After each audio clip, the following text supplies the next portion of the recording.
Chapter 1, Stop Pretending, I'm a Billionaire and I'm Showing Off. A coupon worth 20 yuan off for purchases over 30 yuan, 0.01 yuan. BMW 525 Li Luxury Version, 0.13 yuan. Apple 14 Pro Max, 0.03 yuan. Wanjie Shopping Mall Store Set, 0.4 yuan. Newbie Gift Pack, give the host an extra purchase opportunity, number of purchases on the day, 2. Looking at the products refreshed on the system panel, Shenbai was still in disbelief. Let us go back a few hours. I'm very sorry, Mr. Chen, you don't meet our hiring criteria. If a position that matches you becomes available, we will contact you as soon as possible. The interviewer said softly with a smile as warm as the spring breeze on her lips. Shenbai had heard such words countless times, like wind in his ears. With graduation approaching and only a week left before leaving school, Shenbai is running around. This is the 6th company that has rejected him in the past few days. Although the school also has a job fair, there are too many applicants and too few jobs. The resume Shenbai submitted fell into the sea and there was no response. In desperation, he could only look outside the school for job opportunities. Shenbai's family was not well off. His father worked hard on the construction site in his early years, and his body could not bear the strain, so he was taken away by illness. His mother used her meager savings to contract a vegetable garden and worked hard to support Shenbai through college. When he has free time, Shenbai will do some part-time jobs, such as distributing flyers. Now that he has graduated from university, Shenbai is eager to find a job as soon as possible so that the burden on his mother's shoulders can be lighter. At noon, the scorching June sun had begun to mercilessly burn the earth. Shenbai bought a loaf of bread and found a place to sit under the shade of a tree in the park. While wolfing down the bread, he thought to himself, if all else fails, I'll try delivering food. Ding! A matching binding object has been detected. The strongest godly rich system is binding. Binding completed. Host, Shenbai. Age, 22. Assets, 864.7. Industry, none. Cough cough cough. The sudden sound scared Shenbai so much that the bread got stuck in his throat, causing him to cough until his face turned red. Damn, I almost became the first person to be scared to death by the system right after binding it. When he came to his senses, he stared at the virtual panel in front of him in astonishment. Oh my god, system? Is this true? This pie-in-the-sky good thing actually fell on my head. System? Shenbai called out to the system half-believingly, fearing that this was just a pipe dream and the system would suddenly disappear. Host, I am here. After receiving a positive answer, Shenbai jumped up from the bench excitedly. Oh my god. Becoming a billionaire. Marrying a beautiful, wealthy woman. Reaching the pinnacle of life. It's just around the corner. System, what functions do you have? Can you make me a billionaire? Becoming a billionaire is certain. The most powerful system will provide you with any items you can't imagine at a very low price every day. Mall product prices are random. Current level, level 1. Upgrade conditions, host assets reach 10 million. The final interpretation right belongs to the system. Now, Shenbai looked at the products listed on the virtual interface, and his inner excitement could not be suppressed for a long time. Shenbai couldn't believe that the things in the novel actually existed and appeared on him. The market price of a BMW 525 is approaching 400,000 yuan, but now it can be owned for only 1.3 cents. Add to that the store in Wanjie Shopping Mall, and the two together instantly make his net worth exceed 1 million. Faced with such temptation, Shenbai did not hesitate and quickly made the decision. Transaction completed. Your purchase will be delivered in 10 minutes.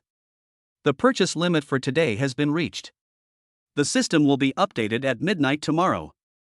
As the prompt sounded, the information of the two previously selected items automatically disappeared, and Shenbai then noticed the other options. Wanjie Shopping Mall and BMW 525 almost blocked his vision, causing him to ignore other items on the list. Is this a joke? How did a takeout coupon suddenly appear? The system responded immediately, Host, please do not be surprised. This system can provide you with anything you can't imagine. Shenbai. After waiting for a while, the long-awaited message finally arrived. Product delivery completed. Car keys and shop ownership certificate stored in system space. Host can retrieve required items with thought. Car is currently parked in the 6th parking space on the left of the park entrance. All paperwork complete, drive on immediately. Excited, Shenbai cheered and then rushed to the park exit. Shanghai, the financial heart of the East, is bustling with people in cars. Shenbai found the car and excitedly climbed inside, carefully examining the interior details. BMW, a brand once considered unattainable, was now within his grasp. Thanks to the system, Shenbai firmly believes that BMW is just the first step in the journey and will surely reach more peaks in the future. Start the engine, lightly step on the accelerator, the series of actions are smooth and natural, and the target is directly towards the school. Shanghai University of Science and Technology. This large undergraduate institution, covering approximately 3,000 acres, is open to the public, with no strict restrictions on outside vehicles. After a brief check-in with security personnel, Shenbai arrived safely at the men's dormitory. I'm really impressed. Are those tumors on your shoulders? If not, stop playing games. Please enlarge it. Please, brother, please enlarge it. #. As soon as he arrived at the dormitory door, he heard Tang Yajun's voice, and Shenbai burst into laughter. Hey, Lao Bai is back, come and play some sweet duo, I'm almost screwed. Tang Yajun, a young man born and raised in Shanghai, wears glasses and looks gentle and bookish, but unfortunately his academic performance is not outstanding. Shenbai smiled and declined, not playing today. Brother Chen, how was the interview? The plump Sua Chenghui came over and hugged Shenbai affectionately. Shenbai gently broke free and did not respond directly, but he found a vacant seat in the dormitory. Where is Dang Wei? As for him, a girl asked him out for dinner and he hasn't come back yet. Zhou Chenghui answered nonchalantly. What the hell? A girl is dating him? I don't believe it. With his looks, there are actually girls dating him. How can we compare to him? His parents run a business in Shanghai, and his family is rich. It's normal for someone to invite him to dinner. That's right, when he comes back, we must let him treat everyone to a meal. After chatting for a while, Shenbai took a cold shower and decided to stay in the dormitory. He lay on the bed and enjoyed the fun brought by the short video. Ah, it feels so good. Sudden. A loud bang broke the silence, and Dang Wei flung open the door. Kids, I'm back. However, no one paid any attention to him. By the way, whose car is that BMW 5 Series parked downstairs? I don't think anyone in our building drives a BMW. It wasn't even there when I left this morning. Tang Yajun in the game was also stunned. BMW? This is my dream car. A BMW 5 Series must be worth 400,000 or 500,000 yuan. The fat Sua Chenghui jumped up from the bed and said, You're the richest person in our class, so you didn't buy it, did you? You're pretending to be stupid and asking who it belongs to, but you're really just trying to show off. How is that possible? If I dare to mention buying a BMW, my dad will give me a big beating. Just as everyone was talking, Shenbai coughed lightly, attracting everyone's attention. Actually, that BMW is mine. Alas, I originally wanted to get along with you as an ordinary person, but in return I got alienation. No more pretending. I am a billionaire. I am telling you my cards. In an instant, the dormitory fell into silence. Then, a burst of laughter broke out. Ha ha ha ha, Lao Bai, did you get hurt during the interview and your brain short-circuited? Yes, how about I let you drive my Hongqi for 2 days? Shenbai looked at them, shook his head and ignored them. Instead, he slowly pulled out a shiny BMW key from his pocket. At that moment, the air froze. Oh shit. Holy crap, Lao Bai, are you serious? Looking at the BMW keys dangling in Shenbai's hand, everyone felt unbelievable. You really are a rich second generation. Several people asked in a chattering voice. Shenbai deliberately pretended to be helpless. Originally, I just. Look quickly. Before Chen Baihua finished speaking, Dang Wei shouted into the house like thunder. What's wrong, Wei brother? At this moment, Dang Wei was lying on the balcony like a gecko, looking down. Come and see. Tang Yajun happened to be dead and was still waiting for his resurrection, so he ran over. Fatty and Shanbai were also curious. What? Old White, that's your BMW, right? Dang Wei confirmed, pointing to the BMW downstairs. Shenbai nodded after seeing it and said, It's mine. Look, what is Wei Xiaojun doing? He is hugging a woman.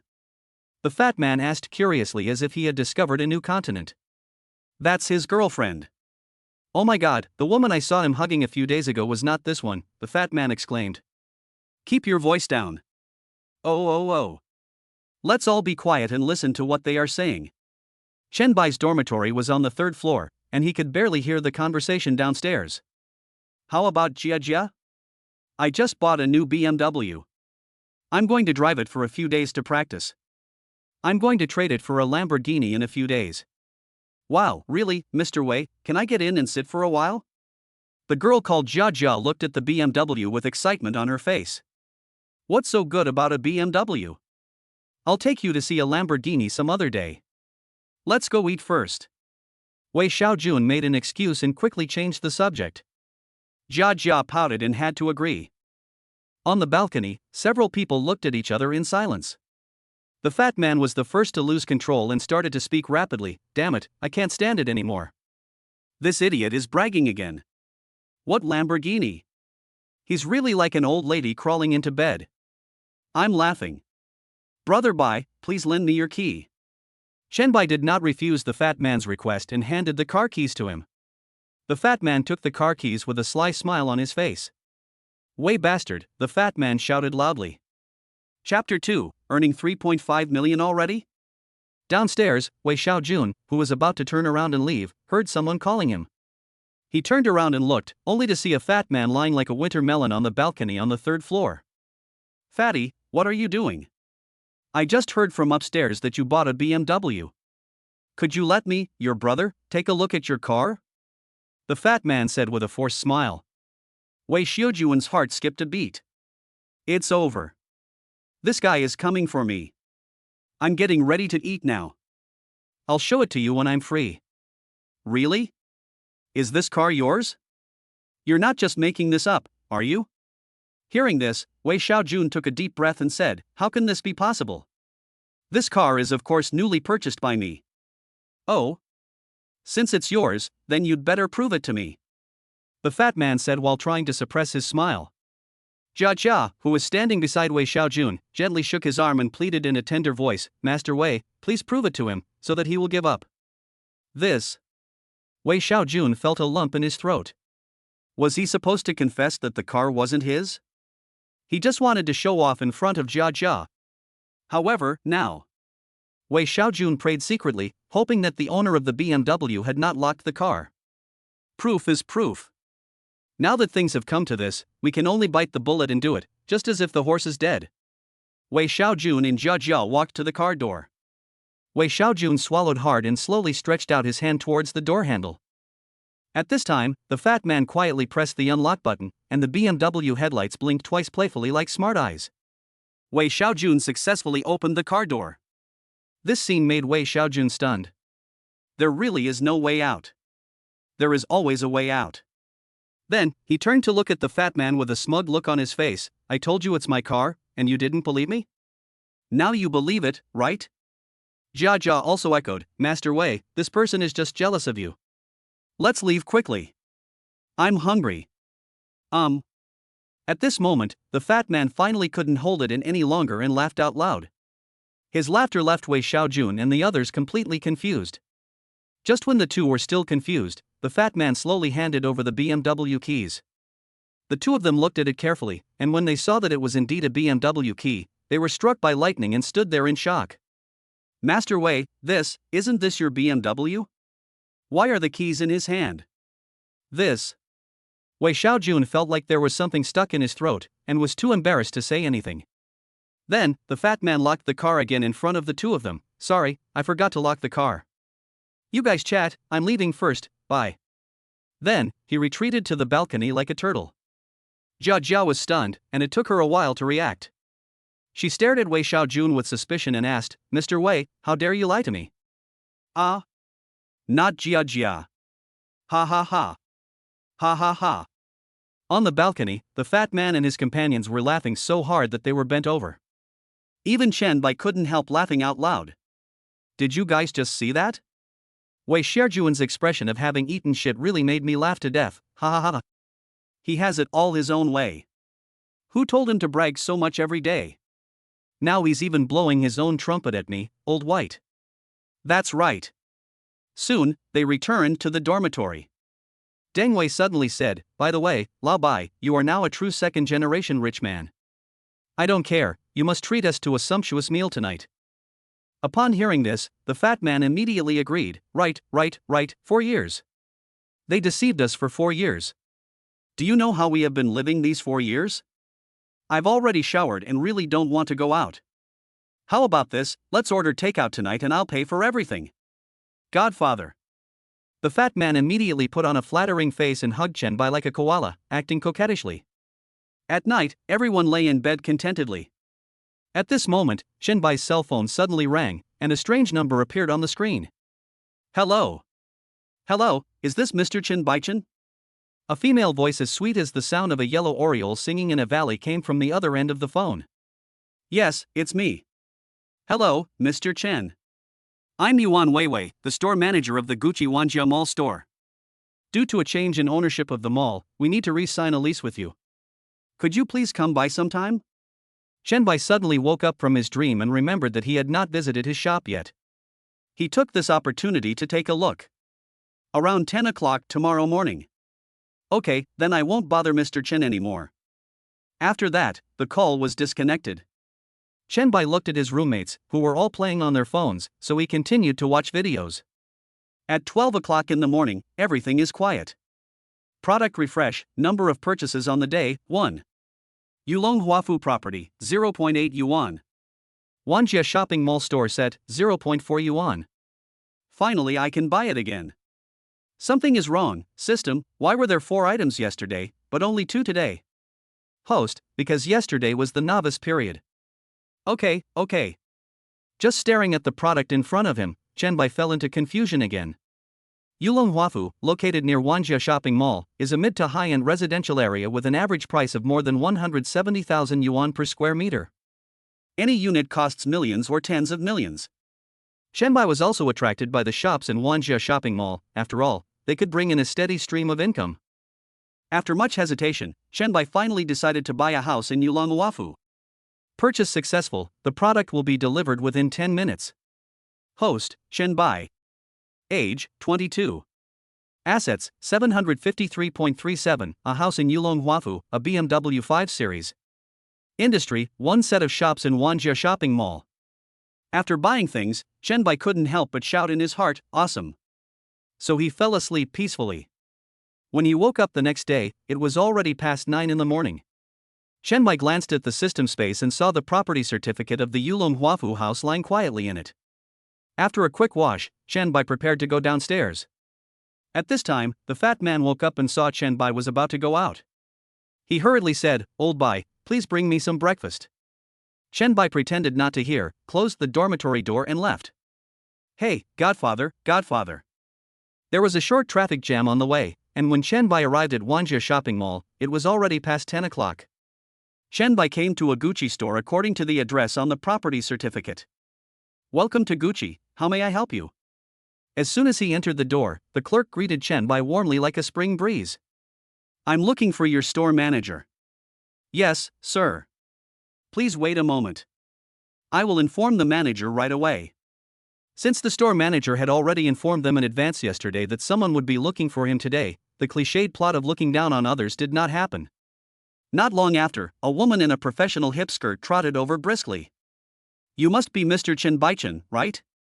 This way, please. Led Chen Bai to the office. Mr. Chen, please take a seat.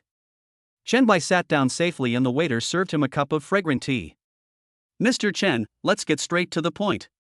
The contract has been drafted. It is almost the same as our previous lease contract with Wanjia Shopping Mall. Please take a look. Yuan Weiwei took out the contract from the file bag she carried with her and handed it to Chen Bai.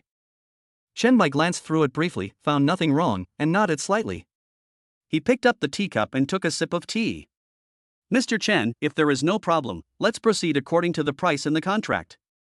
Our shop is 121 square meters, and the total price is 58,896.61 yuan per month, which works out to 20.28 yuan per square meter per day. According to the contract, the minimum lease term is 3 years, and we plan to rent for 5 years. The discounted price is 3,500,000 yuan. Do you think that's reasonable? This type of commercial shop usually has a minimum lease term of 3 years. However, in such a prosperous area, especially in Shanghai, most shops have a minimum lease term of 5 years, and there are quite a few that even take longer. Firstly, a 3-year lease is not cost-effective, and secondly, a long-term lease is more stable. Although the comprehensive price was clearly written in black and white in the contract, when Yuan Weiwei said it in person, the shock still made Chen Bai's heart tremble. 3.5 million. An average person might never reach this amount in their entire life, yet I earned it in one go. Oh my god, I should have bought that store yesterday. No problem. Chen Bai answered without hesitation. If that's alright, please sign here. Swish, Chen Bai suppressed the excitement in his heart and signed his name on the contract. Mr. Chen, due to financial problems, we don't have that much money in our store account right now, so we can only pay you 2.9 million first. Once the funds arrive, we will transfer it to you as soon as possible, probably in the middle of this month. Is that okay with you? No problem. Then Mr. Chen, please tell me your card number. We will transfer 2.9 million to your account within 24 hours. After completing all the formalities, Chen Bai took a sip of tea and prepared to get up and leave. He planned to have lunch at the mall and then go look at the house he had bought. As he walked out of the office, a familiar figure appeared in Chen Bai's sight. Huang Wanqing. Speaking of him, Chen Bai is very familiar with him, because he is Chen Bai's childhood sweetheart who grew up together. When Chen Bai was in kindergarten, his mother took him to the district amusement park one day. It was there that Chen Bai first met the little friend who would accompany him throughout his childhood and youth. Time flew by, and soon they were in elementary school. Surprisingly, Chen Bai and Huang Wanqing were still in the same class. Those days were filled with laughter and joy. They went to school together, went home together, and shared little secrets and joys. However, as he grew older, the academic pressure gradually increased. By the time he reached junior high school, Chen Bai's grades were only average, so he was assigned to an ordinary parallel class. She, with her excellent grades, successfully entered a key class filled with top students. Even though they were in different classes, this didn't affect their deep friendship. During breaks and weekends, they would still play together, spending many wonderful times together. Unfortunately, the good times didn't last long. Later, she suddenly received a piece of news: she was going to move to the distant Magic City with her father. At that time, Chen Bai didn't have a mobile phone, so since then, Chen Bai and him have lost direct contact. Time flies, and so many years have passed in the blink of an eye. Until now, Chen Bai has not heard any news about her again. Now, if the system had not appeared, I am afraid I would never have the chance to see Huang Wanqing again in this life. After all, a luxury store like this is not something I could set foot in the past. Chen Bai stood quietly in the distance, looking at the familiar yet unfamiliar figure not far ahead. His feet seemed to be nailed to the spot, unable to move an inch. 1,000 thoughts ran through his mind, but in the end, he didn't have the courage to walk up to her and say hello. So he slowly turned around, took light steps, and left the place quietly like a ghost. Time flies, and they haven't seen each other for many years. Chen Bai thought that after so much time, Huang Wanqing might have already forgotten those innocent childhood memories. After all, people always grow and change, and memories gradually fade with the passage of time. At this moment, Huang Wanqing was strolling leisurely with her best friend Han Shuang, casually glancing at the crowd around them from the corner of her eye. Suddenly, a figure came into her sight, and she was startled. The figure was so familiar that it seemed to bring her back to her distant childhood. Wanqing, Wanqing. Han Shuang called out several times before waking Huang Wanqing, who was lost in her memories. Ah. Huang Wanqing responded as if she had just woken up from a dream, with a hint of confusion on her face. What are you looking at? You look so engrossed. Han Shuang asked curiously, and looked in the direction Huang Wanqing had just looked. However, apart from the bustling pedestrians, she did not find anything special. Nothing. Huang Wanqing answered in a panic and quickly withdrew her gaze, but her heart beat faster involuntarily. Could it really be him? The little boy who had spent countless happy hours with her? But how could he suddenly appear here after so many years? A series of questions flooded Huang Wanqing's mind, leaving her at a loss for words. As for Chen Bai, he found a snail noodle shop in the mall, had a hearty meal, and then went straight to Yulong Huafu. According to the system's statement, the house he bought was fully furnished and came with a garage, so he could move in directly. After I explained that I was the owner, the security guard let me in. After circling the garage for most of the day, he finally found a spot. Just as he was about to park, Chen Bai saw Huang Wanqing again. She was also parking her car. Chapter 3 Mom, I Made Money. The female protagonist's vest has been changed. If there is anything unreasonable in the future, I hope everyone can tell me in time so that Sky can correct it. Mum. She drives a Beetle worth about 200,000 yuan. After parking the car, Huang Wanqing took out a bunch of bags from the trunk and walked towards the elevator room. After Huang Wanqing left, Bai slowly got out of the car and walked towards the elevator room. Bai's house is on the 9th floor, with a perfect view, just like a skilled painter who has included the Wanjie shopping mall in the distance into his painting. Looking around the house, Bai nodded repeatedly with satisfaction. After all, this was his first house in Shanghai. The whole house had been fully decorated and he could move in after just buying some furniture. After looking around, Bai prepared to leave. Just as Bai opened the door and prepared to go out, a figure suddenly caught his eye. It was a familiar yet unfamiliar face that made him freeze in his tracks. Oh, you are? Huang Wanqing opened her mouth in surprise, her eyes fixed on Bai. The moment their eyes met, Bai felt a shock in his heart. He widened his eyes, unable to believe that the person he saw before him would actually appear here. Are you Huang Wanqing? Bai asked hesitantly. Although he was about 70% sure in his heart, he was still not sure. The woman opposite smiled slightly and nodded gently. Yes, it's me. I didn't expect to meet you here. I didn't expect that you are really Bai. Her voice was crisp and pleasant, as beautiful as the song of a nightingale. Only then did Bai come back to his senses. Bai. Huang Wanqing whispered the name softly, her heart throbbing. It really was him. The man who had left a deep impression on her in her childhood. Huang Wanqing had just moved here recently and lived next door to Bai's house. Today she went to the supermarket to buy a lot of daily necessities and food. Because there were too many things and they were too heavy to carry them all at once, she took some home first and then came down to get the rest. Who would have thought that just as she was going downstairs, she would run into Bai? It's really you, Bai. Huang Wanqing said in disbelief. Her eyes gleamed with surprise and disbelief. Time seemed to have left few marks on Bai. He remained as handsome as she remembered.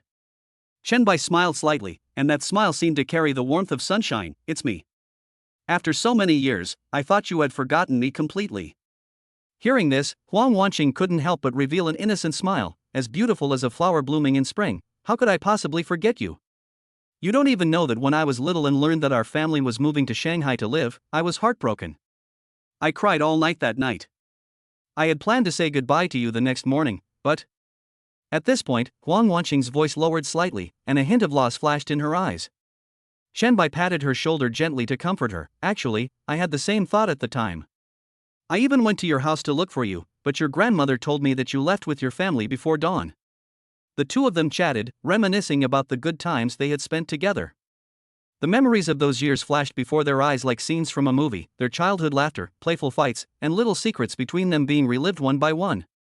Time passed by unknowingly, and the strangeness between the two people caused by meeting again after a long separation gradually dissipated, as if the shackles that had been closed in their hearts for a long time were finally opened.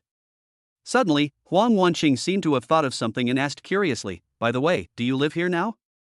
Or did you just come here to do something and happen to meet me?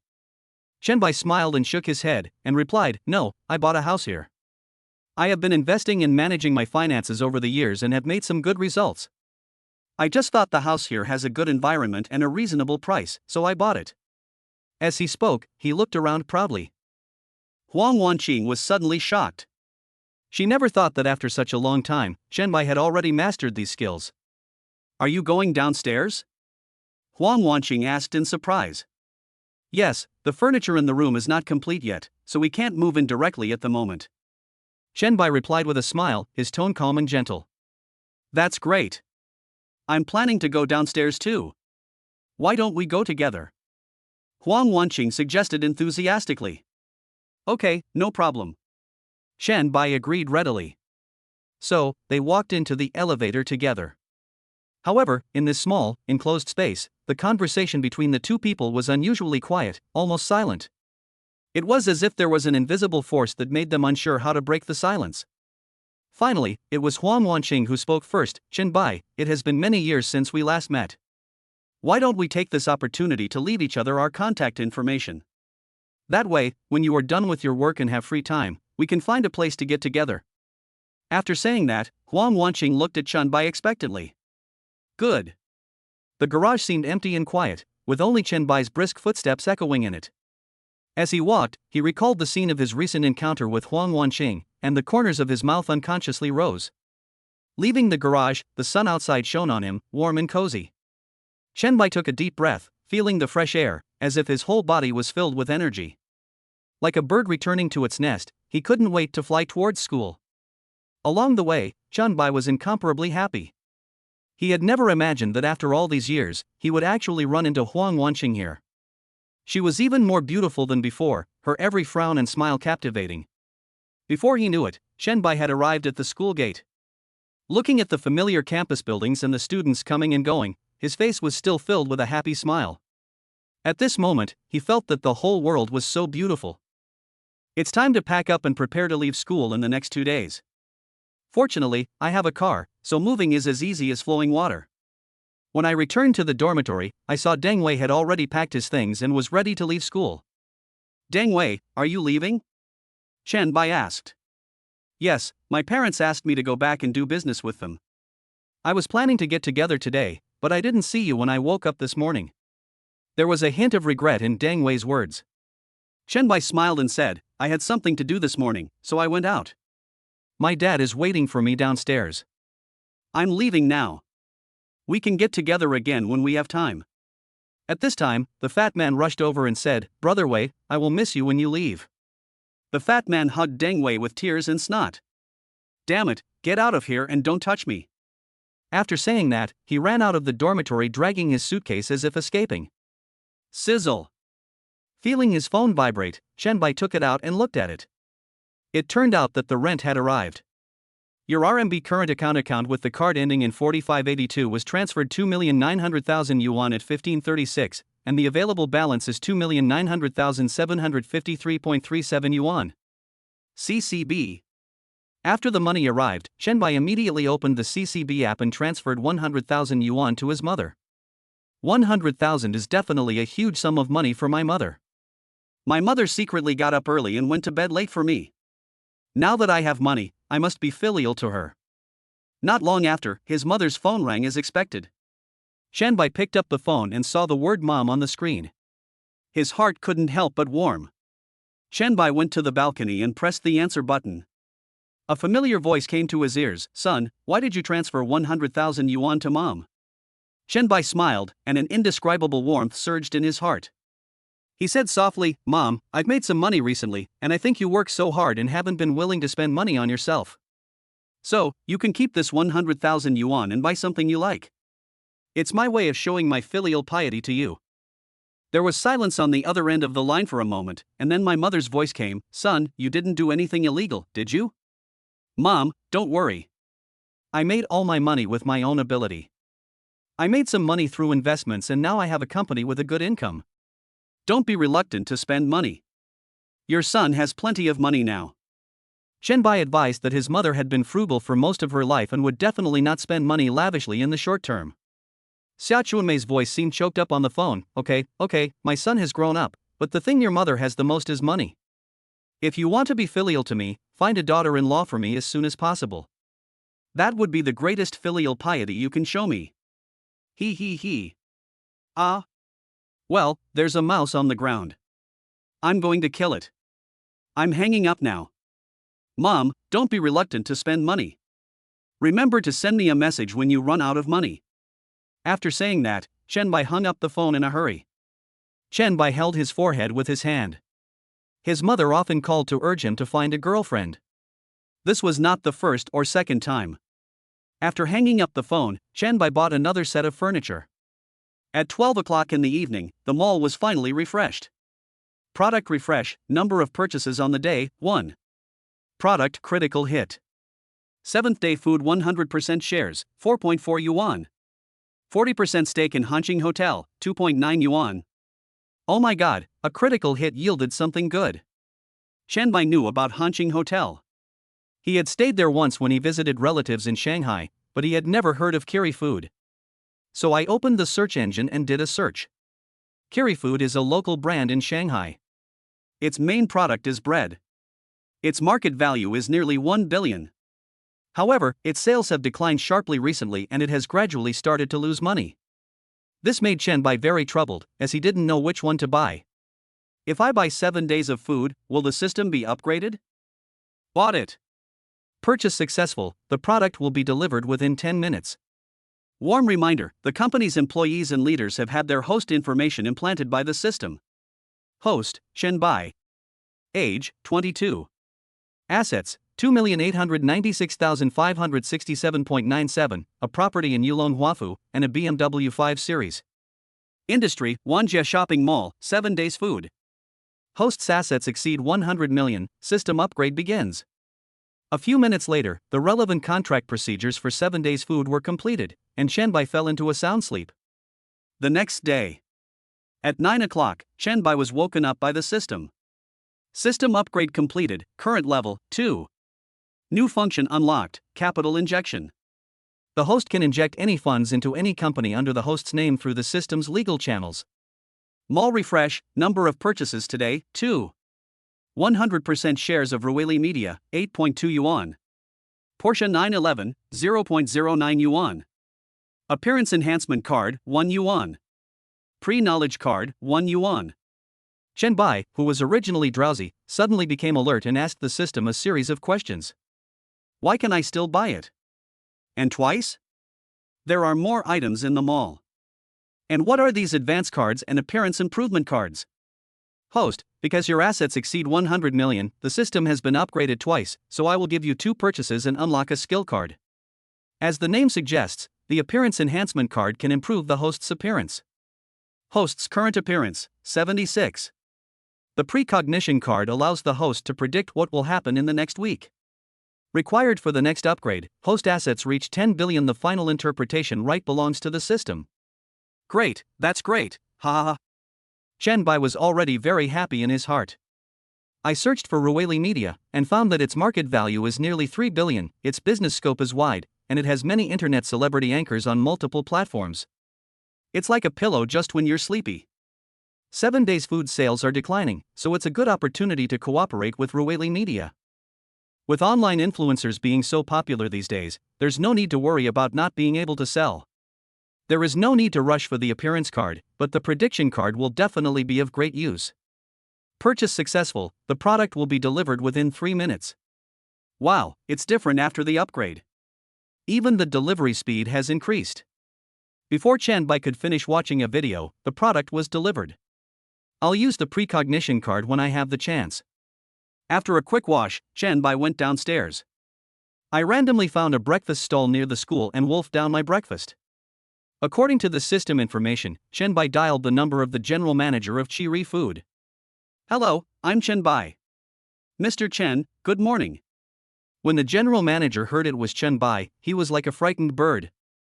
Due to the decline in sales, Ronke knew clearly that the chairman would definitely sell shares, but what he didn't expect was that the entire company changed hands and the boss just ran away. I just hope that the current chairman can make great efforts to revive the company and turn it from loss to profit. I will come to the company in a while. You should prepare some specific sales channels, products and supplier materials of the company first. Chen Bai said while eating buns with relish. Okay, Mr. Chen. Just like that, the call ended.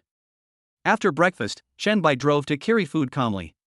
Kiri Foods isn't located in the city center, but rather in an industrial park on the outskirts. Its office building is also located within the factory area, under unified management. It's a medium-sized enterprise with 3 production workshops. When we arrived at the factory gate, Ronke had been waiting outside for a long time. There were many people with him, probably all management. After parking the car, Chen Bai got out slowly. Mr. Chen. Mr. Chen. A group of people shouted respectfully. There was no grand welcome ceremony. After all, the company was already running at a loss, so who would bother with anything fancy? Go in first. Chapter 4 Discussing Cooperation with Ruili Media. Led by Ronke and others, Chen Bai was surrounded and brought to the office building. Mr. Chen, these are the materials you asked me to prepare. Some of them have been sent to your office computer. Chen Bai took the materials and nodded slightly. You all should get busy. After entering the chairman's office, Chen Bai began to look at the documents. It took me nearly an hour to finally finish watching it.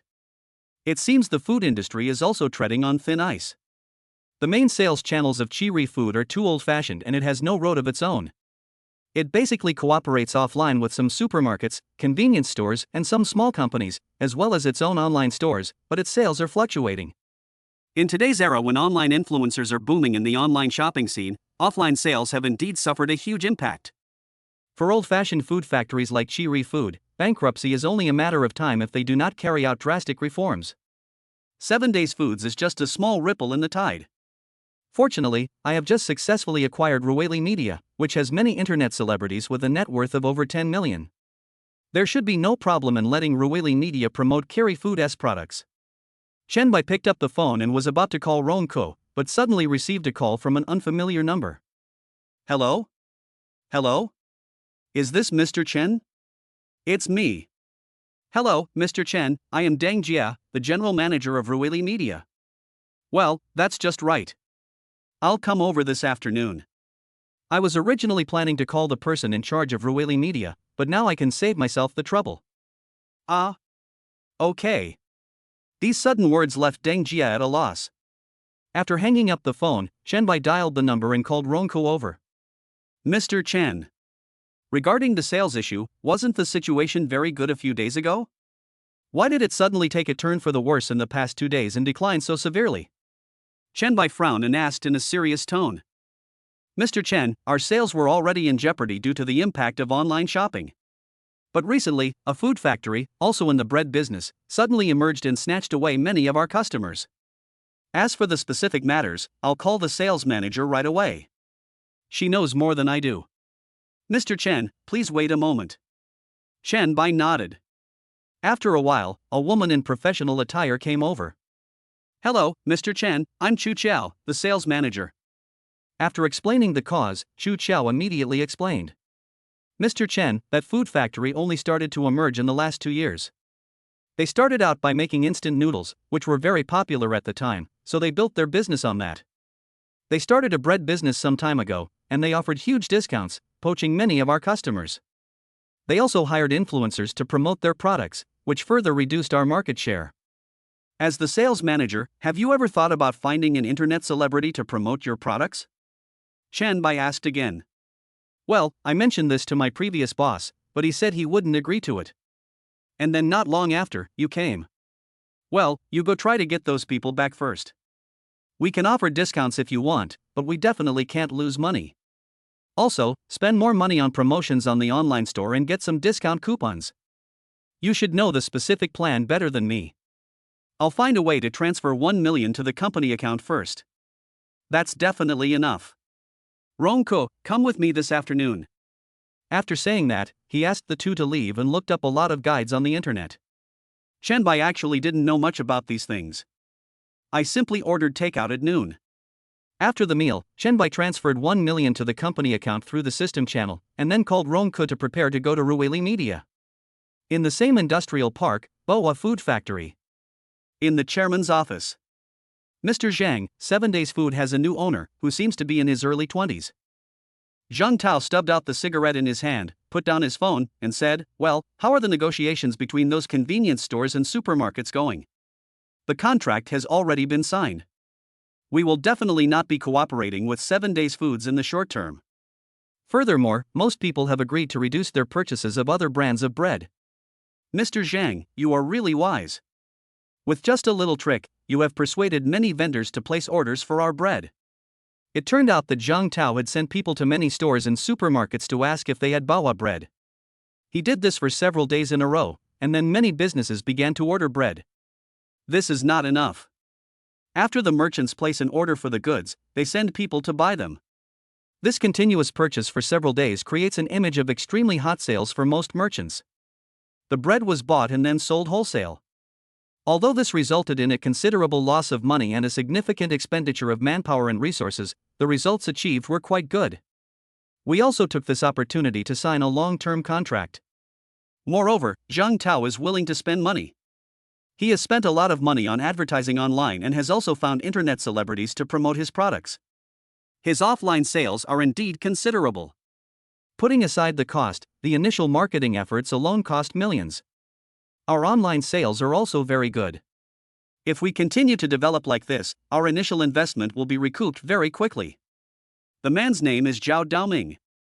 He is Zhang Tao's assistant and is responsible for the sales of Baowa Food. After listening to Zhao Daoming's report, Zhang Tao couldn't help but feel happy. We still need to keep a closer eye on 7 Days Foods. Perhaps this new owner has some real talent. Yes. On the other side, Chen Bai and Rong Ke came to Ruweli Media. Ruweli Media Company is located in an office building in the center of Magic City. The entire floor belongs to Ruweli Media, which is one of the most powerful companies in the entire office building. In the conference room, there were Chen Bai, Rong Ke, General Manager of Chi Food, and Deng Jia, General Manager of Ruweli Media. Chen Bai undoubtedly sat in the first seat, with Deng Jia on his left and Rong Ke on his right. At this time, Rong Ke's brain was a little upset. He had heard of Ruweli Media and followed several of the anchors signed with it, especially his son, who watched the videos of a gaming anchor from Ruweli Media every day. He never expected that Ruweli Media was actually his new boss, Chen Bai's company. Chen Bai spoke from the main seat. That's it, Deng Jia. I just acquired a food company, but the sales aren't ideal. I also happen to own Ruweli Media, so I brought the general manager of the food company here to get your opinion. After all, I just took over the company and I don't know anything, so I still have to ask professionals for advice. After listening to Chen Bai's words, Deng Jia thought for a moment and then said, Mr. Chen, Ruweli is also doing live streaming to sell goods, and it is also the biggest source of Ruweli's profits. I just don't know how the products are and whether the quality is up to standard. Otherwise, I am afraid it will affect our reputation.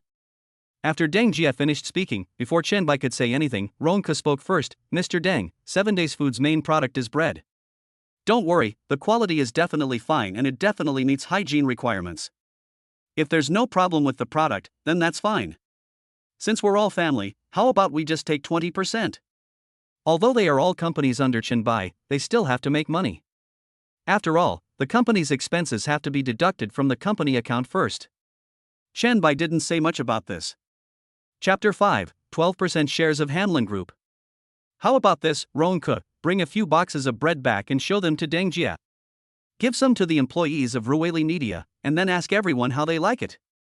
Then we'll collect public feedback for publicity. Due to declining sales, a lot of bread has piled up in the warehouse of 7 Days Food. That afternoon, Rong Ke went back to the Kiri food factory and brought some bread. After Deng Jia saw it, he signed the contract immediately. Decided to have a trial broadcast tomorrow night. On Chen Bai's side, he received a call from the furniture store, saying that the furniture had been delivered, so he rushed to Yulong Huafu and directed the craftsman to install the furniture. He was busy until dusk. Looking at the house in front of him, Chen Bai still felt quite accomplished. I'm going back to school to sleep for a night today, and I'll be moving in tomorrow. When we drove back to school, Fatty and Tang Yajun were also packing up their things, and it seemed they were getting ready to leave school. Are you ready to leave too? Chen Bai also joined them and said while packing up his things. At this time, Tang Yajun was carefully putting away his computer. Yes, pack your luggage first, and tomorrow I'll just roll up the quilt and leave. The fat man also put away his things. I have work arranged at home, and I wanted to play for 2 more days. Woo woo woo, I will miss you guys. That's unfortunate. I'm leaving tomorrow too. Let's check out together, Chen Bai suggested. It's a must. Old White, I have to ride in your BMW tomorrow. Please take me to the high-speed rail station. And me, I'm not going to the high-speed rail station. My home is in Shanghai, very close. The fat man also said quickly. No problem. Chen Bai agreed readily. The 3 of them packed up their things while chatting. The next morning, Chen Bai drove Tang Yajun to the high-speed rail station first, and then took the fat man home. After sending the 2 people off, it was already noon. Chen Bai returned to school, grabbed his luggage, and headed to Yulong Mansion to begin the move. After a busy afternoon, he finally moved everything to his new home. Chen Bai lay down on the sofa and breathed a sigh of relief. He thought, finally, I can get some rest. At 12 o'clock in the evening, the system mall is refreshed on time. Product refresh, number of purchases on the day, 2. All stores on the first floor of Wanjia Shopping Mall, 2 yuan. Business Mastery 1-hour trial card, 5 yuan. 4% shares of Hanlin Group, 4 yuan. 8% shares of Hanlon Group, 4.6 yuan. Chen Bai couldn't wait to open the system panel, and the products in front of him almost blinded him. A single store in Wanjia shopping mall brings in so much revenue. How much more revenue would a store on one floor bring in? Then, Chen Bai looked at the big words Hanlon Group and his breathing became a little rapid. Hanlon Group is very famous, a real estate tycoon. It has businesses not only in Shanghai, but also in many other prefecture-level cities. It is a huge group worth hundreds of billions. For example, Chen Bai's Yulong Huafu is an asset of a company under the Hanlon Group. Because I didn't buy it last night, I now have 2 chances to buy it. 12% stake, that's close to 10 billion. Purchase successful, the product will be delivered within 3 minutes. After the purchase, Chen Bai didn't care anymore and fell asleep. Anyway, the procedures and contracts would arrive in the system space in a few minutes. The next day, Chen Bai slept until noon. He was exhausted from the past few days and felt much more energetic after waking up. Because Chen Bai couldn't cook, he had to order takeout again. It was already past 2 o'clock after lunch. At this time, the cell phone rang. Seeing that it was an unfamiliar number, Chen Bai thought it must be from Hanlon Group. Sure enough, a middle-aged man's voice came from the other end of the phone. "Excuse me, is this Mr. Chen Bai?" "Yes, I am Chen Bai." Chen Bai replied. "Hello, Mr. Chen. I am Yao Guang, the executive director of Hanlon Group. Congratulations on becoming a new shareholder of our Hanlon Group. We will be a family from now on. I hope Mr. Chen will support our work." The other party's tone was very enthusiastic. Yao Guang actually did not hold any shares. The reason he became an executive director was because of his outstanding abilities and was recommended by the board of directors, responsible for management and major decisions of the company. Chen Bai, a director who holds shares, is his biological father. Of course. Chen Bai responded politely. Also, we happen to have a meeting this afternoon. I wonder if Mr. Chen has time, the executive director continued. In fact, this meeting is not important. It mainly introduces the company's basic situation and some recent projects to help Chen Bai understand the company more quickly. Also let the senior executives meet with Chen Bai and get to know him. Well, I happen to have time now, I'll go over later. Chen Bai thought about it, went to Hanlon Group, and happened to go to Ruili Media in the evening. Okay, then I won't bother Mr. Chen anymore, the other party said politely. After hanging up the phone, Chen Bai thought about going to Qiani Group to broaden his horizons and gain some experience. After a quick wash, Chen Bai drove to the headquarters of Hanlon Group. Hanlon Group's headquarters is a 28-story office building, not located in Shanghai's economic circle. Chen Bai walked into the lobby and was greeted by the receptionist. "Hello, who are you looking for?" "I'm looking for your director Yao Guangyao," Chen Bai said. "Okay, please wait." The receptionist made a phone call and transferred the call to Yao Guang through her assistant. After a while, a middle-aged man in a suit came out. It was Yao Guang. "Mr. Chen, welcome. I'll take you to the conference room," Yao Guang said with a smile on his face. Chen Bai nodded and followed Yao Guang to the meeting room. There were already several people sitting in the conference room. When they saw Chen Bai come in, they all stood up. "These people are all senior executives of our company. They came here today to meet Mr. Chen," Yao Guang introduced. Chen Bai greeted everyone with a smile, then sat in the main seat. Yao Guang then briefed Chen Bai on the company's basic situation and recent projects. Chen Bai listened attentively, occasionally raising questions of his own. The meeting lasted over an hour. Everyone is busy with their own things. After listening to it, Chen Bai felt that his brain was not enough. I sat in the conference room for a while before slowly digesting what I had just said. Looks like I need to buy some business proficiency knowledge, otherwise this meeting is almost going to shut me down. I stayed at Hanlon Group until around 6 in the afternoon. After having dinner in the cafeteria on the first floor, I rushed to Ruili Media. It was already past 7 o'clock when we arrived at Ruili Media. Chen Bai went upstairs and found Deng Jie. Ronko was also there. They were still holding manuscripts when they saw Chen Bai coming. They quickly stood up and greeted him. "Mr. Chen." Chen Bai nodded. "How are your preparations going?" Chen Bai asked. "Mr. Chen, look, this is the manuscript. The manuscript has been sent to the anchors below in the afternoon. We have prepared 3 live broadcasts today. Let's see how the results are. Deng Jia handed the manuscript to Chen Bai, and then told Chen Bai about the arrangements for tonight. Chapter 6 Product Sales. This live broadcast cost 66,000 yuan just to buy popularity. The 3 live broadcasts will be broadcast by 3 anchors respectively. Chen Bai waited until 8 o'clock in the evening and randomly came to a live broadcast room. He took out his mobile phone to watch the live broadcast. The live broadcaster is a cross-dressing female anchor named Tianyu, whose live broadcast ID is Baby Tian. She has nearly 5 million fans on the entire network. She has a good figure and looks, and with the help of beauty filters, she looks like a fairy in the live broadcast. Hi guys, we meet again. As soon as the show started, many people came in.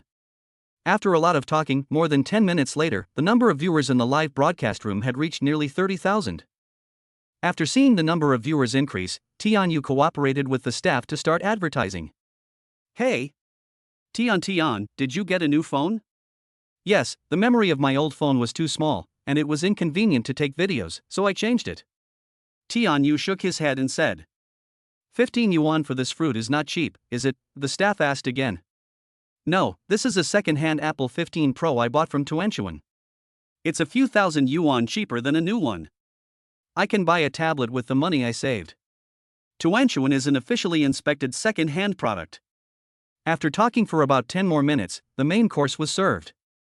Tianyu claimed that she had forgotten to eat dinner because of the live broadcast, and the staff took the opportunity to hand her a piece of bread from 7 Days Foods. Tianyu pretended to be surprised and turned to ask the staff, "This bread is good, where did you buy it?" The staff member also cooperated, "I bought them online a few days ago. Because of work, I often don't have time to eat, so I always carry 1 or 2 with me. This bread tastes very good. Buy me a few boxes." After saying this, Tianyu showed it to the camera. Look, my friends, the filling here is sour, sweet, and stretchable, and it has a cheese flavor. The bread outside also has a strong milky aroma. It is a perfect match with a glass of milk. Tianyu spoke freely, and his lines were actually similar to those in the script, but there was also some improvisation by the host. As an old food factory, Chi-Ria's food tastes really good. Many Ruweli employees said it was delicious after eating it. This is the time for the Water Army team to take action. A large number of phrases like this began to appear in the live broadcast room. Tian, where did you buy this bread? Do you have a link? We'd like to try it out too. Can you think of a way to get the price down? Such similar words immediately attracted a lot of fans, and similar words frequently appeared on the public screen. Seeing that the time was ripe, Tianyu quickly said, "Don't worry, family members. I see the manufacturer is right here in Shanghai. I'll try to contact them. If I can't, don't be disappointed." Then the staff deliberately contacted the manufacturer of Tianyu and carried out a series of operations. Guys, we've reached an agreement. The manufacturer said they don't have much inventory and that their daily shipments are fixed. They've granted us 5,000 orders, 3 packs for 9.9 yuan. Do you think that's a good deal? It's time for the Navy to work again. It's too expensive. Only 5,000 orders is too few. Don't worry, family members. I'll contact the merchant and see if I can get the price down. After another performance, Tianyu returned half of his face to the camera and continued, "My family, the merchant's bottom line for me is 9.94 yuan per bag. Of course, this is definitely not possible. Everyone here is my Tianyu's family. So, I will pay for it out of my own pocket today, 9.95 yuan. Tianyu pretended to look a little pained.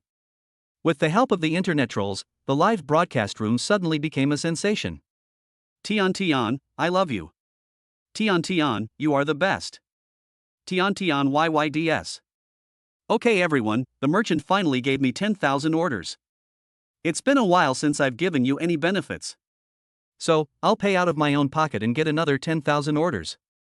Give you some benefits. A total of 20,000 orders. Come, I'll count to 3. 3, 2, 1.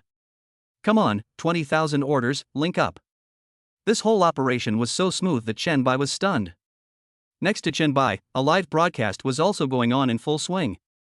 With the sudden influx of orders, Chi-Ri Food was extremely busy. As early as the afternoon, Ronku arranged for many people to stay and work overtime, and he himself stayed in the factory to personally direct the work. Order, delivery, packaging, etc. I didn't expect it to sell so well. The power of the internet is so great. It's only been a short time, and there are almost 20,000 orders. Xu Qiao stood beside Ronku and said in disbelief. Ronku said with a smile, "This is all thanks to Mr. Chen. I didn't expect Ruili Media to be Mr. Chen's business. Now the 7 Days Food Factory can be said to have been revived." In Tian US live broadcast room, the Water Army took action again. The Water Army grabbed a lot of orders worth 20,000 yuan to create the illusion that it was not enough, a kind of hunger marketing. No more? Tian, it's gone. I haven't grabbed it yet. That's right, Tian, can you go up a little more?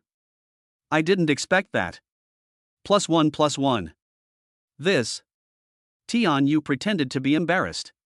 But I have no choice. The merchant only gave me 10,000 orders. After thinking for a moment, Tian Yu said, "I'll try to contact them." A few minutes later, Tian Yu put down his phone. "My dear friends, because of our enthusiasm, the merchant has decided to give us another 20,000 yuan of tomorrow's shipment. But in this case, I can only say sorry to the friends who bought the products. It may take until the day after tomorrow to ship them. But I'll try my best to urge them to ship it tomorrow." A few minutes later, all the orders were snapped up, and Tianyu interacted with the audience in the live broadcast room for a while, and did not go off the air until after 9 o'clock. That's it, my dears. I'm going to log off now. After closing the live broadcast, Tianyu also trotted over to greet Chen Bai. "Hello, Mr. Chen. Well, your live broadcast today was very good. I'm following you and looking forward to your video, haha." Tianyu has outstanding looks, and it's nice to watch videos of beautiful women occasionally, not for anything else, but simply for the pleasure of body and mind. It's Tianyu's honor. Tianyu smiled with crescent-shaped eyes. After some statistics. In 3 live broadcast rooms, nearly 130,000 orders were sold in 1 hour. Ruili Media takes 20%, which is more than 200,000 yuan. Excluding costs, Kirifood earned more than 300,000 yuan. The texture and taste of 7 Days bread are good. As long as we open up the market through live streaming, there will definitely be many people who will come back to buy it. By then, you can sell it through your own online store, and there will definitely be many supermarkets and convenience stores that purchase goods privately. Chen Bai was overjoyed. After talking with Deng Jie for a while, it was already past 10 o'clock in the evening, and Chen Bai drove back to Yulongwa Mansion. Chapter 7 Ferrari La Ferrari. Over the past few days, Chen Bai has developed the habit of opening the system on time at 12 o'clock in the evening. Exactly 12 o'clock at night. Product refresh, current purchase count, 1. 10 million renminbi, 0.4 yuan. Latest Lenovo laptop, 0.02 yuan. A Ferrari La Ferrari with license plate as 66666, 1.9 yuan. Appearance enhancement card, 1 yuan. Ferrari La Ferrari. It also comes with its own leopard. If BMW is Chen Bai's dream, then Ferrari La Ferrari must be Chen Bai's previous life goal. There are only 499 units of this car worldwide, and you may not be able to buy it even if you have money. It is estimated that it will be difficult to find a second one in the whole of Shanghai. Buy directly. A few minutes later, the system prompted that Rafa had parked in the underground garage and the key was in the system space. Who can bear this? It's exactly 12 o'clock when we drive out to have fun. Chen Bai rushed to the garage impatiently. When he saw the red sports car in front of him, his heart began to beat violently involuntarily. Smooth lines, cool appearance, low body, huge wheels, every detail exudes the charm of a top supercar. He gently stroked the car body, feeling the texture and coolness of the carbon fiber, as if he was in a dream. Chen Bai sat in the driver's seat, fastened his seatbelt, and started the engine. The roar of the engine instantly filled the entire garage, like the roar of a wild beast. He stepped on the accelerator, and the strong push on his back made Chen Bai even more excited. The car sped out like an arrow, almost hitting a stone pillar, drove out of the garage, and quickly blended into the night of the city. The streets were mostly filled with young people, many of whom glanced sideways, their gazes drawn to the red Ferrari. Chen Bai thoroughly enjoyed the envious glances, feeling incredibly comfortable. Is this what it feels like to pretend?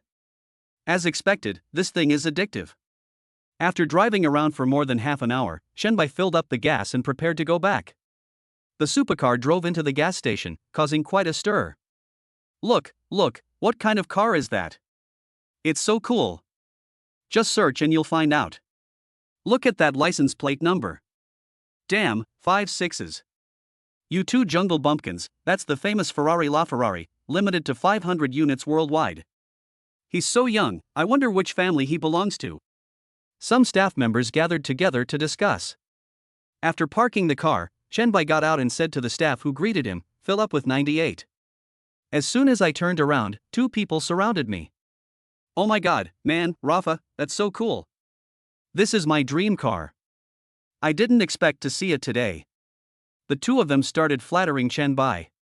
Looking at the 2 people in front of him, wearing designer clothes and obviously from well-off families, Chenbai asked, "Who are you?" The 2 men smiled awkwardly, and one of them extended his hand. "Hello, brother, my name is Ling Yifei, a member of the Ling family in Modu. As the saying goes, don't hit a smiling person." Chenbai is actually very happy to make friends. I shook his hand. "Hello, Chenbai." After Chenbai withdrew his hand, another person said, "Hello, my name is Yi Yunting, a member of the Yi family in Modu." Chenbai shook hands with him as usual, but he was shocked. The Ling family and the Yi family are not simple. The Ling family's Ling Pharmaceutical Group has a market value of more than 80 billion yuan, making it the leading pharmaceutical company in Shanghai. The Yi family's Yi Group has a market value of up to 100 billion yuan, covering a very wide range of areas, including catering, real estate, and manufacturing. It can be said that it covers all aspects. It's not bad to have your own system. Although it has not reached an exaggerated figure of 100 billion now, it will definitely do so in the near future. Ha, it turns out to be Brother Chen. You are so amazing. You can even get Rafa. That's right, are you interested in going out for a run?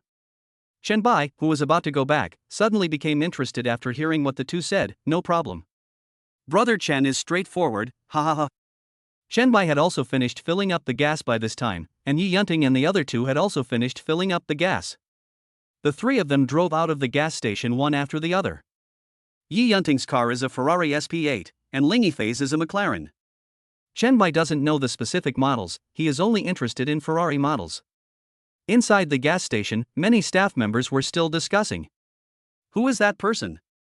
He's chatting and laughing with Master Yi and Master Ling. Normally, these 2 are arrogant and act like they're superiors to everyone they meet. In the world of the rich, that person must have a complicated background, unlike us.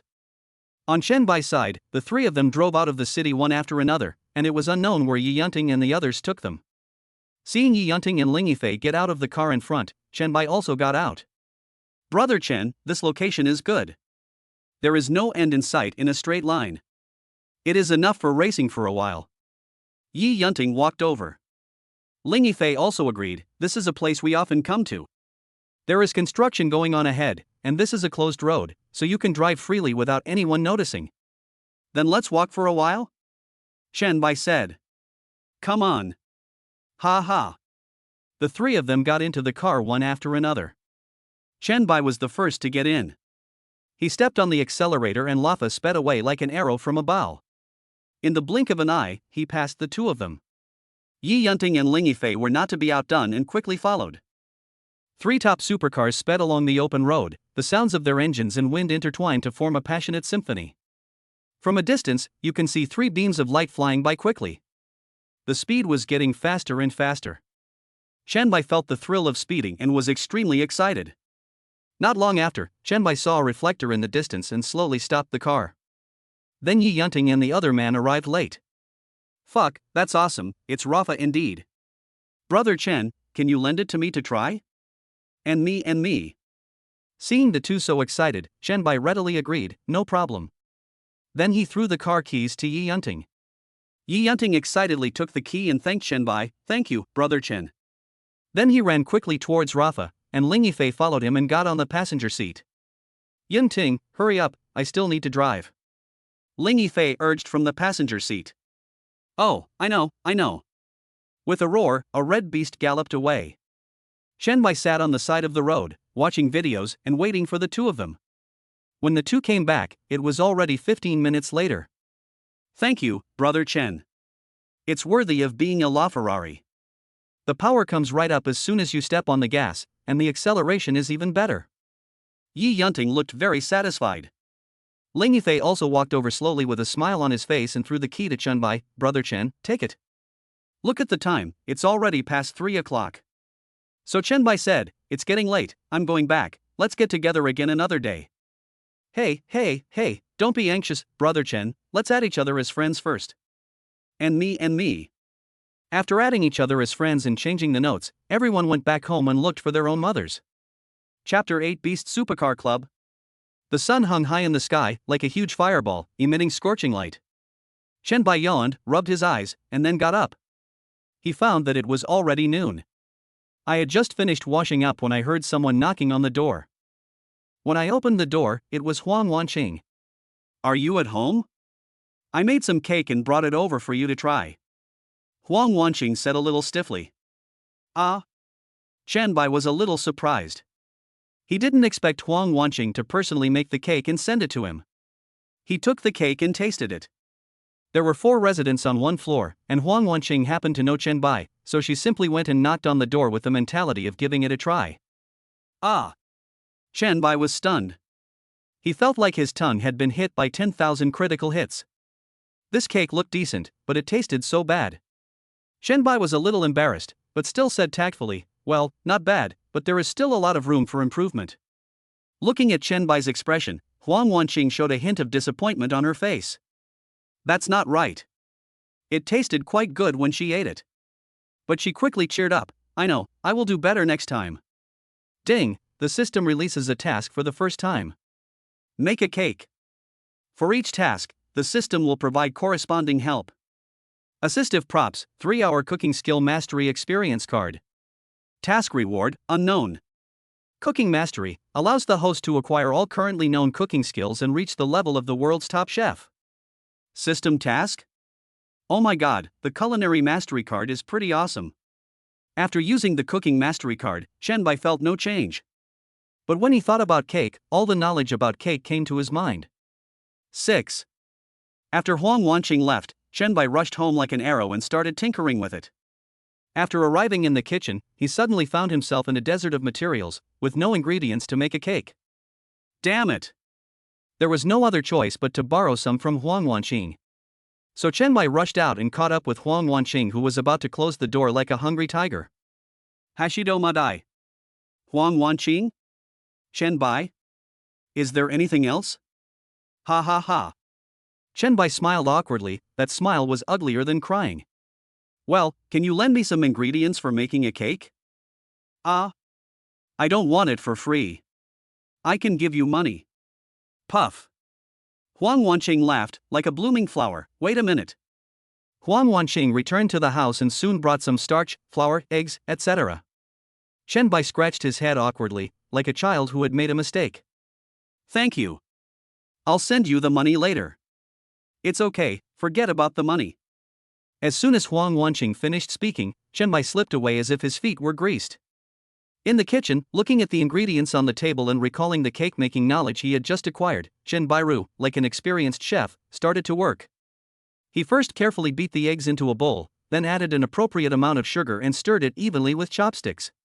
Then, he sifted flour into the egg mixture and gently stirred it into a batter. The egg whites must be beaten until they form wet peaks, Chenbai muttered to himself as he stirred. After a while, the egg whites become delicate and fluffy, like clouds. Then he pours the egg whites into the batter in a trickle, mixes it well, and puts it in the oven. After putting it in the oven, Chenbai leisurely watched videos while waiting. Ding, the oven time is up.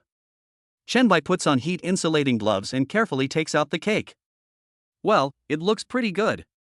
Chenbai exclaimed. Chenbai took a bite and found that it tasted much better than what Huang Wanqing had before.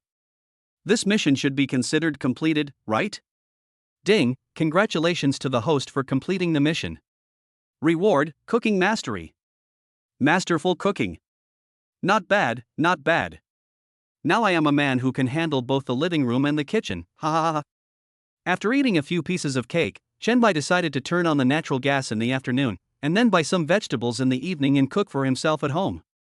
Of course, you have to wait until the sun is a little smaller before going out. So, I lay in the air-conditioned room and played with my cell phone.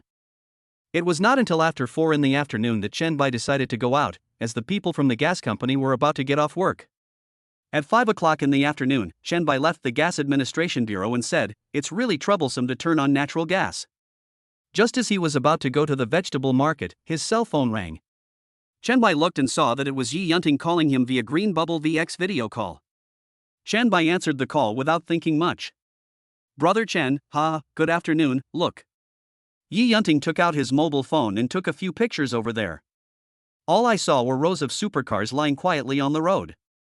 Then Ling Yifei's voice appeared on the phone, "Brother Chen, come quickly. The Beast Club is having a big event here tonight. I guarantee you'll enjoy it."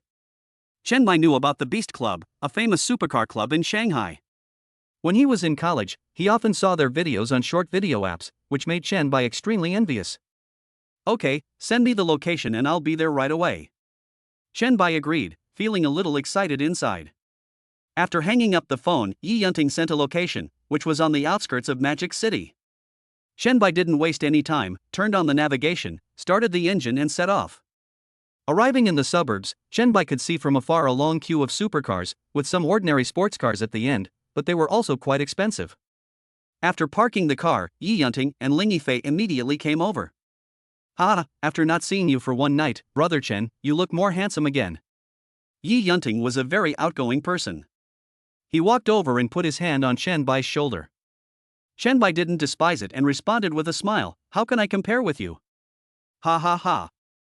This sentence made several people laugh. "Come on, Brother Chen, I'll take you to meet a friend." Ling Yifei patted Chen Bai on the back. Chapter 9 Competition Between Clubs. Chen Bai followed Ling Yifei and the others to the front of the convoy. At the front of the convoy stood a group of people, all of whom were members of the Beast Club, and the one gathered in the innermost circle was the president of the Beast Club. Ling Yifei walked over with Chen Bai. Come on, make way." Many people turned around when they heard the voice, and when they saw that it was Ling Yifei and the other two, they immediately made way for him. This was also the first time that Chen Bai had seen such a scene. Anyone who could afford a sports car was a rich young man, and there were dozens of them here. In the past, anyone here would be someone Chen Bai looked up to. Chen Bai took a deep breath, calmed himself down, and followed Ling Yifei and the others to the president. "Old Ling, is this the friend you said you wanted to introduce to me?" The president looked at Ling Yifei and asked. "Let me introduce to you all, this is a friend I just met, Chen Bai." Ling Yifei introduced to everyone. "Hello, everyone." Chen Bai smiled and nodded to everyone. "Since he is Lao Ling's friend, he is our friend," the president said with a smile. Chen Bai was secretly surprised. He didn't expect that Ling Yifei had such a high status among this group of people. "In the future, we can play with cars together and exchange experiences with each other." Ling Yifei patted Chen Bai's shoulder. Chen Bai was not timid either. He stepped forward and extended his hand to greet the president. "Hello, President." "Hello, just call me Junin from now on." Junin shook hands with Chen Bai and continued, "I heard from Yunting and the others that you drive a LaFerrari. I didn't expect Brother Chen Bai to be so amazing." Junin praised, "Rafa is a favorite of many of us." Chen Bai smiled and said modestly, No, I'm just lucky." Junin looked at Chen Bai and thought that Chen Bai's background must be complicated. "Brother Chen Bai, are you interested in joining our club?" Junin invited. Chen Bai was a little surprised. He didn't expect Junin to directly invite him to join the club. If Brother Chen Bai comes, he will directly become the manager of our club. Without waiting for Chen Bai to speak, Junin said again. Chen Bai was shocked. The position of club manager was not low. There are a total of 5 positions in the Beast Club. There is no need to say much about the president. Under the president are the vice president and the manager, all of whom are the management of the club. Below that are the planners and members. There are many subdivisions of positions within planning and membership, such as event planning, as well as core members, ordinary members, etc. Junin is the president of the club, and Yi Yunting and Ling Yifei are the vice presidents of the club. Of course, Chen Bai is not clear about the positions of Yi Yunting and Ling Yifei. He looked at Ling Yifei and saw the latter nod, so he agreed, "Thank you, President." In fact, joining the supercar club is also Chen Bai's dream. Welcome to join us," Junin said with a smile. In this way, Chen Bai became a member of the Beast Club and joined the club's discussions. "Since Brother Chen Bai is here, I will tell you everything again." Junin was surrounded by the crowd and spoke word by word. This time, we're mainly competing against the Giant Club. As everyone knows, our club was established not long ago. Although we have some reputation in Shanghai, we're still a little behind established clubs like the Giant Club. As a supercar enthusiast, Chen Bai knows many supercar clubs in Shanghai. In addition to Juqing and Mangshou, there are two other supercar clubs in Shanghai, namely Hurricane Club and Lannan Club. The Hurricane Club, like the Giant, is a long-established club in Shanghai with considerable strength. Meanwhile, the Lannan Club is a relatively new club, even weaker than the Beast. When judging the strength of a club, the first thing that undoubtedly matters is driving skills. In a match between two clubs, the most important thing is driving skills. The second thing is the car. Limited edition supercars are definitely not comparable to normally released supercars. In the previous two competitions, our Beast Club was no worse than their Giant Club. The only thing we were a step behind them was in the car. The president of the Juqing Club drives a Ferrari LaFerrari. Now, with the addition of Brother Chen Bai, our club also has a LaFerrari. I believe that our club will win this competition. We will win. We will win. Junin's words were so passionate that they immediately inspired many club members. Let's go. Junin gave an order and all the members got in the car. Chen Bai was about to return to his car, but Junin stopped him. Brother Chen Bai, your car is a LaFerrari, and you need to lead the way. No problem, Chen Bai said with a smile. You navigate to the Magic City Speed Racing Circuit. Chen Bai responded with an okay gesture. So, a team headed by Rafa drove towards the speed racing track.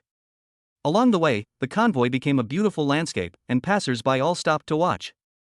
The Shanghai Speed Racing Circuit, affiliated to the Giant Club, was built with nearly 1 billion yuan of funds raised by the Giant Club. The Giant Club is also the only club in Shanghai that owns a private racing circuit.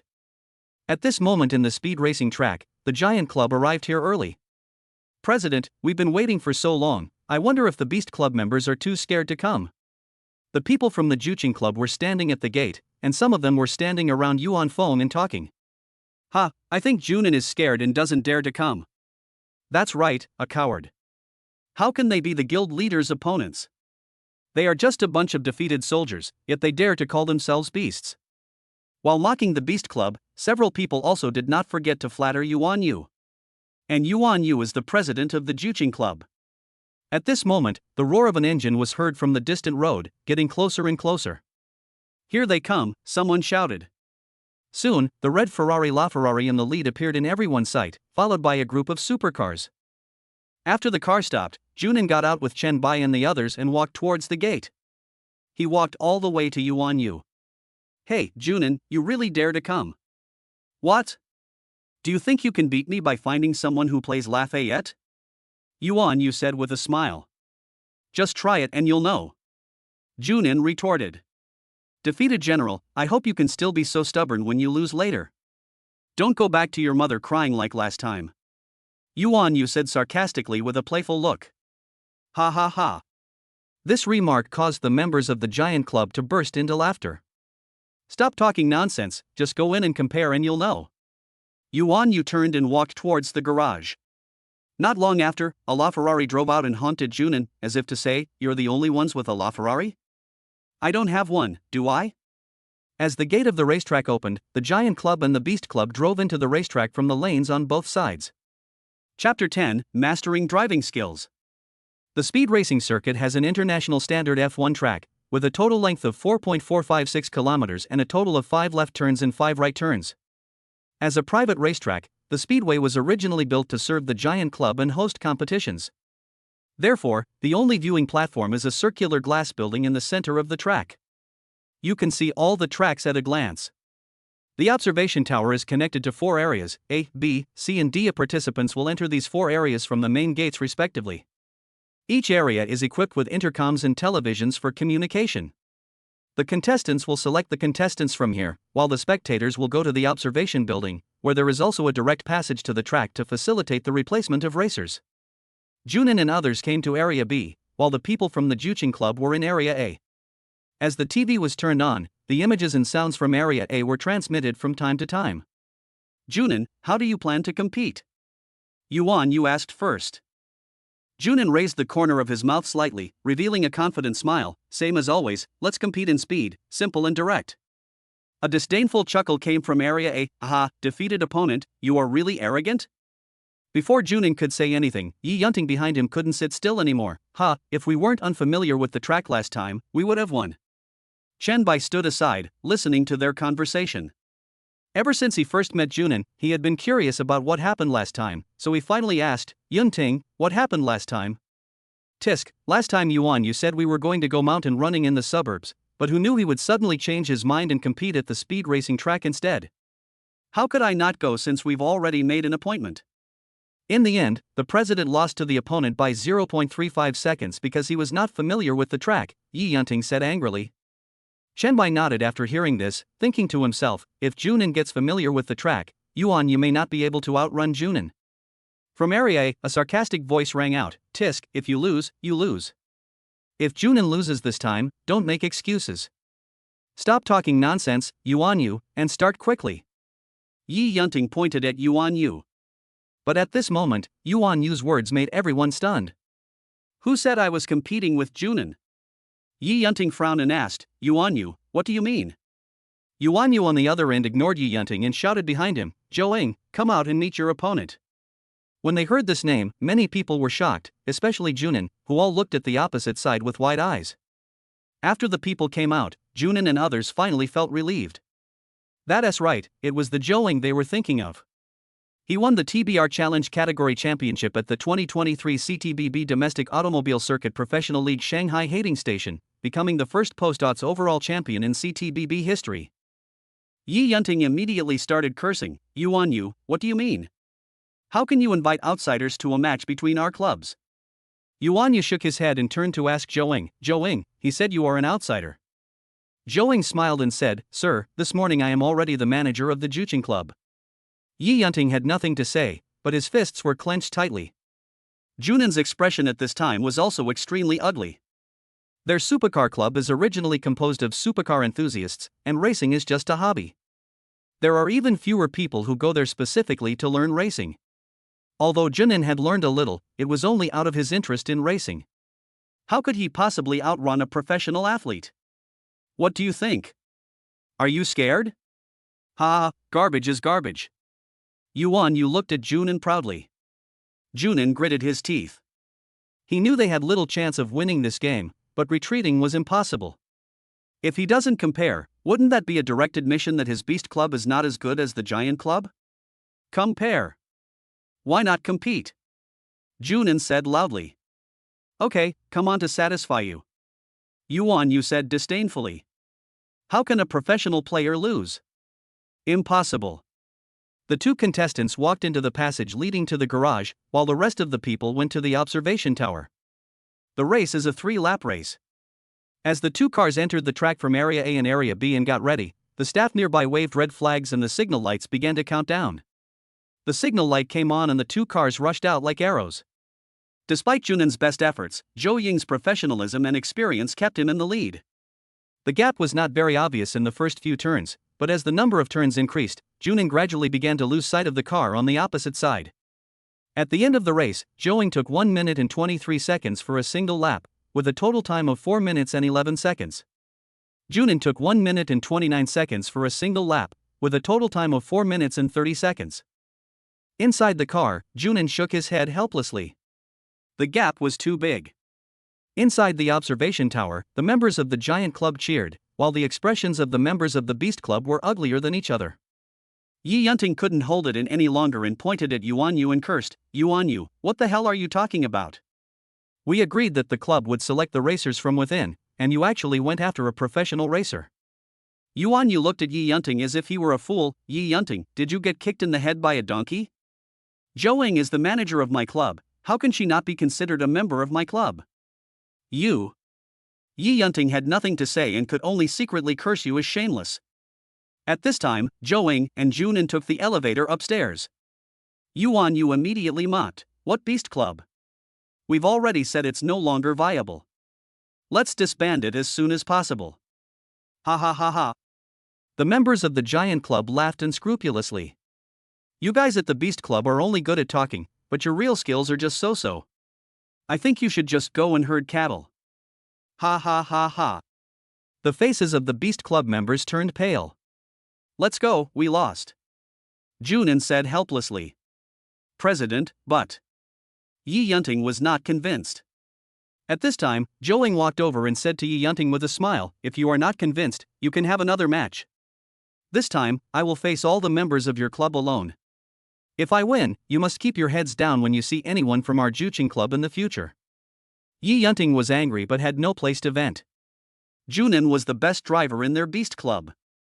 If they couldn't even beat Junin, what else could they compare with? Let's go back quickly. In the future, when you promote the club, remember to add the phrase, the beast defeated the giant 3 times. Yuan Yu said proudly while crossing his legs. Ding, new task released. Defeat Zhou in a racing competition. Task reward, driving skills mastery. System assistance item, 1-hour world-class driving skills experience card. While the two clubs were arguing with each other, Chen Bai received a task from the system. Chen Bai smiled imperceptibly. Chapter 11, Speed Racing Field changes ownership. When everyone was about to leave in disgrace, Chen Bai stood up and said, Zhou, right? Let me compete with you. This statement attracted the attention of everyone present. Yuan Yu, who is this person? I don't know, maybe he's a member of the Beast Club. What the hell? An ordinary member? Is this a joke? Junin, Yi Yunting and others also looked at Chen Bai. Brother Chen Bai, can you race? Chen Bai smiled and said, I know a little bit. Forget it. We can't even beat the president. Let's go back. Ling Yifei also walked over to persuade. From the racing car last night, Yi Yunting and Ling Yifei could probably tell that Chen Bai was a bit inexperienced and definitely not a professional racing driver. But what about Zhou? He is a professional racing driver and a champion. Even your president lost, and you still want to compete? Yuan Yu asked. Why? Are you afraid that I'll beat you? What a joke.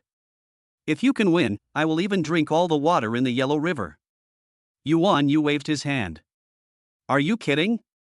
How could an unknown kid possibly beat a professional racing driver?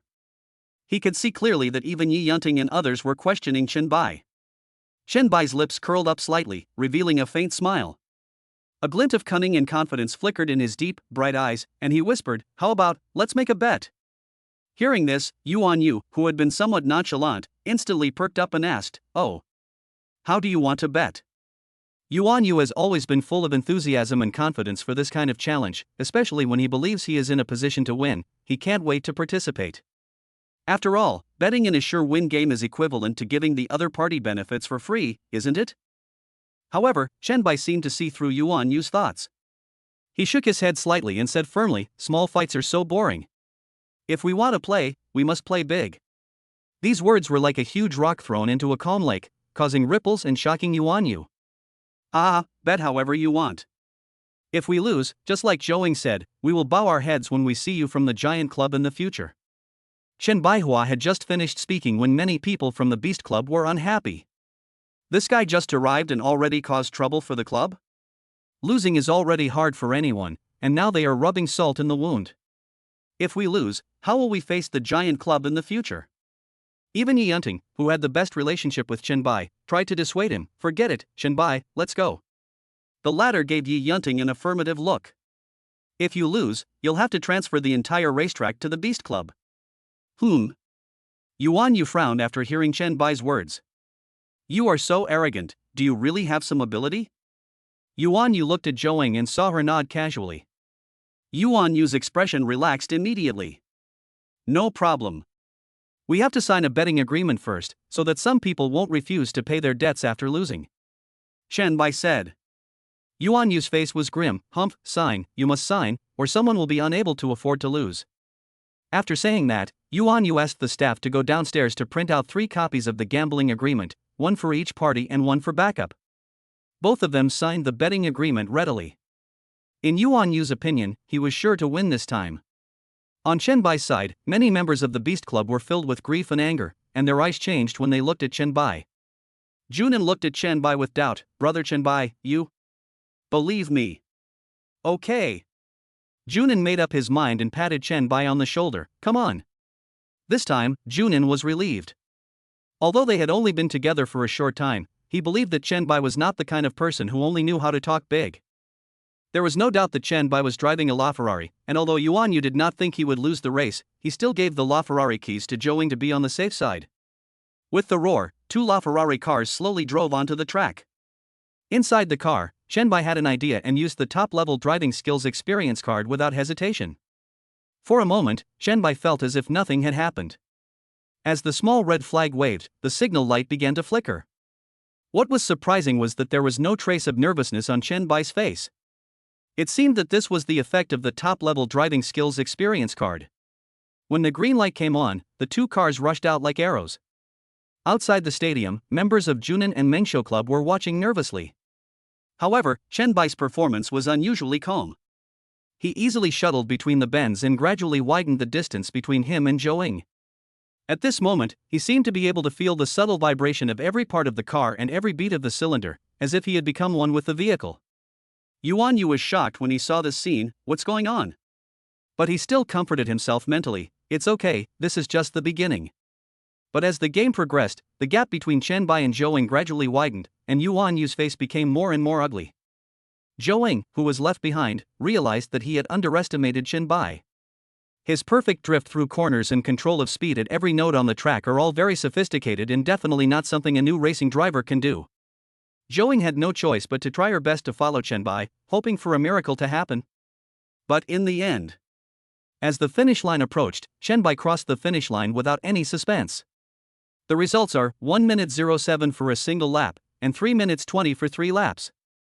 Zhou Ying's results were not much different from before, 1 minute 21 for a single lap and 4 minutes 09 for a total of 3 laps. Yuan Yu, who was watching from the upper floor, witnessed all this and asked, how is this possible? On the contrary, all the members of the Beast Club cheered. When Chen Bai came back, he was immediately surrounded by the crowd. Chen Bai, you're really good. I didn't expect you to be a hidden professional racing driver. Yi Yunting took the brunt of the criticism. I have to apologize for what I just said. Yes, us too. Many club members said. Chen Bai smiled brightly. It's okay, I don't care. Didn't I tell you before that I only know the basics? Everyone's mouth twitched. You call this just knowing a little? A single lap time of 1 minute and 7 seconds, surpassing Zhou Ying, is something that even the world's top racing drivers cannot do. Ling Yifei also stepped forward and joked, it turns out that the master is next to me. Ha ha ha. While Chen Bai was chatting and laughing with everyone, he saw Junan a few steps away. The two smiled at each other without saying anything. Junan gave Chen Bai a thumbs up in return. Everyone in the Giant Club was in a low mood. Who knew that the reversal would come so quickly and they lost in an instant? Yuan Yu's face was terribly gloomy at this time, but he was still relatively rational and knew that Zhou Ying was not to blame. Who knew that this kid was so amazing, with a single lap time of 1 minute and 7 seconds? Even a world champion would be no more than this. Yuan Yu could only feel helpless and furious. Bang! Yuan Yu punched the table in front of him, breaking it into pieces on the spot. However, he was unwilling to give the billion-dollar racetrack to the Beast Club. The gambling agreement has been signed. What can I do if I am unwilling to accept it? Chapter 12, Becoming the largest shareholder of Hanlin Group. President Yuan isn't going to default on his debt, is he? It's okay. Just tell me you want to default on your debt, and I won't want the racetrack anymore. The gambling agreement will be invalid. Chen Bai said word by word. Yuan Yu clenched his fists, his face grim, but he still pretended to be nonchalant. Tisk, it's just a racetrack, at worst we can build another one. Having said that, Yuan Yu's heart was bleeding. This racetrack was worth 1 billion, and he personally invested more than 500 million. If Yuan Yu's father knew about it, he would definitely break his legs. Xiao Zhang, go print a transfer contract. Yuan Yu called the waiter at the racetrack. After a while, a waiter named Xiao Zhang brought the contract. It's just a few $100 million. I don't take it seriously. Yuan Yu continued and signed the contract first. After Chen Bai checked and confirmed that there was no problem, he also signed his name. Party A in the contract is Yuan Yu and Party B is Chen Bai. I'll take care of the subsequent procedures. Don't worry about us defaulting on our debt. After signing the contract, Yuan Yu was no longer in the mood to stay here. Chen Bai, right? I'll remember you. Let's go. After the members of the giant club left dejectedly, the rest of the people present suddenly cheered. Woohoo, now we have our own racetrack. The only club in Shanghai that owns a racetrack. Long live Manager Chen. Long live Manager Chen. Mission completed. Reward, driving skills mastery. After the reward was distributed, Chen Bai didn't feel anything, but he was already used to it. Chen Bai, thank you. You really helped us a lot this time. Junan said gratefully, his voice full of sincere admiration and gratitude. Yi Yunting and Ling Yifei also came over at the same time, their eyes sparkling with excitement. Yes, once the results of this competition are announced, our Beast Club will be the strongest club in the Magic City. This statement is not groundless. In fact, the Giant Club is already the #1 club in Shanghai in name. As long as the result of this game becomes known, the title of the #1 club will naturally fall to the Beast Club.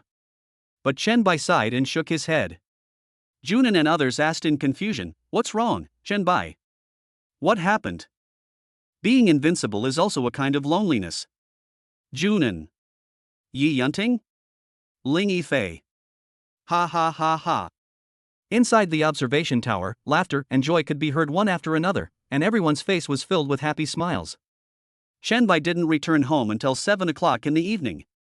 Because it was too late, the vegetable market was closed, so Chen Bai went to the fresh food supermarket to buy some daily necessities and some vegetables. I cooked 4 dishes and a soup by myself at home in the evening. I felt so comfortable. After dinner, Chen Bai washed up and lay down on the bed. Although the furniture and appliances were already complete, Chen Bai still felt that his home was empty, so he bought a lot of indoor fitness equipment online. Treadmill, dumbbells, pull-up bar, etc. At 12 o'clock in the evening, Chen Bai forced himself to stay sleepy and finally waited for the system mall to refresh. Mall refresh, number of purchases today, 1. 9.3% stake in Forest Pharmaceutical, 3 yuan. 15% shares of Hanlin Group, 5 yuan. Primary 10x cashback card up to 1 billion, 0.5 yuan. Zuli Jian elderly shoes, 0.08 yuan. Looking at the products in front of him, Chen Bai first searched for Sunlin Pharmaceutical on the internet. A local brand in Shanghai, it is the leading pharmaceutical company in Shanghai, with a market value of hundreds of billions, half a level higher than Ling's Pharmaceutical, owned by Ling Yifei. But it is nothing compared with the 15% shares of Hanlin Group. Chen Bai bought shares of Hanlin Group again. Now he holds a total of 27% of Hanlin Group shares and has become the largest shareholder of Hanlin Group. Chen Bai felt very happy. His net worth was now estimated to be 40 billion, getting closer and closer to the 100 billion mark. The suburbs of Magic City. In a manor on a mountain. An old man sat dignifiedly at the desk, with a young man standing next to him. "Grandpa." The young man called softly. "What's the matter?" The old man responded calmly and forcefully. Although he was old, the majesty and kindness revealed in his voice still made people feel at ease. "The shares you asked me to sell have been bought by someone else," the young man said slowly. "Can you find the buyer?" the old man asked. "I can't find out yet," the young man answered helplessly. This mysterious buyer adopted an extremely covert operation method. Even professional investigators could not track his true identity in a short time. "Well, it doesn't matter if we can't find anything." The old man shook his head. "Hanlin Group has a bright future. If it weren't for some unexpected events in Shidu." The young man's eyes revealed a hint of worry. "Grandpa, what about Shidu?" "Don't worry, those Shidu families alone can't bring down our Wei family. By the way, go to Hanlin Group tomorrow and see if you can meet the new shareholder," the old man instructed. "Okay, Grandpa, you should go to bed early." The young man gave an instruction and prepared to leave. The latter waved his hand in response to the young man. Chapter 13 Auction. At 9 o'clock in the morning on July 2nd, in front of the Hanlin Group headquarters building, a black Rolls-Royce drove into people's sight gracefully like a star in the night sky, and stopped steadily in front of the building, attracting the attention of many passers-by. The car door opened gently, and the first thing that caught my eye was a pair of exquisite custom-made leather shoes, followed by a man in a well-tailored suit slowly walking down. He has a tall figure and extraordinary temperament.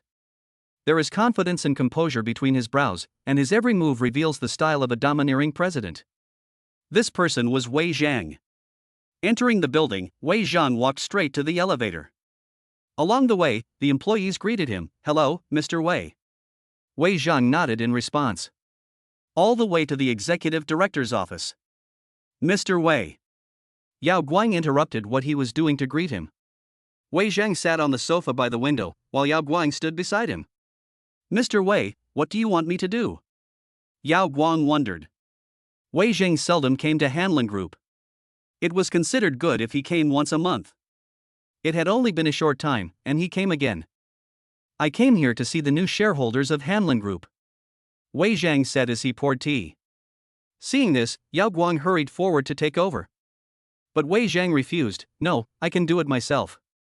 "Mr. Wei, don't you know the new director?" Yao Guang asked doubtfully. Because of the system, Chen Bai's identity is only implanted in direct subordinates, so Wei Zhang and others don't know Chen Bai.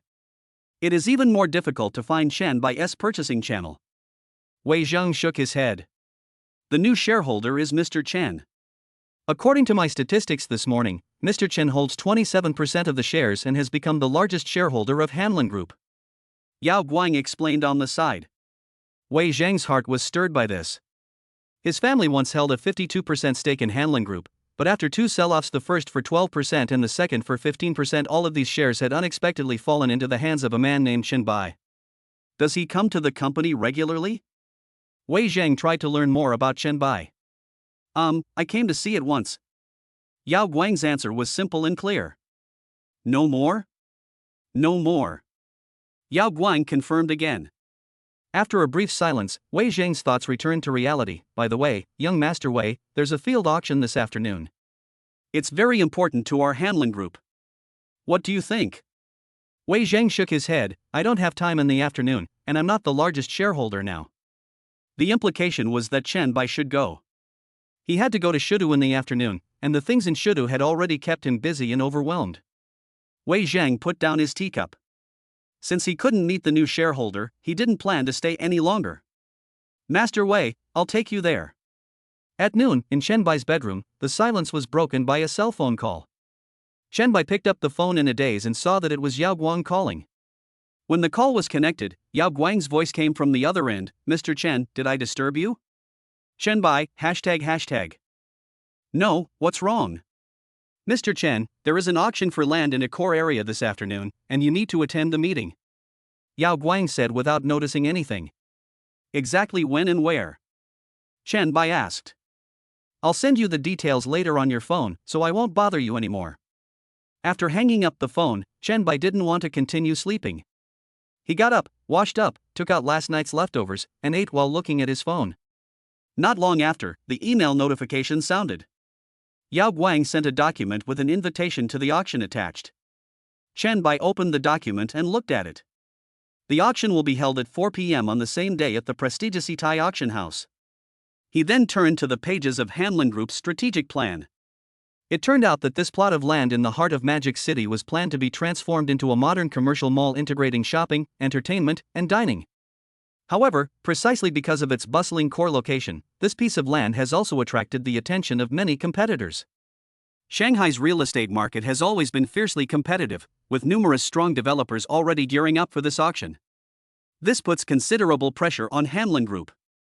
As time passed, at 4 o'clock in the afternoon, Chen Bai arrived at the Itai auction house. Because there is no threshold for bidding, it also attracted many people from the surrounding area to come and watch. Of course, Chen Bai didn't need to squeeze with them.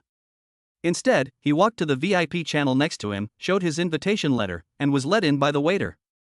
In this way, Chen Bai followed the waiter all the way to the top floor of the auditorium. This floor was full of private rooms. Chen Bai guessed that these rooms were filled with representatives from various companies. "Brother Bai." On the way, Chen Bai heard someone calling him and turned around to look.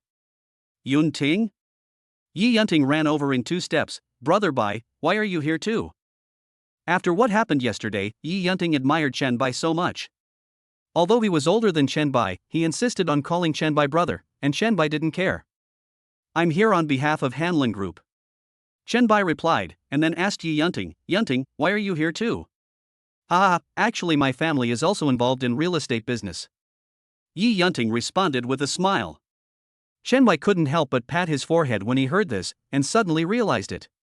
Indeed, it was not surprising that a large and diversified enterprise like the Yi Group was involved in real estate. The two waiters naturally did not dare to interrupt Chen Bai's conversation. They respectfully handed over the box number and then quietly left, leaving them enough private space. "Brother Bai, I remember that Hanlin Group belongs to the Wei family. How come it has become your home ground?" Yi Yunting immediately came up to Chen Bai and put his arm around his shoulder. He, I am now a major shareholder of Hanlin Group." Chen Bai smiled indifferently, his words revealing his calm acceptance of the change in his identity. Hearing this, Yi Yunting laughed heartily, his eyes twinkling. "If that's the case, then I won't compete with you, Brother Bai. Anyway, I was just called here by my family to see the world." Yi Yunting did not go to his box, but followed Chen Bai to Chen Bai's box.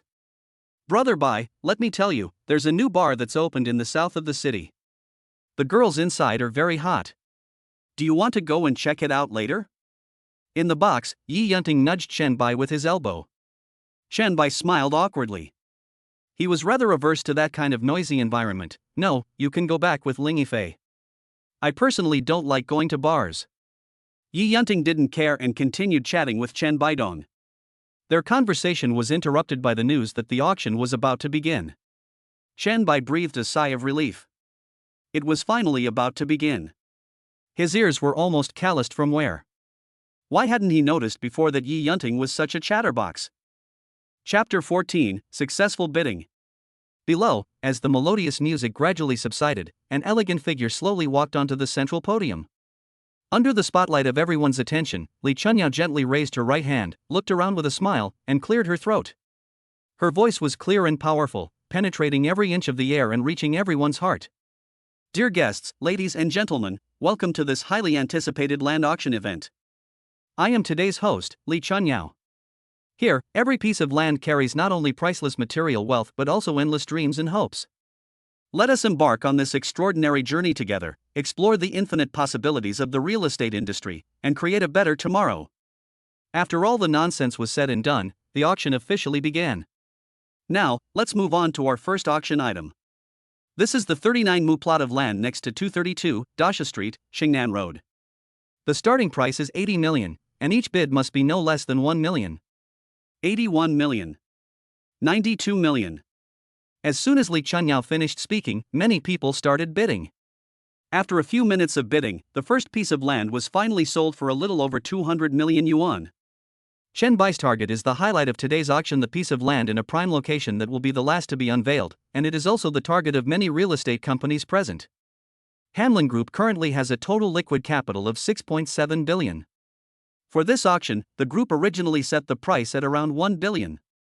However, given the extraordinary strategic significance of this piece of land to the group's future development, even if the price exceeds expectations and breaks the originally set upper limit, Hanlin Group must take it into its pocket and cannot afford to lose it. Bang! 160 million yuan deal. As the dust settled on the last round of ordinary plots, the climax that everyone had been waiting for with bated breath finally arrived. Li Chunyao's voice rang out again. "Everyone, we are now approaching the final lot of this auction, the land parcels at number 96 to 182, Minjing Street, Chuanyi Road, covering a total area of 287 mu. The starting bid for this precious land is set at 90 million yuan, with each bid increment of no less than 1 million yuan. The air was thick with tension and excitement. Almost in the blink of an eye, the first bid resounded like a thunderclap throughout the venue, 95 million. Immediately followed by even louder calls, 100 million. 100 million first time. 120 million. The numbers climbed up in leaps and bounds, and every price increase made the onlookers' hearts beat faster, as if they could feel the bidder's ambition and determination. 120 million. When this voice came out, those who came to join in the fun suddenly became excited. But before they could recover, a second voice came out, 200 million. The price didn't stop there. 250 million. In Chen Bai's box, Yi Yunting asked anxiously, "Brother Bai, why don't you take pictures?" Chen Bai had a faint smile on his face. "No rush." As time passed, the bidding became tense, with the price rising by millions. However, just when people thought the auction would enter a stalemate, a shocking number suddenly broke the calm, 500 million. This sentence was like a huge stone thrown into the lake, stirring up thousands of waves. It also discouraged many smaller developers. 500 million once. At this time, Shenbai spoke, 500 million. 600 million. As the bidding continued to rise, the entire auction process became more and more exciting, and each new round of bids would trigger whispers and exclamations. In another private room at the auction house, Tao Changchun stood by the window, his brow furrowed as he gazed at another private room not far away, also filled with intense interest. Xiao Zhang, he whispered to his assistant, whose company's representative is in the room across the way. Xiao Zhang quickly checked the information in his hand and replied after a moment, Mr. Tao, that seems to be the private room of Hanlin Group. Hearing this, Tao Changchun's face became even gloomier. He originally thought that with the 700 million budget in his hand, it would be enough to take this piece of land into his pocket, but he never expected that Cheng Yaojin would appear halfway. Now it's already 600 million. According to the company's assessment, Hanlin Group should not bid for this piece of land. Their industries have always been near the west of the city. Why are they setting their sights on the land in the south of the city? Tao Changchun gritted his teeth and continued to raise the price, 650 million. At the same time, in the box where Shenbai was, someone made a price quote, and Shenbai followed suit, 700 million. Brother Bai, it seems that the people over there are from the Boli group. Shenbai didn't say anything. No matter what group it was, he was determined to get the land this time. Seeing Shenbai bid again, Tao Changchun continued to shout, 750 million. Thus, a silent war unfolded. Every time Tao Changchun's side offered a new high price, Shenbai always managed to offer a higher bid. The two sides chased each other, constantly pushing up the value of the land, bringing the entire auction to an unprecedented climax. 900 million. Shenbai continued to raise the price. Tao Changchun couldn't help but sigh upon hearing this, a trace of regret and helplessness on his face. The sky-high price of 900 million yuan was far beyond his acceptable range. Auctioneer Li Chuanyao's voice sounded at the right time, 900 million for the first time. 900 million for the second time. 900 million for the last time. Each announcement was accompanied by the audience's breathless waiting, until the moment the gavel fell, all the suspense ended abruptly.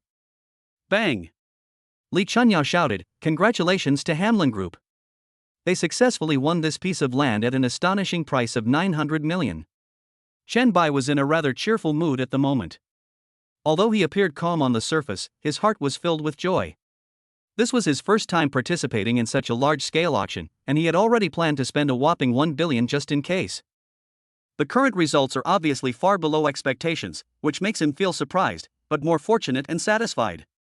Representatives of the companies that have won the land auction, you can leave without worry.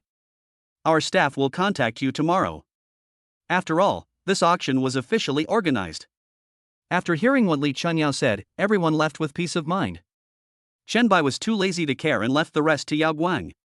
After separating from Yi Yunting, Shenbai went to the vegetable market. There are many elderly people selling vegetables in the vegetable market. They grow the vegetables themselves and they are clean and hygienic. After arriving at the vegetable market, Shenbai saw Huang Wanqing from afar. At this moment, she was carrying a large bag of vegetables and putting it into the car. Shenbai did not go forward to say hello, but rushed into the vegetable market. No need. Greeting him from such a distance made Shenbai look like a bootlicker. Walking into the vegetable market, Shenbai bought some vegetables and prepared to buy some cold and braised dishes. Chapter 15, White Detective Agency. As soon as I approached the braised food stall, I heard a quarrel coming from not far away. Shenbai ran over curiously and found that the uncle at the braised food stall and the aunt at the vegetable stall next to them were arguing. The owner of the braised food stall was a middle-aged man with a loud voice. He was talking excitedly to the aunt at the vegetable stall. "Your vegetable leaves are covered in shit. How can you sell them with my braised dishes? My braised dishes are all about cleanliness and hygiene. Aren't you ruining my business by doing this?" The woman selling vegetables was not to be outdone. She put her hands on her hips and retorted, "These vegetables were just picked from the fields this morning, they're super fresh. The presence of poop means they're organic. Your braised vegetables have such a strong smell, they're really affecting my vegetable business." The surrounding vendors and customers were attracted by the quarrel and stopped to watch. Shenbai looked at this scene and thought that the bustle of this vegetable market was no less than the auction just now. Shenbai was too lazy to meddle in other people's business, so he turned around and left, found another braised food stall, bought some, and prepared to go home. When Shenbai returned home, he could already smell the aroma of rice wafting from Huang Wanqing's house. A faint fragrance of grains made Chen Bai hungry, so he ran back home and started busying himself. At 12 o'clock in the evening, Chen Bai was awakened by the alarm clock and opened the system mall with hazy eyes. Product refresh, number of purchases on the day, 2. Wang Shixi's authentic ping and letter, upper part, 1.3 yuan. 51% shares of Lubai Detective Agency, 2.6 yuan. Null. 49% stake in Lubai Detective Agency, 0.8 yuan. How come you still have time to play with the system? Host, empty means no product has been refreshed. Chen Bai was too lazy to argue with the system, he focused all his attention on the products. The upper half of Wang Shixi's Ping and Tai was auctioned by a mysterious tycoon for a high price of 308 million yuan last year. Chen Bai was wondering in his heart, could this mysterious rich man be the system? Lubai Detective Agency is truly impressive. It's one of the most extensive and powerful detective agencies in Shanghai. While their exact market capitalization is unknown, it's estimated online to be 6 billion yuan. Purchase. With this detective agency, it will be much more convenient for me to find out things on my own in the future. July 3rd. At noon, Chen Bai got up from the bed on time. After washing up, I ate some leftovers and realized that I had nothing to do today. After a little thought, Chen Bai decided to go to Lubai Detective Agency. He happened to have bought it last night. Since he had nothing to do, he might as well go for a look. After making up his mind, Chen Bai put on his shoes and went out. Following the navigation all the way to the economic circle of Shanghai, along the way, the Ferrari LaFerrari attracted the attention of passers-by. After parking the car, Chen Bai walked into the office building. According to the information on the wall, Chen Bai learned that Lubai Detective Agency was on the 17th and 18th floors, and both floors were the office area of Lubai Detective Agency. Chen Bai took the elevator to the 17th floor. As soon as he got out of the elevator, he saw a striking sign Lubai Detective Agency. He walked straight towards the door but was stopped by a receptionist. "Hello, sir, do you have an appointment?" the receptionist asked politely. Chen Bai smiled and said, "I'll look for your director. Just give him a call and you'll know." The receptionist looked Chen Bai up and down, a hint of doubt flashed in her eyes, but she still smiled and said, "Okay, sir, please wait a moment." After hanging up the phone, the receptionist seemed more respectful. "Mr. Chen, the director will be here soon." Good. Not long after, a man in business attire walked over quickly, with the logo of the Lubai Detective Agency hanging on his left chest. "Welcome, Mr. Chen, I'm Tang Guangming, the director of Lubai Detective Agency." Tang Guangming put his hands on his abdomen and bent slightly, like a waiter. Chen Bai extended his hand. "Well, hello." Seeing this, Tang Guangming hurriedly extended his hand and the two shook hands. "Mr. Chen, I was planning to call you, but I was too busy and forgot about it after lunch." Tang Guangnian stood aside and said in annoyance. Chen Bai shook his head, not minding at all. On the contrary, if he was called in the morning, he would still be sleeping.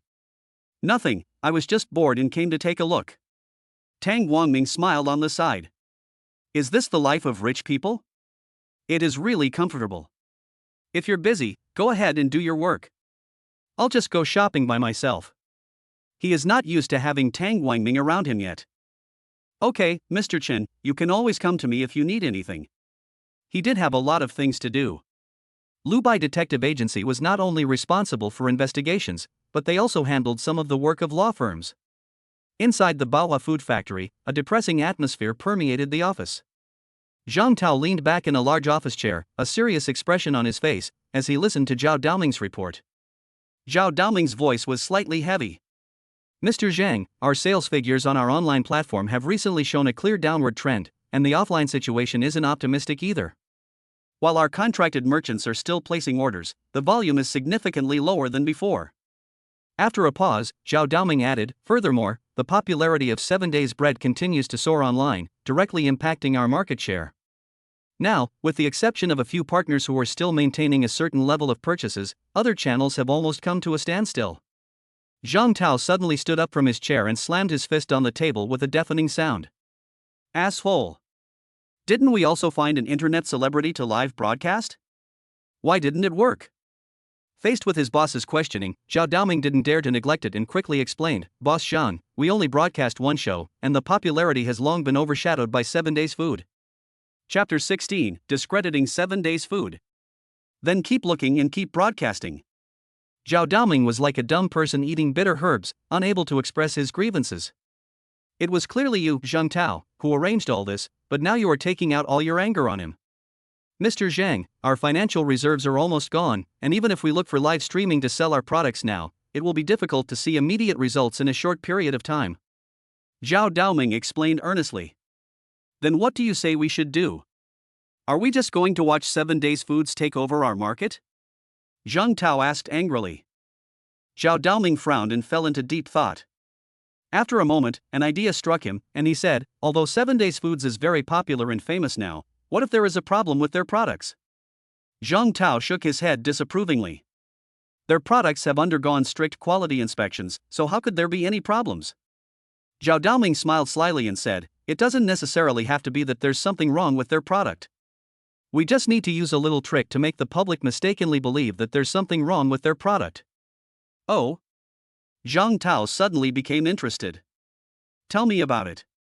Zhao Daoming couldn't wait to say that Lu Yakin we found last time has quite a few fans on Info TikTok. We can definitely use her to discredit Kiri Foods, then buy some hype and hire some mediocre streamers and internet influencers to get involved. When Kiri Foods scandal strikes, we, Boa Foods, can step in and, as a competitor, righteously accuse them of poor quality. We can then take the opportunity to heavily promote our Boa bread. With the cooperation of Lu Yakin and others, the popularity will definitely soar like a rocket. At the same time, the online marketing team will spare no effort to promote it. With such a smooth operation, our Boa bread will definitely be a bestseller. But what if we are discovered? Zhang Tao asked. Don't worry, Mr. Zhang. As long as we do it perfectly, we won't be discovered. Zhao Tao couldn't help but feel happy after hearing this. Okay, I'll do as you say. I'll leave this matter to you with full responsibility. If you do a good job, you will definitely get the benefits. Thank you, Mr. Zhang. I guarantee everything will be safe. At noon, the sun is scorching. Chen Bai randomly found a restaurant called Restaurant Number 7 near the Lubai Detective Agency, as casually as a bird entering the forest. I had just ordered the food and hadn't even sat down when I caught a glimpse of Huang Wanqing. At this moment, Huang Wanqing was standing at the front desk with a middle-aged man, and no one knew what they were talking about. Chen Bai secretly guessed that the man must be Huang Wanqing's father. I'm sorry, sir. There are so many customers today that there are no extra tables.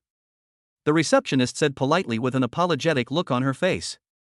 Is that box still available? Huang Changping insisted. I'm so sorry, sir. All the rooms for today have been booked in advance, and there are no extra rooms at the moment. Huang Changping was a little annoyed. He usually eats here, and the receptionist seemed to recognize him, but there were no seats left, so there was nothing she could do. Usually, his assistant would book a table for him in advance every day, but today, his assistant was on sick leave. Originally, the assistant wanted to help him book a table in advance before he took leave, but Huang Changping politely declined.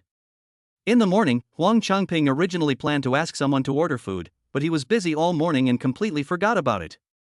It was not until Huang Wanqing came to call him to eat that he remembered it. Who could have expected that when the father and daughter arrived at the restaurant, they were told by the receptionist that there were no seats available? The receptionist said again, the last table has been reserved by that gentleman. You might as well go and ask if you can share a table. Hearing the words of the receptionist, the father and daughter looked at Chen Bai at the same time. Chen Bai. Huang Wanqing couldn't help but exclaimed. She didn't expect to meet Chen Bai again. Seeing that her father was still hesitant, Huang Wanqing quickly said, It's okay, Dad, it's okay to share the table. Let's go over there. All right.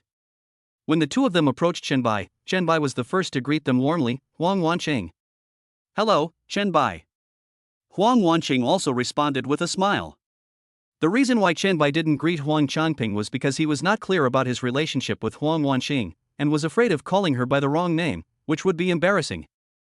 Before this was just Chen Bai's speculation. Appropriately, Huang Wanqing introduced, This is my father. Then, Huang Wanqing said to Huang Changping, Dad, he is my high school classmate, Chen Bai. Hello, uncle. Chen Bai quickly stood up and greeted him. Huang Changping stretched out his right hand, It's Xiao Chun, hello. The two shook hands gently. Huang Wanqing then said somewhat embarrassedly, By the way, Chen Bai, there are no seats left in the restaurant. Can we share a table with you? Chen Bai raised the corner of his mouth and smiled, no problem. Huang Wanqing smiled as beautifully as a flower and pulled Huang Changping to sit down. At this time, Chen Bai handed over the menu. I don't know what you want to eat, here is the menu, you can help yourself, order whatever you want, this meal is on me.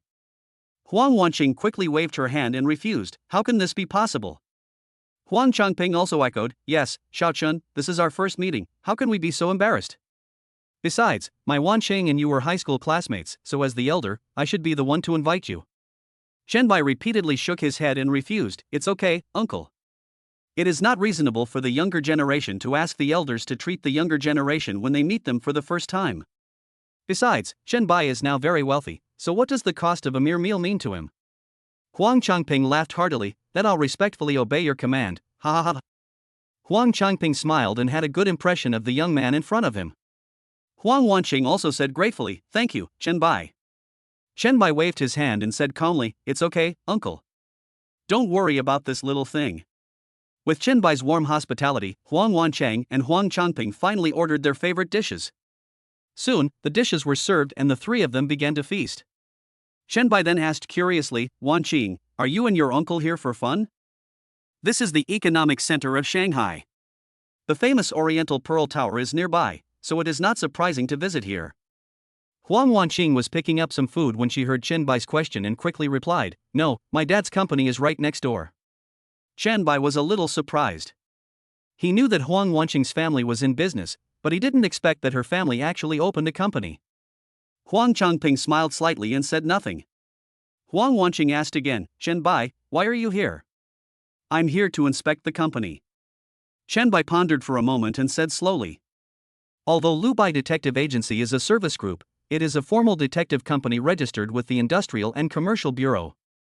It is just called a detective agency. These words shocked Huang Wanqing and Huang Changping. Chapter 17, Quality Crisis? Huang Changping looked at the young man in front of him as if examining him, and couldn't help but look up to Chen Baigao in his heart. Owning his own company at such a young age is truly a promising young man. Huang Wanqing was no less shocked than Huang Changping. In her impression, Chen Bai was just a poor boy from the countryside. How could he become a tall, rich and handsome man in the city in the blink of an eye? Huang Changping praised Chen Bai generously, little Chen is so young and already has his own company. He is truly a young and promising man. Chen Bai was neither arrogant nor impatient, and replied modestly, it's just that I was lucky and opened a small and insignificant company. How dare I compare myself with you, Uncle Huang? Uncle Huang, you've been able to establish yourself in this prosperous city for many years. Your abilities are obvious to all. I'm just starting out, and I still have many questions for you to ask. Chen Bai flattered Huang Changping, who was very pleased and smiled widely. Xiao Chen, you're way too modest. These days, many college graduates struggle to find jobs, yet you've already started a company and become its own boss. You're a rare young talent in Shanghai. Huang Changping began to praise him, saying that the courtesy was reciprocity and showed his grace. In Shanghai, there are very few young people who can catch Huang Changping's eye, and Chen Bai is one of the best among them. Chen Bai touched his nose awkwardly. If it weren't for the system, he would probably be screwing screws in some electronics factory right now. Chen Bai picked up the teacup on the table and toasted it to Huang Changping. Come on, Uncle Huang, since you have a lot of work to do this afternoon, let's have tea instead of wine and toast you. Huang Changping also picked up the teacup in front of him and gently clinked it with Chen Bai's, making a crisp sound, come on, ha ha ha. Although the two met for the first time, in the eyes of outsiders, they seemed like old friends who had met again after a long separation. They held tea and passed it back and forth, drinking it in unison. Huang Wanqing watched the two of them silently, eating her food silently, like an outsider. After dinner, Huang Changping had to leave in a hurry due to important matters. Before leaving, he smiled and warmly invited Chen Bai, Xiao Chun, please come to my uncle's house when you have time. I'll treat you. Huang Wanqing also said goodbye with a smile, I'm leaving too, Chen Bai, goodbye. Chen Bai responded one by one, okay, uncle, I will definitely go when I have time. Goodbye, Wanqing. At the dinner, since Chen Bai was very much to Huang Changping's liking and was Wanqing's high school classmate, Huang Changping repeatedly asked Chen Bai to call him uncle, which would make them seem more intimate, and he also added his contact information. After Huang Changping and his daughter left, Chen Bai went to pay the bill. After paying, he walked out of the restaurant with brisk steps. Chen Bai took out his cell phone and looked at the time. It was almost 2 o'clock. Then he looked up at the sky. The scorching sun was like a huge fireball, making it almost impossible for him to open his eyes. The 33 high temperature is really unbearable. At this moment, Chen just wants to rush home and stay in the air-conditioned room. Having made up his mind, Chen drove to Yulong Mansion at lightning speed. When he got home, he couldn't wait to turn on the air conditioner. 16, it must be 16. Chen stayed in the air-conditioned room until 4 o'clock in the afternoon, when a phone call came in. Chen looked carefully and saw that it was Rongku calling. He answered the phone and heard Rongku's urgent voice on the other end, like a sudden storm. "Mr. Chen, have you seen the trending video on the note?" Chen asked doubtfully, "What trending video?" "Mr. Chen, you'll know if you go and take a look. It's ranked 6th on the popularity list," Rongku continued. "Okay." Chen responded, then hung up the phone, opened the Note app, and saw the video ranked 6th on the popularity list. The title is shocked, "I found this stuff in 7-day bread." Chen clicked on the video out of curiosity. "Hello everyone. I'm Lu Yakin. 7 Days Bread is a very popular bread online lately. I'm sure everyone is familiar with it. This morning, I went to the supermarket downstairs and bought a bag. Guess what I found inside?" Afterwards, Lu Yakin played a video of the entire process of her going to the supermarket to buy bread, as well as a video of her unpacking and finding foreign objects inside. "I actually found a rat's leg in there. Ugh. I can't take it anymore, my family. I feel sick just thinking about it now. I actually ate several mouthfuls. Look." As she spoke, Lu Yakin put on gloves, lifted the rat leg in front of the camera as if it were a time bomb, and gave it a close-up. "I, Lu Yakin, hereby condemn the 7 Days Bread manufacturer. Their disregard for hygiene is a serious violation of the interests of our consumers." There was about a minute of video left, but Chen no longer had the patience to watch any further. His face was terribly gloomy. This is clearly a naked conspiracy, carefully planned by someone and specifically targeting their 7 Days food factory. Chen was furious. He opened his address book and immediately called Tang Guangming. "Hey, Tang Guangming, have you seen the video ranked 6th on the music notes hot list?" Tang Guangming looked bewildered. "No." Chen tone was filled with a hint of anger. "It doesn't matter if you haven't seen it. Go and see it right now and investigate thoroughly. I want to see who is behind this." "Understood, Mr. Chen." After hanging up the phone, Tang Guangming took action immediately. This was the first time in such a long time that Chen was so furious. The Kiri food factory has been working silently and developing diligently, but it never expected that someone would set their sights on the Kiri food factory. Chen opened his phone and scrolled through the comments under Lu Yakin's video. Those netizens who didn't know the truth had already started cursing like a tide. Well, the 7 Days food factory is really bold. They are so irresponsible in importing this stuff. I've bought a lot of their bread in the past few days. It's really disgusting. 7 Days food, are you worthy of us? RNM, return the money. Looking at these comments, Shenbai's face became increasingly gloomy, as if water could drip out of it. With the exposure of Kiri Food's scandal, many anchors such as Ruweli Media were also implicated, and even Ruweli Media behind them was exposed by netizens. These netizens didn't care about the truth and just started cursing. Of course, some of them are water armies hired by Baohua Food Factory. After Deng Jia learned the news, he called Chen Bai immediately. Don't worry, I've already hired someone to investigate this matter. First, do your company's public relations work and make sure to control the direction of public opinion. As the leader of a media company, Deng Jia is naturally more knowledgeable about these things than Chen Bai. Afterwards, Chen Bai called Rongku again and also told him to do a good job in public relations and control public opinion. Chapter 18, Market Administration Visits. After a series of operations, it was already 5 o'clock in the evening. It is definitely unrealistic to think that things can be resolved today. At 12 o'clock in the evening, the mall had not refreshed any good things, so Chen Bai bought a card to improve his appearance. Host, Chen Bai. Age, 22. Appearance, 86, normal, 60. Assets, 1,800,474.16, a property in Yulong Huafu, a BMW 5 Series, and a Ferrari LaFerrari. Industries, Wanjie Shopping Mall, 7 Days Food, Ruweli Media, 27% stake in Hamlin Group, Speed Racer, Lubai Detective Agency. Item, Precognition Card. Direct use can improve the appearance by 10 points. Now Chen Bai has enough appearance to become a traffic star. The next day, at 10 o'clock in the morning, the urgent ringing of the phone woke Chen Bai. Seeing that the caller ID showed Tang Guangming, Chen Bai's eyes brightened instantly. Hello. Hello, Mr. Chen, I have already investigated the deliberate slander against 7 Days Foods online. Tang Guangming's voice on the other end of the phone was full of confidence. Hurry up and tell me who it is. Chen Bai urged impatiently. It's the Baowa Food Factory. Baowa Food Factory? This name lingered in Chen Bai's mind. He seemed to have heard it somewhere before. By the way, isn't that the instant noodle factory that once squeezed out the market share of the 7 Days Food Factory? Later it switched to making bread and competed with 7 Days Food for customers. It seems that they are really anxious now, and they don't hesitate to use such despicable means to deal with Kiri food. They really use every possible means. Chen Bai shook his head angrily. His mood was like the sea hit by a storm, with turbulent waves. Mr. Chen, I have the call records between Zhao Daoming, the assistant to the boss of Baowa Food Factory, and Lu Yakan, as well as their transfer records.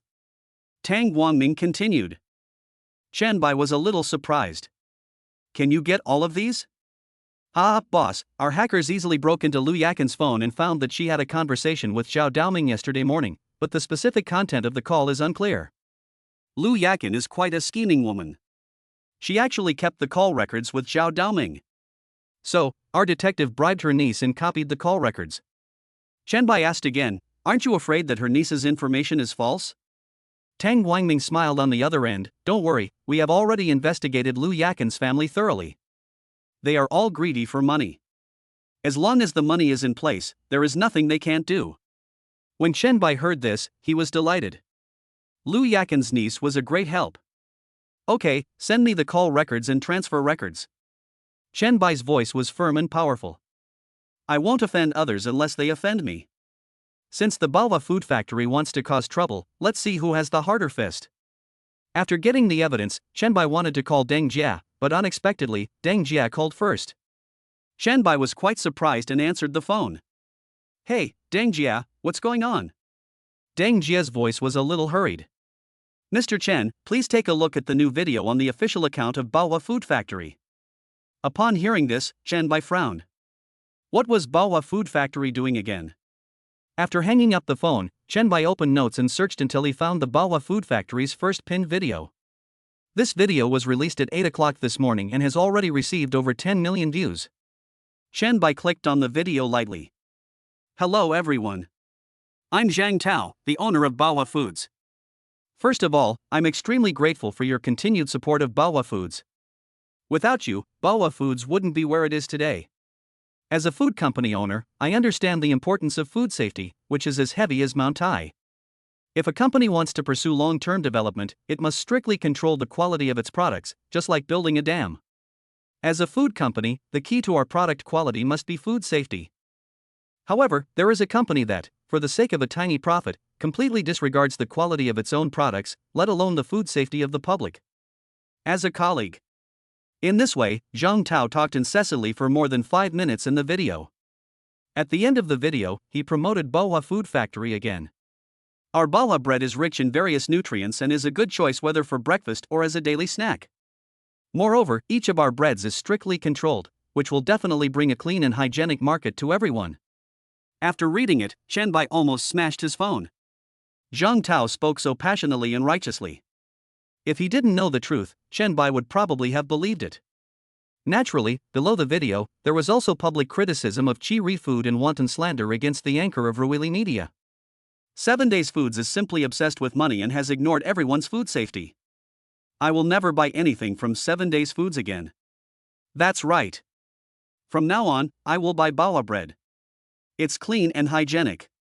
7 Days Food, are you worthy of us? RNM return the money. Ruili Media has ceased operations since yesterday and stopped all operations. Some of the company's anchors even want to leave the company. The impact of this incident on Ruili Media was so great that it was suffocating. Media companies have always been like this. Whenever there is negative news, it is always like a bolt from the blue. Chen Bai was no longer in the mood to read these comments. He called Rong Ku and Deng Jia back one by one, telling them that he had irrefutable evidence that Baowa Food Factory was slandering them. Upon hearing this, the two of them felt relieved after having been tense all night. As the Bawa Food Factory video was released, its popularity continued to rise. One reason was that Zhang Tao bought the popularity, and the other was that the internet trolls led the pace. At 11 o'clock in the morning, Ronke called Chen Bai. I was informed that the Shanghai Market Supervision and Administration Bureau had just paid a visit, but since there was indeed no problem with Kiri food, the people from the Health Administration Bureau had to return empty-handed. Chen Bai advised Ronke, please be patient for now. When everyone is free at 12 o'clock, we will contact the media and expose Bawa Food's despicable and shameless practices to the public. The higher they climb now, the harder they'll fall later. Since they want to play, Chen Bai will accompany them to the end. Of course, just exposing them is far from enough. Since Zhang Tao gave Chen Bai such a big gift, Chen Bai must of course return the favor. Therefore, Chen Bai also specially asked Tang Guangming to investigate the many great achievements of Bawa Food Factory in the past. This set of skills is enough to control Zhang Tao to death. Chapter 19, Public Opinion Reversal. In the Bawa Food Factory, Zhang Tao was half lying on a chair, feeling as if basking in the spring breeze, with a smug smile on his face. He, Mr. Zhang, our sales are increasing rapidly today. Today's sales are almost catching up with our previous weekly sales. Zhao Daoming said with a smile on his face, looking like a puppy waiting to be fed by his owner. Yeah. Zhang Tao nodded with satisfaction. You've done an excellent job this time. It won't be long before 7 Days Foods goes bankrupt and liquidates. What's the name of the new boss of the 7 Days Food Factory? Zhao Daoming quickly replied, Chen Bai. Yes, Chen Bai, a young boy who is still wet behind the ears. How can he possibly fight against me, Zhang Tao? I have to let him taste the cruelty of this society and teach him a good lesson. Not everyone can handle business. Ha ha ha ha. Zhang Tao let out a hearty laugh, which seemed to break through the roof and resound through the sky. Zhao Daoming smiled along, but muttered to himself, this was clearly my idea, and now you have taken all the credit. But he still had to flatter him. Mr. Zhang has been in the business world for many years, so he should be able to handle this kind of rookie with ease. Haha, okay, Zhao Daoming, from now on, you are the vice president of the company. Zhao Daoming's heart twitched. This is too stingy. At least give me some actual reward. Just saying vice president and you want to get rid of me? Boss Zhang, isn't the deputy general manager's position occupied by Yang Zhao? It's not appropriate for me to go there. Zhang Tao retorted, he's incompetent, and now you're the vice president. Zhao Daoming wanted to continue arguing, but Mr. Zhang Tao was impatient, huh? Nothing, thank you, Mr. Zhang. Well, you should increase your efforts in the afternoon, buy more popularity, find more internet trolls and anchors, and promote Kiri food well. Zhang Tao continued. Good. As long as the 7 Days Food Factory goes bankrupt and liquidates, we can invest in them. Then, Bawa Food can start preparing for listing, ha ha ha ha. Within an hour, the video about the 7 Days Food continued to spread like a plague, its popularity soared sharply, and the insults in the comments section surged like a tide. Everyone in Ruili Media was in a panic, and many anchors were like frightened birds, worried that the fire in the city would affect others. I waited until 12 o'clock. Chen Bai arrived at Ruili Media on time. Ronke and Deng Jia were already waiting downstairs at Ruili Media Company. After Chen Bai parked the car, he walked straight towards the company. Mr. Chen. The two greeted in unison. Well, go in. On the way, Chen Bai asked, have the reporters arrived?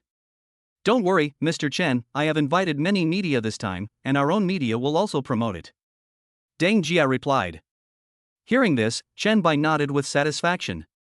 Being able to prepare so much in just 1 hour showed that Deng Jia was quite capable. Chen Bai came to his office, sorted out some documents, and then called Ronke and the other two to go to the conference room. This conference room is a large conference room specially prepared by Ruili Media for press conferences or some important events. It can accommodate hundreds of people at a time. In the conference room, many media reporters were whispering to each other, and the noise was like waves rising and falling. Tell me, what exactly is Ruili Media's intention in summoning us here? What other purpose could there be? It's nothing more than trying to whitewash Ruili Media. What's the point of distancing yourself from the matter? It will only make things worse. Why worry about it? We just need to report on it. The noisy sound, like the buzzing of mosquitoes and flies, continued until Chen Bai and others entered the venue. Hoo-hoo! Deng Jia quickly stepped forward and tried the microphone. After confirming that everything was correct, he turned on the large screen behind him and projected the image onto it through his computer. Hello, friends from the media. Perhaps many of you are still unfamiliar with me, so let me first introduce myself.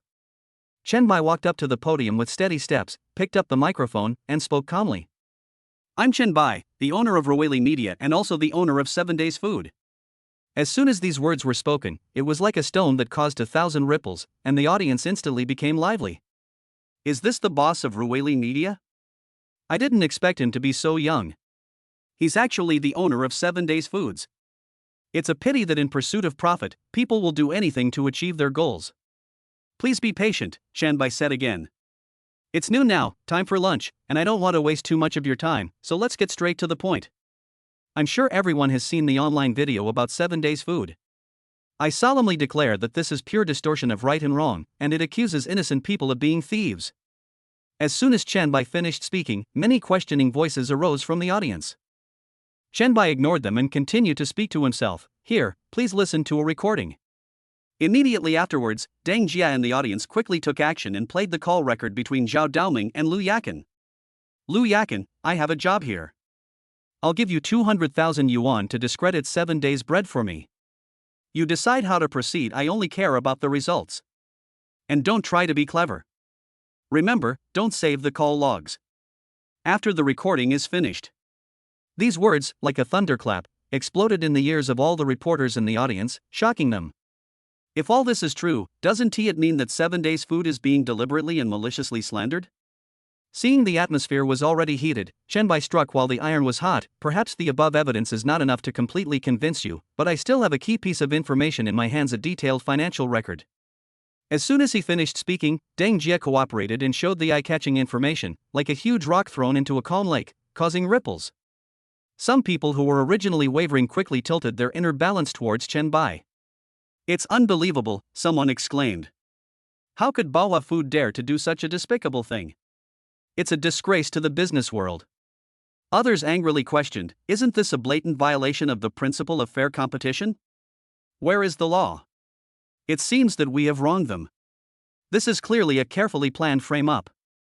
Chen Bai's gaze swept over the crowd, perceiving the emotional fluctuations among them. He knew the time was ripe, so he spoke again. I know everyone is anxious, but please don't be impatient. Please watch this video again. I believe that after watching it, everyone will have a clearer answer in their hearts. After saying that, the screen switched to show a video shot from a third-party perspective. The video clearly showed Lu Yakan putting the foreign object into the bread. All of this was captured by a citizen who was filming his daily life on the windowsill. After Tang Guangming got the video, he sent it to Chen Bai without hesitation. Chapter 20 Wait for Bankruptcy. After the video ended, there was another uproar in the public opinion field. Many media people were outraged and denounced Lu Yakan's ugly behavior. They are only interested in profit and have no bottom line. A money-grubbing, shameless woman who is not a human being. At this point, Chen Bai's goal of whitewashing Kiri Food has been achieved, but the real show has just begun. Amidst the clamor of public opinion, Chen Bai interrupted them at the right moment. Everyone, please be quiet for a moment. I've brought some things with me for this discussion, and I'd like you to enjoy them with me. Under everyone's curious gaze, the big screen switched again and started playing a video. The main content of the video is that Zhang Taoqi and a group of people forced buying and selling. At that time, Zhang Tao was actually a gangster with dozens of brothers under him. In the early days, he had some fame in the west of the city. However, as the government crackdown on crime intensified in recent years, Zhang Tao realized that his career path in society was no longer viable. So, he and dozens of his brothers switched to the food industry. Soon, dozens of people pooled together hundreds of thousands of yuan, and Zhang Tao bought a factory in the suburbs. After completing a series of procedures, he began to produce some popular snacks. After the product was just produced, Zhang Tao found that there were no buyers, and then the video showed Zhang Tao leading people to force buying and selling. Considering that Zhang Tao had some reputation in the west of the city, the vendors bought things worth tens or hundreds of dollars without saying a word. Relying on this skill, Zhang Tao borrowed money from the bank to expand the production line, and his business grew bigger and bigger. Later, he found that instant noodles were very popular, so he made a quick decision to switch to making instant noodles and has continued to grow to its current scale. I have to say that Zhang Tao still has some courage. After watching the video, everyone in the conference room whispered to each other, their voices filled with surprise. I didn't expect that the boss of Baohua Food Factory would have such a past. He actually relied on coercive tactics to expand the market. Some people shouted, this behavior is too bad. We must unite and resolutely boycott Baohua Food. That's right, boycott Baohua Foods. We can't let such unscrupulous companies run rampant in the market. Chen Bai stood on the podium, looking at the excited media reporters below, with a barely perceptible smile on his lips. His goal has been achieved. This time, even if Baohua Food Factory doesn't die, it will be severely damaged. After the meeting, Chen Bai also called the police. By the afternoon, details of the meeting began to spread rapidly as major news media outlets rushed to report on it. Many people's attention was fixed on this incident, and condemnation of Baohua Food was heard everywhere. Lu Yakin, who once became the focus of discussion, instantly became the target of public criticism and was condemned by everyone. At the same time, the malicious comments against Chiri Food receded like the tide, and were replaced by overwhelming condemnation of Baohua Food Factory. I never thought that Chiri Food was actually an innocent victim, and Baohua Food actually resorted to such despicable means for profit. Netizens' anger was beyond words. Baohua Food Factory, are you worthy of us? Return the money. In the Baohua Food Factory, Zheng Tao was leisurely lying on a chair and sipping tea. Suddenly, the silence was broken by hurried footsteps, and Zhao Daoming rushed in a hurry. Zhao Daoming, what are you doing? Zheng Tao frowned slightly, with a hint of dissatisfaction in his voice. However, Zhao Daoming ignored Zhang Tao and hurriedly urged him, Mr. Zhang, something terrible has happened. Please check online immediately. Zhang Tao asked doubtfully, what happened online? I wondered if 7 Days Food had declared bankruptcy and liquidated. Driven by curiosity, he took out his mobile phone and swiped his finger across the screen. However, the scene before him left him stunned. The internet was filled with condemnations and accusations against him, and in the uproar, he seemed to have become the public enemy. What's going on? Why is everyone scolding me? Shouldn't they be blaming 7 Days Food? I was filled with confusion and bewilderment. Zheng Tao hurriedly clicked on the video that had sparked heated discussion. As it played, scenes from the Ruili Media lunchtime meeting replayed themselves, and each accusation stabbed him like a sharp knife, piercing his heart. When the video ended, Zheng Tao stood there in a daze as if struck by lightning, and the phone in his hand quietly slipped out. He muttered to himself, what on earth is going on? Who can tell me what is going on? Zhao Daoming hesitated to speak, and finally uttered only one sentence. I don't know either, Mr. Zhang. Hearing Zhao Daoming's voice, Zheng Tao turned around abruptly and approached him angrily. He grabbed Zhao Daoming's collar with both hands and said sternly, Zhao Daoming, explain it to me clearly. Didn't you say it was foolproof? Why did Chen Bai see through it? Tell me now. Zhao Daoming turned pale with fear and stammered, I really don't know, Mr. Zhang. After a moment's hesitation, Zhao Daoming suddenly said, the call records. Yes, it must be that stinky bitch Lu Yakin. I repeatedly told her not to save the call records, but she actually saved them, allowing Chen Bai to take advantage of the situation. At this moment, anger and frustration intertwined and surged in Zheng Tao's heart. Then why did you come to me? Go and find a way to clarify, hire some internet trolls, and mobilize all available resources.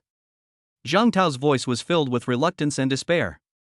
However, Zhao Daoming shook his head helplessly, his eyes flickering with determination. Mr. Zhang, it's useless. Your early videos are right there, and the evidence of your forced sales is irrefutable. This sentence was like a fuse, igniting the anger in Zheng Tao's heart. Zhao Daoming, what do you mean? Do you mean this is all my fault? Faced with Zheng Tao's questioning, Zhao Daoming could no longer endure it, isn't it true? If those videos of your early years hadn't been unearthed, Baohua Food Factory wouldn't have fallen into such a predicament. Now, you can just wait for bankruptcy. Zhao Daoming's words were cold and ruthless. Since the bankruptcy of Baohua Food Factory was a foregone conclusion, he no longer had to bother with Zheng Tao. Upon hearing this, Zheng Tao pointed at Zhao Daoming with trembling fingers, but could not utter a word. What else do you have to say? Every time I give you advice, you take all the credit. Once a problem arises, you put the blame on me. You're not fit to run a business. Zhao Daoming's rage was on the verge of exploding.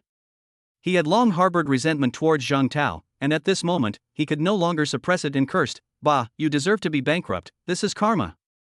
Even ordinary people have a temper, let alone Zhao Daoming, who has been under Zheng Tao's control for a long time. He no longer cares about Zhang Tao and unscrupulously vents his long-standing dissatisfaction.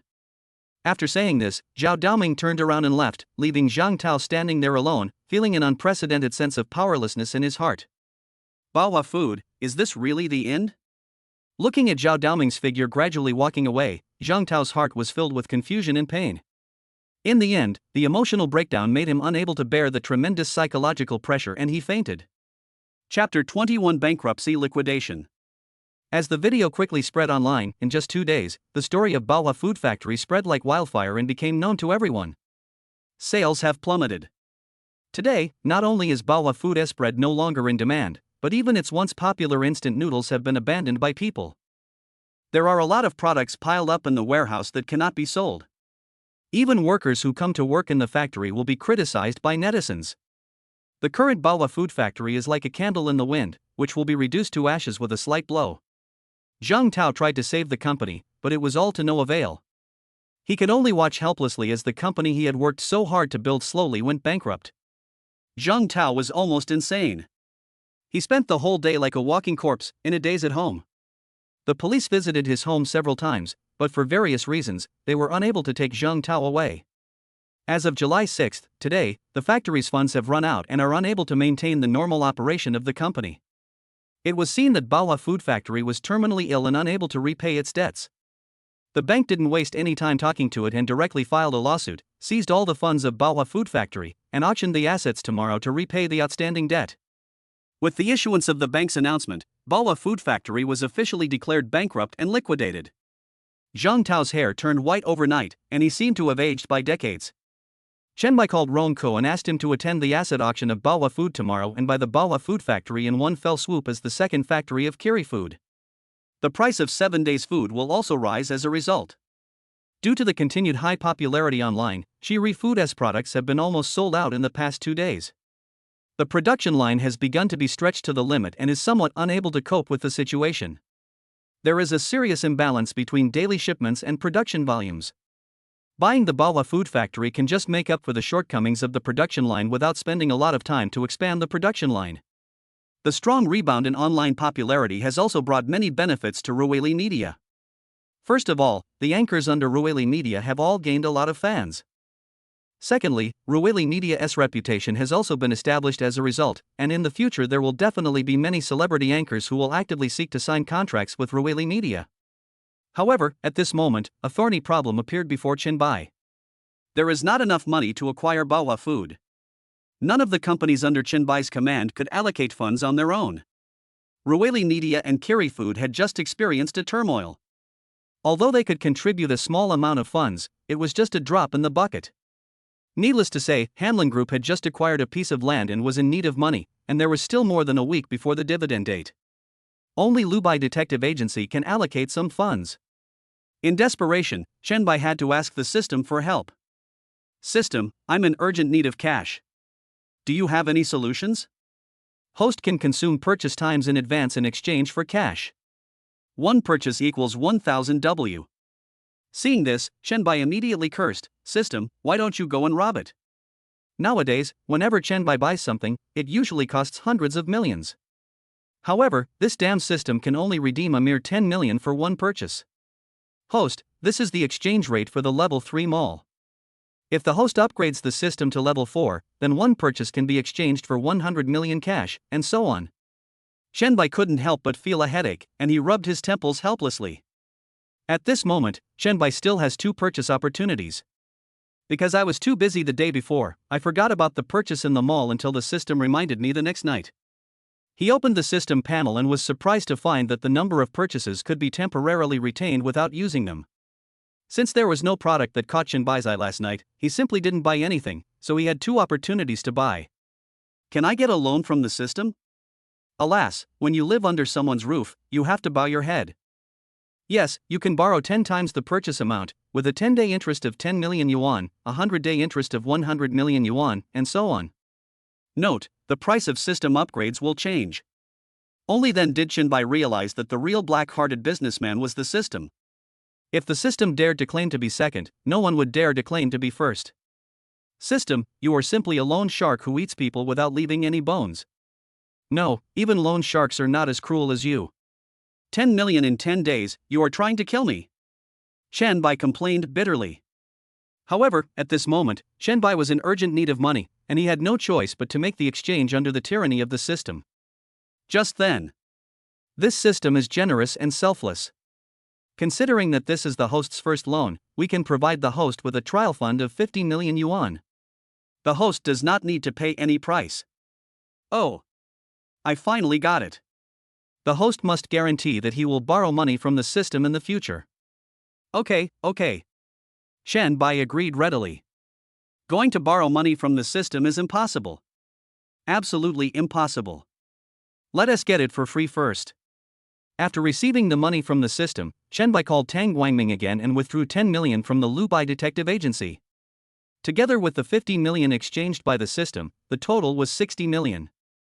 As soon as the money arrived, Shenbai hurriedly transferred it to the account of 7 Days Food Company. At this moment, there were more than 64 million in the account of 7 Days Food Company. I don't know if this money is enough to take over Bohua Food Factory. Everything can only wait until tomorrow. If it's not enough, I can only borrow high-interest loans from the system again. The next day, July 7th, was a weekend. Shenbai couldn't remember how many times he had been woken up by the ringing of the phone. He picked up the phone in a daze and saw that it was Huang Changping calling. After the call was connected, Huang Changping's voice came from the other end. Xiao Chen, how is the matter going? Thanks to my uncle, Bohua Food Factory has begun bankruptcy liquidation. Shenbai replied. Because the video was so popular, Huang Changping had already learned Shenbai's identity the day before yesterday.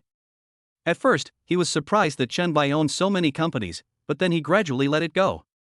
It is not surprising that he owns a company in the center of Shanghai and has 2 other companies under his control. Huang Changping has been paying attention to this matter for the past 2 days, and only today did he finally make the call. First of all, of course, he had to congratulate Shenbai, but the most important thing was that Huang Changping wanted to invite Shenbai. Xiao Chen, there will be an entrepreneur banquet tomorrow, which is jointly organized by a group of entrepreneurs in Shanghai. Its main purpose is to conduct business negotiations, share experiences, etc. Huang Changping asked happily with a smile on his face. Hearing this, Shenbai became really interested. I have never been to this kind of banquet, so it's a good opportunity for me to go and broaden my horizons. Besides, there will be many entrepreneurs at the banquet, and maybe I can meet some bigwigs among them. Ha, thank you very much, uncle. Please send me the location and time, and I will come to see you on time tomorrow. Shenbai responded readily. Huang Changping laughed and replied, okay. Actually, there is another deeper meaning behind Huang Changping. After hanging up the phone, Huang Changping immediately sent Shenbai his home address and specific time. Chapter 22 Successful Acquisition of Bohua Food. Shenbai took a look, put the phone aside, lay down and continued to sleep. At 9:30 in the morning, Ronku brought Chu Qiao and the finance manager Wang Kaiyuan to the Yitai auction house. It is naturally impossible for banks to conduct auctions themselves, and they usually entrust them to local auction houses. After the 3 of them entered the auction hall, Ronku was surprised to find that there were very few people coming to bid. Including his own side, there were probably only 9 companies, and it was not ruled out that some people came purely to watch the fun. After all, the reputation of Bohua Food Factory is there, which discourages many companies and they will not come to participate in the auction at all. After waiting for about 10 minutes, Li Chunyao walked up to the auction table and the bidding officially began. At first, they were all insignificant things and were acquired by some unknown small companies. It was not until the auction for some food production machines that Ronku started bidding. 7 million. 7 Days Foods offered 7 million. Is there a higher price? As the auction hammer in Li Chuanyao's hand fell, the machines were finally successfully bought by Ronku. Finally, there are the land and factory buildings, which are Ronku's main purpose for coming here today. The starting bid is 30 million, and each increase in price must not be less than 1 million. As soon as Li Chunyao finished speaking, someone started bidding impatiently. 31 million. After several rounds of fierce bidding, the price soared to 47 million. Li Chunyao began to announce the time. Yangla Foods bid 47 million. Is there a higher bid? 47 million once. 47 million twice. Ronku then slowly opened the bid, 50 million. 7 Days Foods offered 50 million. Is there a higher bid? Upon hearing this, the person in charge of Young La Food shook his head helplessly, obviously not intending to continue bidding. 50 million first time. 50 million the second time. 50 million for the third time, deal. Bang! With the heavy fall of the auction hammer, Boa Food Factory was officially acquired by Kiri Food. However, it does not belong to the Kiri Food Factory yet, and a series of procedures need to be followed step by step. After the auction, the company that won the item was invited backstage to pay the auction amount. Subsequently, the bank will assist the buyer in completing the asset transfer procedures and formally transfer the ownership of the assets to the buyer. After deducting the loan, the remaining money from the auction will be returned to Zhang Tao. Ronka sent a message to Chen Bai, informing him that he had successfully acquired the Baoa Food Factory. Of course, Chen Bai was sleeping soundly at this time and had no time to read Ronka's news. The acquisition of Baoa Food Factory will make Ronka very busy. It was not until 12 o'clock in the afternoon that Chen Bai stretched and prepared to get up. After washing up, Chen Bai prepared to order takeout. The family was out of food and it was too hot to eat out, so ordering takeout became the only option. Yesterday, the indoor fitness equipment that Chen Bai bought arrived. While Chen Bai was exercising and sweating profusely, he was anxiously waiting for the takeaway to arrive. After the meal, Chen Bai burped contentedly. Cool. With nothing to do in the afternoon, Chen Bai decided to go get a computer.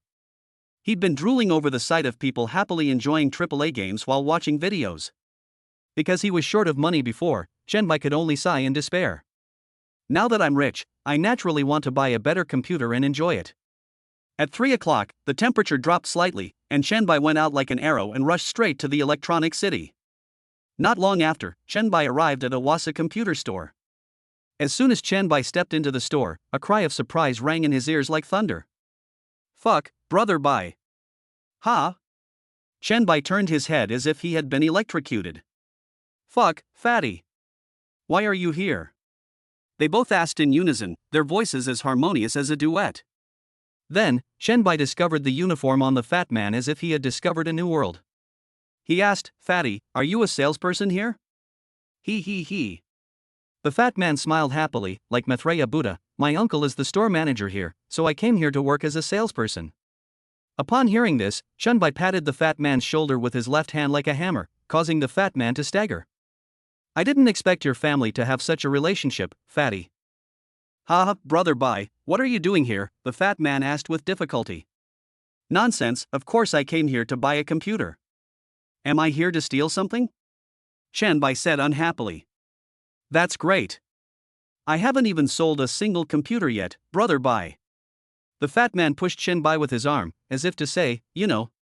Chen Bai laughed heartily, his laughter as loud as a bell. Ha, don't worry, fatty, today I'm your brother Bai, so I'll buy whichever one is more expensive.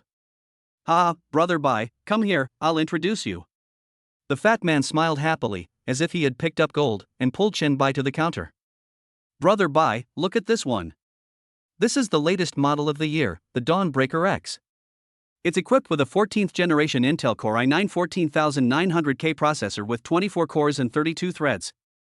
Huawei's RTX 4090 reference graphics card has 24GB of video memory and is equipped with DDR5 super memory, which has a reading speed that is so fast. These are all looked up online, so they may not be correct. If there are experts who know the subject, please feel free to ask me if you have any questions. Considering that real names cannot be used in some aspects, homophones are used instead. The heat dissipation adopts a multi-channel heat dissipation designed to effectively reduce the operating temperature and absolutely ensure the long-term stable operation of the computer. Chen Bai was a little surprised. In just a few days, the fat man had already learned so many things. Chen Bai was like a monk who was completely confused and didn't understand what was said. The fat man spoke so excitedly that his mouth was like a machine gun and he couldn't stop once he started. Chen Bai was so engrossed in listening to it that he didn't want to leave. After introducing for more than 10 minutes, the fat man stopped and looked at Chen Bai expectantly. Okay fatty, this is it. Pack it up and send it to the car immediately. Chen Bai said without hesitation. Ha, brother Bai is so generous. The fat man was overjoyed and turned around to get busy, his movements as swift as a monkey. He didn't expect that his first customer would be Chen Bai, so he packed the food very carefully. After Chen Bai paid the money, he sat on the chair next to him and waited. After a while, the fat man came in with a big box of things, and Chen Bai stepped forward to take some of them. Okay, brother Bai, where did you park your car? The fat man asked with difficulty. Let's go. Chen Bai took the fat man to a Ferrari LaFerrari. The fat man gently put down the computer, wiped the sweat off his face, and when he looked up he noticed the Ferrari LaFerrari and was stunned where he was. Chapter 23. What's up? Brother Bai, you. Zhou Chenghui was so shocked that his jaw almost dropped. He pointed at the Ferrari LaFerrari with trembling fingers and asked stutteringly. This is your car? Yes, I just bought it a few days ago. Chen Bai looked calm and composed. Oh my god, this is a Ferrari LaFerrari, it's simply the best car among all the best cars. The fat man rushed up like an arrow, hugged the hood and kissed it madly. This is a limited edition, brother Bai, how could you get this car? Brother Bai, you really are a rich young man. The fat man was so shocked that his eyes almost popped out. Chen Bai ignored the fat man and carried the computer to the passenger seat. After having a close contact with Ferrari, the fat man was finally satisfied, and then he pretended to be shy and timid towards Chen Bai. Chen Bai felt sick after seeing this. Fatty, what are you doing? I'm not gay. Brother Bai, you changed your car. Where is your BMW 5 Series? The fat man said in a coquettish voice. Hearing this, Chen Bai immediately saw through the fat man's little thoughts. It's parked in my garage and hasn't been moved for a long time. Chen Bai said.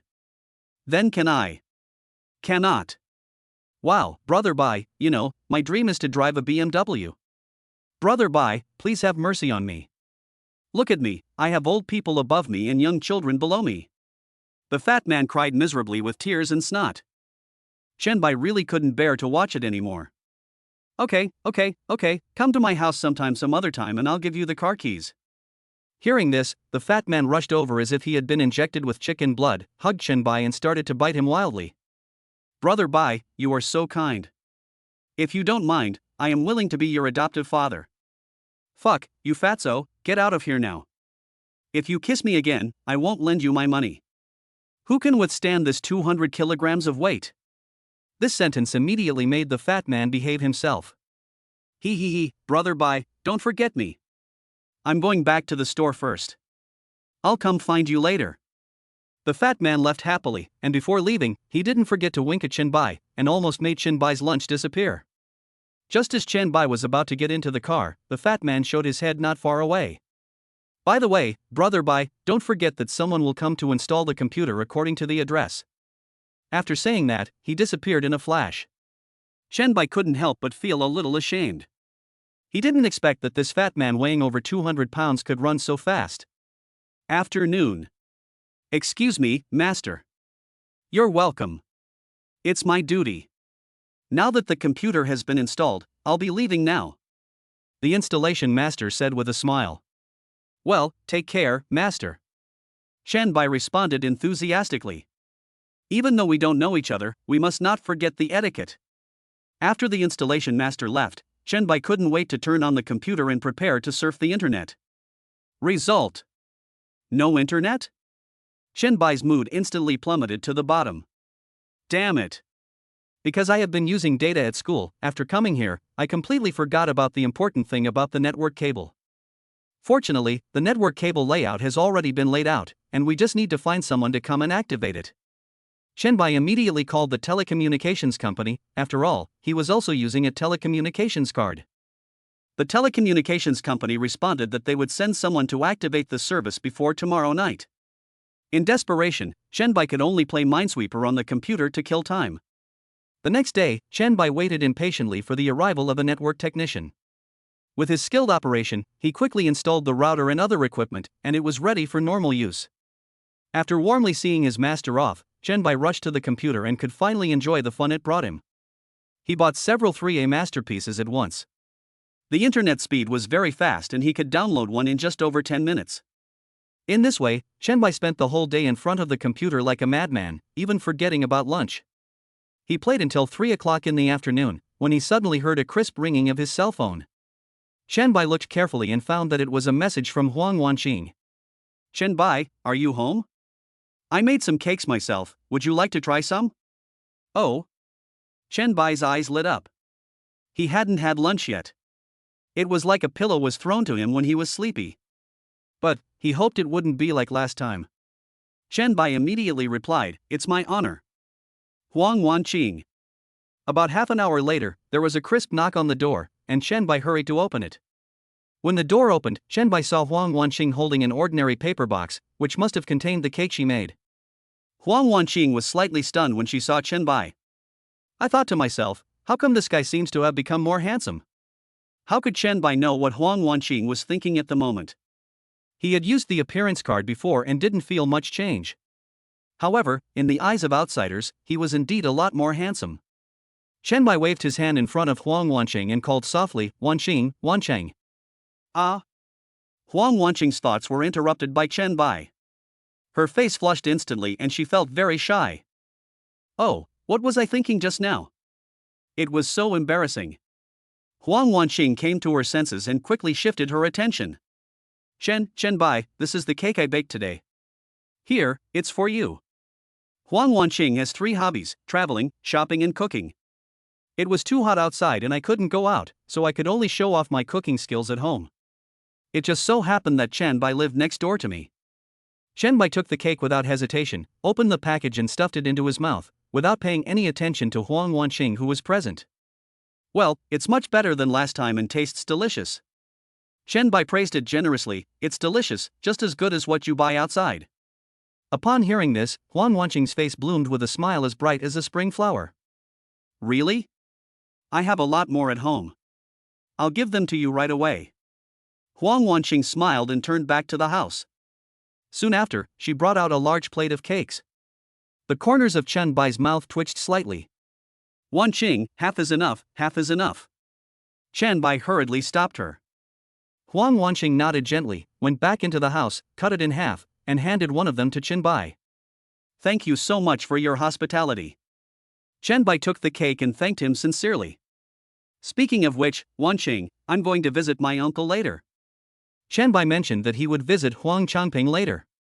When Huang Wanqing heard the news, a hint of surprise flashed in her eyes, because her father also told her to go back later. Could something have happened? Is there something wrong? Huang Wanqing asked. Chen Bai nodded and said slowly, my uncle said it was an entrepreneur gathering. Huang Wanqing shook her head, not knowing what her expression was. Huang Changping only told her to go back at 5 o'clock, but Huang Wanqing didn't know what exactly he was going to do. Now Chen Bai told Huang Wanqing. Huang Wanqing was a little puzzled. What did the entrepreneur gathering have to do with her? Chapter 24, Entrepreneurs Gathering. Would you like to come with me later? Chen Bai asked Huang Wanqing tentatively. This question came so suddenly that Huang Wanqing didn't know how to respond for a moment. If they went together, it might cause unnecessary misunderstandings with her father, Huang Changping. After weighing the pros and cons, Huang Wanqing politely declined, forget it. Seeing this, Chen Bai didn't say much. Okay. Time passed quietly until 4:30 in the afternoon. Chen Bai got ready and set off for Huang Changping's residence in the villa area in the east of the city. He was not driving a Ferrari, but a BMW that had not been moved for a long time. This was obviously a well-considered choice. Huang Changping certainly couldn't be asked to drive the car himself to the party, and he couldn't let him drive a supercar either. It wouldn't be appropriate for him to drive a Ferrari. Following the address provided by Huang Changping, Chen Bai arrived at his destination successfully. He saw a Beetle quietly parked in front of an elegant villa. Apparently, Huang Wanqing had already arrived. Chen Bai parked the car, turned off the engine, got out, walked slowly towards the door, and gently knocked on it. Uncle, it's me, Chen Bai. As soon as he finished speaking, a woman wearing an elegant long dress and exuding a strong homely atmosphere came to open the door. It was Huang Changping's wife Chen Xiaomei. When she saw Chen Bai, she was very enthusiastic. It's Xiao Chen, come on, come in quickly. Chen Bai greeted respectfully, hello, auntie, I'm Chen Bai. Then he walked into the room, changed into slippers, and followed Chen Xiaomei's guidance to the living room area. When he came to the sofa, Chen Bai saw Huang Wanqing lying lazily on her side in a corner of the sofa, playing with her mobile phone with fascination. Until Chen Bai's arrival attracted her attention, she hurriedly stood up, straightened her appearance, her cheeks flushed slightly, and glanced at her mother resentfully, as if blaming her for not informing her in advance. Chen Xiaomei smiled but said nothing. You little girl, I told you Chen Bai would be here soon, but you still stayed on the sofa and refused to move. Who can you blame? Huang Wanqing bit her lip slightly, her eyes moving back and forth between Chen Bai and her mother, but she did not say a word to refute. It was because I was so engrossed in my phone that I didn't notice the movement outside the door. I was really careless. Chen Xiaomei greeted him gently. Xiao Chen, sit down and have a rest first. Have a cup of tea. Your uncle Huang is busy and will be here soon. Chen Bai stood up and offered to pour the tea himself. Auntie, I can do it myself. Finally, after some politeness, he took the teacup, sat quietly on the sofa to taste it, and waited for Huang Changping to appear. About half an incense stick of time later, footsteps were heard on the stairs. Huang Changping hurried down with a smile on his face. Ha, Xiao Chen is here. Chen Bai immediately stood up and greeted politely. Hello, uncle. It's getting late, Xiao Chen, let's go. Huang Changping showed a gentle expression. Chen Bai responded respectfully, okay, uncle. Huang Changping then turned his gaze to his daughter, Huang Wanqing, and said with unquestionable determination, Wanqing, you will come too. Huang Wanqing couldn't help but frown when she heard this, trying to protest, but, what does this party have to do with me? I don't need to go. However, Huang Changping's attitude was extremely firm, and his expression was slightly serious. Why do you think I asked you to come back? You must go. Although Huang Wanqing was unwilling, she started to act coquettishly on the sofa. Oh, I really don't want to go, I don't want to go. Chen Bai stood aside awkwardly, not knowing what to say. Faced with his daughter's stubborn resistance, Huang Changping sighed and shook his head, saying, alas, a girl can't be kept at home when she grows up. She doesn't even listen to her father. Huang Wanqing couldn't stand her father's expression the most, so she had no choice but to compromise. Okay, I'll go. Huang Changping's face lit up when he heard this. That's more like it. Chen Xiaomei watched the father and daughter bickering, smiling but not intervening. She reminded them at the right moment, by the way, Xiao Chen, did you drive here? Chen Bai answered frankly, don't worry, auntie, I drove here, there is plenty of space. Huang Changping smiled when he heard this. Very good, then let's go. He called his daughter, Wanqing. I understand. Huang Wanqing reluctantly followed the two. Huang Changping and Chen Bai walked side by side, chatting constantly along the way, as friendly as father and son. Xiao Chen, at tonight's party, in addition to the local business elites in Shanghai, there are also many young people of your age. You might as well take this opportunity to communicate more with them, which may be helpful in your future business career. Huang Changping said one by one. Chen Bai promised everything. Uncle is absolutely right, I will do it. As they walked and talked, they soon arrived at Chen Bai's car. At first, Huang Wanqing wanted to drive her own Beetle, but her father strictly forbade her and even insisted that she sit in the passenger seat. Although Huang Wanqing was extremely reluctant, she had no choice but to obey and sit in the passenger seat. At this moment, Chen Bai vaguely sensed some of Huang Changping's intentions. This isn't right. Why do I always feel that my uncle is trying to match me up with Huang Wanqing? Impossible, my uncle and I have only had 2 encounters. I must be overthinking it. Chen Bai thought about it over and over again in his heart. Located in the bustling city, Hanqing Hotel is famous for its excellent service and distinguished environment. It is one of the few 5-star hotels in Shanghai. Entrepreneurs' gatherings are held here. Chen Bai remembered that the System Mall also had shares of Hanqing Hotel at that time, but Chen Bai bought other things. It was past 6 when Chen Bai and Huang Changping arrived. After Huang Changping showed them the invitation, they walked down the corridor into the banquet hall. At this moment, there were few guests in the hall. After all, the event officially started at 7 o'clock. The 3 of them found a quiet corner in the hall and sat down.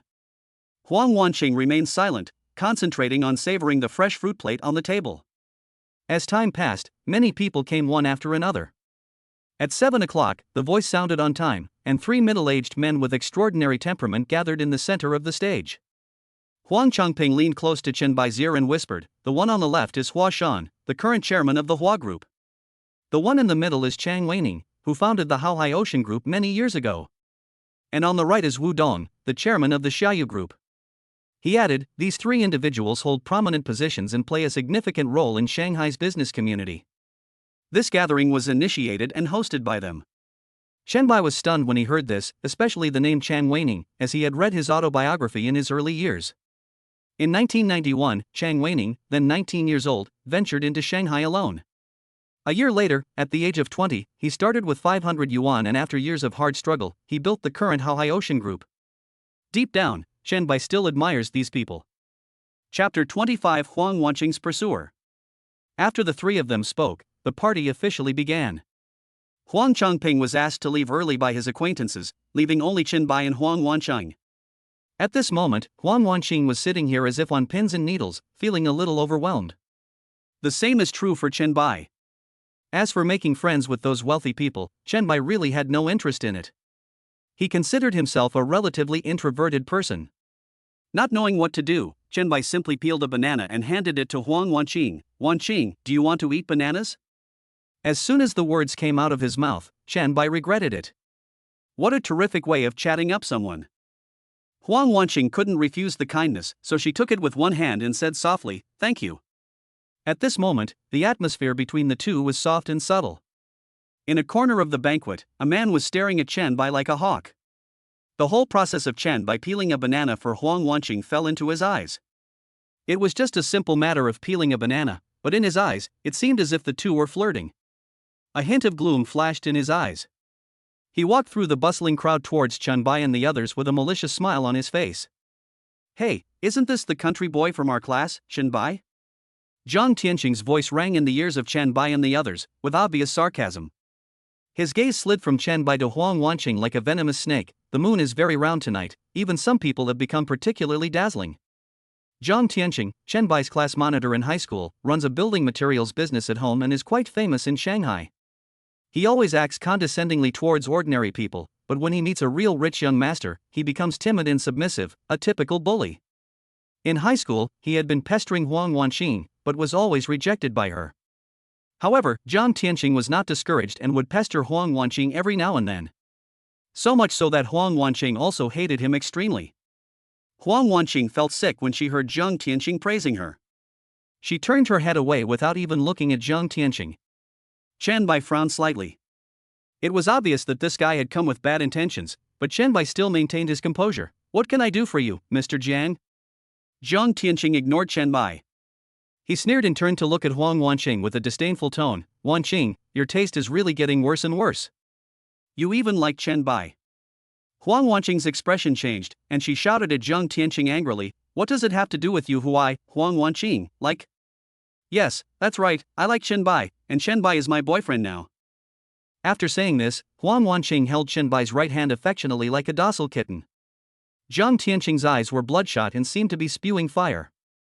"Wanqing, how am I inferior to him? He has no money, no connections."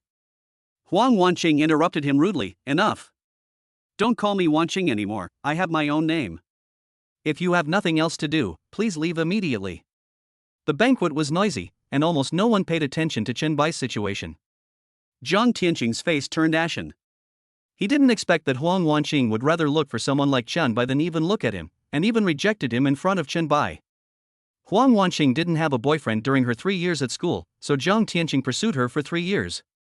However, today he saw that the poor boy in his class was with his goddess. His self-esteem was greatly damaged, and the anger in his heart was like a volcanic eruption, difficult to suppress. "Wanqing, are you humiliating me?" Zhang Tianqing's voice was low and threatening. "Do you think you really understand him? Do you think he is really worthy of you?" Zhang Tianqing shouted at the two of them. Huang Wanqing was frightened by Zhang Tianqing's sudden madness. Chen Bai felt Huang Wanqing's body tremble slightly. He patted the back of her hand gently, signaling her to be at ease. Then, he looked directly at Zhang Tianqing. "Young Master Jiang, everyone has the right to choose their own partner. Wanqing chose me, it was her decision. I respect her choice, and please respect it too." Chen Bai's voice was calm, but every word was full of power. Zhang Tianqing sneered, his eyes filled with disdain and provocation. "Respect? What qualifications do you think you have to talk to me about respect? Who do you think you are? You're just a poor country bastard, and you dare to be so arrogant in front of me?" Chen Bai frowned slightly and replied calmly, "It doesn't matter who I am. What matters is that Wanqing chose me. Besides, I believe that true respect is not measured by background or money." The commotion here finally attracted the attention of many people around, and they all gathered around. Zhang Tianqing's face became even uglier. Chen Bai's words were like a royal bomb, piercing his heart like thousands of swords. Zhang Tianqing knew that if he continued like this, he would only be more embarrassed. He took a deep breath and tried to calm himself down. Okay, Chen Bai, you've got guts. Jiang Tianqing gritted his teeth and said, but don't think this is the end. We'll see. After saying that, Jiang Tianqing turned and left. Now Jiang Tianqing only thought that Chen Bai was still the poor boy from the countryside, and that he could attend the banquet entirely because of Huang Wanqing. After all, he knew in his heart that Huang Wanqing's family was quite powerful. However, what he said was right. Chen Bai was able to come here because of the Huang family. But at this moment, a shout was heard, abruptly interrupting Jiang Tianqing's actions. Brother Bai.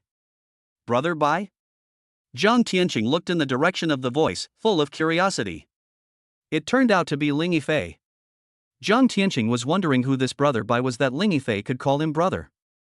Jiang Tianqing, who was originally planning to turn around and leave, suddenly became interested. He suppressed the anger in his heart and hid in the crowd to watch secretly. Following Ling Yifei's appearance, several more people appeared one after another. Brother Bai. Brother Bai. Several people shouted in unison. Chen Bai looked over when he heard the voices and saw that it was Yi Yunting and Junin. The three of them greeted Chen Bai enthusiastically, and Chen Bai responded one by one, Yunting. Fa. Brother Jun. Ah, calling me Brother Jun is so strange. Just call me by my name from now on. You too. Chen Bai replied with a smile.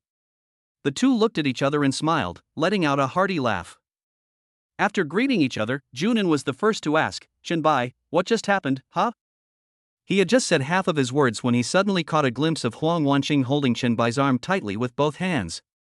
Chen Bai, you actually have a girlfriend? As soon as Junin said this, Yi Yunting was the first to scream in surprise. What? Brother Bai actually has a girlfriend. Brother Bai, you are so mean. We agreed to play with cars together, but you're so tempted by other things. Chapter 26, Using the Precognition Card. When Chen Bai heard the teasing from Yi Yunting and others, an awkward smile appeared on his face. Huang Wanqing quickly pulled her hands away, her face slightly red as she froze in place. Chen Bai coughed lightly, trying to ease the awkward atmosphere. Ahem, well, actually we are not what you think. Wanqing just said that to deal with the emergency. Huang Wanqing's flustered heart gradually calmed down after hearing Chen Bai's words. She glanced at Chen Bai, then smiled and said to Junin and the others, Jiang Tianqing was so annoying just now, so I had to say that. I hope you don't misunderstand me. Yi Yunting and Junin smiled at each other. They were both smart people and naturally understood Huang Wanqing's intention. But Yi Yunting patted Chen Bai on the shoulder and said with a smile, Brother Bai, you are so lucky. Junin also echoed, yes, Miss Huang is not only beautiful and kind-hearted, but also a lady from a noble family. Brother Bai, you must seize the opportunity. Chen Bai smiled bitterly and shook his head, don't make fun of me, Wanqing and I are just friends. As Huang Wanqing listened to what everyone was saying, a blush inadvertently crept up her cheeks. She kept smiling and echoed Chen Bai's words, Chen Bai is right, we are just friends.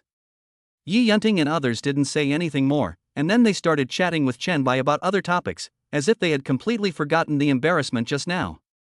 Jiang Tianqing, hiding in the crowd, saw this scene and his anger grew even stronger. It turned out that Huang Wanqing had just teamed up with Chen Bai to deal with him. However, when Jiang Tianqing thought about Chen Bai and Ling Yifei being so close, he suddenly lost his temper. His father ran a building materials factory in Shanghai with a business value of hundreds of millions. Although he didn't know why Chen Bai could be so close to people like Ling Yifei, if he really offended these rich young masters, then his Jiang family would have no chance of surviving in the Magic City. Now, no matter what the relationship between Huang Wanqing and Chen Bai is, they are no longer people that Jiang Tianqing can offend. He gritted his teeth and made a secret vow in his heart. This is what I call a man who knows the times as a hero. It's a pity that I have no chance to meet the goddess. Jiang Tianqing shook his head vigorously. At worst, I can find another one. With my own conditions, that's easy for me. Jiang Tianqing tiptoed out of the banquet. The banquet was still proceeding in an orderly manner. The crowd slowly dispersed like a tide, and Huang Wanqing gradually relaxed. However, in the corner of the banquet, there was a person.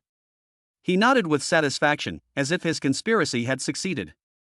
Behind him, a middle-aged man walked slowly towards him with a glass of wine. Old Huang, what are you looking at? What's so interesting about these young people's little fights?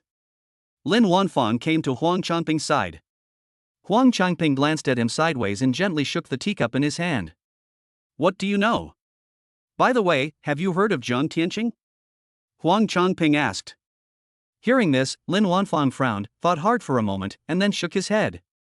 I've never heard of an entrepreneur named Zhang in Shanghai.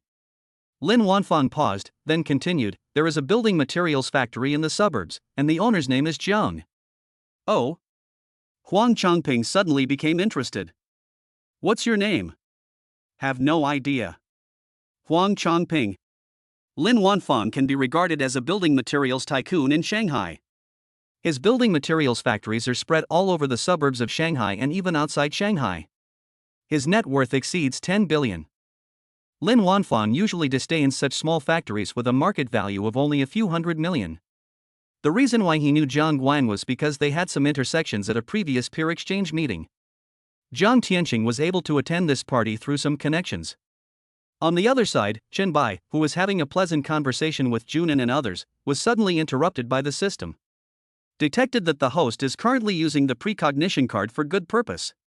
Chen Bai almost forgot about this prepaid card, but since the system allowed him to use it, he used it. The Yi Group's internal secrets will be stolen by the Haoqian Group at 9 hours 43 minutes and 56 seconds tomorrow morning. Name of thief, Wu Ruanxiang. Age, 42. Current position, Director of Yi Group Headquarters. Has been bought by Haoqian Group. Accomplices, Yang, Zhang, Xin, Wang, and Wang. Participants, 6 people. Click here for more details. After reading this information, Chen Bai was shocked. Someone actually dared to steal the internal secrets of the Yi Group. What shocked Chen Bai the most was that he didn't expect the information provided by the system to be so detailed. Isn't the Yi Group the property of Yi Yunting's family?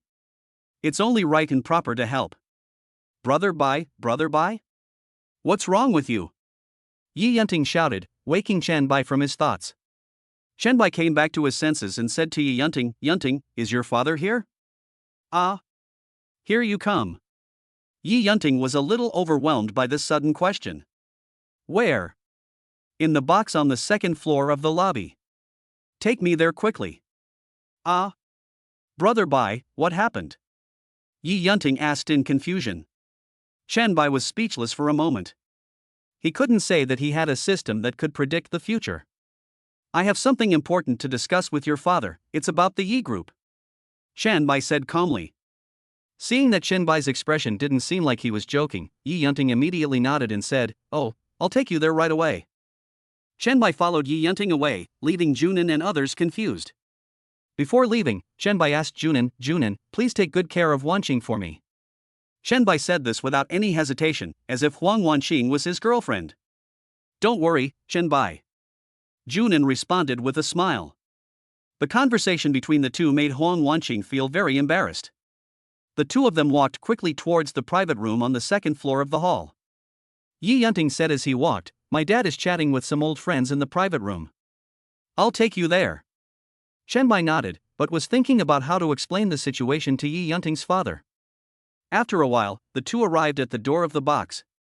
Yi Yunting knocked on the door, and Yi Kaishan's voice came from inside, come in. The two of them pushed the door open and walked in. Yi Kaishan was a little surprised to see that the person coming was Yi Yunting. Yunting, why are you here? Who is this? Yi Kaishan looked at Chen Bai in confusion. Yi Yunting hurriedly introduced, Dad, this is the Chen Bai I told you about before. Brother Bai, this is my dad, Yi Kaishan. Chen Bai politely nodded to Yi Kaishan and his friends, then said to Yi Kaishan, Uncle Yi, I have something I want to talk to you about alone. It's about the Yi Group. As soon as these words came out, the atmosphere around them changed, and everyone looked at him with curiosity and scrutiny. Yi Kaishan heard this, a hint of doubt flashing through his mind. Although he knew from Yi Yunting that Chen Bai was extraordinary, it seemed too abrupt for the other party to mention the family business as soon as they met. Yi Kaishan frowned slightly and looked at Chen Bai. Seeing Yi Kaishan's frown, Chen Bai continued, Uncle Yi, is the Yi Group now at odds with the Haoqian Group? Yi Kaishan nodded after listening to this. Everyone present knew that his Yi Group had always been at odds with the Haoqian Group. This is what I want to say. It's a suspected conspiracy by the Haoqian Group against the Yi Group. Chapter 27, The Civet Cat Substitutes for the Prince. Seeing Chen Bai's serious expression, Yi Kaishan didn't seem to be joking, so he said to the others, Everyone, I have some personal matters to take care of. Everyone else expressed their understanding and stood up to leave the box, leaving only Yi Kaishan, Chen Bai, and Yi Yunting. Yi Kaishan sat back in his chair and looked at Chen Bai. "Tell me, what's the matter?" Chen Bai took a deep breath and said, "Uncle Yi, I wonder if you know about Lu Bai Detective Agency." Chen Bai plans to use Lu Bai Detective Agency as a medium. Yi Kaishan nodded. Lu Bai Detective Agency is the most powerful agency in the Magic City, with a wide range of business capabilities. Could it be? Yes, I am the boss of Lu Bai Detective Agency. Chen Bai's words were loud and clear. Upon hearing this, Yi Kaishan was shocked. It is reported that Lu Bai Detective Agency is the property of a giant in Beijing. When it was first built, it was like a flood and a beast. The investment was staggering, and it reached the top of the Magic City in just a few years. All of this was achieved by spending a lot of money. Of course, it was also partly due to his deep background. However, at this moment, someone claimed that Lu Bai Detective Agency belonged to him. Yi Kaishan couldn't help but feel doubtful. Could it be that Chen Bai's true identity was a wealthy noble from the capital? Or was he just making it up? Seeing Yi Kaishan lost in thought, Chen Bai interrupted and said, "Uncle Yi, Yunting and I are friends. How could I possibly joke with you about something like this?" After hearing this, Yi Kaishan already believed it halfway. "Chen Bai, please continue," Yi Kaishan said lightly. "Yes." Chen Bai nodded. "According to the investigation of Lu Bai Detective Agency, we found that Haoqian Group has financial dealings with Wu Ruanxiang, the director of your Yi Group. After a thorough investigation, we discovered that not only that, but also cleaner Qin, security guard Wang, and many other employees were implicated. Hackers from our Lu Bai firm were able to access some of the chat messages. They acted extremely cautiously, deleting every message they sent, and all the transfers were made using overseas accounts." What? Upon hearing this, Yi Kaishan was struck by lightning, his face full of disbelief. Wu Ruanxiang is a veteran employee of Yi Group with more than 10 years of work experience, but he actually betrayed the company. Except for Wu Ruanxiang, the others are all veteran employees who have worked at Yi Group for many years. What made Yi Kaishan most angry was that the Haoqian Group actually resorted to such despicable means, which was really shameless. Chen Bai continued to speak according to the system display. "Uncle Yi, are you going out for an investigation tomorrow?" According to our Lu Bai Detective Agency's analysis, they are likely to take action tomorrow morning. Yi Kaishan was shocked. First, he didn't expect the Lu Bai Detective Agency to conduct such a thorough investigation. Second, he didn't expect. Yi Kaishan couldn't help but sigh. "I can't believe it. Chen Bai, if this is true, my Yi Group owes you a favor this time," Yi Kaishan said from the bottom of his heart. Money is easy to repay, but favors are the hardest to repay. Yun Ting and I are friends, and friends should naturally help each other. Yi Kaishan looked at Yi Yunting with satisfaction and nodded. Then he took out his cell phone and made a call. "Xiao Wang, go check all of Wu Ruanxiang's bank accounts for me, as well as his recent activities." "Oh, and Wang and Qin." "Okay, Mr. Yi." Seeing that Yi Kaishan started to get busy, Chen Bai and Yi Yunting prepared to leave. "Uncle Yi, Yun Ting, and I will leave first." Yi Kaishan was busy making phone calls one after another and was unable to respond to the two of them, so he just nodded. As the two walked out of the box, Yi Yunting immediately asked in surprise, "Brother Bai, I didn't expect you to be the boss of Lu Bai Detective Agency. I was really shocked when I heard you say that just now. I heard from my dad that Lu Bai Detective Agency is a Beijing-based company." "Brother Bai, are you a wealthy young man from a prestigious family in Beijing?" "Brother Bai, you are so amazing, I." As soon as he came out, Yi Yunting seemed to have opened a chatterbox and talked non-stop. Chen Bai had a splitting headache. He rubbed his temples and quickened his pace to go downstairs. "Hey! Brother Bai, why are you walking so fast all of a sudden?" "Hey, wait for me, Brother Bai." In the box, Yi Kaishan's assistant called Yi Kaishan as quickly as the wind. "Mr. Yi, according to our investigation, 20 million yuan flowed into Wu Ruanxiang's overseas bank account yesterday afternoon. It's difficult to determine who made the transfer." After hearing this, Yi Kaishan was 100% sure of what Chen Bai said. But Yi Kaishan couldn't understand why Wu Ruanxiang would betray the group for a mere 20 million. However, the assistant's words continued like a rapid-fire barrage. "Director Yi, Wu Ruanxiang has been secretly communicating with patrolling security guards several times over the past 2 days. After careful investigation, we discovered that they have tampered with the surveillance footage. Furthermore, the cleaner Qin Kailan has been lingering outside your office these past 2 days, seemingly looking for an opportunity to exploit. Yang Hong, Zhang Zhengyang, and Qin Kailan have also been in private contact. Their workstations are to the left and right of your office, so they're probably keeping watch.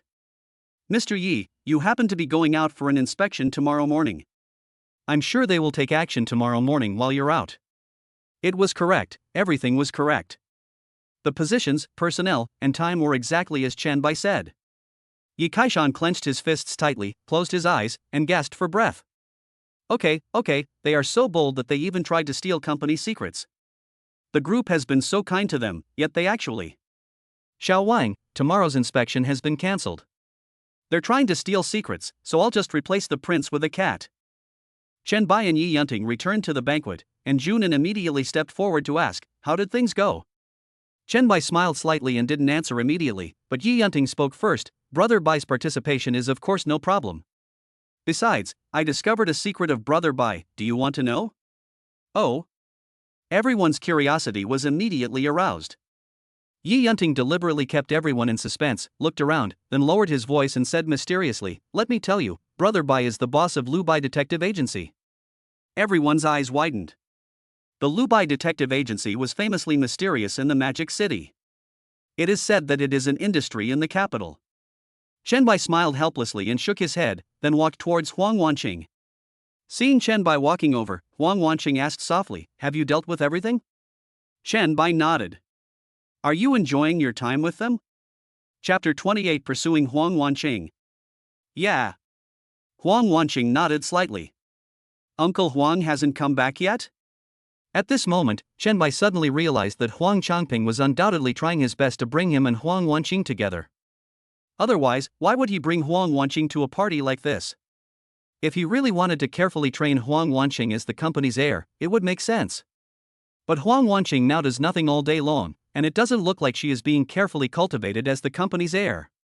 Chen Bai also completely understood Huang Changping's thoughts, and slipped away at the beginning of the party, giving Chen Bai and Huang Wanqing enough space. But Chen Bai did not have much resistance. Huang Wanqing was beautiful and had outstanding academic performance. He had even had a crush on her for a while in high school.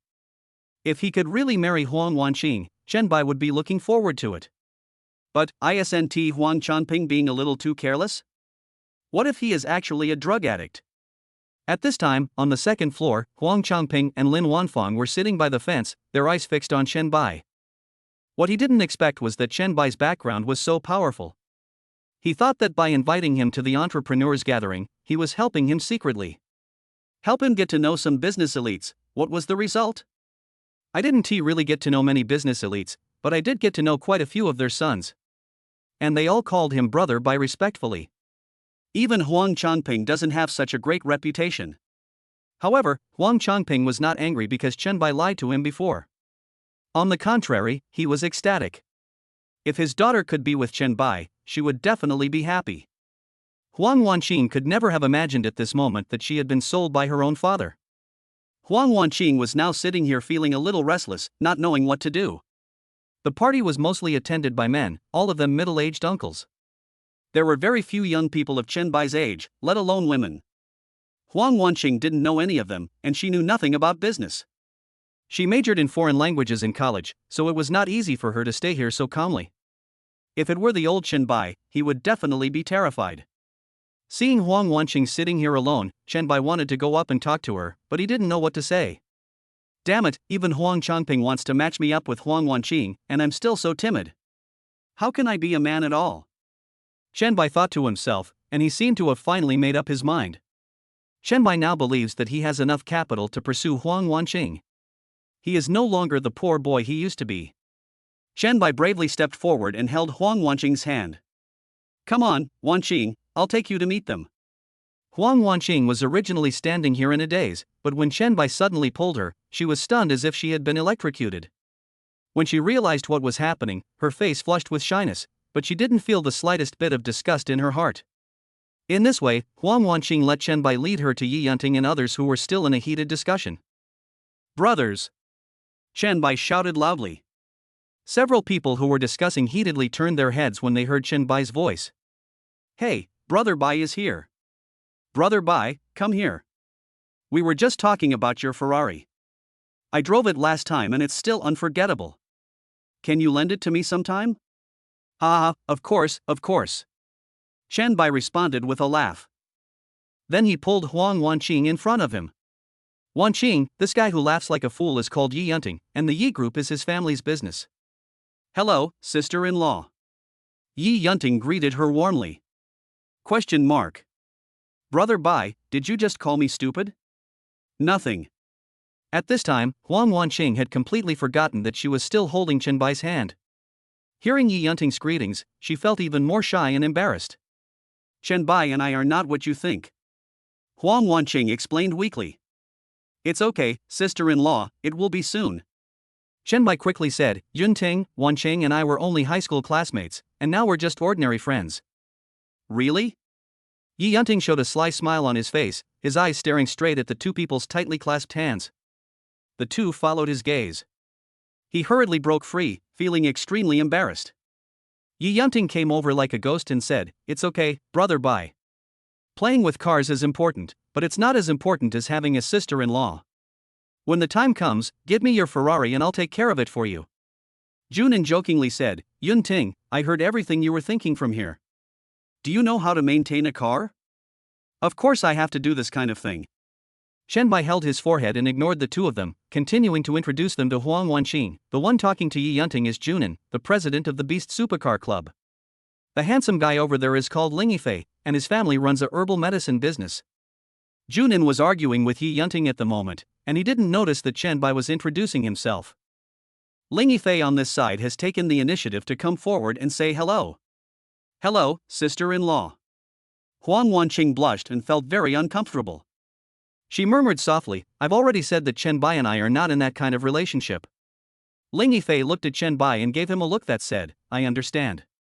Chen Bai looked embarrassed and smiled awkwardly. In this way, a group of people chatted with each other, and Huang Wanqing gradually integrated into their circle. When Huang Wanqing came to her senses, she was extremely shocked. Any one of these people had an extraordinary identity. If it were in the past, Huang Wanqing would never have dared to hope to get to know this group of people. The party was still going on, and everyone present was gathered in groups of 3 or 5, chatting, while some were looking for investment and partners. After an unknown amount of time, Chen Bai and his group were interrupted. Junin. I only heard someone calling Junin. Junin, who was still talking, turned around suddenly when he heard the familiar voice. Old Wei. Ha ha ha, it's me. Wei Zhang laughed heartily. Didn't you go to Shudu? When did you come back?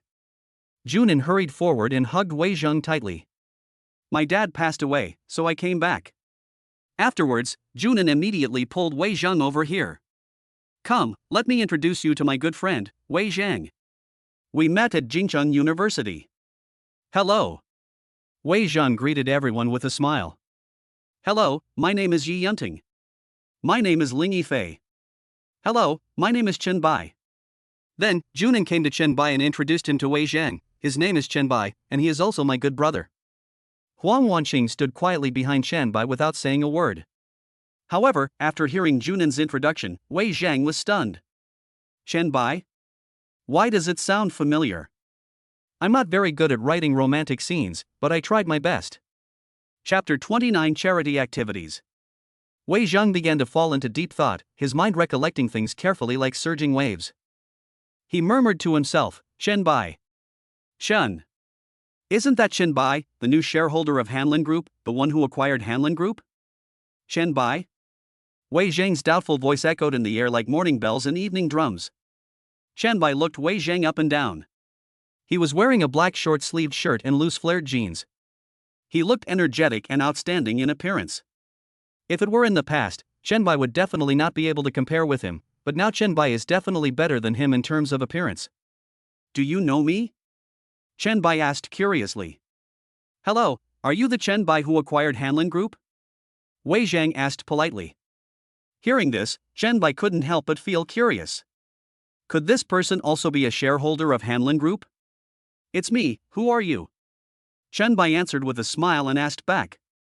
Ha ha ha, I'm also a shareholder of Hanlin Group. Wei Zhang laughed heartily. He had failed to meet Chen Bai before, but now they met here. He just didn't expect that Chen Bai was so young and looked a few years younger than himself. Wei Zhang did not mention the Wei family's sale of shares. After all, everyone is a smart person, and some things cannot be brought to the table. Chen Bai also started laughing. That's quite a coincidence. So, we can be considered colleagues. Junin was listening to the conversation between the two and was a little shocked. Chen Bai was actually a shareholder of Hanlin Group? But then again, it's not surprising that he can win a limited edition supercar like LaFerrari. Many people present were also surprised and curious about how many companies Chen Bai had under his control. Hanlin Group is not small in scale. It is a giant in the real estate industry. In the real estate industry in Shanghai, there are very few that can compete with Hanlin Group. Nice to meet you, Mr. Chen. Wei Zhang walked forward and shook hands with Chen Bai warmly. To acquire 27% of Hanlin Group's shares at once would cost at least 30 billion. Even his Wei family would find it difficult to withdraw such a huge amount of funds at once. The person in front of him could take it out at will, and with the means of the Wei family, they couldn't find any information at all. Wei Zhang thought to himself that Chen Bai was probably someone from the Beijing circle. Chen Bai did not act coyly and extended his hand to shake hands with Wei Zhang openly. You are so polite. Since you are Junin's friend, you are naturally my friend, Chen Bai. Ha ha ha. Hearing this, Wei Zhang burst into a hearty laugh. I'm 22 years old, so I'm probably older than you. It's okay to call you Brother Chen, right? No problem, Chen Bai replied cheerfully. Judging by Wei Zhang's demeanor, he knew he must be someone special. Besides, he wasn't even the true CEO of Hanlin Group yet. Making more friends like him would be beneficial. This must be my sister-in-law. Wei Zhang turned his gaze to Huang Wanqing and greeted her. Hello, sister-in-law, my name is Wei Zhang. Wei Zhang did not extend his hand, but just nodded and greeted. Huang Wanqing stammered in response, hello, hello. She no longer wanted to make any more pointless arguments. Let the misunderstanding be a misunderstanding. The clear will be clear, and the turbid will be turbid. Seeing that Huang Wanqing didn't say much, Chen Bai simply stopped explaining and let everything take its course. In this way, Wei Zhang integrated into the conversation of several people. During this period, many people who came to make friends or tried to win over investment cooperation were cleverly sent away by Junin and others. And so, the party came to an end. The entire hall was filled with melodious music again, like a magnificent symphony, interrupting everyone's conversation.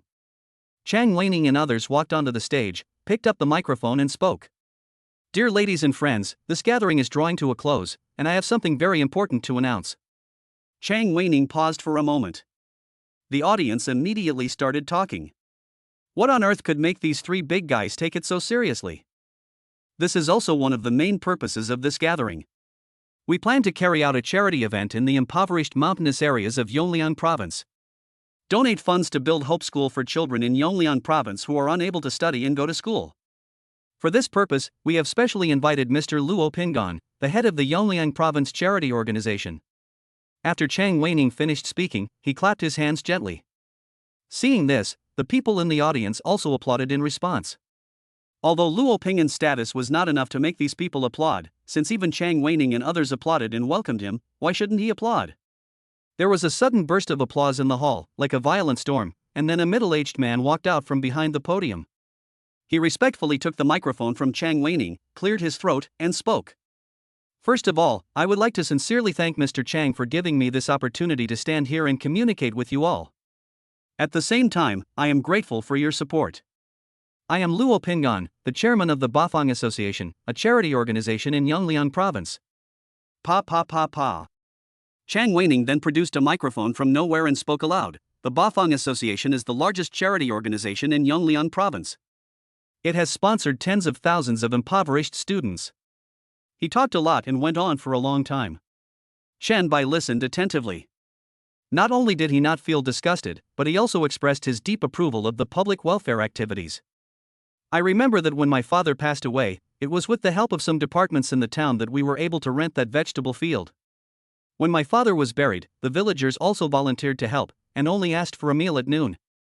Now that Chen Bai has become successful, it is time for him to give back to society, even if it is just to do his bit.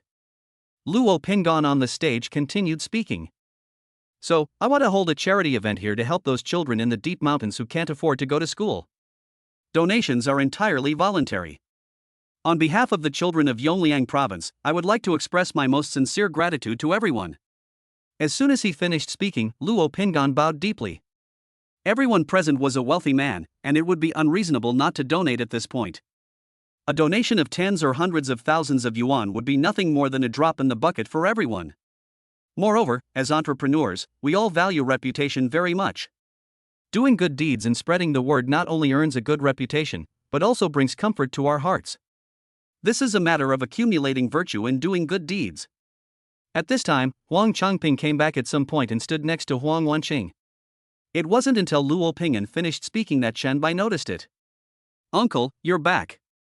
Well, how are you getting along with Wanqing?" Chapter 30. The party ends. Huang Wanqing thought she had found a lifeline when she saw her father returning, but she didn't expect her father to ask such a question as soon as he opened his mouth. Chen Bai didn't know how to answer. Wanqing is fine." Huang Wanqing blushed and was too shy to speak.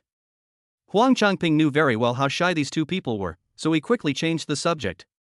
"It's reasonable and logical for us to contribute to this charity event." Chen Bai nodded and silently opened the system panel. Host, Chen Bai. Age, 22.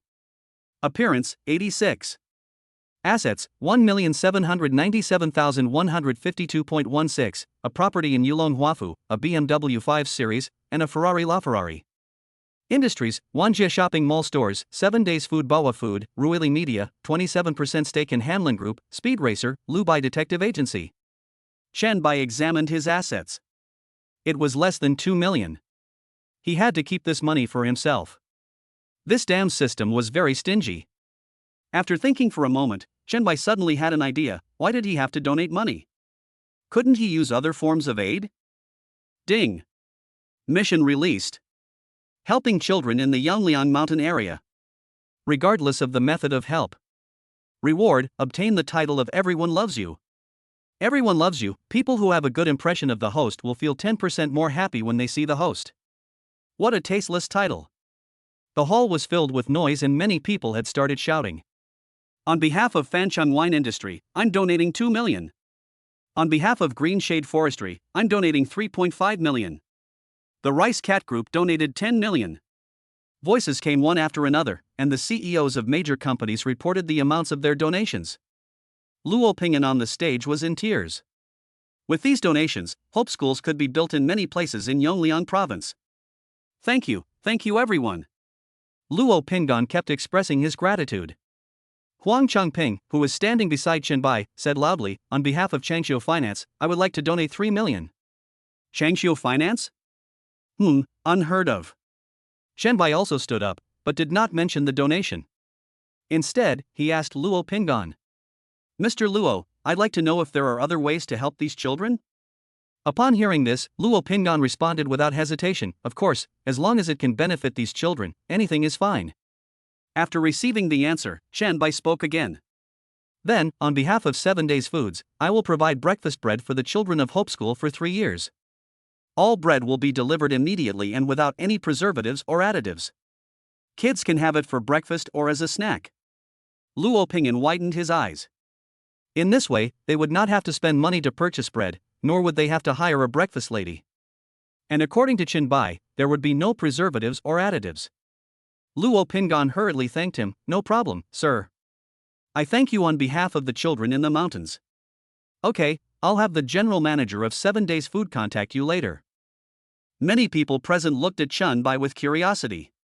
He's the boss of the 7 Days Foods that's been making a lot of noise online. I felt a resemblance at the beginning of the meeting, but I never thought it was really him. He's really young and promising. Even after becoming rich, he still remembers giving back to society. Chen Bai's good deed won praise from many people. You should know that the overall scale of 7 Days Food is only about 10 billion, and after the previous turmoil, it is even less than 10 billion. After the merger with Baohua Food, it barely had assets of tens of billions. If 10 Hope Schools are built this time, with 200 students in each school and 1 loaf of bread a day, that would be 2.19 million loaves of bread in 3 years. If 1 loaf of bread, including the transportation cost, costs $4, that would be more than 10 million. It's quite a lot indeed. In the spacious hall, almost everyone had completed their donations. Luo Pingan then said loudly, "I will greet you all backstage later. Our financial staff will also be waiting there. Everyone can rest assured that this money will be used openly and transparently, and we will not embezzle a single cent." After saying this, Luo Pingan expressed his sincere gratitude while slowly leaving the scene. Then, Hua Shan, who was standing next to him, took over Luo Pingan's microphone and said loudly, "Here, I want to announce one last thing to everyone. Since this is a business negotiation, attracting investment is naturally indispensable. Huasher Group is currently in urgent need of a number of electronic component suppliers. Any companies interested in cooperating with my Huasher Group can come and find me backstage after the meeting.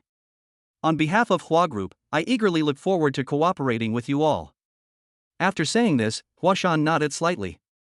Finally, the party came to an end amid thunderous applause from the crowd, and many people left. "Brother Bai, I'll go first. Brother Chen, if you have any questions, please feel free to contact Green Bubble." "I'm leaving too, Chen Bai." Several people said goodbye to Chen Bai, and Chen Bai smiled and waved in response. "Goodbye, Yun Ting. See you later." In the end, Chen Bai, Huang Changping, and the other two went to the backstage together. Chen Bai simply asked Luo Pingan for 2 contact information, while Huang Changping had a lot of complicated matters to deal with because of the donation. After all matters were settled, Chen Bai drove the two of them towards Huang Changping's villa. After Huang Changping and his daughter got out of the car, Chen Bai was about to drive away. "Xiao Chen, just stay at your uncle's house and rest. We can have a few drinks later." Chen Bai gave a wry smile. This really made him feel a little embarrassed. "No, uncle, I'd better go back and live there. I won't bother you anymore." Seeing Chen Bai politely refuse, Huang Changping stopped trying to persuade her. "Have a nice trip and stay safe." "Okay, uncle, I'll go first then." With a step on the accelerator, Chen Bai drove away in style. After returning home, Chen Bai finished washing up and slowly lay down on the bed like a lazy snake. It was not yet 10 o'clock when Chen Bai called Rongku. At this moment, Rongku was already immersed in dreams. Not only had the sales skyrocketed in the past 2 days, but he was also responsible for the integration of Baowa Food, as well as the operation of the Baowa Food Factory, recruitment, and a series of other complicated matters. He was so tired that he fell asleep almost as soon as he touched the pillow when he got home. At this time, Chen Bai's phone rang in his ears, waking up Rongku, who was sleeping soundly. Rongku was about to get angry, but when he saw that it was Chen Bai calling, he immediately became speechless. "Hello, Mr. Chen, good evening? Are you still awake? There's something I need you to do."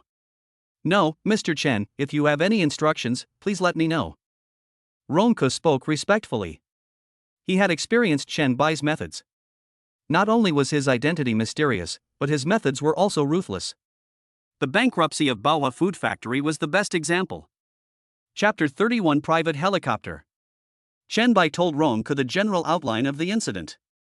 After hearing this, Rongku gave a thumbs up. This was great news. He himself was from the countryside and knew the difficulties that children in the mountains faced in going to school. "No problem, Mr. Chen, don't worry, I will definitely see to it." Rongku patted his chest and promised confidently. After hanging up the phone, Chen Bai was just about to lie down when a cold voice sounded in his mind. "Mission completed. Congratulations to the host for winning the title of Everyone Loves You. Automatically worn. The debt has been paid off? Doesn't that mean I can go shopping tonight?" Chen Bai was ecstatic. At 12 o'clock, Chen Bai opened the system mall on time like a punctual soldier. "It really feels like a long time since we last met. Product refresh, current purchase count, 2. 1 Sikorsky S-92 helicopter with full crew, 3.2 yuan. Cash 100 million, 2.6 yuan. Universal card, 2.1 yuan. 1 Tianjin Bandai Villa, 3.5 yuan. Looking at the dazzling array of goods in front of him, Chen Bai's eyes seemed to be attracted by a magnet and he couldn't move them away. Every product is like a bright star in the night sky, shining with alluring light. The Sikorsky S-92 helicopter was meticulously crafted by Mexico's Sikorsky Aircraft Corporation in collaboration with major scientific research companies from various countries. It weighs 6 tons and has a fuselage length of 17.10 meters.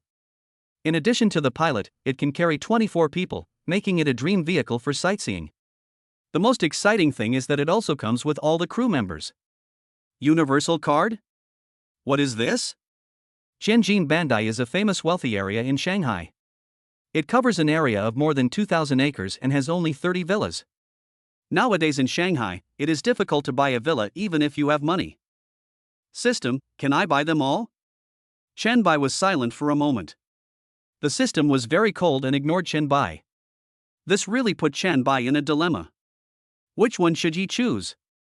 The cash is enough for Chen Bai for the time being, and he also has a house. And a private helicopter is what Chen Bai has always dreamed of. Who hasn't dreamed of flying in a plane as a child? Especially in their own private jet? If you sit on it, you won't know how great it would feel. After careful consideration, Chen Bai resolutely bought the Sikorsky S-92 helicopter and a universal card. In a few days, the company will distribute dividends, so he won't have to worry about not being able to afford the helicopter. The most important thing is that he has the system, which gives him enough confidence. I have to go and experience it tomorrow no matter what. Chen Bai thought to himself. Well, take Wanqing with you. Chen Bai, who was still thinking, was interrupted by the system's arrival notification sound. So fast? Products delivered. The helicopter is currently parked at Jinquan Helicopter Airport in Shanghai, Hangar 6, Group B. Hangar rental period, 3 days. Captain, Wu Andu. Co-pilot, Wu Anjuan. Navigator, Dai Fuchuan. Special reporter, Yang Hongshang.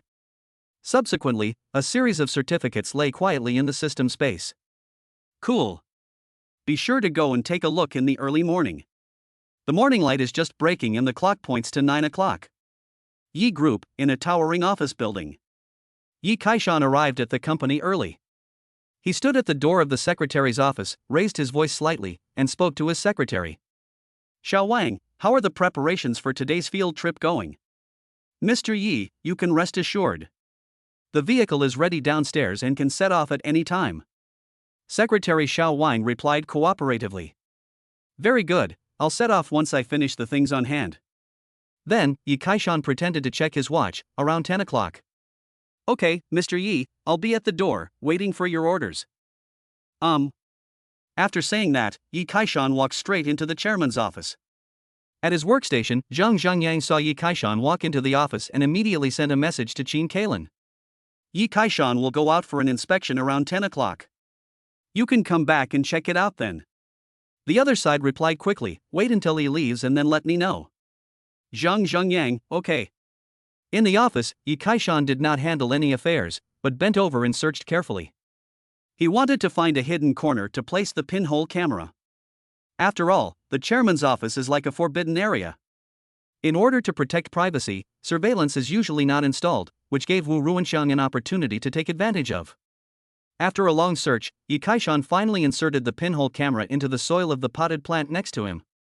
Since it was unclear what documents Wu Ruanxiang and his team were trying to steal, the plan to tamper with the documents had to be abandoned. Since that is the case, let us catch the turtle in the jar. After installing the pinhole camera, Yi Kaishan connected it to his mobile phone.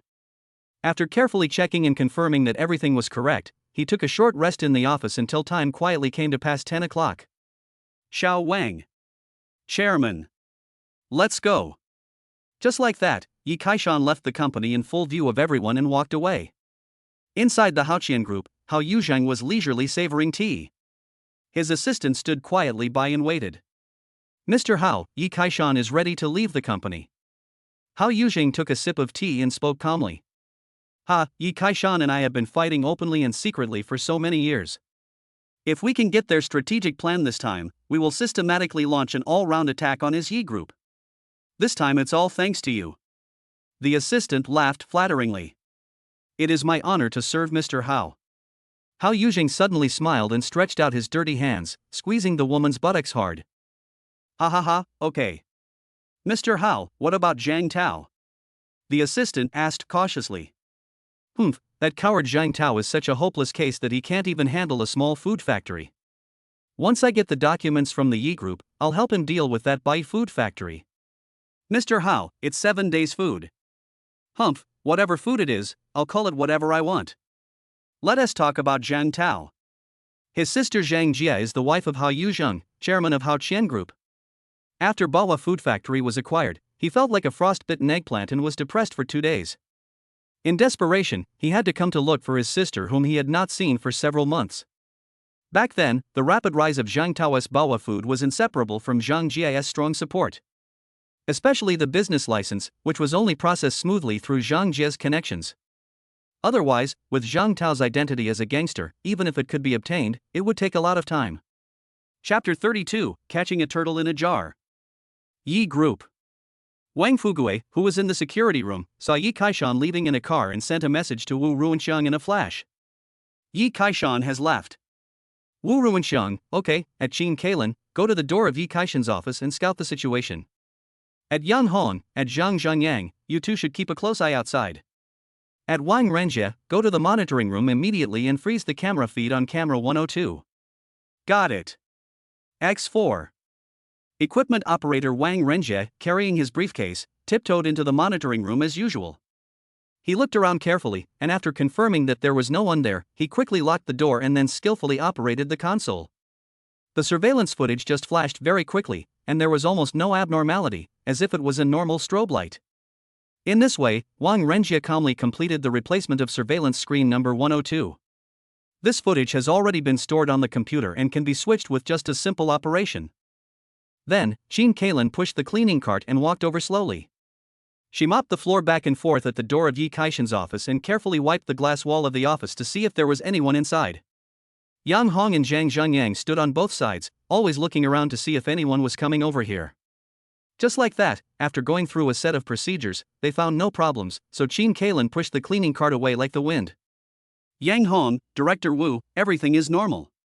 When Wu Ruanxiang saw the message sent by Yang Hong, the corners of his mouth rose slightly like a blooming poppy. Mr. Yi, since you won't let me live an easy life, then I won't let you live an easy life either. As long as we secretly copy the company's strategic plan this time, all of the Yi Group's plans will be exposed to the Haoqian Group. After putting away his phone, Wu Ruanxiang took the documents and pretended to come find Yang Hong.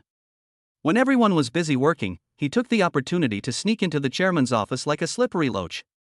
All of this was completely recorded by a pinhole camera in an inconspicuous potted plant, like an eye silently recording everything. At a fork in the road not far from the Yi Group, more than a dozen cars were parked neatly, followed by several police cars. Yi Kaishan was sitting in the back row, next to a serious-looking police officer. His eyes were wide open, staring intently at the footage on the surveillance camera. In the picture, Wu Ruanxiang is like a hungry wolf, rummaging through boxes and drawers looking for something. Finally, he found a stack of documents in the drawer of Yi Kaishan's desk, and then quickly took a picture of it with his mobile phone. His movements were so fast. After Yang Hong and others outside told him that it was safe, Wu Ruanxiang sneaked out like a cunning fox.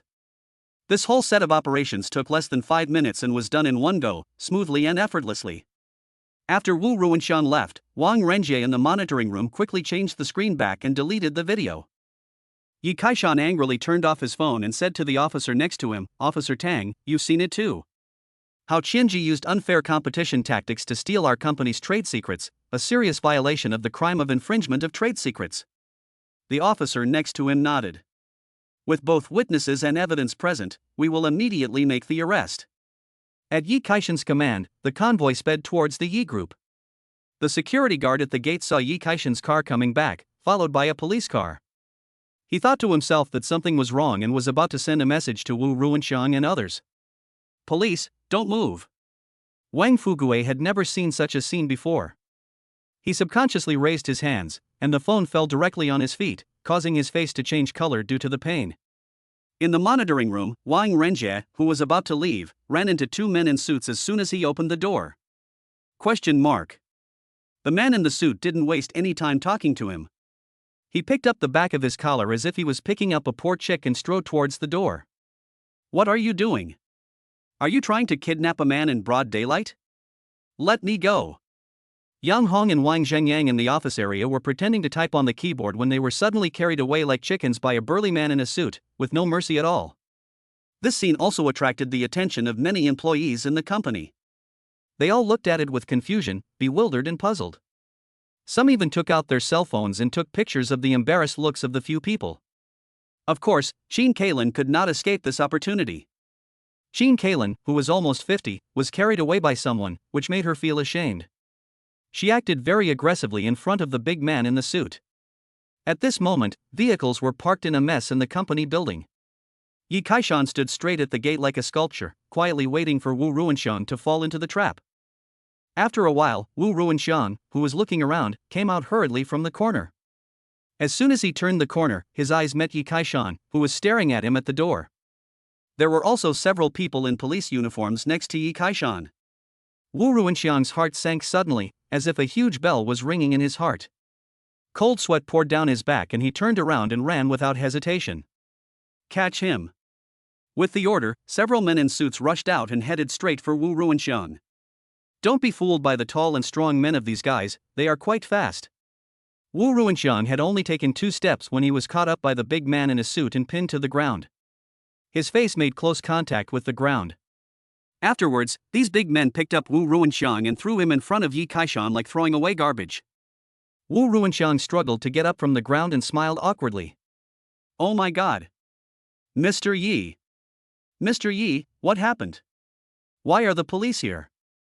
Wu Ruanxiang wanted to continue to quibble, his voice trembling. Yi Kaishan said with a smile, yes, someone is trying to steal the business secrets of my Yi group. As soon as I got the news, I immediately rushed here with the police officers. There was a hint of sarcasm in his tone, and he stared straight at Wu Ruanxiang. Wu Ruanxiang forced himself to remain calm and swallowed hard. Cold sweat streamed down his back like a flood, and his legs began to tremble unconsciously. Who is so cruel and ruthless? Find him and make him suffer a fate worse than death. Yes, who is it you are talking about? Wu Ruanxiang. Yi Kaishan's voice was like a sharp sword, piercing Wu Ruanxiang straight, dragging out his name. At this moment, Wu Ruanxiang was still struggling. Without evidence, how could Yi Kaishan arrest him? However, when burly men in suits filed out of the company one after another and looked at Zhang Zhenyang and others who were being held like chicks in their hands, Wu Ruanxiang collapsed to the ground like a deflated ball. Chapter 33, The Dust Settles. At this time, Qin Kailan was like a lioness out of control, acting like a madman. You are kidnapping, which is illegal, do you know? Before she could finish her words, when she saw Wu Ruanxiang slumped on the ground not far away, and Zhang Zhenyang and others who were also being carried, her heart completely died. The big man in the suit threw several people to the ground like throwing away garbage, and then stood guard over them. Qin Kailan, Yang Hong, Zhang Zhenyang, Wang Fugui, Wang Renjie, and you. Yi Kaishan said angrily. He pointed his finger at Wu Ruanxiang like a sword and shouted loudly. Wu Ruanxiang, you despicable villain, how dare you secretly communicate with the Haoqian group and steal the group's secrets? Now, as the chairman of the board, I officially expel you traitors from the Yi group. No company in the Yi group will ever hire you again. Wu Ruanxiang, who was originally as decadent as a frostbitten eggplant, crawled up like a stray dog after hearing Yi Kaishan's words. He said with a forced smile. Ha ha ha ha. Ha ha ha ha. It's all because of you, Yi Kaishan. I've worked diligently for the Yi group for over 10 years. Over 10 years. From the very beginning, I helped you run business outside every day. I've witnessed the Yi group's rise from nothing to something, step by step. But when the group was founded, you just gave me a random position and sent me away like a beggar. I tolerated that. But a few days ago, when the deputy general manager was selected, I thought it had to be me. As a result, a young man who has only been in the company for a few years was appointed as the deputy general manager. Now I even have to rely on his mood to do things. Why, Yi Kaishan, tell me why. Wu Ruanxiang seemed to be crazy, yelling at the top of his lungs. Hao Yuzhang promised me the position of deputy general manager if I helped him get the Yi group's development plan. Do you really think I would betray the company for that little bit of money? Yi Kaishan shook his head helplessly. Wu Ruanxiang, you're totally wrong. Don't you know your own character? Do you think you're capable of this position? Look at yourself now, what do you look like? Even if you offered Wu Ruanxiang the position of deputy general manager, he would still sell out the company without hesitation if someone like Hao Yuzhang promised him the position of general manager. A deputy general manager would definitely have more information than a director. Everyone has desires, but whether one can control their desires is another matter. Many of the original veterans held important positions in the company, some even inferior to Wu Ruanxiang. But Wu Ruanxiang was dissatisfied with the status quo and had unrealistic ambitions. His abilities are indeed strong, but his character has determined that he cannot go far. He has a narrow vision and short-sightedness. Humph, you sound nice, but excuses, nothing more than excuses. Yi Kaishan shook his head slightly and glanced at Tang Wensheng beside him.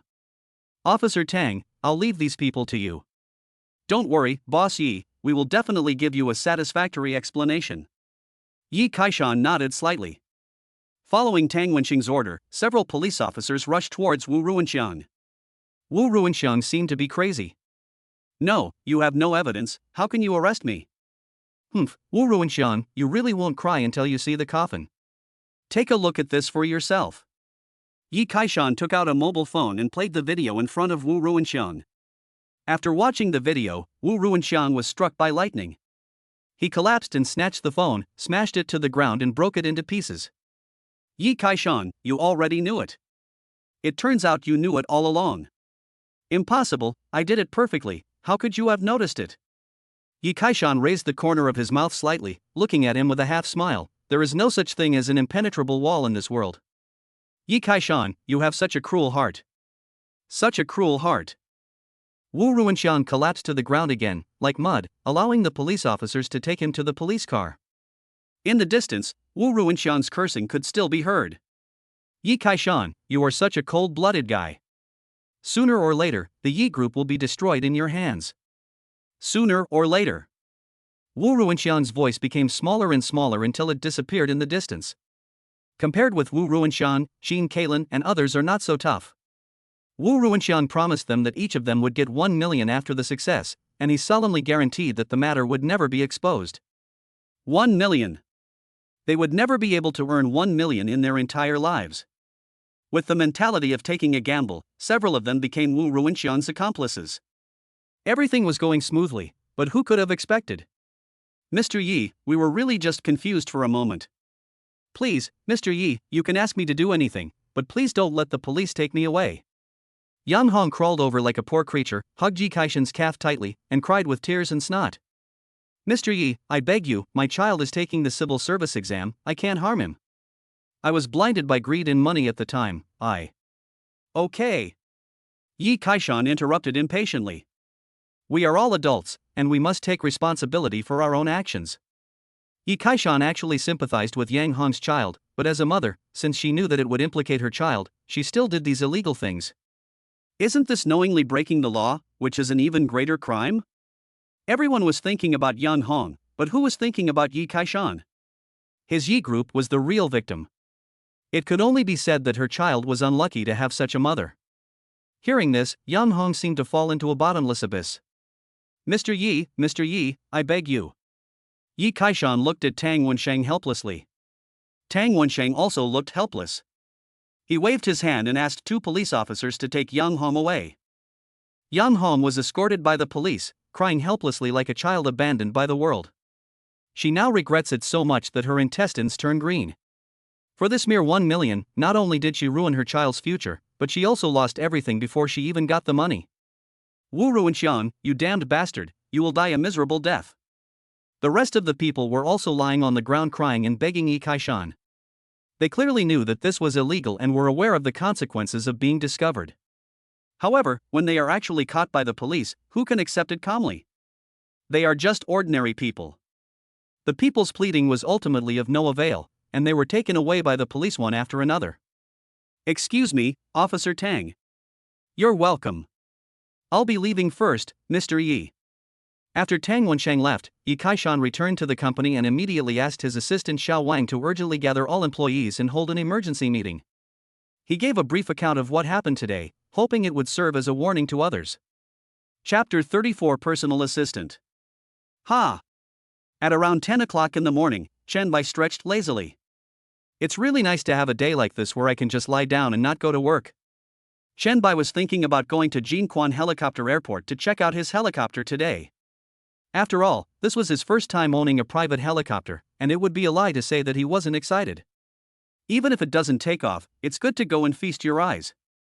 There is also the issue of renewing the lease of the hangar. If feasible, it would be best to buy it outright.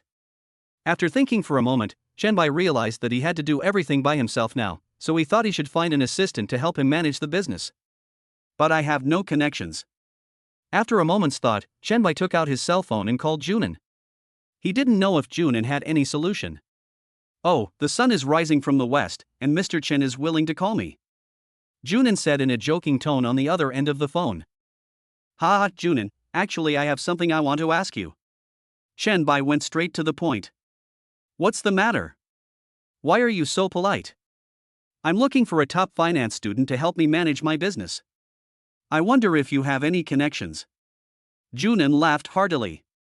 You found the right person. I have a friend who runs a headhunting firm. He's looking for talent in the finance department. Wait, I'll call you back. Before Chen Bai could speak, Junin had already hung up the phone. Chen Bai was stunned for a moment, and the corners of his mouth couldn't help twitching slightly. After getting out of bed and washing up, Junin called again. Chen Bai, we've found the people.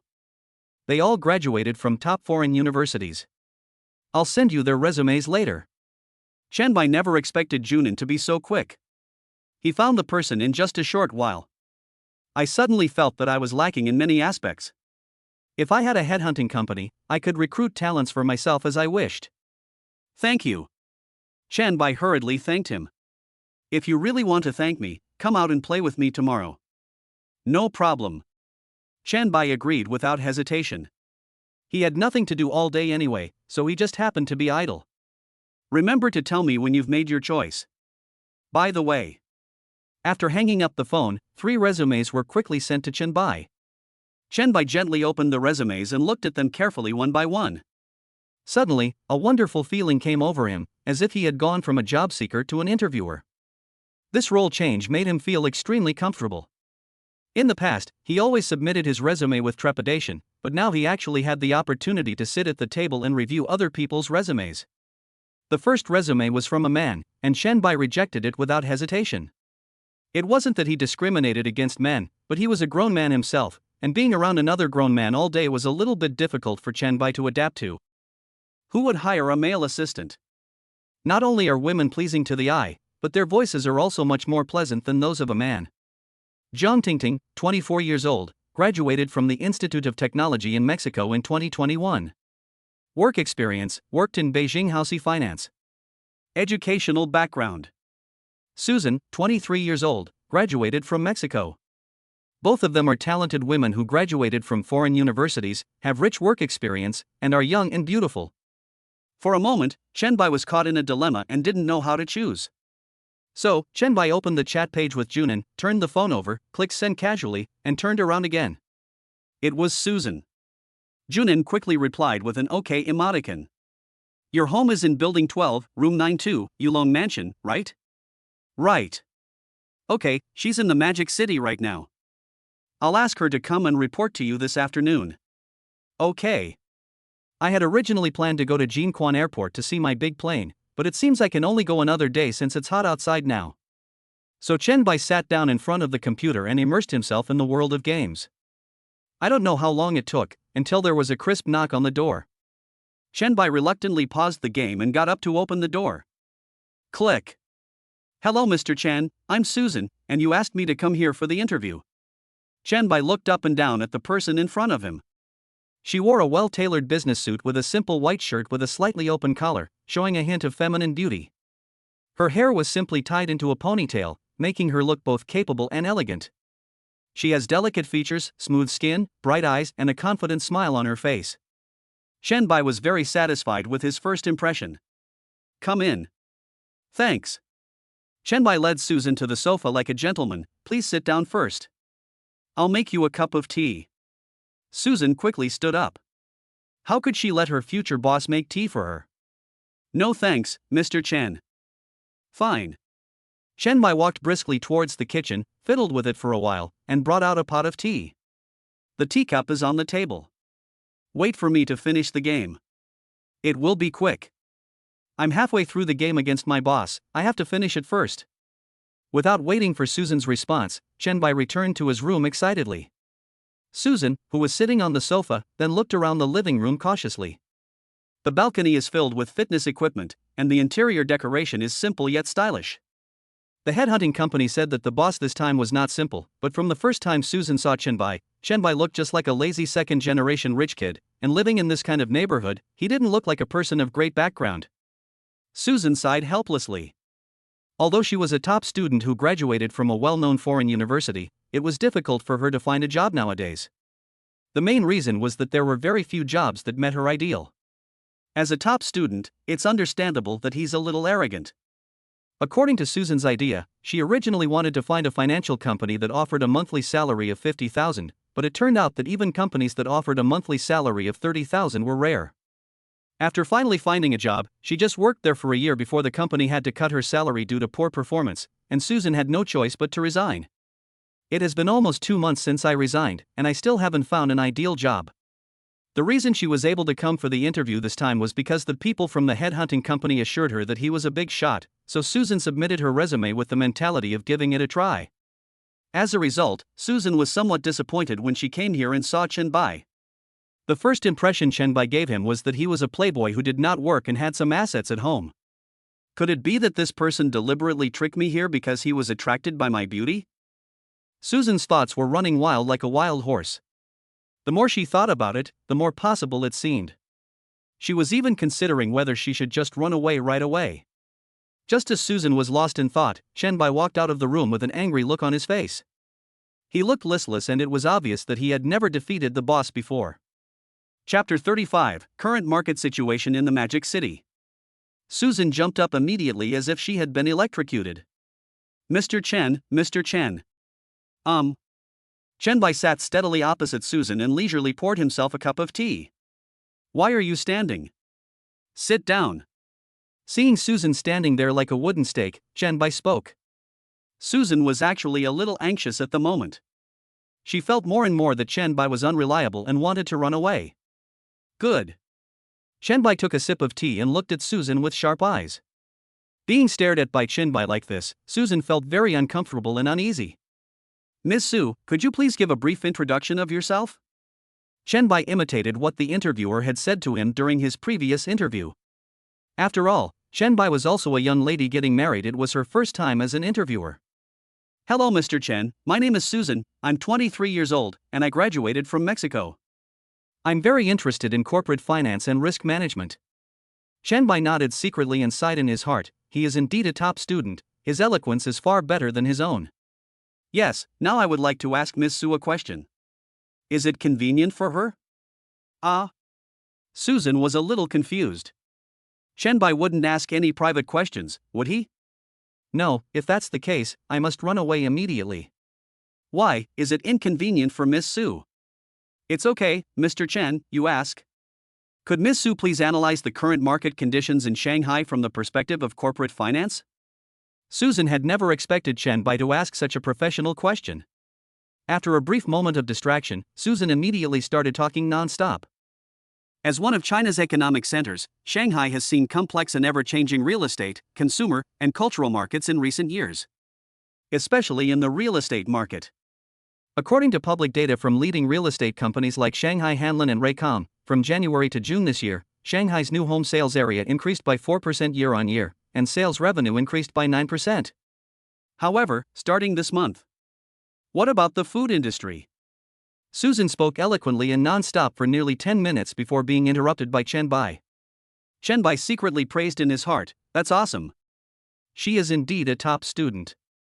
He also became more and more convinced of Susan's abilities. Well, that's pretty good. If there are no problems, we can sign the contract right now. The monthly salary is 50,000.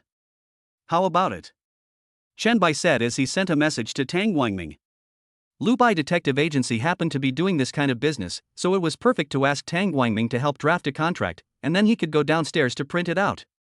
Susan originally wanted to reject Chen Bai and had even thought of a reason for rejection. However, Chen Bai offered a monthly salary of 50,000 yuan, which made her excited again. After thinking for a moment, Susan felt that she should leave. She couldn't joke with her own safety. Besides, looking at Chen Bai's expression, Susan felt that she had absolutely no future with him. But, Mr. Chen, Seeing that Susan seemed a little reluctant, Chen Bai couldn't help but wonder, was it because his salary was too low? Miss Su, are you dissatisfied with the low salary? If so, would Miss Su be satisfied with a monthly salary of 60,000 yuan?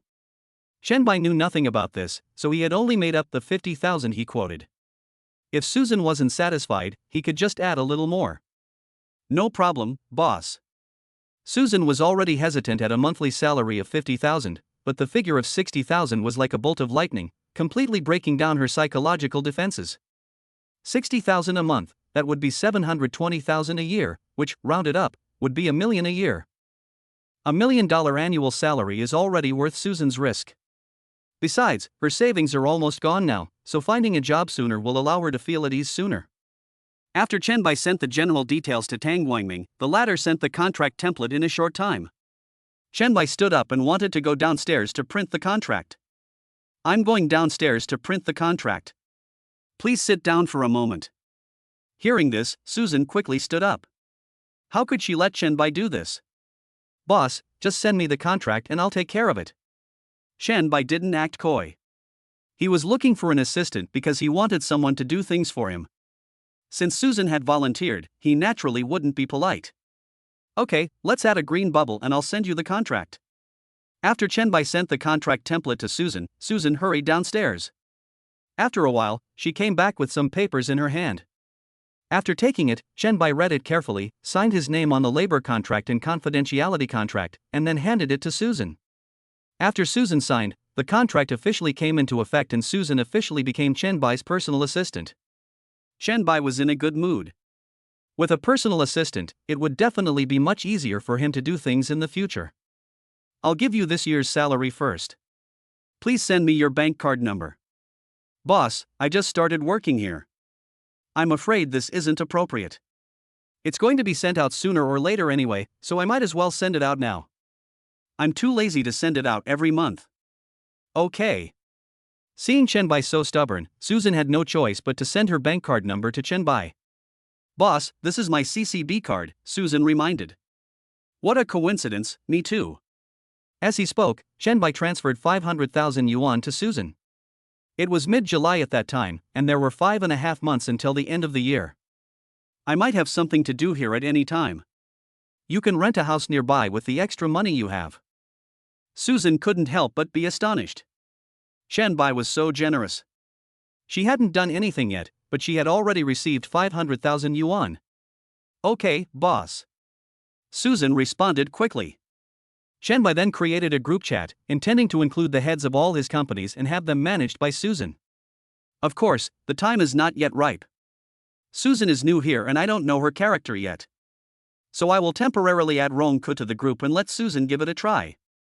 If it doesn't work, I will replace her. Soon, Rong Ku and Susan were invited by Chen Bai to join a group chat called Comprehensive Management. "Rong Ku, Mr. Chen, is there something wrong? What is this?" Rong Ku, who was pulled into the group, was still a little confused and sent a message asking. Susan looked at her phone quietly, feeling extremely surprised. She never expected that the CEO of 7 Days Food, who was once very popular on the internet, was actually the person in front of her. When she first watched the video, she only took a quick glance and didn't pay much attention to Chen Bai. She was mainly concerned about the content. Moreover, time had passed and she had forgotten everything, so she failed to recognize Chen Bai. At first she thought it was just someone with the same name, but she never expected it to be the real person. Chapter 36 Angry Hao Yu Zheng. Group announcement: all company leaders who have joined, please change the group nickname to name plus company abbreviation plus phone number. Immediately afterwards, Chen Bai pulled Susan into the group. "This is the assistant I found, Susan. From now on, you can report all matters to him. Unless it is a matter of vital importance, there is no need to contact me." "Hello, Mr. Rong," Susan greeted in the group. At this moment, Susan was confused and full of doubts. If Chen Bai was really the boss of 7 Days Food, then wouldn't he be a real billionaire? After all, he knew that Chen Bai also had Ruili Media under his control, and Susan didn't know about other companies. What's more important is that Chen Bai actually allowed her to directly connect with these companies. The power he possessed was so great that Susan felt dizzy. Rong Ku responded quickly, "Hello." Chen Bai stared at Susan and said, "For the next few days, you will try to manage Kiri Foods and help Ronka quickly integrate the Baoa Food Factory. Although the Baoa Food Factory has now started production, there are still many shortcomings in its management." "Okay, boss. Well, if you perform well, I will gradually add the heads of other companies to the group and connect with you specifically in the future." Although Chen Bai recognized Susan's ability, it was just verbal praise. How could it be just talk on paper? It still needed to be tested in actual combat. Besides, Susan is probably new to this kind of work and needs to be trained step by step. Don't worry, boss. I will do my best. Well, you can arrange your own time to meet Ronku. If you have anything important, just call me. Ronko on the other end didn't show any disgust. After all, even he had his own assistant. Shenbai had many companies under his control, so it was normal for him to have an assistant. At this moment, he only thought about how to get along well with Susan. After all, she was a big celebrity around Mr. Chen. In Chenbai's house, Susan was about to turn around and leave, but was stopped by Chenbai. By the way, Susan, there's one more thing. Upon hearing this, Susan quickly turned around. What is it, boss? I have a private helicopter at Jinquan Helicopter Airport, parked in Hangar 6, Area B. However, the hangar is only leased for 2 days. Go apply for a bank account in the name of 7 Days Foods, and I'll deposit money into it. From now on, whether the company or I need money, we can deduct it from this account. If you run out of money, come to me. There is a transaction limit for individuals applying for bank cards. Although there is also a limit for applying in the name of a company, it is not comparable to a private account, unless you have a black card or royal card. Once the process is complete, give me your card number and I'll transfer 1 million into it. First, go to the Jinquan Helicopter Airport and renew the lease on the hangar. If you can buy it outright, that would be even better. Hearing this, Susan's pupils widened. She never expected that Chenbai actually owned a private helicopter. I'll add the captain to the group in a moment. If you have any questions, just ask him directly. No problem, boss. It's nothing, you can leave now. Susan nodded slightly and left with light steps. At this moment, she was secretly delighted in her heart. She thought she was a sheep walking into a tiger's mouth, but unexpectedly it was a blessing from heaven. After Susan left, Chenbai did the same thing and pulled Wu into the group chat. Wu Andu. After Chenbai's explanation, Wu Andu suddenly understood. Haoqian Group. In the chairman's office, the female assistant stood aside, reporting in detail everything that happened in the Yi Group. After hearing this, Hao Yuzhan let out a breath like a deflated ball. He calmly placed the teacup on his desk. What a bunch of losers, all fucking losers. Didn't Wu Ruinxiang swear so confidently that we wouldn't be caught? And now I've lost 20 million for nothing. Hao Yuzhan was furious, kicking the chair as if it were his enemy. He had waited so long, but the result he had hoped for was failure, and Wu Ruinxiang was arrested by the police. The female assistant trembled and comforted him. Don't be angry, Mr. Hao. 20 million is just a drop in the bucket for you. Hao Yuzheng glared at his assistant fiercely, his eyes seemed to be able to spit fire. Do you think I care about the 20 million? I care about the fact that he has implicated the Haoqian Group. Believe it or not, it won't be long before the police come knocking on our door. Beep beep beep. As soon as Hao Yuzheng finished speaking, the landline phone on the desk rang like a death warrant. Hello, this is Hao Yuzheng. Hao Yuzheng suppressed the rage in his heart and answered the phone. Boss Hao, a group of police officers came to the company gate and said our company is suspected of stealing other people's company secrets. Hao Yuzheng held the phone and turned to look at the female assistant next to him. His eyes seemed to say, "Look, isn't it coming?" The female assistant blushed with embarrassment, as if something was stuck in her throat. She stood there, pursing her lips, at a loss as to what to do. I understand. Let them in. After hanging up the phone, Hao Yuzheng's hand seemed to be glued to the phone and he didn't leave for a long time. Seeing this, the assistant hurriedly moved the chair back as if presenting a treasure. Mr. Hao. Hao Yuzheng pretended not to hear, sat down and took out his cell phone. Hello, I'm Hao Yuzheng. It's Mr. Hao. What's going on? A joking voice came from the other end of the phone, as if already knew why Hao Yuzheng came. Hao Yuzheng took a deep breath and said slowly, I hired someone to steal the secrets of the Yi Group. You should know about this. Well, then what? 20 million. Hao Yuzheng didn't bother to talk nonsense and went straight to the point. The person on the other end of the phone shook his head, as if mocking Hao Yuzheng's naivete. Hao Yuzheng, this matter has been reported to the Municipal Public Security Bureau. This is not something that can be settled with money. Hao Yu was so angry that he almost smashed his phone to pieces. What can't be solved with money? Isn't it just that the money is not enough? He thought angrily in his heart. 40 million. Hao Yuzheng, you're the chairman of the Haoqian Group after all. You even gave 20 million to a small-time figure like Wu Ruinxiang, and you're using this little money to evade me? There was a hint of displeasure coming from the other end of the phone. Hao Yuzhang suppressed his anger, like a volcano about to erupt. 80 million, this is my bottom line. If you can't do it, I'll find someone else. Wait. After saying that, the person on the other end hung up the phone. The assistant tactfully kept silent. It was she who suggested letting Wu Ruinxiang steal the secrets of the Yi Group. Now that such a thing has happened, it's a good thing that Hao Yuzhang doesn't blame her. Not only did they fail to steal the secrets, but they also ended up losing 100 million yuan. Hao Yuzhang sat quietly at his desk. Although 100 million was not a lot for him, it was definitely not a small sum. Losing 100 million for no reason made even Hao Yuzhang feel very painful. Chapter 37 System upgraded again. One more thing to say, this is a parallel world. A parallel world. A parallel world. Don't bring reality into it. 3. Not long after, there was a knock on the office door and several police officers walked in. Mr. Hao, how are you? Officer Tang, I'm honored to be here at the Haoqian Group. What brings you here? I'm a law-abiding citizen. I wouldn't even dare to think about breaking the law. Hao Yuzhang remained calm and collected, and lying was as easy as drinking water. The corners of the mouths of several police officers could not help but twitch. Tang Wenxing didn't bother to talk to him and said bluntly, Hao Yuzhang, you are suspected of stealing other people's company secrets. We will place you under criminal detention according to the law. Hao Yuzhang, however, pretended to be more wrong than Doi. Officer Tang, you can't wrongly accuse a good person. Heaven and earth can bear witness. I, Hao Yuzhang, am an upright person. How could I do such a shameful thing? The police officers behind Tang Wenxiang looked at each other in bewilderment.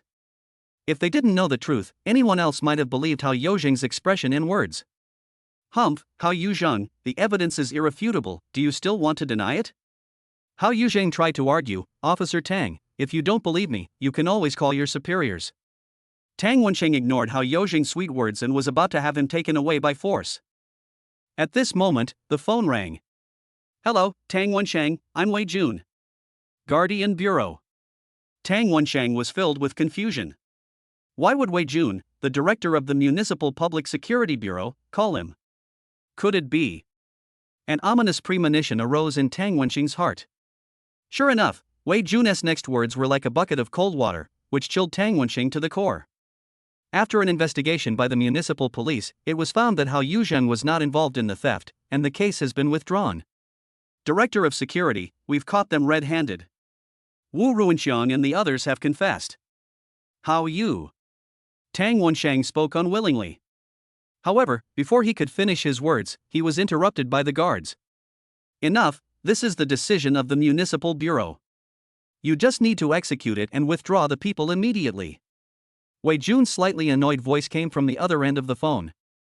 Hao Yuzhang lay on the chair with a slight smile on his lips, looking at Tang Wenxiang with a look full of sarcasm. After hanging up the phone, Tang Wenxiang felt like he was struck by lightning. He stared at the phone in disbelief. In the end, he could only shake his head in disappointment like a deflated ball, turned around and left dejectedly. Officer Tang, I've already told you that I, Hao Yuzhang, am a good citizen and a model of law-abidingness. You must have made a mistake. Hao Yuzhang was still sneering at him from behind, and his words were like sharp blades piercing Tang Wenxing's heart. Hao Yuzhang was filled with disdain. You are just a small captain of the Street Police Bureau. What qualifications do you have to arrest me? Tang Wenxiang said nothing, and silently turned and left with several police officers. Indeed, as a small officer, there is nothing I can do to a powerful person like Hao Yuzhang. Inside the Yi Group. Yi Kaishan was not surprised at all when he heard the news. This kind of trivial matter was just a piece of cake in his eyes. He did not expect to bring down Hao Yuzhang through this incident, but he would definitely make him lose some skin. Yi Kaishan thought to himself that Hao Yuzhang would definitely spend a lot of money to resolve this matter. At least 15 million. The perspective returns to Chen Bai. Susan quickly sent the newly opened bank card number to Chen Bai, and Chen Bai didn't hesitate and directly transferred 1 million into it. The latter quickly contacted the person in charge of Jinquan Helicopter Airport through Wuandu. Afterwards, she rushed to Jinquan Helicopter Airport without stopping. System upgrade completed, current level 4. Cash will be transferred to the host account through legal channels. Mall refresh, number of purchases today 1. Lamborghini Veneno hardtop with license plate A88888, 4.3 yuan. None. Wanjie Shopping Mall, 5.1 yuan. Qingyi Game Company, 3.7 yuan. Appearance card, 1 yuan. System update? Chen Bai, who was working hard in front of the computer, was shocked. The system has been upgraded, great. Chen Bai couldn't wait to open the system mall, and the products in front of him were so dazzling that he could hardly open his eyes. What was he seeing? A Lamborghini Veneno coupe. It was a top-of-the-line supercar, limited to just 5 units worldwide. Its value was inestimable. It was hard to find another one in Shanghai, let alone anywhere else in China. As a car lover, who could know how excited Chen Bai was at this moment? At this moment, he only felt his blood boiling, as if it was about to break through the constraints of his blood vessels. He was almost unable to suppress his inner excitement. However, other products also made Chen Bai salivate. One store in Wanjie Shopping Mall can bring in 2 million in revenue, and the entire Wanjie Shopping Mall will bring Chen Bai endless funds. Congratulations to the host for upgrading the system. Upgrade rewards will be issued below. Congratulations to the host for winning cash, 1 billion. 1 appearance card, 1 prediction card, 1 reading card. Cash will be transferred to the host account through legal channels. Next upgrade condition, the host's net worth reaches 100 billion. The final interpretation right belongs to the system. System unlocks new function, mall lock function. Looking at the messages that popped up on the system, Chen Bai's eyes became brighter. I'm really going to make a fortune this time, ha ha. Chen Bai never expected that the system would be so generous this time and give him so many good things. Beep. Your RMB current account with the card ending in 4582 was transferred to 1 billion renminbi at 1652, and the available balance is 1,168,213 renminbi and 63 cents. CCB. Looking at the message, Chen Bai suddenly felt that money seemed to have turned into a string of meaningless numbers. After turning off his phone, Chen Bai continued to look at the system information. System, what does it mean to read the card and lock them all? He knew about the appearance card and the prediction card, but what was so new about the reading card? Reader card can read any living creature within 1 meter of the host, including but not limited to humans, and can read any information the host wants to know. Mall lock function, you can lock the items that are refreshed in the mall. After locking, the mall will stop refreshing. Silver spatula host should be aware of this. After reading the system's explanation, Chen Bai felt a surge of ecstasy in his heart. This is fantastic. I happen to like all the products this time. First, take over the Wanjie Shopping Mall, and then wait until 12 o'clock to take down the Lamborghini Venom in one fell swoop. Having made up his mind, Chen Bai clicked to purchase Wanjie Shopping Mall without hesitation. Purchase successful, product delivered. Wow, the speed after the upgrade is amazing. It's delivered instantly. I have to give it a thumbs up, thumbs up. Chen Bai used his mind to scan the system space, and the previous Wanjie Shopping Mall store property rights certificate had been replaced with the property rights certificate for the entire shopping mall building. Chapter 38 Lamborghini Veneno. Chen Bai nodded slightly with satisfaction. At that time, let Susan sign lease contracts with those shops and merchants, and she can sit back and reap the profits and count the money easily. This feeling was like being immersed in an ocean of happiness, making Chen Bai intoxicated and unable to extricate himself. After Chen Bai locked the system mall, he immediately used the appearance card. Successful use. Host, Chen Bai. Age, 22. Appearance, 91. Skills, driving proficiency, cooking proficiency. Items, predictive card, reader card, universal card. Assets, 10,168,213.63, a BMW 5 Series, a Ferrari LaFerrari, a Sikorsky S-92 helicopter, and a property in Yulong Huafu. Industries, Wanjie Shopping Mall, 7 Days Food, Ruili Media, 27% stake in Hanlon Group, Lubai Detective Agency, Speed Racer. Gazing at everything he had, Chen Bai's heart was filled with a sense of accomplishment. In the evening, Susan sent a message. Boss, the hangar cannot be purchased, but I have signed a contract with the person in charge of Jinquan Helicopter Airport to renew the lease for 1 year. Chen Bai replied with an OK gesture. Have you settled the renting arrangements? Not yet, boss. I plan to stay in a hotel for one night and then go look for a house tomorrow. No need. You can go directly to the sales office of Yulong Huafu tomorrow. It just so happens that there are still rooms available on my floor, and they are fully furnished. You can just buy some furniture and move in. Boss, I don't have that much money. Susan smiled bitterly. How could she dare to hope to afford such a high-end community?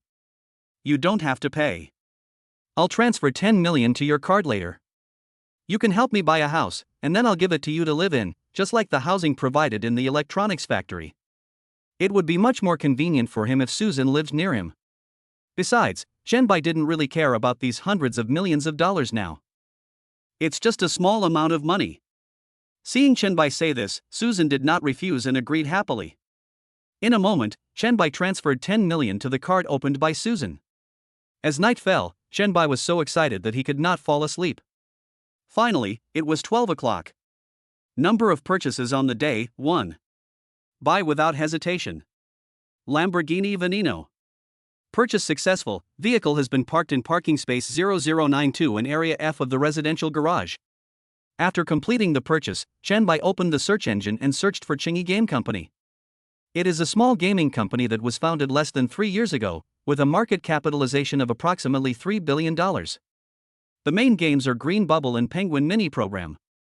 Chen Bai frowned and thought for a moment, then felt that it was unnecessary, so he simply unlocked the mall and exited it. Then I fell asleep with excitement. Chen Bai tossed and turned, unable to fall asleep. He tossed and turned in bed until after 1 o'clock when he finally fell asleep. At noon, Chen Bai finally woke up slowly. Looking at the messages on the phone, there were messages from Susan and Junin.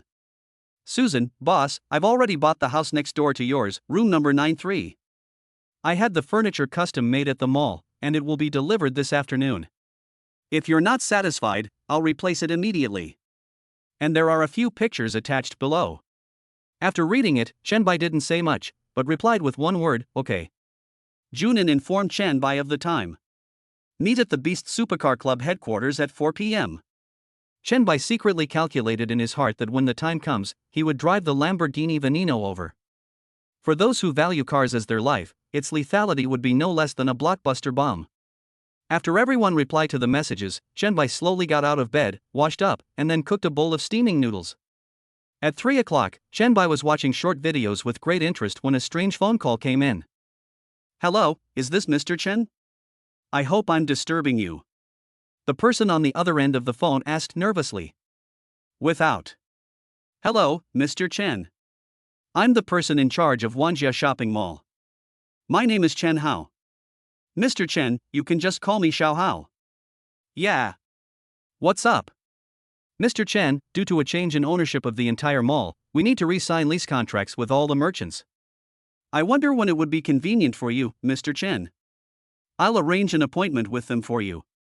Originally, Chen Bai planned to add Chen Hao to the group in 2 days, but Chen Hao called first, so he decided to let Susan contact Chen Hao in advance.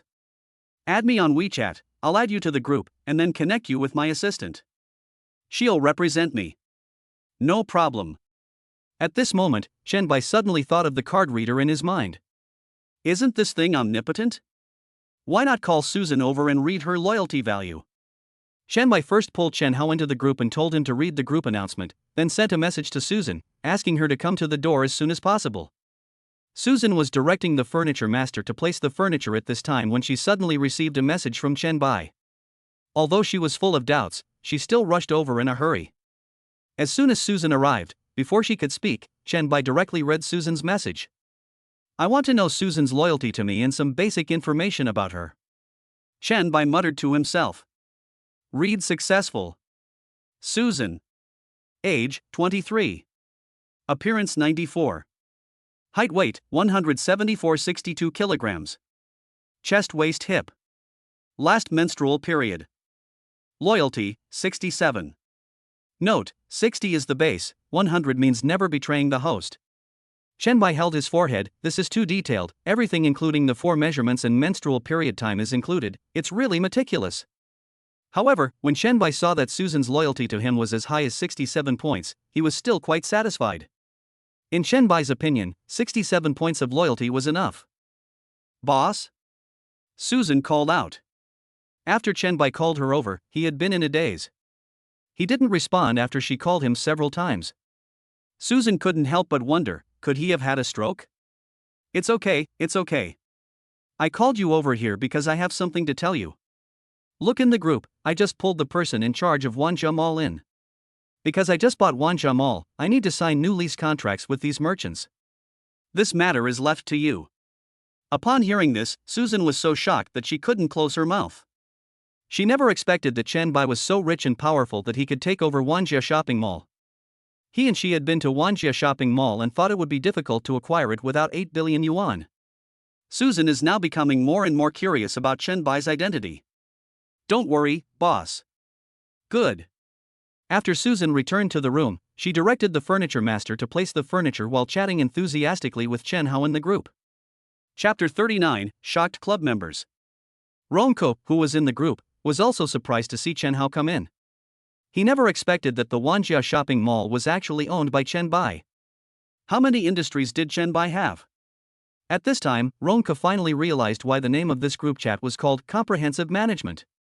Around 4 o'clock, Chen Bai rushed to the garage like a gust of wind and found the Lamborghini Veneno. The appearance of the car is like a ferocious beast, extremely aggressive, and the visual impact it gives is like a surging wave, unstoppable. The front end has rough and sharp lines, with a strong sense of convexity and concavity, presenting an uneven but orderly beauty, giving people a strong sense of layering, as if telling of its uniqueness and extraordinariness. Chen Bai felt that any word seemed pale and powerless at this moment, and he can only squeeze out one word from between his teeth. So cool. After driving out of the garage, the sun outside was no longer so scorching. Chen Bai half opened the car window, and the breeze blew on his face like a veil. The temperature was just right. We sped all the way to the headquarters of the Beast Supercar Club. From a distance, the parking lot at the entrance looks like a luxurious auto show, with a wide variety of sports cars, both expensive and cheap. Junin and others as well as club members gathered at the door like stars surrounding the moon, eagerly awaiting Chen Bai's arrival. Although Chen Bai had just joined the club, his reputation within the club was at its peak, not inferior to Junin in any way. He was an excellent driver, a kind person, and had power and influence. Who could be confused by him? The sound of the V12 naturally aspirated engine came closer like thunder, and everyone looked up. Why does this car look so familiar? A club member murmured softly, as if trying to recall something. Yeah, it feels familiar, but I can't place it. Yi Yunting narrowed his eyes and stared ahead like an eagle. Suddenly, his pupils dilated as if struck by lightning. Holy shit, this can't be a Lamborghini Veneno, and it looks like it's the hardtop version. Before Yi Yunting finished speaking, it was like a blockbuster bomb exploded among the crowd. Those who couldn't remember what kind of car it was suddenly remembered as if they had suddenly been enlightened. No way, this is a hardtop Venom, limited to just 4 units worldwide. If it were mine, I'd be willing to shorten my life by 2 years. Get out of here. I'd rather lose 2.5 years of my life. Junin turned to look at Yi Yunting, swallowing unconsciously, his Adam's apple rolling up and down, as if trying to suppress his inner excitement. Ling Yifei also looked over, his eyes full of surprise and envy. The three of them looked at each other, and at this moment they all had a telepathic connection in their minds, and they all came up with the same idea. Could this be Chen Bai? In a moment, the Lamborghini stopped steadily in front of everyone like a mighty beast, and a man slowly got out of the car as if he had walked out of a painting. He is graceful and his brows reveal confidence, as bright as a star. That's right, this person is Chen Bai. Chen Bai opened his arms and looked at everyone. Ha, long time no see everyone. Yi Yunting trotted over and gave Chen Bai a bear hug, followed by Junin and Ling Yifei. Brother Bai, you are so awesome. Yi Yunting was a straightforward person. After saying hello, he ran to the Lamborghini like a hungry tiger pouncing on its prey and began to stroke it gently. Junin, Ling Yifei, and everyone else in the club were attracted like a magnet. Unable to resist the temptation, they all gathered around, leaving only Chen Bai alone. No. You. Oh my god, Brother Bai, you are so cool. You can even get this top-level limited edition supercar. Yi Yunting stroked the car body and praised it. If only I were a girl, I would definitely marry your Brother Bai. Junin squeezed out of the crowd, hit Chen Bai lightly on the chest, and said angrily, I thought you had fallen in love with someone else and were no longer interested in sports cars, but it turns out you were holding it in. Ha ha ha. Chen Bai laughed and pinched his nose awkwardly. At this time, Yi Yunting and Ling Yifei also walked over slowly. He, brother Bai, since you have poison, then your Lafayette should be, Yi Yunting came up to Chun Bai like a pug, acting coquettishly. Ling Yifei couldn't hold back any longer. His eager eyes seemed to want to eat Chen Bai's Lafa alive. Brother Bai, Yi Yunting is a complete car idiot. He doesn't know how to maintain a car at all. If you give him the LaFerrari, it would be a complete waste. Just give it to me. I promise to give it to you. Bullshit. Yi Yunting jumped up like a cat whose tail was stepped on, interrupting Ling Yifei. You don't know how to maintain your skin. Your whole family doesn't know how to maintain your skin. After everyone was surprised for a while, Junin led them to the meeting room like a herd of ducks.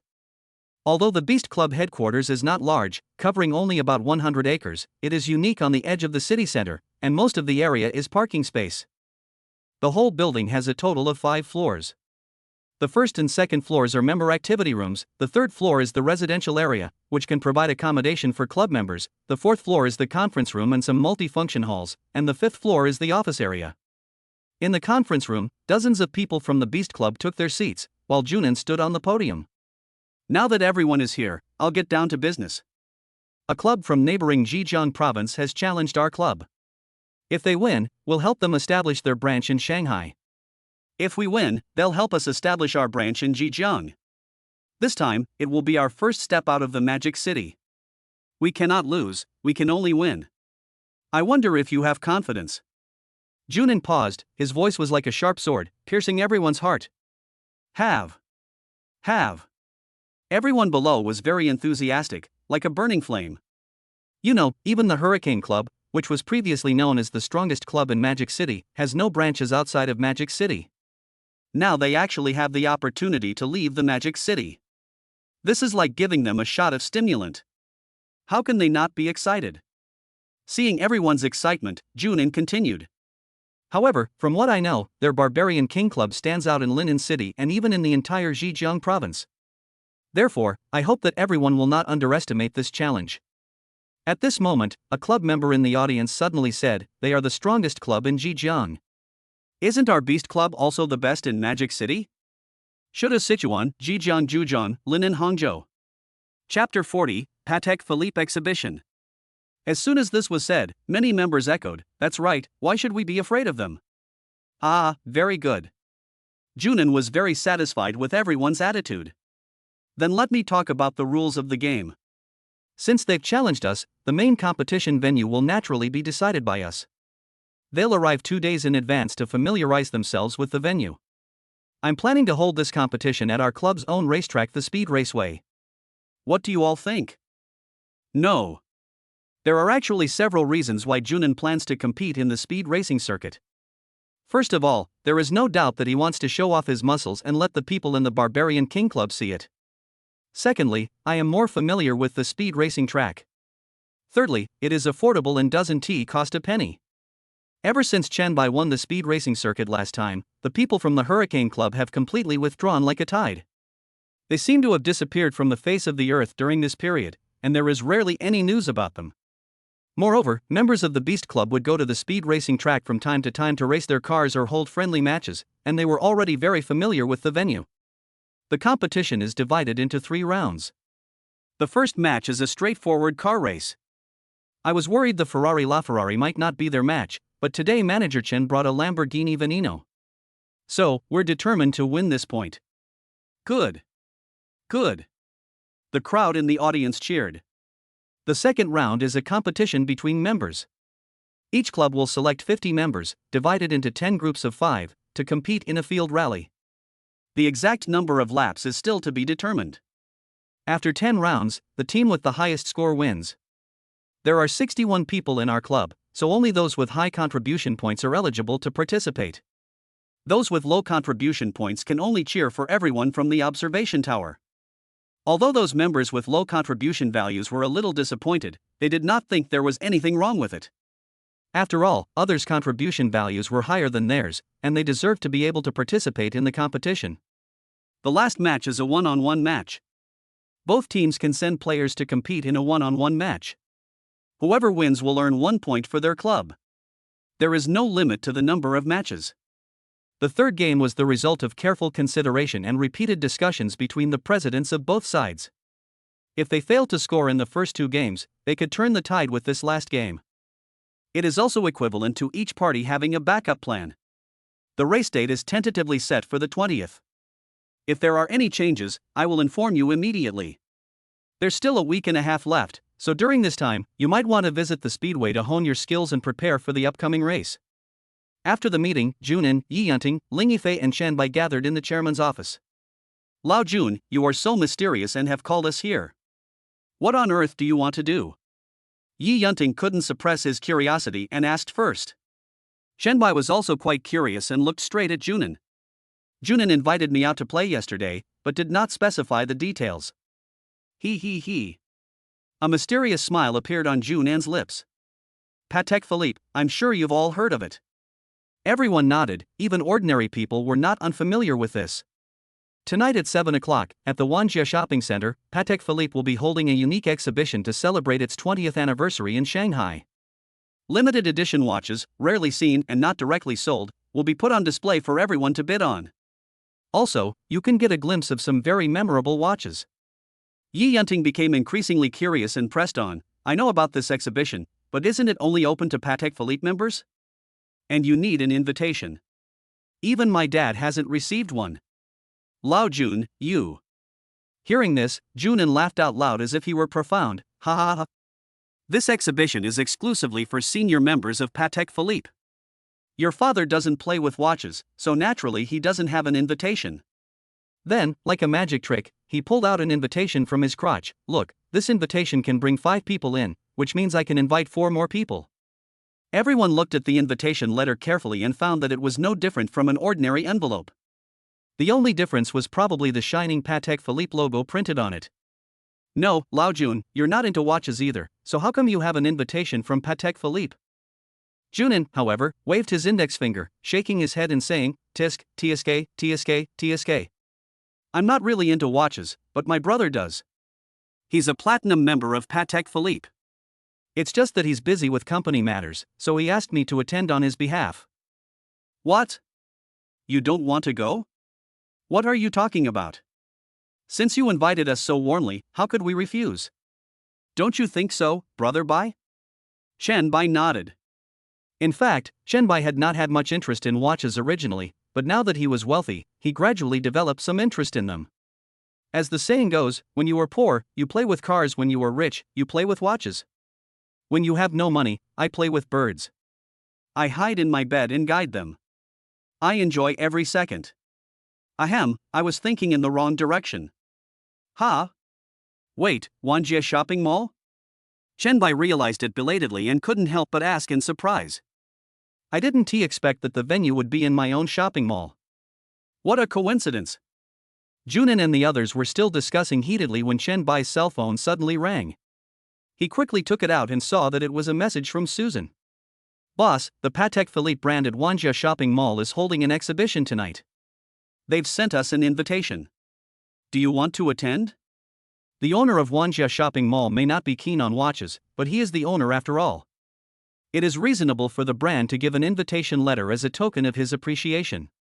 Before Shanbai could reply, Susan sent another message, Boss, you only need to report your identity when the time comes. No paper invitation letter is required. Shanbai, okay. This is really a coincidence. I say, Brother Bai, you're grinning lasciviously over there. Are you trying to flirt with some girl? Yi Yunting came up to him like a monkey. Oh my God, Susan. You're really a girl. Brother Bai, you. Yi Yunting made a funny expression that was uglier than crying. What? Brother Bai, you are two-timing. Ling Yifei also joined in the fun. Shanbai pretended to be angry and pushed Yi Yunting away. Get out of the way. This is my personal assistant, reporting to me. Oh, personal assistant, Yi Yunting and Ling Yifei said in unison, their expressions clearly showing that they did not believe what Shanbai said. Shanbai. Chapter 41 Yuan US Conspiracy. Junin couldn't bear to watch it anymore, so he stepped forward to rescue Shanbai. I can testify that this is really the assistant that Shanbai found, and I found it for him personally. Since Lao Jun has said so, I will trust Brother Bai for once. Chen Bai held his forehead helplessly, and the corners of his mouth twitched uncontrollably as if he had been electrocuted. Around 7 o'clock, several people drove to Wanjie shopping mall. The simultaneous arrival of 4 supercars caused a huge commotion, and some people who were walking nearby after dinner stopped to watch. After Junin presented the invitation letter, several people entered the venue smoothly. At this time, all the shops in the Wanjie shopping mall had closed down, leaving only Patek Philippe. The first floor had been completely decorated like a standard exhibition, with display cabinets, warning strips, and many security personnel around. Chen Bai and his companions wandered around aimlessly, looking at everything they saw. After all, they knew nothing about the watch business. Oh my god, what kind of watch is that? It's priced at over 30 million. It's more expensive than my car. Yi Yunting was so shocked that his jaw almost dropped. He looked at it carefully through the glass cabinet. TSK, what a country bumpkin you are. You don't even know 5520A. A voice full of contempt came from behind the few people at an inopportune time. Yi Yunting frowned and glared angrily. You. You should go back and tinker with your car. Watches are not something that a simple-minded but strong-limbed person like you can handle. You walked over with a swagger, his hand tightly holding that of a woman with heavy makeup and a hot body. You, what do you mean by this? What else can it mean? It means literally. You. Yi Yunting was impatient. He rolled up his sleeves and wanted to rush up to beat Yu up, but was held back by Ling Yifei. Yifei, what are you doing? I'm going to teach him a lesson. This is the venue for Patek Philippe's event. Beating up Yu is a small matter, but if you alert the brand, I wonder how you'll end up like this. Do you want Uncle Yi to clean up your mess? After hearing what Ling Yifei said, Yi Yunting gradually calmed down. Then I'll beat him up after we get out. If I don't beat him up today, I really won't be able to swallow this anger. Yu glanced at Yi Yunting sideways. I didn't fall into the trap. I'm too lazy to talk to you guys anymore. I have to go accompany my girlfriend. If you have any questions, you can always come to me. After saying that, Yu hugged the woman tightly and walked away. Yi Yunting stomped his feet in anger. Damn it, it's just a few pieces of knowledge, what's so great about that? If you still don't understand, ask him, ugh. Junin's expression at this moment seemed as if he was lost in deep thought. A few people noticed something was wrong and hurried over to ask, Lao Jun, what's wrong with you? Junin shook his head. I always feel like I have seen that woman somewhere, but I just can't remember where. Have you seen her? Lao Jun, are you attracted to that woman? Junin glared at Yi Yunting fiercely, am I that kind of person? I have no interest in women. Several people looked at each other and at the same time took a step back, putting some distance between themselves and Junin. What do you mean? I'm straight. Shenbai was the first to walk up to Junin, stop joking and get down to business. Have you really seen that woman? Junin nodded, yes, I have a deep impression, but I can't remember it at the moment. Lao Jun, where have you been these days? Who have you met? Think about it carefully. Junin tried hard to recall. I went to Shudu first, yesterday. By the way, I met her yesterday when I went to Linen City. She seems to be Li Haichuan's sister.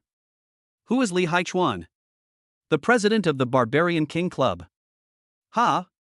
Several people were so shocked that their eyes widened like copper bells and looked at each other. If the woman next to Yu who claimed to be his girlfriend was Li Haichuan's sister. So, this time the challenge from the Barbarian King Club is Yu's conspiracy, the 4 shouted in unison. This Yu is really a villain who has not given up yet. He even colluded with foreign clubs to suppress us. Yi Yunting said indignantly. What should we do then? Ling Yifei asked worriedly. What can we do? We can deal with the enemy with our soldiers and the water with our earth. Anyway, I am here, so you can rest assured. Chen Bai looked calm. What a joke, I have great driving skills and even if Yu invites all the top racing drivers in the world, I can still compete with them. Haha, yes, Brother Bai is someone who can crush professional players, so who cares about his conspiracies and tricks? Yi Yunting suddenly understood and let out a hearty laugh. Several people nodded in agreement. Chen Bai's driving skills were indeed impeccable. Having said that, we still have to be cautious. We should pay more attention to Yu and the others to see if they will play any tricks. Junin said thoughtfully, with a hint of worry in his voice. On the other side, Yuan Yu brought Li Haiyue to the edge of the exhibition. Is that Qianbai? Li Haiyue looked at Yuan Yu with a sharp gaze, a hint of curiosity in her tone. Yuan Yu nodded slightly. Don't underestimate his young age. The professional players I found before were completely crushed by him. A disdainful smile played across Li Haiyue's lips. You can call that a professional player? The champion of the young division in the Magic City Arena is a world apart from a true professional player. Seeing that Yuan Yu still looked worried, Li Haiyue continued. My brother invited Lin Yong this time. Hearing this, Yuan Yu's heart was shocked. Lin Yong, could it be? Li Haiyue's mouth corners slightly raised, revealing a mysterious smile. Yes, that's Lin Yong, who once won the F4 championship in Hexagon Country. After hearing Li Haiyue's words, Yuan Yu's mood suddenly became clear. With this great god in charge, what could Qianbai do? Indeed, Zhou and Lin Yong are not on the same level at all, one is in heaven and the other is on earth. Let's go, dear, let's continue to wander in the ocean of exhibitions. Li Haiyue held Yuan Yu intimately like a little bird. Yuan Yu forced himself to look cheerful, but his heart was filled with mixed emotions. He really looked down on Li Haiyue. This woman dared not go out without makeup. Her real appearance was not outstanding. She was the type that would not even watch movies. What was even worse was that she had a very strange temper. Chapter 42, The Great Injustice Yuan Yu. The names of the tables are all made up. After being defeated by the Beast Club some time ago, for some unknown reason, the family business has also been in a downturn. In desperation, Yuan Yu's father used his connections to contact the Li family in Linen City. Originally, Yuan Yu was just accompanying his father to discuss business, but who would have thought that he would be chosen by Li Haiyue, the daughter of the Li family? Yuan Yu's face turned green at that time. Later, while getting along with Li Haiyue, Yuan Yu was surprised to find that her brother Li Haichuan was also an avid car lover and even owned his own club in Linen. After some inquiries, Yuan Yu learned that this club was actually the famous Barbarian King Club in Linen City.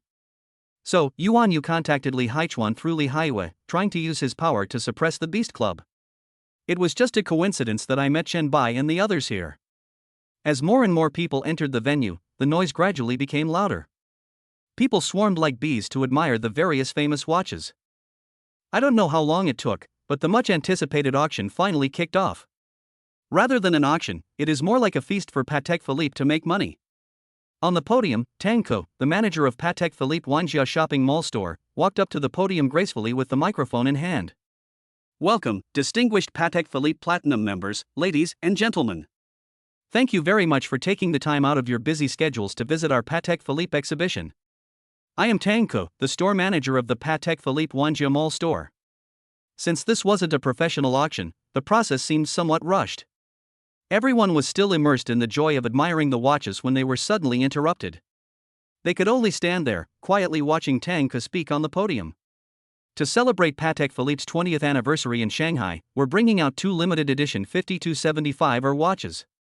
As well as many valuable watches that are difficult to buy in the country, for everyone to choose from. Although it is said to be a selection and purchase, it is actually no different from an auction. These watches are basically difficult to buy in China, and 2 of them are even limited editions. Everyone present is a watch enthusiast and will certainly be vying to make an offer. After all, no one here is short of money. Okay, in order not to waste everyone's precious time, let's get straight to the point. First, there's the Calatrava 5125G on counter 16. I'm sure everyone has seen it before, so I won't elaborate on it. It was meticulously designed by Patek Philippe's chief designer in 2019. It is currently only available overseas. If there is a gentleman who has a special liking for it, he can add it to his collection. The price is 3 million. Below the stage, everyone's eyes were fixed on counter number 16 like spotlights. Many people were whispering about the value of this watch. They were all experts and naturally knew everything about watches. A watch that costs 2.66 million abroad is priced at 3 million in China. Although they love the watch, they are not stupid. Of course, there are 1 or 2 mavericks. I want this watch. As someone spoke up first, more and more people began to join the competition. Ms. Tang, Mr. Yang has a special liking for collecting watches. I'm offering 3.2 million for this watch. I'll give you 3.5 million. Just like that, who knows how long it had been, Chen Bai and the others remained silent and did not bid. Junin and the others didn't need to say much, they had no interest in the watch to begin with, and this time they came just to join in the fun. However, Chen Bai never saw a watch that caught his eye. Next, it's the 24 Series 1205 G003 from Counter 29. The 24 Series is a watch custom made by Patek Philippe for women. This watch is perfect for everyday wear, whether it's for a business occasion or a dinner party. The rose gold and stainless steel design and the diamond-encrusted movement add a touch of luxury. Direct sale price, 21 million. Chen Bai finally squeezed to counter number 29. He had been looking at men's watches before, but had not paid much attention to women's watches. When he saw them at this moment, he was sure that they were extraordinary. The diamonds on the movement sparkle like stars. I wonder if Huang Wanqing will like it if I buy it for her. Chen Bai thought to himself. Who cares? Anyway, I'm rich now. If Huang Wanqing doesn't like it, the worst that can happen is that I can ask her to throw it in the trash. I want 25 million. Okay, this gentleman is interested in buying this 1205 G003. Is there anyone else who wants this watch? If no one wants it, this watch will belong to 30 million. Suddenly, a bidding voice came from beside Chen Bai. Chen Bai looked in the direction of the voice and found it was Yuan Yu. Yuan Yu was also staring at Chen Bai intently at this time, his eyes full of provocation. Chen Bai was not discouraged. He had not expected to get the 25 million easily. Since Yuan Yu wanted to fight him, how could Chen Bai offend Yuan Yu? 40 million. Wow! There was an uproar at the venue. For a lady's watch, a price of 40 million was quoted. You should know that the value of this watch itself is only about 20 million. Yuan Yui was not to be outdone. He couldn't beat you in driving, but how could he not beat you in snatching a watch? This time he brought 100 million. Yuan Yu snapped, 50 million. 60 million. 75 million. 85 million. 86 million. In the distance, Chen Bai watched Yuan Yu's face darken little by little like a dark cloud, and the sound of raising the price became lower and lower. Chen Bai raised the corners of his mouth slightly, revealing a barely perceptible smile. He ignored Yuan Yu and slowly quoted the price, 95 million. Honey, please give me an offer quickly. Didn't you say you wanted to buy this watch and give it to me? Li Haiwei, who was beside Yuan Yu, shook his arm and urged him anxiously. The watch she was wearing now was worth just over 1 million yuan, which she had saved up her pocket money for over a week to buy. After seeing the 1205 G003, Yuan Yu vowed to buy it and give it to Li Haiwei, which made Li Haiwei ecstatic. But at this moment, Yuan Yu stopped bidding. Yuan Yu was filled with regret at this moment, thinking to himself, if I had known earlier, I shouldn't have spoken so carelessly about sending the watch. Now I am in a dilemma. My dear, this watch is not worth tens of millions. I will bid again. If someone else offers, we won't buy it. I will buy you another watch, okay? Yuan Yu persuaded Li Haiwei earnestly. Li Haiwei nodded without being picky. She simply wanted to get a watch for free. 96 million. Yuan Yu spoke slowly, his voice seemed to tremble. Chapter 43. Why did someone faint? Yuan Yu was praying silently in his heart, hoping someone would offer a price. But 1 second. 2 seconds. 3 seconds. Yuan Yu was stunned. Where was Chen Bai? Why didn't he offer any more? If no one is willing to offer a higher price, then this 1205 G003 lady's watch will belong to this gentleman. As Tang Ke finished speaking, Yuan Yu froze in his tracks, as if struck by lightning. His expression was uglier than a dog's. He actually spent 96 million just to buy a watch worth 20 million, and the watch was not his own, but had to be given to Li Haiwei. Chen Bai just looked at Yuan Yu quietly. Isn't it just a lady's watch? Since Yuan Yu wanted it so much, he should be generous and give it to him. Of course, Yuan Yu had not completely lost his mind. The 100 million yuan was originally given to him by his father to buy things for Li Haiwei. Just spending more than 90 million to buy a broken watch would make anyone feel heartbroken. Noticing Chen Bai's mocking gaze, Yuan Yu's eyes widened in anger, as if he was about to spit fire. Did you fucking do that on purpose? Chen Bai smiled disdainfully. Since you want this watch so badly, I'll give it to you. Spending 96 million on a watch worth only 20 million is probably something only a wealthy young man like Master Yuan could muster. Beside Yuan Yu, Li Haiwei, who was holding Yuan Yu's arm, smiled slightly without anyone noticing. At this moment, Junin and others also squeezed out of the crowd. Just now, they also heard Chen Bai and Yuan Yu's offer from a distance, which was why they ran out at this moment. For no other reason, I just wanted to discuss Yuan Yu. Oh, it really is young Master Yuan. He is indeed much more capable than a country bumpkin like me who knows nothing about watches. To spend over 90 million on a watch worth 20 million, I'm afraid only a rich man like young Master Yuan would be willing to spend that kind of money. Yi Yunting spoke in a sarcastic tone, but how could this sentence express the contempt in his heart? Master Yuan, I'm a country bumpkin. Is this watch really only worth 20 million? I don't know anything about it. Or has Master Yuan discovered the secret and thinks it's worth 10 million? Junin and Ling Yifei also echoed from the side. Hey, Jin Ting, what are you talking about?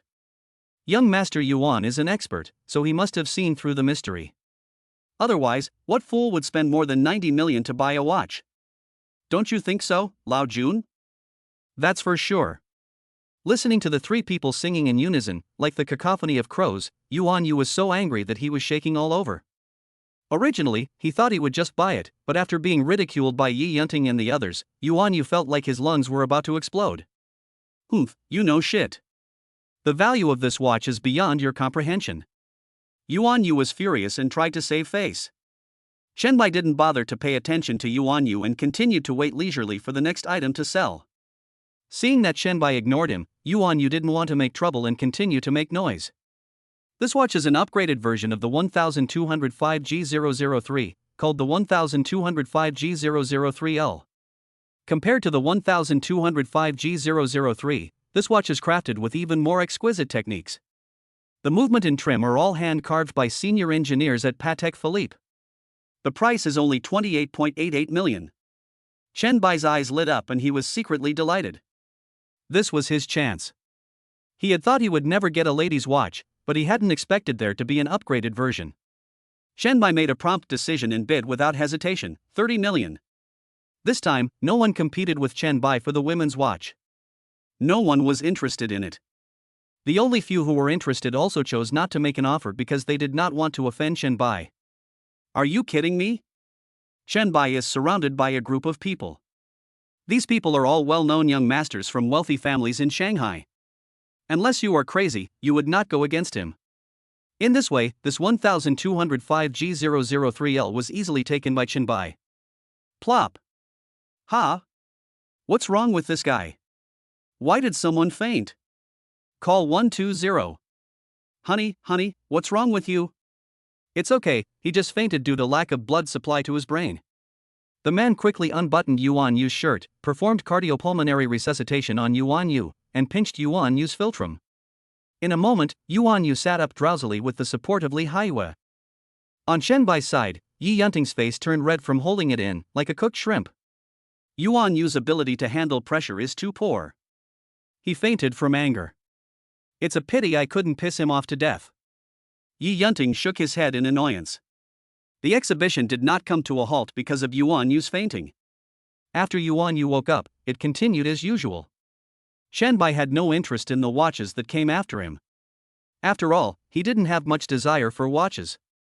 After the watches were sold out, everyone continued to stroll around as if they were at home, and Chen Bai and others also continued to look around. It was almost 9 o'clock when the exhibition came to an end as everyone left. Chen Bai followed Junin and the others towards the gate. Behind him, Yuan Yu, who had recovered a little, ran over like a rabbit. Yuan Yu saw Chen Bai was about to leave, and he was anxious. He didn't want to let Chen Bai go just like that. He quickly stepped forward and blocked Chen Bai's way. Chen Bai, don't leave. This matter is not over yet. Chen Bai stopped and looked at Yuan Yu, a cold glint in his eyes. Yuan Yu, what else do you want? Do you want to fight me here? I didn't go to find Yuan Yu, but Yuan Yu came to me on his own. Yuan Yu was swept by Chen Bai's gaze, and his heart couldn't help but tremble. Yes, I am alone, and Chen Bai has 4 people. If they really fight, won't I be beaten into a pig's head? But he was unwilling to give up. Yuan Yu said stubbornly, Chen Bai, don't think I don't know. You did it on purpose just now. Chen Bai sneered, you think too highly of yourself. It's not your turn to point fingers at what I, Chen Bai, do. What happened today is nothing but your own fault. Yu was choked by Chen Bai's words and was speechless. He knew that Chen Bai was right. What happened today was indeed caused by his own impulsiveness. But he just couldn't let go of his face. At this moment, Li Haiwei came over and gently pulled Yu's sleeve. Dear, forget it, let's go. This also gave Yu a way out. Yu glanced at Li Haiwei, and the anger in his heart subsided a little. He was just unhappy, and it would definitely be disadvantageous to him if he really fought with Chen Bai. Chen Bai, I won't let what happened today just like this. Yu said this and left with Li Haiwei. Chapter 44. As long as you like it. Chen Bai stared at Yu's back as he walked away, the corners of his mouth slightly raised, revealing a faint smile. Yu kept pestering him, so how could he let her go so easily? Originally, Chen Bai didn't bother to argue with Yu, but Yu insisted on making trouble out of nothing. Chen Bai secretly swore in his heart that if he got the chance, he would bite Yu hard. Seeing this, Yi Yunting, Junan and Ling Yifei did not stay any longer and left the exhibition together. Although Yu was filled with resentment and anger, he also knew that he could only swallow his anger for the time being. He needed time to think about how to save face. For example, in the upcoming match between the Barbarian King Club and the Beast Club, if the Beast Club loses, he will have to ridicule them to vent his hatred. At Yulong Huafu, it was nearly 11 o'clock when Chen Bai got home. On the way, he and Junan and others enjoyed some delicious food at a roadside barbecue stall, which was Chen Bai's favorite barbecue stall in the past. Chen Bai did not go to look for Huang Wanxing, in case she had already fallen asleep. He planned to go there tomorrow morning. At 12 o'clock, with the update of the system mall, Chen Bai clicked on the system page on time. Product refresh, number of purchases today, 1 billion renminbi, 3.2 yuan. Shuangjin Building, 8.1 yuan. Appearance card, 2 yuan. None. Zhouqing Pharmaceutical Group, 2.3% stake. Shuangjin Building, why does it look so familiar? Isn't that the building where Lubai Detective Agency and Huang Changping's company are located? Located in the city center, the building is truly eye-catching. However, Chen Bai also didn't want to miss out on Zhouqing Pharmaceutical.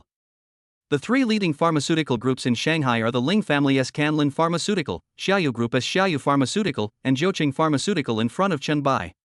80% of the medicines in Shanghai are supplied by these three groups. Not only that, they also have extensive involvement in other places. After a little thought, Chen Bai resolutely decided to buy Shuangjin Building first. After all, his status was much higher than that of Zhouqing Pharmaceutical, which held a 2.3% stake. After buying things, Chen Bai put down his phone and was about to fall asleep when the green bubble notification sound rang. Chen Bai picked up the phone curiously, wondering who would send him a message so late at night. Brother, are you asleep? Chen Bai frowned slightly and muttered to himself, this little girl is still not sleeping at this late hour. It's so late and you're still not asleep, be careful or I'll tell your mom. Brother, please don't. Who among the young people nowadays goes to bed so early? I have something serious to talk to you about. Chen Jingyi, Chen Bai's cousin, was the apple of Chen Bai's eye. She was only 4 years younger than Chen Bai. Although her grades weren't outstanding, she successfully graduated from high school and was admitted to a vocational college. Tell me, what's the matter? Chen Bai said helplessly. Hey, brother, I heard you're working in Shanghai. It's summer vacation now, so some of my classmates and I want to come to Shanghai to work there. I have no objection to you coming here to work during the summer vacation, but does your uncle know? Chen Jingyi pouted her lips on the other end, as if she could hang an oil bottle on them. If he knew, he wouldn't let me come. Then why would I look for you? Chen Bai immediately put on a stern face and lectured him, do you think the world outside is as beautiful as you imagine? I still say the same thing. If uncle agrees, then of course there's no problem. If you dare to sneak over here, I'll tell your dad. A few underage children actually want to run to Shanghai alone to find summer jobs. Isn't this nonsense? Although it is not difficult for Chen Bai to arrange jobs for these little guys with his current status, Chen Bai will definitely not indulge Chen Jingyi if their families do not agree. Chen Jingyi replied I see and nothing more. She must have gone to sleep. Then, Chen Bai also fell asleep contentedly. The next day, Chen Bai woke up at noon as usual. He got out of bed, washed up, and looked at himself carefully in the mirror. Yeah, it's absolutely cool, just one word, handsome.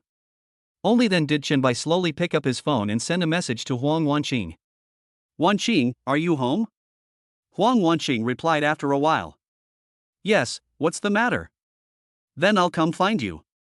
Qianbai put his cell phone into his trouser pocket, picked up the packaged 1205G003L watch on the table, and walked briskly to Huang Wanqing's door. Knock knock. After a while, the door slowly opened. Huang Wanqing, with sleepy eyes, gently opened the door. Wanqing, what's wrong with you? You just woke up. No, did I disturb you? Huang Wanqing nodded lazily. Nothing. I went out with my bestie until very late last night before going home. What's up, Qianbai? Qianbai looked at Huang Wanqing in surprise. Her bare face and the look of having just woken up were like a flower blooming in the morning, so beautiful and charming that it made people's heart beat faster. Qianbai said that he prefers girls without makeup. I saw a women's watch at Wanjia shopping center last night. I think it goes well with it. I wonder if you like it. Qianbai took out a beautifully wrapped gift box from behind him and opened it gently. Huang Wanqing looked at Qianbai in surprise. Qianbai, this is too expensive, I can't accept it. Huang Wanqing came from a wealthy family, so she naturally knew something about luxury goods.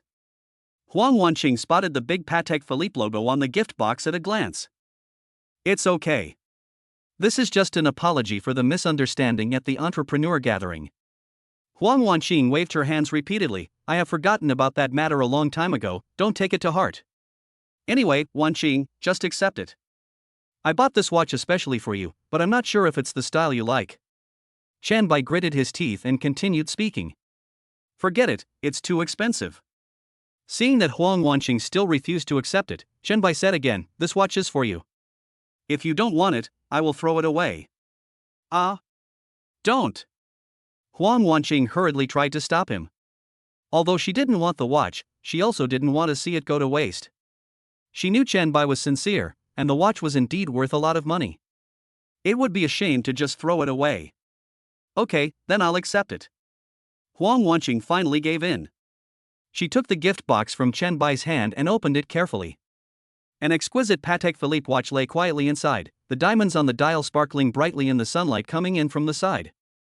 Thank you, Qianbai, Huang Wanqing said softly, a touch of emotion in her eyes. This was the first time someone had given her such a valuable gift. Seeing this, Qianbai felt relieved. He smiled and said, You're welcome, Wanqing. As long as you like it, it's fine. The two smiled at each other, and the atmosphere seemed to be more harmonious than before. Qianbai then chatted with Huang Wanqing about daily life for a while before saying goodbye to her. Chapter 45, Planning to Return Home. In the afternoon, Qianbai's cell phone suddenly rang, and the caller ID showed that it was his uncle Chen Yuankai. Hey! Xiaobai. Hey, uncle, what do you want to talk to me about? On the other end of the phone, Chen Yuankai's voice was as gentle as the spring breeze, with a hint of a kind smile. It's no big deal. I heard from your mom that you've opened your own company in Shanghai. That's really impressive.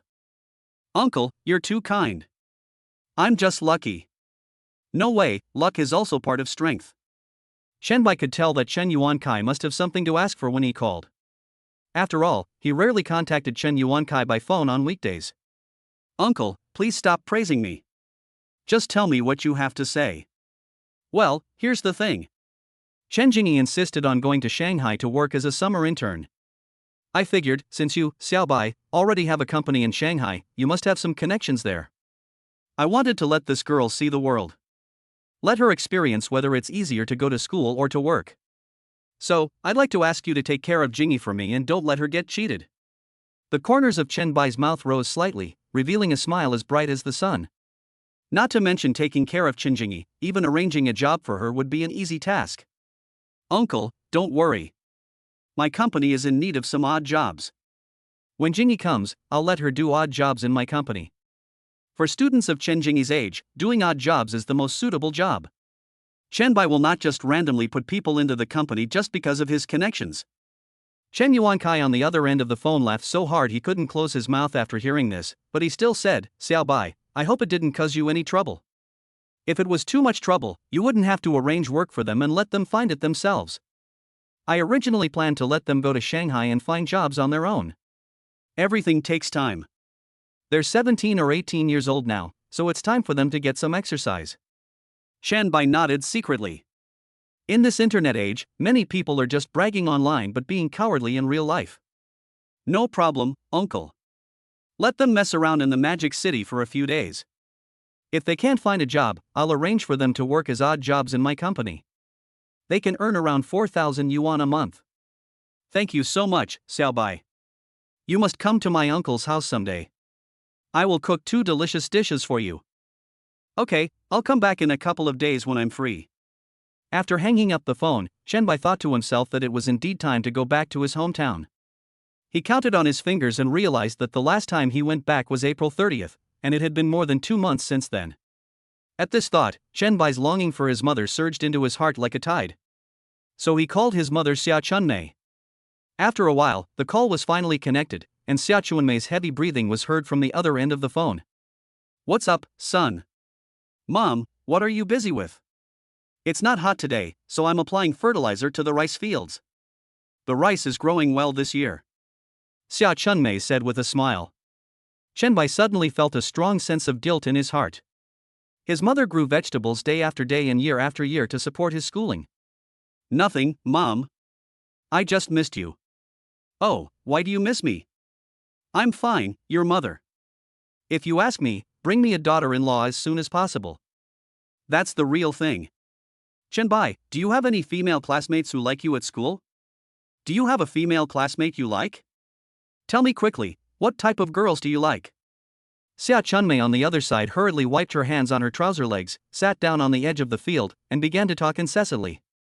What a heartwarming and touching scene was abruptly interrupted by Xia's mother, leaving Shenbai feeling overwhelmed. Unable to bear the annoyance, Shenbai quickly interrupted Xia Chunmei. Okay, Mom, I know everything. Shenbai, don't think I'm nagging. I'm doing this for your own good. Back when your dad was your age, he was obsessed with dating. I was the only one who was blind to fall for him. Shenbai. I know. Aha. Okay, I know. Xia Chunmei kept talking like a string of cannonballs, and Shenbai kept responding. It was unknown how long the mother and son talked before Shenbai finally said, Mom, I plan to come back in a couple of days. Are you planning on coming back? Your company is just starting out, and you, as the boss, are going to desert? Mom is fine on her own, there's no need to come back to see me. Don't worry, Mom. There will be no problem with the company. I have handled it properly. Although Xia Chunmei said this, she was actually looking forward to Shenbai's return in her heart. After all, which mother doesn't want her son to come home often? Then when will you be back? I can take the meat out of the refrigerator and thaw it in advance. I don't know either. Just in the next few days, I'll call you then. Okay, I won't talk anymore. You seem impatient. I'll continue fertilizing the rice. Okay, bye, Mom. Shenbai lay on the bed, thinking about the itinerary of the past few days. I don't know when Chen Jingyi will come. Once I have arranged for her, I can go back to my hometown. As he was thinking, Shenbai fell asleep in a daze. When he woke up again, it was already past 4 in the morning, and the sky outside the window was still pitch black.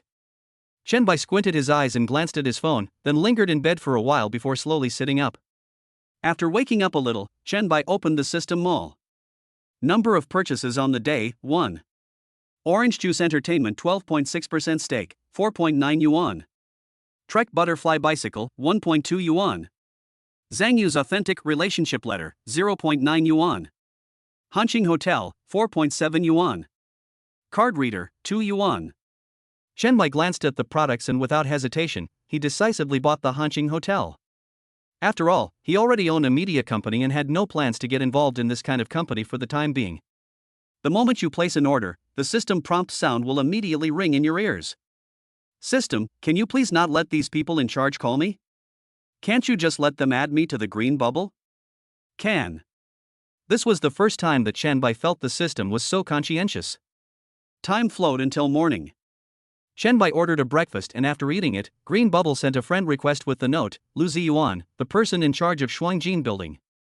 Shenbai clicked the agree button without hesitation, and silently gave the system a thumbs up in his heart. Chapter 46 Chen Jingyi comes to Magic City. Chen Bai had just agreed to his friend's request when Lu Ziyuan's message came over. Boss, good morning. I'm Lu Ziyuan, the person in charge of Shuangjin building. Chen Bai was wondering whether he should add Lu Ziyuan to the general management group chat. Adding him to the group chat meant that Susan would be in charge. After all, if the property owner changes, the lease contract has to be signed again. In the past 2 days, Susan was as busy as a top. First, she went to 7 Days Food and learned about the general situation of 7 Days Food. Later, Chen Bai pulled Chen Hao from Wanjia shopping mall in. Then Susan was almost running between the two places. While liaising with Ronka, he also discussed the lease contract with Chen Hao. Things went smoothly. 7 Days Food successfully took over Bawa Food and has been fully operational. The Bawa Food Factory was also renamed 7 Days Food Factory No. 2. The contract procedures for Wanjia Shopping Mall were also completed yesterday, and the funds were safely transferred into that special bank card. Susan can transfer small amounts of money at will, but she has to apply to Chen Bai for large amounts of money. After all, the assets in it also belong to Chen Bai. Seeing that Susan seemed to have nothing to do, Chen Bai made up his mind and pulled Lu Ziyuan into the group chat without saying a word. Chen Bai invited Shi and Yuan Fan to join the group chat. At this time, Susan was leisurely drinking the millet porridge she cooked at home. She was exhausted in the past 2 days.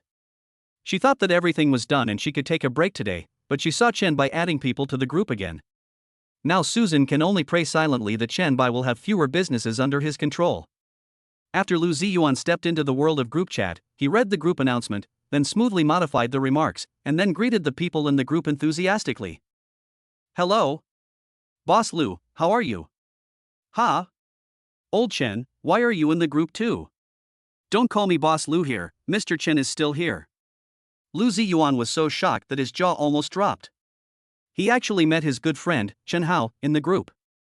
Hey, Lao Lu, I wanted to ask you, why did you come in here? That's nonsense. Shuangjin building is Mr. Chen's property. If I don't come in, who will? You know this and you're still asking me. Of course, Wanjia Shopping Mall is also Mr. Chen's property. Ronko was silent as a cicada in fear. Normally, a big shot of this level was out of his reach. Unexpectedly, they were all employees under Chen Bai. Seeing that the two were chatting enthusiastically and even made plans to go out and play in a couple of days, Chen Bai had to interrupt them. Lu Ziyuan, Susan is my personal assistant. She will be fully responsible for all matters related to the Shuangjin building from now on. You don't need to come to me unless it's a major matter. Hello, Mr. Lu. Susan greeted appropriately. Hello, Assistant Su. I hope we can all get along harmoniously in the future. After exiting the group chat, Chen Bai caught a glimpse of the message Chen Jingyi had sent him. Hey, brother, I only have one stop left to get to the Magic City, and my classmates are here too. Attached below is a video of the scenery outside the window shot by Chen Jingyi on a high-speed train. Brother, please come to the Magic City railway station to pick me up. Chen Bai smiled helplessly. Although Chen Jingyi was Chen Bai's cousin, they grew up together in the village and were no different from real siblings. Chen Bai was holding the car keys tightly and was about to go out when he suddenly realized that his supercar only had 2 seats, which obviously could not accommodate Chen Jingyi and her classmates. The BMW 525 was driven away by Fatty the day after he came back from the last entrepreneur gathering. Now he only has 2 supercars left. Chen Bai tapped his forehead lightly and thought to himself that it seemed that he had to buy some SUVs, such as the Rolls-Royce Cullinan. In desperation, Chen Bai had to send a message to Susan. I'm going to the train station to pick someone up now. Please arrange for 2 SUVs to come over immediately. After seeing the message, Susan replied immediately and then sent a message to Lu Ziyuan in the message group. Mr. Lu, Mr. Chen needs 2 SUVs to pick someone up. Do you have any connections? Seeing this, Lu Ziyuan immediately became energetic. He had just arrived, so here came the opportunity to show his abilities. Yes, Assistant Su, tell me the location and I'll arrange to go there immediately. After waiting at home for about 10 minutes, Susan sent a message. Boss, the car is waiting for you in the garage. Do you want me to go with you? No need. Chen Bai was very satisfied. The speed was pretty good, but there was still room for improvement.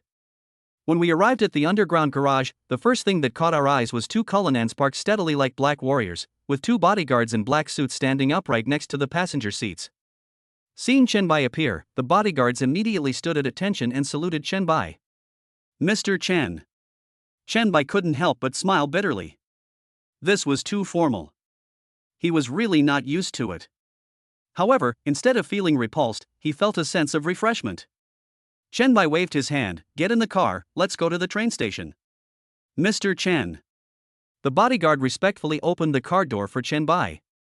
After Chen Bai got in the car, he closed the door, moved to the driver's seat, and then sped towards the train station. The arrangements were so thorough, but Chen Bai didn't think Susan could have done it. Train station. At the exit square, a crowd of people surged, and people of all kinds hurried past. Several people were dragging their suitcases and looking around. Jingyi, you said your brother would come to pick you up. Where is he? Su Yueshi, who was also dragging a suitcase, looked at Chen Jingyi with a puzzled look and asked anxiously. Chen Jingyi shook her head. I don't know, I sent him a message in advance, he should be here soon. Behind the two of them, there were two boys. All three of them were Chen Jingyi's classmates. Chen Jingyi, didn't you say your brother just graduated from college? Is he reliable for you to find? Yeah, your brother just graduated, he's only a few years older than us. The Magic City is so big, what resources does he have? Even if he comes, what good will he do? The two boys asked worriedly, with suspicion in their tone. Or I can ask my uncle for help. My uncle is a supervisor at Hanlon Group, so it will definitely be no problem to ask him for help. What, Jiaqing, your uncle is a manager at Hanlon Group? Why didn't you tell me earlier? Lu Yang widened his eyes and looked at Zhang Jiaqing in disbelief. The boy called Zhang Jiaqing smiled and scratched his head like a shy child. I didn't mention it before, my uncle also works in Shanghai. Chen Jingyi, why don't we go find Jiaqing's uncle? His uncle is the director of Hanlon Group. It wouldn't be a big deal for him to help us find a handyman in Hanlon Group. When Lu Yang heard Zhang Jiaqing say that his uncle was the director of Hanlon Group, he immediately persuaded Chen Jingyi. Chapter 47, Shocked Chen Jingyi. Jingyi, let's not talk about whether your brother can help. He just graduated. Does he know anything about the situation in Shanghai? We can't pin our hopes on a newcomer who knows nothing about this place. Let's be realistic and go find Jiaqing's uncle. Lu Yang's tone revealed doubts about Chen Bai's ability. The main reason was that Chen Bai was too young. How much of a connection could he have with the Magic City after just graduating from university? I think so too, Jingyi. Your brother has just entered society and he may still be in the adaptation stage.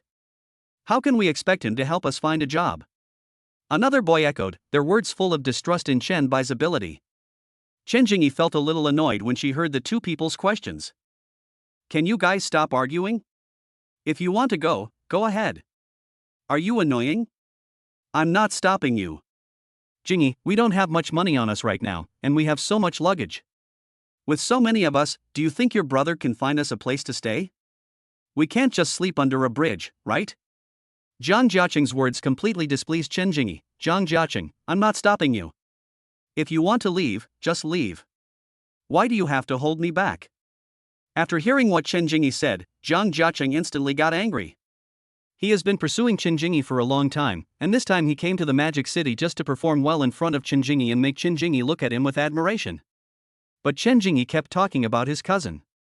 Zhang Jiaqing really couldn't understand how a newly graduated college student could have such earth-shattering abilities in Shanghai. At this moment, a strong idea suddenly emerged in his mind. He went to find his uncle in Hanlon Group and let Chen Jingyi see the huge difference between having connections and not having connections. Lu Yang's idea is exactly the same as Zhang Jiaqing's, the only difference is that he likes Chen Jingyi's best friend, Su Yueshi. The reason they came to Shanghai was to look for opportunities to show their talents. Two ordinary girls with no background and no one to rely on came to Shanghai. Wouldn't I become their only lifeline? However, ideals are full and reality is very skinny. I thought that both girls would ask for my opinion, but Chen Jingyi talked about her cousin all the time. This made the two of them feel ashamed, as if they had been slapped hard in the face.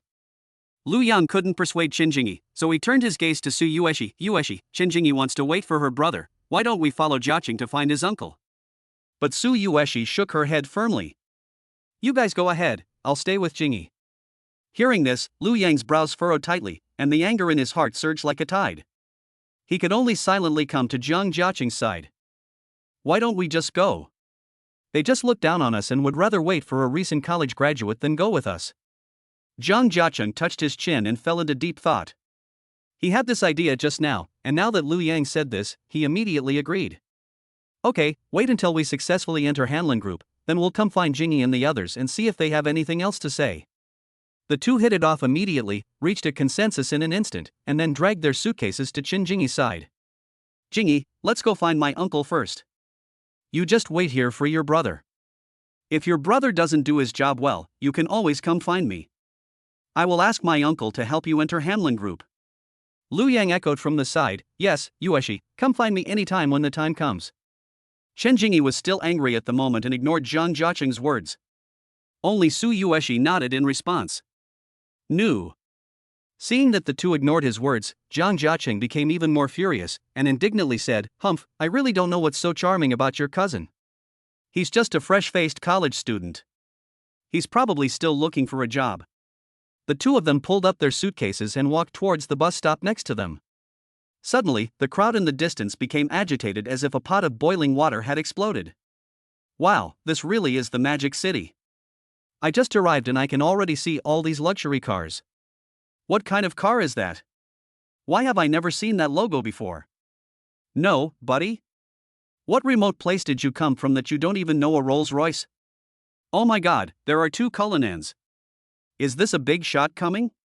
The commotion in the distance was like a stone that caused 1,000 ripples, attracting the attention of many people in the square.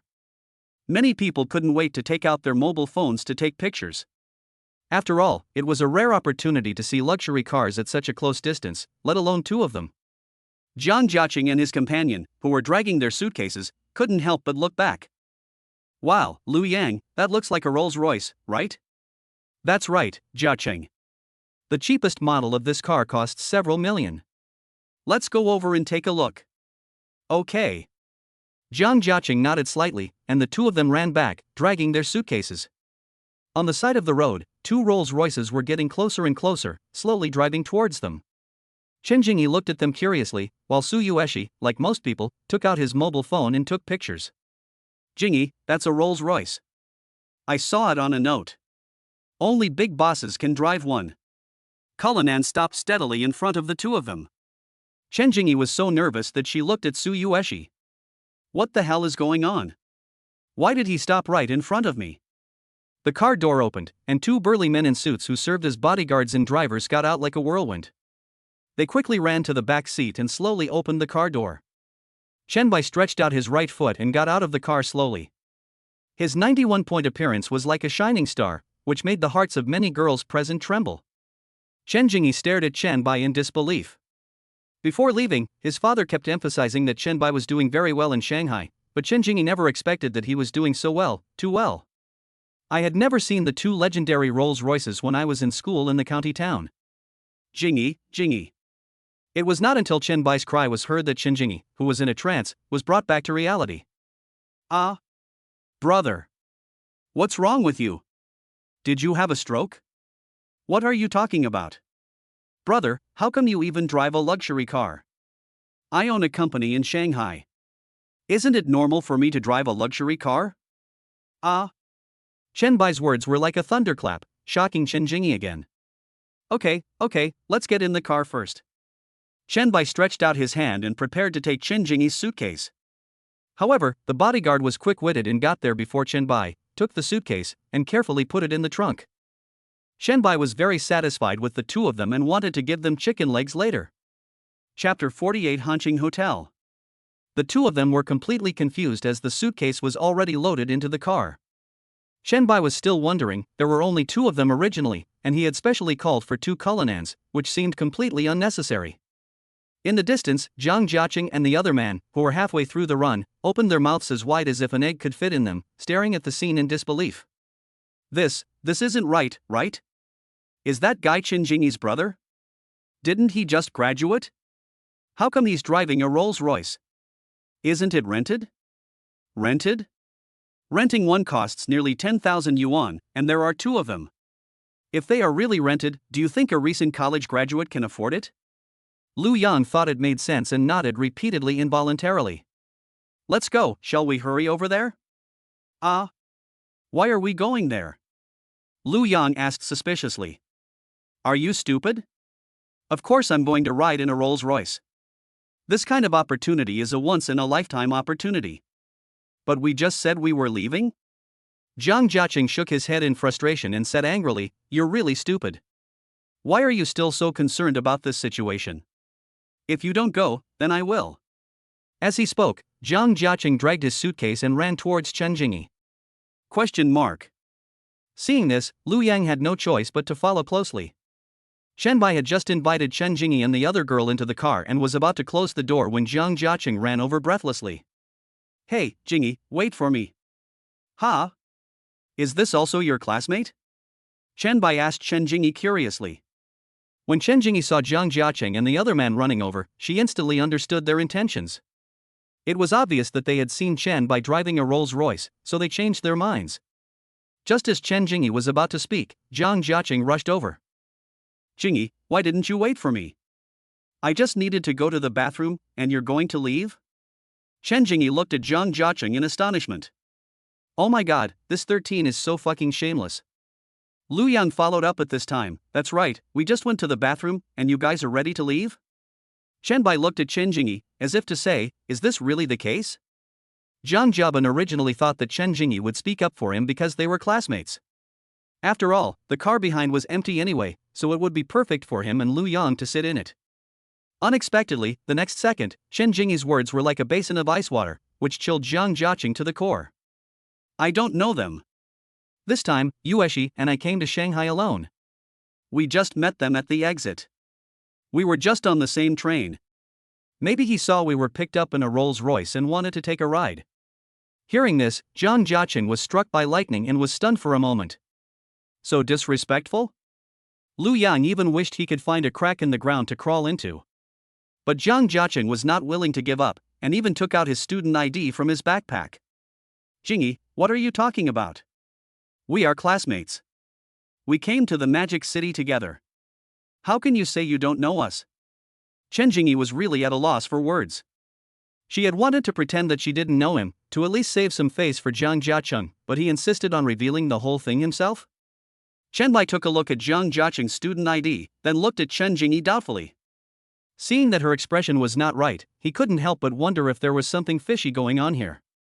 Seeing that Zhang Jiaqing was so persistent, Chen Jingyi no longer cared about her face and just let it all out. Brother, he and I are actually classmates. Zhang Jiaqing was delighted, there was a play. But Zhang Jiaqing? We were just at the exit. Chen Jingyi talked incessantly for a long time, and only after listening did Chen Bai suddenly understand. I finally understand what Chen Jingyi's expression just now meant. These two are so shameless. Chen Bai didn't blame the two too much. After all, he didn't suffer any loss. After all, they were still Chen Jingyi's classmates, and they would see each other every day. However, the bodyguards on both sides of Chen Bai were unhappy. They stared at Zhang Jiaqing and the other man with murderous eyes. The two men trembled all over, as if they fell into an ice cellar. They didn't know why, but they felt like they were being stared at by something terrifying. Chen Bai turned to Chen Jingyi and asked, Do you want to take them with you? It doesn't matter to me whether they come or not. If not, let's leave now. After thinking for a moment, Chen Jingyi thought it was better to forget it. After all, they were classmates, so he said softly, Forget it, brother, let them come up. After receiving Chen Jingyi's reply, Chen Bai looked at Zhang Jiaqing and the other man and said expressionlessly, You two should get in the car behind. Zhang Jiaqing immediately smiled happily, as if he had won the lottery, and dragged his suitcase towards the Rolls Royce behind him. However, when opening the trunk and moving the luggage, the bodyguards just watched coldly and did not help. Chen Bai didn't say anything, thinking to himself, They just talked about me behind my back, do they still expect me to be nice to them?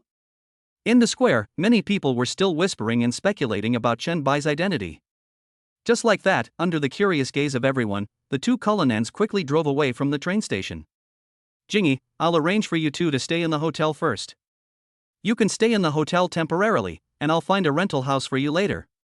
In the car, Chen Bai said gently to Chen Jingyi. By the way, uncle means that you should find a job on your own and experience the process first. If you can't find one, I will arrange for you to join my company. Okay. Chen Jingyi agreed happily. Her father had told her to find a job on her own first, and then go to Chengbai if she couldn't find one. In the back car, because there was a bodyguard in front, Zhang Jiaqing and the other man did not dare to talk too much. Occasionally they talked to the bodyguard, but the bodyguard ignored them completely, making them feel embarrassed and ashamed, so they simply kept their mouths shut. The vehicle drove slowly on the streets of Shanghai, and finally stopped in front of the Hanqing Hotel around noon. Hanqing Hotel is Chengbai's property, and it is the perfect place to stay. Seeing this, the doorman at the door immediately ran forward happily. Chengbai led a few people and walked towards the store lobby. Along the way, the few of them looked around like Granny Lu entering the Grand View Garden, their eyes almost not enough. Although they had seen all these on their mobile phones, the immersive experience was 10 times more exciting than watching the video. Oh my goodness, Jiaqing, this is a 5-star hotel.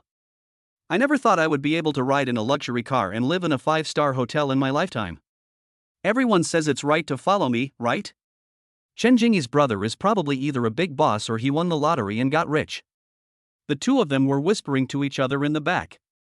After arriving at the front desk and introducing himself, the receptionist immediately called the general manager.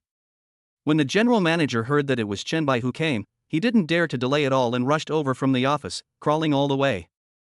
Mr. Chen, I was just about to look for you, but I didn't expect you to come in person. Chapter 49, Beast. It's nothing serious. My sister is in Shanghai, and I arranged for her to stay at the Hanqing Hotel for a few nights. Behind him, Zhang Jiaqing looked incredulous, as if he had heard something like a fairy tale. The general manager of the Hanqing Hotel actually respectfully addressed Chengbai as Mr. Chen. In that case, could this magnificent hotel belong to Chengbai? What a joke! Zhang Jiaqing swallowed hard and turned to look at Lu Yang. At this moment, Lu Yang also turned his head to look at him, and their eyes met in the air. Chen Jingyi's brother is really a big shot in Shanghai. If there were any doubts about Chengbai's identity before, those doubts have now completely disappeared. If anyone dares to say that Chengbai is a recent college graduate, Zhang Jiaqing will be angry with that person. Chen Jingyi's expression was exactly the same as Zhang Jiaqing's. She could never have imagined that this extremely luxurious hotel in front of her actually belonged to Chengbai. Thousands of words can ultimately be summed up in one word: awesome. So it's Miss Chen. I'll arrange for a few presidential suites right away. No need, one room will be enough. Su Yueshi and I will live in the same room. Chen Jingyi said softly. General Manager Luo Deqiu responded immediately. Chengbai interrupted, one presidential suite and one ordinary double room will do. Chengbai had no intention of letting Zhang Jiaqing and the others stay in the presidential suite. It was their fault for talking bad about him behind his back, and that was the price he had to pay. After hearing this, Zhang Jiaqing instantly understood Chengbai's intention. He had been fantasizing about living in the presidential suite, but now his dream was shattered in an instant. However, Zhang Jiaqing was not angry. After all, it was true that he had mocked Chengbai. It was already very good to be able to stay in an ordinary room in a 5-star hotel. After all, they didn't have to spend any money. Okay, Mr. Chen. An old hand like Luo Deqiu saw through the trick at a glance. The two guys behind Chengbai must have a grudge against Chengbai. Luo Deqiu turned and left, and came back after a while, leading everyone towards the elevator. Zhang Jiaqing and his friend were taken to another elevator by the waiter. He personally took Chengbai and the other two to the presidential suite. In the room, after everything was arranged, Luo Deqiu quickly left. Pack your things and go downstairs to eat. On the dining table, the dazzling array of dishes was like a visual feast, leaving the two women dazzled. The two drivers were also arranged by Chengbai to have dinner. Su Yueshi seemed a little restrained. She tried hard to hold back her saliva and stared at the dishes on the table hungrily. But Chen Jingyi didn't care about that. She picked up the chopsticks, picked up the dishes and put them into her mouth. Seeing Chen Jingyi picking up her chopsticks, Su Yueshi suddenly woke up from her dream and picked up her chopsticks to start eating. While Chen Jingyi was devouring her meal, she asked curiously, "Brother, what exactly do you do in Shanghai?" From the manager's tone, it seems like this hotel belongs to you, too. Chen Jingyi's mouth was full and she made incoherent mumbling sounds. Chengbai chuckled. Don't worry about it. I earned all this legally, so just put your mind at ease. Seeing that Chengbai kept his mouth shut, Chen Jingyi didn't bother to ask any more questions. Don't ask me, but let me tell you, Shanghai is not our small county. If you see any job offers that require no work experience and offer a monthly salary of tens of thousands, don't be fooled. Also, if you're capable, you need to be down to earth. Don't expect to make a fortune working this summer, just consider it a chance to gain experience. Don't bother with those yellow-haired and red-haired people on the street. They are all bad people. Oh, I know. Why are you nagging me endlessly like my mom? Seeing Chen Bai chattering non-stop, Shen Jingyi waved her hand impatiently. Okay, I won't say any more. If you really can't find a job, just send me a message and I'll arrange for you to join my company. Good. Su Yueshi was so envious that her eyes widened. It would be great if she also had a brother, especially a tall, rich and handsome brother like Chen Bai. The three of them chatted and ate casually, and suddenly, Chen Bai seemed to think of something. Is it the sender? 2 drivers? Shen Jingyi and her bestie. It seems like they don't need anyone. Hiss, Shen Jingyi's 2 male classmates. Shen Bai then called the waiter who had been serving him and asked him to bring the meal to Jiang Jiaqing and the others. After the meal, Shen Bai gave some instructions before leaving. After leaving the hotel, 2 big men in suits who were drivers and bodyguards were already waiting by the car. Seeing Chen Bai coming out, the 2 of them hurriedly helped Chen Bai into the car. Who sent you? Mr. Chen, we are all security personnel of Shuangjin Building. This goes without saying, both of them were sent by Lu Ziyuan. Well, go back and tell Lu Ziyuan to give you 2 a 2,000 yuan bonus each. Just say it was me who said that. Hearing this, the driver sitting in the driving seat was overjoyed. Thank you, Mr. Chen. Coming to pick up Chen Bai's sister was part of his job, so the 2,000 yuan was completely free. The driver suddenly felt an urge in his heart. He wanted to ask Chen Bai if he needed a private bodyguard. After returning home, Chen Bai sent a message to his uncle, saying that he had safely picked up Chen Jingyi. After closing the chat page, I found that Deng Wei had sent me a green bubble call. Old White, what are you doing? I'm playing, what's the matter? Want to jerk off a bit? Come on. Since I have nothing to do, I might as well go for a round with Deng Wei. The green bubble phone was left hanging to facilitate communication between the two. Chen Bai flashed to the computer desk like a ghost, turned on the computer, and opened League of Legends. Deng Wei, why did you suddenly want to play games with me? Ha, the runner-up and the fat guy are both busy at work. I looked around and you're the one who has the most free time. What do you mean? I'm just a spare tire in your eyes. Ha, how could that be?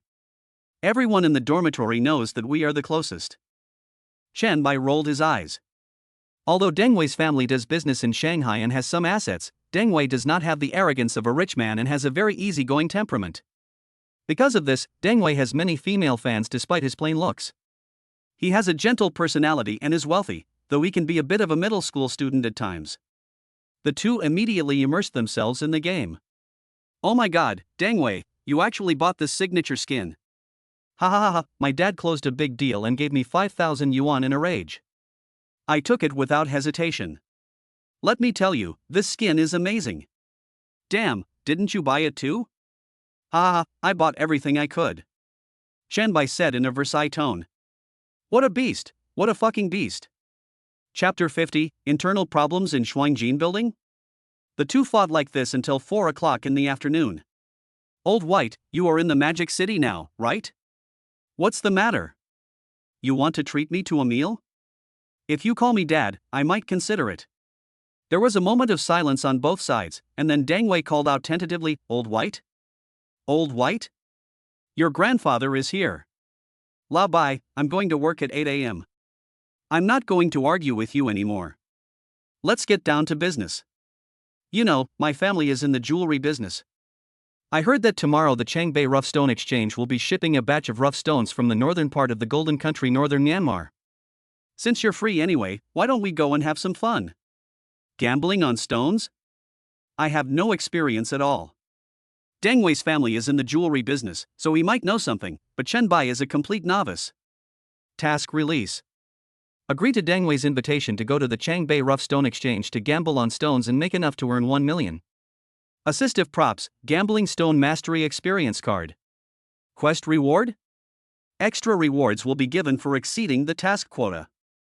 Mission failed, deduct 10 billion from the host's property. Looking at the system's tasks, Chen Bai's mood was as bright as the sun. What a newbie! By tomorrow, he would be the leading figure in the gambling stone industry. But the punishment is too harsh, like hundreds of billions of assets. No problem. Let's meet at the exchange tomorrow at what time? Ha ha ha, let's do it at 8 o'clock in the morning. If you go too late, there will be no good stuff. Let's go to the north gate of the exchange. Don't blame me if you lose money. Impossible, absolutely impossible. After hanging up the phone, Chen Bai prepared to go out to buy groceries. He had been eating either noodles or takeout for the past 2 days, and was somewhat malnourished. Because it was afternoon, there were basically no good dishes to buy. They were all leftovers from the morning sale. Chen Bai bought a few and prepared to go back. Boss? A voice came from behind. Chen Bai turned around and saw Susan. Susan, why are you here too? Boss, I just came back from Shuangjin building and passed by here, so I bought some food on the way back. In fact, Susan really wanted to say that this was the only vegetable market nearby, so where else could she go if not here? Seeing Susan carrying large and small bags of vegetables, Chen Bai nodded slightly. By the way, boss, there is something I need to tell you. Susan hurried to Chen Bai. Through today's comprehensive understanding of the Shuangjin building, I have noticed that there are some problems with the internal management of the Shuangjin building. Oh? What's the problem? Did something go wrong with Lu Ziyuan? The rental management is in the hands of a man named Lu Baishan. I noticed something about him. Who? Lu Baishan? Chen Bai was shocked. Yes, boss, what is wrong? Nothing, just keep talking. In the top floor office of Shuangjin building. Uncle, why did you ask me to come here? A young man walked in and casually collapsed on the sofa. Seeing Lu Baishan's nonchalant look, Lu Ziyuan really wanted to rush up and slap him twice. Baishan, Shuangjin building has changed its owner. The current owner is a young man named Chen Bai. His personal assistant visited Shuangjin building today. I don't know if your actions have been noticed, but I'm telling you now. Stop those little tricks you used to do. Otherwise, don't blame me for not considering our relationship. On the sofa, after hearing Lu Ziyuan's words, Lu Baishan froze on the sofa as if struck by lightning. He turned his head and asked in a somewhat stiff voice. Uncle, were you talking about Chen Bai just now? Yeah, what's wrong? Is he about 20 years old and looks a bit like Wu Yanzu? Yes, Baishan, do you know Mr. Chen? Among my former high school classmates, there was a guy named Chen Bai, but he came from a rural background and was a 5 guarantees household in our class. How did he suddenly become the owner of Shuangjin building? What if it's a duplicate name? Duplicate names are not uncommon. Hearing this, Lu Baishan nodded. He also agreed with this. After all, the gap between the classes was like a chasm and it was unbelievable. No matter who you are, stop all those shameful things you've been doing behind the scenes. This Chen Bai is no ordinary person. He has many businesses under his control, and he can't compare to that short-sighted guy before. The short-sighted guy that Lu Ziyuan mentioned is Luo Banyan, the former boss of Shuangjin building, who was only interested in immediate petty profits. Especially when he learned that he had transferred the Shuangjin building, Lu Ziyuan really wanted to rush up and give him 2 big slaps.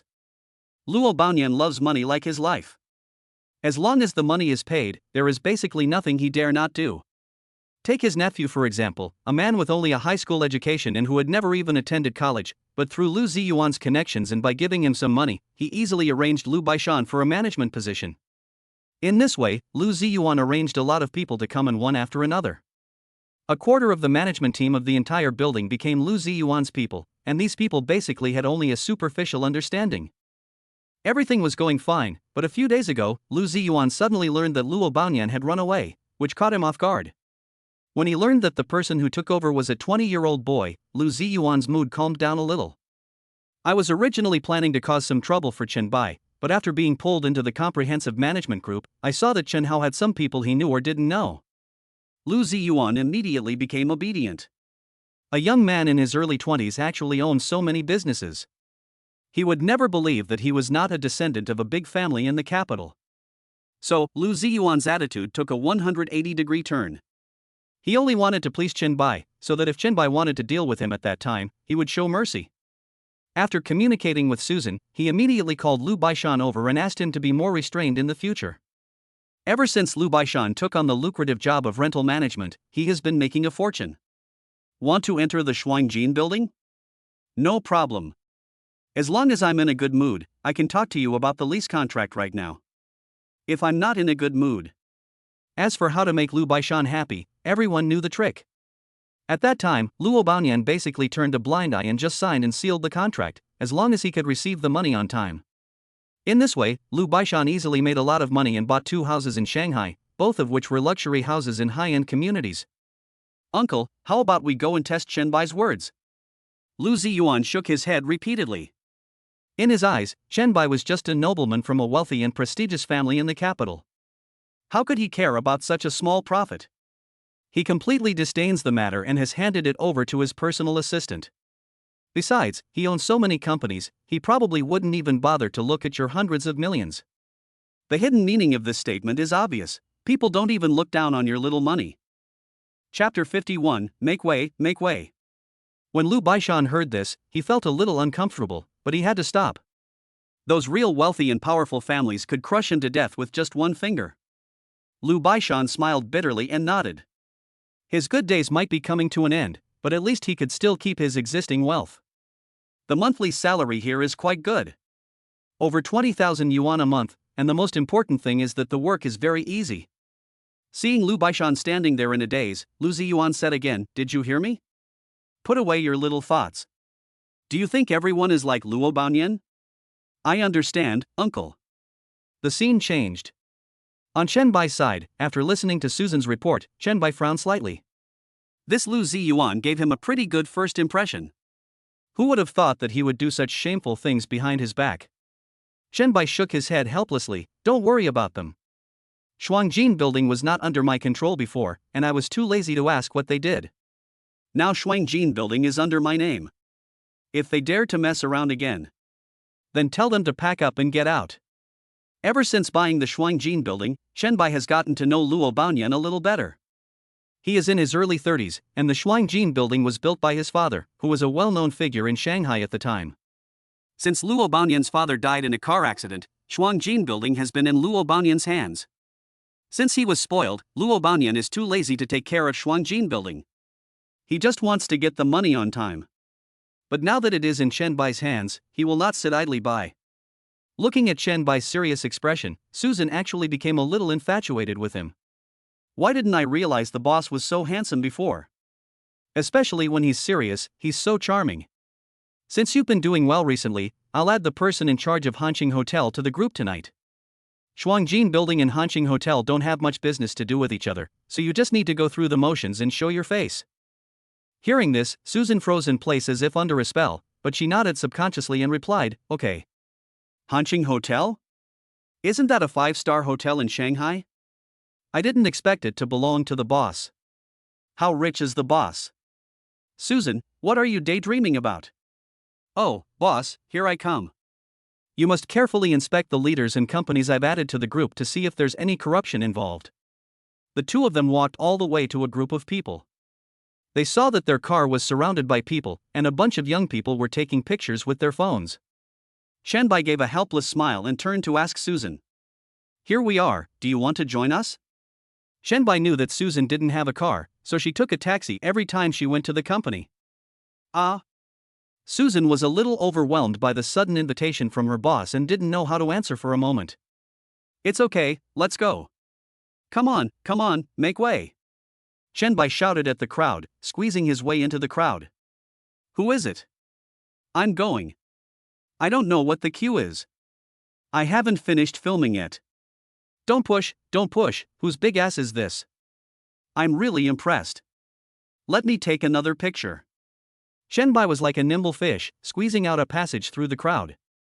"Nobody, who are you? There are so many of us still waiting in line." "What do you mean?" At the front, several young men glared at Shenbai and accused him. "That's right, buddy. This is the rule of the underworld. Do you understand that first come, first served is the rule?" "That's right, I only shot 2.5 minutes." Shenbai looked at this group of people and felt speechless. "You've surrounded the car so tightly, what will happen if the owner comes back?" Everyone looked at each other. "What's it to you? The owner hasn't come back yet. Besides, we're just taking pictures. How long can it take?" Maybe the owner still hasn't come back even after we're done. That's right, you just wanted to cut in line to take a photo, and you're saying it so confidently. Shenbai looked no more than 20 years old, and no one would believe that this top-of-the-line supercar was his. More importantly, he was carrying vegetables in his hands, and it was obvious that he had just come from the vegetable market. Who would drive a top-of-the-line supercar to buy vegetables? Shenbai ignored everyone's discussions and walked straight towards the Lamborghini. Sensing its owner's approach, the Lamborghini awakened like a sleeping beast. The headlights flashed rhythmically twice, and the car door slowly rose like a rock spreading its wings.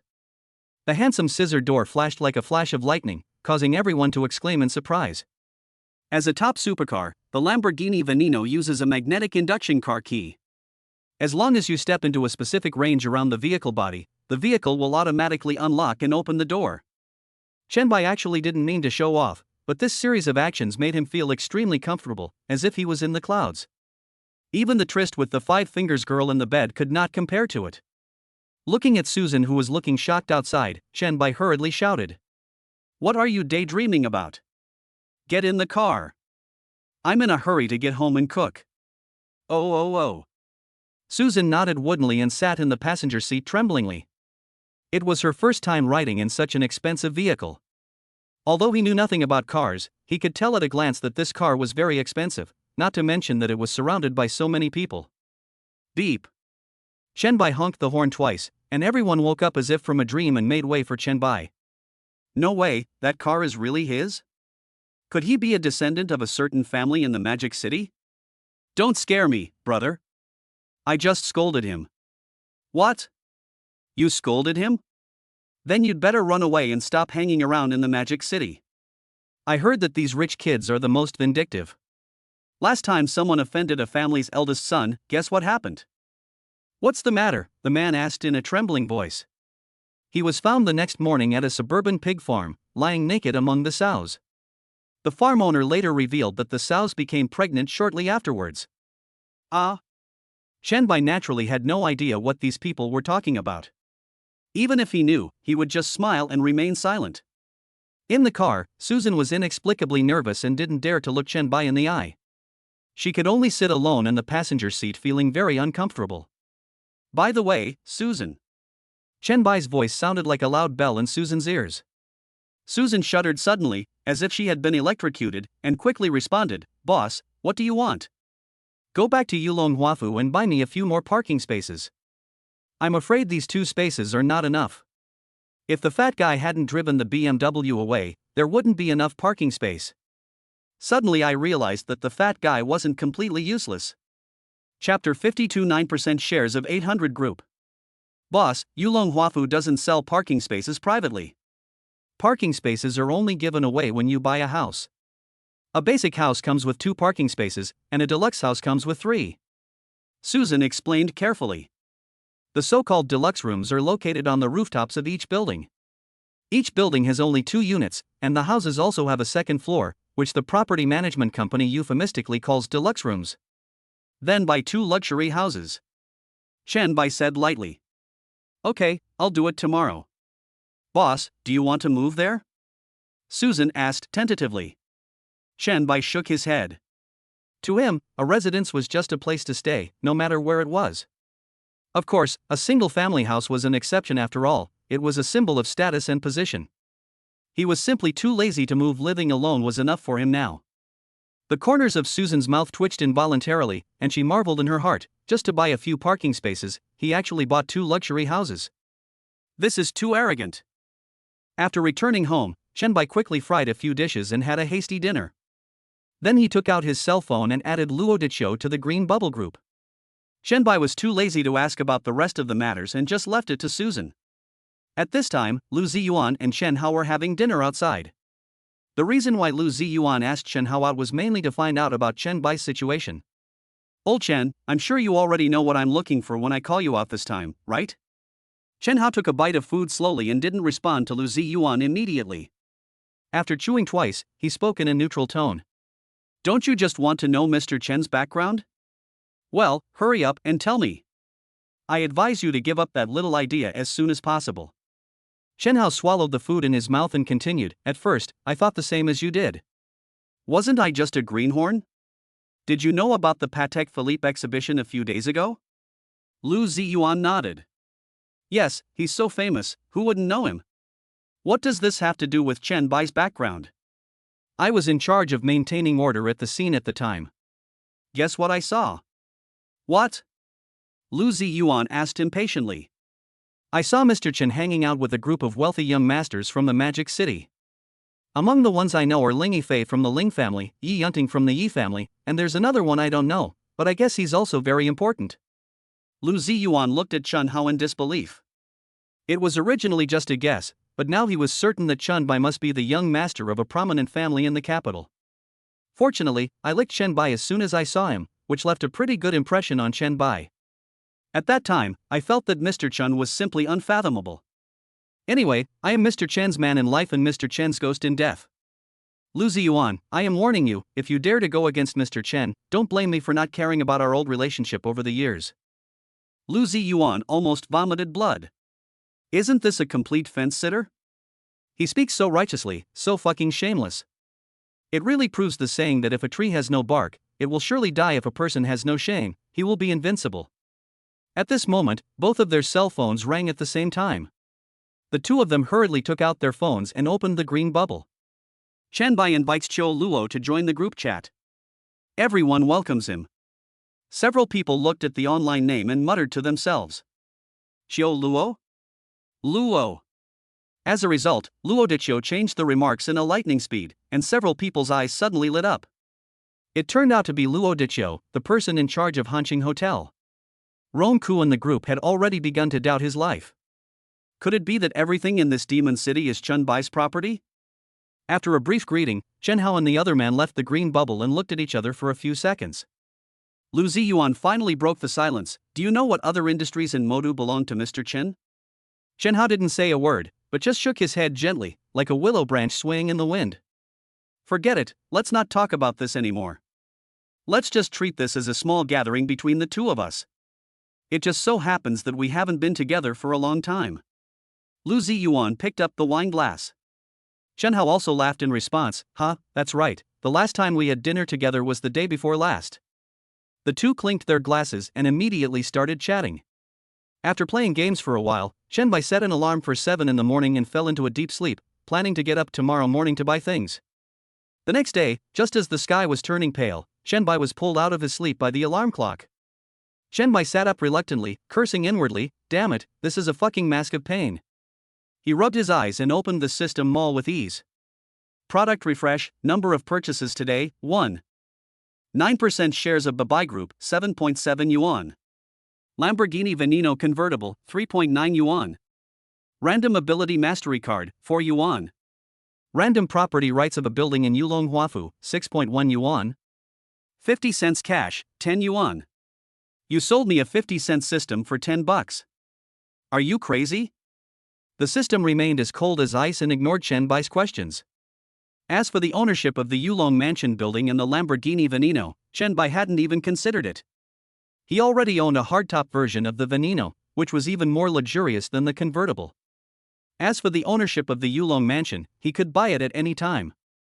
Now, what he wants to buy are naturally those things that he cannot easily obtain. So, there is no doubt that what he wants to buy is the 800 Group. Soon, Chen Bai searched for basic information about the 800 Group on the internet. This is a privately owned enterprise that currently owns 26 wholly owned, controlling, or minority-owned enterprises. The group boasts 7-time honored brands, 6 of which, excluding Fuzhang, are involved in the food industry, including Likai Food, Nankalayatafang, Zinduanfa, Luoyangshang, Taiyan Food, Dingyu, and many other renowned Shanghai brands.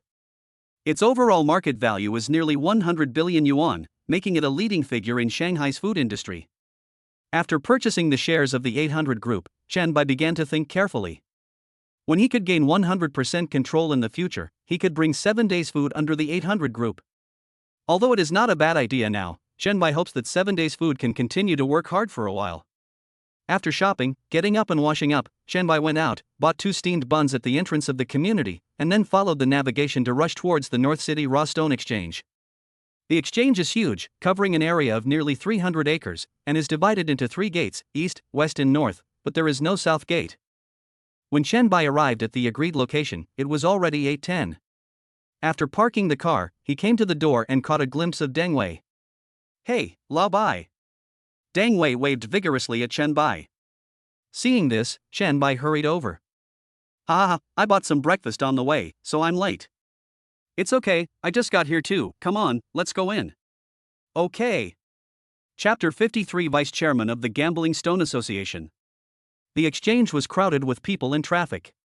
Although it was already past 8 o'clock, there were still many trucks unloading the raw stones. On both sides of the road, vendors set up stalls, their stalls filled with antiques and raw stones, like a treasure trove of goods.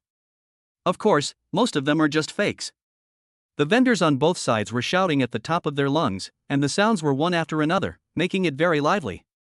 The rough diamonds from the northern part of the Golden Country were just shipped in this morning. They are genuine and the prices are fair. No deception. Raw jadeite, affordable price, guaranteed quality. Along the river during the Qingming festival, goddess of the Luo River, and dwelling in the Fujian Mountains, take a walk and have a look. Although it sounds like a liar's cry, there are always a few simple-minded people who will be fooled. Deng Wei cautiously reminded, 9 out of 10 of the rough stones sold at these roadside stalls are fake. They are all discarded waste materials by the rough stone dealers. Let's go to Yutang this time. It's the largest raw stone dealer in the North City Raw Stone Exchange. Chen Bai nodded and silently thought to himself, use the Gambling Stone Mastery Experience card. Maybe I can encounter a real treasure along the way? Successful use, the effect will last until the end of the mission. In this way, the two walked side by side and came to the door of Suiyu Hall. Unfortunately, Chen Bai didn't find any treasures. After all, there weren't so many treasures in the world waiting for him to pick up. Welcome to Yutang.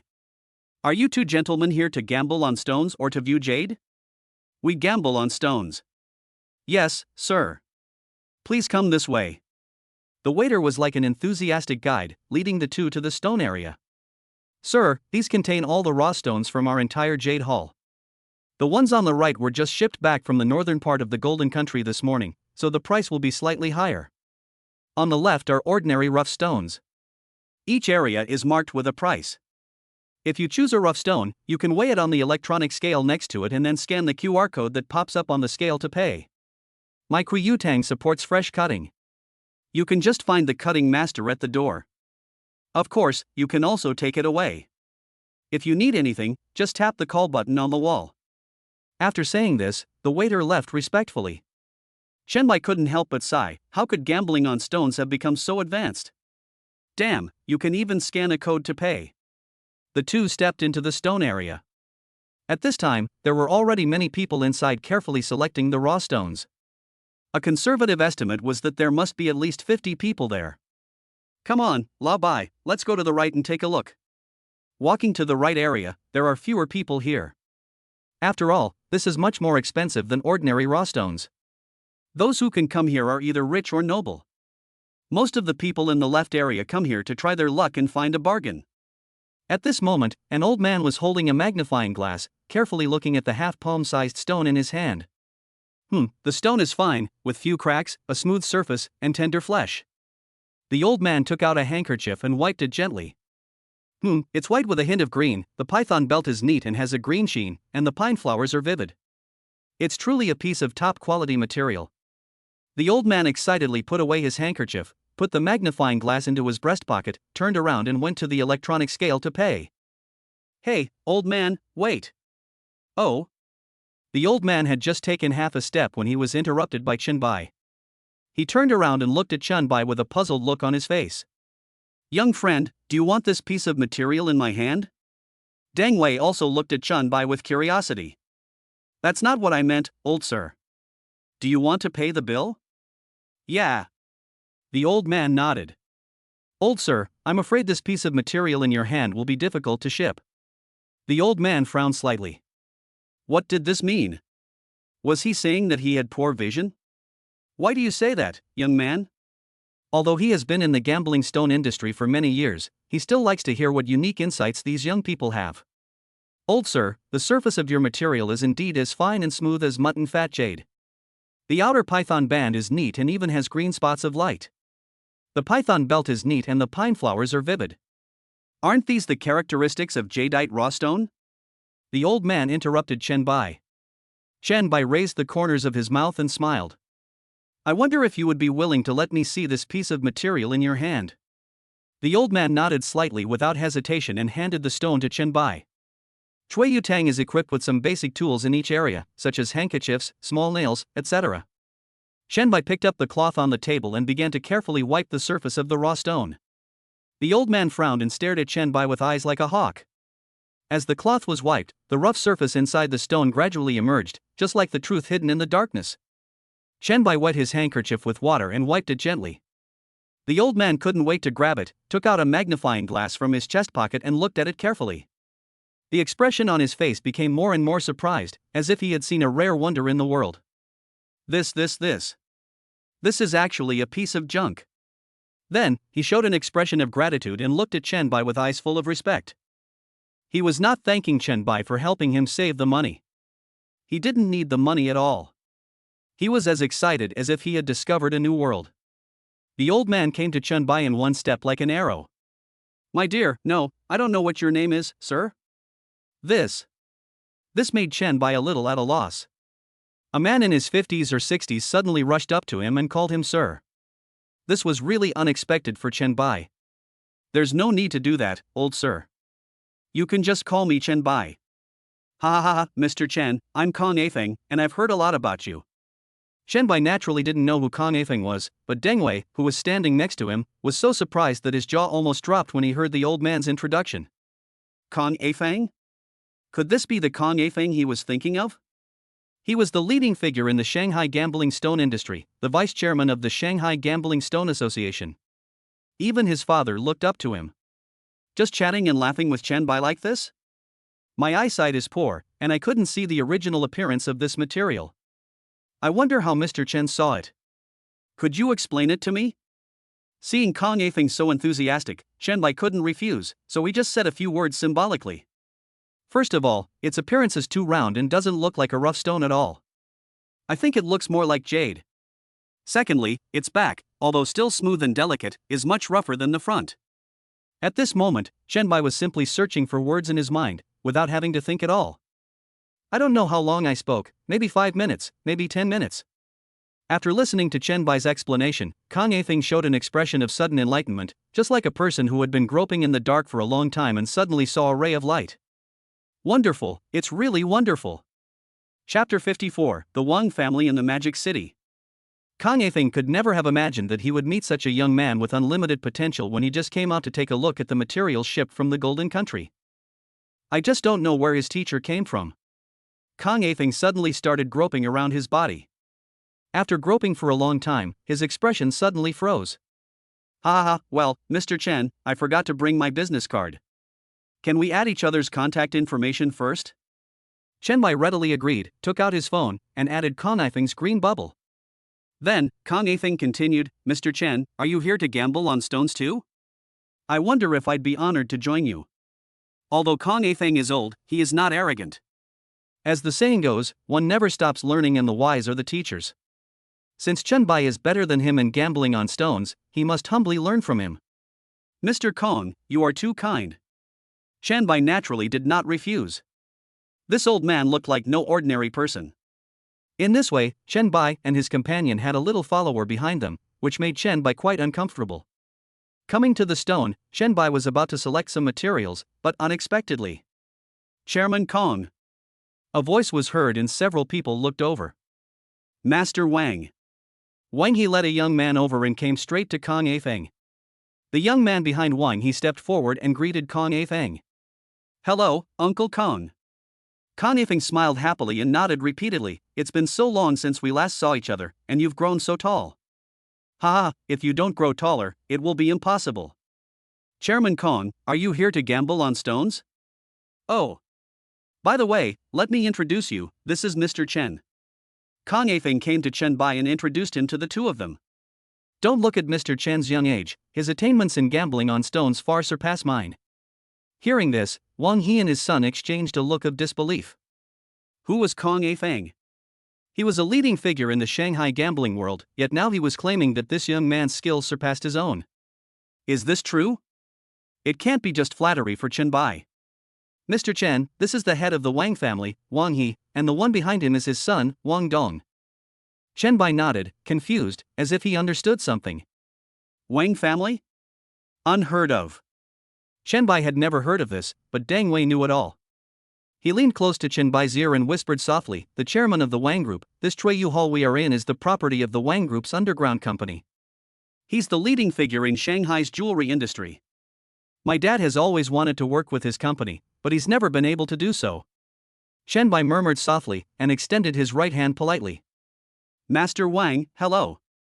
"Hello, Mr. Chen. Although I don't know the specific situation, but since Kang Yifeng praises him so much, I believe Chen Bai must be quite capable."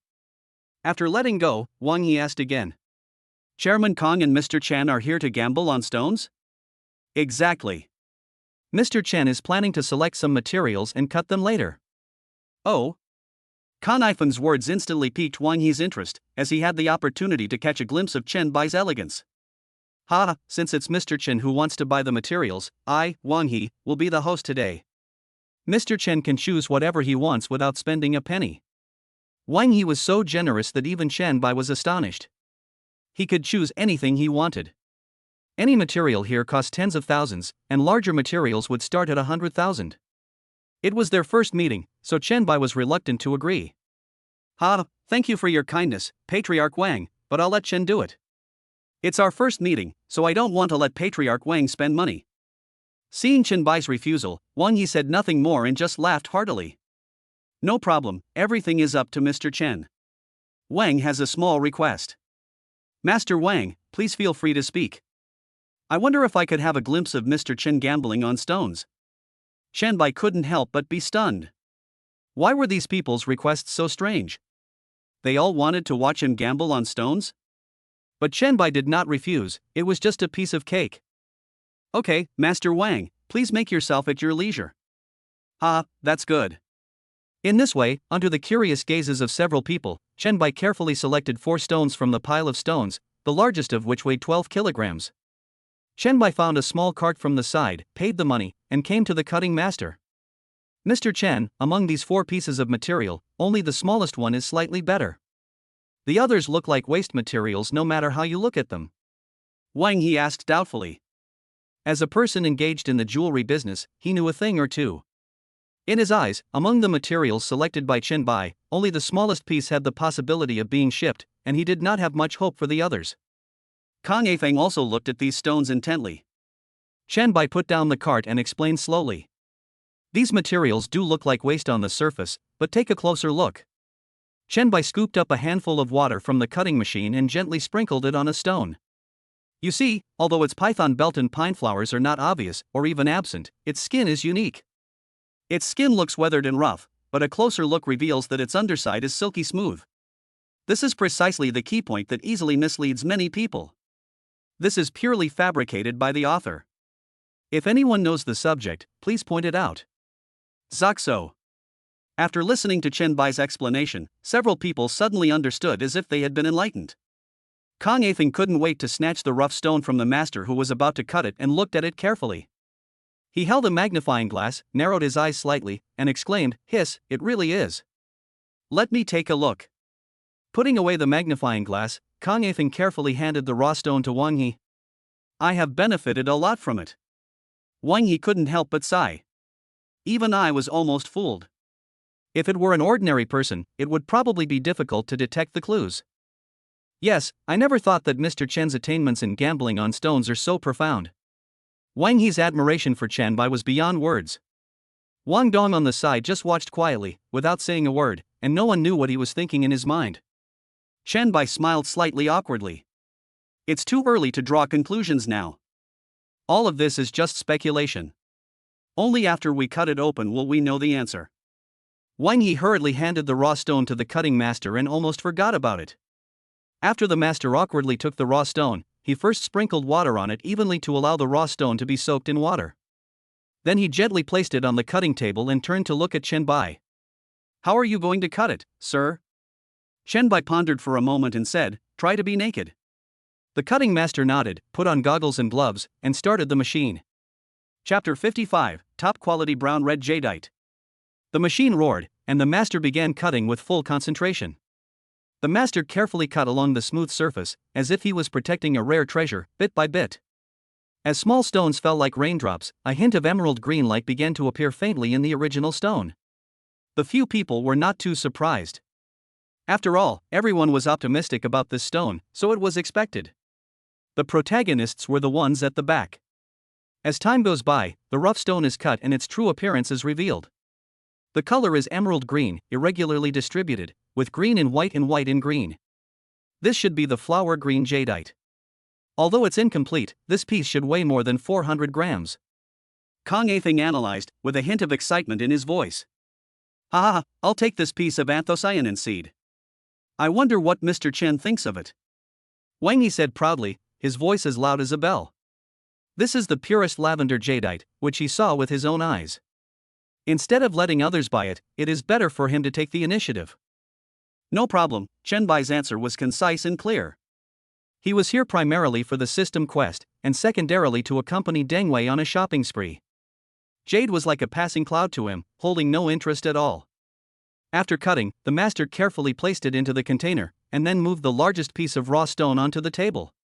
The machine started to work, and the stone edge fell bit by bit, as if the hourglass of time was slowly passing. After cutting about half of it, there was still no trace of green light. Could it be? Did Mr. Chen make a mistake?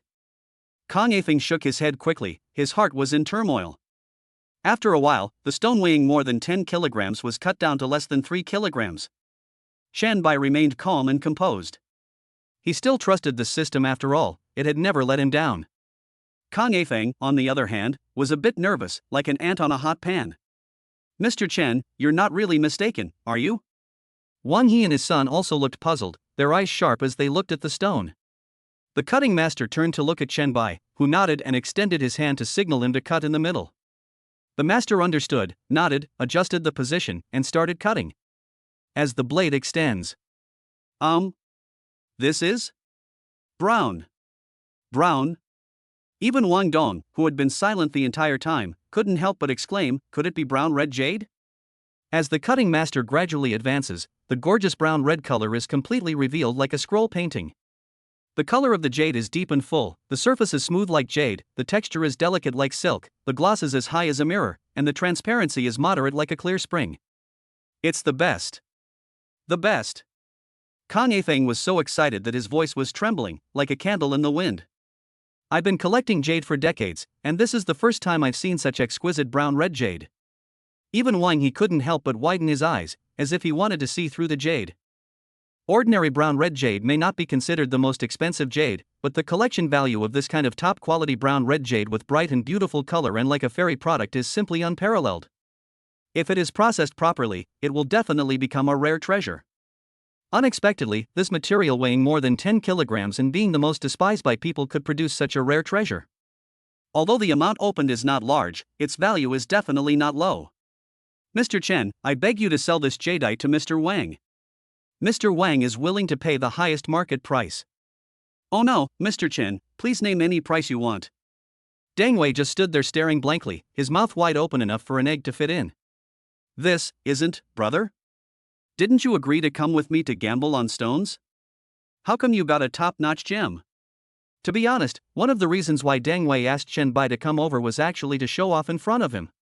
It turned out that Chen Bai's attainments in gambling on stones were even higher than he had imagined, and now he had even opened up a brown-red jadeite. He had only seen this kind of jade on the internet, and it was definitely not as top quality as Chen Bai Kai's. In fact, Chen Bai was not very interested in jadeite, but because of the experience card, he also knew the value of this jadeite. Looking at the almost crazy Wang He, Chen Bai stretched out 2 fingers. "Okay, 200 million. Question mark. Chen Bai looked at Wang He in surprise. He had originally planned to ask for 2 million. However, seeing Wang He so enthusiastic, a ripple appeared in his heart. Forget it, one is willing to fight and the other is willing to be beaten, so Chen Bai can't be blamed. The remaining pieces of material were also quickly opened. They were very ordinary jade species, including a piece of bean-type jade. Of course, all these materials, without exception, were taken by Wang He. After opening these materials, Chen Bai had no intention of continuing.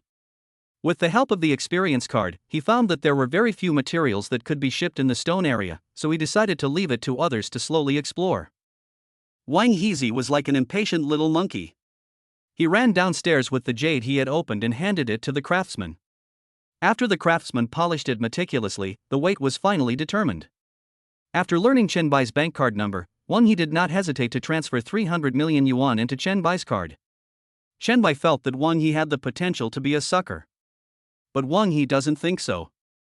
All I have to do is process that piece of top-grade brown-red jadeite into something magnificent, and then show it off to those old guys. No matter how I think about it, I feel that these 300 million are well spent. Gambling Stone Mastery Experience Card is invalid. Mission completed.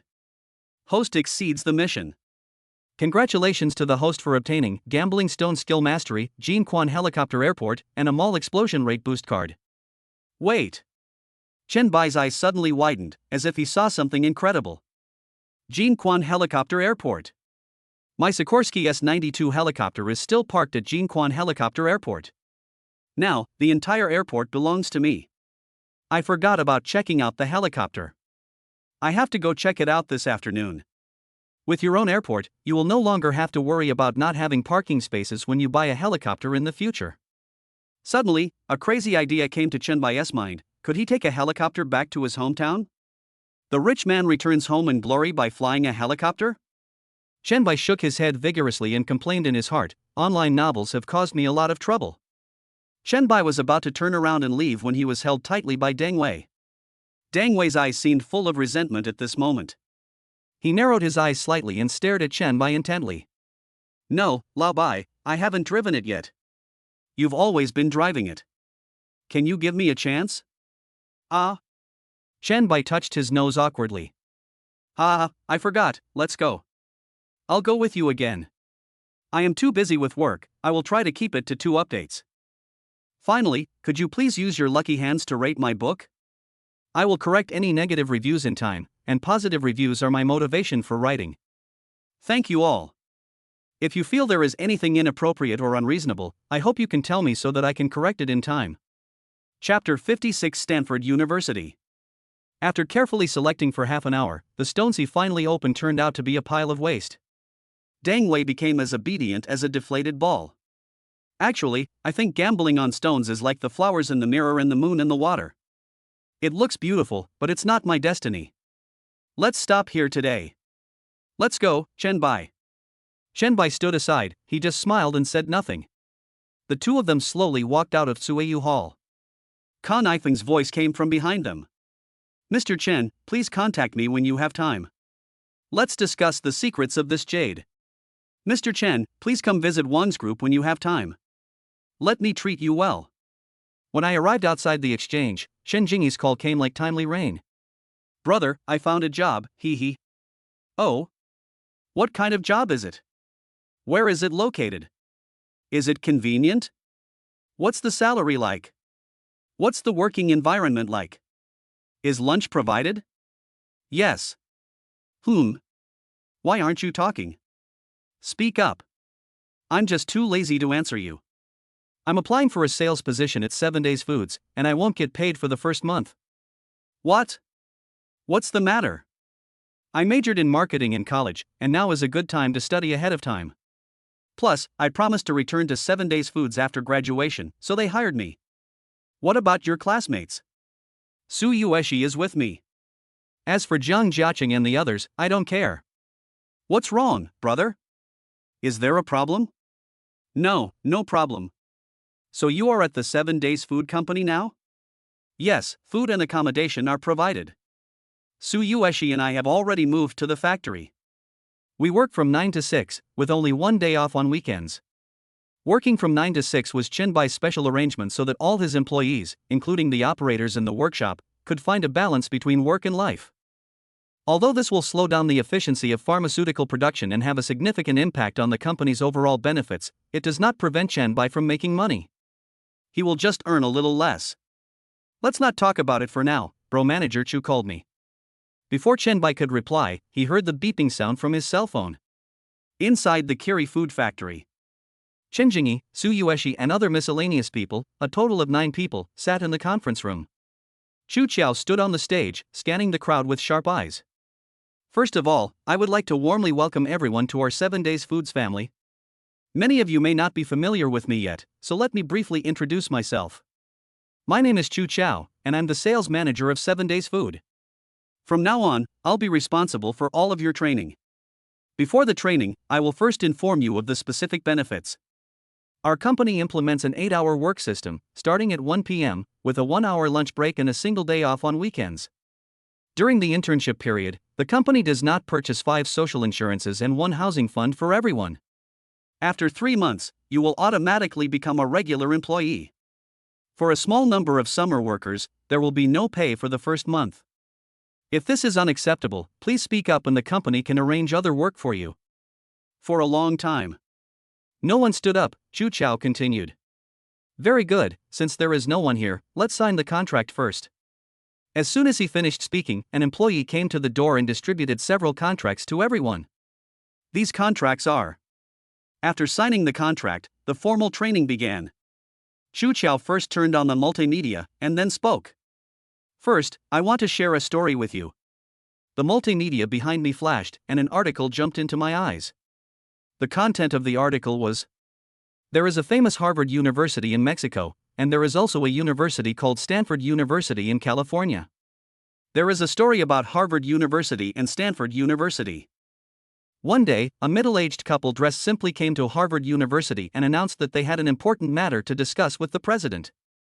But when the president's secretary met them, he did not listen to their request, but made a judgment in his mind first: it is impossible for this couple to have business dealings with our Harvard University. So the secretary said to the couple, the principal is too busy.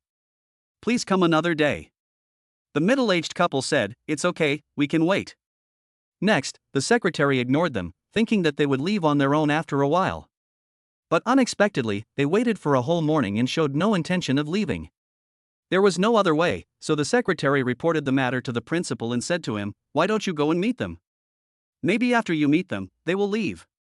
The principal was very reluctant to meet the couple. The middle-aged couple excitedly greeted the principal. The president said, our son loved Harvard University very much, but he died of illness a year ago. We would like to donate a monument to your university. Is that okay? The president replied, if everyone were like you, and if we all wanted to build a monument just because we loved Harvard University, then Harvard University would have become a cemetery long ago. The middle-aged couple shook their heads and said, you are mistaken. We are not looking to build a monument, we want to donate a building. Unexpectedly, the president laughed and said, do you know how much a building at Harvard University costs? The total value of all our school buildings is $7.5 million. The middle-aged couple fell silent after hearing the president's reply. On their way out of the school, the wife said to her husband, it only costs $7.5 million to build a university, so why don't we build one ourselves to commemorate our son? So, after returning to California, they founded a new university, Stanford University. The husband of this simply dressed couple was the famous California railroad tycoon at the time, Leland Stanford Sr. A few minutes later, Chu Qiao's voice rang out like a yellow oriole singing in a valley. As a salesperson, we must not only expand our channels like a spider's silk, but most importantly, we must communicate with our customers from the heart. During this communication process, only if we can listen like a sponge absorbs water can we obtain complete and accurate information. We must not make rash and subjective assumptions. God gave us 2 ears and 1 mouth, isn't it for us to listen more and talk less? What is sales? Why does the profession of sales exist? As for Chen Bai, he never expected that Chen Jingyi and the others would actually enter the 7 Days Food Company, and the first month was free of charge. Chen Bai raised the corners of his mouth slightly, revealing a helpless smile, shook his head, and thought to himself, well, let Chen Jingyi study here more. After all, it is our own company, and there is no need to worry about her being bullied. DD. A Hongqi H5 slowly drove up to Chen Bai. Dang Wei poked his head out of the car, looking like a curious giraffe. Let's go, old white. What are you still doing standing here like an idiot? Chapter 57, just a little bit of weather. Looking at the Hongqi H5 in front of him, Chen Bai's eyes suddenly flashed with light. At that time, he was penniless, and he had also imagined the scene of himself driving the Hongqi H5 in his mind. The aura it exudes is completely different from that of a supercar. The Hongqi is like a calm and dignified elder, while the supercar is more like a wealthy young man with a noble and classy demeanor. In one word, it's absolutely cool. The reason why Chen Bai was attracted by the Hongqi car was entirely due to his own fantasies in the past. Just imagine, which young person today has not dreamed of the day when he or she will own a car, such as a Rise 08, Hyundai Elantra, Changan Univ, etc. What's the popular saying on the internet? If young people want to fly, drive Changan Univ. Of course, this was just a fleeting moment of surprise. Now Chen Bai has a more high-end car, so why would he care about H5? Deng Wei's attention was completely focused on Chen Bai, and he didn't notice the poison parked next to him at all. Until his eyes followed Chen Bai all the way to Du Yao. Du Yao slowly raised the car door to welcome Chen Bai's arrival. Chen Bai got into the car as if nothing had happened and closed the door. Seeing Deng Wei still staring at him stupidly, Chen Bai became confused. Let's go, Deng Wei, what are you still doing there? Why does this sound so familiar? Old White. What's wrong? That's enough of you. How dare you disrespect me? Before, Fatty told me that you changed to a Ferrari LaFerrari. I thought he was joking at first, but now I see it, it really is a joke. This is not a Ferrari at all, it's clearly a Lamborghini Veneno, and it's a fucking hardtop version. No, Lao Bai, what does your family do? Deng Wei was full of suspicion and even began to doubt his life. Didn't I tell you that I'm a rich second generation, a super rich second generation? Chen Bai gave Deng Wei a look that said, you know what I mean. Damn it, I don't care about Lao Bai, you have to treat me to dinner today, no negotiation. Deng Wei's anger and temper erupted instantly. He had originally wanted to ask Chen Bai out to show off his skills in gambling on stones, but seeing Deng Wei's expression, Chen Bai had no choice but to agree. Seeing Chen Bai agreed, Deng Wei was surprised and started searching for the information on his mobile phone as if he had found a treasure. Humph, this time I will definitely make you bleed heavily, ha ha ha. Seeing Deng Wei's increasingly obscene expression, Chen Bai suddenly felt as if a thorn was on his back, and his back felt slightly cold. After searching for a long time, Deng Wei finally made up his mind. Ah, God really helps me. The Hanqing Hotel is right nearby.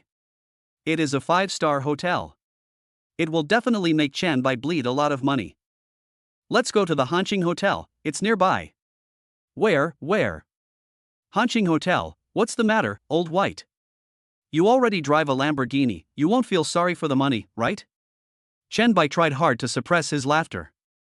Hanqing Hotel, it really is a coincidence. Feeling bad? Are you kidding me? You and I are brothers, we are as close as brothers. Even if you bankrupt the Hanqing Hotel, I will cover your losses. Hearing this, Deng Wei laughed. Old White, why didn't I realize this before? You're such a loyal person. Don't ask me to do anything for you in the future. Ha ha ha, didn't ask, huh? I said, if you need help in the future, just come to me. Yeah? You don't believe me? Hanqing Hotel. It was past 11 o'clock and time for lunch. There was a huge crowd of people at the hotel entrance, it was very lively, but few people went in. At about 11:30, Chen Bai and Deng Wei arrived at the Hanqing Hotel one after the other. Seeing this, the doorman hurried forward to greet them. The doorman thought to himself, this Lamborghini, I can't neglect it in the slightest. Damn it, Mr. Chen. Hey, isn't this Shaoli? Coincidentally, this doorman was the one who received Chen Bai last time. After seeing Chen Bai's face clearly, the doorman Shaoli shuddered as if he had been electrocuted. It's okay. I know you're nervous, but there's no need to be. Come, park my car. I won't blame you if it gets scratched or bumped. Chen Bai patted his shoulder lightly, as if handing over a heavy trust, and handed the car keys steadily to Xiao Lizi. The doorman Xiaoli took the keys with trembling hands. Driving a luxury car like this is like walking on thin ice every time. Deng Wei then slowly got out of the car and walked over with steady steps. After handing the key to the doorman Xiaoli, the two walked side by side to the lobby front desk. Hello, Mr. Chen. Seeing the visitor, the receptionist greeted him warmly like a spring flower. Wait. This sudden sound made Deng Wei feel like he was struck by lightning, and he stood there in a daze. What did you call him just now? Deng Wei's voice trembled with disbelief. Mr. Chen? The receptionist's answer was like ripples on a calm lake. Mr. Chen? Deng Wei's eyes were full of astonishment, as if he saw a complete stranger. Mr. Chen is the owner of our Hanqing Hotel. The receptionist explained slowly, her voice like the gurgling of running water. Question mark. Dang Wei turned his head stiffly, his eyes shooting towards Qianbai like arrows. I'm really impressed. You're so fucking rich, but you've been pretending to be poor all these years in college? Okay, I've finally seen through you, old white. You're just playing the pig to eat the tiger, deceiving my young mind. These words left Qianbai speechless. Actually, Qianbai tried to explain. No need to explain, I understand. It's just some wind and frost. Dang Wei's voice was like the cold wind in the cold night, which made people shudder. Okay, let's see what to eat. Qianbai asked softly. What do you want to eat? Open the best private room for me and serve all the signature dishes of your hotel. At this moment, Dang Wei had to turn his grief and anger into appetite, secretly cursing in his heart, this Qianbai is too hateful, he must charge more. The receptionist looked at Qianbai with embarrassment. Just do as he says, he is my good brother. Qianbai said helplessly. The receptionist nodded and led the two to the box. Old White, isn't it a bit too monotonous for just the two of us to eat? Should we call Fatty over? Okay, I'll give him a call and see if he can come. It's a pity that runner-up is not in Shanghai, otherwise we brothers could have a good reunion. Ha, it's okay, there will be plenty of opportunities in the future. Beep beep. Hey, by good, did you miss me? Get lost, let's get together at Hanqing Hotel, come? Where? Hanqing Hotel? Damn it, why are you so long-winded? Are you coming or not? Just tell me straight. Come on, come right away, why not come, it's rare for brother Bai to treat us. Hurry up, the food is already being served. Give me 10 minutes. As the waiters brought the dishes one after another, the fat man also rushed over. Chapter 58 Mall Explosion Rate Increase. The fat man pushed open the door of the box with a bang, like a moving hill, and roared like a bell, I'm fucking here. Seeing the fat man coming, Dang Wei quickly joked, I'm checking my watch. 10 minutes and 5 seconds. 3 drinks as a penalty. Ha, it's just Fatty. You're late, so drink 3 cups as punishment. The fat man was speechless for a while, I drove here and I have to go to work later. Let me have a drink. When they heard this, they immediately became unhappy, like a cat whose tail was stepped on. Dang Wei even stood up and slammed the table, damn it, you're the only one who drove here? Didn't Lao Bai and I drive here? Don't even think about leaving this box if you don't drink. I'm really impressed by you too. I'll have to ask the store manager for half a day off. Ha, that's right, smooth as a whistle. The fat man rolled his eyes at the two of them, stood up, took out his cell phone and called the store manager. Alright, we won't leave until we're drunk today, so don't let me down. The fat man returned to his seat and looked at the table, it's the old state guest, right?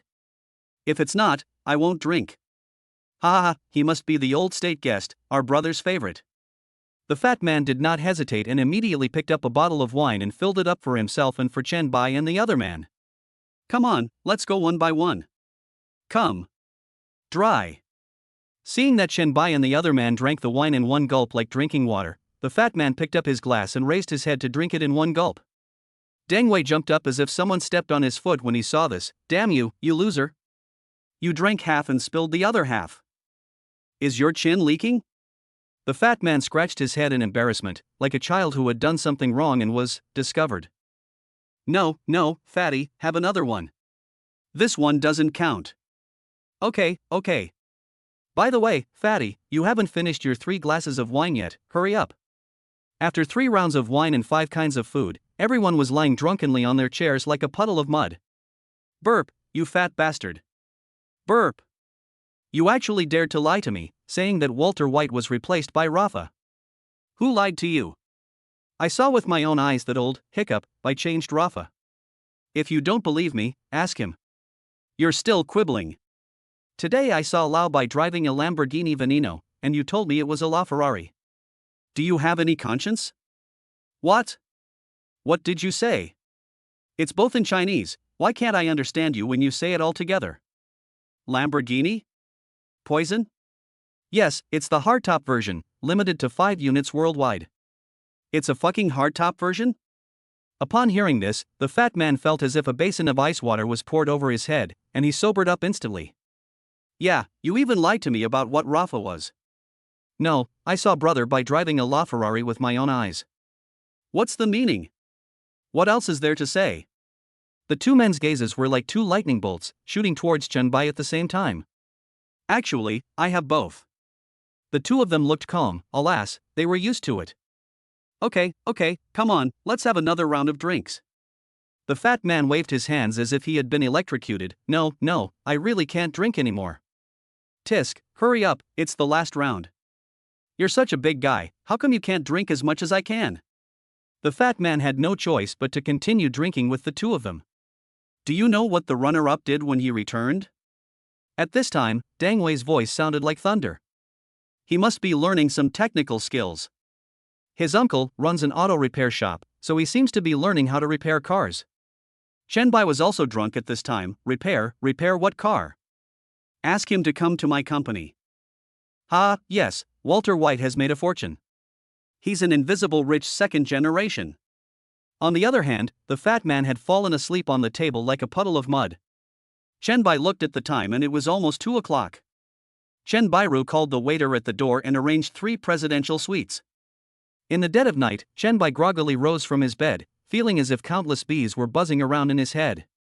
It's really uncomfortable to drink too much. It would be great if the system could give me a drinking mastery card or something like that. Chenbai stretched out his right hand and groped around like a blind man feeling an elephant. After touching his cell phone, he couldn't wait to open it and check the time. 23:57. The mall will be refreshed in 3 minutes. Wait a minute. I think I have a burst rate boosting card. I used it. System, give me the mall explosion rate boost card. Warm tips, after using the explosion rate boost card, other aspects will be balanced. Host, please continue the operation. Confirm, think again. Chenbai pondered for a while and then nodded to confirm. System mall is being upgraded. 0.2%, 17%, 43%, 100%.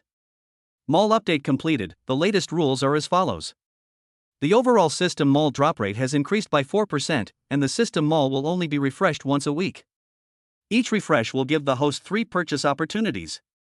The number of times can be stored cumulatively. Mall refresh, current purchase count, 3. 12% shares of Hanlon Group, 3.9 yuan. Babai Group, 7% shares, 2.6 yuan. 9% shares of Hanlon Group, 2.7 yuan. Haishan City Hotel, 3.1 yuan. Pulian Private Gymnasium, 4.1 yuan. Countdown to next refresh time, 167:59:59 167:59:58. That's great. It saves me from going to the system mall every day. I guess things like that and takeaway coupons won't be available anymore. This only increases the drop rate in the mall, just like upgrading the silver spatula. All items will be refreshed, but the probability will change. Is that so? Then can we spend wisely in the future? As long as the mall refreshes every week, we can increase the drop rate. Question mark. System? System? No, then no, why are you ignoring me again? After taking a look at the merchandise, Chenbai bought it without any hesitation. What else is there to consider? The natural thing is to acquire shares in Hanlon Group and Babai Group. How can stadiums and hotels be as important as the shares of these two groups? Chenbai plans to first acquire 100% control of these two groups. In this way, they will be his own private enterprises and he will have the final say. Name, Chenbai. Age, 22. Appearance, 91. Skills, driving proficiency, cooking proficiency, gambling stone proficiency. Items, prediction card, reader card. Assets, 10,300,098,312.81, a BMW 5 Series, a Ferrari LaFerrari, a Sikorsky S92 helicopter, a Lamborghini Veneno coupe, and a property in Yulong Huafu. Industries, Wanjie Shopping Mall, Kiri Food, Ruili Media, 48% stake in Hanlon Group, Lubai Detective Agency, Speed Racer, Jinquan Helicopter Airport, 16% stake in Babai Group, Shuangjin Building, Hanqing Hotel. Chapter 59, Homecoming. Place names are all made up, please don't mind them. Looking at his rows of assets that were like mountains of gold and silver, Chenbai's heart was filled with endless sense of accomplishment. Bite. Congratulations to the host for successfully exceeding 100 billion in assets. The system will soon begin upgrading. System upgrading, 0.001%, 0.002%. Oh? Without realizing it, your assets have reached hundreds of billions? Since Chen Jingyi has found a job, let's go back to my hometown as soon as the sun rises. Shenbai thought to himself. After a quick wash, Shenbai went to knock on the doors of Fatty and Dangwei's rooms, but no one answered. He must have been still soundly sleeping. Shenbai came to the front desk. Although it was midnight, there were still only a few people there. Bill, please. The receptionist quickly responded with a smile. Mr. Chen, you don't need to pay. That's right. Shenbai thought for a moment. He was originally planning to pay, but the front desk clerk reminded him of this. There's no need to charge those two friends. From now on, when they come to the hotel, it's just like me coming to the hotel. Okay, Mr. Chen, I understand. The receptionist responded with a smile. Where are my keys and car? The key is in the key cabinet on the right side of the main entrance.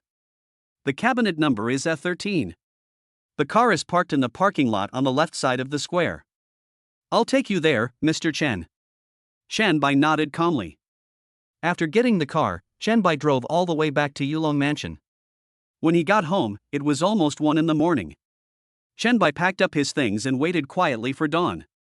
At 8 o'clock in the morning, Shenbai was carrying his luggage and preparing to go home, but he met Huang Wanqing unexpectedly in the parking lot. Ha! Wanqing, you're going out so early? Oh, Shenbai, it's nothing. It's my dad who insisted that I go to his company to study. Shenbai let out a soft "oh." It looked like Huang Changping was going to carefully train Huang Wanqing. Shenbai, are you moving? Huang Wanqing asked curiously. She always felt empty inside if Shenbai moved. No, I'm just going back to my hometown and will be back in a few days. Really? Is that so? Upon hearing this, Huang Wanqing was delighted. It turned out that they were not moving. Well, then you should hurry to the company, and I'll leave soon too. Okay, goodbye Shenbai. Goodbye. Shenbai stuffed the suitcase into the front trunk of the Lamborghini, then got in the car and prepared to leave. He first went to the nearest gas station to fill up the tank, and then got on the highway. It is said that supercars lose value when driving at high speed. This is nonsense. Does Shenbai care? Shenbai's hometown is Jinling City, Taibao Province. At around 11 o'clock in the morning, Shenbai arrived near his hometown like a bird returning to its nest. Zhouhe District, Shenbai's hometown, although it is an administrative district, the older generation still likes to call it Zhouhe County. The county's expressway leads directly to the town, with basically no major slopes, so Shenbai followed the county's expressway all the way to his hometown Bamia town. When he arrived in the town, Shenbai parked his car in a public parking space, found a supermarket and bought some fruit and milk. Then, Shenbai was dragging a suitcase in one hand and holding fruits and milk in the other, like a traveler returning home with a full load. Fortunately, my home is not far from the town, only about 10 minutes away. Soon, Shenbai arrived at his village along the country road that was as familiar as the lines on his palm. It is noon now, the sun is high in the sky, and there are very few people working in the fields, only 1 or 2 old men are busy. Hey, Wu Matzi, look and see if that's old Chen's son. The old man called Wu Matzi stopped what he was doing and looked up into the distance. You do not say. Shenbai. Shenbai. Shenbai, who was walking with difficulty on the cobblestone road, heard someone calling him and hurriedly looked in the direction of the voice. Uncle Wu, Uncle Yan, have you had lunch? Seeing the two of them, Shenbai hurriedly greeted them warmly. Not yet. I'm just about to pack up and go back. Shenbai, your mother is not at home. She is in Daowan. Okay, thank you Uncle Yang, I understand. After saying goodbye to the two of them, Shenbai strode towards his home. As expected, just as Yang Zhanghua said, the house was empty. In desperation, Shenbai had no choice but to rush towards Daowan again without stopping. Before reaching Daowan, I met my mother, Xiao Chunmei, halfway along the path. She was wearing a white silk mesh sun hat and walking leisurely along the path. Seeing this, Shenbai immediately shouted at the top of his lungs, "Mom!" Hearing the voice, Xiao Chunmei was stunned for a moment, then looked at Shenbai with joy and ran over impatiently. Oh, why did you come back without calling me in advance? Xiao Chunmei patted Shenbai and complained. Hey, I just wanted to give you a surprise. Oomph, I think it's more like a shock. Now that you're back, what are you going to do with your company in Shanghai? Xiao Chunmei complained, but her hands never stopped moving. She touched Chen Bai's face and then his stomach. Mom, don't worry. I've made all the arrangements. But you're running out to the fields in such a hot sun. What are you doing? The corn is almost ready to be harvested. I have to go take a look. Chen Bai suddenly woke up from his dream. Yes, July is the season for corn harvest, and August is the season for rice harvest. But now that Chen Bai has money in his pocket, how can he let his mother suffer like this? Mom, the sun is very strong outside, let's go home first. Okay. The mother and son returned home together, and Chen Bai quickly turned on the fan. There's no air conditioning in my hometown. I should have booked one in advance. Chen Bai slapped his forehead, feeling a little regretful. The two of them sat quietly on the chairs in the living room, enjoying the fan. Mom, your son is rich now, and he told you a long time ago that you don't have to work so hard. I know you've made a name for yourself, son, but the corn is already planted and growing so well. We can't just let it rot in the field. Chen Bai nodded. That's right, wasting food is a sin. How about this, Mom? How about we hire some workers to help us harvest the corn? Upon hearing this, Xia Chunmei hurriedly shook her head like a rattle. It's not cost-effective to hire someone to harvest such a small amount of corn. I'd rather do it myself. Chen Bai was not in a hurry. After all, his mother had worked hard for half her life and it would take her a while to get out of her past life. It's okay, Mom. We don't need that little money. Besides, we can hire a few workers and finish the work in half a day. Oh well. Chapter 60, Childhood Friend Jiang Lin. Xia Chunmei continued, let me take charge of this matter. Just find someone from our village. Good. Just sit down, I'll go cook. It's okay, Mom. I'll help you.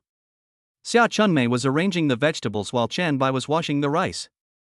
Most of the stoves used in rural areas are wood-fired. After the rice is cooked, Chen Bai goes to light the fire while Xia Chunmei is responsible for cooking. Son, after you finish eating, take the meat out of the refrigerator and thaw it. We'll stir-fry the pork in the evening. No problem. The lunch was simple, a plate of freshly stir-fried vegetables paired with pickles prepared by Xia Chunmei. However, for Chen Bai, this was better than countless delicacies from land and sea. After dinner, Chen Bai went to the town, planning to buy some air conditioners, and then look for suitable furniture to buy a new set of furniture for his home. The Lamborghini was parked quietly by the roadside, attracting a lot of people's attention, especially the children. Rural residents are mostly elderly people, who have limited knowledge of cars. When they see a Rolls-Royce, the most they can do is exclaim, wow, this car is really rare. But it's different for children. Although they don't understand the value of Lamborghini, its handsome appearance is enough to fascinate them. They all gather around it, touching it here and looking at it there. What bad thoughts could a child have? Zi Yang, I have a toy exactly like this at home. Are you envious? Humph, what's so great about that? I'll ask my grandma to buy some tomorrow when we go to the market. I also want to buy some flashcards. Humph, I'm going to ask my grandma to buy me flashcards too. Chen Bai stood silently by the road, like a quiet bystander, and did not disturb them. When I was a child, I would rummage through trash cans for discarded cigarette boxes and cut off the cigarette labels inside. These were called cigarette cards. Later, when I was in junior high school, I started to have playing cards, but I no longer played them by then. There were quite a few young people standing outside. Perhaps they were embarrassed to be squeezed together with the children, so they just stood outside taking pictures, sending green bubbles, etc. Chen Bai walked away quietly without disturbing them. Every home appliance store. I heard there's a sports car worth tens of millions parked at the head of the town. I don't know if it's true or not. It's absolutely true. I saw the green bubble that Sister Lee sent. I don't know who she is from, but I guess she made a lot of money outside and returned home. Let's go over and take a look. Chen Bai walked into the store, took a look around, and found that the store was empty. Boss. He called out softly a few times, but there was no response at all. Chen Bai had no choice but to turn around and go to other furniture stores. Hey, here I come. At this time, a young man came back in a hurry from outside the door. Sorry, I was just delivering some goods. Before he could finish his words, the young man frowned. Chen Bai. Jiang Lin. The two blurted out almost at the same time. Long time no see, Jiang Lin. It's been a long time since we last met. When did you come back? Just arrived at noon, came here to buy some air conditioners. When did you open a furniture store in town? Why haven't I heard of it before? Jiang Lin touched the back of his neck, a smile appeared on his face, and he said, about October last year. Wow, I really can't tell, you are doing so well now, you've become a boss. Chen Bai joked with a smile. No, it's just a minor quarrel. How have you been doing outside these years? Jiang Lin asked with concern. It's not so bad. I made a little money from investing in college, and now I have my own company. Well, actually I also want to go out and explore the world like you, but the elderly at home are old and need someone to take care of them, so I really can't leave. Jiang Lin sighed. Jiang Lin's mother ran away with someone else when he was 3 years old, and his father worked alone outside. It was his grandmother who raised him with great difficulty. Jiang Lin and Chen Bai have been inseparable since childhood, living in the same town and village. They were both admitted to the county high school together. However, due to the heavy burden of his family, Jiang Lin had to miss the college entrance examination and chose to drop out of school and return home to take care of his elderly grandmother. Well, filial piety is a traditional virtue of our Chinese country, and developing in your hometown is also a wise choice. Look, your furniture store business is doing well. Chen Bai comforted. I bet you're better developed than most people. I guess so. With good policies these days and my hometown developing rapidly, I can still make a small profit every month. By the way, you just said you wanted to buy an air conditioner. Are you planning to install one in your home? Jiang Lin changed the subject. Suddenly, he patted his forehead again. That's right, you are now a successful and famous boss. Ha ha ha ha. Ha ha ha ha, the two of them smiled at each other in tacit understanding. Then you have found the right place. I have a wide variety of air conditioners with all kinds of styles and prices, which will definitely meet your needs. Jiang Lin said excitedly. Okay, then I'll take a look first. Chen Bai nodded and began to select carefully. Jiang Lin followed Chen Bai closely, introducing whichever station Chen Bai looked at. Okay, this one, how many do you have in stock? How many do you need? There are only 3 left in the store. Wait, let me take a look first. I need one for my mom's bedroom, one for my own bedroom, and one for the living room. But a wall-mounted unit like this won't do. I need a floor-standing unit, Chen Bai thought to himself. Let's get 2 of these and a vertical model. You can choose any style.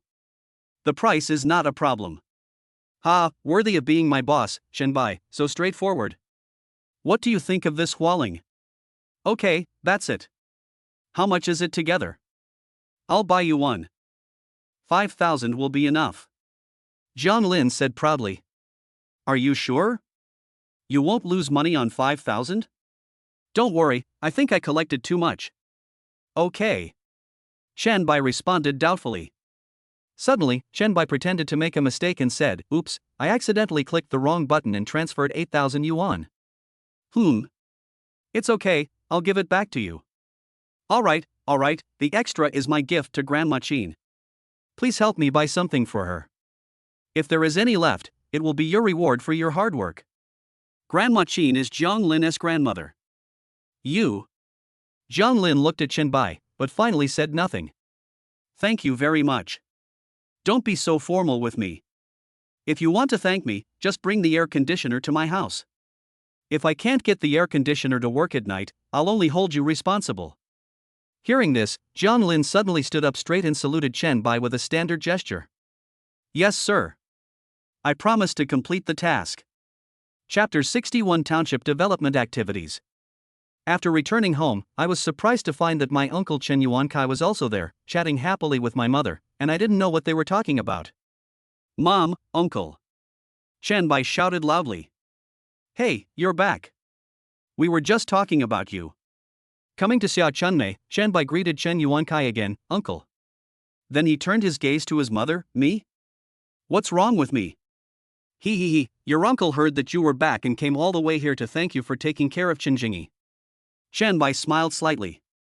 It's nothing, Uncle. Chen Jingyi and I grew up together. She is like my own sister. Chen Yuankai squinted his eyes and smiled. I know, but even brothers have to settle accounts clearly, not to mention that you have helped my Jingyi so much. It's okay, Uncle, don't take it to heart. Yes, brother, you have taken good care of our family in the past. Now these are what Chen Bai should do. Xia Chunmei also echoed. Ha, okay, then you must come to my house for lunch tomorrow at noon. No problem. Chen Bai did not hesitate at all. He knew in his heart that this was Chen Yuankai thanking him. It would be bad if he refused. But Chen Bai felt that he had not done anything. Chen Jingyi found the job herself, and he just arranged accommodation for her. Hee, if there's nothing else, I'll leave first. Take care, uncle. After Chen Yuankai left, Chen Bai sat down in the seat where Chen Yuankai had just sat. Mom, let's go to the market tomorrow morning. Well, I just happened to go pay last month's water bill. By the way, Mom, I just went to town and bought 3 air conditioners. They will probably be delivered this afternoon. Okay, my son has made great progress. You can buy him whatever he wants. Xia Chunmei laughed. Mom, guess who owns that appliance store? Who is it? Jiang Lin. Jiang Lin? I didn't expect this kid to be so capable and become a boss himself. Yeah, ha. At around 4 o'clock in the afternoon, Jiang Lin drove a blue plate train to the village at lightning speed, with an installation master sitting in the passenger seat. The car was parked steadily, and Jiang Lin greeted Chen Bai enthusiastically as soon as he got out of the car. Chen Bai. Hey, Jiang Lin, you're here. Hello, Auntie. Hee, long time no see, Jiang Lin. I didn't expect you to start a business. How can a small business be compared with Chen Bai? Xia Chunmei raised the corner of her mouth and smiled slightly. That's not right, I'll have to trouble you to install the air conditioner this time. Aunt, please don't say that. This is all my responsibility. Chen Bai nodded, indicating that they could start installing the air conditioner. Place the air conditioner outdoor unit wherever you think it's appropriate. Okay. Jiang Lin led the installation master and quickly began to move the air conditioner upstairs. Jiang Lin and the installation master worked extremely efficiently, and the 3 air conditioners were installed in just over 2 hours. You've worked hard. Come and drink some water to quench your thirst. Xia Chunmei brought 2 bowls of water and handed them to Jiang Lin and the other person. Jiang Lin and the other man were not polite either. They took the bowl and started drinking in big gulps. After drinking, the 2 handed the bowl back to Xia Chunmei. Thank you, Auntie. The air conditioner has been installed. I'll take my leave now. In such a hurry? Why don't you stay and have dinner first?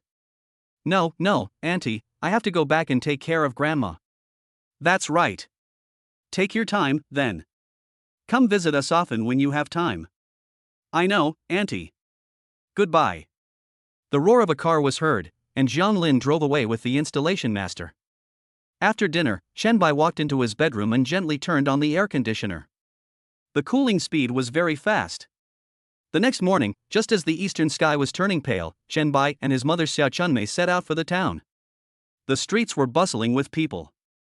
Chen Bai looked around, his eyes sweeping over the various stalls, fruit stalls piled high with goods, vegetable stalls overflowing with a dazzling array of goods, snack stalls overflowing with fragrance, and so on.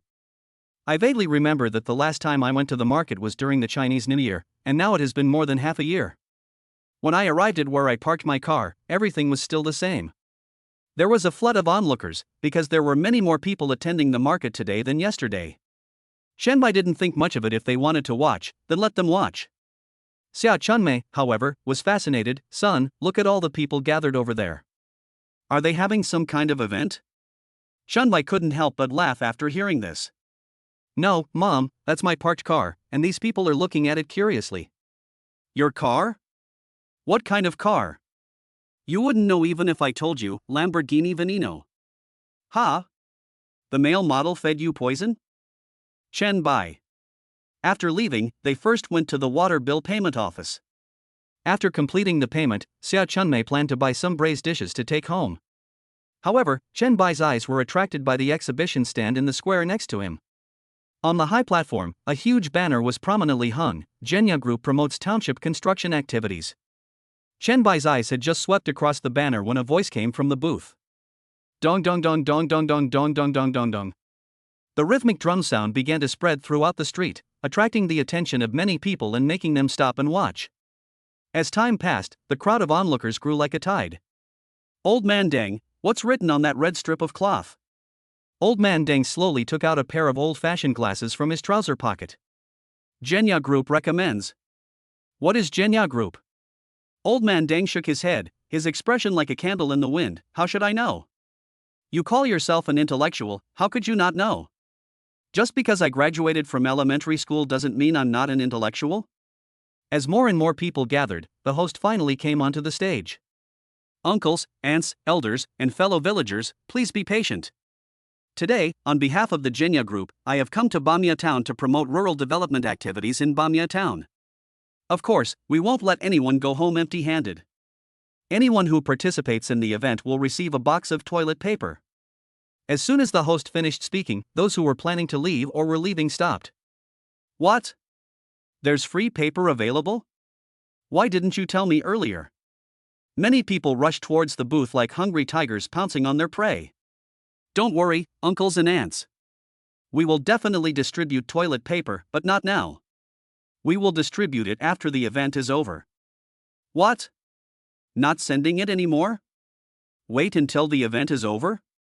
Then let's go, I'll come back after the event is over. Chapter 62, Traces of Time. Dear uncles and aunts, please don't leave in a hurry.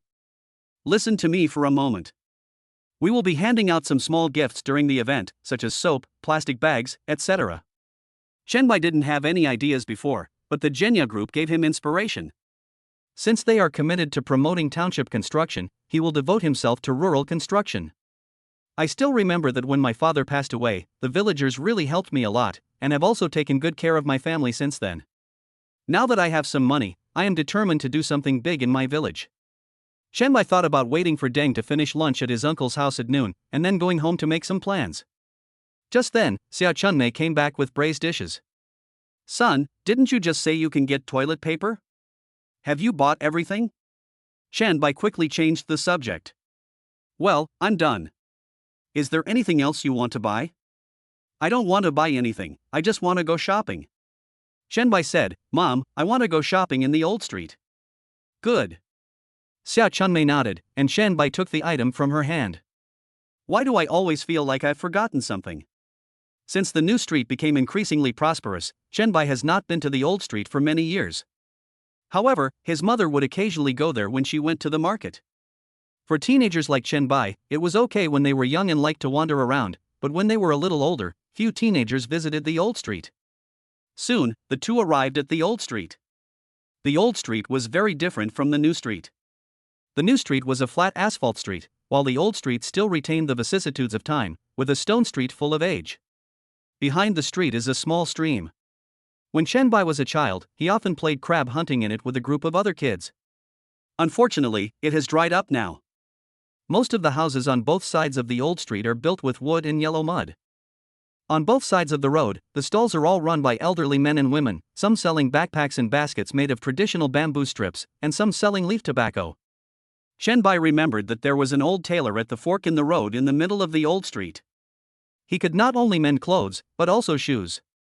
When I was a child, I often went to him to get clothes sewn. Every time he finished sewing, the old tailor would take out a candy from his pocket and hand it to Shenbai. The sweet taste still lingers in my heart. I don't know if the old tailor is still around after all these years. Shenbai walked slowly along the old street, his eyes sharp as he looked at both sides of the road. Xiaoji Noodle Shop. This is a traditional noodle factory, a small and exquisite workshop where only one machine makes a clattering sound every day. Across the street, in the small square, noodles are hung out to dry. However, the boss and his wife, who used to be young, now have faces covered with wrinkles like ravines. In the middle of the old street, the former tailor shop has disappeared, replaced by a China welfare lottery. After some inquiries, he learned that the old tailor had passed away 2 years ago. Upon hearing this news, Shenbai felt as if a huge rock had blocked his heart, making it heavy. Although this is still the same street as before, it has changed dramatically.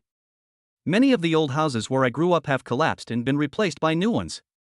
There are also traces of cement repairs on the stone road, like scars left by time. After strolling around the old street, the two returned to the main street, which was already crowded with people. On the podium in the square, the man was speaking excitedly with saliva flying from his mouth. Xia Chunmei slapped her thigh and said excitedly, "Oh, get some toilet paper." As she said that, Xia Chunmei was about to rush over like an arrow, but was held tightly by Shenbai. Mom, we don't need that little money, so let's give the toilet paper to the grandparents. Seeing that what Chenbai said made sense, Xiao Chunmei nodded and said with satisfaction, "That's right, my son makes money, and he has the final say." Chenbai smiled slightly. When I arrived at where I parked my car, although most of the crowd had dispersed, the young people coming and going would still stop to take pictures or sigh. "Mom, please wait a moment. I'll go buy some fruit." After returning home, the mother and son packed up and prepared to go to Chen Yuansai's house. Chenbai was holding the braised dishes in one hand and a yellow banana in the other. The two of them walked along the stone road in the village and slowly came to Chen Yuansai's house. Chunmei is here. At the door, Chen Yuansai's wife, Deng Biying, who was also Chenbai's aunt, seemed to have been waiting for a long time. When she saw the two coming, she greeted them warmly. "Big sister. Aunt. Xiaobai, sit down quickly. Aunt, these are the fruits and braised dishes I just bought in town today." "Oh, look at you guys, just come, why buy anything? It's our family that should be grateful to you." Deng Biying quickly waved her hands to refuse. "It's okay, Auntie. You can't come empty-handed when visiting someone. Please accept it." Deng Biying's face bloomed with a smile as bright as the sun. Thank you, Xiaobai. Please take a seat. I'll go get some sunflower seeds and peanuts from the house." "Okay." The two of them didn't hesitate and found a place to sit down. Come on, eat some sunflower seeds." "Okay." Deng Biying also moved a stool over from the side and sat down steadily next to the two of them. "Xiaobai, how long do you plan to stay this time?" Chenbai shook his head slightly while cracking melon seeds. "I'm not sure, maybe about a week." Then she turned her gaze to Xiao Chunmei. "Chunmei, Xiaobai has grown up and can make a lot of money. You have worked hard for most of your life, and it's time for you to enjoy a peaceful life." Xiao Chunmei covered her mouth and chuckled, like a blooming flower. "It's still early. I'm only in my 40s. So what if I'm over 40? Biying, where is the beef we bought 2 days ago?" Chen Yuansai's loud voice came from inside the house, like a thunder, interrupting the conversation between the two. "Oh, it's thawing in the back sink. I'm cooking and can't leave. Hurry and bring it over." "Chunmei, you guys just take a rest, I'll go help your brother." Xiao Chunmei nodded slightly. "Do you want my help?" No. Lu Biying walked away in a hurry. A little after noon. Finally, several people sat around the dinner table. There was a wide variety of dishes, including 4 meat dishes, 3 vegetable dishes, and a soup. Chen Yuankai also took out 2 bottles of iced Coke from the refrigerator. I heard you all like to drink this Coke, so I bought 2 bottles at the market today." "Come on, Xiaobai, the cup is for you." 10 minutes later, when everyone had eaten and drunk their fill, Chenbai finally asked, "By the way, uncle, do you know who our village chief is now?" Chenbai really didn't know this. Although his mother must have known, Chenbai didn't want her to run around for such things. Chapter 63, Promoting Rural Development. Chen Yuankai gently put down the chopsticks in his hand. "It's the bear glasses at the entrance of our village." Him. Xiong Yanjing, whose full name is Xiong Guanglin, was the only high school student in Murakami more than 10 years ago. At that time, he was in his 40s and served as an important cadre in the village committee. Unexpectedly, after retirement, he has taken on the heavy responsibility of village chief again. "Xiaobai, what do you want to talk to him about?" Chen Yuankai asked curiously. "Well, I plan to invest some money to make some contributions to our Hushui village, such as adding some basic fitness facilities, or paving a fitness trail. There is also a hillside in the village that is full of garbage dumped by the village, and it needs to be cleaned up." Hearing this, Chen Yuansai's eyes suddenly lit up. "That's a good thing, but your company is just starting out, so I suggest you save the money and spend it wisely." Chenbai smiled slightly. "Uncle, I know you are thinking about me. But I have some money now, and it's time to give back to the village that raised me," Chenbai said seriously. Chen Yuankai smiled with relief. "Good boy, but Xiong Yanjing is a stubborn old man, I don't know if he will agree. We are carrying out rural construction, which is a good thing for the benefit of the villagers." "Why would he disagree?" Chen Yuankai shook his head. "He's fine, maybe he'll agree. But if you want to build a square, you'll have to take up a lot of the villagers' land. So we can only ask Bear Glasses for help in this matter." Chenbai slapped his forehead and thought, "Oh, how could I have forgotten about this?"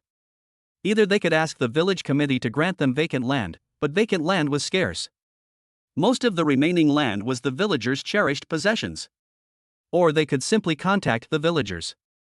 If it really doesn't work out, it's okay to buy it out. We can't let the villagers suffer losses. Chen Yuankai waved his hand. Don't worry, we can ask Bear Glasses first and see what he says. Chen Yuankai must support this matter. Chen Bai nodded. The two girls listened quietly without saying anything. Xia Chunmei looked relieved. Her son had really grown up and now wanted to give back to the village. Wait for me to pack up first, then we'll go to Xiong Yanjing's house to see if he's home. Good. In less than half an hour, Chen Bai and Chen Yuankai arrived at the door of Xiong Yanjing's house at the village entrance. Xia Chunmei stayed at Chen Yuansai's house. Bear Glasses. Bear Glasses. In a moment, an elderly man wearing glasses rushed out of the room. He was hunched over like a stalk of rice bent by the weight of time, and he wore a light green t-shirt. His gray hair was streaked with strands of black. Who is it? Seeing Xiong Yanjing at home, Chen Yuankai laughed and said, "Ha, Xiong Yanjing, you're home. Have you had lunch yet?" Chen Yuankai, it's already past 1 o'clock. You've already eaten. Ha ha ha, it's nothing, I just want to talk to you about something. After Chen Yuankai finished speaking, he walked towards Xiong Yanjing's house. What's up? Let's go inside and talk. Chen Yuankai pulled Bear Glasses and went into the house. Hey! If you have something to say, just say it directly.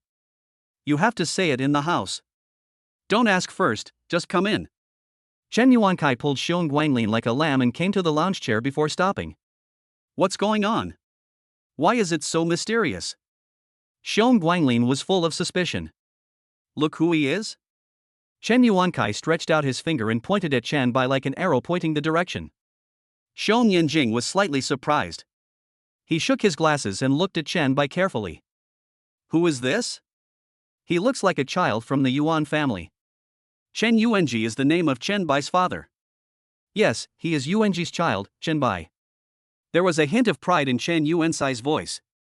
Hearing this, Xiong Guanglin was slightly surprised, his mouth wide open enough to fit an egg. He has changed a lot. If it weren't for the similarities between his eyebrows and Yuanji, I really wouldn't have recognized him. Mr. Xiong. Chen Bai called politely. Xiong Guanglin is in his early 60s, about the same age as Grandpa Chen Bai, so it is reasonable for Chen Bai to call him Old Xiong. Chen Yuankai and his friends have been staying in the village for many years. They are very familiar with each other and don't have to be so particular. They just call each other by nicknames. Xiong Guanglin nodded happily, the wrinkles on his face like blooming chrysanthemums. What's going on? It's like this. Chen Bai opened a company in Shanghai. Now he's back and wants to benefit the village and make some contributions to it. Hearing this, Xiong Guanglin's face lit up with joy, and the wrinkles on his face looked even deeper because of his smile. This is a good thing. It doesn't matter whether you look for me or not. Chen Yuankai looked at Chen Bai and signaled with his eyes that he should speak himself. Seeing this, Chen Bai had no choice but to step forward and speak. Actually, I want to build a square, put some fitness equipment on it, and then renovate the roads and paths in the village. Finally, there's that little hillside in the back of the mountain. It's filled with garbage, like a landfill. We need to deal with that, too, and build a garbage station. But all of this has a prerequisite, which is land. So, ha ha ha. Hearing this, Xiong Guanglin burst into laughter, his laughter echoing in the air like a gust of refreshing wind. Chen Bai didn't understand what was going on and looked bewildered. What's the big deal? The folks in Hushui village are all very welcoming and easy to talk to. Besides, you're doing this for the benefit of everyone. I can make the decision for you and guarantee it's no problem. But if we want to renovate the village road, we need to apply to the village committee, but I think it's not difficult. After hearing this, Chen Bai felt delighted. When I came here, I thought Xiong Guanglin was an old and stubborn person, but I didn't expect him to be so reasonable. I'll go to the village committee later and explain your situation in detail. The committee will definitely support you strongly then. Then I'll have to trouble village chief Xiong. You're welcome. Leave me your phone number and I'll call you when I'm done. Okay, no problem. After leaving his phone number with Xiong Guanglin, Chen Bai and Xiong Guanglin walked out of his house, and Chen Bai began to think. Now that the land issue was resolved, the next step was to find a construction team. He wondered if Hanlin Group had any business here. Chen Bai thought to himself, probably not. Chen Bai sent a message to Susan to ask. When he just came back, Chen Bai added Yao Guang to the group so that they could keep in touch after he came back. It wasn't long before Susan replied. Boss, Hanlin Group does have some business in Jinling, but not in Johua. However, Mr. Yao said he has a friend in Johua district who is also a senior executive of a real estate group. Please ask him to contact you. No problem, boss. Chapter 64 Discussion. Not long after, news came from Susan. Boss, we've already made the contact. Mr. Yao's friend is Chao Tian, the general manager of the Silver Horse Group. He'll call you later. Good. After returning to Chen Yuansai's house, Chen Bai and his friend wanted to leave, but Chen Yuankai dragged them to stay for dinner. With no other choice, the two had to agree.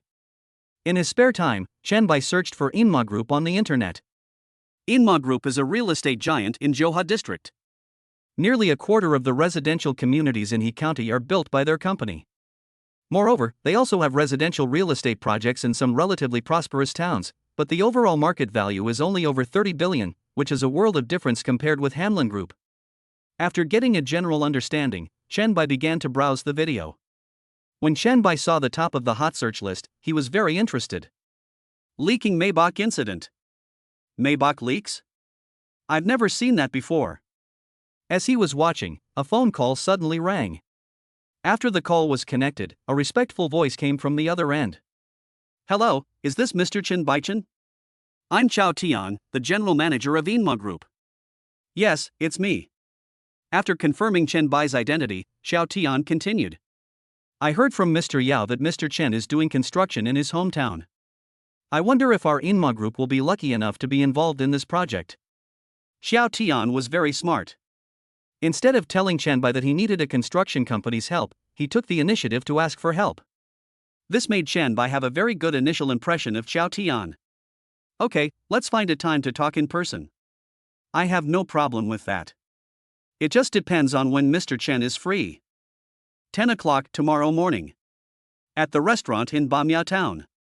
There is only one restaurant in Bamia Town, so Chen Bai is not worried at all that Xiao Tian won't be able to find the place. Okay, Mr. Chen. Hushui Village Committee Office. Xiong Guanglin sat at one side of the conference table, and opposite him sat several well-mannered middle-aged men who looked like scholars. Are you saying that someone wants to invest in renovating the roads in our village? Xiong Guanglin nodded slightly. The village cadres looked at each other, their faces filled with surprise and confusion. This is a great thing. It's truly a good deed for Hushui Village. After a long pause, the middle-aged man sitting opposite excitedly exclaimed. He was Xiao Shenyang, the party secretary of Hushui Village, and he was responsible for all matters concerning the village. Yes, the 7th Brigade is located on Gaia Mountain. We've always had to walk up that bumpy stone road. We've applied for funding many times, but we're always ruthlessly rejected. I don't know what will happen this time. Sitting to Xiao Shenyang's left was Wang Chengjun, the village committee director. He sighed and shook his head. Seeing that the village committee cadres had no objection, Xiong Guanglin raised the corners of his mouth slightly and revealed a relieved smile. Don't worry, everyone. The one who funded the construction of our village this time is Yuan Ji's child, Chen Bai. He has graduated from university now, and I heard that he has founded his own company in Shanghai. He came back this time just to make some contributions to our village. Oh? I didn't expect that Yuan Ji's children all started companies in the Magic City. They are truly the pride of Hushui Village. When we get back, we have to hang the picture of this kid Chen Bai in our memorial room. Yes, I just don't know how much Chen Bai plans to invest this time. A man wearing glasses on Xiao Shenyang's right asked curiously. He is the village accountant Wei Dizhou. If it's just a simple renovation, the cost won't be too much, but if we want to completely renovate the roads in our entire Hushui village, it will be a considerable sum. There's even no access road above the 7th and 8th brigades. It's all just small paths paved with stone slabs by the villagers. It's really a hindrance when going to the market. Xiong Guanglin had no say in the matter, and he had not discussed it in detail with Chen Bai. In desperation, he had to call Chen Bai. On the other end of the phone, Chen Bai readily agreed and said he would be there soon. Sure enough, in less than half an incense stick of time, Chen Bai rushed over. Chen Bai is here, come and sit down.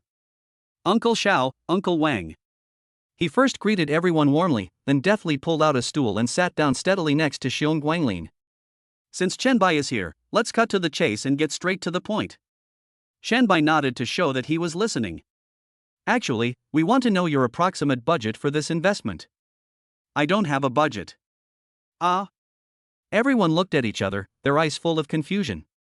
Could it be that Chen Bai was trying to make fun of them? I came back without a budget this time, but money is not a problem. As long as we can make Hushui village more beautiful and better, no matter how much it costs, it won't matter. Upon hearing this, the village cadre's brows instantly relaxed as if ice and snow had melted, and they laughed. Ha ha ha. He. It's like this, Chen Bai. As you know, the 7th and 8th Brigades have always lived on Gaya Mountain. We want to build a road extending all the way to Gaya Mountain. This way, our entire Hushui village will be accessible. Chen Bai looked up, as if thinking about something.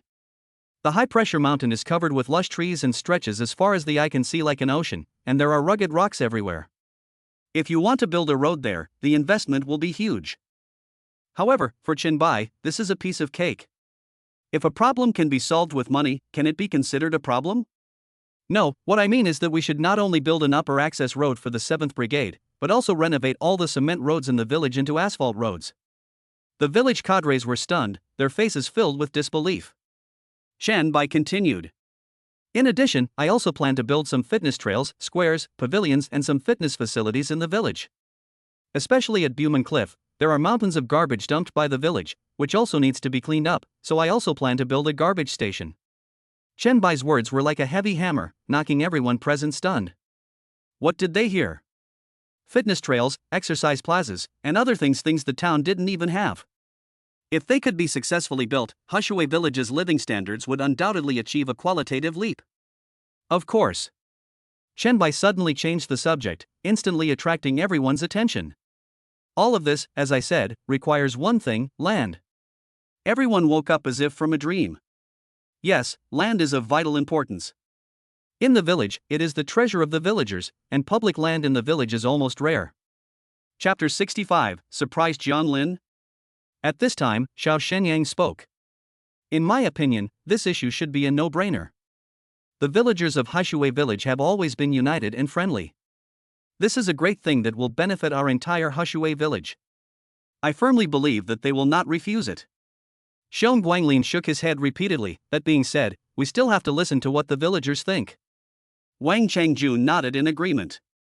That makes perfect sense. How about we start by mobilizing everyone and gather them tomorrow to ask for their opinions? Everyone agreed with Wang Chengjuan's idea and nodded in agreement. Let's set the time for the afternoon. It's cool in the morning and everyone has to go out to work. We can promote it in the afternoon and tomorrow morning. Yeah, okay. Then let's set it for 5 o'clock tomorrow afternoon. The sun won't be too strong then, and it won't delay the villagers from finishing their meals. Okay. Xiao Shenyang nodded in response. We'll go around and spread the word later, making sure every villager knows. Good. By the way, Chen Bai, don't be absent tomorrow afternoon at 5 o'clock. No problem. After leaving the village committee, Chen Bai returned to Chen Yuansai's home. The village cadres rushed to tell each other and informed the villagers of the event at 6 p.m. tomorrow. Son, how did the talk go? Xia Chunmei, who was sitting at the door, asked with concern after returning to Chen Yuansai's house. With your son taking action, it will be easy to capture him. Chen Bai said confidently, patting his chest. Ah, good, my son is the most capable. After having dinner at Chen Yuansai's house, Chen Bai went home with Xia Chunmei.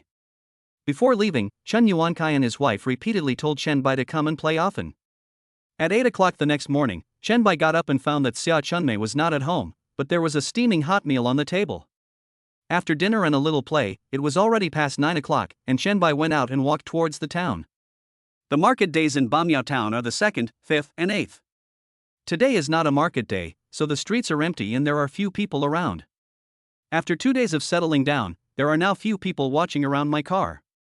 Everyone has become accustomed to it, except for a few people who occasionally come to take pictures. It was still half an hour before 10 o'clock. The reason why Chen Bai came to the town early was that he was itching to have a few rounds of gas. As they approached the poison, the door of the poison car slowly rose like wings. Chen Bai got into the car, started it first, let it warm up briefly, then put it in neutral and stepped on the accelerator several times. Boom, boom, boom.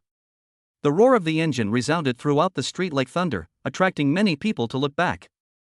Some looked stunned, as if frightened. Others were filled with curiosity. Who on earth did these two sports cars belong to? They had been parked there for 2 days without anyone moving them, and now someone had finally arrived. Chen Bai shifted into forward gear, used both feet, and stepped on the accelerator. The wheels began to spin rapidly, rubbing violently against the ground, emitting puffs of white smoke. The tearing sound made Chen Bai so excited that he couldn't control himself.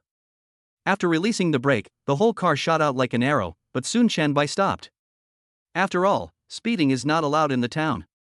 It's okay to satisfy his desire, but he just did it because of the addiction. After parking the car, Chen Bai got out. At this time, a lot of people had gathered outside, and they all looked at Chen Bai with curiosity. Is he the owner of this car? He's so young, I've never seen him before. Whose child is this? He's making such a fuss here so early in the morning.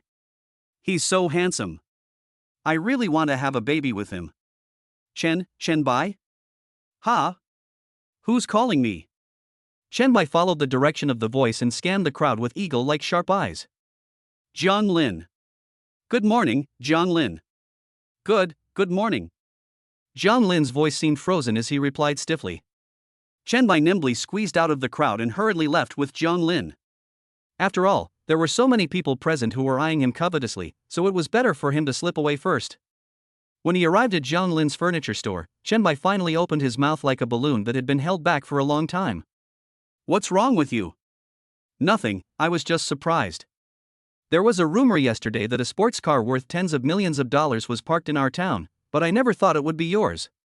Chen Bai laughed out loud, and the laughter was like a gust of refreshing wind, patting Jiang Lin on the shoulder. Didn't I tell you? I'm doing business in Shanghai, so it's normal for me to drive this car. Jiang Lin couldn't help but twitch the corner of his mouth. He thought Chen Bai was very rich because he ran a company, but he didn't expect him to be so rich. Jiang Lin smiled and said, "Did you come to town just to race cars?" Jiang Lin was not too jealous. He was very happy that Chen Bai was living such a good life now. Besides, he was not doing badly either. He could make a little money every month. Jiang Lin was still very content. Do you believe me when I say I'm in town racing? Really? I've seen you have the potential to be a street urchin since you were young. I support you. Jiang Lin joked. Haha, actually I came to town to discuss business. Oh? What's your business? Talk to me about business. Are you planning to buy some air conditioners?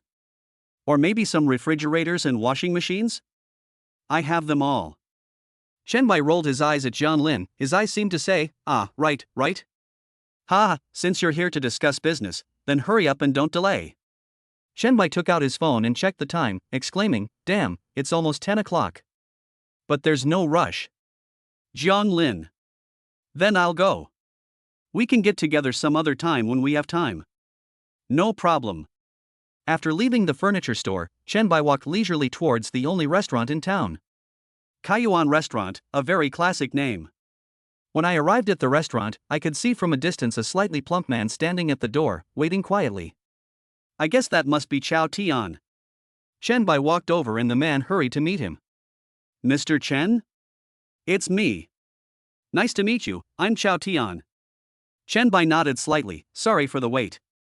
No, I just arrived too. That would be strange. He left the district at around 8 in the morning and arrived at around 9. Chao Tian guessed that the roar coming from the street just now was from Chen Bai. After all, that kind of dull and exciting roar is not something that an ordinary family car can produce. But he didn't bother her and just waited at the door until after 10 o'clock. When he saw Chen Bai, Chao Tian couldn't help but be a little surprised. He didn't expect that this young man who looked as youthful as a college student was actually the largest shareholder of Hanlon Group. Well, let's go in. No problem, we've already booked the private room. Please come in, Mr. Chen. When they arrived at the box, Chao Tian attentively pulled a chair for Chen Bai. Mr. Chen, please take a seat. It's okay.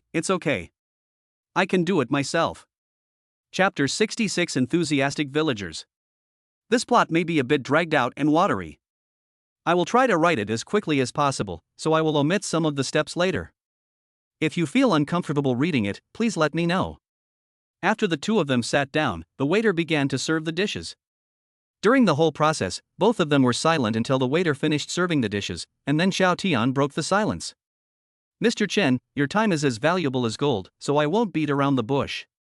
Chen Bai nodded slightly. Mr. Chen, I heard from Yao Guang that you are the largest shareholder of Hanlin Group. At this time, Xiao Tian's address to Chen Bai had changed from Mr. Chen to Mr. Chen. Chen Bai didn't care. This kind of thing could be revealed with a little investigation. Seeing that Chen Bai showed no sign of disapproval, Xiao Tian struck while the iron was hot. Regarding your project in Hushui village this time, our Inma Group intends to invest in it entirely. Of course, it will be in your name, Mr. Chen. Oh? Chen Bai looked at Xiao Tian curiously, his eyes sharp. Although this is just a small project in the village, it would be a pipe dream to acquire it in full without millions of dollars. As a local real estate tycoon, Xiao Tian is well aware of this. It seems that Xiao Tian has something to ask for. Mr. Xiao, please tell me in detail. The implication is to let it reveal its purpose. Actually, our Silver Horse Group has always hoped to enter Jinling. Unfortunately, although the Jinling pie is huge, our Silver Horse Group has difficulty getting a piece of it. So you want the Hanlin Group's branch in Jinling to help you gain a foothold in Jinling?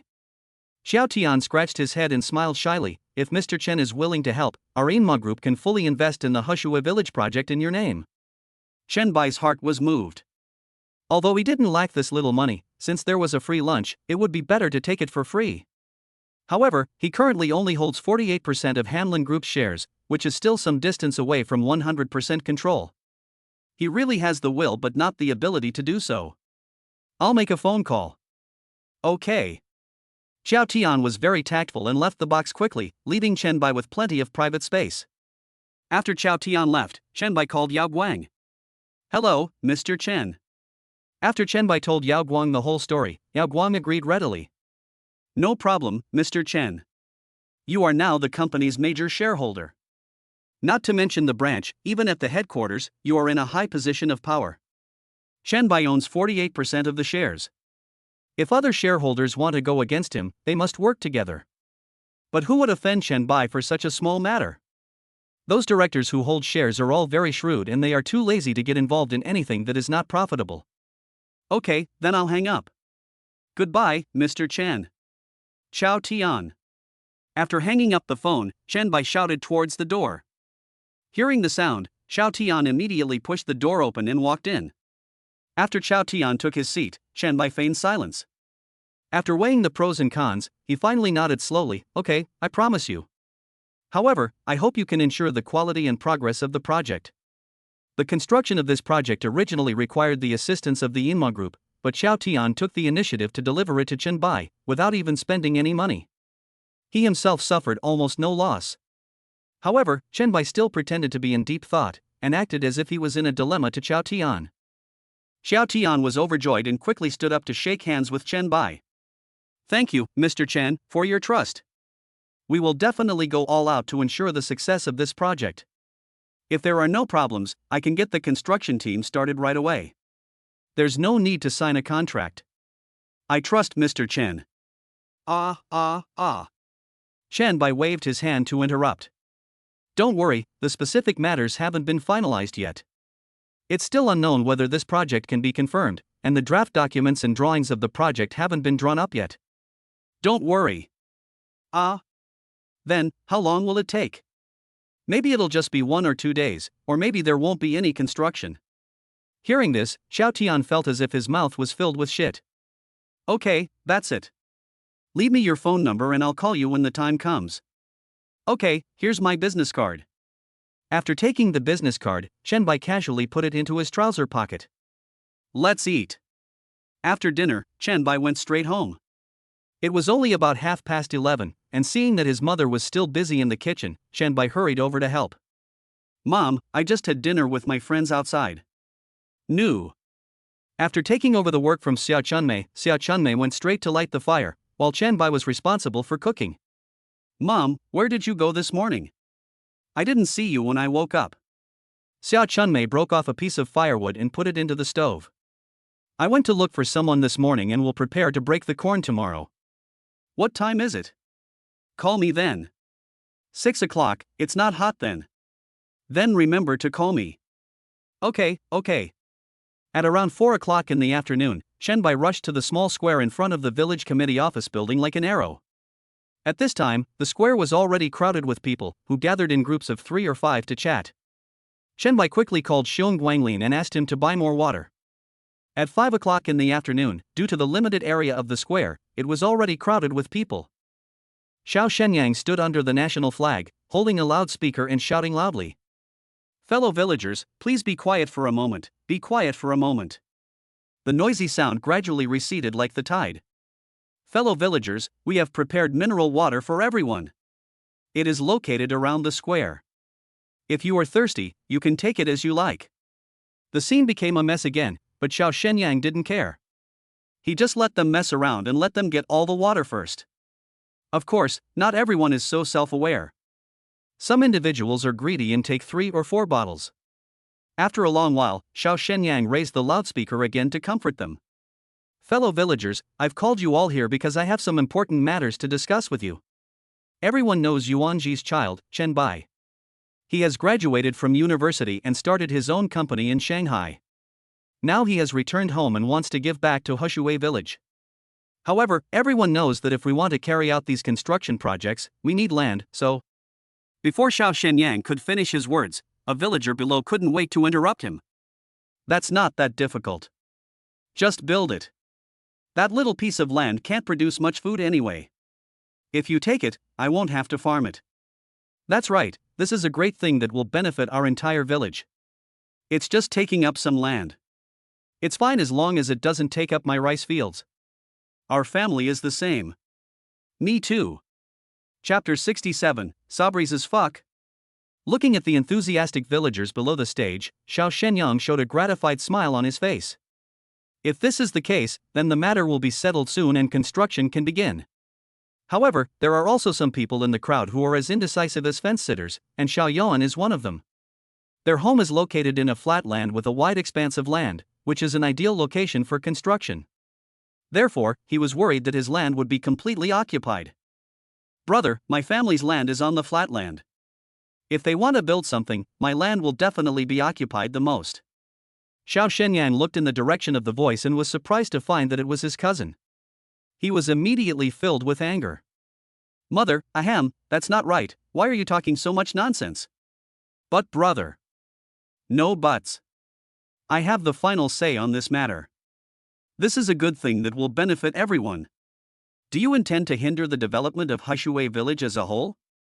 Hearing this, Xiao Yuan lowered his head like a frostbitten eggplant, unsure how to respond. He had no intention of hindering the village's development, but if his land was overoccupied, how would he make a living in the future? Seeing this, Chen Bai hurried forward and took over the loudspeaker from Xiao Shenyang. Everyone, please be patient. I will purchase any of your land that I have occupied. Each acre will be charged 100,000 yuan. For any acre over 10,000 yuan, each acre will be charged 150,000 yuan. As soon as the words fell, all the villagers were delighted and smiled. It can promote the development of the entire Hushui village and make a lot of money at the same time, so why not do it? 100,000 per mu is almost catching up with the government's compensation standard. If the land exceeds 10 mu, the compensation will be 150,000. Shenbai, my family's land is also on the flat land. His family is not allowed to occupy it. You can occupy as much as you want. Yes, and mine too. At this time, Xiao Yuan in the crowd was not happy about this. Hey, which ear of yours heard me say that you are not allowed to occupy? Just occupy my property, take it as you like, I will go and dig up the vegetables in the field right now. In this way, the matter was quickly finalized, and Shenbai quickly contacted Xiao Tian and carefully designed the drawings based on the actual situation of Hushui village.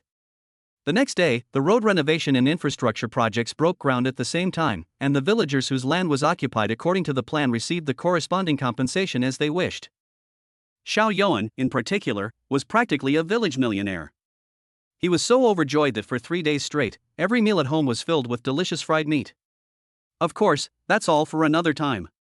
After the dust settled, Shenbai breathed a sigh of relief. It probably wouldn't take long to deal with these things. Once these infrastructures are completed, they may attract many people from the town to visit. After the garbage station is repaired, the specific matters will be handed over to Xiao Shenyang, and Shenbai is too lazy to worry about it. The next step is to wait for the corn harvest tomorrow, and also to give back to my alma mater, Bamyo Middle School. Shenbai spent his 3 years of junior high school there. The next morning, Shenbai was awakened by a series of rumbling sounds. It turned out to be the sound of corn being dumped outside and colliding violently with the ground. He looked at the time. It was already past 7 o'clock. Shenbai didn't even bother to change his shoes. He hurried out in his slippers. Ha ha ha, you finally decided to get up? You've already finished breaking the corn. Shenbai. Mom, didn't I ask you to call me? Why didn't you call me? I was thinking about setting the alarm before going to bed, but after watching some videos, I forgot about it. Xia Chunmei wiped the sweat from her forehead and a smile as bright as a spring flower bloomed on her face. You're sleeping like a pig, and I can't bear to wake you up. Ignoring Shenbai, Xia Chunmei turned to look at several uncles in their 50s and 60s. She took out 300 yuan from her bag and gave each of them 100 yuan. Thank you for your hard work. Remember to come for lunch. These 3 people were all villagers in the village. When they saw Xia Chunmei taking out money, they quickly refused. No, Chunmei, please don't give me the money. I just received 300,000 yuan from your family yesterday. Don't do this now. That's the land payment, and this is your wages. How can they be the same? I've already told you not to do that. If you do this again, we'll be angry. That's right, Chunmei. Shenbai has invested so much in the village. If we help your family, isn't that equivalent to making a contribution to the village in disguise? Don't you agree? Yes, ha ha ha ha. That's right. Seeing this, Xia Chunmei said no more. Then remember to come over for lunch. No problem. The few people did not refuse. In the afternoon, Shenbai was still lying on the bed watching videos when Yi Yunting called. When the call was connected, Yi Yunting's impatient voice came from the other end. Hello, brother Bai, where are you? Didn't I tell you? I'm in my hometown, Jinling. Oh, a meaningful voice came from the other end of the phone. Brother Bai, please go to your town quickly. There is something going on. What's going on? How come I don't know? You should go quickly. I have a friend there who said something big happened in Bamya town and it's causing a lot of commotion right now. Really? How could I lie to you? Go quickly, brother Bai. Well then. So Chanbai walked towards the town doubtfully. Anyway, my home is only about 10 minutes away from town, and I have nothing to do at home, so it would be nice to go out for a walk. After a while, Shenbai leisurely came to where he parked his car. Sabri's fucking fuck. Shenbai was shocked. Yu Yunting, what are you doing here? And Ifei and Junin. Yi Yunting and a few others jumped out from behind Shenbai's car like ghosts, staring Shenbai. Ha ha ha. Didn't you say your hometown is in Jinling? Yesterday, when we were watching videos, we saw a Lamborghini Veneno parked in a town in Jinling. I saw the license plate and it was definitely your car, brother Bai. And then, he. And then you 3 came running over here? Ha ha, aren't you just sitting around in the Magic City? The main reason is that Ifei said he missed you so much that he had to come and see you. Nani? Damn it, didn't you say that? Oh, it's all the same. Yi Yunting waved his hand and said nonchalantly. Ling Ifei. Junin walked up to Chenbai and patted his chest gently. Why, you don't welcome my brothers? Chenbai's mouth corners rose slightly. You are not welcome, get out of here now. Wow. Upon hearing this, Yi Yunting cried so hard that his heart was broken. Chenbai. Chapter 68, Tyrannical Chenbai? By the way, where is your car parked? He, it's in the alley ahead. Otherwise, it would be boring if you saw it. After saying that, several people ran towards the alley like rabbits, and in a moment, 3 supercars drove out. Many people passing by looked on. Oh my god, how come there are 3 more supercars? I must take a picture and send a green bubble. After parking the car, they returned to Chenbai. Brother Bai, I'm not saying anything, but your hometown is booming. This expressway actually goes straight to the town. Wow, it's a 2-way 4-lane highway. Yes, it's a pity that the speed limit on such a wide road is only 60. This is a joke. I don't even dare to step on the accelerator. Yi Yunting complained incessantly. Ha, just put it in neutral and step on the gas a few times to satisfy your desire. Chen Bai laughed. Yi Yunting had a look of disdain on his face. What's the point? I want the feeling of speed and passion. Just revving the gas without moving is like a woman taking off her pants but not having sex. Chen Bai was immediately ashamed. Okay. At this time, Junin interrupted their conversation. Chen Bai, do you have time? If so, let's go play billiards. I don't think there's a billiard room in this town. Ling Yifei asked doubtfully, do we have to go to the district? It's only an hour's journey round trip, about the same time as it takes in Shanghai with traffic. Yi Yunting and Ling Yifei looked at each other, as if this was really the case. Chen Bai thought about it for a while and felt that there was nothing wrong with it. He had nothing to do at home anyway, and it would only take an hour to go to the district and back. I don't know how to play billiards, so you'd better go easy on me. Don't worry. Yi Yunting gave a sly smile. Are you kidding me? I'm the little prince of billiards in Shanghai. I can beat you to a pulp in minutes. When Yi Yunting thought of the scene where he beat Chen Bai to a pulp, the corners of his mouth couldn't help but rise. He. Ling Yifei looked at Yi Yunting with disgust. Hey, what are you doing there, grinning lasciviously? Which woman from that club are you thinking about? Isn't it that girl number 66 from the Tianzi Club? Go away, am I that kind of person? Besides, I'm in love with number 88. What's with number 66? If you keep talking nonsense, I'll sue you for defamation. Then the last time I saw you, I ordered number 66 and went there twice. You are talking nonsense, you are just a bunch of pig shit and stinky toad fart. Ding. Mission released.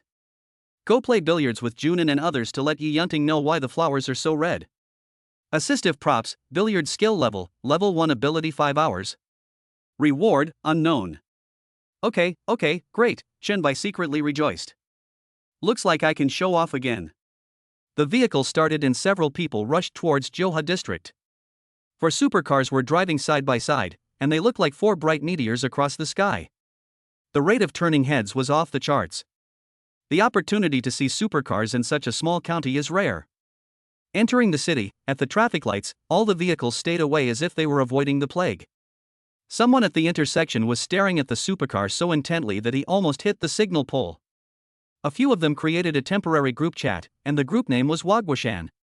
Chen Bai's group username was Lingming Stone Monkey. While waiting for the red light, Junin sent a location message in the group. Junin Gibbon Monkey, location, Vita Billiard Room, number 164, Taichung Road. I found a billiard room on my mobile phone, called Vita Billiard Room, with a rating of 5.0. Ling Yifei six-eared macaque, I just follow the crowd. Yi Yunting red but monkey, just go here, money is not a problem.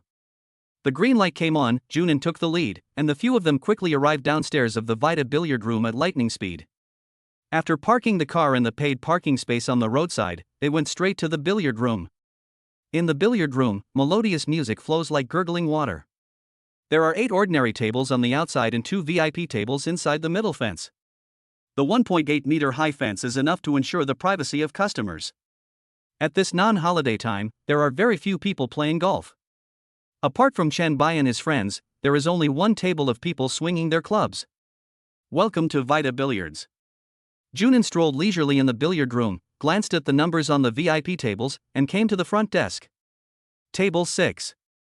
Yes, sir. The receptionist worked on the computer for a while, and the light above table number 6 suddenly lit up. The waiter led a few people to table number 6 and placed the balls neatly in a triangular frame, ready for the start. Then, the waiter brought drinks and fruits and placed them on the glass table next to table 6. If you need anything, feel free to contact me. The waiter said with a smile and left lightly. Who's going to kick off? I'll do it. Yi Yunting volunteered, who wants to fight me? I'll do it. Junin picked up a golf club and strode forward. He took the club head powder and gently rubbed it on the leather tip. Bang! Yi Yunting hit the ball hard, and the ball scattered like flowers from the sky. It was a perfect kick-off. After teeing off, Yi Yunting put down the tee club and replaced it with a regular club. The two fought fiercely for nearly 20 minutes. In the end, Yi Yunting hit the black 8 into the hole with a beautiful shot and won the game. I didn't realize, Yunting, you're really good at playing billiards. Ha, the little prince of billiards in Magic City is not joking with you. Yi Yunting immediately danced with joy. TSK TSK TSK. Come on, brother Bai, play a solo game with me? When Yi Yunting thought about being able to severely torture Chen Bai, an indescribable joy surged in his heart. Ha ha ha ha. Chen Bai was naturally not afraid at all. Just kidding, he was a master with first-class billiard skills. How could an amateur like you compare to him? Chen Bai thought about it and used the billiard skill card. Brother Bai, blow his head off and let him know what being powerful is. Ling Yifei shouted excitedly from the side. Right, Chen Bai, teach him a lesson. No problem. Chen Bai's response was concise and powerful. Ha? Could it be that Brother Bai really knows billiards? Ling Yifei and the other's words made him instantly become unconfident. Come on, you should kick off the game. Good. Bang. Yi Yunting had just teed off and hadn't had time to change clubs when he heard. Bang. Ha? Yi Yunting looked back in surprise, his eyes as big as copper bells. Goal, a goal? Chen Bai nodded, a smile on his face. Yes, a single color ball. Yi Yunting quickly changed the club and walked to the table in 2 steps. Chapter 69 Su Liang of the Su family. At this moment, Chen Bai's single color balls are all on the table, most of them are tightly attached to the edge of the pool, and the left side of the white ball is just blocked by the black 8, and there is a double color ball next to Chen Bai's single color ball. From this angle, I don't believe we can still score a goal.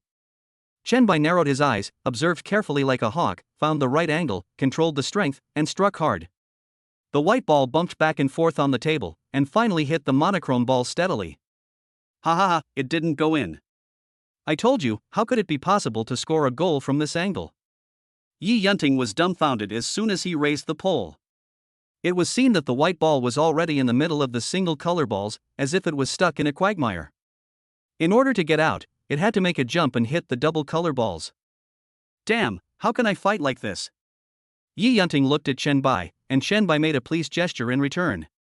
There was no other way, Yi Yunting could only go ahead, and as expected, he successfully hit the monochrome ball. Ha ha ha, free kick. Ling Yifei, who was watching the game nearby, cheered. Damn it, Ling, what do you mean? Yi Yunting was immediately unhappy, his face flushed red. It's meaningless. If you have the guts, bite me. Bite me, idiot. Ling Yifei looked at Yi Yunting provocatively. Go to hell. Yi Yunting couldn't bear it any longer, so he took the golf club and flew towards Ling Yi, hitting his vital points. Yi Yunting, are you serious? Bang. Chen Bai scored again. Bang. Bang. Yi Yunting was already numb. He only hit 2 shots in the whole game, one as a tee shot and the other as a free ball for Chen Bai. After a while, only black 8 and double color ball were left on the table. Chen Bai's angled shot accurately hit the black 8 and went straight into the storage. Brother Bai, how come you can play billiards and you're so good at it? Yi Yunting asked in surprise. Chen Bai waved his hand, and the movement was like a willow branch swaying gently in the breeze. I didn't say I couldn't. Yunting slammed the stick onto the table and said angrily, no more. Whoever wants to play can play, but I'm not going to play anymore, at least not with Brother Bai anymore. Ling Yifei instantly let out a merciless laugh, and that laugh was like a sharp knife, piercing Yi Yunting's eardrum. He sneered sarcastically, oh my little prince of billiards in the great magic city is so vulnerable that he has fallen. Yi Yunting touched his face awkwardly, and in a panic he took out a paper box from somewhere. Ling Yifei. Ah? Ling Yifei looked at Yi Yunting in confusion. My strength can move mountains and my courage can conquer the world. Hey, a gentleman uses his mouth, not his fists. A gentleman uses. Hey, don't hit me in the face. Afterwards, Chen Bai started another game with Junin. The two fought for nearly half an hour. It was obvious that Chen Bai intended to give in to Junin, otherwise the battle would have ended too quickly and would have been no fun at all. Ling Yifei was afraid of being beaten, so he didn't dare to compete with Chen Bai. Then it was Yi Yunting and the others who started to spar with each other. The battle lasted from 2:30 p.m. to 5 p.m. When the final bill came, the total cost was 90 yuan, which was paid by Yi Yunting. Mission completed.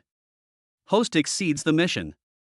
Congratulations to the host for obtaining Billiards Mastery, Lycan Hypersort Lycan with license plate 00006.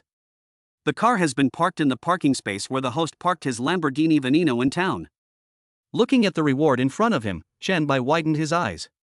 Lycan? This top-of-the-line supercar, limited to 7 units worldwide, is equipped with a 4.8-liter V8 engine with a maximum output of 777 horsepower. It can accelerate from 0 to 100 km/h in just 3.7 seconds and has a top speed of 372 km/h. Although it is slightly inferior to his Lamborghini Veneno, Qianbai will not dislike it. At that time, he can drive a different supercar every day. Just thinking about this made Qianbai so excited that he could hardly contain himself. After coming outside, they sat in the milk tea shop for a while and bought a cup of milk tea. A few people looked at the time and prepared to leave, otherwise they would definitely be stuck in traffic during the rush hour. After paying the parking fee, several people wanted to drive away. At this moment, a Ferrari blocked their way. "Brothers, please wait." A young man who looked younger than Qianbai got out of the car. Yi Yunting and others looked him up and down curiously. "Is there anything I can help you with?" Yi Yunting asked. "Hello, brother. My name is Su Liang, and I'm from the Su family." "Oh, the Su family. Yunting, have you heard of it?" "Never heard of it." Su Liang almost stumbled and fell to the ground. "What do you want to talk to us about?" Qianbai asked. Su Liang smiled shyly. "Nothing special. I'm just quite interested in your cars and want to get to know you guys." Yi Yunting immediately became interested. He pointed at Qianbai's poison and asked, "Is that true? Then do you know what kind of car this is?" The infamous Lamborghini Veneno is well known to everyone who loves cars. "Oh, that's interesting. I just don't know if I'll have the chance to compete with you guys." "How old are you?" Yi Yunting asked. "I just turned 18. Yi Yunting laughed heartily. You just want to compete with us in driving skills, it's no big deal." He had just been beaten by Qianbai and had lost all his confidence. Now, the opportunity to avenge his previous shame had come. Yi Yunting just didn't believe that an 18-year-old rookie could really turn the tables. "Really?" Su Liang was so excited that he seemed like a chicken with blood injected. In Johua district, families as wealthy as his are rare. Having 2 or 3 of them is considered good, and even fewer of them enjoy cars. Today, while taking a walk, he unexpectedly saw a Lamborghini Veneno. He was so excited, as if he had discovered a rare treasure. So, he just waited here for Qianbai and the others, and this wait lasted for more than an hour. It's rare to meet people of the same age who are also interested in cars, so of course I want to get to know them. I know a place where you can drive sports cars, and it's very spacious, with 6 lanes in both directions. Su Liang said excitedly. "Really? Come on, let's go play for a while before going back." Yi Yunting looked at Qianbai and the others, his eyes full of anticipation. Several people did not refuse, as speeding was exactly what they wanted. 10 minutes later, they arrived at a development zone. They were on the main road of the development zone, a 6-lane road in both directions. It was very wide. The entire development zone here is managed by my Su family, and the road here hasn't been opened yet. I usually race cars here. Yi Yunting and Su Liang had just met, but now they were arm in arm, like old friends who had known each other for many years. "Ha, you're not bad. Chapter 70. Are you here to cause trouble?" Third update, please support. Junin and Ling Yifei couldn't help but nod in praise. This place is much more spacious than the road they used to race on in Shanghai. The main reason is that there are too few places to race in Shanghai, and the regulations in small towns like this are not so strict. Several supercars were parked side by side on the road. The scene made Yi Yunting's blood boil, as if all the blood in his body was burning. "Wait a minute, brother Bai, you guys, be patient. Let me test this kid to see how strong he is. Come on, Xiaolian, do the whole thing.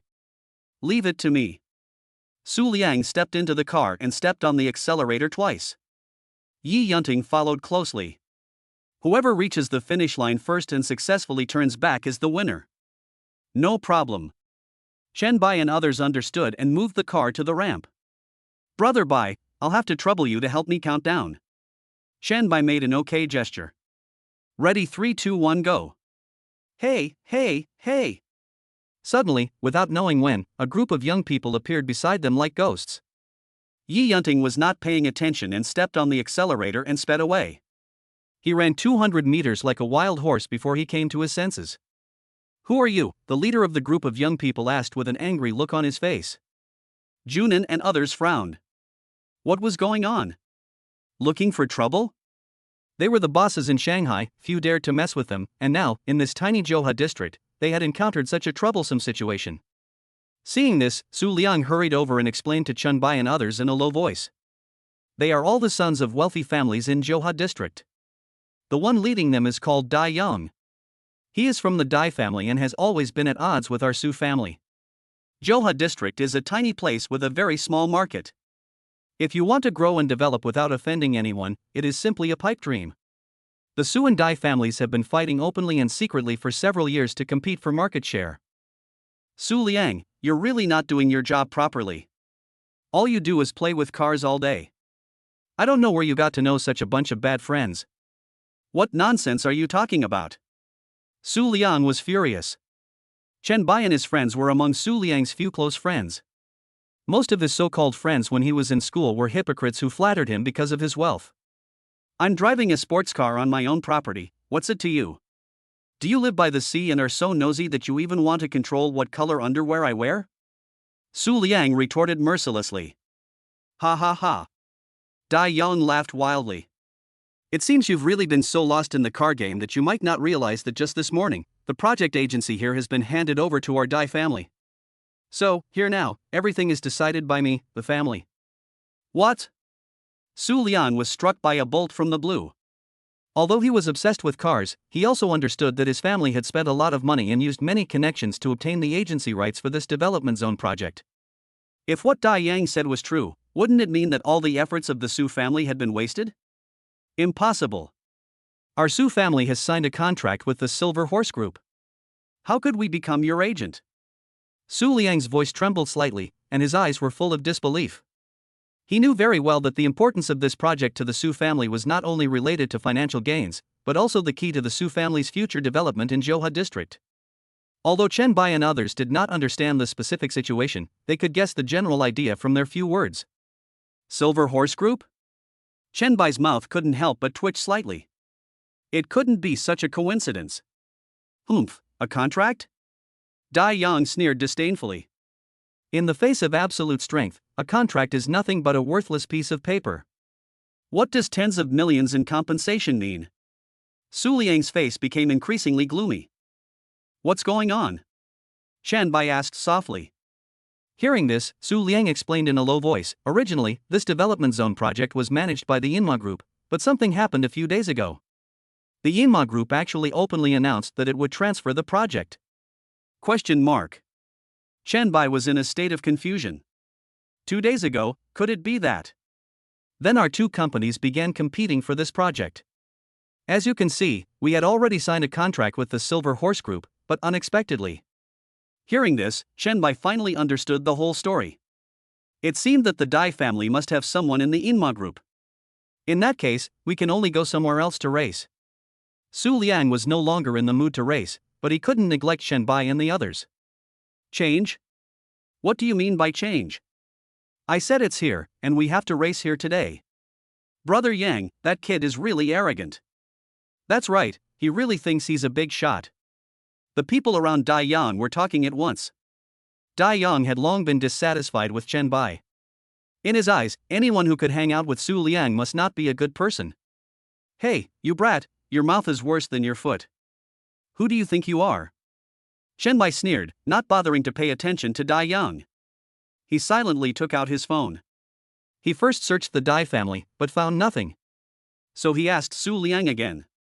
What is the name of the Dai family's business? Xianyang Group. Chen Bai searched, Xianyang Group. My goodness, a company with a market capitalization of just over 20 billion is so arrogant and domineering. Its nose is almost up to the sky, almost shoulder to shoulder with the sun. It is no wonder that Dai Yang is so arrogant. After all, in Zhouhe district, the only ones that can compare with Xianyang Group are the Su family and the Yinma Group. Hey, Brother Yang is asking you a question, are you mute? Hey, I have a bad temper. Yi Yunting couldn't swallow this breath. He immediately clenched his fists and walked towards Dai Young. Junin didn't stop Yi Yunting. It would be fine if he beat up such a small fry. Did he have to act like a sickly person and make phone calls to try to find connections? Right now, I must teach him a lesson. Seeing Yi Yunting coming over, Dai Young, who had been spoiled since childhood, had never seen such a scene. The only time he was beaten in his life was when he was 13 years old and was severely beaten by his father. You, what do you want to do? I'm from the Dai family. From the Dai family? Humph, even if you are not from the Dai family, I will beat you up today. Ah. What are you guys still standing there for? Come and help me, me. A few followers were about to rush forward to help, but were stopped by Junin and others. Why, you guys want to get beaten up too? Several people suddenly wilted like eggplants hit by frost. Well, Brother Yang, the nanny just called me and said that my pet pig has given birth and I have to go back to deliver it. Yes, and me too. My corgi has given birth too, and I have to go back to take care of it. My family is the same. You, heartless little, things. Chapter 71. You understand what I mean. Damn it, arrogant. Come on, give me another one. Yi Yunting said as he kicked. The kicks fell on Dai Yang like a storm, and Dai Yang didn't dare to scream. Junin couldn't bear to watch it anymore and hurried to persuade them. Okay, Yunting, don't kick him to death. Yi Yunting then retracted his foot. He then squatted down, grabbed Dai Yang's collar with one hand, and lifted him up like a chicken. Bang! A slap in the face, the sound was loud and clear, exploding in the air. Still arrogant? Come on, I'll forgive you if you apologize. Don't say I'm unreasonable. Dai Yang stammered, his voice sounding like a duck with its neck pinched. Bang! Yi Yunting slapped him again. I fucking told you to speak, and you're mute? Well. Bang! I told you to talk, come on, talk. Well. Bang!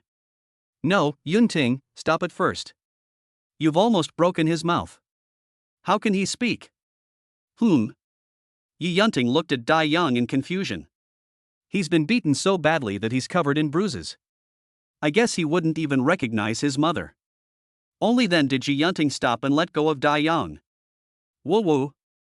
Dai Yang curled up on the ground, crying silently, looking extremely pitiful. Now he just wanted to go home quickly and ask his father to teach Yi Yunting a lesson, tear Yi Yunting into pieces, and destroy his family.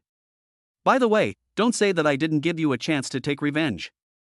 My name is Yi Yunting, from the Yi family in Magic City, Yi Yunting. When Yi Yunting read out his name at the end, he deliberately lengthened his voice. That voice was like a sharp sword, piercing Dai Yang's heart. Dai Yang on the ground was stunned. He must have heard correctly. The Yi family in the Demon City? Dai Yang was so sad that he wanted to cry. Why didn't you, the Yi family from Shanghai, just stay in Shanghai? Why did you come to this remote Johua district? He had actually encountered such a ridiculous incident. The key point was why he was still staying with Su Liang. Su Liang was just as shocked as Dai Yang. This random person he just met on the street had such a formidable background? The Yi family from the Magic City. Although he had never heard of them, having the name Modu in their name meant they must be quite impressive. Get out of here right now, you're such an eyesore. Dai Yang didn't dare to delay for even a second. He climbed up with difficulty as if walking on thin ice and limped away. Although Dai Yang left, Shenbai had no intention of letting him go easily. Isn't this like allowing the officials to set fires but not allowing the people to light lamps? What kind of joke is this?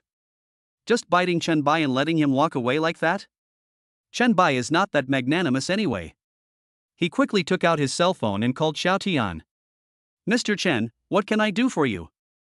I personally supervise all the projects in Hashue village and I guarantee that there won't be any problems. That's not it. Then what exactly do you want to talk to me about, Director Chen? Do you have any development zone project in Johua district? Hearing this, Xiao Tian's heart skipped a beat. Could it be that Hanlin Group wanted to intervene and take a piece of the pie? But the project was no longer in the hands of their Inma Group. Yes, Mr. Chen, but we have already sold this project. Aren't we planning to enter Jinling? Shenbai could probably guess this. After all, apart from entering Jinling, there was no other reason for the Silver Horse Group to give up this project. Well, I know this. Did you transfer it to the Dai family? Dai family? Didn't the Su family take over? The contract has been signed. Shen Bai was speechless. After talking for a long time, Xiao Tian still knew nothing. It's not the Su family anymore, it's the Dai family now. Dai family? Xiao Tian was so surprised that his jaw almost dropped. That's right, I'm in Johua district now, and I'm having a very unpleasant time getting along with the Dai family. Chen Baiyun said calmly. Hearing this, Xiao Tian was struck by lightning and shuddered. Mr. Chen, I really don't know anything about this matter. I have been in charge of the project in Hushui town these days and haven't been back to Johua district for 2 days. I'll leave this project to the people below me. Shen Bai nodded. He naturally knew this.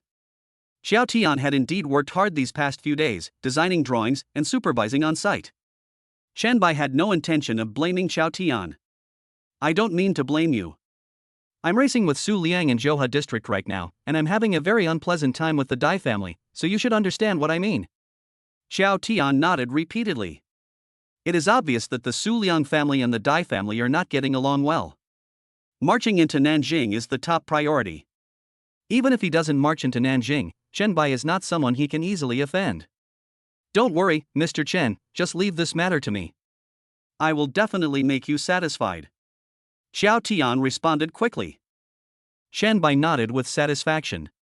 After hanging up the phone, Xiao Tian's face instantly became extremely gloomy. He immediately called Zhang Wenjie. The call was connected quickly. Hello? What's wrong, Mr. Qiao?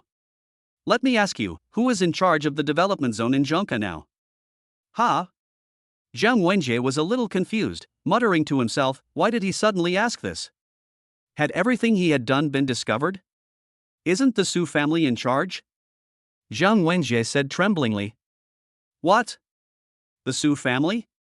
Yes, Mr. Qiao. Zhang Wenjie swallowed hard. Tell me again, it's the Su family? What's wrong, Mr. Qiao? It's not too late for you to confess now, otherwise I will return to Johua district immediately. Then you will. Zhang Wenjie on the other end of the phone was so scared that he almost threw his phone away. I'm telling you, Zhang Wenjie, don't think you can act lawlessly just because I'm not here. This matter is already related to our group's plan to enter Jinling. If our entire company is implicated because of you, you will be the eternal sinner of our entire company. Either pack up your things and leave right now, or handle this matter honestly for me. Zhang Wenjie understood what Xiao Tian meant. It was obvious that he had been discovered to have changed his partner without permission, which caused Xiao Tian's dissatisfaction. But Zhang Wenjie couldn't figure out what this had to do with the group's entry into Jinling. Just relying on the small Su family? I understand, Mr. Qiao. Don't worry, I'll take care of it right away. You better be. Yes. Xiao Tian was furious and hung up the phone with a click. Seeing this, the assistant next to him hurried forward and asked cautiously, What's wrong, Mr. Qiao? What made you so angry? Chapter 72 The Sky Collapses. Humph, damn it, it's Zhang Wenjie who actually changed the partner without permission. Normally, I would just turn a blind eye and pretend not to see it. But this time, it concerns our group's plan to enter Jinling, and he is so reckless. The assistant quickly tried to console him, Mr. Qiao, calm down. I'm sure Manager Zhang didn't do it on purpose. Well, he's the best. If Zhang Wenjie were here, he would definitely be crying out in despair, because he really knows nothing. Zhang Wenjie secretly contacted Xiao Tian's assistant to ask what had happened. It turned out that Xiao Tian's assistant was having an affair with Zhang Wenjie in private. After figuring out the reason, Zhang Wenjie cursed inwardly. Fuck, not only did you commit suicide, you almost got yourself into trouble. Dai family manor. Dai Yang endured the severe pain and drove back to his own manor. Most of his injuries were superficial, and he sent a message on the way to inform his family that he had hired a private doctor. Stop. This is a private estate, no outsiders are allowed to enter. When Dai Yang Gang tried to drive in, he was stopped by the security guard outside the door. Dai Yang poked his head out and was about to speak. No, who are you? Why are you driving our young master's car? Where is our young master? What did you do to him? Well, Dai Young stammered, wanting to say something. How damn arrogant. He's even wearing our young master's clothes. The security guard raised his baton and looked at Dai Young as if he was facing a great enemy. Don't move, put your hands on your head, and get out of the car. You go and report to Grandpa and tell him that the young master has been kidnapped by a pig-headed man. Yes. Put your hands on your head and get out of the car. I'm warning you again, otherwise we will take strong measures. Dai Young really wanted to cry but had no tears. Seeing that Dai Yang was still hesitating, the security guard didn't want to waste any more words with him, so he dragged Dai Yang out and pressed him to the ground. Are you pretending to be crazy? Tell us where our young master is. The two security guards pinned Dai Yang to the ground, and the captain shouted sternly. Dai Yang pulled out a hand with difficulty and pointed at himself repeatedly. Oh, you're quite a tough guy. It seems you're determined not to speak unless I use some tricks. Dai Yang widened his eyes and shook his head desperately. Bang! A loud slap hit Dai Yang's face hard, even knocking out two of his front teeth. It was much more brutal than Yi Yunting's, worthy of being a martial artist. After all, those who can serve as bodyguards for these wealthy families are almost all retired soldiers. Tell me quickly, where is our young master? Dai Yang had tears in his eyes and was stammering with difficulty, not knowing what he was saying. Bang! Tell me quickly. Hey! Why are you dizzy? You can't stand being hit.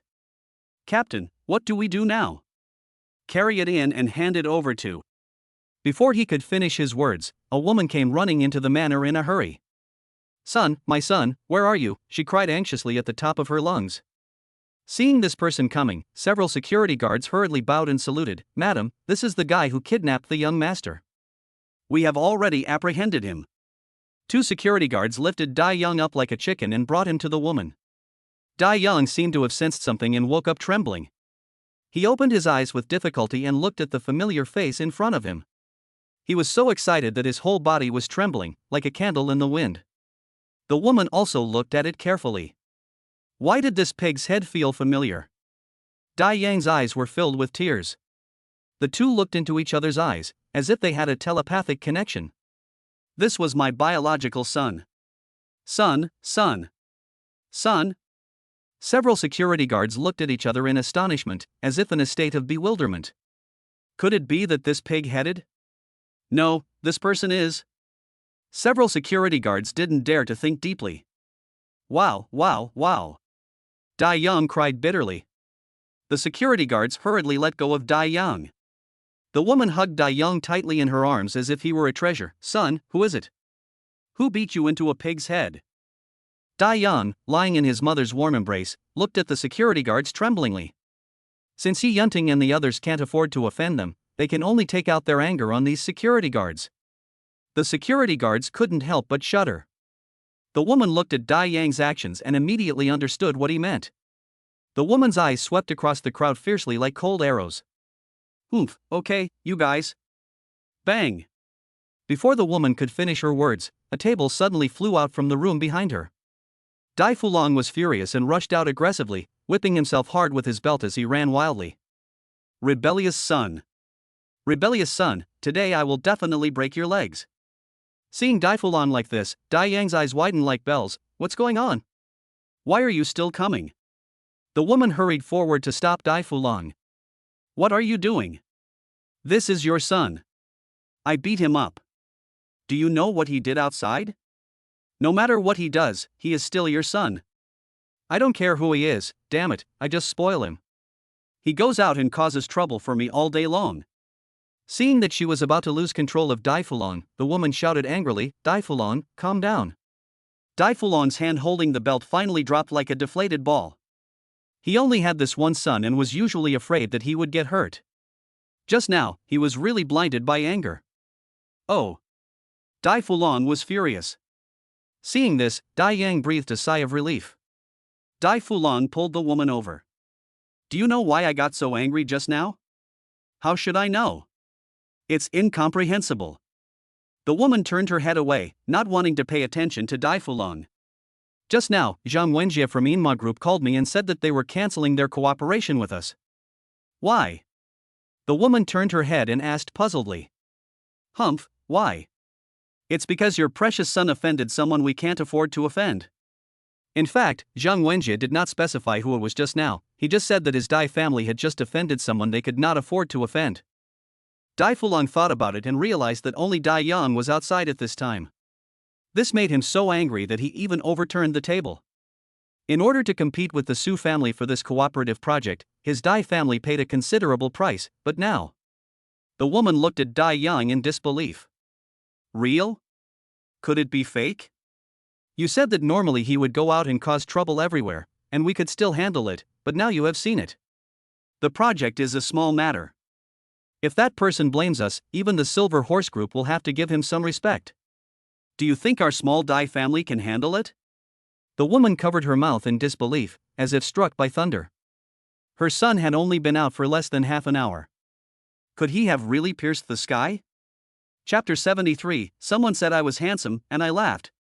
So what should we do now? What else can we do? Look at him now, he looks like a pig. We can only wait until he can speak and then ask him.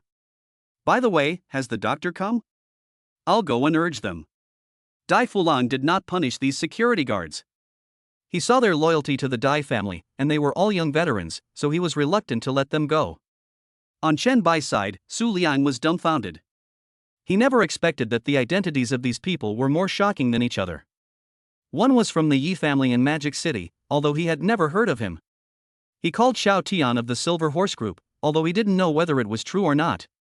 As for Junin and the others, their identities must be extraordinary. At this time, Yi Yunting walked over and patted Su Liang on the back. Ah, don't be nervous, you're exactly what I like. He.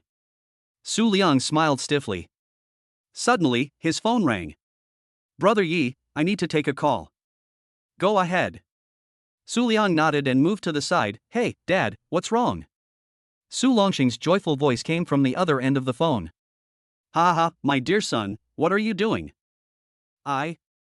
I'm racing with my friends, Su Liang said timidly. His father had always disliked him for playing with cars instead of doing his job. However, what he did not expect was racing? Racing is great, it's okay, just play for a while and make sure you have a blast. Su Liang found this a bit unbelievable. Dad, what's wrong with you? Ha, it's okay to tell you. You might not know this morning when you were out, but the development zone project in Junka has been snatched away by the Dai family. I know that. You know? It's okay, even if you know. Su Longxing continued, Manager Zhang from the Silver Horse Group just called me and said that this project must be taken over by our Su family. Oh. Su Liang did not show much surprise. After all, he saw Chen Bai making the call with his own eyes, and Chen Bai did not hide it at all. Come on, tell Dad in secret who your friends are. Zhang Wenjie called just now, and the flattering tone in his voice was obvious. However, what made Su Longxing curious was why Zhang Wenjie suddenly started to flatter him. He just asked a few questions casually, and Zhang Wenjie told him everything he knew. Only then did Su Longxing suddenly understand. It turned out to be the masterpiece of his beloved son, who was loved by everyone, made flowers bloom when he saw them, and made cars get flat tires when they saw him. I thought he was just playing with his car and fooling around every day, but I didn't expect that he was actually saving the country in a roundabout way. Dad, they are here with me. I'll talk to them when I get back. Su Liang said in a low voice. All right, it's Dad who's talking too much, you guys continue. After hanging up the phone, Su Longxing was so happy that he almost flew up, and the joy seemed to overflow from his face. Even the Silver Horse Group can't afford to offend this big shot, so his identity must be as awesome as Mount Tai. If the Su family could establish good relations with them, it would be damned difficult for them not to prosper. Damn it, he's worthy of being my son, haha. All you do is giggle all day. Su Longxing's wife, Su Liang's mother, walked in with a bowl of steaming chicken soup. Here, drink this chicken soup to replenish your body. Don't exhaust yourself for that Junka project. Tisk, womanly kindness, what kind of chicken soup are you drinking? Go get me my jar of precious wine. The woman frowned, you are still drinking. Come, drink the soup. Su Longxing immediately frowned and glanced at the woman angrily. What soup do I need to drink? I'm happy. I want to drink it. Bang! The woman slapped Su Longxing hard in the face. If I tell you to drink soup, just drink it. Why are you talking so much nonsense? If you say one more word, you'll sleep on the sofa tonight. Okay, drink soup, drink soup. I love the chicken soup my wife cooks the most. It's warm and caring. After Su Liang hung up the phone, he came back soon. At this time, Yi Yunting was already sitting steadily in the car. Xiaoyang, come, let's continue the game. Seeing this, Su Liang responded hurriedly. In a moment, he suddenly felt that Yi Yunting and the others were actually quite easy to get along with. The ending was as expected. Su Liang was tortured horribly. Ah, Xiaoyang, you have 30% of my style back then, but unfortunately your driving skills are still not up to par. If you want to reach my level of smooth cornering and graceful drifting, you need to practice harder. I, your brother Yi, was the little prince of racing in the Magic City. Back then, I was the dream of millions of girls and attracted the hearts of countless men.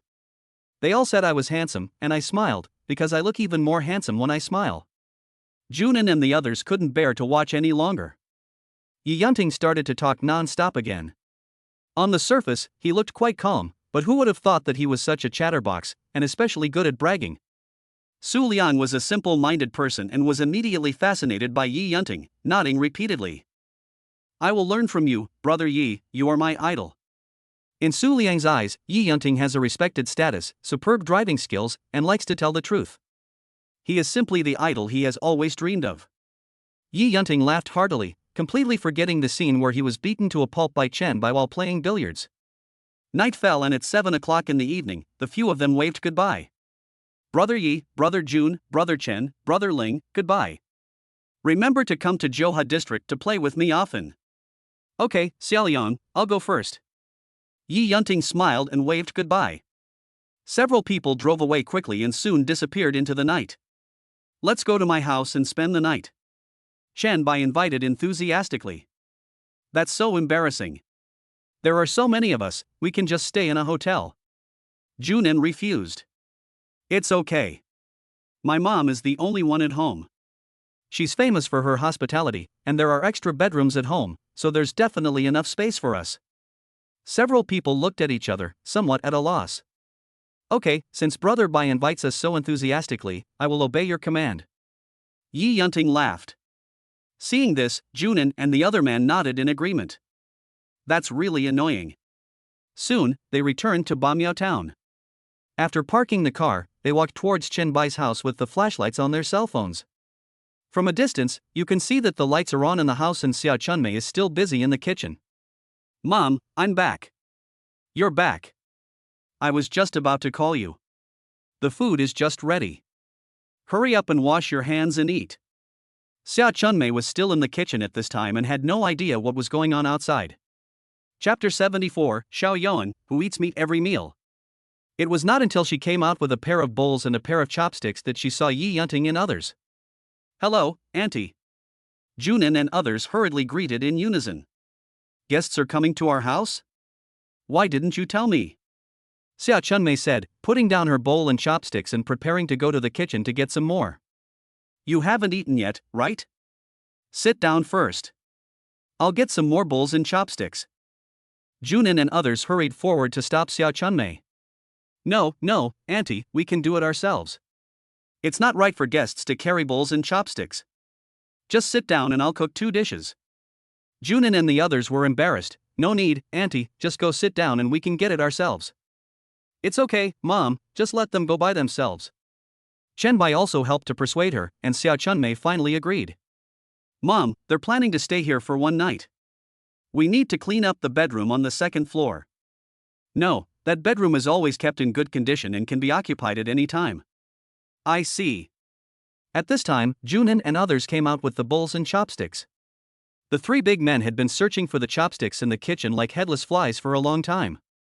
When they were about to come out to ask, they found that they were hanging by the door. Don't be polite, if the food is not enough, I will go and cook 2 more dishes. That's enough, Auntie. Soon, several people took their chopsticks and began to eat leisurely. Mom, let me introduce you to this guy, Yi Yunting. His family also does business in the Magic City. Xia Chunmei may not know about the Yi group, but doing business is easier for her to understand. Yi Yunting smiled and looked at Xia Chunmei. Hello, Auntie. Xia Chunmei nodded and opened her mouth, but didn't know what to say. Then, Qianbai pointed at Junin and said, "Mom, this is Junin." "Hello, Auntie." After the introductions were made, everyone continued to feast on the food. Xia Chunmei was still frightened. Her son was becoming more and more promising. Now even his friends were famous figures in Shanghai. She was very surprised. "Don't embarrass your son." Dinner was finished in a flash, and Junin and others took the initiative to help clean up, and Xia Chunmei couldn't stop them. Yi Yunting and his friends ate a little reservedly. Xia Chunmei tidied up the bedroom a little, and Junin and the others moved in. "Who wants to sleep with me?" "Yi Yunting, don't come. You always like to touch me at night." Ling Yifei asked with a look of disgust. This made Yi Yunting angry. "Ling Yifei, what the hell do you mean? What do you mean by that? It's more like you were the one who touched me. You're talking nonsense. Ask yourself honestly, who the hell is dishonest at night? Ask Lao Jun, he knows it all." "Okay, I must sleep with you tonight." "Lao Jun, you go sleep with Brother Bai, and I want to sleep with Ling Yifei." Yi Yunting also has a stubborn temper. "What? No way. I want to sleep with Brother Bai. Get as far away from me as possible." Ling Yifei was horrified. Sleeping with Yi Yunting? Don't even think about it. It's absolutely impossible. I don't care. Anyway, Before Yi Yunting could finish his words, Ling Yifei rushed to the bedroom as if he had greased his feet. "What the hell? Don't run." In the end, Ling Yifei still stayed in the same room with Yi Yunting, while Junin slept in the same room with Qianbai. In the middle of the night, Qianbai was awakened twice by Ling Yifei's screams. "Don't me." Qianbai said it was an eyesore. The next morning, after breakfast, Yi Yunting and his friends waved goodbye and set off. Qianbai went to the construction site in the village. On the way, Qianbai met Xiao Yuan, who had just returned from the town. He was greeting others with a cheerful face. "Hey, Huang Gang, old Manly is here too. What are you guys busy with?" "I just went to town and weighed 2 pounds of beef. I'm going to stir fry it for lunch. Now that living conditions are better, I should treat myself. It's so boring to live a hard life all day. By the way, what are you having for lunch?" Huang Gang and Old Manly smiled at each other and replied, "Ha, we're going to have fried meat for lunch too." "Really?" "That's right. Eating more meat will keep you healthy." With that, Xiao Yuan walked away with the beef. After Xiao Yuan left, Huang Gang couldn't help but complain, "This Xiao Yuan has been so arrogant these past 2 days, he even walks around like he's worth 2.5 million. That's right. He brags about eating meat every day, as if only his family can afford it. If it weren't for his good luck and the large amount of land." "That's right. I heard that all the matchmakers in town are rushing to propose marriage to him." Qianbai smiled helplessly, then turned and left. At present, the village roads, squares and garbage stations are being built in parallel, and Xiao Tian has invited most of the company's engineering teams to come over. And he claimed that it could be completed in a week. "Mr. Chen, why are you here?" "I'm here to watch over you, so just put your mind at ease." "Well, I'll come and take a look." Qianbai walked to Xiao Tian's side, and Xiao Tian's assistant tactfully stepped away. "How's the progress of the road renovation?" "It's almost done, Mr. Chen. We have already removed the original cement layer and widened it by 3 meters. We are now laying the water-stable layer. Once the water-stable layer is laid, we can have the paver lay the asphalt." After listening to Xiao Tian's report, Qianbai was very satisfied. In just 2 days, the progress was so fast that they had already started laying the water-stabilizing layer. "What about Gaia Mountain?" Qianbai asked. "Mr. Chen, Gaia Mountain is not only lush with trees, but also full of strange rocks. Because transportation is difficult, we are only now building a road according to the planned route. We expect the excavator to start working this afternoon." "Very good. Once the project here is completed, you can contact Yao Guang about your march into Jiling." "Thank you, Mr. Chen. Don't worry, the project here will be completed soon." Afterwards, Qianbai came to the foot of the high-voltage mountain leisurely like a free-spirited cloud in wild crane, while Xiao Tian followed Qianbai silently. At the foot of Gaia Mountain, a variety of construction facilities are in full view, including mixers, excavators, and trucks that are busy shuttling around the construction site. Many villagers from Gaia Mountain also volunteered to come and help. The men joined the workers to help, while the women delivered water and did odd jobs. Shenbai felt very happy when he saw the bustling scene before him. He felt an indescribable feeling when he saw his hometown developing step by step. After strolling around Depingtu again, Shenbai returned home. After returning home, Shenbai found that Xia Chunmei was not at home. He couldn't help but feel curious about where his mother had gone. Shenbai sat on the chair, and soon Xia Chunmei came back from outside, holding a bunch of green onions in her hand.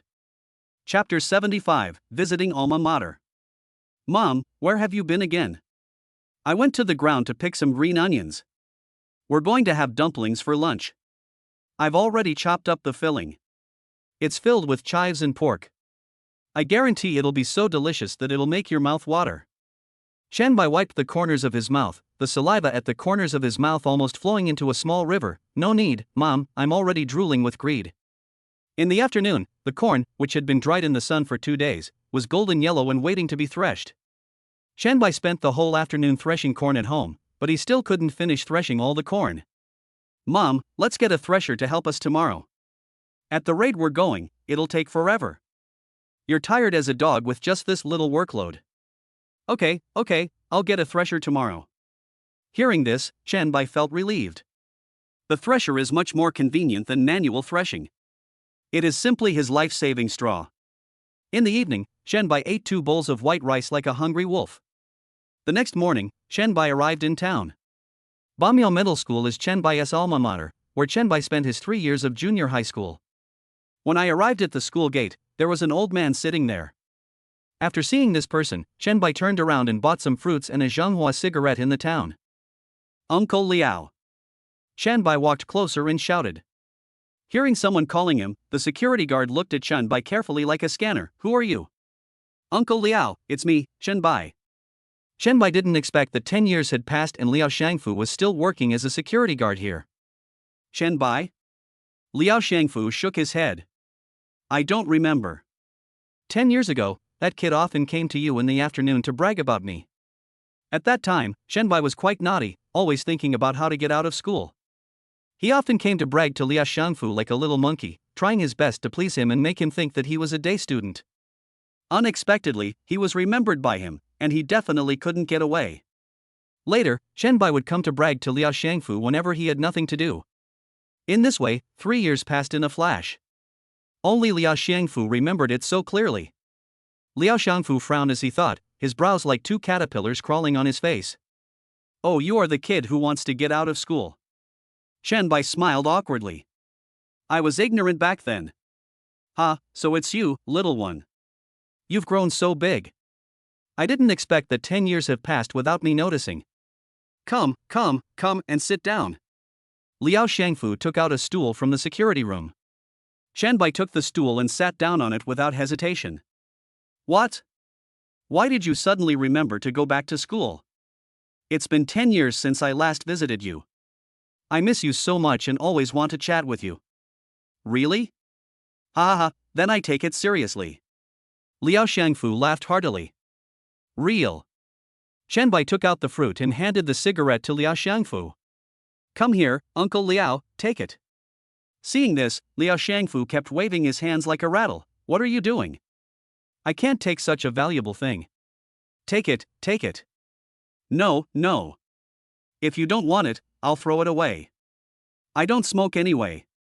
Hey, give it to me, it would be a shame to throw it away, this is a soft Zhonghua cigarette. Shenbai's mouth corners rose slightly, and Liao Shangfu took the cigarette hesitantly, but he refused to take the fruit as if he had been electrocuted. I have already accepted such a valuable thing from you. You should give the fruit to your former class teacher. Liao Shangfu waved his hands repeatedly. Oh, no, I bought 2. In the end, under Shenbai's eloquent persuasion, Liao Shangfu accepted the fruit. After putting the things into the security room, Liao Shangfu came out again. Tell me, what exactly did you come back for this time? I don't believe you came here just to see me. Uncle Liao, what you said is true. I came back this time mainly to see you and your homeroom teacher, and then I wanted to give back to the school.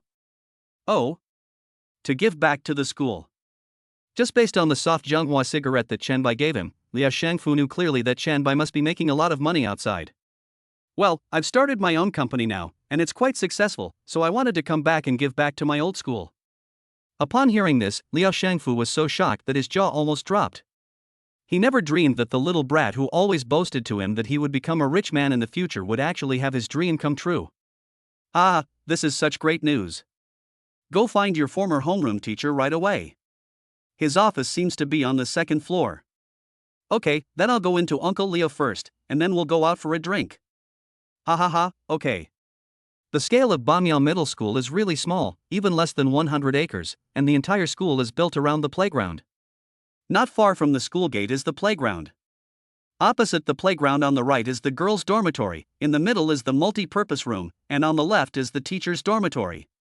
On the school gate side, the boys' dormitory is on the left, and the cafeteria and canteen are on the right.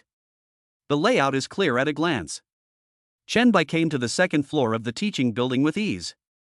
After not seeing the school for several years, it has undergone tremendous changes. The most noticeable change is the old teacher's dormitory, which has now been transformed into a brand new high-rise building. The office was located next to the stairs, and Chen Bai turned around and came to the office door. He knocked gently on the door. "Excuse me, is Teacher Kailan here?" Hearing the sound, a woman who was working in the office turned around with a sharp gaze. Chen Bai clearly remembered that the class teacher at that time was only in his early 30s, as energetic as the rising sun, but now he is nearly 50 years old, and his face has long been deeply marked by the years. He pushed up the frame of his glasses and said, "It's me." "Who's looking for me?" Chen Bai walked quickly to his side. "Teacher Kai, I'm Chen Bai." Kailan pretended to be calm and nodded. "Chen Bai, I don't know him." Chen Bai held his forehead helplessly. "It's Chen Bai, the student from the 14th class that you taught." Kailan smiled slightly. "That was 10 years ago.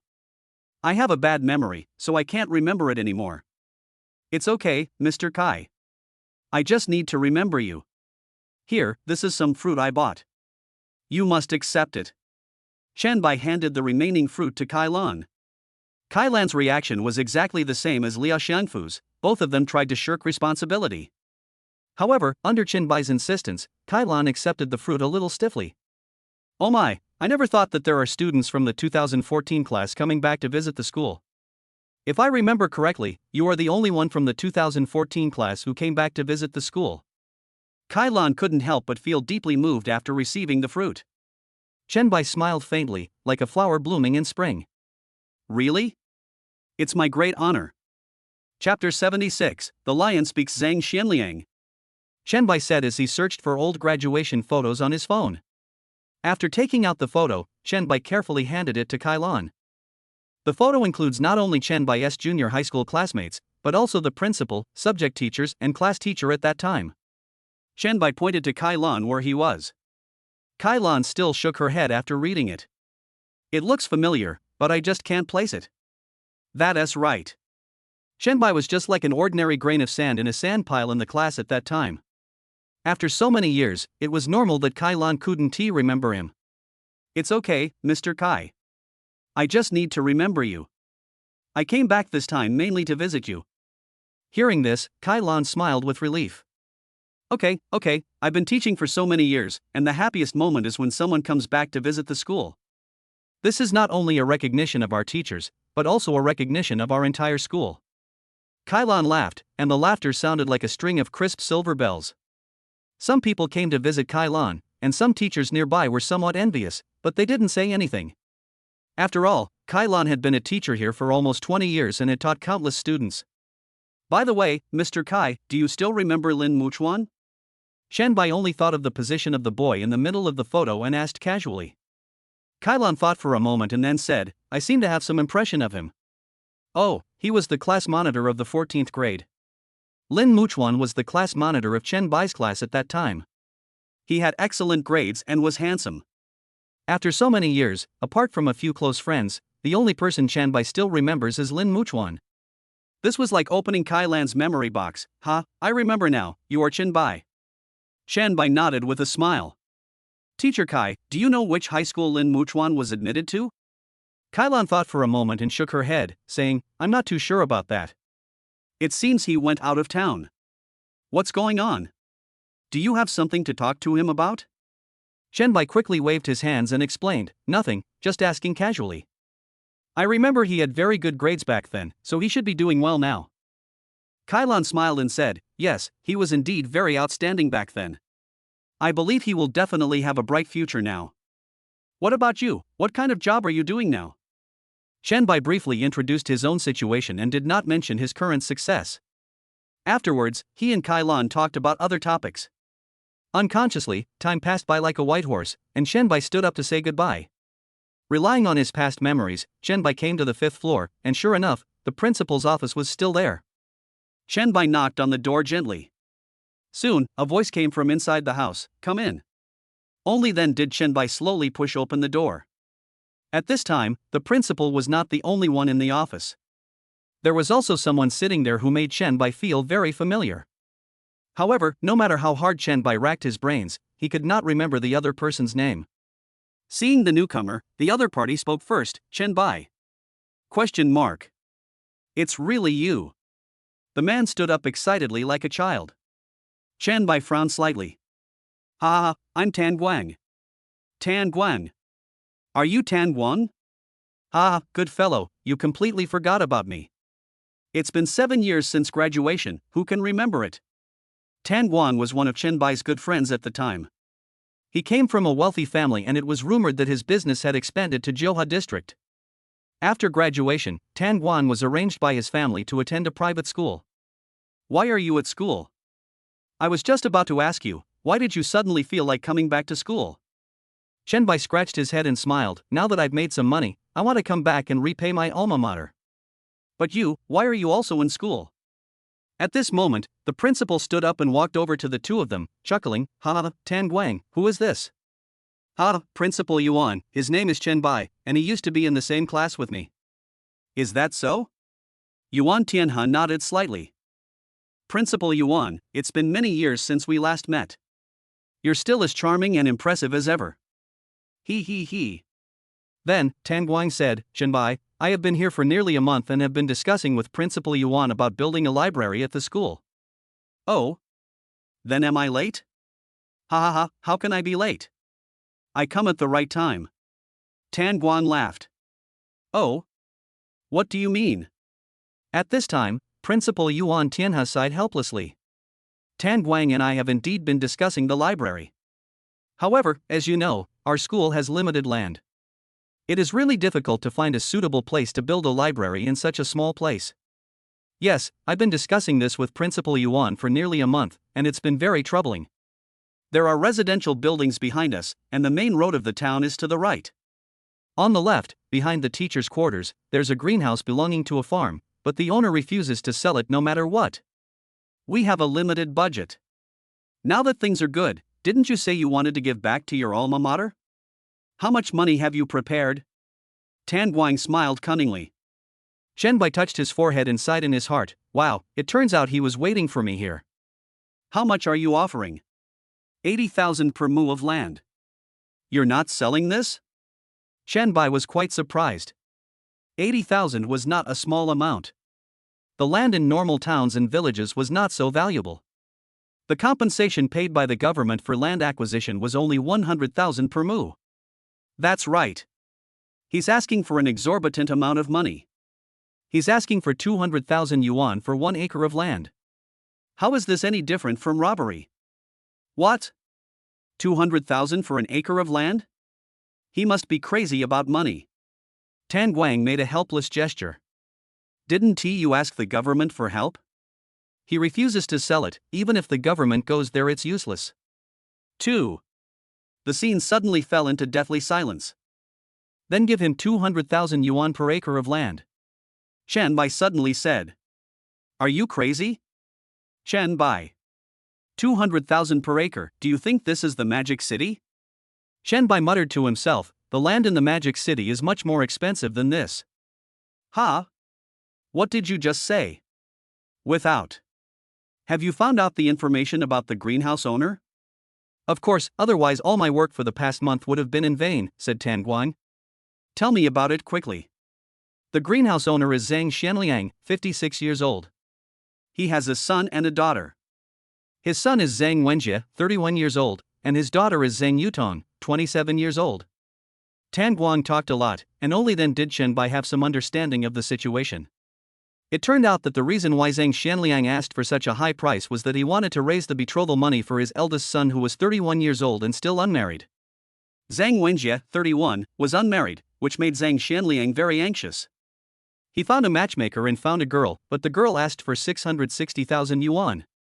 Chapter 77 Idol Zhang Wenjie. Has this woman never seen money before? 660,000, this is really hard for them. Can you contact Zhang Xianliang so I can go meet him? Chen Bai asked.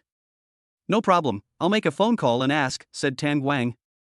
At Zhang Xianliang's home, his eldest son Zhang Wenjie, his mother Hongyan, and Zhang Xianliang were all there, except for his daughter Zhang Yutong. They were sitting in the yard chatting. At this moment, Zhang Xianliang walked away to answer a phone call and came back. Hongyan asked hurriedly, who called? Who else could it be? It's just those people from Bamiao Middle School. They said they wanted to come and talk to us in the afternoon. Zhang Xianliang put his phone in his trouser pocket, slowly walked over and sat down. Hearing this, Hongyan said in a decisive tone with a hint of dissatisfaction in her tone. Humph, what are they doing here? What's there to discuss? Didn't I say it's 200,000 yuan per acre, not a cent less? Zhang Xianliang shook his head and said, Yenner, in my opinion, we should just give them 100,000 yuan per mu and follow the government's compensation standards. This way we won't lose money, and it can also be considered a contribution to the town. Hongyan glared at Zhang Xianliang with her eyes wide open, and said bluntly, what do you mean by not losing money? If we sell it for 100,000, what will happen to Wenjie's betrothal money? You pay it. With your little savings, I'm afraid it won't even be enough for a fraction. 200,000, not a cent less. You think there are many opportunities like this? Since it has fallen upon us, what's wrong with asking for more? Now they are begging us, not us begging them. We contribute to them, but who will contribute to us? Zhang Xianliang murmured softly. Did you hear that? No. We're doing this for Wenjie. Didn't you say they were coming over? You have to remember to be tough, okay? Okay. Zhang Xianliang responded helplessly. Then, Hongyan turned her head and looked at Zhang Wenjie. At this time, Zhang Wenjie was sitting with his legs crossed, playing with his mobile phone in a trance, as if the whole world had nothing to do with him. He didn't care at all what Hongyan and the others said. Son, when can you bring your girlfriend home for us to meet? We can see if she's pretty and whether she's worthy of you, my daughter. Hearing this, Zhang Wenjie turned off his phone. He didn't have a girlfriend at all. He just wanted to buy a car. His friends all drove BMW Zeratas, but he didn't have one. How could this be possible? But Hongyan and the others would definitely not agree to his request for money, so Zhang Wenjie made up this lie to try to cheat some money out of his parents. It just so happened that he had his eye on an imported BMW X3, which would definitely be much better than the Audi Q3s his friends had. Now it just so happens that Bamiao Middle School needs help from my family.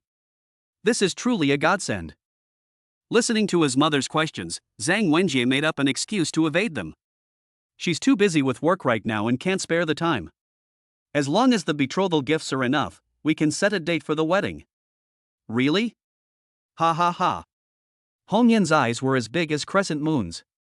Then do you have a photo of her? Show it to mom. Zhang Wenjie was a little impatient, so he randomly found a picture on the internet and handed it to Hongyan.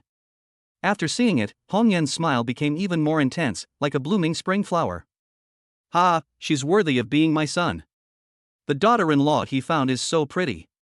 She and my son are a perfect match made in heaven. These words made Zhang Wenjie blush. This guy is an internet celebrity with tens of millions of followers. If he really falls in love with him, it would be a miracle. Wenjie, you have to treat such a good daughter-in-law well after you get married, okay? Zhang Wenjie said nothing, but nodded in cooperation like a chick pecking at rice. Don't worry, Mom. As long as the betrothal gifts arrive, we can get married right away. Okay, don't worry about the betrothal gift. On Chen Bai's side, after finishing the call, several people rushed over here.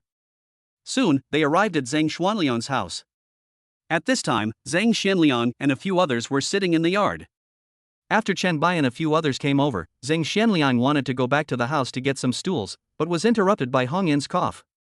Chen Bai and the others stood there awkwardly like sculptures for a while, not saying a word.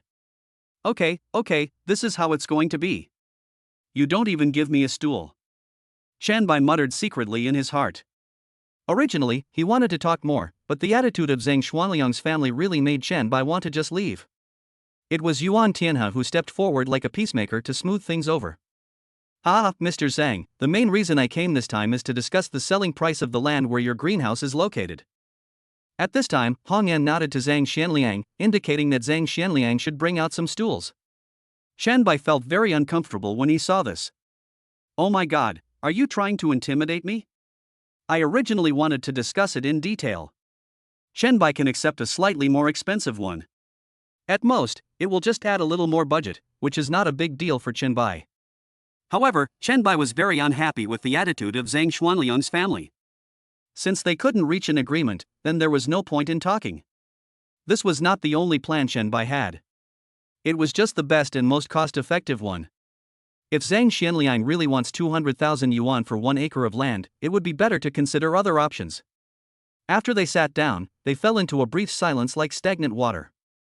Principal Yuan, I know you just want to buy the land where my greenhouse is located. I've said before that it's 200,000, not a penny less. Zhang Xianliang pretended to be as firm as a rock. Mr. Zhang, Bamiao Middle School must be your alma mater. I believe your generation has a deeper understanding of the origins of Bamiao Middle School than we do.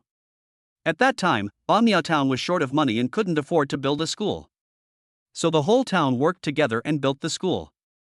We then applied to the higher authorities and transferred 3 teachers.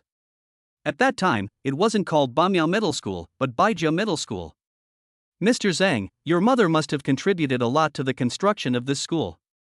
Upon hearing this, Zhang Xianliang felt as if his heart was overturned with all 5 flavors, and he felt very uncomfortable.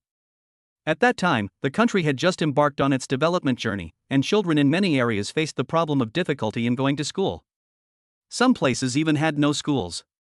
Bamiao town was one of the many areas at that time. However, at that time, Bamiao town was not called this name. Instead, it was called the 16th Production Brigade, which was composed of several nearby villages. Chapter 78, Finding a Different Path.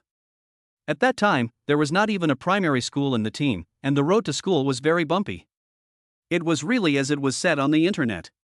At that time, I had to climb mountains and cross several mountains to reach the school of the next team. Zhang Xianliang has a deep understanding of this. But what should I do about the betrothal gift for my son? Zhang Xianliang shook his head secretly, letting the past go with the wind. Now the issue of his son's betrothal gift is the top priority. Mr. Zhang, the most we can offer you is 120,000 per acre. This is really our bottom line. If you can sell it to us, it will be considered a great contribution to Bamiao Middle School and all the students of Bamiao Middle School. Yuan Tianhe continued. Zhang Xianliang gritted his teeth and shook his head. I'm sorry, Principal Yuan, but 200,000 is my bottom line. Not a penny less. Zhang. Yuan Tianhe wanted to say something but was interrupted by Tan Guang. Mr. Zhang, 120,000 is really the highest price we can offer. This is our budget, but... Tan Guang paused. If Mr. Zhang is willing to sell it to us for 120,000 per mu, when the library is built, we will hang your photo on the memorial wall of the library for all the students in Bamiao town to admire. Upon hearing this, Zhang Xianliang was stunned. The price of 120,000 yuan per mu is really outrageous. Normal people would be grinning from ear to ear when they heard this price, and might even wonder if they were dreaming. Moreover, you can hang your own photo on the memorial wall. This may not make your reputation last forever, but at least in the next few decades, your fame and prestige will surely be at its peak. Seeing that Zhang Xianliang was a little hesitant, Hong Yan slowly approached like a snake and pinched Zhang Xuanliang's thigh hard. Zhang Xianliang, who was still in deep thought, suddenly had a distorted face in pain. When Tan Guang and his companions saw this, they probably guessed something in their minds. Zhang Xianliang seemed to be a henpecked husband, obeying his wife in everything. However, judging by Hong Yan's behavior, it seemed like there was no hope. This time, Tan Guang was completely defeated. Zhang Xuanliang's family was simply stupid. 200,000 yuan for an acre of land. Did they really think that someone was stupid enough to offer such a price? Even if it was government compensation, 100,000 yuan per acre was the maximum they could give. I offered 120,000 yuan, but they still refused. Tan Guang turned to look at Chen Bai, wanting to ask for his opinion. After all, Shenbai had said before that he wanted to give back to the school, and he didn't know what his budget was. However, Shenbai shook his head. Tan Guang couldn't help but feel a little curious. Not talking about it anymore? You asked me to call you, and now you're saying no?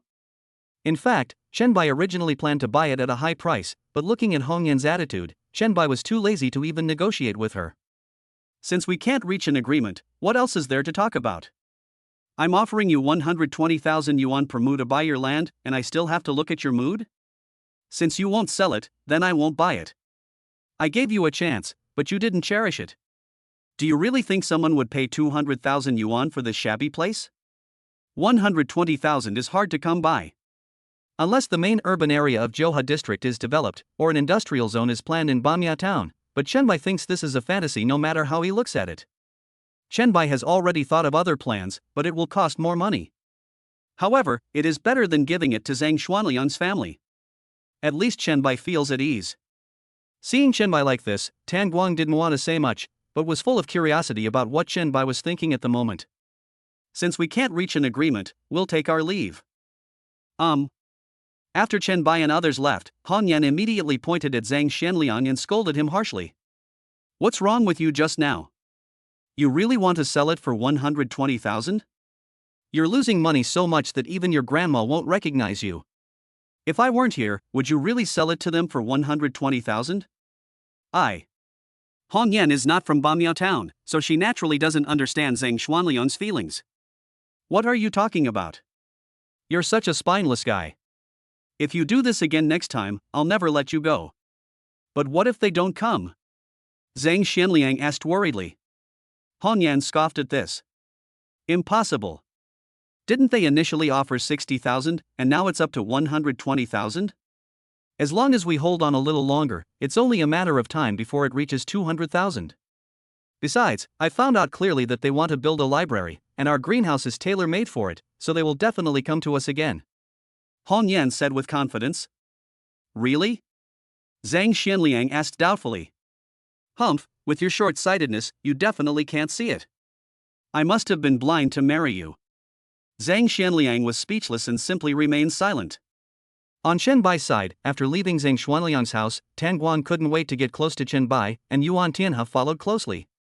Shenbai, are we really not going to talk about this anymore? Shenbai looked at Tan Guang and said with a half smile, look at his appearance. Do you really want to give him 200,000? How is that possible? 120,000 is already my limit. 200,000 is just wishful thinking. That's all, why bother talking to them then? So what are your plans now? Shenbai smiled slightly, like a spring breeze blowing on his face. There's a park on the right side of the main road. We can apply to the government to occupy a section of the park and then build an overpass across it. Yuan Tianhe shook his head slightly. The overpass is easy, but taking the park is a bit difficult. Tan Guang nodded repeatedly in agreement. Yes, Shenbai, it is not an easy task to swallow up part of the park. Shenbai stretched out his index finger and shook it gently in front of the two of them. If we directly bring up the issue of land occupation with the government, they will certainly not agree. But what if we suggest we find another way to build a park? Upon hearing this, Tan Guang and Yuan Tianhe were shocked. This plan is indeed feasible. If we can really build another park somewhere else, then this matter will be almost certain to succeed. Yuan Tianhe analyzed in detail. Shenbai nodded. After all, the land acquisition is for the children of Bamya town. The government's refusal is simply because it encroaches on public resources. But what if I start from scratch and build another one? Tan Guang said, if that's the case, then it would completely exceed our budget by several times, and our funds would be stretched to the limit. The corners of Shenbai's mouth rose slightly, revealing a sly smile. Over budget? That's impossible. He would rather pay more money than let Hong Yan and the others take advantage of him. Chapter 79, The Bankrupt Tofu Factory. Although this plan would indeed cost more money, Shenbai didn't care. After all, Shenbai came back to develop his hometown, so the extra money he spent could be regarded as building a new park for the town. Principal Yuan should be in contact with the mayor. Shenbai said with a smile. Yes, I'll call and ask right away. Yuan Tianhe took out his mobile phone without hesitation and called the mayor Su Shan. The phone was connected after just a few rings. Hey, Lao Su, what are you busy with? Hey, isn't this Principal Yuan? How did you, such a busy man, find time to call me? What can I be busy with? There's not much going on in town. I just went to Chanyang village and got some tea. It smells so good. Ha ha ha, really? How fragrant is it? Listening to the conversation between the two, it was obvious that they had a deep friendship. You'll know if you try it. Really? I'm thick-skinned. I'm really going there soon. Well, come on, come on. But how are you doing with Zhang Xuanlian's greenhouse? Yuan Tianhe sighed helplessly. Alas, what can we do? There's no way we can reach an agreement. They insist on asking for 200,000 yuan per acre and won't give a cent. We even offered 120,000 yuan and they wouldn't sell it. That's really annoying. He won't sell it for 120,000 yuan per acre. I'm afraid Zhang Xianliang is obsessed with money. There is always a way out when you reach the mountain. At this point, Yuan Tianhe naturally told the reason why he called. So, I called you this time just to see if you have time so we can talk again. I'm in the office, just come over. By the way, I'm not the only one here. There are 2 others coming with me. No problem. After hanging up the phone, Yuan Tianhe told Chen Bai the situation. A few minutes later, they arrived at the government office building. Yuan Tianhe was obviously familiar with the place. Several people followed him and soon arrived at Su Shan's office. Ha ha, Lao Su, I'm here to taste the tea. Hey, here you are, come and sit down. After they sat down, Yuan Tianhe took the lead in introducing Chen Bai to Su Shan. Tan Guang had been here before, so there was no need to elaborate. Hello, Mayor Su. Ha ha, what's the big deal about mayor or not? Just call me by my full name. Chen Bai just smiled slightly and nodded. Come on, Tianhe, come and try the tea I just brought back from the village. Come, Chen Bai, Tan Guang, you two should also try it and see how it tastes. Su Shan is a free and easygoing person with a gentle personality, and he has none of the airs of an official. He laughed as he spoke, took out a few teacups, poured half a cup of tea and pushed it in front of Chen Bai and the other 2. Several people took it generously and took a sip. Hey, Lao Su, not bad, what's the name of this tea? Haha, this tea is a specialty of Chanyang village. You can't buy it on the market. It's a new variety that Chanyang village just cultivated this year. The locals call it Qianye iron. This is purely made up by the author, please don't mind it. If you have any good suggestions, please feel free to leave them in the comment section. Ha ha ha, what a nice name. It is indeed a good tea, with a rich aroma, a slightly bitter taste at first, and a sweet aftertaste. Chen Bai put down the teacup and said. Tan Guang also nodded repeatedly. Although it is slightly inferior to those precious teas, it also has a unique flavor. Su Shan laughed heartily as she listened to everyone's praises. Ah, I said it was good. They chatted for a while before Yuan Tianhe got back to the topic. Okay, Lao Su, let's talk business first. Su Shan's expression instantly became serious. You know, Zhang Xianliang and his family couldn't reach an agreement, so we have to find another way. Oh? Su Shan looked skeptical. Any other method?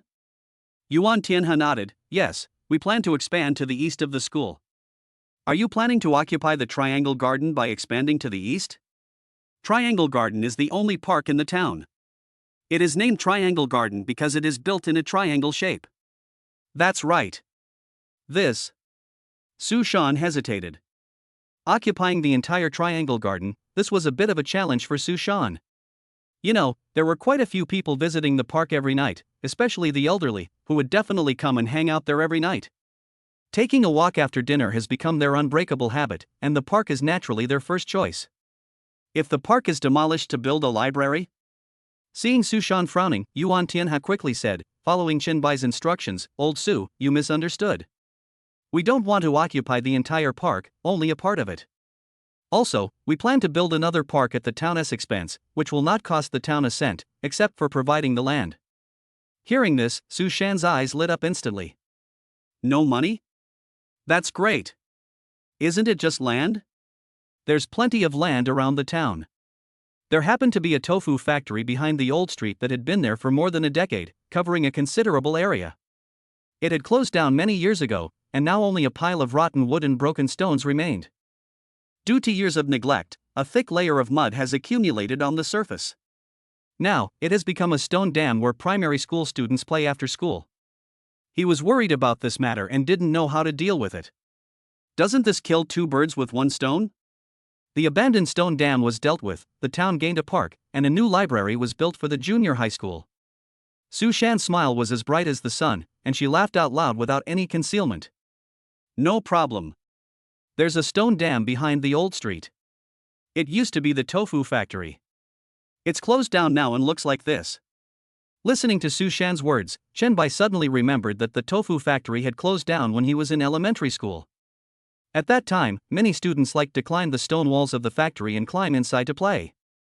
It was considered a secret base for many people at that time. I didn't expect that it has become so dilapidated that it has turned into a stone dam. Stone dam. Yuan Tianhe turned his gaze to Chen Bai and asked for Chen Bai's opinion. Chen Bai smiled slightly, as if a spring breeze was blowing on his face, and walked up to Su Shan and said, "No problem, Mayor Su. This place was my childhood paradise. Now that it's been converted into a park, it's the icing on the cake." Really? Ha ha ha. Yes, but we still need the mayor to personally issue a document, and then we can start the design sketch as soon as possible. Chen Bai said that this matter would of course be left to Chao Tian, and as for how it would look like, that was also left to Chao Tian. He had only one request, which was to build a small square in the middle of the park and a sandpit for the children to play. That's no problem. I can draft the document right now. Sorry to bother Mayor Su. Ha, no way. Chapter 80 Holding Group. Some people may think this chapter is exaggerated, but this is the author's real experience. After Su Shan made several phone calls in succession, the documents came out like snowflakes with a smooth operation. After obtaining the construction permit, several people felt relieved and prepared to leave. Lao Su, I'm leaving. I'll come to you next time when I'm free to drink tea and discuss philosophy. It's okay, just go and do your own thing. Su Shan waved his sleeves lightly. Mayor Su, goodbye. Chen Bai and Tan Guang also nodded and said goodbye. Okay, remember to come and have tea with me when you have time, Of course, of course. I'll bring you some rare treasures next time. Chen Bai said with a smile. Oh? You're so polite, how can I accept it? Some things don't need to be said too bluntly, as long as everyone knows it. If you don't give it openly, I can give it privately. After leaving, Chen Bai spoke without hesitation. Tan Guang, how much money have you raised in total? About 1.6 million. So little? 1,600,000 is not enough? Tan Guang was a little surprised. 1,600,000.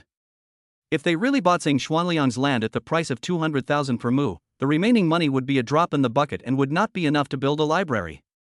In fact, we didn't plan to build a very luxurious library at first. We just wanted to build a simple and ordinary one. How can an ordinary one be enough? Here, I'll transfer another 3 million to you. If you want to build it, make it high-end and classy. Tan Guang and Yuan Tianhe were stunned. Buy all the books you can, 3 copies of each, to prevent students from running out of books. If you don't have enough money, just let me know. Oh, and remember to buy a few more copies of The Super Rich, starting with getting a BMW. It's so good. I'm afraid the students will all be scrambling to read it, and then there won't be enough to read. Hearing this, Tan Guang and the other man looked at each other in surprise. Chen Bai became rich overnight and didn't even blink an eye when he got 3 million. Good. Then I was in charge of the park and contacted with the construction team. I just happened to have some connections with the real estate company. The two of them readily agreed. Tan Guang felt a little resentful in his heart. No, you are so rich, so why do you still go to talk to Zhang Xuanliang and give him a hard time? He was so naive to think that Chen Bai really only had a small achievement. Yuan Tian has said at this time, by then, the school must first plan and see where to build a high bridge to pass through. Furthermore, there are matters concerning the operation of the library. I would like to build the library according to the operational methods. This way, it will be more convenient once it is completed. Chen Bai nodded. You guys will be responsible for this. You can contact the engineering team when the time comes, or you can find someone to design the draft, etc. The construction team will undoubtedly have a professional designer. We can simply hand over the sketch to him when the time comes. Yuan Tianhe nodded in agreement. Tang Guan was unable to get a word in and felt quite embarrassed. Shenbai glanced at the time and said goodbye to the two of them. After leaving, Shenbai immediately called Xiao Tian. After telling Xiao Tian the details, Xiao Tian readily agreed. It's just a park. It only costs millions. Mr. Chen doesn't need to spend any money. My Silver Horse Group will cover it. Xiao Tian responded proudly. Shenbai did not refuse and decided to get it for free if he could. Afterwards, Shenbai came to the school gate and found Liao Xiangfu, with whom he had previously made an appointment to go out for a drink. Ha, I thought you were joking. I can't joke with anyone but you. Go away, go away. You were always bragging back then, but why don't you say that? Shenbai turned his head awkwardly and touched his cheek. It's been a long time, let's not talk about it anymore. Liao Xiangfu shook his head. I have to wait until the students finish their evening study session before I can leave work. How can I have the time to go drinking with you? That's a shame.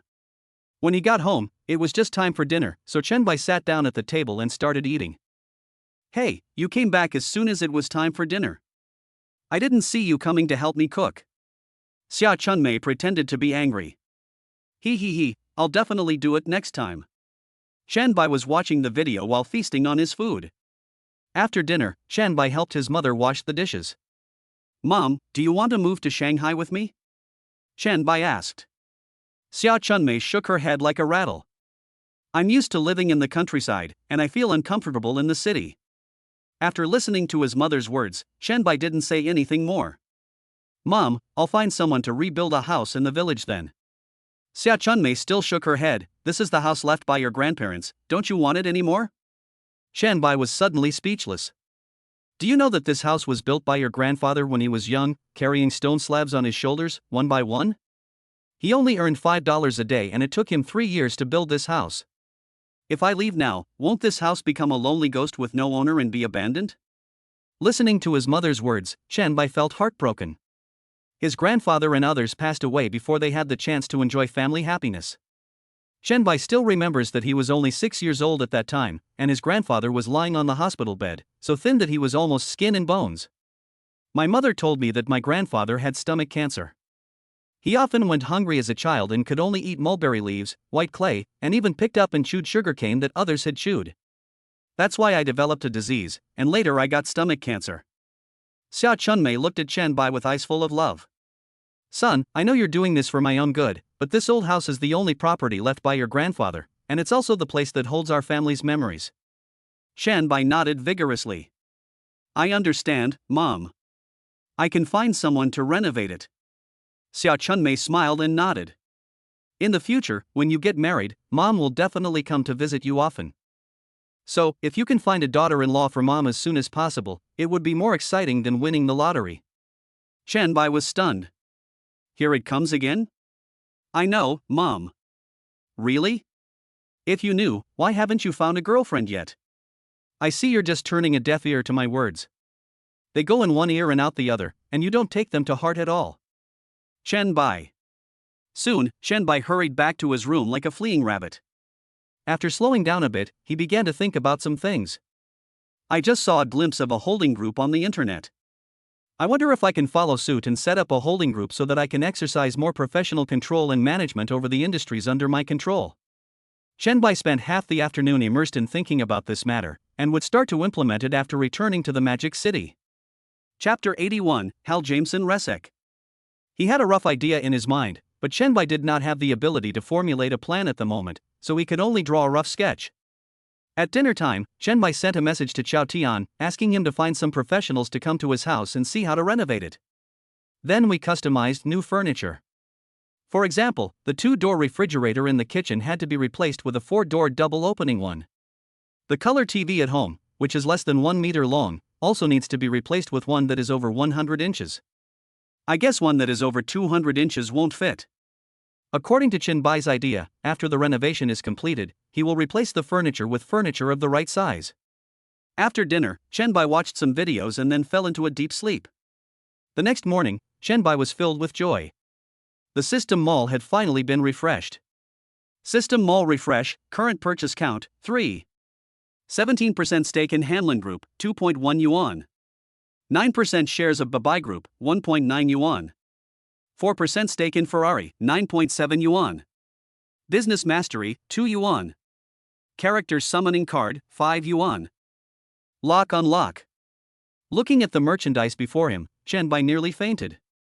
It truly was a mall that boosted the chance of a complete drop, filled with mouth-watering goodies.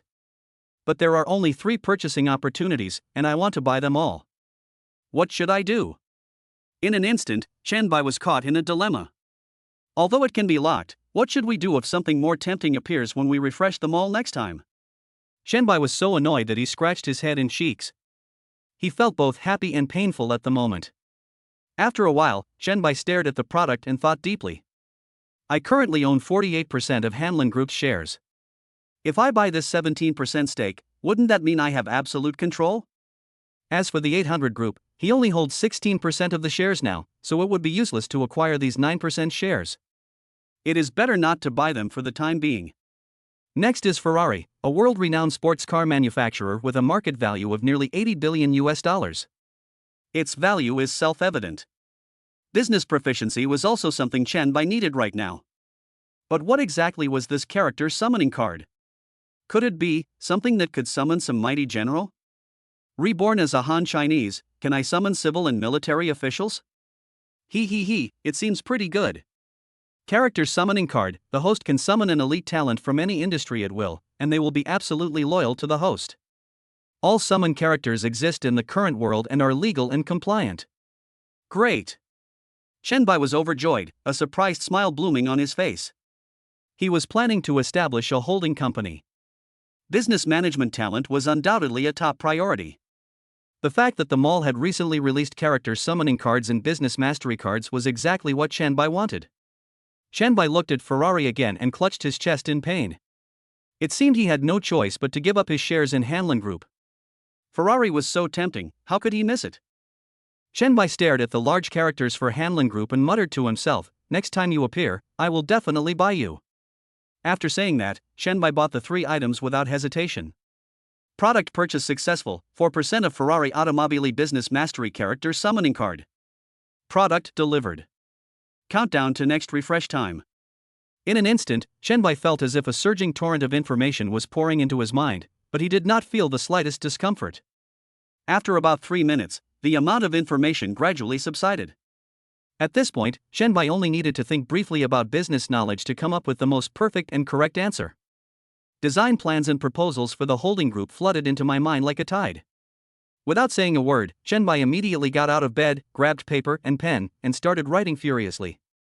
Chen Bai wrote more than 2 pages and finally managed to roughly outline the ideal structure in his mind. First of all, the parent company is established. It is the heart of the group and controls the subsidiaries by holding shares of other companies. Secondly, it is the group management and the operation and development of each sector. Chen Bai currently has 6 sections in mind, namely the Media Department, Service Department, Manufacturing Department, Information Technology Department, Processing Department, and other departments. As for the specific implementation strategy, Chen Bai has not yet thought it through, and can only wait for a few days before returning to the Magic City to make a decision. As for Susan, I just happen to have a reader card. If Susan's loyalty is high, I can arrange for her to go to the group. But the most critical issue at the moment is personal safety, a major issue that I only discovered after gaining business proficiency. In the past, I was only concerned with enjoying myself and didn't even think about this. Now Chen Bai realized that he had a huge fortune, but he had not set up any precautions. What was the difference between him and being naked? If there really was a crazy person who wanted to fight for his life, wouldn't that be the end? Fortunately, I am not well known now and have not made enemies with too many people. The only person who may have some hatred is probably Yuan Yu. However, judging from Yuan Yu's appearance, Chen Bai really didn't think he could resort to such desperate means. It seems that the issue of one's personal safety must be put on the agenda and implemented as soon as possible. Should I choose a security company? Or should I cultivate my own mercenary organization overseas? For Chen Bai, this wasn't a single-choice question, he wanted both. Only elementary school students make choices. The security company must be established quickly and the mercenary organization must also be prepared immediately. However, the current problem is that they are short of manpower. Who should be sent to take charge of the security company and who should be sent abroad to coordinate the mercenary organization? Shenbai couldn't help but feel a headache. At this moment, he deeply realized the importance of talents, especially those who were loyal to him. I currently only have one character summoning card, so I must think carefully and make a cautious decision. After a moment's thought, Shenbai finally decided to summon a talented person with rich combat experience. After all, his personal safety was above everything else. The domestic situation is relatively stable, but the situation abroad is unpredictable. You might die as soon as you step out of the country. This is absolutely unacceptable. Summoning success. Name: Hal Jameson Resek. Age: 42. Nationality: Mexico. Identity: retired captain of Mexico's Delta Special Forces, retired 3 years ago. The host's basic information has been conveyed to the summoner, who will return to the host as soon as possible. Currently on a flight to Shanghai International Airport, expected to arrive at 6 p.m. Chapter 82, Want to establish a mercenary organization.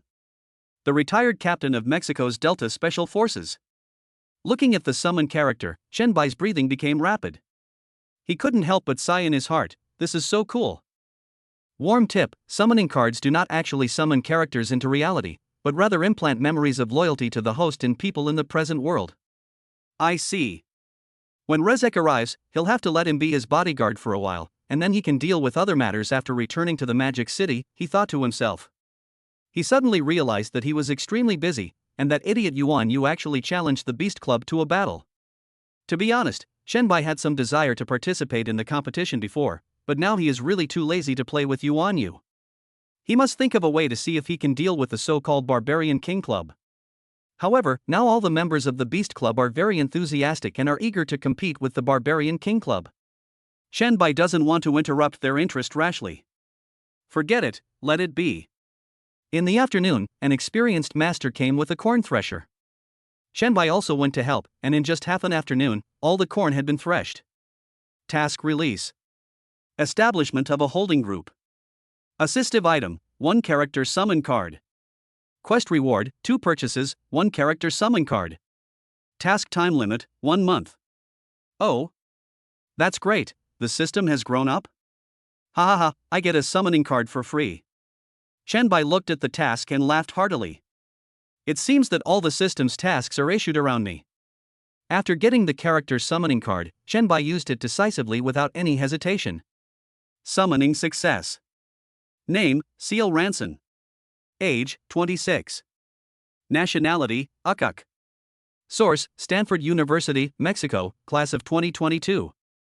Sheer Lanson is currently in the capital, rushing non-stop to Taibao province, and is expected to arrive at 9 a.m. tomorrow. Shenbai was satisfied. When Lanson arrives tomorrow, he will be asked to start handling the affairs of the holding group. Shenbai has even thought of a name. He named the company Baimei Holding Group after combining his own name and his mother's name. I waited until 6 o'clock in the evening, and the afterglow of the setting sun was like a layer of golden gauze, gently draped over the earth. Shenbai was still lighting a fire and cooking porridge in front of the stove when his mother rushed in from outside like a whirlwind. Son, there's a foreigner outside who says he's here to see you. Foreigner? Shenbai was delighted. It seemed that Resek had arrived. I'm really here to see my mother. Then you must be in a hurry to talk about serious business. Go quickly, Mom will light the fire. Xia Chunmei didn't say anything and dragged Shenbai out. No, Mom, that's the bodyguard I hired. Xia Chunmei was stunned. Then you can't neglect her like this, hurry over. Okay, Mom, I get it. Stop pulling me. I'll go right away. Well, go quickly, and don't keep them waiting for too long. My son is becoming more and more capable. He even hired bodyguards from abroad. Is he going international? When I got outside, I saw a foreigner who was as strong and majestic as an iron tower. He was over 1.8 meters tall, standing straight like a tall pine tree. He was wearing a gray sports vest, revealing his muscles as strong as steel. He was wearing short leather boots and carrying a marching bag in his hand. When he saw Shenbai, Resek immediately gave a standard military salute with clean and neat movements. Hello, boss. Seeing this, Shenbai nodded with satisfaction, thinking to himself, with this strong body, he might really be able to kill a cow with one punch. Nice to meet you, Rezek. Chen stretched out his hand and shook hands tightly with Rezek. Boss, you are too polite. Rezek spoke fluent Chinese, which caught Chen off guard. Well, since you've come all this way to pledge your loyalty to me, I certainly can't treat you unfairly. Later, I want you to go to the Middle East and help me establish a mercenary organization. For now, you will stay by my side and act as my bodyguard. I will also give you $100,000 a month. I don't know what you think. Since he was 100% loyal to him, Chen stopped beating around the bush and directly stated his purpose. The Middle East, plagued by years of war, was the perfect location for establishing a mercenary organization. As a former Delta Force captain, Chen was confident in his abilities and had no concerns about his inability to perform. After hearing this, Rezek nodded his head like a chicken pecking at rice and quickly responded, "No problem, boss."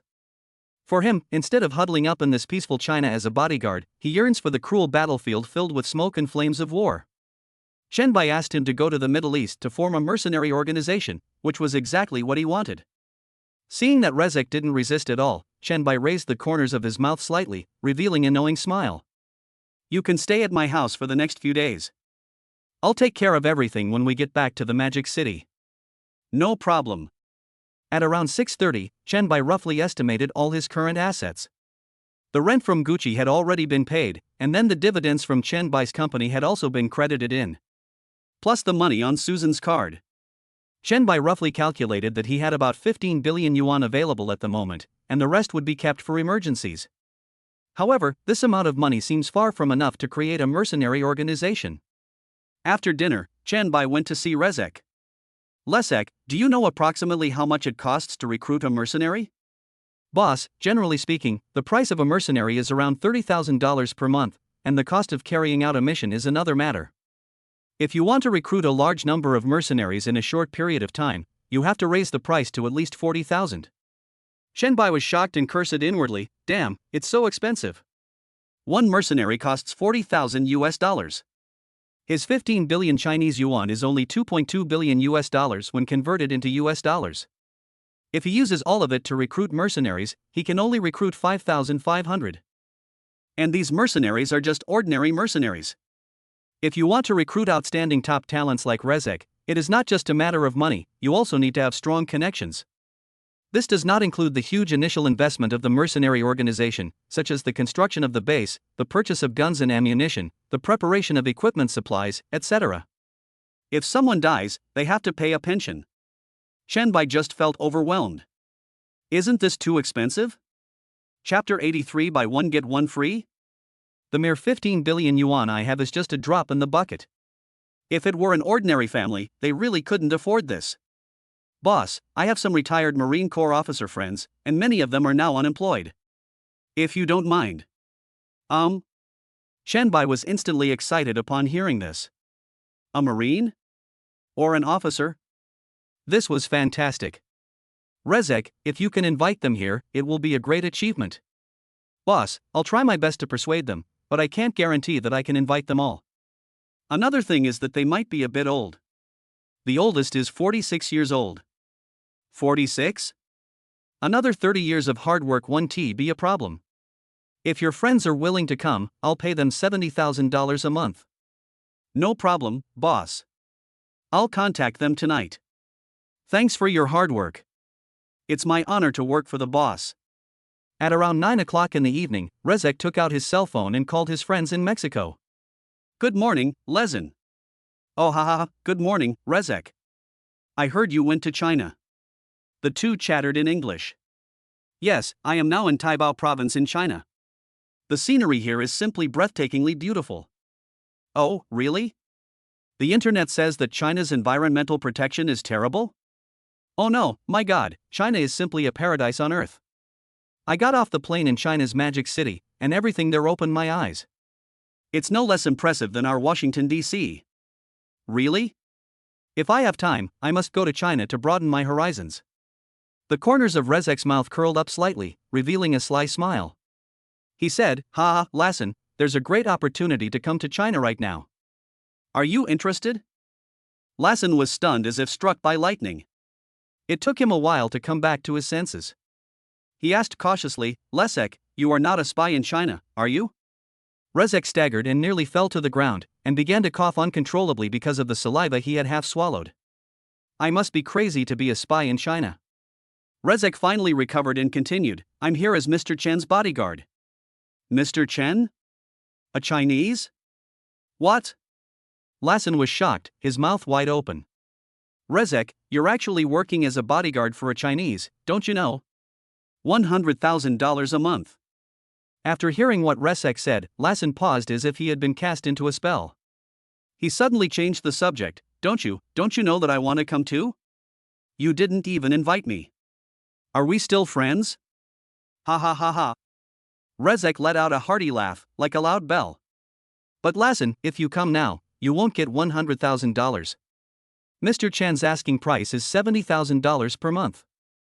I didn't expect that I would be this kind of person in your eyes, Rezek. Do I really care about the $100,000?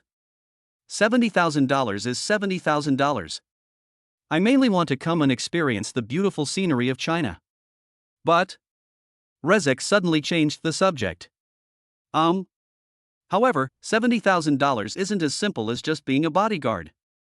What do you mean? Lassen asked curiously, his eyes wide. Do you want me to assassinate the Mexican president? Rezek didn't say anything, and the air seemed to freeze. If the money is available, it's not impossible. Oh my God, you must have had shit in your eyes. Do you really think assassinating the Mexican president is that easy? After hearing this, Lathan's temper flared up. Shit, 20-year-old Thomas can knock off Trump's ear, why can't I? There's no comparison. Okay, there's no need for you to assassinate the Mexican president. It's just that you might have to go to the Middle East. As for why, you should know exactly. Hiss. Lassen hesitated a little. After retiring from the army, he could become a mercenary, but he just didn't want to go. Bullets have no eyes, and what if he was left there? But that's $70,000 monthly salary. No problem, Rezek. It's just a trip to the Middle East. It's not like I haven't been there before. Alright, you're worthy of being called Lassen. You act so decisively. Then hurry to the Chinese consulate to apply for a visa and try to get here in the next few days. Call me before you board the plane, and I'll go to the airport in the Magic City of China to pick you up. No problem. After hanging up the phone, Rezek immediately called his friends one by one. The next morning, during breakfast, Rezek informed Chen Bai about this. Boss, I've asked my friends, and only 4 are willing to come. After Chen Bai swallowed the food in his mouth, he looked at Rezek. Rezek, good job. These are all retired military officers. Chen Bai was already satisfied that 4 of them agreed. Boss, one of them, like me, is a retired Special Forces captain. His name is Adrian Jacob Lassen. His previous Special Forces unit was merged, so he submitted his application for retirement that year. If you think about it, it's been 2.5 years. Xia Chunmei ate quietly without saying a word, for fear of disturbing Chen Bai. After hearing this, Chen Bai couldn't help but feel happy. Is this a buy one get one free deal? After all, he was once the captain of the Special Forces, so his strength must be good. However, I am afraid he is not as loyal as Rezek. Rezek, you've done a great job. If he comes, I'll also offer him $100,000 a month. Ha ha ha, then I'll thank the boss on his behalf. At 10 o'clock in the morning, Lunson arrived as scheduled, but was temporarily accommodated by Chen Bai in a hotel in the district. Most of the trivial matters in his hometown have been dealt with. After the people arranged by Qiao Tian have checked the house, Chen Bai is ready to embark on his journey back to the Magic City. After lunch, the designer invited by Qiao Tian came in. After looking Chen Bai's house inside and out, he made a simple record and said goodbye to Chen Bai. Mr. Chen, I already have the general design drawings of your house in mind. I still need to go back and carefully draw the details, and then I can find a construction team to renovate it. Chen Bai nodded and said, no problem. Okay, Mr. Chen, I'll take my leave now. After the designer left, Chen Bai found his mother. Xia Chunmei was drying corn kernels at this time. Mom, come here quickly, I have something to talk to you about. What's the matter? Just tell me right here. Oh, look, my house is about to be renovated. Why don't you come with me to stay in the Magic City for a few days? Chapter 84 Magic City Auto Show. These 2 pictures are a bit bad, please help. Xia Chunmei stopped what she was doing and fell into deep thought. Okay. Seeing that his mother agreed, Shenbai finally felt relieved. In the afternoon, Shenbai helped his mother put away the dried corn kernels before going to enjoy dinner. The next morning, mother and son began to pack their bags and prepare to embark on their journey to the Magic City. Shenbai had almost nothing to bring with him, and so did Xia Chunmei, who only took a set of spare clothes. Before leaving, Shenbai sent a message to Qiao Tian, believing that Qiao Tian would live up to his mission and take care of everything. When the two arrived in the town, Shenbai's two supercars were like sleeping beasts, parked quietly on the street. Almost no one came to watch because everyone was already accustomed to their existence. Shenbai came to the front of the Lycan supercar, gently opened the front trunk, and put the luggage in. "Why is the front of this car empty?" Xia Chunmei exclaimed, as if she had discovered a new world. "Mom, the engine of this car is in the back." Oh. I haven't driven a Lycan yet.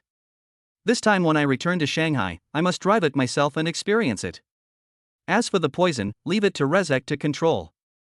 At this time, Rezek was as excited as a child in the car. "Oh my god, this is a Lamborghini Venom. I never thought I would have the opportunity to drive such a supercar in my lifetime." As for Lanson, Shenbai had already informed him in advance to go to the Magic City. After a long and tiring journey, they finally arrived at Yulong Mansion. Lanson and Rezek had no choice but to settle down in a nearby hotel. Lycan is indeed not as powerful as poison. Shenbai sighed. After arriving home, Xia Chunmei looked around, looking here and touching there. Shenbai followed her, looking at and introducing things to her. After touring the house, Xia Chunmei planned to go out for a walk, saying that she wanted to familiarize herself with the environment. Shenbai did not stop her and let his mother wander around. Then Shenbai rushed to the hotel where Lanson and others were staying.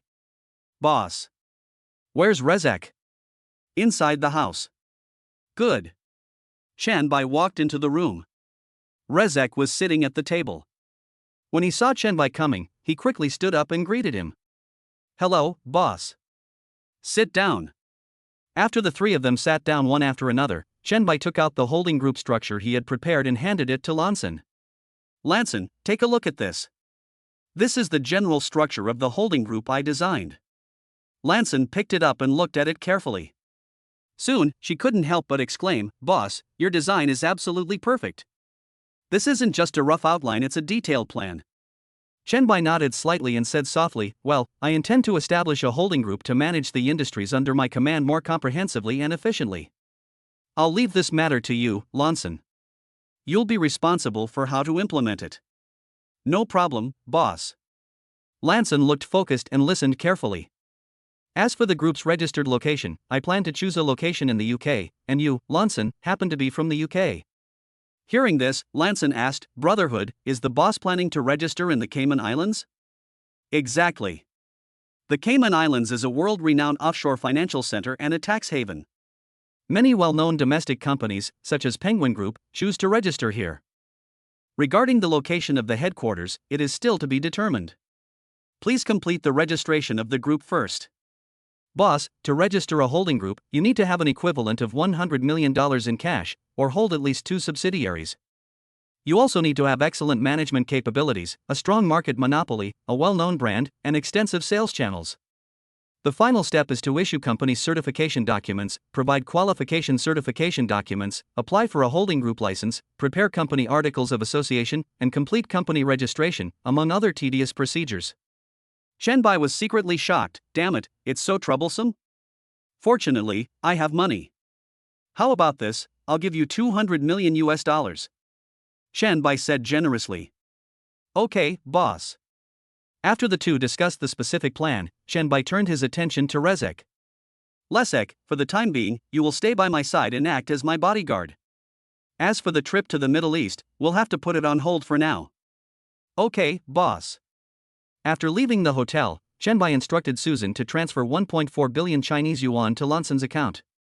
As for the specific operational details, he left it to Lanson. At this time, Yi Yunting called as if he had predicted the future. "Ha, brother Bai, are you back to the Magic City?" "Yeah, I just arrived a short time ago." He. Yi Yunting laughed cunningly. "Brother Bai, come out and play, Su Liang is here too." "Oh? Why is Su Liang in the Magic City?" Ha. Yi Yunting's laughter was deafening on the other end of the phone. The Shanghai Auto Show is at 7 o'clock tonight, brother Bai, don't you know? The Magic City Auto Show? I don't know. Ha ha ha, it's okay. It's not too late to know now. Chen Bai looked at the time. It was only 4 o'clock, and there were still 3 hours left. It's still early, come out and play brother Bai, we'll wait for you at the old location. Okay. Chen Bai responded. After hanging up the phone, Chen Bai called his mother. Mom, I probably won't be back for dinner tonight. He, there's rice at home, but no vegetables. I'll have someone bring it over to you later. Are you so busy? Something happened just after arriving in Shanghai? Xia Chunmei asked in confusion. No, Yi Yunting and the others knew I was back and asked me to go out and play. They were the ones who visited our house 2 days ago. Do you remember them? Mom knows. It's only been a few days, so of course she remembers. It's okay, go have fun. I'm still out now. You don't have to ask someone to deliver groceries. I'm at the vegetable market right now. Okay, Mom, if you can't find the way, remember. Stop. This is just the first time for your mother. She doesn't have Alzheimer's disease. Besides, I'm only in my 40s and still young. Xia Chunmei started to scold Chen Bai violently. Okay, I get it, Mom. Chen Bai quickly stopped her. Go quickly, don't keep your friends waiting for too long. Good. After putting his cell phone in his trouser pocket, Chen Bai drove the Lycan like a whirlwind, bringing the Lexus all the way to the closed section of road for construction. Because Chen Bai was driving a Lycan this time, Yi Yunting and the others didn't recognize Chen Bai at first. It was not until Chen Bai got out of the car that they woke up from their dream. I'm fucking here. Chen Bai yelled. Fuck, brother Bai, you changed your car again? Chapter 85. Let us speak Chinese. Chen Bai got out of the car lightly and patted the hood gently. How about it, handsome, right? His voice seemed to have magic, making people fall in love with it. Junin and Ling Yifei were still calm, but Yi Yunting was like being struck by lightning, and he jumped up from the ground in surprise. Oh my god, damn. His mouth was open so wide that an egg could fit in it. After saying that, Yi Yunting flew over directly and looked around Laken. Oh my god, brother Bai, this can't be Laken? His voice was full of disbelief. You got the answer right, but unfortunately there is no reward. Chen Bai's tone was joking. Hearing Yi Yunting's voice, Ling Yifei could no longer suppress his excitement and rushed over like a whirlwind. Lakin? Let me see. At this time, Junin walked over. Chen Bai, where did you get this supercar, which is limited to only 7 units in the world? Junin appeared calm on the surface, but in fact, his heart was already turbulent. Ha ha ha ha. Chen Bai laughed heartily. It looks pretty good, so I just bought it. Damn, he's worthy of being brother Bai. He's poison, and he's Laken. He's just awesome. Yi Yunting exclaimed while stroking the car. That's right. Junin was relieved all of a sudden. Chen Bai was someone who could even get a Lamborghini Veneno hardtop version, so it seemed reasonable for him to want to get a Lycan. Brother Bai, you are simply my god. It's only been a few days?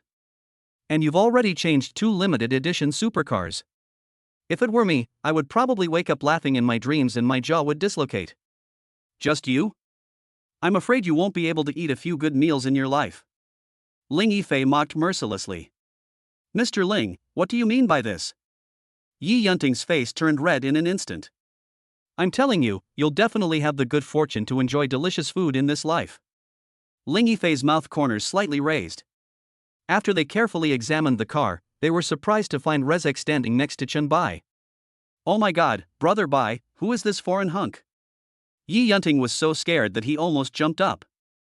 Chen Bai asked Rezek to step forward and introduced him with a smile. This is the bodyguard I just hired, Rezek. Yi Yunting's eyes were as big as copper bells, and his face was full of astonishment. Oh my god, he's worthy of being brother Bai. He even hired bodyguards from abroad. He's really awesome, Glass. Look at this foreigner, with his muscular build and powerful muscles, that punch could probably kill a cow, right? Junin also praised, this momentum is not something that ordinary people can possess. But why does he look a little silly? Yi Yunting couldn't help but say. Chen Bai just smiled without saying anything and gently patted Rezek's shoulder. Come on, Rezek, they are all my good friends, please introduce yourself to them first. Rezek nodded slightly, took a step forward, and said loudly, "Hello everyone, I am Rezek, from Mexico, and I am currently Mr. Chen's personal bodyguard." Oh my god. Yi Yunting suddenly jumped up like a spring. He can actually understand Chinese? Chen Bai nodded. Yi Yunting was like a bereaved family, wanting to cry but unable to. Brother Bai, why didn't you tell me earlier? I didn't say he didn't understand Chinese. Yi Yunting swallowed hard and glanced at Rezek cautiously. Seeing that he didn't seem to have any grudge against him, he felt relieved. Nice to meet you, my lord. My humble name is Ling Yifei. While Yi Yunting was astonished, Junin and others shook hands and greeted Rezek. Anyone who was so highly regarded by Chen Bai must be extraordinary. Seeing this, Yi Yunting hurried forward. My name is Yi Yunting, Brother Lei, just treat everything I said just now as bullshit, ha. Rezek waved his hand and said, it's okay. Mr. Chen's friends are my friends. I always like to make friends with people I know well. Ha ha ha ha. Ling Yifei laughed mercilessly from the side. Yi Yunting gritted his teeth and said, I'll endure it. Chen Bai looked around and asked, didn't they say Su Liang was here too? Why is he nowhere to be seen? He said he went to the bathroom, why hasn't he come back for so long? Ling Yifei was full of suspicion. Oh my god, he must have fallen into the toilet. It's possible. Ling Yifei nodded in agreement. No, my Xiaoliang. After saying that, Yi Yunting ran towards the nearby toilet like an arrow. Let's go and take a look. Could it be that he really fell into the toilet? Chen Bai said. Several people nodded and followed Yi Yunting. Soon, several people saw Yi Yunting at the corner of the road. At this moment, he was lying at the corner stealthily, secretly spying on something. Several people stepped forward and whispered, Yunting, what are you doing here sneaking around? Shoo. Yi Yunting made a gesture to keep quiet, and then pointed at Su Liang who was not far ahead. Look, what is Xiaoliang doing? Hearing this, several people cautiously poked their heads out. Good fellow, this guy keeps saying he's going to the bathroom, but he's actually hiding here and peeping at girls. Yi Yunting chuckled. I really didn't realize that Xiao Liangzi was actually peeking at a beautiful woman here. Well, he's a third as charming as I was back then. Ling Yifei nodded repeatedly. Indeed, thinking back to the time when you were the one peeping at a Sao bathing, it was truly terrifying. That's, huh? Fuck you, who the hell peeks at a Sao taking a bath? You're the only one who peeks at a Sao taking a bath. Your whole family peeks at a Sao taking a bath. Su Liang noticed the movement here instantly.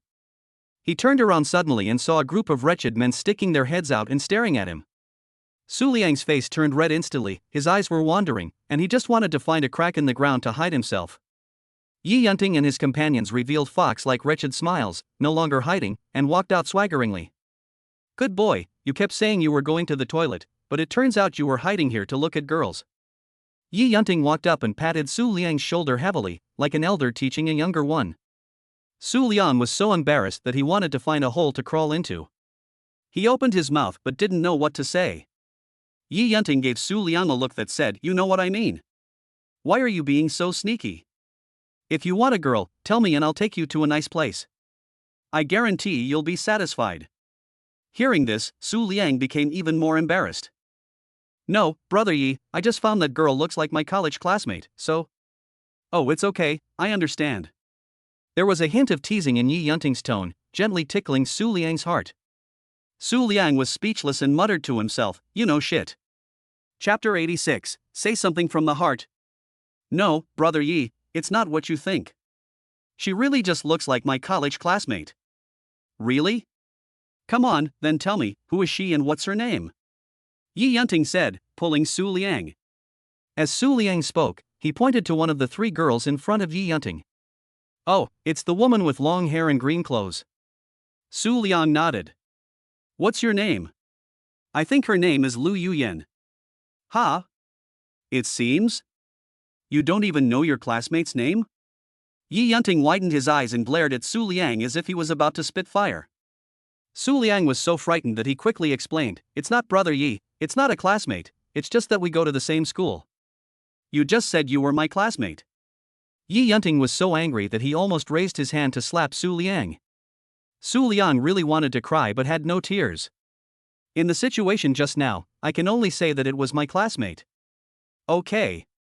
Because she also likes to play with cars, and her family is a wealthy and prestigious family with some fame in Johor, so I have some interactions with her. After all, in a place like Johor, there are not many people who play with cars. Su Liang explained. I just came out of the bathroom and happened to see her, so I came over to check. I didn't expect it to be her. But just as I was about to leave, you guys showed up. Yi Yunting narrowed his eyes and looked at Su Liang as if he were examining a criminal. Is this true? I swear. I'll trust you this time. He, she should also be here to attend the Magic City Auto Show. Yi Yunting nodded. That should be the case. Didn't you say she likes playing with cars? Now she is in Shanghai, so she is most likely here to attend the auto show. Yi Yunting patted Su Liang on the back and said with a smile, Why, do you want to get to know him? What do you mean by acquaintance?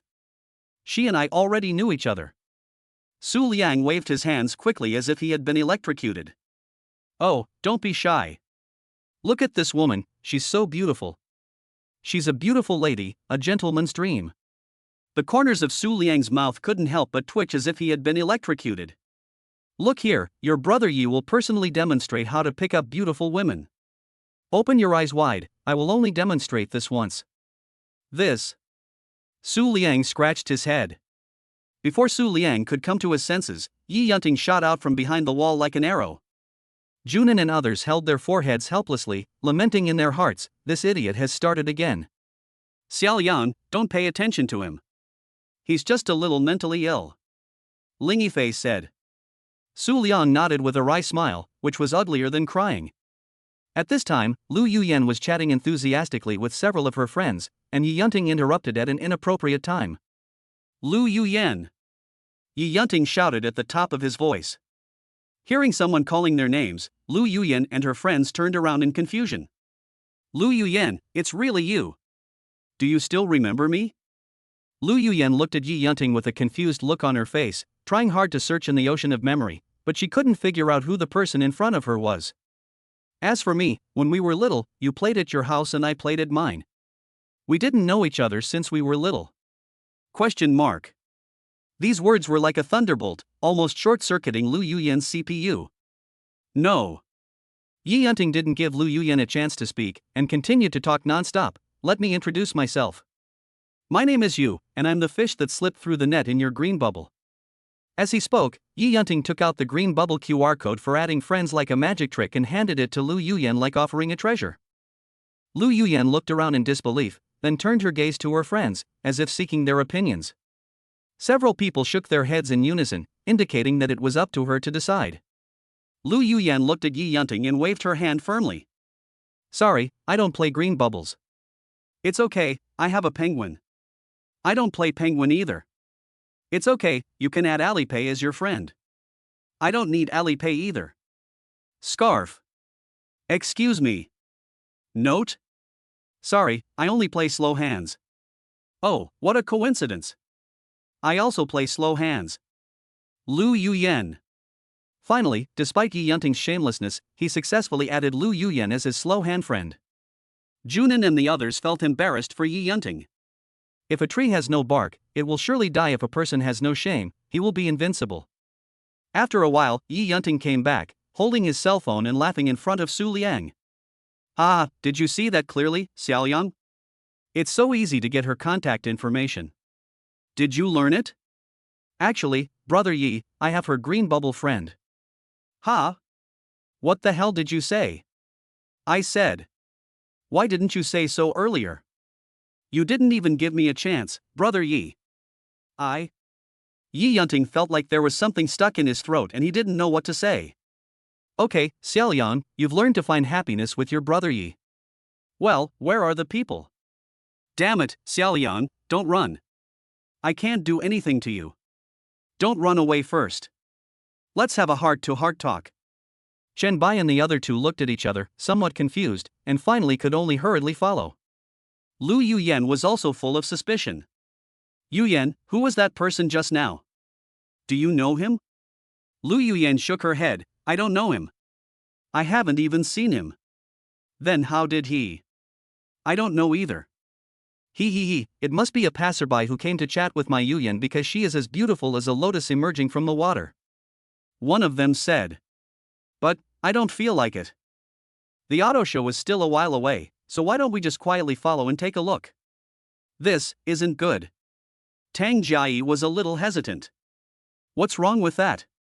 They're not doing anything illegal, so why should we be afraid to see them? Besides, we'll just take a peek and leave after we're done. Let's go. Deng Shui pulled Lu Yuyan and walked towards the direction where Yi Yunting had just left. A few minutes later, Lu Yuyan and her group arrived at the closed section of road where Chen Bai and his group were. A few people, lurking at the corner like cunning rabbits, peered around with cunning eyes. 5 cheetah-like supercars came into view. Chen Bai and the others laughed and joked nearby. Wow, Yuyan, they're all sports cars, look. Yes, it seems that these people are not simple. So the guy who just came to chat up Yuyan is a rich young man. He's a good match for our Yuyan. Yeah, he. At this moment, Tang Jiayi exclaimed, look quickly, what kind of car is that? It's so strange and bizarre. Where? Yuyan, you know more about cars than we do. Look at what kind of car is parked in front of that McLaren. Chapter 87 Incident. Lu Yuyan looked at Lacan carefully like a scanner. This looks a bit like Lacan. It's too far away, so it's hard to see clearly. Lacan? Is Lacan also a car? Why have I never heard of this brand? Tang Jiayi thought hard, searching for the word Lacan in her mind. Well, the Lacan Hypersport is the mass-produced version of the Lacan Hypersport, a car company from Cedar Country. W Motors released it at the Dubai Motor Show. This car is limited to just 7 units worldwide. In 2015, it was unveiled at the Tianjin Auto Show in my country, with a price tag of $10.66 million, or approximately 66 million renminbi. And this brand is so rare. Not only on the road, but even online, it's rare to see videos of Lacan supercars. See? Hearing this, Tang Jiayi and the other girls all gasped. A car was actually worth more than 60 million yuan. Only a wealthy family could afford it. Deng Shui's mouth opened wide in shock, and she said in disbelief, wow, Yuyan, a car costs over 60 million. My Porsche is only over 2 million, and I begged my dad for a long time to buy it for me. Lu Yuyan's eyes were wide open. She never thought that she would have the honor to see the Lacan supercar with her own eyes. Yuyan, so the guy who just approached you is really some rich kid, and he's quite handsome, too. Otherwise, you should. Lu Yuyan rolled her eyes at Tang Jiayi. These people should also be here for the Shanghai Auto Show. I just don't know if they're locals. Yuyan, can't you just go up and ask? Lu Yuyan didn't want to pay any attention to Tang Jiayi at all. At this time, Chen Bai's side slowly dispersed, and Su Liang lay on the ground with his legs spread out, and was instantly captured by Lu Yuyan. Lu Yuyan frowned. That person seems familiar? What? Yuyan, your expression changes faster than turning the pages of a book. Lu Yuyan was speechless, raised her hand and gave Tang Jiayi a smack on the head. The pain made Tang Jiayi jump up and down, holding her head. Ouch, Yuyan, what are you doing? It hurts so much. The one lying on the ground seems to be called Su Liang. He's from the Zhouha district, just like me. What a coincidence. Lu Yuyan nodded slightly. Yes, and his family has a very high status in Zhouha district. Zhouha district is not very big, and people who like cars are rare. That's why I have some connections with him and occasionally we will go hiking together. Tang Jiayi covered her head, as if she had heard some earth-shattering news. Wow, a date for 2, great, Yuyan, you actually. Bang! Lu Yuyan hit Tang Jiayi on the left side again, causing her to squat on the ground in pain, crying and holding her head. Wow, Yuyan, why did you hit me again? It's not just him and me, there are also some cyclists from other places. Oh, Tang Jiayi felt aggrieved like a child. Deng Shui walked over and patted Tang Jiayi on the back gently. Who told you to talk so much? Then she turned her gaze to Lu Yuyan. Yuyan, are you saying that the lichen belongs to that guy named Su Lian? Lu Yuyan shook her head.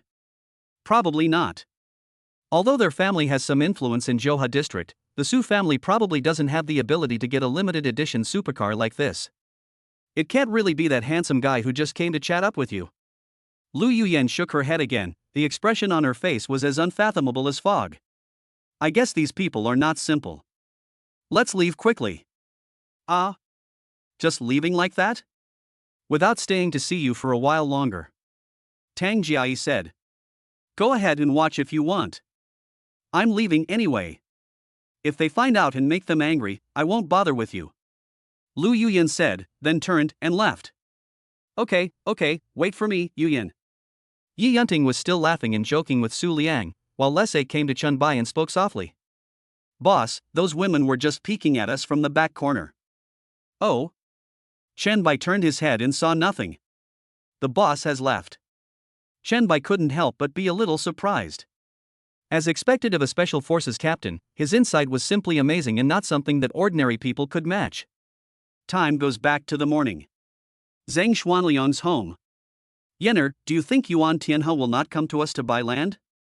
Hong Yan's face was filled with disdain, the corners of her mouth curled up slightly, revealing a mocking smile. Look at your lack of ambition. If Yuan Tianhe wants to build a library, he must occupy our land. Look at Bamiao Middle School, where else can they expand? Can they even occupy the park to the east? Zhang Xianliang was stunned when he heard this. It seemed to be the case. Besides expanding to our side, where else can we expand? Just wait, Yuan Tianhe will definitely come back, and in the end he will have no choice but to pay 200,000 yuan per acre to buy our land. After finishing speaking, Hong Yan glanced at the time and scolded Zhang Xianliang. It's already past 9 o'clock. Go buy groceries quickly. Don't dawdle. Oh. Zhang Xianliang responded and then hurried out. Remember to buy half a roast chicken. New. At around 10 o'clock, Hong Yan sat leisurely in the yard, cracking melon seeds with one hand, her mouth moving constantly, and watching videos leisurely with the other hand, looking very comfortable. At this time, Zhang Xianliang rushed back from outside. Seeing this, Hong Yan frowned slightly and said in an unhappy tone, What are you rushing for? Where's the roast chicken I asked you to buy? Did you forget? Zhang Xianliang pretended not to hear and ran straight to Hong Yan, breathing heavily. Oh no, Yenner. Who is wrong? Who are you cursing? Zhang Xianliang took a breath and calmed down a little. It's over at the school. When she heard it was about school, Hong Yan put away the relaxed look on her face and turned off her phone. What happened at school? Or are there new people here? How anxious are you? I just passed by the park and saw a group of people wearing vests inside. They were holding a yellow thing, I don't know what it was, it looked like a camera, and they were looking around. What's with the pornographic cameras looking around? What does this have to do with the school? Zhang Xianliang waved his hands impatiently and sighed. Can you please let me finish what I want to say in one breath? Okay, you say it. At first I thought they were taking pictures, but there were quite a few of them, all wearing vests. I got suspicious, so I went up to ask around. Chapter 88 School Construction begins. They claimed to be from a construction team and were conducting an on-site survey. They weren't holding a camera, but rather a level and a theodolite. What? From the construction team? What kind of work is being done? What water instrument? Hong Yan jumped up from her chair like a spring after hearing this. I don't know either. Is the school library going to start construction? Impossible. Hong Yan refused outright. How could Su Shan agree to build a library in a park? But why not? I don't believe Yuan Tianhe is really capable of occupying the park, unless he finds another way to build a new park. Hong Yan paused and thought for a moment. No, I have to go and take a look. After that, Hong Yan ran out the door in a hurry. Zhang Xianliang saw this and quickly followed. Wait for me, Yenner. When Hong Yan arrived at the park, it was already 10:30. The explorers had already begun dismantling the equipment and preparing to evacuate. Hong Yan looked at everything in front of her in disbelief. She hurriedly stopped an explorer and asked, Little brother, are you leaving? The stopped explorer was startled. Yes, sister, what's the matter? Hong Yan didn't care at all that others called her big sister at this moment. If it were in the past, she would definitely argue with the other party. Then do you know what we are going to do here? Hong Yan asked impatiently. The explorer shook his head. We are only responsible for collecting data. We don't really understand what we are doing. How can you talk about such things casually? If you tell the truth today, you might be fired tomorrow because you stepped into the company with your left foot first. although the company has not explicitly stipulated such matters. Ah, I see. Well, okay, sis, I have to go. The explorer ignored Hong Yan and ran towards his colleague with his bag. This. Zhang Xianliang didn't know what to say. At this moment, Hong Yan's heart was like 15 buckets of water, up and down. Could it be that the school really wanted to build a library here? But it shouldn't be. Let's wait and see. What if it's just about optimizing the park? She still held a glimmer of hope in her heart. Zhang Xianliang had some answers in his mind and sighed helplessly. I hope it is true. At noon, the couple was so worried that they didn't even eat and sat in the park for the whole morning. At about 2 o'clock, a number of trailers drove up, pulling excavators. Not long after getting off the car, the excavator started digging everywhere in the park. The scene made Hong Yan frightened, as if her heart was about to jump out of her throat. Is this optimizing the park? This is clearly destroying the park. The start of the excavator's work attracted many people in the town to come and watch, and soon there were 3 layers of people surrounding it. I heard that the school is going to build a library here. Lao Fu, how do you know? It's clearly written on the bulletin board at the Jintou police station. When did this happen? I looked at the bulletin board last night and there was nothing there. I saw it this morning when I was buying groceries. Some were discussing, others were cracking melon seeds, the noises rising and falling, making it quite lively. The conversations happened to be heard by Hong Yan and her husband. What? Building a library? They must have heard it right. Hong Yan was so surprised that her eyes widened like bells and she looked at the crowd in disbelief. Zhang Xianliang shook his head dejectedly like a deflated ball. At this time, Hong Yan moved closer to the crowd, wanting to hear what they were saying. Chen Chang, the park is occupied. Where are we going to go for walks in the evening from now on? Ha ha ha. The man called Chen Chang laughed. No, the school only takes up a part of the park. There's still room for walking, and what? Yes, and what?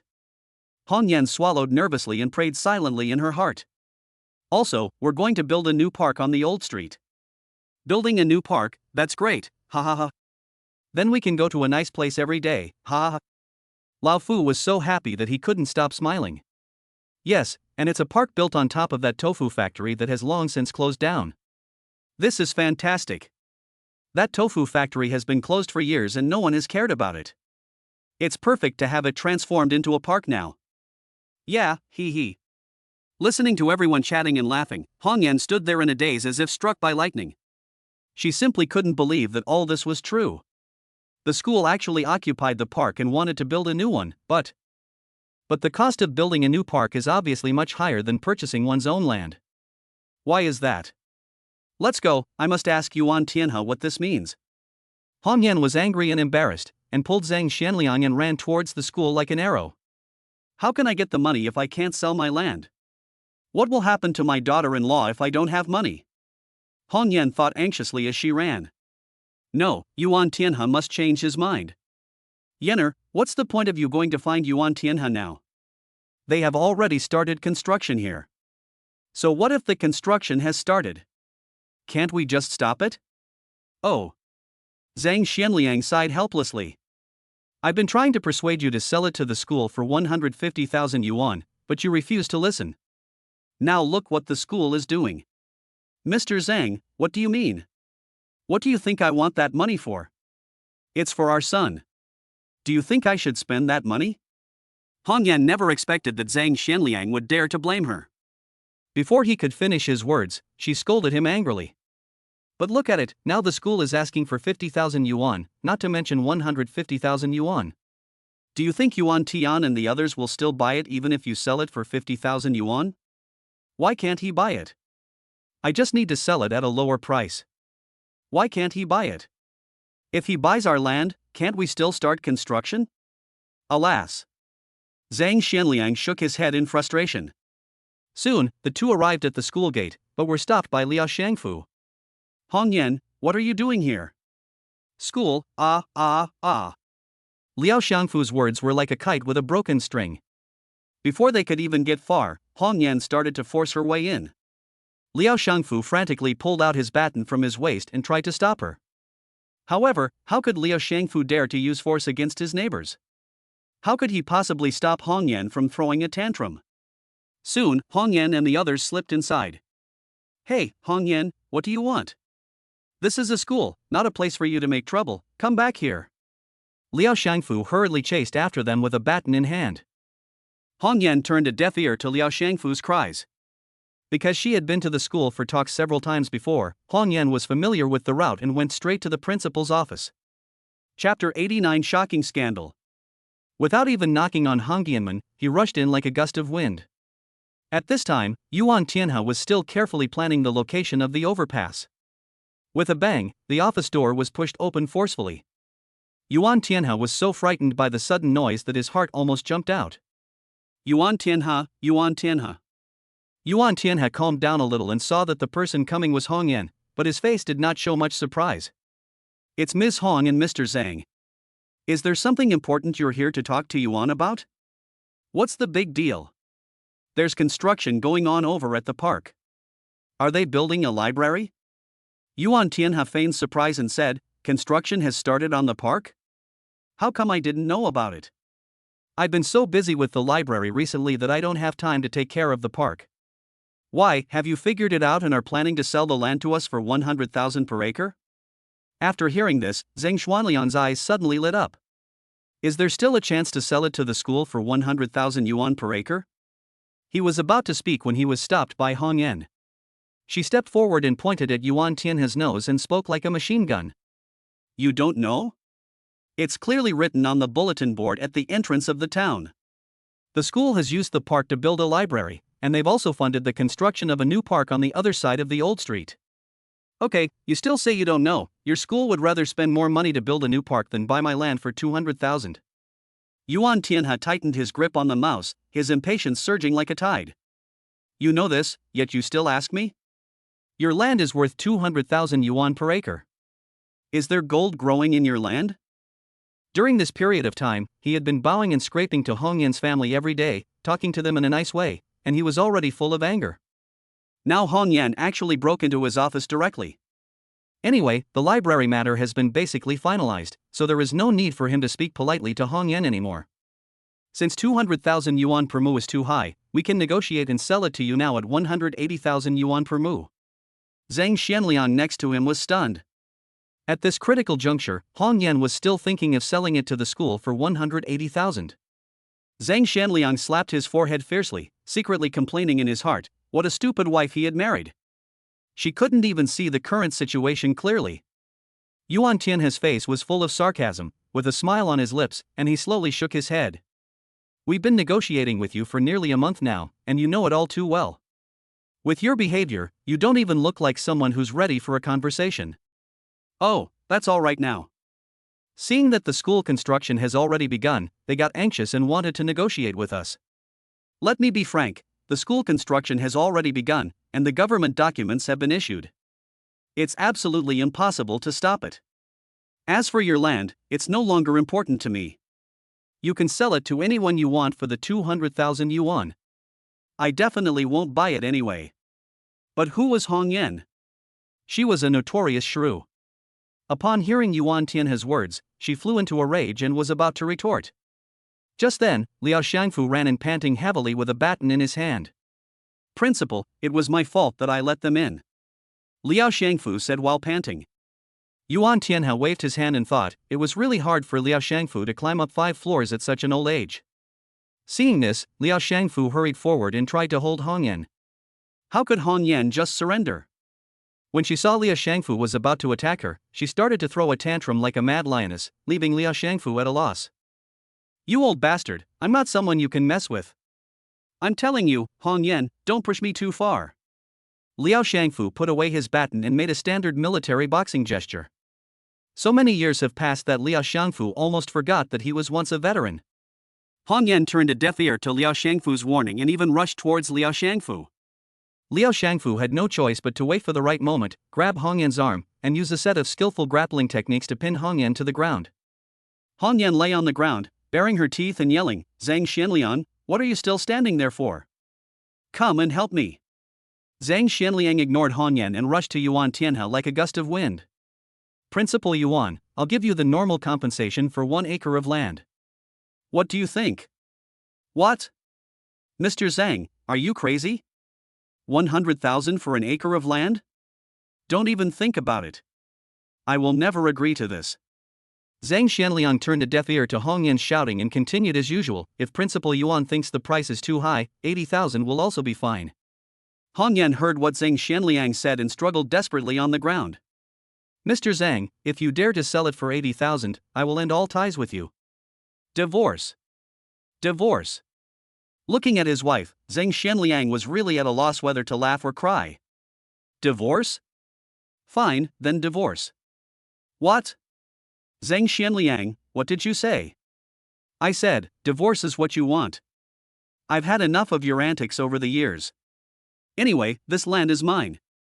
At 80,000 yuan an acre, I can sell it for hundreds of thousands. After we part ways, these hundreds of thousands will be enough for me to live out the rest of my life in this town. What? Hong Yan looked at Zhang Xianliang in disbelief, as if struck by lightning. Zhang Xianliang, are you still human? Who do you think I sold it for 200,000 yuan? It's for our son. Don't you care about our son? Enough. Zhang Xianliang suddenly roared like a tiger. Hong, do you really have to make things clear for me? Hong Yan was frightened by Zhang Xianliang's sudden outburst, her face pale with fear. Zhang Xianliang, what do you mean by this? Zhang Xianliang's face was so gloomy that it seemed as if water could drip out of it. Is Zhang Wenjie really my child? Yuan Tianhe and Liao Shangfu were both shocked. Hearing this, Hong Yan stared at Zhang Xianliang with wide eyes. Zhang Xianliang, what do you mean, do you doubt me? Zhang Xianliang smiled self-deprecatingly, you know this better than me. I'm such a cheapskate that I've raised this bastard for more than 20 years. As Zhang Xianliang spoke, he slapped himself in the face like a madman. Yuan Tianhe and Liao Shangfu stood by, stunned. What had they heard? Zhang Wenjie was not Zhang Xianliang's biological son. Zhang Xianliang continued, his voice filled with anger. The morning after our wedding, you lied to me and said you were feeling unwell and wanted to go to the hospital. You even insisted on not letting me go with you. You know exactly what you were doing at that time. He went to have a secret meeting with that college student named Wang in town. Don't think I don't know. Chapter 90. This car is really white. I plagiarized the car models and lines from the previous press conference, so they might sound a bit watery. Woo woo woo. These words instantly made Hong Yan angry and embarrassed. Why should I go out? It's because you're not good enough. With your appearance, in 3 minutes. Shut up. Zhang Xianliang clenched his fists as hard as iron and shouted angrily, interrupting Hong Yan's words immediately. Yuan Tianhe swallowed hard. 3 minutes? This strength was truly astonishing. Liao Shangfu, could you please ask him to leave first? Liao Shangfu was still trying hard to hold back his laughter. When he heard Zhang Xianliang's words, he quickly responded, okay. Then he covered Hong Yan's mouth and dragged her out of the office. Zhang Xianliang, you are such a heartless person. You are not even a human being. If you are such a second-rate person, well. After Hong Yan was dragged away, only Yuan Tianhe and Zhang Xianliang were left in the office. Zhang Xianliang smiled awkwardly, he. Yuan Tianhe also laughed along, he. At 7 o'clock in the evening, Chen Bai and others arrived as scheduled and arrived at the National Exhibition and Convention Center on time. This is the venue for the Shanghai Auto Show. After checking their tickets, they entered the venue smoothly as if they were fish in water. The place was packed with people, like a boiling ocean, bringing together car lovers from all over the country, and also attracting media personnel from all over the country. Oh my god, old G, look over there. Which way? There. Which way is that? That's right there, you blockhead. Ling Yifei, are you a tiger? Which side are you on? Over there, next to the Mercedes. Only then did Ji Yunting look in the direction of Ling Yifei's finger. Oh my god. Yi Yunting screamed in shock. How about this car model? Isn't it cool? Ling Yifei's face was full of pride, as if he had discovered a rare treasure. Not bad, it has the curves you want and the looks you want. I knew you'd like this. Okay, this is the first thing I saw when I came in. This car is so white as snow. White? Isn't this black? Old G, what are you looking at? I'm looking at car models? I'm also looking at the car model, the one that's pasted on the car.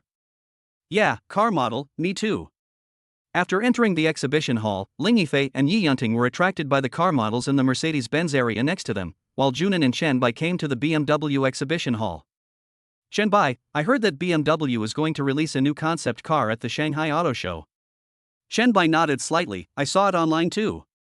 I thought it was a marketing account, but it turns out to be real. I just don't know exactly when the press conference will start. Junin and Chen Bai chatted as they walked into the exhibition hall. After walking for an unknown amount of time, they saw a group of people gathered in front of them. Out of curiosity, they went over. I found a cool sports car parked in the middle of the crowd. This car looks good. Junin couldn't help but admire. Yeah, but I feel like apart from the hatchback being a bit more attractive, there's not much difference between it and an ordinary sports car. Just then, a guy next to me suddenly said, "This is the Lexus Electrified Sport, a new concept sports car launched this year. It's set to accelerate from 0 to 100 km/h in just over 1 second." Chen Bai and the others were slightly surprised. So cool. The man added, "What a pity. This car is prohibited from sale and is only for viewing." Chen Bai and the other person looked for a while, then seemed to lose interest and left. They continued to stroll around, and then met Yi Yunting and the other two halfway. At this moment, Yi Yunting was rubbing his eyes with one hand, wiping the corner of his mouth with the other, and looking around. Is Yi Yunting here to see the car or the car model? Junin smiled helplessly, he should be here to look at the car. I think the drunkard's real intention is not to drink. About an hour later, Chen Bai and Yi Yunting's two groups gathered at the entrance of the exhibition hall. What do you think, Yunting? Junin spoke first. Yi Yunting laughed, it's worth the trip, Let's go. I heard from passers-by that the BMW press conference is about to begin. We have to hurry over. Then let's go quickly, brother Yi. I've been looking forward to this car model. Su Liang's eyes were like two twinkling stars. Let's go. I'm looking forward to it too. Chen Bai said. The BMW showroom was already bustling with people, a bustling sea of activity, many of them foreigners. After Chen Bai and his companions arrived, they waited for a moment before the press conference began, like a curtain slowly opening. Dear ladies and gentlemen. The host's voice came, followed by an English translation, Dear ladies and gentlemen. Good evening, everyone. This is the launch event for the BMW iVision D concept car. Welcome to your best clothes. Our event is about to begin. Guests on site, if you haven't signed in yet, please go to the exhibition hall entrance to sign in. Please keep your sign and number plate safe. A few people will be randomly selected tonight. Maybe you will be the lucky star who will win this year's latest BMW 2 Series. Blah blah. Blah blah. No need to elaborate, let's just show you. Before he finished speaking, the curtain on the booth slowly fell down like a shy girl, and a pure white car appeared in front of everyone. Two classic big nostrils, pure white color, like pure snowflakes, plus yellow rims. The BMW iVision D features a kidney grille and Hofmeister corners. The vehicle's headlights enclosed kidney grille change state through e-ink technology, achieving the amazing function of displaying facial expressions. Inside the vehicle, digital functions replace analog. Furthermore, the iVision D concept car is able to converse with people, expressing emotions such as joy, surprise, or approval, and using various sensors to identify people's identities and locations to provide a personalized welcome scene. Although the appearance is extremely ugly, we have to admit that these functions are indeed novel and unique. The BMW iVision D is not only launched in Shanghai, but also in the whole country. Blah blah. Blah blah.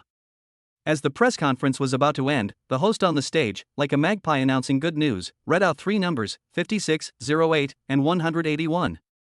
Those who were chosen were as excited as if they had won the lottery, and those who didn't win were not too discouraged.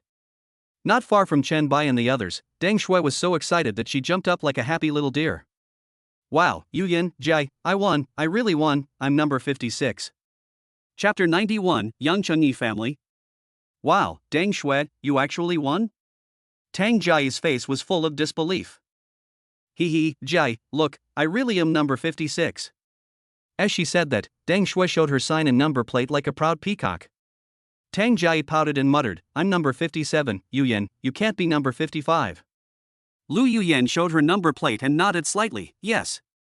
At this time, the host on the stage said loudly, "Congratulations to the following license plate winners, you will win a pure imported BMW 2 Series coupe." Deng Shui was so excited that she almost jumped up like a child. Her family could not be compared with Lu Yuyan and Tang Jai. Deng Shui came from an ordinary family and lived in the same dormitory with Lu Yuyan and Tang Jai in college. This Shanghai Auto Show was also invited by Lu Yuyan. Deng Shui didn't want to come at first, but she couldn't resist the enthusiastic invitation of the two. Who would have thought that just by attending a car show, I would actually win a coupe? Of course, friends who didn't win don't need to be discouraged. We have carefully prepared 100 car purchase coupons with a discount of 5,000 yuan for purchases over 200,000 yuan, 200 exquisite interior decoration accessories, and more. Chen Bai no longer had any interest in the things behind.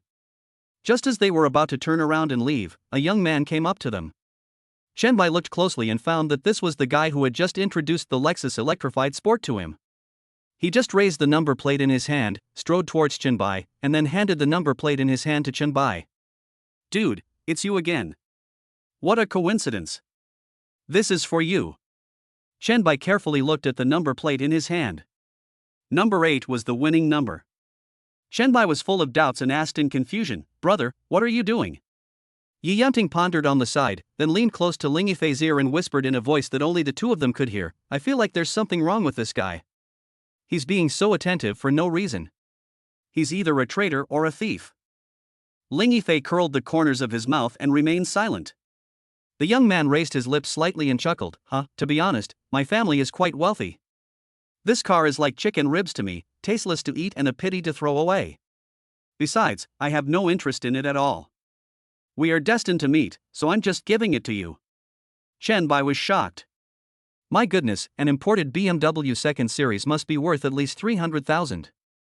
Even if he was not interested in it, he could just sell it on the spot at a low price and make a profit of 200,000. Wouldn't that be easy? This guy actually gave it to me directly.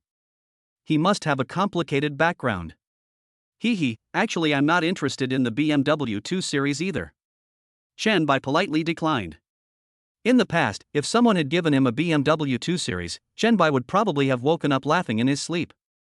But nowadays, even a BMW 2nd Series is not even available for dogs to drive. Oh? The young man looked surprised. He began to look Chen Bai and his group up and down. Only then did he realize that these people were all wearing designer clothes, which clearly showed that they were of extraordinary status. The young man laughed heartily. It was Yi who was reckless, ha ha ha. The young man casually stuffed the license plate into his trouser pocket and stretched out his right hand.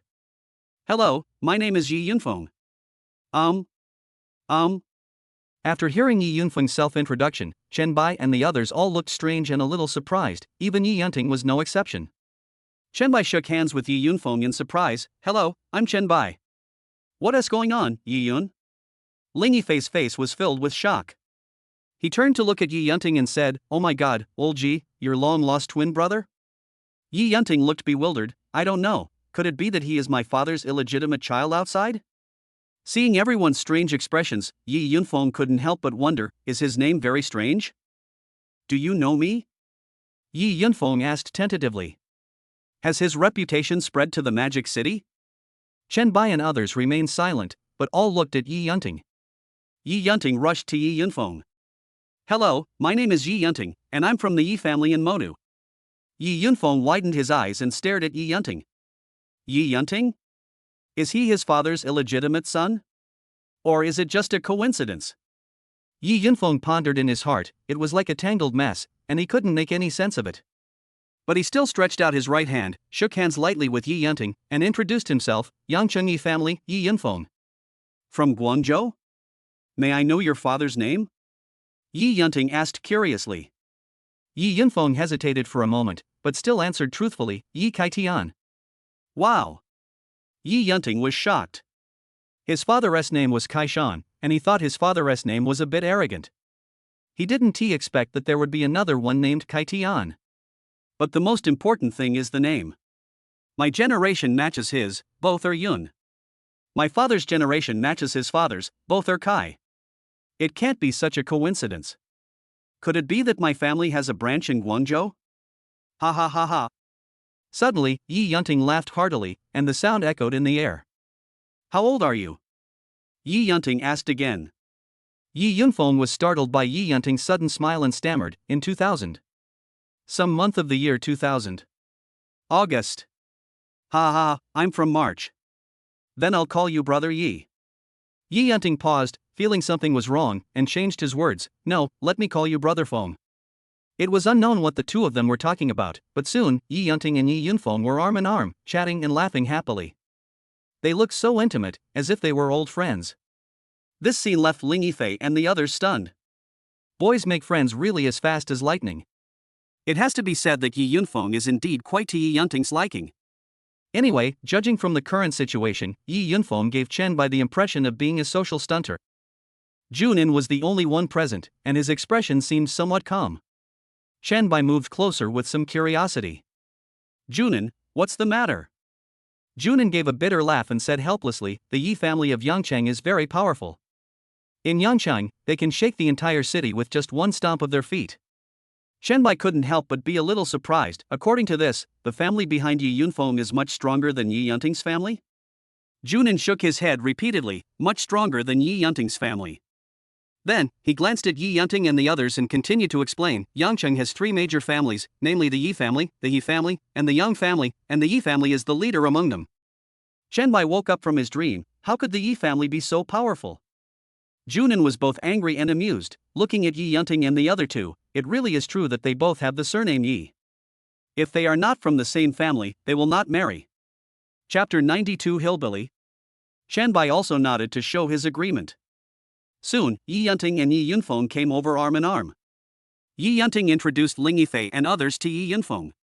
After a while, several people added each other's contact information and started to chat and walked out of the BMW showroom, completely forgetting about the BMW 2 Series.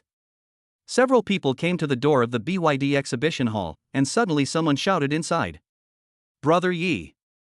Yi Yunfeng and Yi Yunting looked over together. MOU. Yi Yunfeng shouted. After a while, the young man ran up to them. Come here, MOU. Yi Yunfeng waved his hand, and when the young man ran up to him, Yi Yunfeng introduced him to Chen Bai and the others. Let me introduce you to my younger brother, Tao Moyu, from the Linen Tao family. Upon hearing this, Chen Bai and the others also greeted Tao Moyu, and they became acquainted with each other. At this moment, Junin suddenly became interested. Linen? Brother Tao, do you know the Li family in Linen? After hearing Junin's words, Yi Yunting and others suddenly became interested. Wasn't it the people from Linen Li family who challenged their supercar club? Tao Moyu nodded and said, I know. What's the matter? I heard that their family has some power in Linen? Junin asked. Junin had investigated the Li family before, but it was done in another place, so the investigation was not very detailed. It was only known that the family had a considerable status in Linen. After hearing this, Tao Moyu sneered and said rather conceitedly, the Li family can only be said to be just barely up there. Compared to my Tao family, there's a world of difference. At this time, Yi Yunfeng came to Tao Moyu's side and said, how can the Li family be compared with the Tao family? The Tao family has cooperated with my Yi family for generations.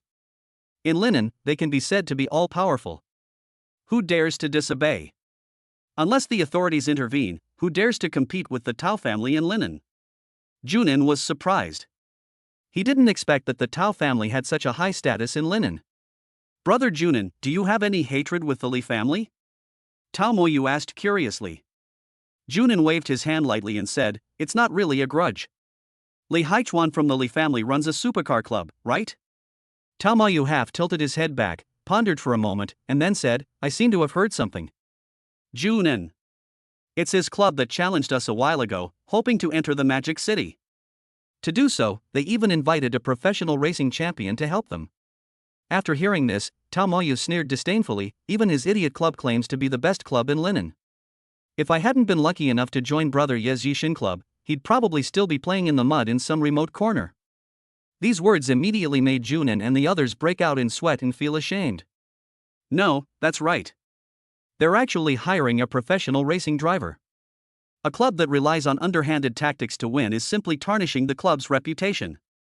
When I get back, I'll give the Li family a warning. If they dare to use these despicable tactics again, I'll destroy their club. After hearing this, Junin and the others were at a loss for words. This was a good thing. Without the participation of professional players, they could have a fair fight and see what tricks Yuan Yu had up his sleeve. Su Liang, on the other hand, stood obediently by the side, listening to the conversation between Junin and the others. He felt like a thorn in his back and his scalp was tingling. Inside the auto show, some car companies were busy organizing activities, some were engaged in private vehicle sales, and many people were making friends everywhere. The scene was very lively. Chen Bai and his group were walking around the auto show. As they owned top-of-the-line supercars, these ordinary vehicles were really not to their liking. The group of people wandered around aimlessly until a few minutes before the end of the auto show, and then left. In the garage, Chen Bai found his Lycan first, drove it to the garage door, and waited for Junin and the others. However, after waiting for a long time, Junin and his team did not arrive. Instead, a Bugatti Divo slowly drove over like a ghost, followed closely by a Bugatti Chiron Sport.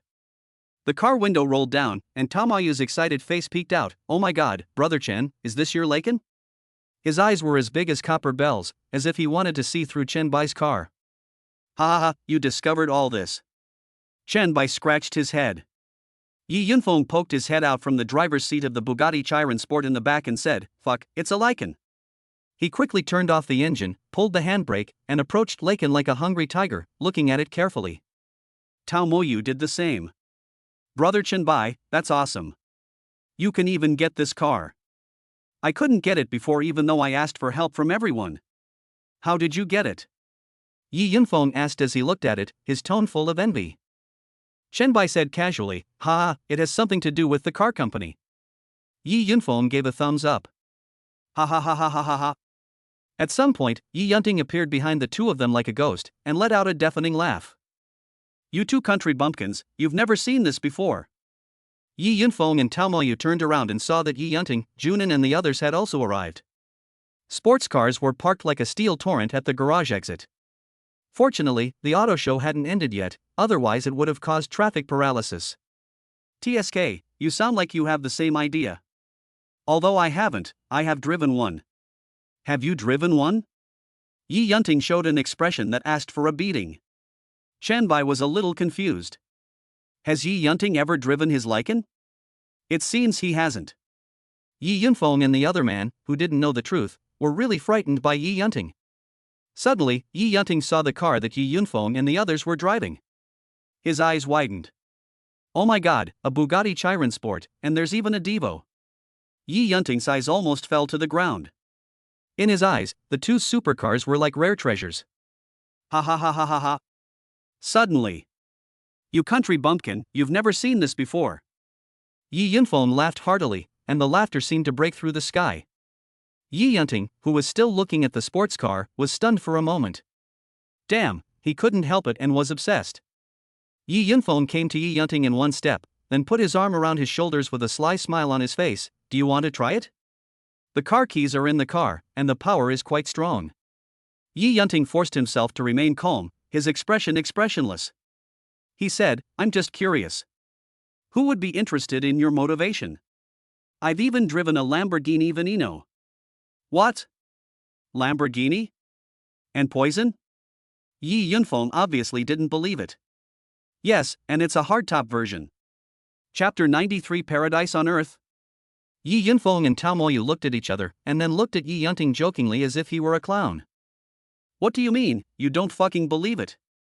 Yi Yunfeng and the other man nodded hurriedly. Seeing this, Yi Yunting immediately looked at Chen Bai and shouted anxiously, "Damn it, Brother Bai, they don't believe it. Tell them that you also have a hardtop version of the poison." "Huh?" Yi Yunfeng and the others looked at Chen Bai in disbelief. Could it be true? Chen Bai smiled helplessly, first took the key from the system space to his crotch, then reached into his crotch and fumbled for a while, and took out the key to the poison.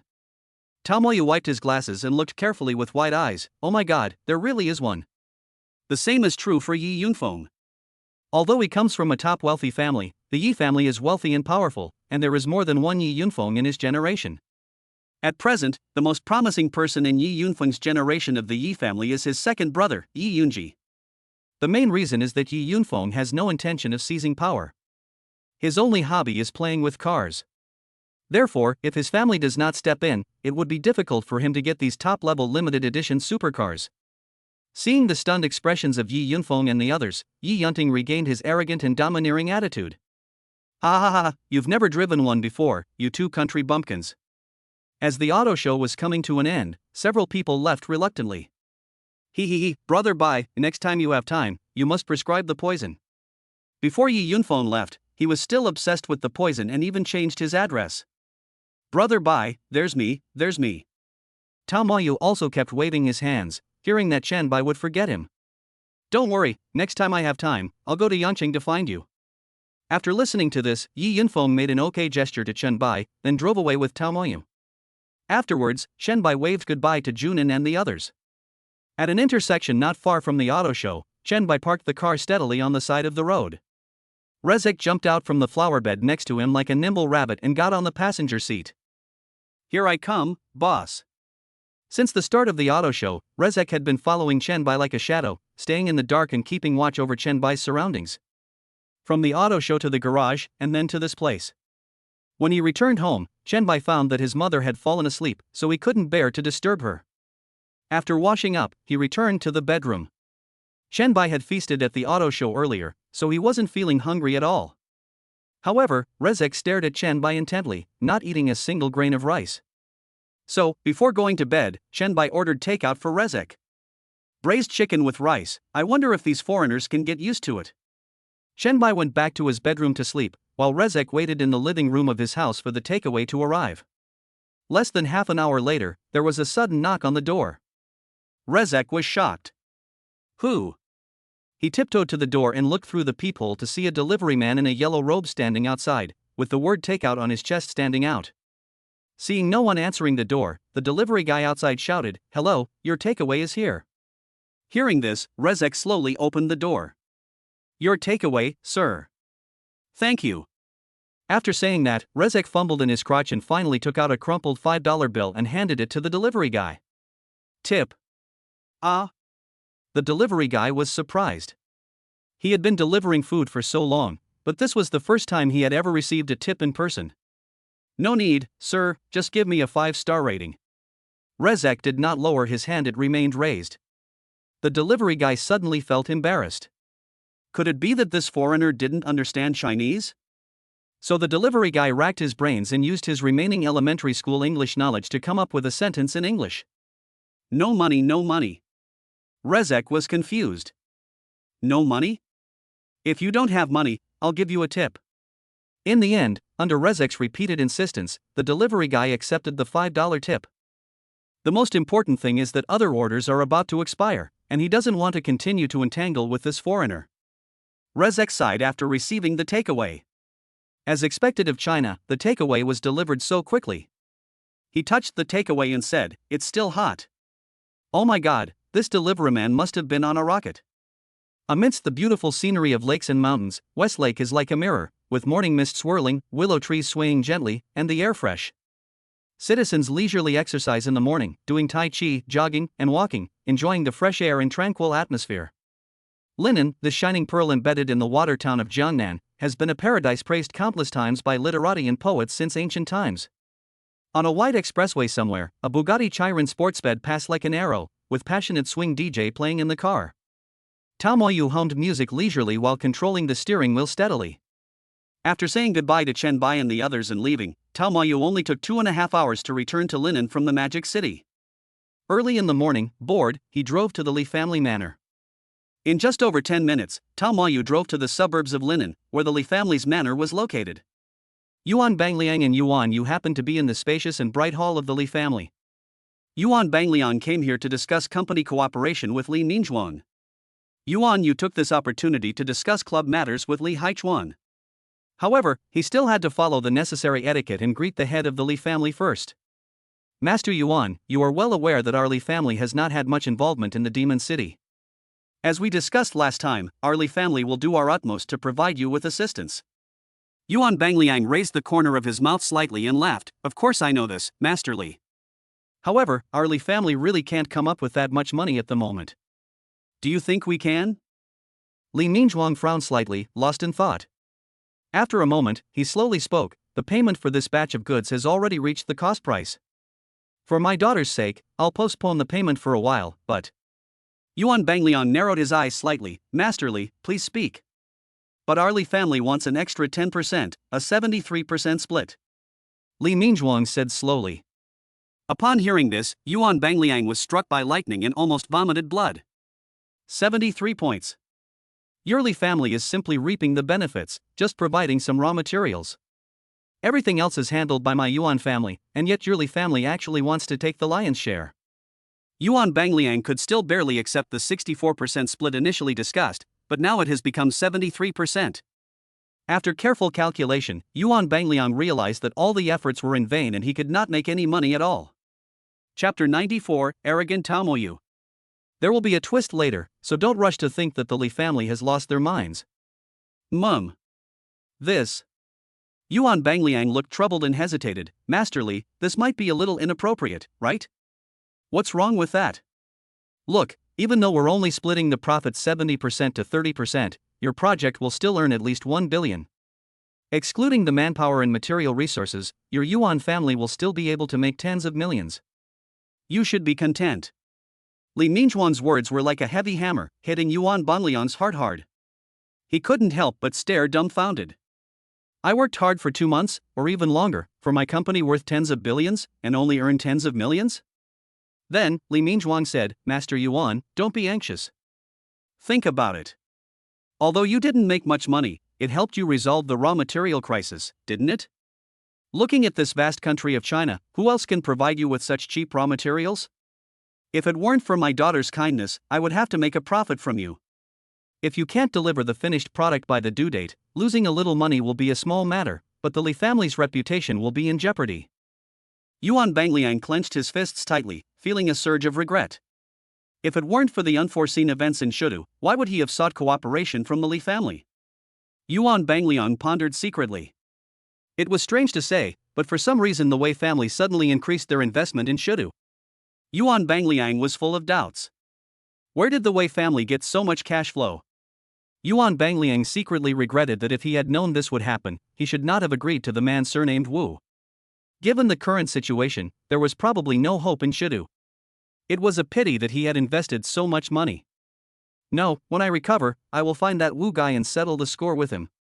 Yuan Bangliang swore secretly in his heart. Pulling his thoughts back, he looked at Li Mingzhuang and felt that what he said made sense. It was better to make money than not to make money. He should get through this crisis first. Yuan Bangliang made up his mind and replied, Okay, Master Li, 70% to 30% then. Ha, Patriarch Yuan. Master of the house, master of the house. At this moment, a servant came running hurriedly outside the hall. Li Mingzhuang's face was irritated. He looked at him and scolded him, Why are you so flustered? Can't you see I'm discussing important matters with the head of the Yuan family?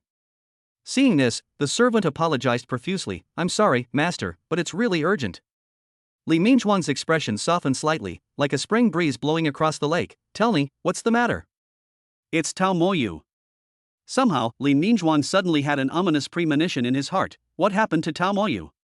I'm here. Without waiting for the servant to finish his words, Tao Moyu strode into the hall like a gust of wind. Behind him, there was a security guard with his head lowered like a quail. I'm sorry, Patriarch, Li Mingzhuang waved his hand and didn't blame the security guard. After all, if it were him, he wouldn't dare do anything to Tao Moyu.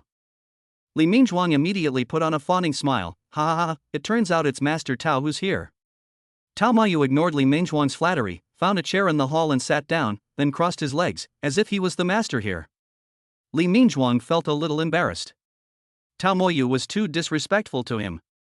After all, he was the head of the family. In order to hide his embarrassment, Li Mingzhuang had to show a smile that was uglier than crying. I wonder what brings you here, Mr. Tao? Li Mingzhuang asked cautiously. Could it be that the Li family had offended the Tao family in some way? Li Mingzhuang searched carefully in his mind, but could not find any conflict with the Tao family. Tao Moyu still ignored Li Mingzhuang, but grabbed the apple on the table and started eating it. After taking a bite, he couldn't help but exclaimed, Sweet. Li Mingzhuang's face was so gloomy that it seemed as if water could drip out. Tao Moyu was too arrogant. It would be fine if he was like this in private. But today, in front of Yuan Bangliang's family, he was not given any face at all, which immediately made Li Mingzhuang angry and embarrassed. Mr. Tao, did you come here just to taste the apples from my Li family? At this time, Tao Moyu put the apple he had taken a few bites of back into the fruit plate, swallowed the last bite of the apple in his mouth, and spoke casually. Nothing, I just haven't seen Patriarch Li for a while, so I came to see you. Li Mingzhuang took a deep breath and tried to calm himself down. If Mr. Tao is just here to ridicule me, then I can only ask you to leave. Ah, Patriarch Li is so unwelcoming to me. Li Mingzhuang really wanted to curse. How can anyone welcome you with such an arrogant attitude? You didn't even offer a greeting. But Li Mingzhuang still forced himself to smile. There was nothing he could do about it, since Tao Mayu was Tao Wu's only son. Mr. Tao, you've misunderstood. China is a country of etiquette. When you visit someone, you should always bring a small gift. Oh, Tao Mayu said meaningfully, so Patriarch Li is dissatisfied with me for not bringing any gifts. I was inconsiderate. As he spoke, Tao Mayu began to grope around on his body, and soon he took out a game coin. Tao Mayu placed the game coins on the table and said proudly, "Come, Patriarch Li, take a look at this gift. If you're lucky, you can win 1,000 game coins in the game city." Yuan Bangliang was stunned watching from the side. Who was this ignorant boy? He actually dared to act so wildly in front of Li Mingzhuang, and Li Mingzhuang didn't even dare to fart. Seeing Li Mingzhuang's frustrated look, Yuan Bangliang felt extremely happy in his heart. It really is true that there is always someone who can defeat you. However, it must be said that this young man is indeed extremely arrogant, even more arrogant than his own son. His background must be extraordinary. At this moment, Li Mingzhuang was so angry that his whole body was shaking, but he still suppressed the anger in his heart and took deep breaths. In fact, the reason why Tao Mayu was full of hostility towards Li Mingzhuang as soon as he entered the house was also for a reason. This Li family was ambitious and had interfered in the affairs of the Tao family many times, secretly doing some shameful little tricks. Naturally, the Tao family would not tolerate this and directly blocked the flow of some raw materials to the Li family, causing the Li family to suffer indirect losses of more than 10 billion during that period. This could be considered a warning to the Li family. Several months have passed, and now the Li family has not given up and has started to make some small moves behind the scenes. They thought that what they did was flawless, but in fact, the Tao family knew everything they did. Li Mingzhuang looked at Tao Mayu, his eyes seemed to be spewing fire. Master Tao, you keep humiliating me like this. Do you really want my Li family to completely turn against you and destroy you? Looking at the furious Li Mingzhuang, Tao Mayu stretched out his finger and waved, "Master Li, please be patient. I came here this time for a purpose." Chapter 95 The Mysterious Mr. He. Purpose? Could it be that Master Tao's purpose is just to ridicule Li? Tao Mayu raised the corner of his mouth slightly. Mocking you? That's just a casual thing. No, Patriarch Li, the main reason I came here this time is to ask, are your Li family's hands overreaching a little too far? Li Mingzhuang was shocked. What did this mean? Did he know about his collaboration with Yuan Bangliang? However, this is just an ordinary business cooperation. Is Tao Moyu meddling too much? Master Tao, I am just doing normal business with Patriarch Yuan. Is this not allowed? Tao Moyu was bewildered. Who was the head of the Yuan family? Could it be the unremarkable middle-aged man beside Li Mingzhuang? He had thought he was a servant of the Li family. No, Master Li, you misunderstood. This is not what I'm talking about. Oh? It's Li Haichuan. Li Haichuan? Li Mingzhuang's expression became very strange. His son was always doing bad things outside, so how could he do such a thing? He has some kind of supercar club under his wing, and he's actually targeting my friend. Tell me, should I come talk to you? What was going on? His son's club was actually targeting Tao Mayu's friend? Li Mingzhuang racked his brains to think about Tao Mayu's friend. Could it be Yi Yunfeng? If his son offended Yi Yunfeng, his mother would be in trouble. I wonder who the friend Mr. Tao is talking about is. You don't need to know this. You just need to take care of your good-for-nothing son, especially the shabby club he runs. Okay, I understand. Li Mingzhuang's face was a little gloomy. The Li family is in a situation now where they cannot break off relations with the Tao family, at least not yet. They have to bow their heads when they should. Well, I'll have to trouble Patriarch Li. I hope you can handle it as soon as possible. Otherwise, when I personally take action, I will have to resort to some tricks. Li Mingzhuang's expression became increasingly ugly, and he nodded heavily. That's all I have to say. I'll take my leave, Patriarch Li. Xiao Tang, please see Mr. Tao off for me. Li Mingzhuang said solemnly. No need, Master Li, I know the way. Before he finished speaking, Tao Moyu left with big strides. Yuan Yu was bewildered. From what he had just said to Tao Moyu, it seemed that the Barbarian King Club was targeting Tao Moyu's friends. However, the Barbarian King Club's only recent move was coincidence. This must be a coincidence. At this time, Yuan Bangliang moved closer to Li Mingzhuang and asked softly. Master Li, who was that just now? Tao Moyu, the only son of the current head of the Tao family. The Tao family? Are they even more? Li Mingzhuang glanced at Yuan Bangliang and said, the Tao family is a giant in linen. Not to mention my Li family, even if your Yuan family combined their strength, it would be difficult to shake them in the slightest. If the government doesn't take action, unless the entire linen works together, there's no way to shake the Tao family's position. Yuan Bangliang and his son were shocked after hearing this. They never expected that the Tao family was so powerful. Suddenly, Li Mingzhuang waved his hand and said, so, Patriarch Yuan, you've seen it too. By cooperating with you, I'm risking offending the Tao family. Don't you have any reaction, Patriarch Yuan? Yuan Bangliang looked at Li Mingzhuang in disbelief, cursing inwardly, damn it, do you really think I'm deaf? Didn't his mother Tao Moyu come to visit just because of your son's mess? What does it have to do with me? Yuan Bangliang smiled awkwardly. Seeing this, Li Mingzhuang didn't want to argue with Yuan Bangliang anymore and turned to look at the servant next to him. Is Li Haichuan home? Master, the eldest young master went out early in the morning. Humph, he's been idle all day, not doing his job. Hurry up and call him back. If he dares not come back, I'll break his legs. Li Mingzhuang glared at the servant and roared, venting all his dissatisfaction, making the servant groan in pain. I'm not your son, why are you yelling at me? Okay, master, I'll do it right away. After saying that, the servant hurriedly trotted out. At noon, at the Li family manor, Yuan Bangliang and his son had already left. In the restaurant, the Li Mingzhuang family sat around the dining table like stars surrounding the moon. Haichuan, this is how it is. So, your so-called club should behave itself these days. It's fine if you just play around casually on weekdays, but this time you've alarmed the Tao family. So, immediately stop those little tricks in your club. Li Haichuan, however, was full of suspicion. Dad, my club has only had some minor friction with a small club in Shanghai recently. How could it be related to the Tao family? How come I didn't know that Tao Moyu had friends in the Magic City? Li Mingzhuang showed displeasure and glared at his son fiercely. I don't care who you have conflict with. Anyway, now you have conflict with the Tao family. If you don't restrain yourself, don't blame me for taking action. Okay, I get it, Dad. Li Haichuan responded quickly. Li Mingzhuang took a bite of food and sighed helplessly. The Tao family is not someone we can afford to offend nowadays. We can only wait. The vast horizon is my love, leaving behind a myriad of colors. Before Li Mingzhuang could finish his words, his cell phone suddenly rang pleasantly. He put down his chopsticks and reached for his phone as if he had received an electric shock. Li Mingzhuang took out his phone and looked at the caller ID. His expression instantly turned serious. He then answered the call. Hey, Mr. He. From the other end of the phone came a middle-aged male voice as loud as a bell. Put away your little tricks. Something has happened in Yangcheng, and I don't have time to take care of you for the time being. Li Mingzhuang's face instantly fell like an eggplant hit by frost.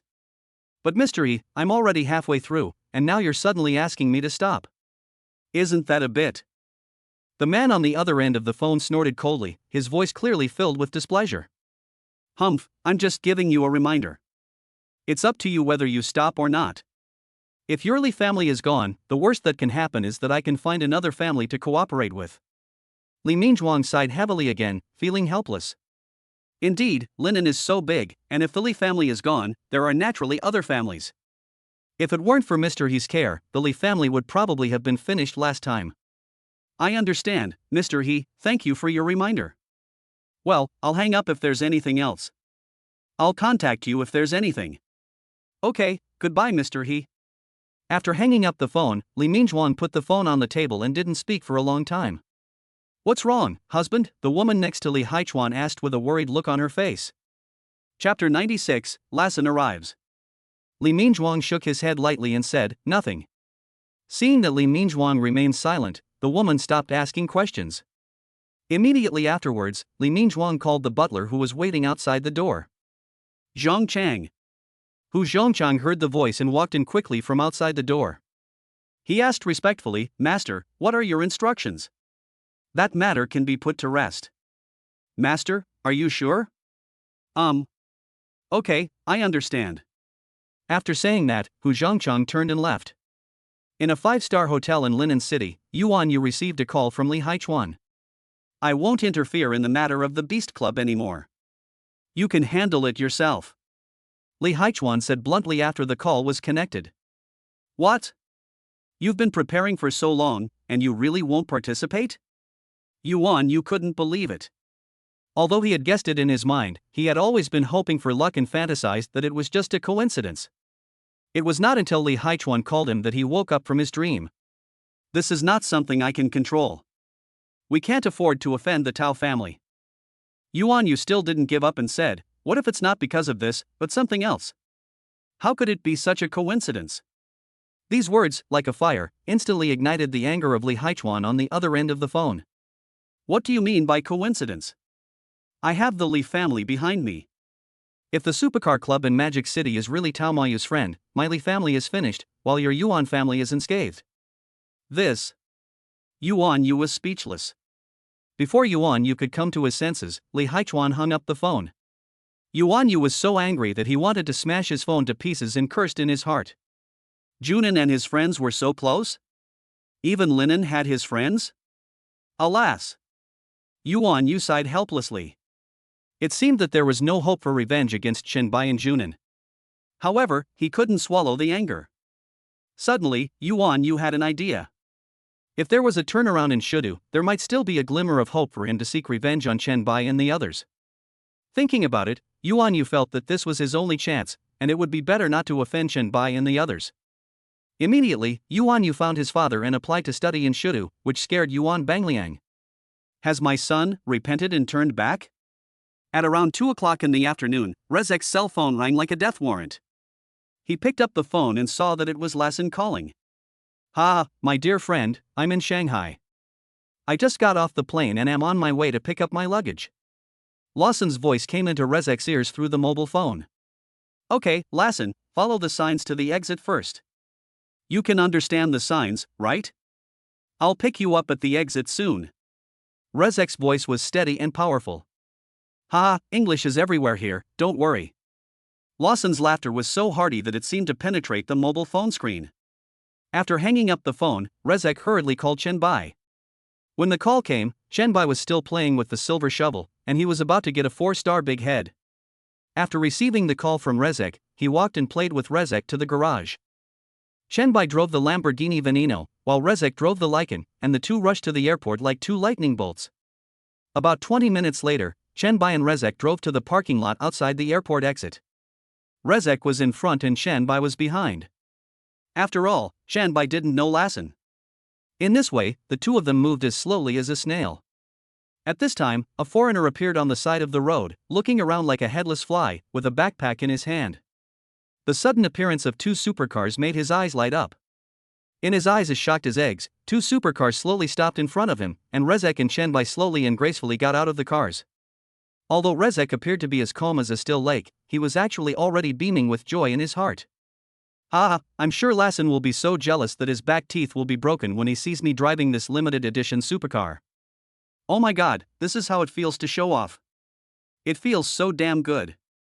While thinking, Rezek walked towards Lassen like a penguin. "Hi, Lassen, long time no see." Rezek's voice sounded, and he gave Lassen a big hug. "Oh. Shit, Rezek, you actually drive a Lycan?" Lassen's voice was full of surprise. "Ha ha ha ha." Rezek laughed heartily. "Actually, this is the boss's car. You can drive it even if you come." "Oh my god, are you serious? We've been brothers for over a decade, how could I possibly lie to you?" The two foreigners were chattering in English. For Shenbai, who just graduated from college, he could only understand some of it, and most of the time he had to rely on guessing. The accent of foreigners is completely different from what we learned in school. After the two exchanged greetings, Rezek couldn't wait to introduce Shenbai to Lassen. Lassen, this is my boss, Mr. Chen Baichen. Hearing this, Lassen stood at attention as if he had been electrocuted, and gave Chen Bai a textbook-like military salute. Hello, boss. Chen Bai looked Lassen up and down, feeling quite satisfied.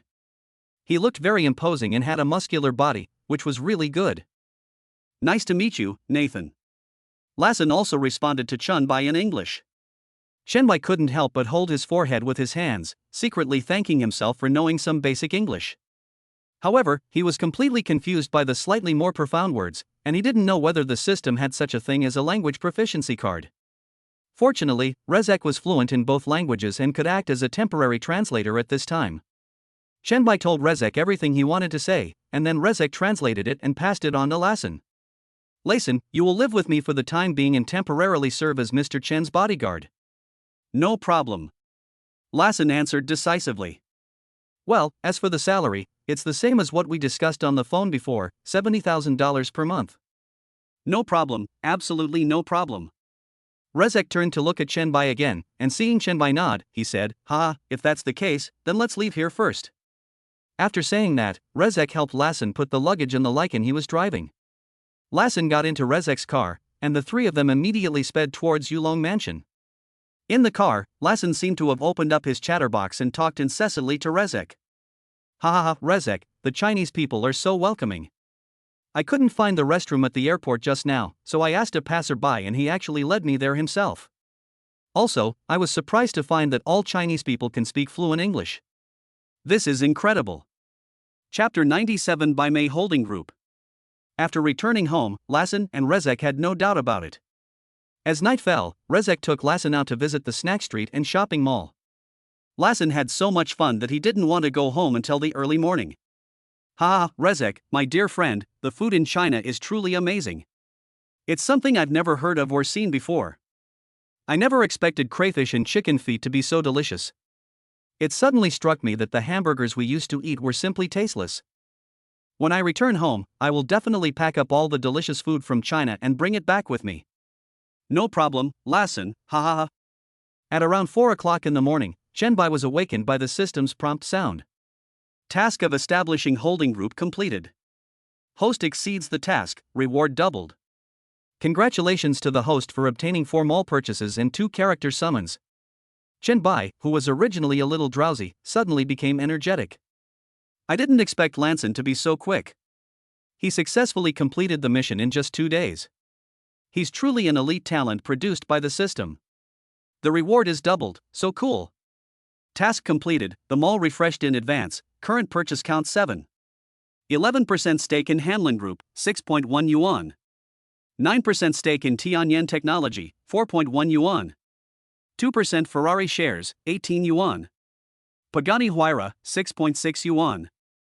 13% stake in Hanlin Group, 4.1 yuan. Warm reminder, the prices of all items in the mall are random.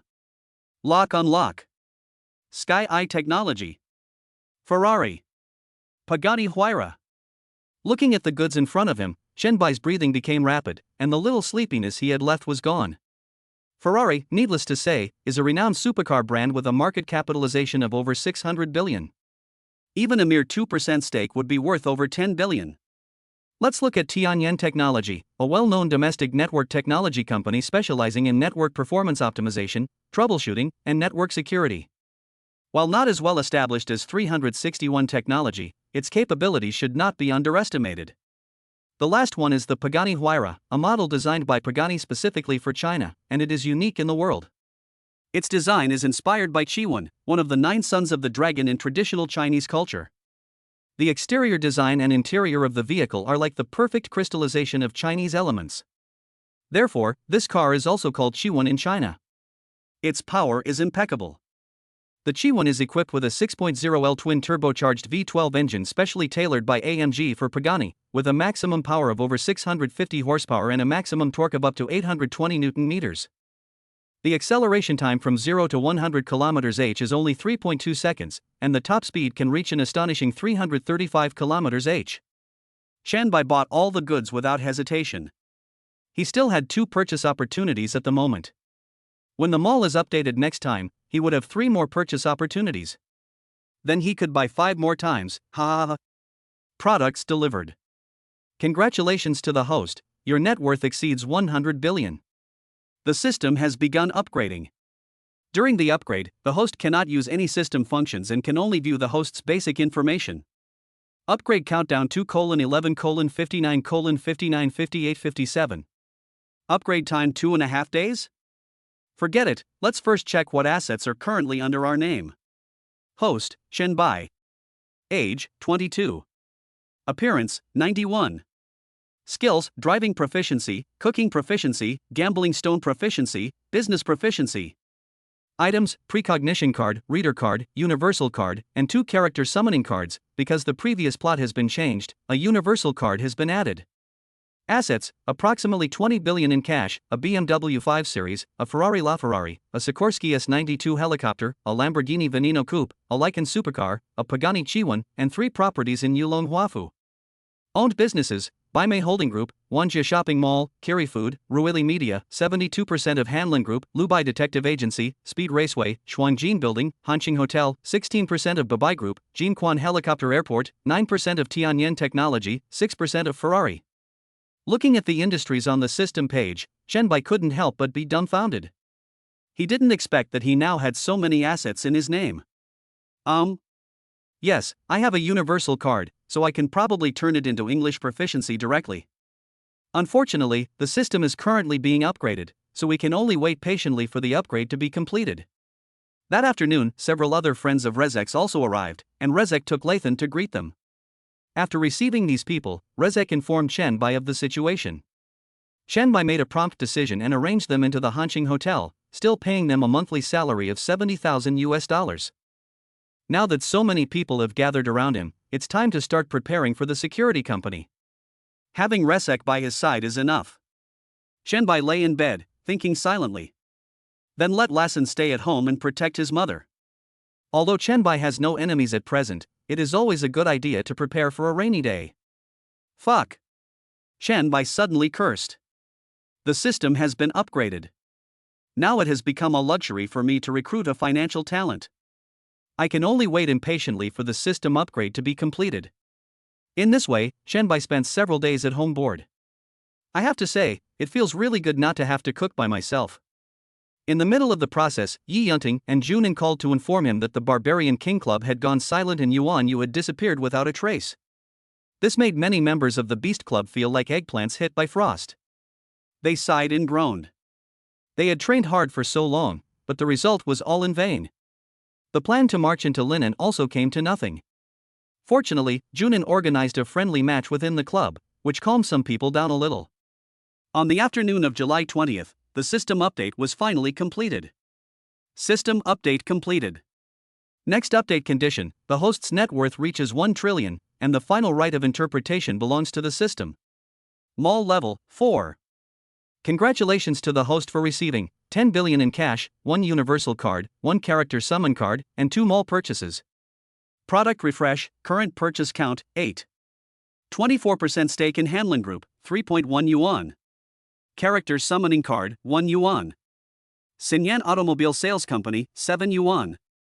4% shares of Hanlin Group, 6.1 yuan.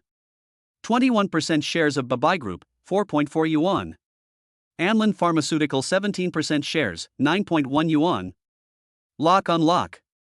Chapter 98 Security Company established. I'm rich. I'm really rich this time. What was there to hesitate about?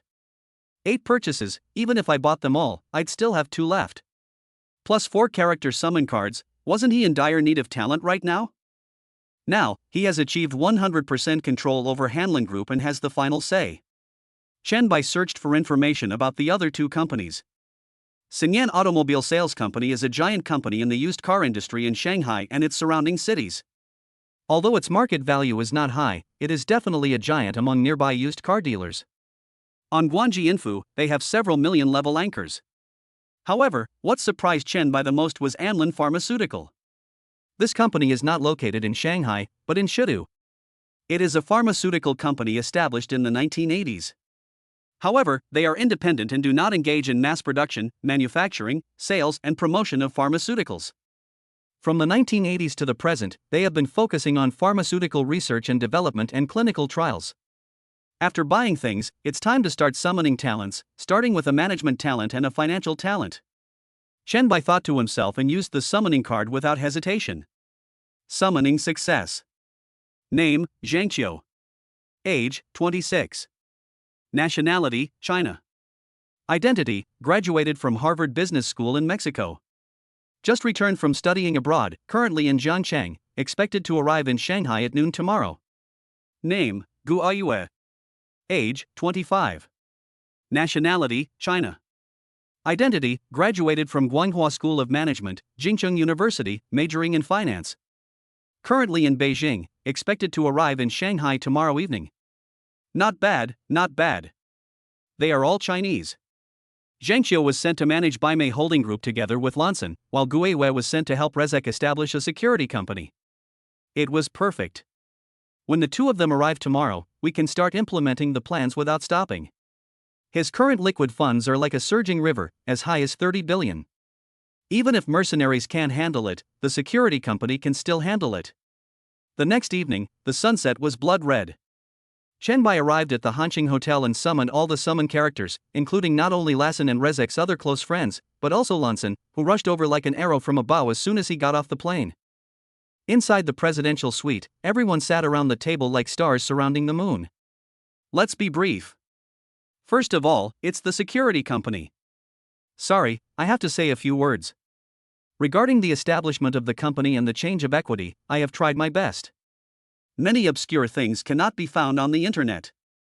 Well, let it be. If there are experts in this area, please give me more advice. Thank you very much. Guiwei, you need to first build the prototype of the company and those basic office staff. As for the site selection of the company and the training base, I will leave it to others. I will send you a message at that time. There is no doubt that it must be Hanlon Group. Understood, boss. By the way, let's call the company Hushuei. Rezek, Gibson, and you three will be in charge of recruiting security personnel first. I'll have the people from Ruweli Media work with you. Be sure to strictly recruit and avoid hiring those unqualified individuals who are just filling in the gaps. No problem, boss, we will definitely strictly control it, several people responded in unison. Next is Baimei Holdings. The company will be based in the Shuangjin building for now. There happens to be a vacant position there. Lanson and Zhang Qiu will be in charge for the time being. As for the subsequent recruitment of personnel, there is no need to report to me. These are all talents produced by the system and are 100% loyal to Chen Bai, so Chen Bai is very relieved. Okay, boss. If you have any financial needs, please contact me. The system has a fund injection function. No matter how much money, it can be transferred to the company account legally and compliantly. Afterwards, Chen Bai recounted some details in detail, and the conversation lasted from 7 o'clock in the evening to 8:30. It was already 9 o'clock in the evening when we returned to Yulong Mansion. Xia Chunmei was lazily lying on the sofa, watching videos. She didn't know what she saw, but she was crying like a pear blossom in the rain. Mom, what are you looking at? Xia Chunmei handed the phone to Chen Bai and said, Look, this young Nyonya was abducted at the age of 5. It took her more than 20 years to find her home. How pitiful. Chen Bai couldn't help but be moved after reading it. This incident has recently caused a huge uproar on the internet and has become very popular. After more than 20 years of ups and downs, Yang Nyonyo finally made sure that the human trafficker got the punishment he deserved. This Yumuing is absolutely deranged. She abducted and trafficked 17 children from 12 families, even sparing her own son. Where is her humanity? Xia Chunmei pulled out a tissue and gently wiped the tears from the corners of her eyes. Chen Bai hurriedly comforted her, It's okay, Mom. You see, she was eventually sentenced to death and received the punishment she deserved. Xia Chunmei nodded slightly, You haven't eaten yet, right? The food is heated up on the table. Thank you, Mom. The next morning, Zhang Qiu and Lanson brought their equipment to Shuangjin building and successfully found the office area based on the detail address sent by Chen Bai. This area is about 200 square meters and is equipped with a toilet. As the temporary office address of Baimei Group, it is quite satisfactory. Chen Bai naturally became the chairman of the group, the only chairman and the highest decision maker of the group. Lanson will temporarily serve as the general manager and legal representative of the group, shouldering the responsibility of the group's daily operations and management, including finance, human resources, marketing, and many other aspects.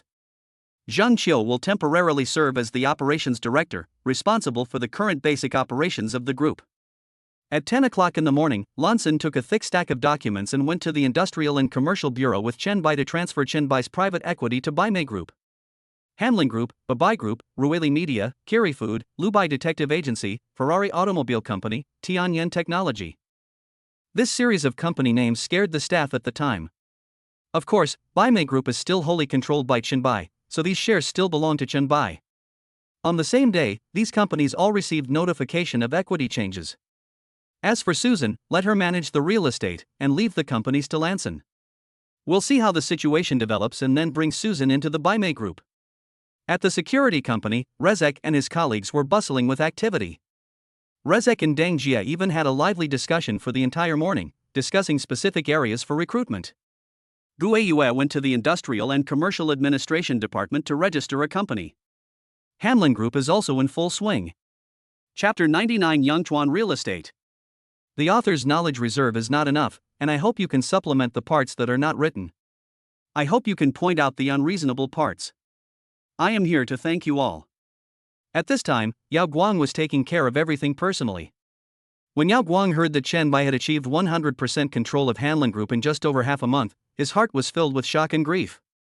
Yao Guang knew that Hanlin Group had always been controlled by the Wei family, but he didn't expect that Chen Bai could kick the Wei family out so easily. Mr. Yao, we have already contacted the office building in Dongpu Honggu. It is a property of Yangchuan Real Estate. It was completed on the 27th day of the 12th lunar month last year and has not been sold to the public yet. Beside Yao Guang, a male assistant reported in an orderly manner. This secretary was a male secretary hired by Yao Guangxin, a top student from a prestigious university.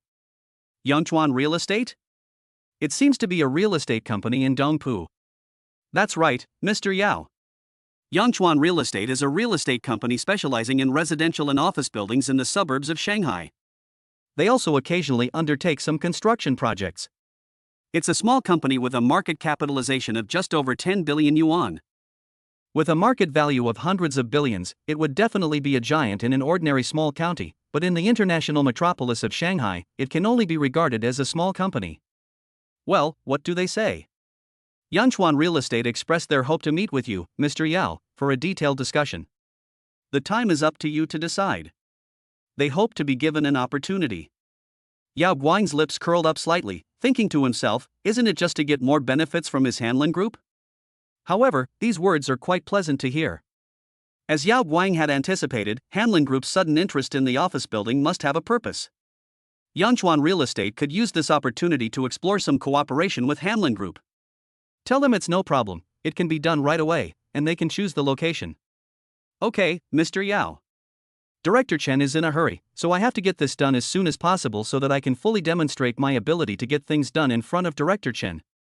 About 10 minutes later, in a private room of a tea house in Dongpu, Hu Gaoyang and Yangchuan Real Estate's general manager De Luo were sitting in the box waiting. Suddenly, the door opened slightly, and Yao Guang walked in with his assistant, while two bodyguards accompanied him and waited quietly at the door. Mr. Yao. Seeing Yao Guang coming, Hu Gaoyang and the others hurriedly stood up, walked forward to greet him as if he were a VIP, extended their right hands and greeted him warmly. Hello, Mr. Yao, it's a great honor to meet you. President Yao also extended his right hand and shook hands with Hu Gaoyang. Hello, President Hu. No, how dare I call myself Dong in front of President Yao? Just call me Xiao Hu. When Yao Guang saw Hu Gaoyang, he was shocked. He never thought that the chairman of Yangchuan Real Estate was so young and looked to be only in his early 20s. Seeing Yao Guang so shocked, Hu Gaoyang quickly explained, my father is not feeling well, so I have taken over his position for the time being. Ha ha ha ha. Yao Guang laughed heartily. Boss who is so young, yet he's able to run such a large company. He's truly a young and promising man. Mr. Yao, you're too kind. I'm just inheriting my father's legacy. I can't really be called a successful young man. Ha ha ha ha ha ha. Yao Guang laughed heartily again. Hu Gaoyang gave him a very good impression. He was humble and polite, neither arrogant nor impatient. He was more like an old fox who had been in the business world for a long time, rather than a rookie who had just started out. Afterwards, at Hu Gaiyang's cordial invitation, Yao Guang took a seat. "Mr. Yao, please take a look at what you would like to drink." Hu Gaiyang handed the menu to Mr. Yao. "No need, just give me a cup of Longjing." "Good." Then, Hu Gaiyang whispered to the general manager beside him, 2 cups of Longjing tea. Darlo nodded slightly and quickly left the box. Boss Hu was also fond of Longjing tea. Well, Westlake Longjing is one of China's 10 most famous teas, having been refined over 1,000 years. Its aroma is fresh and elegant, and its taste is refreshing and mellow, like nectar, leaving a lasting aftertaste. "Ah, I never thought Mr. Hu would be so accomplished in tea art." "Ah, Mr. Yao, you're too kind." Contrary to what Yao Guang thought, Hu Gaiyang actually didn't drink tea at all. He only knew a little about Longjing. After all, this was a very famous tea in China. Not long after, Darlo led the waiter into the private room. 2 cups of Longjing tea were placed in front of the 2 people like 2 emerald green pearls. "Please enjoy your meal, sir." "Thanks." After the waiter left, Yao Guangming asked knowingly, "I wonder what important matter Mr. Hu has brought me here to discuss." Hu Gaiyang put down his teacup and said softly, "It's like this, Mr. Yao. I've heard that Hanlin Group is quite interested in the office building in Dongpu Hongbu." "That's right. So, we at Yangchuan Real Estate want to use this office building area in exchange for an opportunity for long-term cooperation with Hanlin Group." Yao Guang was shocked when he heard this. Using that office building area in exchange for the opportunity of long-term cooperation with Hanlin Group? According to Yao Guang's estimation, the land in that area alone would cost at least 60 million, not to mention the office building. There are 3 office buildings in total, 1 main building and 2 sub-buildings. According to the current housing price trend in the suburbs of Shanghai, it would be difficult to acquire these 3 office buildings without more than 10 billion yuan. Is Hu Gaiyang crazy to spend more than 1 billion in exchange for an opportunity for long-term cooperation? "Mr. Hu, are you sure? Hanlin Group may not be able to bring your Yangchuan Real Estate tens of billions of profits in the short term." "I'm sure, Mr. Yao, but I hope to cooperate with Hanlin Group in construction," Hu Gaiyang said cautiously. Construction cooperation. Yao Guang fell into thought. The so-called construction agency cooperation is a cooperative development model in which the client who owns the land initiates the request and the professional construction agency with experience in project development and construction undertakes the project. The 2 parties establish a cooperative relationship through equal consultation and ultimately achieve mutual profit. Simply put, Hanlin Group provides the land, and Yangchuan Real Estate will be responsible for the initial construction. In other words, you handle the construction, and I handle the marketing. This is undoubtedly a great opportunity for Yangchuan Real Estate to establish a presence in the main urban area. However, Hanlin Group has its own elite construction team. If it wants to cooperate with Yangchuan Real Estate, it must establish a new project. Seeing Yao Guang's hesitation, Hu Gaiyang quickly added, "Mr. Yao, if the construction cooperation is difficult to achieve, we can also explore cooperation in other areas, such as long-term land equity investment and joint development." After hearing this, Yao Guang nodded slightly and thought this was feasible. Chapter 100 Recruiting Talents. Hanlin Group provides the land and Yangchuan Real Estate provides the funds, but I don't know whether Yangchuan Real Estate has such strong financial resources. How about this? Our Hanlin Group is willing to invest 1 billion to buy your Honggu office building, and the cooperation can continue. Hu Gaiyang's eyes suddenly lit up. But, in this case, wouldn't Yangchuan Real Estate have gotten a huge bargain? Ha ha ha. Yao Guang waved his hand. You can't say that. Risks and opportunities coexist. In fact, Yao Guang is giving Yangchuan Real Estate an opportunity to see how high Hu Gaiyang can reach in the future. Ha, Mr. Yao, I'll toast you with tea instead of wine. Soon, the funds were in place and the procedures were completed, and the office building in Honggu became the property of Hanlin Group. In the afternoon, Yao Guang came to Honggu's office building. This area covers an area of about 100 acres, is surrounded by walls, and is well greened. There is a small and exquisite fountain at the entrance, with colorful flower beds on both sides. In the center behind the fountain was the main office building, towering into the sky, reaching 22 stories, each floor approximately 300 square meters. To the left in front was a sub-building, each floor approximately 200 square meters, for a total of 17 floors. To the right and in front was the shortest office building, only 12 stories high. Surrounding it were a number of small, miscellaneous buildings, such as a power distribution room, a warehouse, a security booth, and so on. There are parking lots on both sides of the main entrance, giving the building the feel of a small, quiet community. The building's interior has already been renovated, requiring only a few finishing touches before you can move in and start working. Yao Guang couldn't wait to send a message to Chen Bai, and Chen Bai was also very happy after receiving the message. After a little tidying up there, the Baimei Group's headquarters can be moved there, and the security company can also operate here. After looking at the office building area, Yao Guang immediately brought his assistant to a town under the magic city Zhujing Town. The town is 48 kilometers away from the Honggu office building and about 60 kilometers away from the center of Shanghai. This was originally a farmer's land, but it has been abandoned for a long time and weeds are growing rampantly. The main reason is that this land is located on the mountain and is far away from the village. It takes more than half an hour to walk back and forth, so it has gradually become deserted. This morning, the handling group staff spotted the land and notified Yao Guang. Once Yao Guang completes his inspection, the price can be negotiated. At this time, in the farmer's home, the old woman enthusiastically poured water for the staff of handling group. Come, drink some water. The old man's out weeding.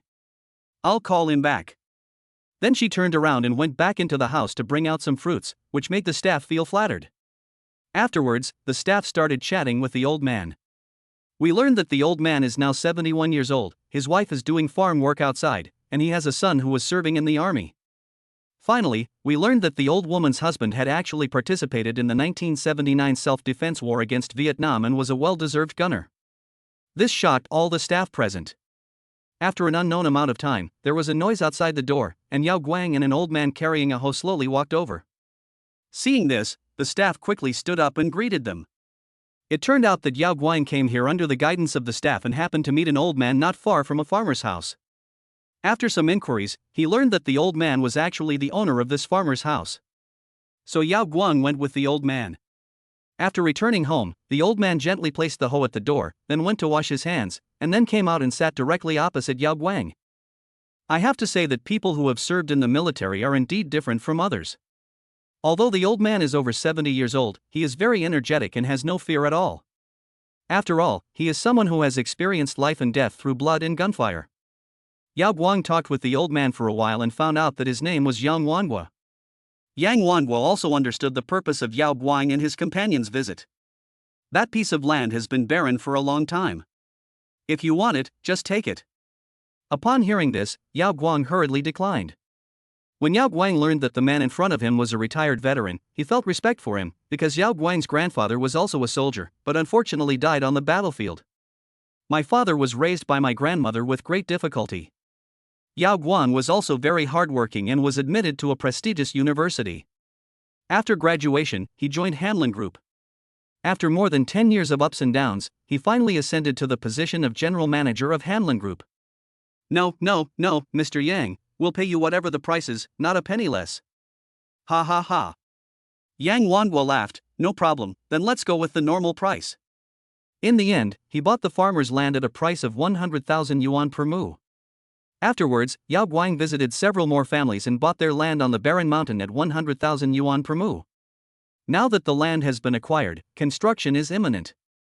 The goal is to create a small community that can accommodate thousands of people and also equip it with a training ground for the daily life of the bodyguards.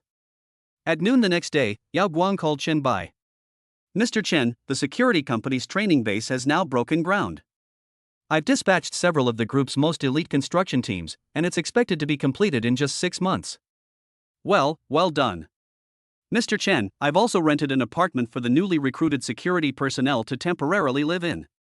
This apartment is very close to the suburbs, and it only takes a few minutes to drive there.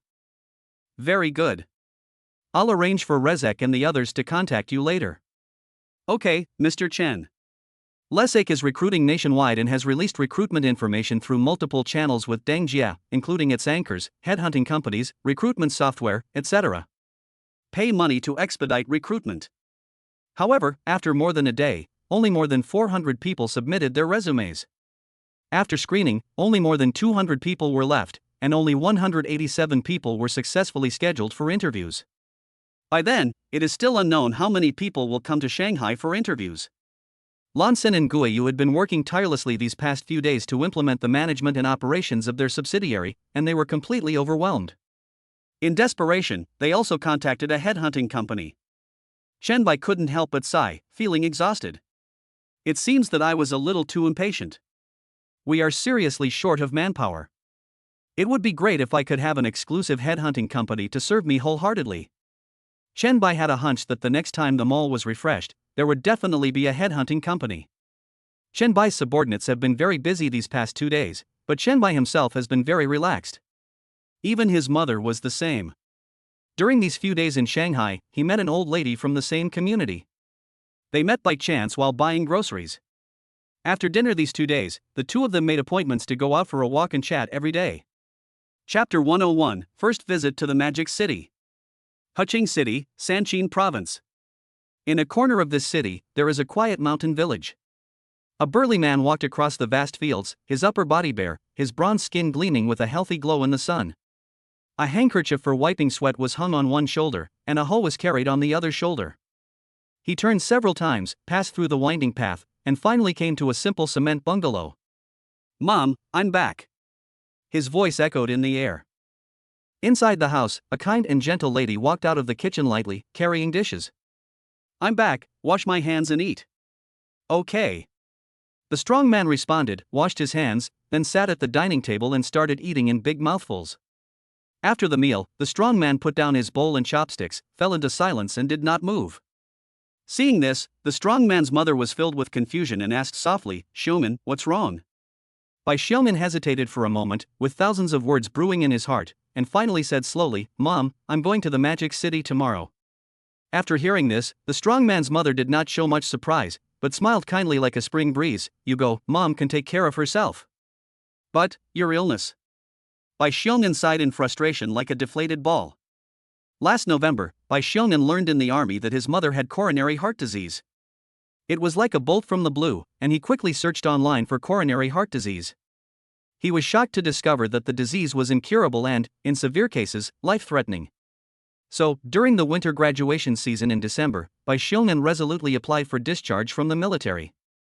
After retiring from the army, Bai Xiumin has been at home taking care of his mother for the past 6 months. "My father works at a construction site outside. On a good month he can make over 10,000 yuan, and on a bad month he can make around 8,000 or 9,000 yuan. We can barely get by." Originally, Bai Xiumin planned to wait for his mother's condition to improve slightly before going out to work.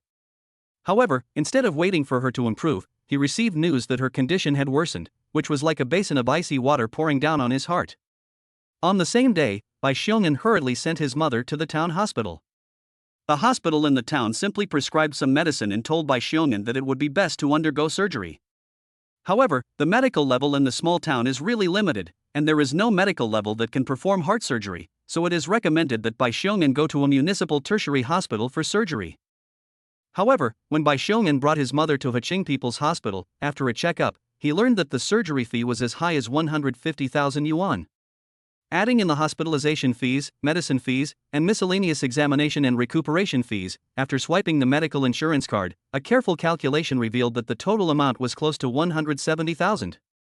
However, my family has tried their best to raise only a little over 120,000 yuan, and then borrowed money from relatives and friends, and finally managed to raise 140,000 yuan, but it is still short of the surgery fee. In the past 2 days, Bai Xiumin has been as anxious as an ant on a hot pan, and he is in a state of panic. Early in the morning, after waking up, Bai Xiumin browsed the recruitment software, hoping to find a job that would make money quickly. However, he accidentally saw a recruitment notice for security personnel. Base salary, 10,000, 5% commission for tasks, 2,000 for skill level, 500 for full attendance, 2,000 for position, and even 500 for gender female. You can get an advance on your salary after working a full week. Work 6 days a week and have 1 day off, and statutory holidays are normal except during the mission period. Free physical examinations, free training, and after working for 3 months, transportation expenses are reimbursed. Requirements: 20 to 55 years old, legal resident of China, C1 or D driver's license preferred, clean criminal record, good credit history. High school diploma or above, veteran, or physical fitness meets the following requirements. Note: please contact us by phone to submit your resume. Of course, these things were not conceived by a foreigner like Rezek. They were all carefully compiled by Deng Jie based on the requirements stated by Rezek. When Bai Xiong'an saw this job ad, his eyes lit up. An advance on salary after a full week of work. That was fantastic. Then I submitted my resume without hesitation and made the call. The person answering the phone was a staff member specially arranged by Deng Jie, who was responsible for answering interview calls. After receiving Bai Xiong'an's call, the staff quickly sent Bai Xiong'an's resume to Rezek. After Rezek reviewed and approved it, the staff called Bai Xiong'an back and informed him of the time and place for the interview. When Bai Xiong'an received the call, his heart was filled with excitement, but once he left, his mother would be the only one left at home again. Bai Xiong'an was worried that his mother's condition would suddenly flare up and worsen like a small boat in a storm. So, Bai Xiong'an pondered for the entire morning, and finally, he resolutely decided to go to Shanghai to apply for the job. Just go out and don't worry about me. I just have coronary heart disease. I'm not unable to take care of myself. Bai Xiong'an's mother said sternly. Bai Xiong'an clenched his fists tightly. Mom, you must take good care of yourself during this time. Don't touch high-fat or high-sugar foods. I'll be back in a week. Bai Xiong'an's plan was to work for a week, get his salary in advance, let his mother have the surgery, and then come back after working the whole month. Stop nagging and finish eating. I'll clean up the dishes after you finish. I'll come, Mom. Just go and rest. That night, Bai Xiong'an bought a train ticket from the city to Shanghai, but he needed to transfer. The next morning, Bai Xiong'an packed his luggage, said goodbye to his mother, and left with his backpack. Bai Xiong'an bought a regular train to a regular train, which cost him 20 yuan less than the high-speed train. He departed at 8 a.m. and arrived around 7 p.m. Bai Xiong'an, who was visiting Shanghai for the first time, was a bit lost. He randomly found a hotel on the side of the road and stayed there for the night. The next morning, following the navigation instructions, Bai Xiong took the bus to the vicinity of Ruili Media Company. Since the office building on the Honggu side is still under preparation, the interviews for security personnel are temporarily arranged at Ruili Media. They can move into the new home once the office building on the Honggu side is ready. Bai Xiong'an walked to the downstairs of Ruili Media as if strolling in the garden, found a printing shop nearby, printed out the materials needed for the interview, and then stepped into the building. When we arrived at the gate of Ruili Media Company, there was a graceful receptionist standing at the door. This was the receptionist specially arranged by Deng Jie to welcome the interviewees. Their responsibility is to lead the interviewees to the meeting room of Ruili Media. At this moment, there were already 50 or 60 people sitting in the conference room of Ruili Media, of which there were only 3 women.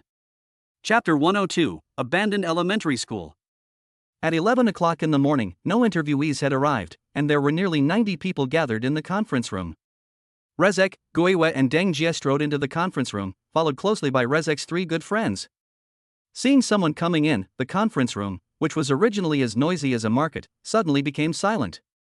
Good afternoon, everyone. Let me introduce myself. My name is Guiwei, Gui as in osmanthus flower and Yu as in moon. Although she was a novice, Guiwei remained calm and composed. After all, large-scale speeches like this were commonplace for her and she had experienced them countless times at school. What's more, everyone here is Guiwei's employee. I am the general manager of security at Hushui Security Company and also the company's current highest-ranking person in charge. Of course, except Shin Bai. I'm very happy that you have chosen our Hushui Security Company. Many people may have doubts and wonder if our company's salary is so high and it is a scam. Is this a scam company? They don't even have their own office. I solemnly promise you all here that everything you see and hear is absolutely true. We will clearly state the treatment in black and white in the contract, so you can rest assured. Guiyu's words were like a reassurance, making some of the people present feel more at ease. Many people also held the mentality of giving it a try. After all, the interview would not lose any meat. But, you should have seen the free training in the recruitment information. So, as security personnel in our security company, what kind of training do you need? Suddenly, the audience started to chatter and discuss again. Yes, we are here to be bodyguards, so what kind of training should we receive? It can't be those nitpicking etiquette. Suddenly, Guiwei on the stage raised her voice. Yes, many people may have guessed it. We will undergo a 3-month military-style management. This is pre-job training. This did not cause much resentment among people. Those present were either veterans or tough guys with excellent physical fitness. It was just 3 months of military management. If any of the interviewees here cannot accept this, you can leave now. In a moment, there was complete silence all around, and no one moved. Isn't it just 3 months of military-style management? Who among you here isn't a true man of steel? Moreover, it's paid training, which is the most important thing. Very good. Next, please welcome the chief instructor who will train you. Pa. Rezek strode forward, took the microphone, and cleared his throat. Hello, my name is Hal Jameson Rezek. You can respectfully call me Rezek. If nothing unexpected happens, I will be your future chief instructor and will be fully responsible for all your training. Rezek's words were powerful, his Chinese pronounced clearly and with a commanding presence. A retired Special Forces captain was no pushover. Here, let me give you a brief introduction to your life after joining the company. 3 months of pre-job training is a sure thing. After the training, there will be special training every week. You have training every Monday. The rest of the time you can do whatever you want, but you absolutely cannot leave the training base. Only on Sunday can you go out for some fresh air. Then, Rezek continued to talk a lot about the rules and regulations and training content after joining the company, which lasted for more than half an hour. Finally, at about 12 o'clock, Guiwei took back the microphone. Next, the company will carefully prepare a sumptuous lunch for everyone. After everyone finishes the meal, if anyone wants to leave, they can leave at any time. Those who want to join me can come to me and submit their documents. I'm in the conference room and won't be leaving for a while. After submitting the materials, the company will strictly verify your information. At night, the company will also arrange proper accommodation for you, so there is no need to worry. Yao Guang was supervising the construction site and was enjoying his lunchbox when suddenly the phone rang sharply. Hey, Mr. Yao, good news. Yao Guang swallowed the food in his mouth and asked doubtfully, what good news? Mr. Yao, we found an abandoned primary school in Tongxiang town next door. Abandoned elementary school? And then? We can buy it, said the male assistant excitedly.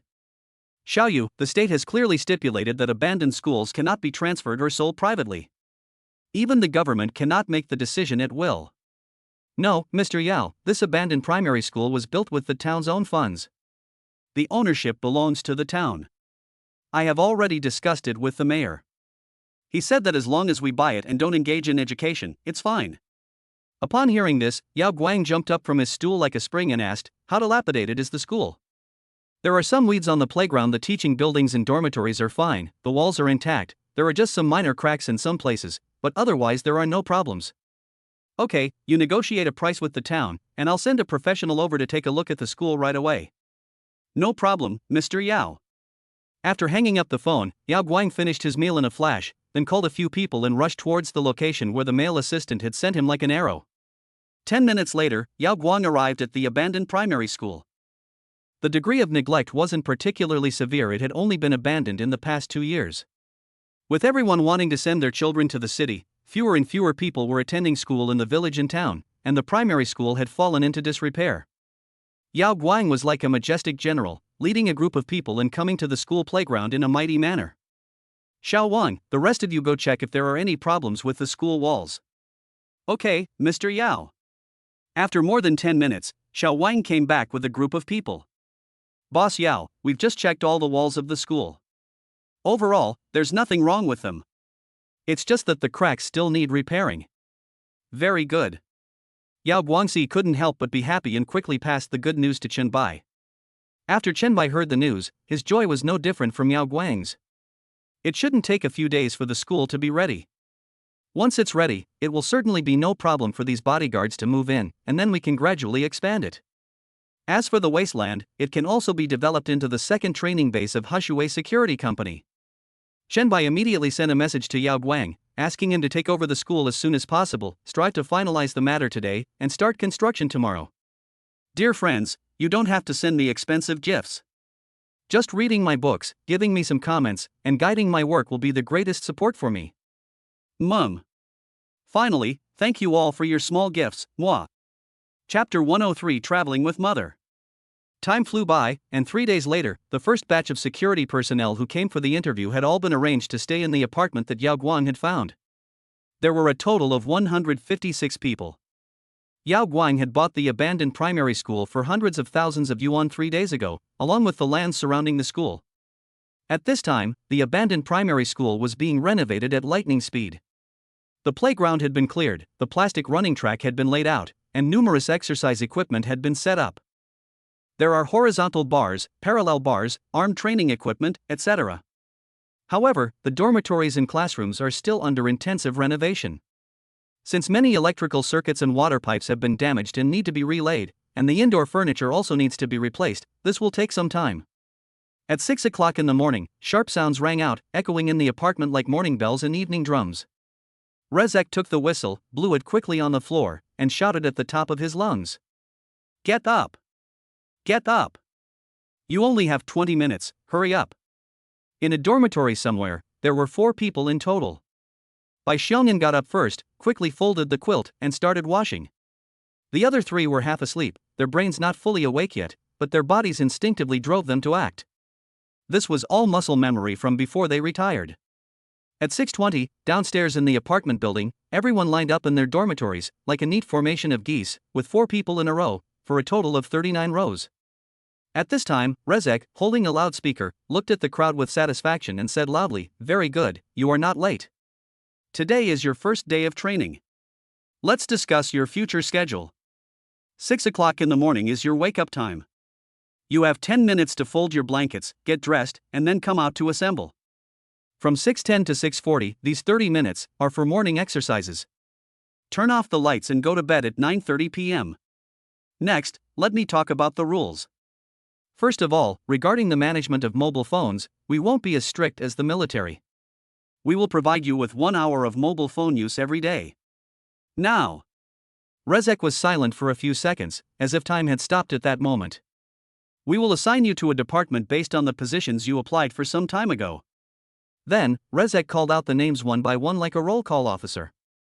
At present, the bodyguard team of Hushui Company is closely connected with the 4 departments where I am located, namely the Special Department, Individual Department, Senior Department, and Women's Department. After the department division was completed, he went on to explain in detail some of the company's reward and punishment mechanisms, promotion mechanisms, and other complicated contents.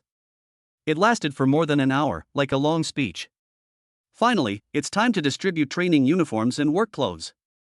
The headquarters of Baimei Holding Group is located in the office area of Honggu. After several days of careful preparation, Baimei Group has successfully completed its overall relocation, and Hushui Security has been closely following. During this period, both companies actively recruited talents, especially those in the management and finance departments, and spent a lot of money just on purchasing popularity on recruitment software. Nowadays, the homepage recommendations of most recruitment software and recruitment websites are dominated by recruitment information of Baimei Group and Hushui Security, attracting the attention of many job seekers. Because of this, a large number of people have been pouring in for interviews in the past few days, at least 800, if not 1,000. Among them, there are even 1 or 2 foreigners. Shenbai urgently transferred some customer service staff from other companies under his control to be responsible for answering calls from interviewees.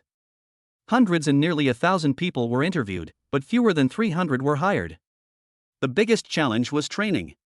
Those with work experience were able to handle the job after a bit of training and familiarity. Those without experience will need to be on trial duty after training so that they can be led and taught by experienced people. Therefore, Zhang Qiu and Lan Sen had not relaxed at all these days, but had become even busier. Fortunately, there were some experienced veterans who were quick to learn and relieved some of the pressure for Lan Sen and the others. If nothing unexpected happens, these people will become the backbone of Baimei Group in the future. At Yulong Mansion, Shenbai was leisurely enjoying the breakfast carefully prepared by his mother. "Mom, please eat quickly, then we can go out and play." Okay. In the past 2 days, Shenbai has carefully planned to take his mother out for a trip, and the first stop of the trip is naturally to board the Sikorsky S-92 helicopter. Time flies, and Shenbai almost forgot it.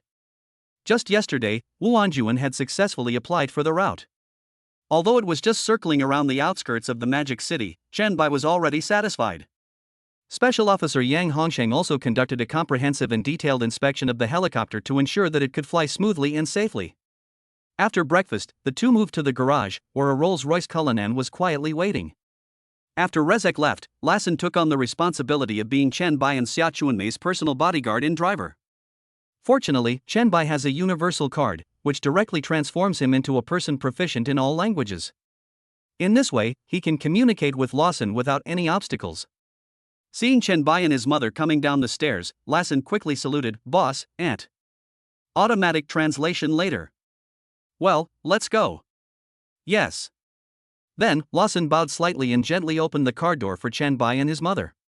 This move made Xia Chunmei feel a little flattered and at a loss. A private bodyguard and a luxury car, she had never enjoyed such a luxury in her life. Chen Bai smiled slightly and comforted softly, "It's okay, Mom, this will be a common occurrence in the future." Xia Chunmei smiled and nodded slightly. After the two got in the car, Lawson gently closed the door and moved to the driver's seat. It is necessary to say here that Lawson has already obtained a Chinese driver's license from the Vehicle Administration Office and can legally drive on the road. The car drove smoothly all the way to the Jinquan Helicopter Airport. After turning many corners, it slowly stopped next to the Sikorsky S-92 helicopter. After getting off the car, the airport manager hurried forward to greet Chen Bai. When the crew saw Chen Bai coming, they also trotted over from the side of the helicopter. "Hello, Mr. Chen, hello, Auntie." Chen Bai nodded slightly in response, and Xia Chunmei waved and greeted enthusiastically. "Hello." Chapter 104, Shocked Hao Yuzhang. This made Wu Anjuan and his companions feel overwhelmed and flattered. "Let's go, don't waste any more time." "Okay, Mr. Chen." Chen Bai carefully helped his mother onto the helicopter. Wu Anjuan and the others followed closely behind, and the hatch slowly closed. As the rotors spun like a gyroscope, the sound of them breaking through the air was deafening, and the helicopter gradually took off. Xia Chunmei's heart was pounding. She looked around on the plane like a curious child, and when she looked down at the ground, she felt a little uneasy. Chen Bai gazed out at the distant cityscape, his heart filled with emotion like the vast ocean. He recalled the ups and downs of the past and was full of longing for a better life in the future. Although Xia Chunmei was filled with passion, she remained calm, sitting quietly by the side with a happy smile on her face. She knew that her son had become successful and could bring her a better life. The helicopter flew steadily in the air, moving along the planned route. While Chen Bai was still riding on the helicopter, in a villa of Tianjin Bandai. "Yu Zhang, didn't you say you would help my brother? Why haven't you done anything for so long?" Beside Hao Yuzhang, Zhang Jia was like an angry little bird, tightly grasping Hao Yuzhang's arms with both hands, shaking them constantly and chattering incessantly. Not far in front of them, Zhang Tao was sitting lazily on the sofa, not saying a word. Hao Yuzhang said helplessly, "I know. I've been looking for the right opportunity." It is not particularly difficult for Hao Yuzhang to bring down 7 days' food in one fell swoop, but the real headache and difficult problem for him is that the boss behind 7 days' food is quite powerful. Right now, the Haoqian group and the Yi group are caught in a tense situation that is on the verge of breaking out. At such a sensitive and critical moment, it would definitely not be a wise choice to rashly provoke other forces. But Zhang Jie wasn't about to give up. She still held on to Hao Yuzhang's arm tightly, shouting, "Look for a time, look for a time. When exactly are you going to find one? You keep asking me the same thing. I don't care. You have to give me a clear answer today." Hao Yuzhang couldn't help but frown at this moment, feeling extremely annoyed. Zhang Jie's relentless pestering made him extremely irritated, even to the point of giving him a slight headache. Finally, unable to bear it any longer, he suddenly shouted in a low voice, "That's enough. Stop it. The group and the Yi group are now at loggerheads. How can we have the extra energy to help Zhang Tao deal with such a small food factory?" Hao Yuzhang frowned. At this moment, Zhang Tao, who had been silent all this time, suddenly shouted loudly, "But brother-in-law, that food factory is just like an ant in front of the Haoqian group. All you need to do is open your mouth and say a word." Hearing this, Hao Yuzhang was almost laughed at by Zhang Tao. He took a deep breath, tried to calm himself, and then said, Zhang Tao, when I first met you, I thought you were smart and might achieve great things in the future. That's why I helped you. But look at you now, you're so stupid. You still haven't figured out your opponent's true identity. Take out your phone immediately and carefully check the assets of this immature kid you're talking about." Having said that, Hao Yuzhang could no longer suppress his inner anger. He stood up suddenly and scolded Zhang Tao. Hao Yuzhang had already been feeling irritated by the company's affairs during this period. However, when he returned home, he had to deal with the disturbing back and forth between Zhang Jia and her brother. Anyone would get angry if they were in his situation. At this time, Zhang Tao swallowed hard, then slowly took out his mobile phone from his pocket half believingly and half doubtingly. I saw his fingers sliding across the phone and starting to search. As the search results appeared, Zhang Tao couldn't help but whisper, "By Mei Group?" Hao Yuzhang, who was sitting nearby, was also suspicious after hearing Zhang Tao's words. He frowned and muttered to himself, "By Mei Group? Yes, brother-in-law. When did such a company emerge in the Magic City? Why have I never heard of it?" Zhang Tao quickly explained, "Brother-in-law, I don't know either. I just searched and it showed By Mei Group." Upon hearing this, Hao Yuzhang's doubts deepened, and he asked, "Shenbai's property?" Zhang Tao nodded and replied, "Yes, brother-in-law, I found out that it is indeed true." Hao Yuzhang fell into deep thought. Because not long ago, he had looked up information about Shenbai, but at that time he hadn't found any information about the company called By Mei Group. Could it be that he had missed it? Thinking of this, Hao Yuzhang immediately said to Zhang Tao, "Click in to see the specific company information." Zhang Tao dutifully followed his instructions, tapping the screen to access the relevant page. After a moment, he looked up and reported to Hao Yuzhang, "Brother-in-law, it shows that this is a newly registered company, By Mei Holding Group, which was just established a few days ago." After hearing this, Hao Yuzhang took the phone that Zhang Tao handed over without saying a word and began to carefully read the detailed information in it. Hanlin Group, 800 Group, Sky Eye Technology. Looking at the industries listed under By Mei Holding Group, Hao Yuzhang was stunned and completely dumbfounded. Is this Chen Bai's business? According to the information he had previously found, Chen Bai was clearly just an insignificant minority shareholder of Hanlin Group. How did it happen that such a short time had passed and he suddenly became the controlling shareholder? Any one of these companies is a giant that can compete with the Haoqian Group, or even surpass it. Hao Yuzhang breathed a sigh of relief and secretly thanked God that he did not provoke Chen Bai. Afterwards, Hao Yuzhang handed the phone back to Zhang Tao like it was a hot potato. "Take a look for yourself." After Zhang Tao took the phone and looked at it, the expression on his face was exactly the same as Hao Yuzhang's. Is this true? What query did you use? The official website of the Industry and Commerce Bureau. Hao Yuzhang just looked at Zhang Tao quietly without saying a word. Zhang Tao stood there stiffly, his cell phone falling to the ground. "You can handle it yourself. You should be aware of the importance of these groups in the Magic City." Chapter 105, Trip to West Lake. Later, I will write about the protagonist traveling with his mother and the adventures he encountered along the way. If you don't like it or have better suggestions, please leave a comment. "Zoxo. What are you talking about?" Zhang Jia asked with a puzzled look on her face. "What Hanlin Group? What 800 Group?" She walked over to Zhang Tao, bent down slightly, picked up the phone that had fallen to the ground, and examined it carefully. "What does this mean?" Zhang Jia frowned and asked again. "Sister, these groups I told you about are all the industries of the Chen-bai I mentioned." Zhang Tao explained quickly. Hearing this, Zhang Jia's eyes widened immediately, and her gaze was fixed on Zhang Tao. Although she didn't know much about these things, she had heard of some well-known and famous large groups in Shanghai, such as Hanlin Group and Babai Group. Time passed quietly, and in a blink of an eye it was already 11 o'clock in the morning. The sunlight shone through the thin clouds onto the earth. Chen Bai had already embarked on a journey to Linan with his mother. The driver was still Lyson. I had to admit that Lyson was quite capable as a bodyguard.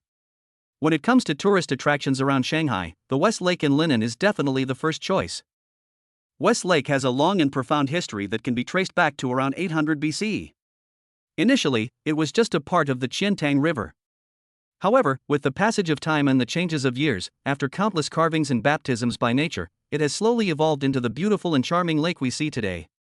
There are many cultural attractions and historical sites around West Lake, such as Lingyin Temple, Yuewang Temple, Su Causeway, Bai Causeway, etc. They have witnessed the infatuation and obsession of countless literati and poets, and have preserved a large number of cultural treasures. Before deciding to embark on this trip, Chen Bai put in a lot of effort. He prepared a travel guide long beforehand and even booked a hotel room in advance. Chen Bai also bought tickets online for famous attractions in West Lake, such as Lingyin Feilai Peak and Yuewang Temple. At around noon, Chen Bai and the other two arrived in Linan. Following the navigation on his phone, Lassen arrived at a specialty restaurant that Chen Bai had pre-selected. "Now that you have come to Linan, how can you miss the local specialties? West Lake vinegar fish, Longjing shrimp, Dingsheng cake.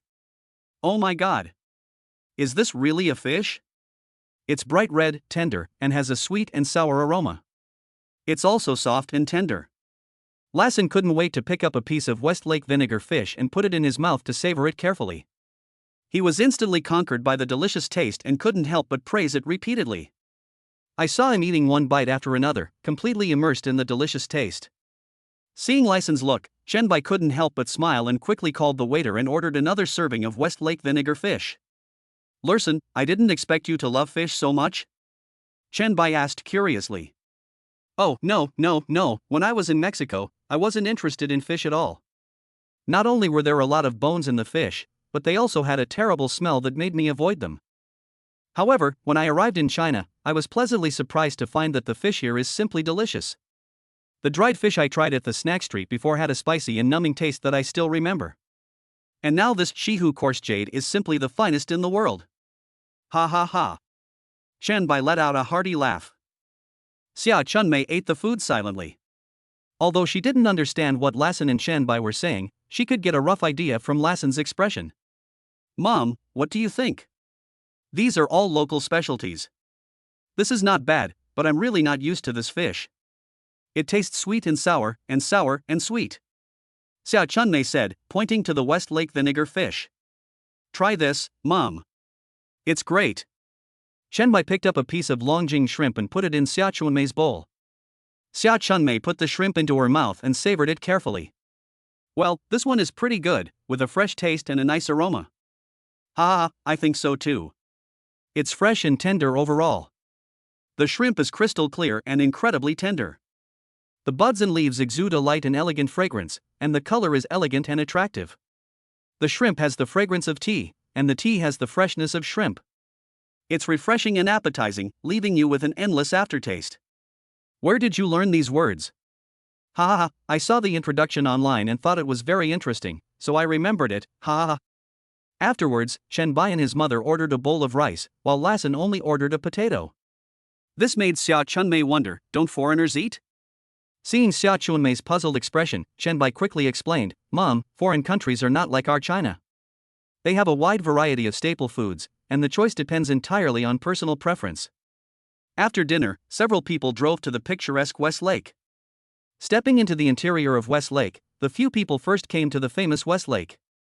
The pattern on the 1 yuan banknote was the 3 pools mirroring the moon in West Lake. Although Chen had seen related videos and pictures on the internet, none of them could compare to the shock he felt when he saw it with his own eyes. The water of West Lake is clear and green. There are 3 islands in the lake, namely Nanping Mountain, Zhengzhou Island, and Beishan Island. They each have their own characteristics, and the scenery is picturesque and intoxicating. After enjoying the beautiful scenery of West Lake, several people took the Park-esque commuter bus on the roadside and headed to Leifeng Sunset. As one of the 10 famous scenic spots of West Lake, every evening, when the setting sun covers the earth, the shadows of the towers crisscross in the afterglow, which is extremely beautiful and picturesque. The whole lake is filled with golden waves, hence the name Leifeng Sunset. According to legend, this is the Leifeng Pagoda mentioned in the legend of White Snake. It's a pity that it was noon and we couldn't witness the magnificent sight of dusk, but it was still breathtakingly beautiful. Afterwards, they visited Broken Bridge with snow, Su Causeway in spring dawn, 3 pools mirroring the moon, orioles singing in the willow waves, etc. These are all well-known attractions in West Lake and are must-see sights. After the tour, we went to Linging Temple and Yuewang Temple. Yuewang Temple. Outside, Yu Yan's tomb stood quietly, alongside a kneeling statue of Qin Hui. Interestingly, a sign reading "Browse civilly, no spitting" was erected next to the statue, which made Chen laugh and cry. Inside, upon entering, one can see the powerful characters, "Serve the country with loyalty." In the center is a seated statue of Yu Fei, inspiring admiration. Behind it are numerous cultural relics and statues, as if telling the story of the glorious days. After visiting Yuewang Temple, everyone was starving, so they bought some sausages. It must be said that the scenic spot is indeed a scenic spot after all. A sausage cost 5 yuan. If it were a normal day, Chen would definitely not buy it. Lassen chattered incessantly along the way, praising China for its long history, saying that this kind of ancient and charming feeling is hard to find in Mexico. As evening approached, a few people went to the West Lake to row a boat leisurely, which was very pleasant. Chapter 106 Taomo U.S. Invitation. As night fell and the lights came on, a few people walked under the moonlight to the bustling snack street nearby.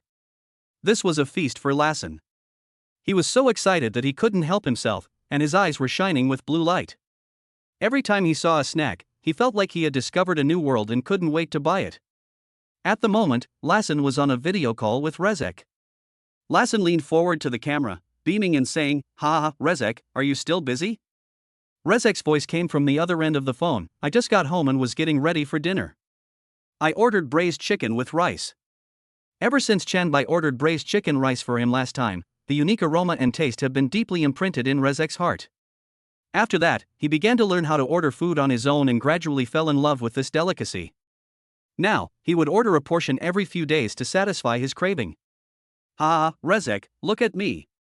Before he finished speaking, Lawson flipped the camera nimbly, then held the phone and took a 360-degree shot of the snack street. Seeing the dazzling array of snack stalls and the bustling crowds on the screen, Rezek couldn't help but exclaim in surprise, "Oh, shit, Lassen, you're actually visiting the snack street." Lassen proudly raised the bag filled with various foods in his hand, pointed to the end of the street, and said proudly, "Yes, I have tasted it all the way from that end to this end. What do you think? Are you envious? Larson, what's wrong with you? Instead of fulfilling your duty to protect the boss, you even have the leisure time to stroll around the snack street here." Rezek said reproachfully. "Ha, Rezek, don't get so excited. I asked the boss for permission before going shopping. Besides, it's not just a simple stroll through the snack street. I also followed the boss to appreciate the beautiful scenery of China's famous West Lake." Lawson said proudly. "Humph, stop showing off. I'm telling you, Rezek, you really should come and visit China when you have time.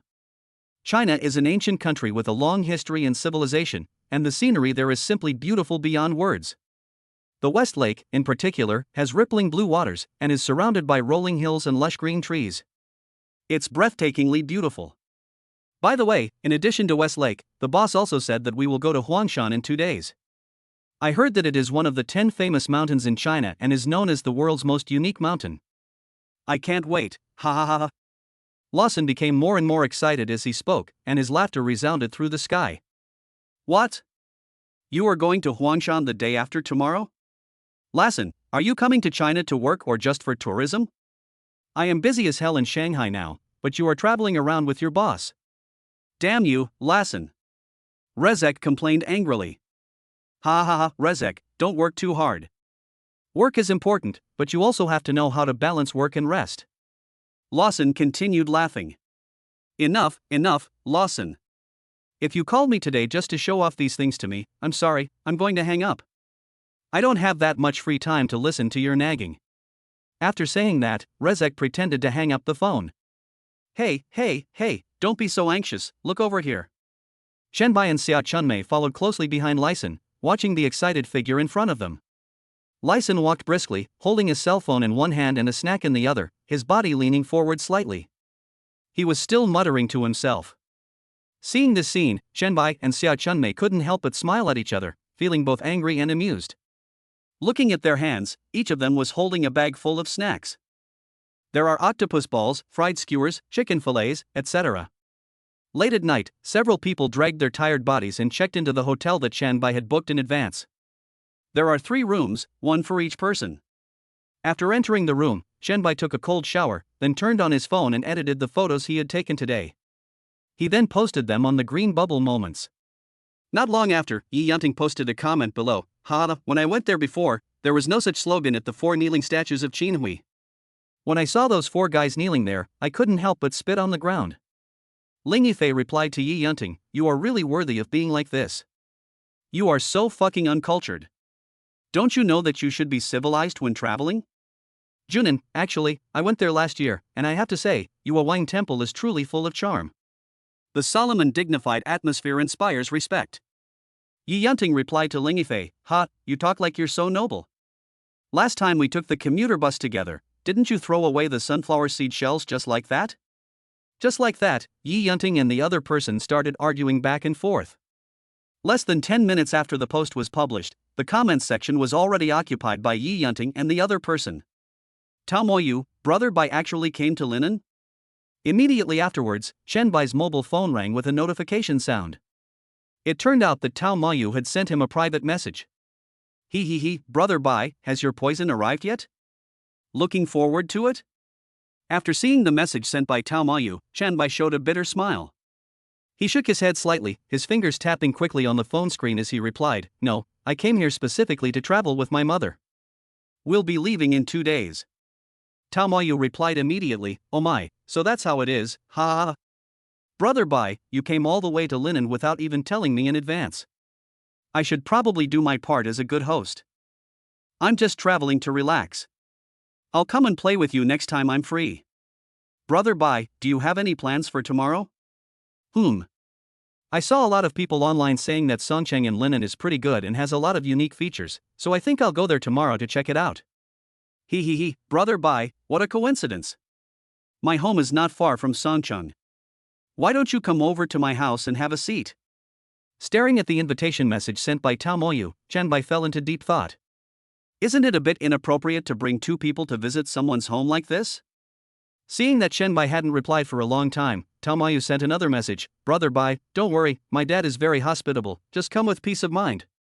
Chapter 107, The Distinguished Guests of the Tao Family. Okay, I'll come over tomorrow morning after I finish shopping at Songcheng. I'll definitely have lunch at your house then. Ha ha, brother Bai, feel free to come over. It's okay even if you bankrupt my family, I bow down to you.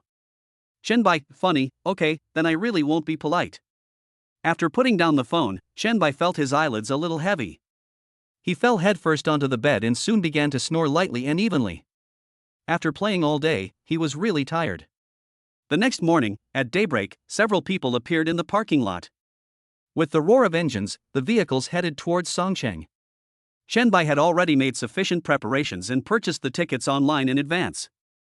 A deluxe ticket for 580 yuan per person. Songcheng, China's largest Song Dynasty cultural theme park, has long been a focal point. Hailed as a real-life version of the Qingming festival along the river, it perfectly captures the prosperity and splendor of the Song Dynasty. The pavilions and towers in the garden are well arranged and ancient, giving people the feeling of traveling back to the Song Dynasty. Upon entering the scenic area, the first thing that catches your eye is the intricate network of streets: East Street, West Street, North Street, Market Street, Rainbow Bridge, Fenghua Alley. They are interwoven together, tightly connecting the entire park. Chen Bai and his group strolled leisurely, admiring the beautiful scenery around them, such as the Song City Gate, the Sky Tree, the Time Tree, the Acacia Tree, and the Cloud Ladder. As the group boarded the boat on the Song River, the breeze blew on their faces, the water rippled, and the scenery on both sides of the river unfolded like a picture, making them intoxicated. What he saw and heard along the way really opened his eyes and amazed him. He couldn't help but exclaim in amazement again and again. It was already past 11 o'clock when the few of them finally walked out of Song City with satisfaction.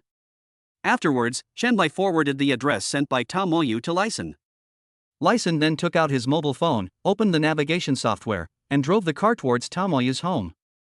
It has to be said that Tao Moyu's home is not too far from Songcheng, only about 7 or 8 kilometers away. The Tao family manor is located on the edge of Linen City. The entire manor covers an area of over 80 mu, approximately 16 acres. Its architectural style is unique and ingenious, showcasing a strong Ming dynasty style. It is said that the respected old patriarch of the Tao family had a special liking for the history of the Ming dynasty, so this manor was specially built in the style of the Ming dynasty. Near noon, the sun shone on the earth, and a Cullinan was parked steadily outside the gate of the Tao family manor. The car door slowly opened and Lawson got out swiftly. He quickly glanced around and then turned around and walked to the other side, gently opening the back door. After getting off the car, Chen Bai led his mother slowly towards the gate of Tao's manor. There were 3 people standing at the gate, 2 guards standing on both sides, and an old man who looked to be in his 50s or 60s standing in the middle. Seeing Chen Bai and others coming, the old man hurriedly went to greet them, with a smile on his face as warm as the spring breeze.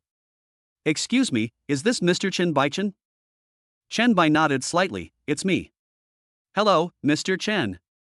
I am the young master's butler. The young master specifically asked me to welcome you here. He is busy receiving important guests in the main hall now and is unable to get away. I hope you don't mind." The old butler bent down slightly, folded his hands in front of him, and said respectfully. Mr. Chen waved his hand gently. "It's okay." Hearing this, the old housekeeper nodded, straightened up and made a gesture of invitation. "Well, Mr. Chen, please come this way." So, Chen Bai and his companions followed the old butler to an elegantly decorated guest room. The old butler pushed open the door, stepped aside, and said with a smile, "Mr. Chen, please rest here for a while. Fresh fruits and drinks are ready on the table. I'll go and report to the young master." Mr. Chen thanked the old housekeeper. "Thank you for your trouble. Mr. Chen, you are too polite. These are all my responsibilities. Then I will take my leave first." After saying that, he slowly turned around and left the guest room. At the same time, in the main hall, Tao Mayu and his father Tao Hongjiang were sitting on carved mahogany chairs, talking with the person opposite them. If Chen Bai saw this distinguished guest, he would probably recognize who he was immediately. "Master Wang, you've traveled all the way here from the Magic City, which is enough to show your sincerity. So, I won't say any more.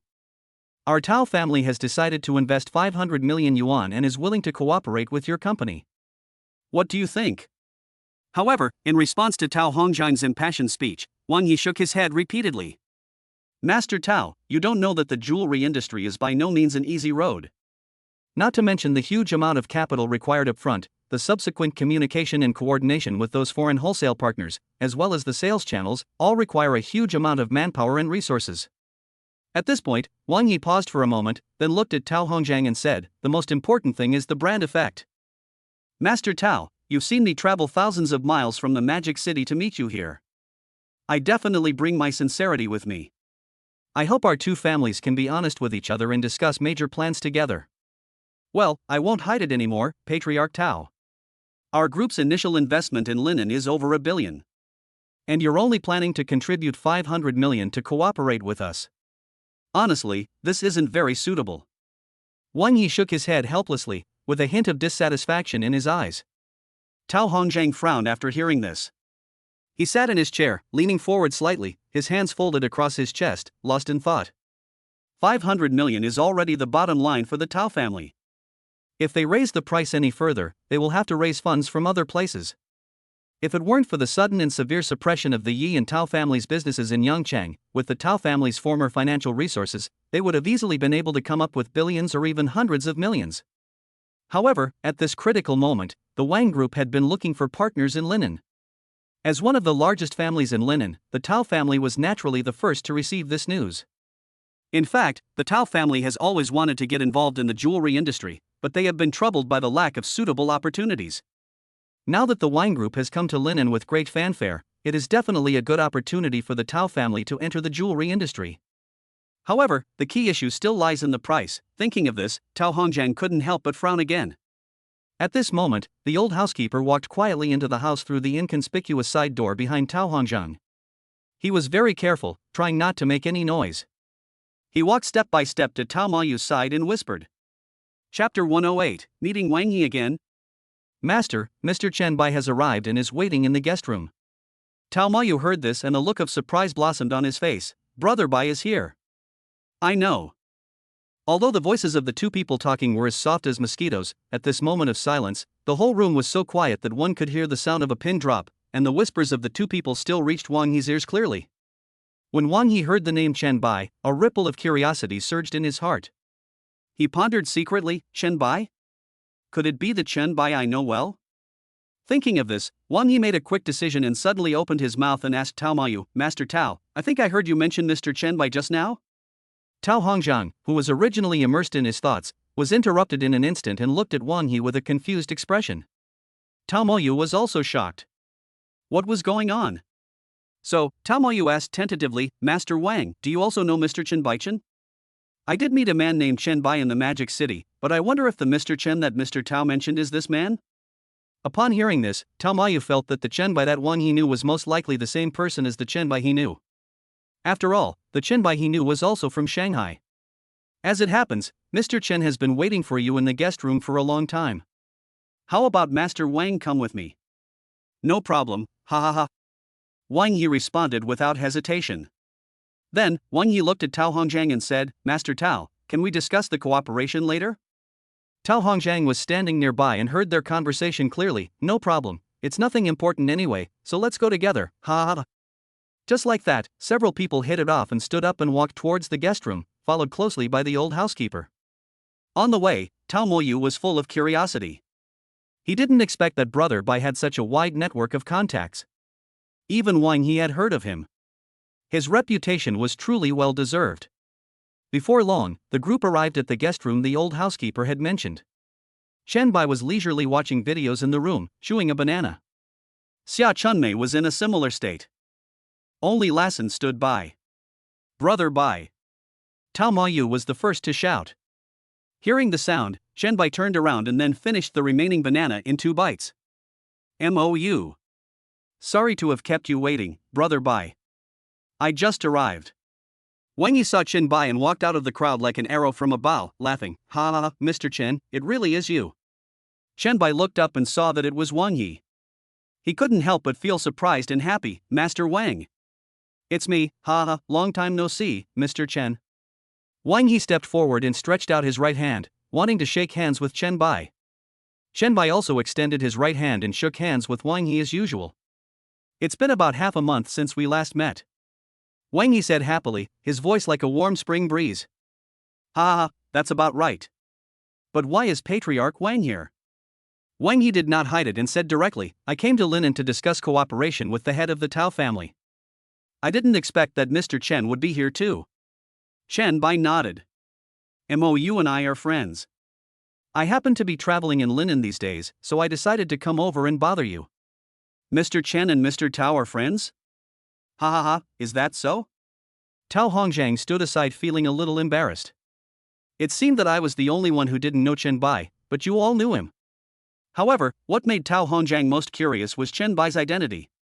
He didn't expect that even Wang He was so close to Chen Bai. Could it be that Chen Bai was from a big family?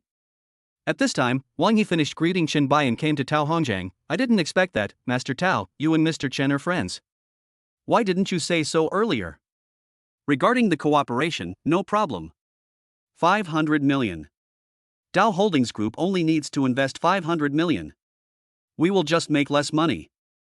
In the afternoon, we'll sign the contract in the afternoon. Hearing this, Tao Hongjiang's mouth twitched slightly. My goodness, I talked to you for a long time, but it's not as good as a face from this guy. Seeing this, Tao Mayu also came over and introduced him to his father with a smile on his face. Dad, his name is Chen Bai, and he is a close friend I met in Shanghai.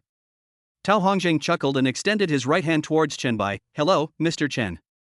Chen Bai did the same, and responded like a gentleman. Hello, Master Tao.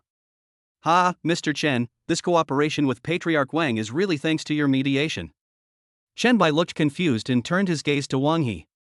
Wang He smiled, said nothing, and just nodded slightly at Chen Bai. Chen Bai smiled bitterly in his heart. He had unknowingly owed Wang He a favor. However, the Tao family also owed him a favor, so it was not a loss.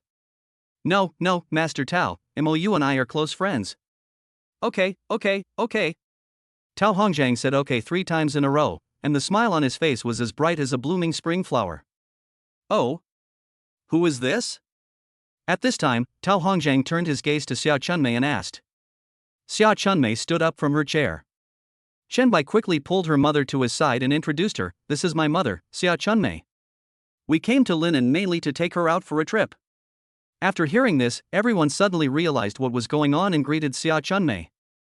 First, it was Tao Hongjiang. So it's your mother, ha, Ms. Xia, hello. Hello, Auntie. Hello, Ms. Xia. Hello. Xia Chunmei responded one by one. Suddenly, Chen Bai shouted, Lassen. Hearing the sound, Lassen took out 2 bags of gifts from behind him and placed them gently on the table. Hee, I didn't know what you like, so I just bought some things casually. Chen Bai said with a smile. Bringing gifts when visiting someone is a traditional Chinese etiquette. Seeing this, Tao Hongjiang was flattered. Oh, Mr. Chen, why do you bring gifts when you come to visit us? We are already honored to have you here. Chen Bai gently waved his hand and said with a smile, What are you talking about? It's not reasonable to visit someone without bringing any gifts. Ha ha ha ha. Tao Hongjiang laughed heartily. He didn't expect Chen Bai to be so approachable. At first glance, he mistakenly thought Chen Bai was a cold and aloof person. At this time, Tao Mayu approached Chen Bai happily and said, How about it, Brother Bai? My family is pretty good, right? Chen Bai nodded seriously. The Tao family manner was indeed very good. He actually had a special liking for the Ming dynasty. It was at least much better than the Qing dynasty. Brother Bai, what do you like to eat? I'll ask the kitchen to prepare it later. Tao Moyu said this without any reservation, and everyone present could hear it. Mr. Chen, haven't you had lunch yet? Tao Hongjiang asked with concern. Chapter 109 Cooperation with Wine Group. This made Chen Bai feel like he had something stuck in his throat. He didn't know how to respond. He couldn't just say that he came here just to eat for free. We just finished touring Songcheng and haven't had lunch yet. Ha ha ha, okay, it's okay not to have lunch, butler. Tao Hongjiang said loudly. Master. Upon hearing the voice, the housekeeper hurried forward. Have the kitchen light up and start cooking immediately. Make sure to use the freshest and finest ingredients. Do your best and don't let Mr. Chen down. Okay, patriarch, I'll do it right away. Tao Moyu standing by was dumbfounded. When did his father become so hospitable? He, I didn't lie to you, right? Isn't my dad very enthusiastic? Tao Moyu looked at Chen Bai. Chen Bai touched his head and laughed, indeed, ha ha ha ha. Afterwards, everyone followed Tao Hongjiang to the restaurant. After everyone took their seats, Wang Yi spoke first. Mr. Chen, I wonder what your plans are next? Maybe I'll go to Jianghuai province tomorrow and climb Mount Huangshan. Ha ha, Huangshan is amazing. After visiting the 5 great mountains, you won't want to see any other mountains. After visiting Huangshan, you won't want to see any other mountains. I really envy Mr. Chen. You can travel around and enjoy the scenery, so free and easy. Chen Bailang laughed. Ha, Master Wang, you are too serious. Master Wang is very wealthy, so traveling is easy for him. Wang Yi shook his head helplessly. My son is not very capable, and now I have to do everything for the group myself. How can I have the leisure time to travel? Now that the group has entered Linen, I am even more busy. Otherwise, why would I stay in Linen? Oh. Why doesn't Patriarch Wang let his subordinates handle the affairs so that he can take a break? Wang Yi glanced at Tao Hongjiang and finally said, Mr. Chen, you don't know that the Wang Group is actually a family business jointly founded by several members of my Wang family. Chen Bai was not too surprised by this. After all, family businesses are generally like this. Not only am I in charge of the company, but my second and third brothers are also in charge.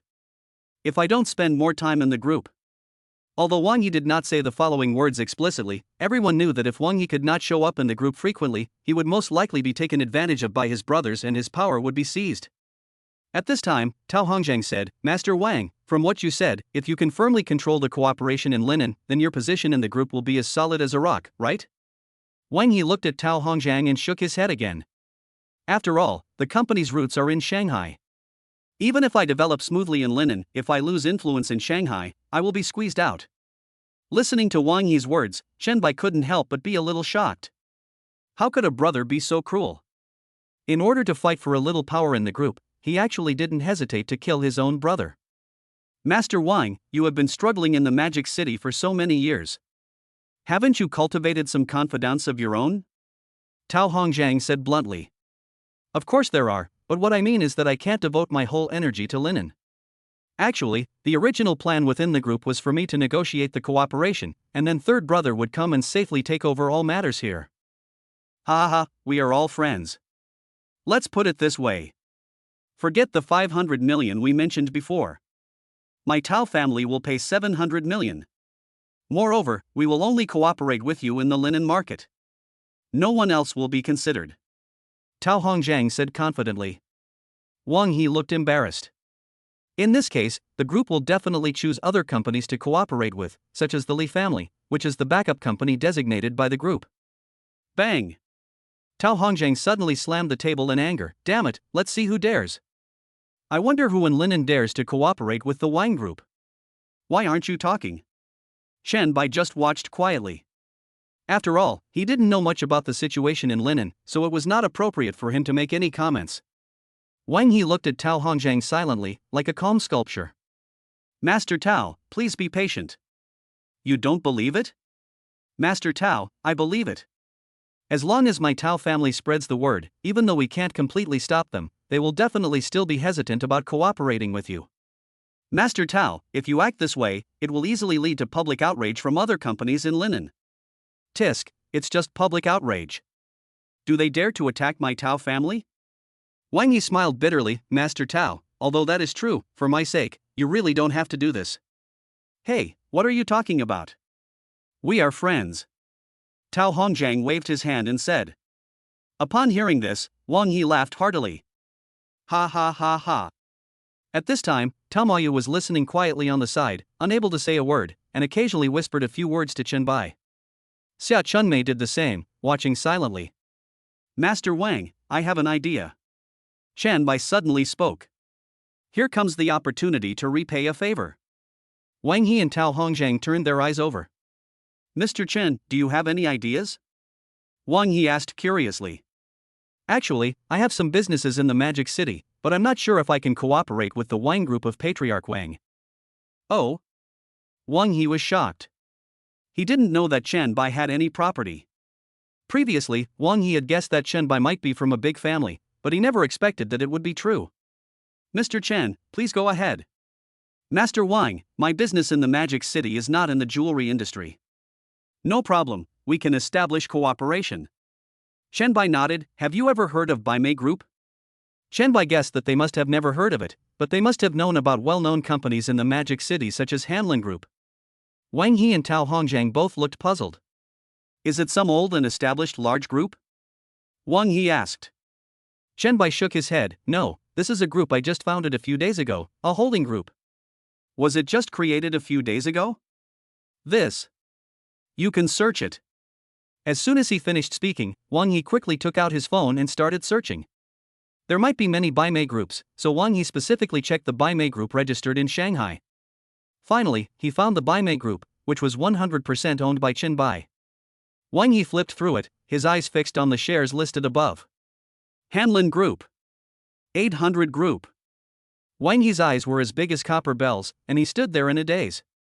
He had imagined that Chen Bai's identity was extraordinary, but he never expected him to be so awesome. Any of these groups is large enough to compete with the Wang Group.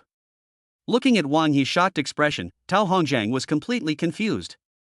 He went up to Wang He and looked at his cell phone. However, Tao Hongjiang's reaction was not so strong. After all, he knew little about the scale of groups such as Hanlin Group, and the influence of these companies had not yet fully spread to Linen. Chapter 110 Shidu Incident. However, Tao Hongjiang stared at the message on his mobile phone, and he knew in his heart that Chen Bai was extraordinary. This is truly unexpected. These renowned companies in Shanghai are actually all owned by Mr. Chen. I'm sorry to have made Master Wan laugh. It's a pity that there are no companies involved in the jewelry industry. That's fine. We can create a brand new company to boost the Wang Group's existing businesses. The Baimei Group only needs to provide financial support. The jewelry industry, like real estate, requires huge capital investment in the early stages. Not only does it require continuous and long-term investment, but it also has to face unstable risks. If Chen Bai joins the Magic City, it will reduce the economic pressure on the Wang Group in the Magic City, thereby freeing up more funds to march to Linen and other cities. Listening to Wang Yi's words, Chen Bai nodded. No problem, I'll make arrangements after I finish my trip and return to the Magic City. Thank you very much, Mr. Chen. We are all friends, there is no need to thank each other. Soon, the dishes were served like a stream, and several people began to feast on them, chatting while eating. Master Wang, you and I will work together in Linen, and Mr. Chen will be a perfect match for you in the Magic City. In this way, your position in the Wang Group will be as solid as a rock. Tao Hongjiang began to analyze. Wang Yi swallowed a mouthful of food and replied with a smile, in theory, that's true, but I don't know if it can be implemented as I wish. If it can be implemented smoothly, then my position in the Wang Group will definitely be unshakable in the next few years. Then you have to thank me very much. Future cooperation with Linen will depend on you, Brother Tao. Brother Wang is such a straightforward person. Butler, bring some wine. I want to toast Mr. Chen first. Brother Wang, please don't refuse. As you command, Patriarch. The butler left immediately, and soon returned in a hurry, holding 2 bottles of blue and white porcelain. This is a treasure I found from a farmer in the countryside. A bottle costs over 40,000 yuan. It's authentic Qinghua wine. Tao Hongjiang carefully picked up a bottle from the table and gently unscrewed the lid. In an instant, the rich aroma of wine filled the entire room. Tao Hongjiang couldn't wait to smell it, an intoxicated look on his face. Fragrant, Wang Yi followed suit, sniffing the aroma of the wine while praising it. What a great wine! I never thought that Patriarch Tao had such a precious collection. Ha ha ha, Mr. Chen, would you like to have a drink? Tao Hongjiang invited enthusiastically. Chen Bai smiled and waved his hand. No, I don't drink. Hearing this, Tao Hongjiang shook his head regretfully. Not drinking? What a pity. Mr. Chen won't be able to taste such a delicacy. Come on, Brother Wang, since Mr. Chen doesn't want a drink, let's each have a bottle and enjoy this fine wine. Ah, then I'll respectfully obey your command. Tao Moyu smiled bitterly. Half an hour ago, the two of them were arguing fiercely about cooperation and neither of them would give in. But now they were toasting each other at the wine table and acting like brothers. Too lazy to care about them, Tao Moyu took out his cell phone and started fiddling with it attentively. Chen Bai quietly watched Tao Hongjiang and Wang Yi drinking. Lassen was also at the table, but he was not very skilled in using chopsticks and could only pick up the food with a knife and fork with difficulty. During this period, while working, Lassen studied the Chinese language and etiquette diligently, and often called Rezek for advice in the evening. Chen Bai just ate his favorite dishes leisurely. Tao Hongjiang and Wang Yi drank to their heart's content. They didn't know how long it had been, but after drinking about half a bottle, they were both drunk and staggering. At this time, Tao Hongjiang suddenly said, Brother Wang, do you know what's going on in Shidu? Oh? Wang Yi was slightly surprised. I've heard a little bit about it. I heard that a lot of investors have participated in it. Could it be that Brother Tao is also? Ha ha ha. Tao Hongjiang threw his head back and laughed. With so many companies flocking here, my Tao family won't join in the fun. We won't gain anything from it anyway. Ha, I think the same as you, but there is a lot of capital pouring into it from the Magic City. Wang Yi said. Chen Bai was listening at the side, and couldn't help but feel curious. What on earth happened in Shidu? What happened in Shidu? Chen Bai looked at the two of them and asked. Mr. Chen didn't know? Chen Bai shook his head. Look, I've been traveling these days, so I don't have time to inquire about these things. Hearing this, the two looked at each other and smiled. That's right, Mr. Chen is really free and easy. That's right. Didn't China announce a while ago that heavy industrial enterprises in coastal cities must be relocated inland? Chen Bai naturally knew this. It had caused a craze in the musical notes before. At this point, Chen Bai had already roughly guessed the situation in Shidu. Yes, I understand that. So, large companies in Magic City, Guangzhou, and several coastal cities have begun to migrate to Shidu and Jiangcheng. Everything was going according to plan, and the on-site inspections were completed smoothly. However, something unexpected happened during the relocation process. I heard there was a conflict with a local Shidu company. As for the specifics of the conflict, outsiders like us don't know. They have now split into 3 factions. Of course, these are just rumors. I don't know the specifics. Chen Bai nodded. It seemed that the competition in Shidu was really fierce. He didn't know whether his Anlin pharmaceutical would be affected. We're not involved in heavy industry anyway, so there's no need to go to the trouble of moving inland. So we didn't plan to get involved. I heard that due to the incident in Shidu, several well-known companies are on the verge of collapse. If the situation is not resolved quickly, bankruptcy is inevitable. Wang Yi nodded in agreement. The economy in Shidu has also been significantly impacted. We thought we had an opportunity for major development, but were caught off guard by this sudden change. The Shidu officials are now deeply frustrated. Listening to the conversation between the two, Chen Bai became more and more curious, so he took out his mobile phone and sent a message to Tang Guangming, asking about the specific matters in Shidu. However, Tang Guangming's reply left Chen Bai dumbfounded. Boss, we have already investigated the matter over there. Then why don't you tell me? Boss, you didn't ask. Besides, Shidu and Modu are so far apart. What does Shidu's affairs have to do with us? Chen Bai was speechless for a moment. Chapter 111 Trump wins the election. Tell me what happened over there. Boss, leave it to me. I'll take a look at the information first. Tang Guangming replied confidently. At this time, he had already started searching on the computer. Not long after, Tang Guangming sent a long string of messages. Boss, according to our investigation, a highly respected old man in Shidu passed away, and his descendants are fighting each other for power. Setian, Xiadi, and Xiayun, in order to seize power, Xiatian joined forces with foreign companies to deal with the two brothers Xiadi. Xiayun is also making some subtle moves in secret, but we have little influence in Shidu. Moreover, the situation in Shudu is complicated right now. Even the firm has difficulty in obtaining more detailed information. It's truly horrible. Chen Bai couldn't help but sigh. Could this be a power struggle within the family? When he has children in the future, he must pay more attention to this aspect. Chen Bai continued typing on his phone and asked, what was the name of the old man who passed away? What was his family's status in Shudu? The deceased old man was named Xie Changkong, and the Xie family held an unrivaled position in Shudu. They owned 4 companies, the Xie Group, the Haifeng Group, the Xiefeng Group, and the Haifeng Group. Xie Changkong is in full control of the Xie Group, while the other 3 groups are managed by his 3 descendants. Among them, the Xie Group is the most prominent. The Xie Group holds 51% of the shares of the other 3 groups. The core of power that the 3 brothers are fighting for is the Xie Group. As for why the 3 of them are making such a fuss, it seems to be related to Mr. Xie's will. As for what exactly is written in the will, we have no way of knowing. After reading the message sent by Tang Guangming, Chen Bai woke up as if from a dream. He was too lazy to delve into the details. As long as the official took action, all problems would be solved. As for why the official did not take any action now, this was not a problem that Chen Bai should worry about. Chen Bai put down his phone and looked at Tao Hongjiang and the other person who were still arguing with each other. At this moment, the topic they were discussing was like a rocket, soaring from Shudu to the national level in an instant. As expected, when a few men were drinking, they started talking about the international situation. Brother Wang, do you think Trump's coming to power is good for China?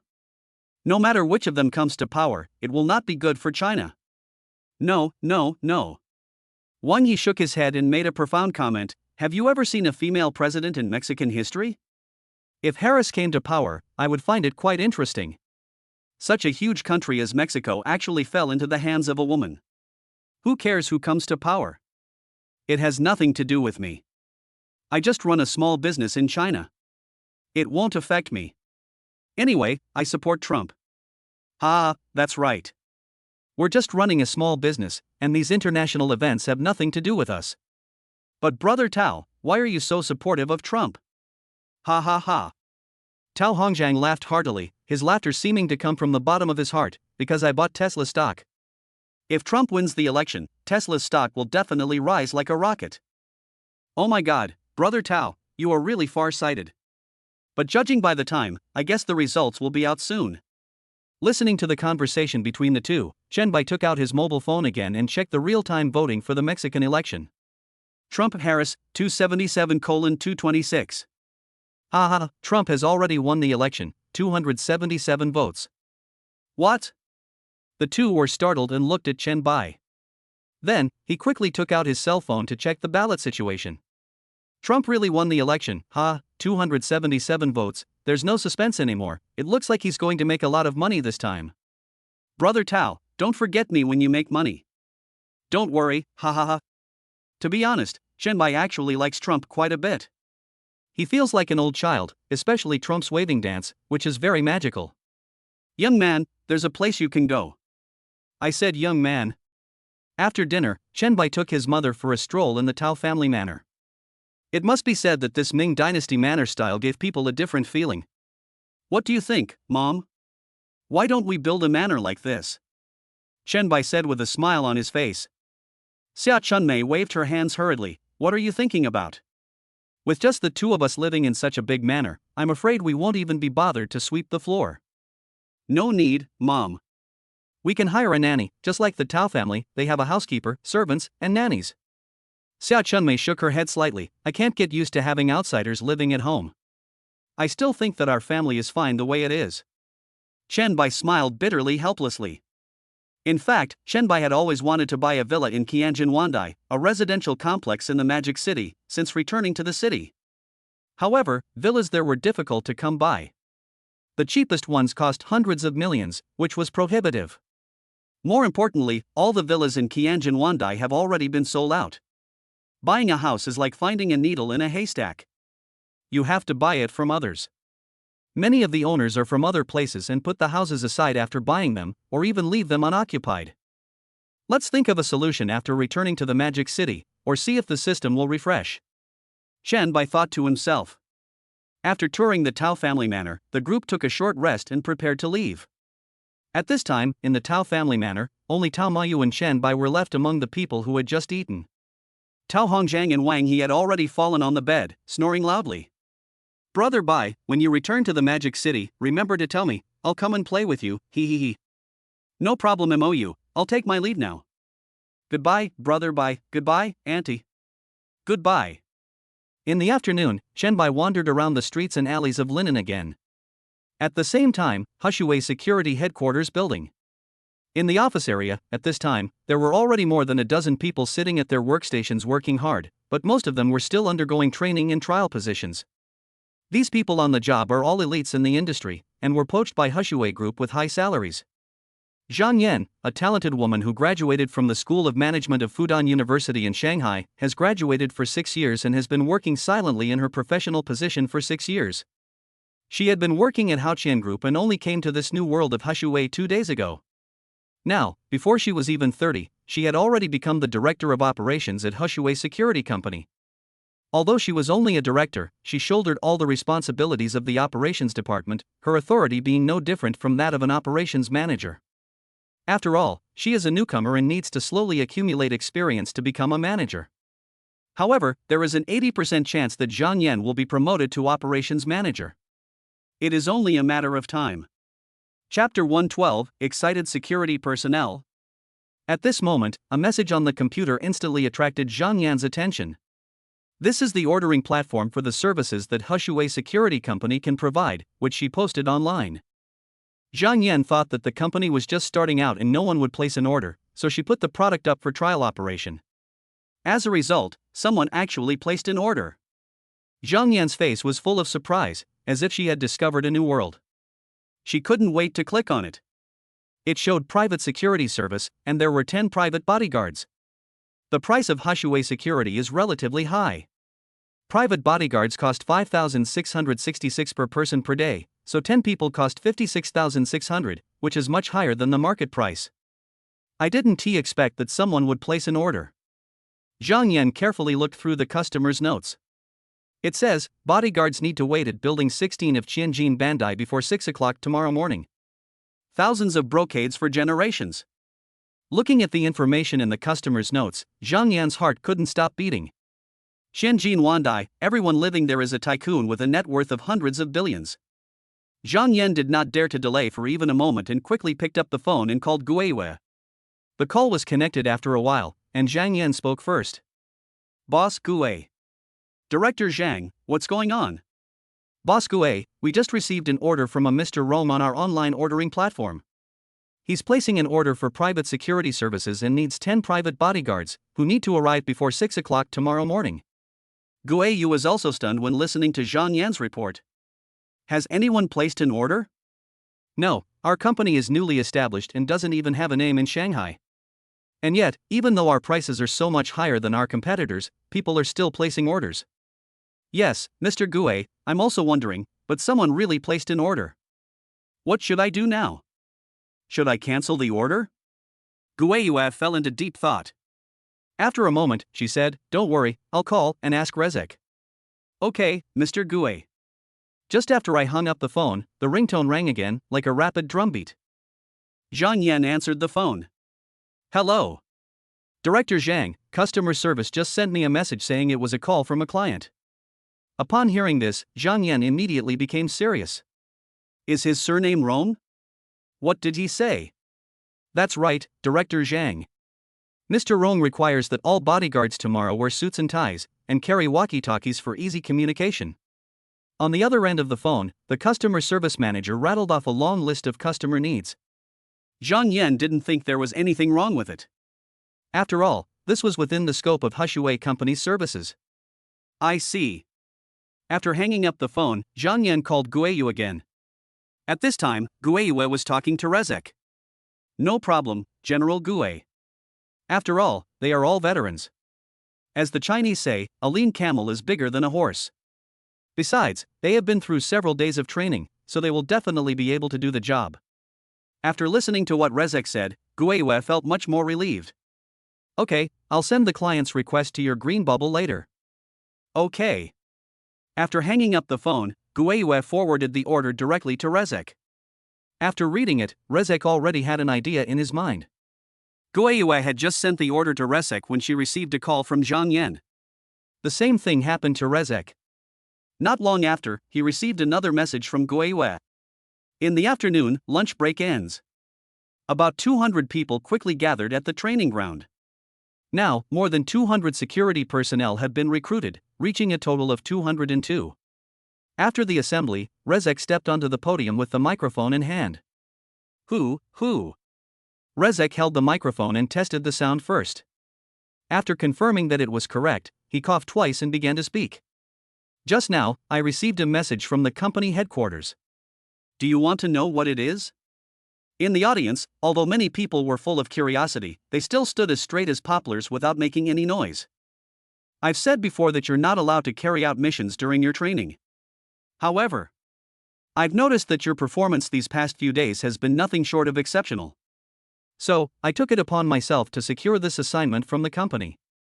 Originally, the company was planning to give it to another department, but I fought hard and secured it, wanting to give you an opportunity to hone your skills. I have to say that Rezek is really good at bewitching people. Now that we've come to this point, let me discuss mission commissions. Mission commissions are calculated primarily based on the type of mission. The company categorizes missions into 5 levels: Special, A, B, C, and D. Special grade, 50% commission. Grade A, 40% commission. Grade B, 35% commission. Grade C, 25% commission. Grade D, 20% commission. This time, the company has assessed it as a D-level mission. Based on a 20% commission, your daily commission is 1,133. As soon as Rezek finished speaking, the people in the audience became excited as if they had been injected with chicken blood. More than 1,000 yuan in commission per day, not including the basic salary, is simply outrageous. Looking at the crazy expressions of the people in the audience, Rezek smiled with satisfaction. This was exactly the effect he wanted. But, the number of spots for this mission is extremely limited, only 10. I will select 2 highly trained individuals from each of the 4 departments to undertake this mission. The remaining 2 spots will be decided by you through a drawing of lots. Upon hearing this, many people became listless, as if eggplants hit by frost. They actually missed out on such a good opportunity to make money. Rezek pulled a piece of paper from his crotch. I have a list here. It lists the most outstanding individuals in each of your departments. Now, I'll read out the names. Step forward. Special Forces, by Xiong'an. Arrive. When he heard his name, Bai Xiong'an was so excited that he almost jumped up. He didn't expect that he would be the one to be named. More than 1,000 yuan a day was simply a pie in the sky. Single Soldier Division, Li Geng. Women's Division, Lan Xin. Finally, after a fierce competition in the draw, the last 2 places were finally decided. Those who didn't participate in the mission don't need to be discouraged. After your 3 months of training, there will be plenty of missions for you to complete, and Rezek paused. Also, if you perform well during training, I will secure more missions from the company. Of course, only those with outstanding performance will be given the opportunity to undertake missions. After listening to what Rezek said, many people became more excited. Yes, there will be plenty of opportunities to carry out missions in the future. Now they just need to concentrate on practicing hard. Maybe the next mission will fall on them. Those who originally just wanted to give it a try also decided to follow the company at this moment. The commission is so high, wouldn't it be stupid not to do it? Chapter 113, The King of Buildings. Those whose names are called, gather in front of the playground. The rest of you, follow the 3 instructors Gibson for training. Rezek shouted in a voice as loud as a bell. Although Gibson and his friends cannot speak Chinese, they have learned some basic expressions such as hello, thank you, stand at attention, at ease, etc. after being here for a while. The people in the audience had no complaints. After all, they trained extremely hard. Afterwards, Gibson led everyone to disperse and train in groups. Currently, Hushuwei is recruiting a total of 202 security personnel, of which the largest number is in the individual soldier department and the smallest number is in the women's department. The specific positions are clearly divided, including Commander-in-Chief, Commander, Squad Leader, and Team Leader. A team consists of 10 people, and 5 teams form a squad. The commander can command any squad, and the general commander is above the commander. Finally, there are the civilian cadres of Hushui. Currently, apart from Guiwei and Chen-bai, no one else can command the security personnel. On Rezek's side, after the 10 people gathered, he brought a few of them to the basketball court so as not to disturb other people's training. I'm honored that you've accepted this mission. Now, let me explain in detail the specific mission requirements and professional standards. Blah blah. Blah blah. Rezek continued to talk non-stop. So, this time you will be carrying out this mission alone. Everyone here is a veteran and has served in the military. I firmly believe that you all have the ability to do this. For an entire afternoon, Rezek doubled the training for these people. Near dusk, the company sent people to deliver suits, walkie-talkies, and other items. Rezek distributed them to everyone according to their sizes. You must gather at the playground at 5 o'clock tomorrow morning. The company will then arrange a vehicle to take you to your mission location. Therefore, you can disperse early tonight and rest early. Inside the breast pocket of your shirt is a photo of your employer. Please ensure your employer's safety. Do you understand? Understood. Several people shouted in unison. Disband. Night. Shenbai and the other two dragged their tired bodies back to the hotel. Shenbai took a shower and collapsed on the bed like a puddle of mud. The same thing happened to Lassen. However, Lassen quickly took out his cell phone and called Rezek. At this time, Rezek had just returned home from the training ground. He was so hungry that he ordered a pork trotter rice in advance. At this moment, Lassen's phone rang suddenly like an unexpected visitor. Hey, how are you, Rezek? Lassen, are you here to show off again? No, I want to tell you that the Mexican election is over. Guess who won? Lawson's voice was full of mystery. Yes, the Mexican election ended today, but I was too busy to pay attention. Ha, Trump won the election. Really? Oh my god, that's wonderful. That's right. I don't want an old woman like Harris to ride on my head and show off all day. I also heard that Harris used a lot of tricks to get to the top. Oh my god, how did you know, Lassen? Rezek's voice was full of disbelief. I guessed. Ha. Lassen suddenly laughed slyly. Leszek, let me tell you, the song City in Linen is truly unique, just like beep, beep, beep. Lassen? On the other end, Rezek hung up the phone like a cat whose tail was stepped on. Fuck, I knew this Lassen called with bad intentions. The Mexican election must be just a cover. Lawson on this side was also confused. Rezek actually hung up the phone directly, so Lawson called Rezek again. The other party is on the phone, please redial later. After a while, Lassen called again. The other party is on the phone, please redial later. Damn it, Rezek, how dare you block me? Lassen jumped on the bed in anger. At around 4 in the morning, Shenbai, half drowsy, woke up from the urge to urinate. He groggily got up to go to the bathroom. Then, he caught a glimpse of the system pop-up window. Mall refresh, current purchase count, 6. 23% shares of Babai Group, 9 yuan. 3 random villas in Tianjin Bandai, 1 yuan. Renli Ampen Senior Management Recruitment Agency, 6 yuan. 29% stake in Jinhua Jewelry, 3 yuan. Chess Mastery All Chess Skills, 103 yuan. 21% stake in Tianyan Technology, 4 yuan. Looking at the products refreshed by the system, Shenbai was overjoyed. This was simply his wish come true. It was indeed a system. He was so excited that he even cut off part of his urine. System, can you transfer these shares directly to Baimei Group so I don't have to transfer the shares? Can. Shenbai said contentedly, okay. The system is becoming more and more understanding. These were all the things Shenbai had always dreamed of, except for the mastery of chess. However, Shenbai was too lazy to care and accepted them all. Today, he owns 70% of the shares of the Babai Group, and has absolute control over the Babai Group. 3 random villas of various styles. The system really understands me. I can get whatever I want. However, what made Shenbai most satisfied was Renli Ampen, a senior management recruitment agency. Renli Ampen is a well-known headhunting company throughout China, ranked among the top 10. Now Shenbai can directly let it serve his company, first filling the talent vacancies of Baimei Group and Hushui Security. Jinhua Jewelry? Shenbai had never heard of it before.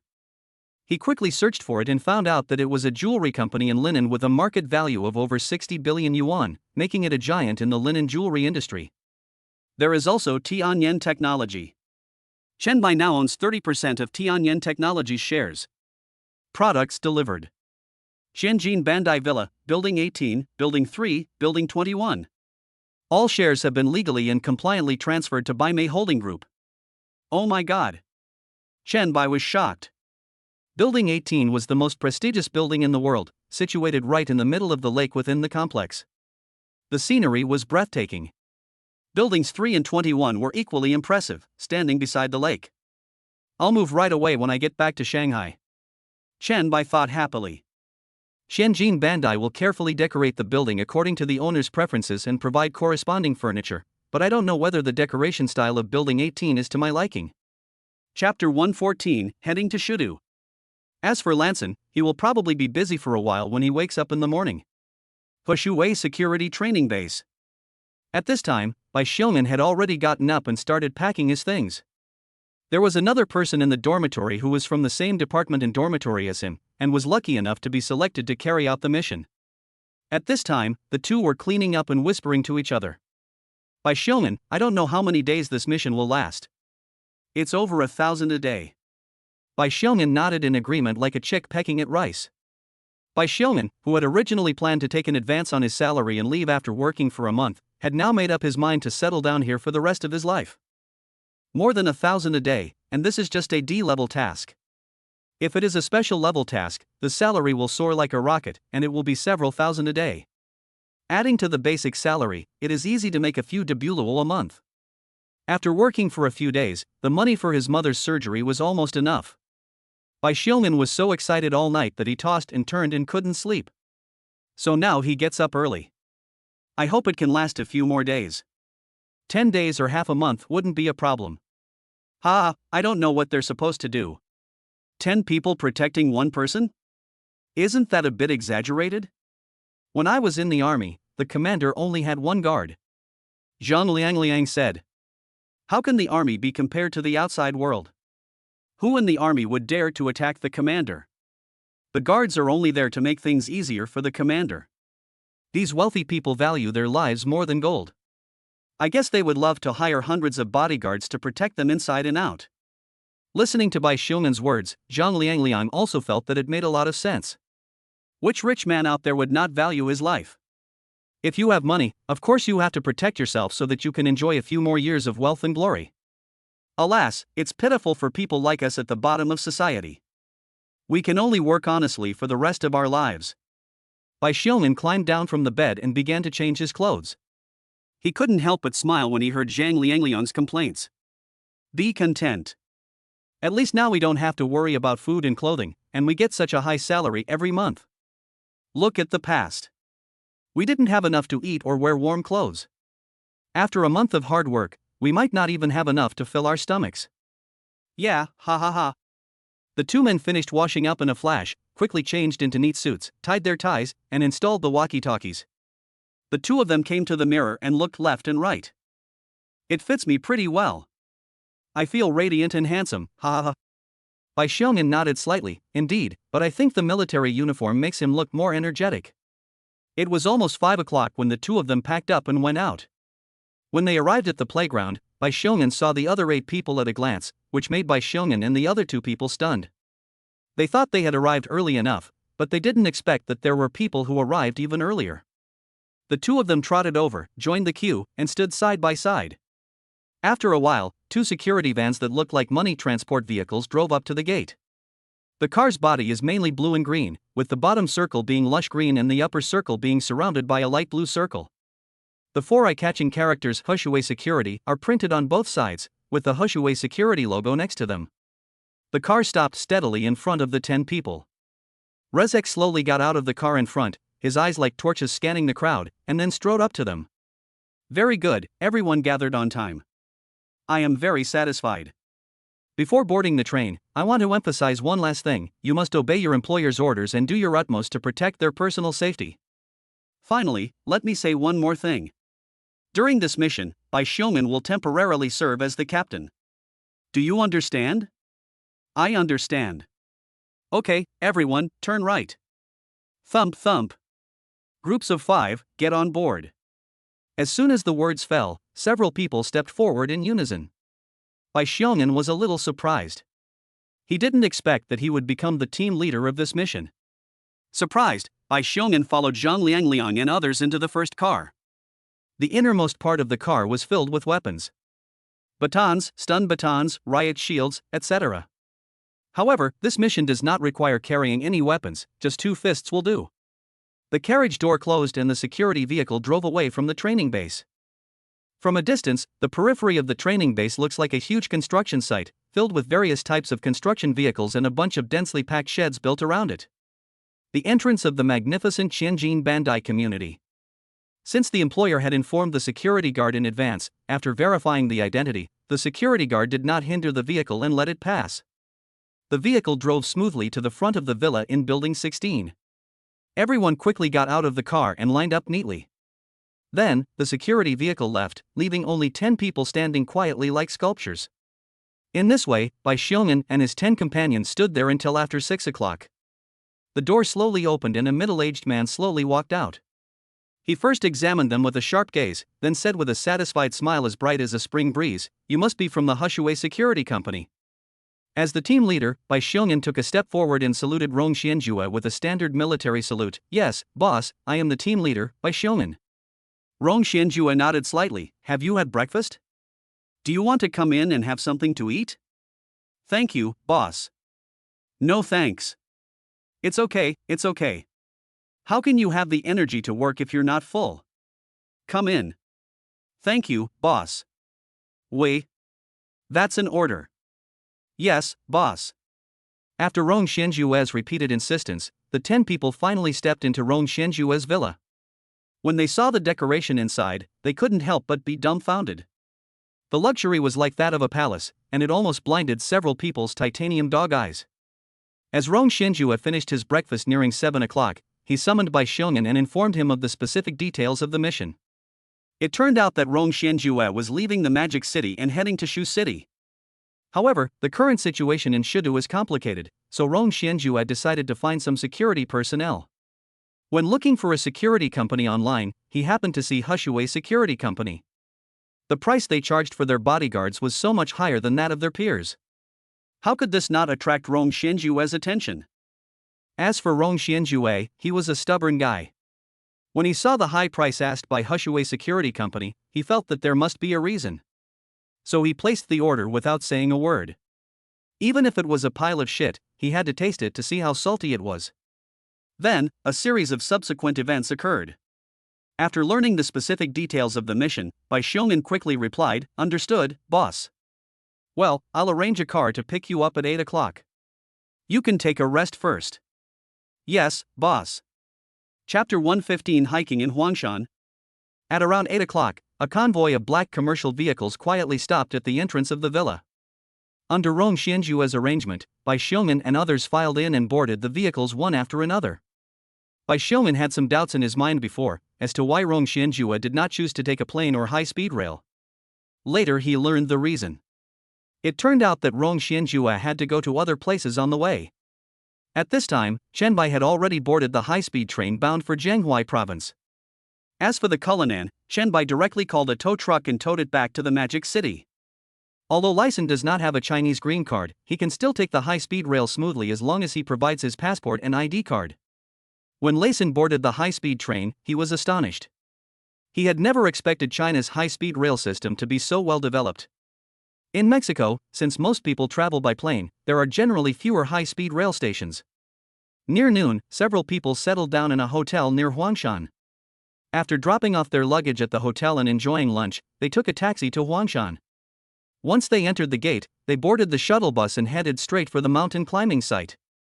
On the way, Chen Bai caught a glimpse of the hotel and exclaimed, "Wow, there's actually a hotel inside the park." The group took the commuter bus, driving slowly all the way, and finally arrived at Siguang Pavilion. From here, they would start hiking. This time, the few of them were extremely well prepared, with hiking poles, sports bracelets, and everything else available. However, Lyson was different. He seemed extremely confident. When Chen Bai asked him to buy a cane, Lyson waved his hands repeatedly, firmly refused, and vowed to do so. It's just a mountain. When I was in the army, I climbed countless mountains carrying dozens of kilograms of equipment. This is just a piece of cake. Seeing Lyson's confident look, Chen Bai was helpless and thought, Huanshan is good at treating stubborn people anyway, so let him try. Chen Bai's mother, in her early 50s, was in good health and often worked on the farm. She was probably even better at climbing than Chen Bai, and at this moment, Xia Chunmei was filled with joy and anticipation. Huanshan is so famous that any elderly person in China would probably know about it. How could Xia Chunmei not be thrilled to be able to climb Huanshan? This time, Chen Bai and the other two did not bring any water because they felt it was unnecessary and could just buy some on the way. In this way, several people began their mountain climbing journey along the trail. The scenery along the way was like a series of colorful paintings, which made everyone stunned. Lyson took pictures enthusiastically, and so did Chen Bai and his mother. Huanshan really lives up to its reputation. It can be said that after visiting the 5 sacred mountains, you will not want to visit any other mountains, and after visiting Huangshan, you will not want to visit any other mountains. Several people were engrossed in taking photos. At this moment, 2 girls walked by and touched Lawson, who was concentrating on taking photos, with their elbows, seemingly intentionally or unintentionally. Lawson reacted quickly as if he had been electrocuted. He subconsciously reached out and grabbed her hand tightly. With a perfect grab, the girl was pressed to the ground. Ah, it hurts, it hurts, it hurts, the girl who was pressed to the ground screamed. Let me go, let me go. Seeing that it was just an ordinary girl hiking, Lawson quickly let her go. Why did you elbow me? The woman, with a look of pain on her face, slowly climbed up from the ground, and her companion carefully supported her. Seeing that Lawson was a blonde, blue-eyed foreigner who spoke fluent English, the woman was suddenly confused and at a loss. Who elbowed you? You were standing in the middle of the road taking pictures. Isn't it normal to be bumped into? The woman responded in English. Lawson looked around and suddenly realized that he was too engrossed in taking pictures and didn't notice it at all. So, like a child who had made a mistake, Lathan immediately half-bowed and apologized, I'm really sorry. The woman was startled by Lawson's sudden action. Ah, it's okay, it's okay.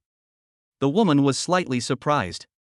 She never expected that Lawson's attitude would change so much. Seeing this, Chen Bai hurried forward to help Lawson smooth things over. Sorry, beautiful lady, my friend just retired from the army, so please forgive him for some of his habitual body movements. Chen Bai said with a smile on his face. The girl rubbed her slender waist, which was like a water snake, waved her hands, and said coquettishly, It's okay, it's okay. Chen Bai glared at Lyson fiercely. Seeing this, Lyson quickly said, I'm really sorry. To express my apology, I hope you can agree to treat you to a delicious meal. Chen Bai held his forehead helplessly, thinking to himself, why does it feel like Lawson's words are strange? The girl was stunned for a moment, mainly because Lawson spoke like a machine gun with a thick accent, and the girl really couldn't understand what he meant. Maybe he wants to treat me to a meal. The girl's friend shook her arm gently and said with a smile, Meow meow, there's a place selling things upstairs. Let's ask this foreigner to buy a bottle of water for each of us. Listening to her best friend's words, Lin Meow Meow nodded in agreement. It is not too much to ask him to compensate me with 2 bottles of water after he pressed me to the ground like this. So, Lin Meow Meow said in fluent English, how about this, there's a canteen upstairs later, just buy us each a bottle of water. No problem, Lathan replied without hesitation. Lin Meow Meow nodded with satisfaction, gently patted the dust off her body, and the few of them walked together and continued to move forward. On the way, Chen Bai chatted with Lin Meow Meow and others. I learned the origins of their names, Lin Meow Meow and Zhong Chanshan. Both of them are locals of Huangshan City. During every summer vacation, they would team up to hike in Huangshan and are quite familiar with the hiking routes. Their families are also quite well off. Both of their parents are white-collar workers in well-known local companies, with monthly incomes of more than 30,000 yuan. Today was a beautiful day with bright sunshine. Since they had nothing better to do, they decided to climb Huangshan together. Unexpectedly, they hadn't gone far when they ran into Lawson and the others.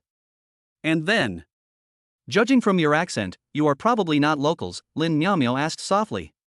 Chen Bai nodded slightly, yes, we came from the Magic City. We heard about the fame of Huangshan and came here to find out what it is like. The pace of several people was like strolling in the garden, not fast. In the middle of the journey, many people overtook them from the side, so Chen Bai and his group walked in a vertical line. Magic City. Actually, I really want to go to Magic City to play and see the night view of Magic City, Lin Miao said with a longing look on her face. Chapter 116, Dandy Boy. Shan Bai nodded in agreement. The night view of Shanghai is indeed beautiful, but the scenery of Huangshan is equally beautiful. After walking for an unknown amount of time, they were all panting when they arrived at the first supply point.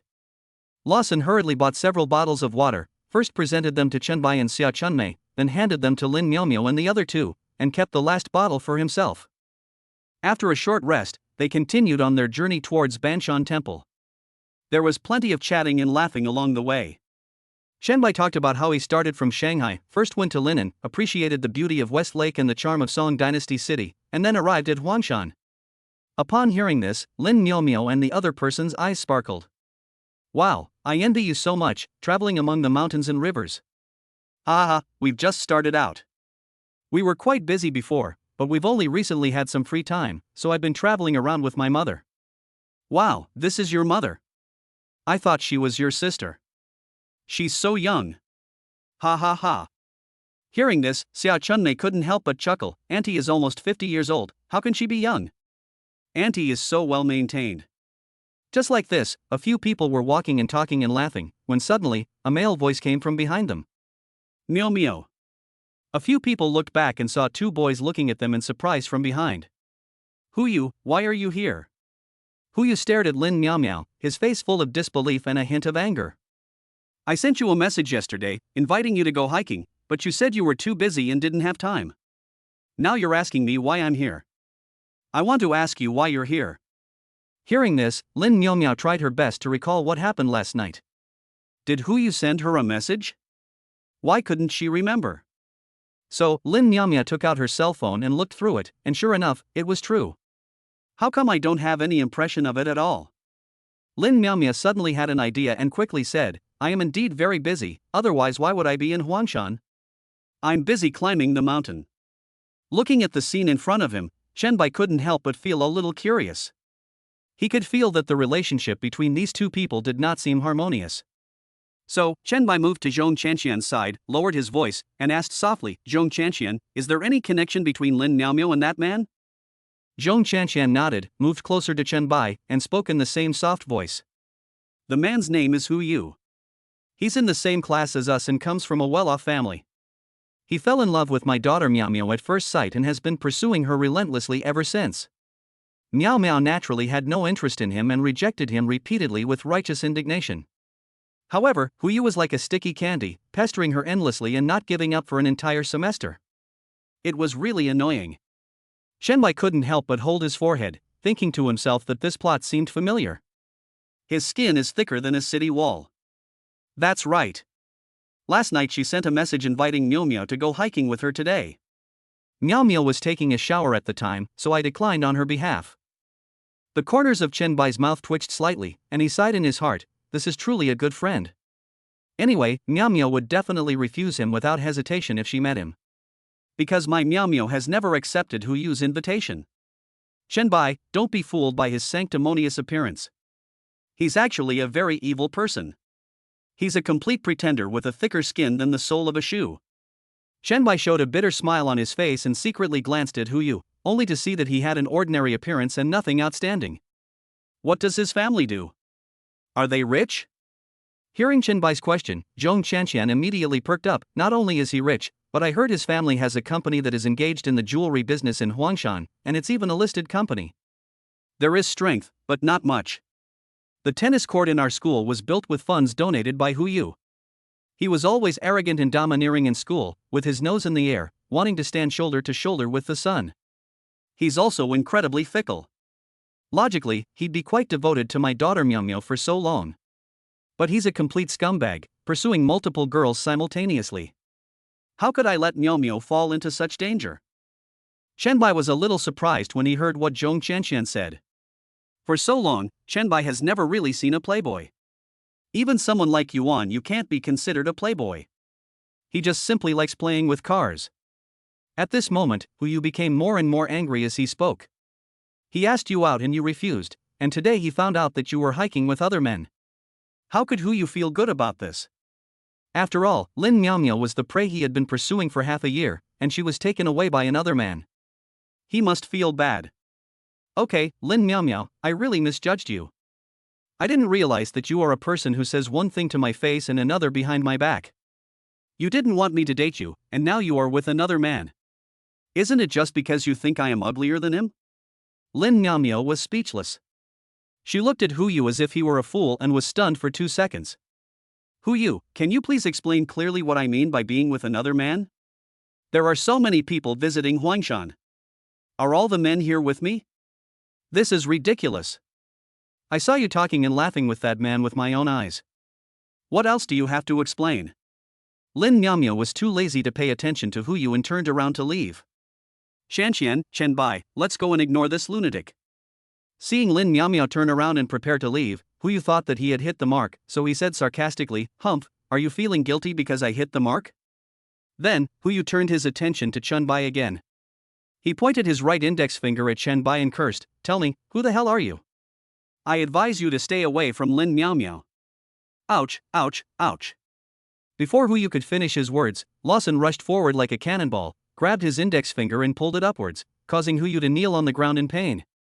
Although Lawson didn't understand what Hu Yu was saying, from the look on Hu Yu's face as he pointed at Chen Bai and cursed at him, Lawson could guess that this man was definitely not a good person. If this wasn't China, Lawson would have broken Hu Yu's index finger just now. The companions who came with Hu Yu watched Hu Yu being knocked to the ground by Lawson in an instant. They originally wanted to step forward to help, but they wilted in an instant.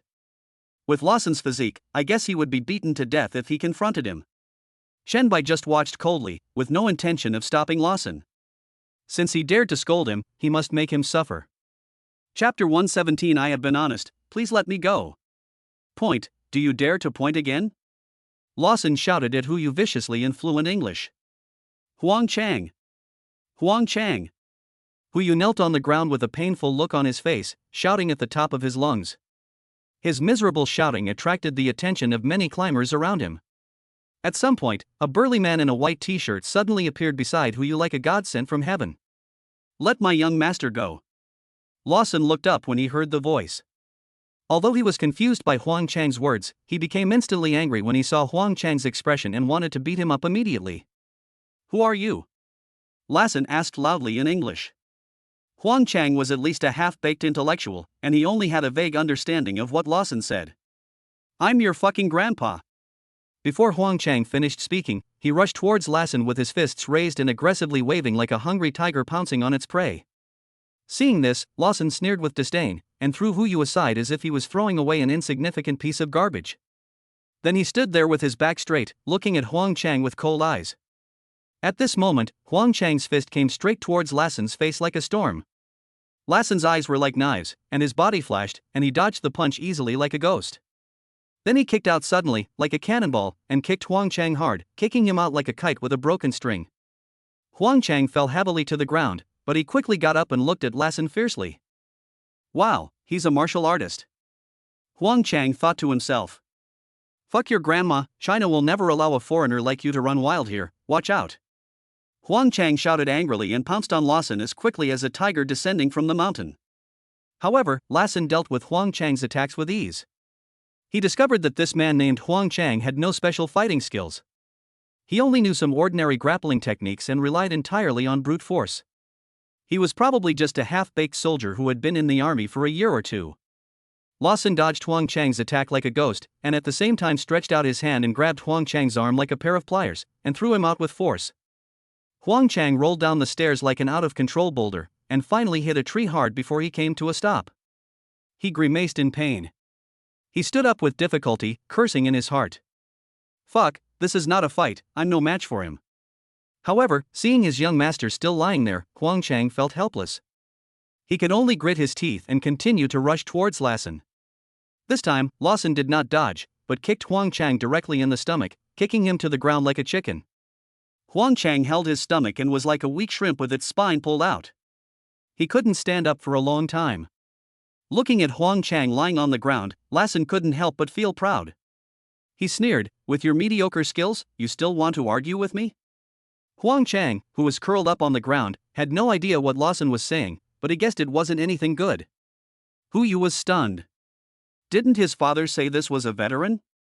He was as strong as an ox and could beat 10 men alone. How could he fight this foreigner?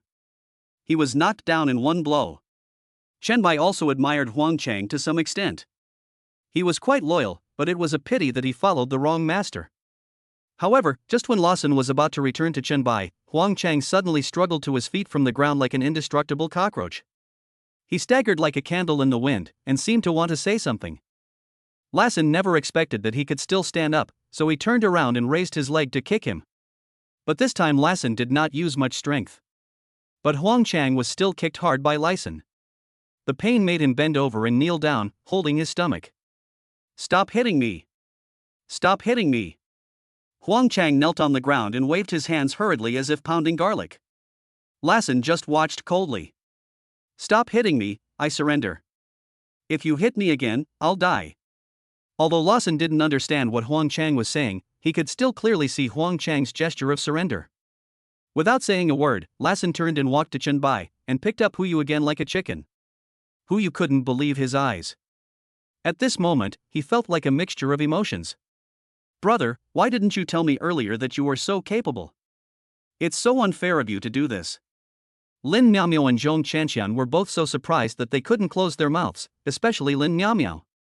She never dreamed that the person she accidentally touched with her arm would be so powerful. The blow was so heavy that Lin Miaomiao almost thought that Huang Chang was going to be beaten to death by Lawson. This was simply a life-threatening move. Chen Bai was still very satisfied with Lawson. Although Lawson could not understand Chinese, he had a keen eye, and the most important thing was his super strong combat power. Chen Bai only knew that Rezek and the other man were both retired Mexican special forces, but he really had no idea about their specific combat capabilities. Since Lawson is so powerful, there is no need to think about Rezek. He must be more powerful than you can imagine. At this time, Lawson picked up Hu Yu like a chicken and threw him in front of Chen Bai. Boss, did he just scold you? What should we do with this guy? Chen Bai smiled bitterly helplessly and looked back at Lin Miaomiao. Lin Miaomiao was startled. She never expected Chen Bai to look at her. She stammered, I don't know either. Chen Bai turned around, squatted down, and looked at Hu Yu as if he was examining a criminal. I'll just apologize and let this matter go. Don't accuse me of being petty. Hearing this, Hu Yu was overjoyed, as if he had grabbed a life-saving straw, and kept apologizing. I'm sorry, brother. I'm sorry, brother. Lin Miaomiao was giving it to you. I promise I will never. Before Hu Yu finished speaking, Chen Bai's face instantly fell.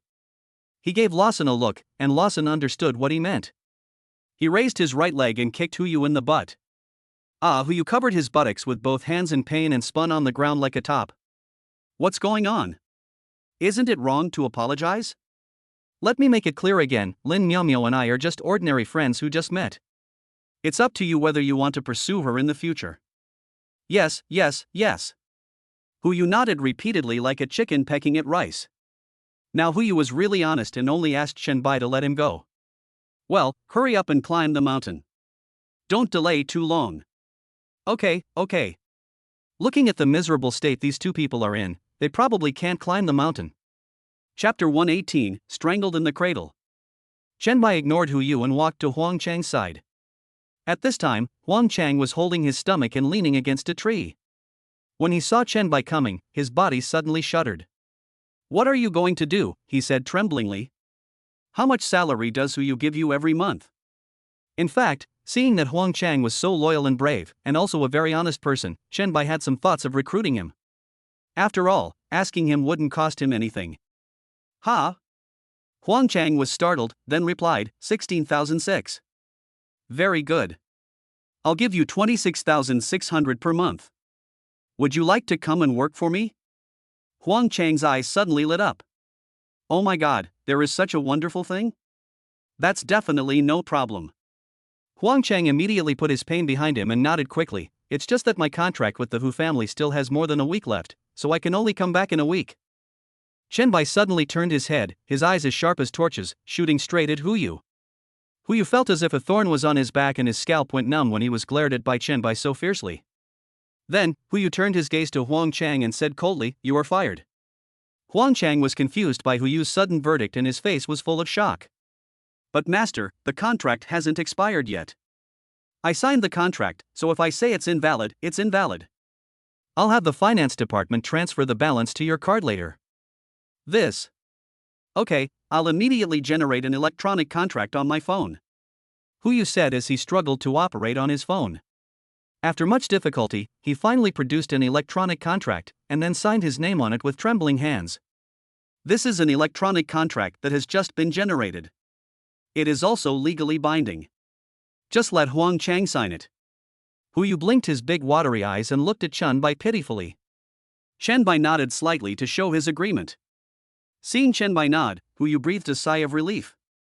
After Huang Chang signed the contract, he was officially fired. Chen Bai patted Huyu's shoulder gently and praised him, "You did a great job." He.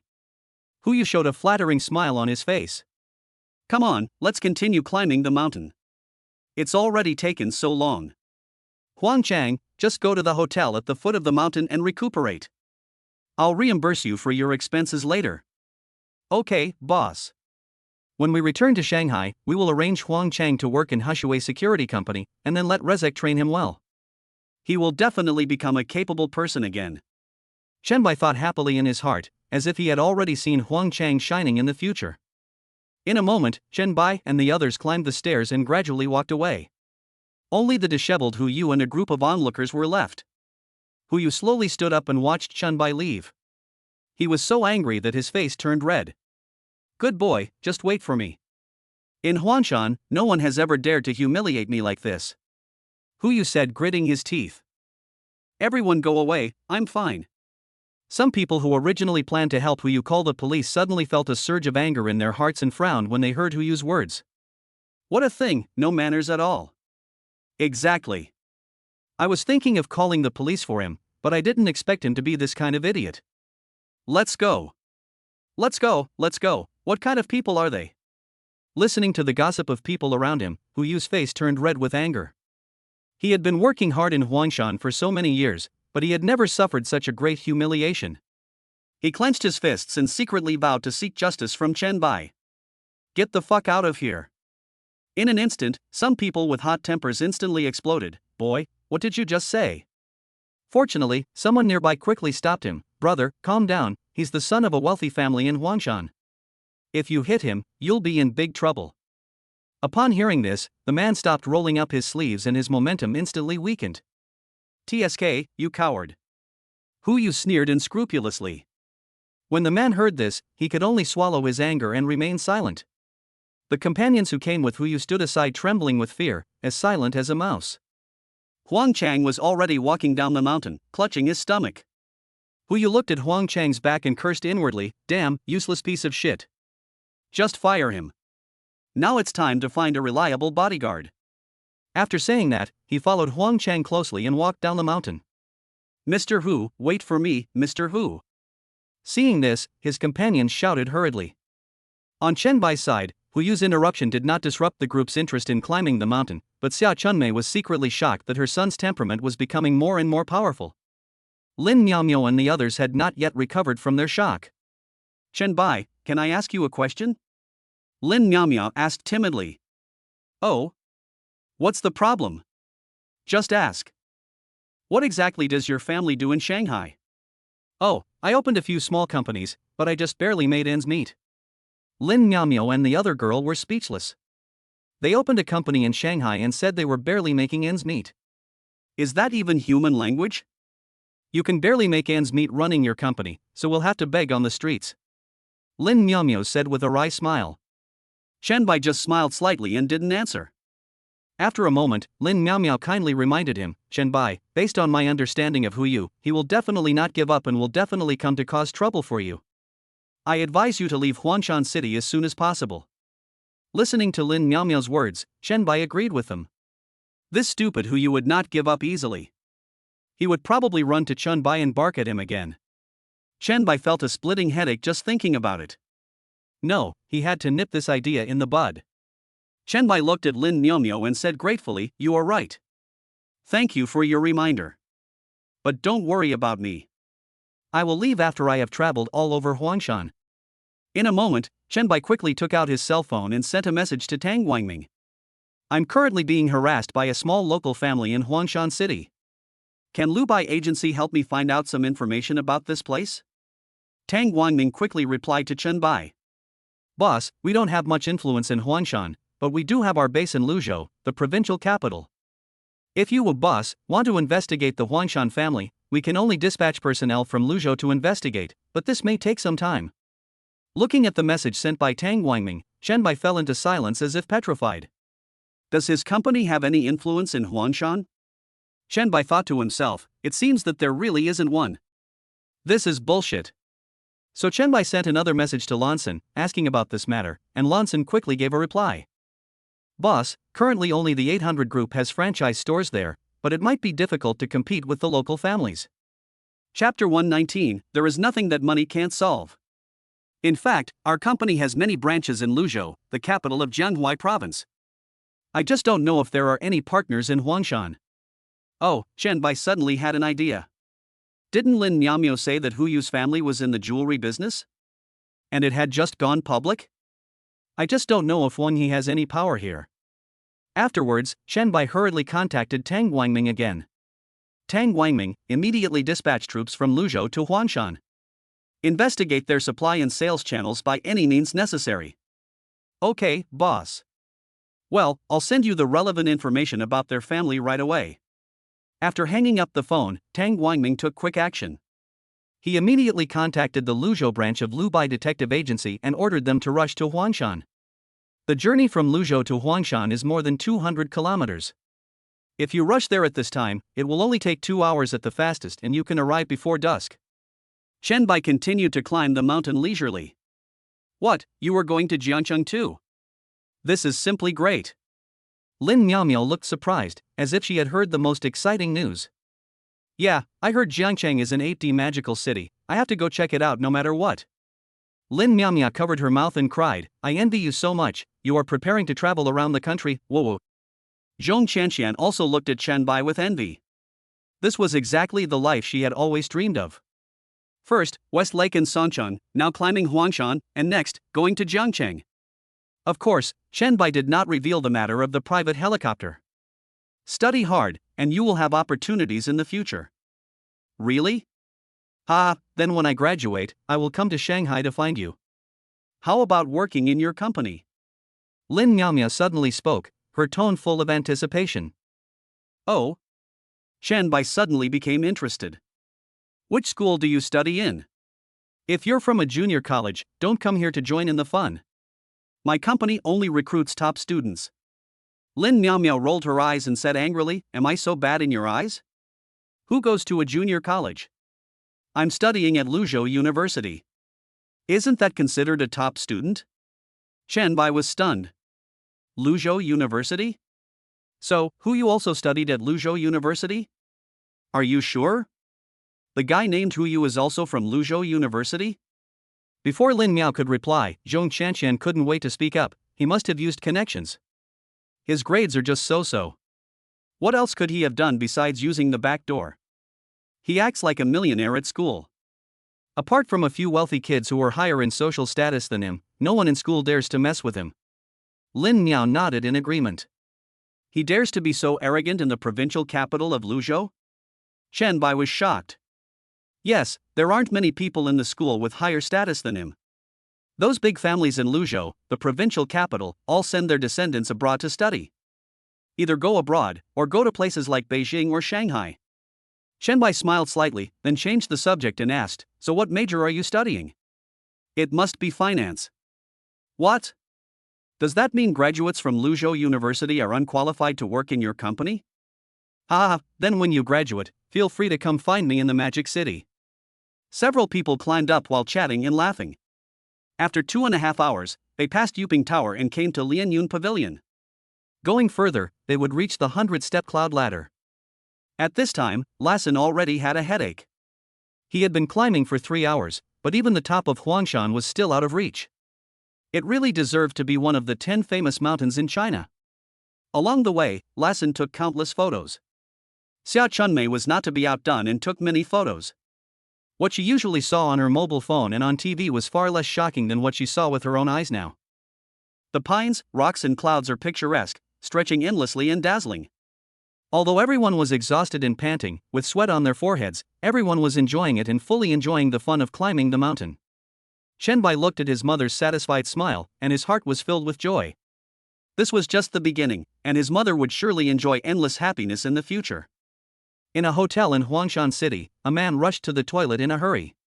When I say Wang, do you have to run so fast like your butt is on fire? The man named Wang sure seemed not to hear anything. He rushed into the toilet like an arrow and ejaculated. Not long after, with the sound of the toilet flushing, Wang Shi pulled up his pants and walked out of the bathroom. How could I not be anxious? I was taking a shit when I received the mission. You said it was an expedited mission, so I quickly cut it off and came out.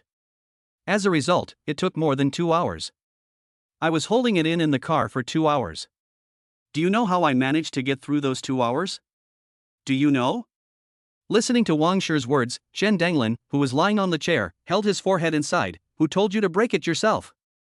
Didn't you say it was an expedited task? How could I not cut it off? Wang Shi complained angrily. He washed his hands, took out a tissue to wipe his hands, and walked towards Qian Danglin while speaking. This is the most urgent task issued by the Magic City headquarters. I heard that it was personally ordered by the boss behind the scenes. At this time, Wang Shi walked to the desk, took out the laptop from the pocket on the bed, and placed it carefully on the table. Of course I know that, but how did you know this was a task assigned by the boss? Qian Danglin pretended to be mysterious, with a slight smile on his face. Want to know? Go ahead. I won't tell you. Qian Danglin chuckled. Tisk, forget it if you don't want to talk about it. Wang Shi curled his lips, then set up the computer, plugged it in, started it up, and began typing quickly on the keyboard. Since this is a task assigned by the boss himself, let's hurry up. Hearing this, Qian Danglin also took it seriously, took out a stack of A4 paper and a pen from his backpack, and began to plan. Danglin, we have no power in Huangshan right now. It might be difficult to find out the news about the Hu family in such a short time. Qian Danglin wrote quickly and said as he wrote, difficult? There is nothing in this world that can't be solved by a red bill. If there is, then use 2. After that, Qian Danglin gently touched his nose with the pen in his hand and continued. Headquarters allocated us 500,000 this time. Investigating a small family shouldn't be a piece of cake. Well, I just checked the Hu family's assets online. The main one is Kailin Jewelry. And this is the main industry of the Hu family. We can ignore the rest of the miscellaneous things. Chapter 120, Like a Wonderland. You mean, we just need to investigate this Kailin Jewelry in detail? Qian Danglin asked. That's right. Qian Danglin checked the time and said, then we have to hurry up and try to finalize it tonight. It's a bit difficult.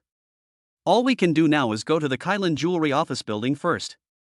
It was unknown how long it had passed, but Chen Bai and his companions finally arrived at Guangmingding. It was very lively and crowded up there. Many people were fascinated by the scenery. The setting sun was set against the clouds, looking fiery red.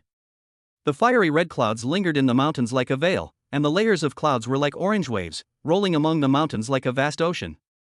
Standing on the mountaintop, overlooking the sea of clouds, it feels like being in a celestial wonderland, allowing you to forget the worries of the world.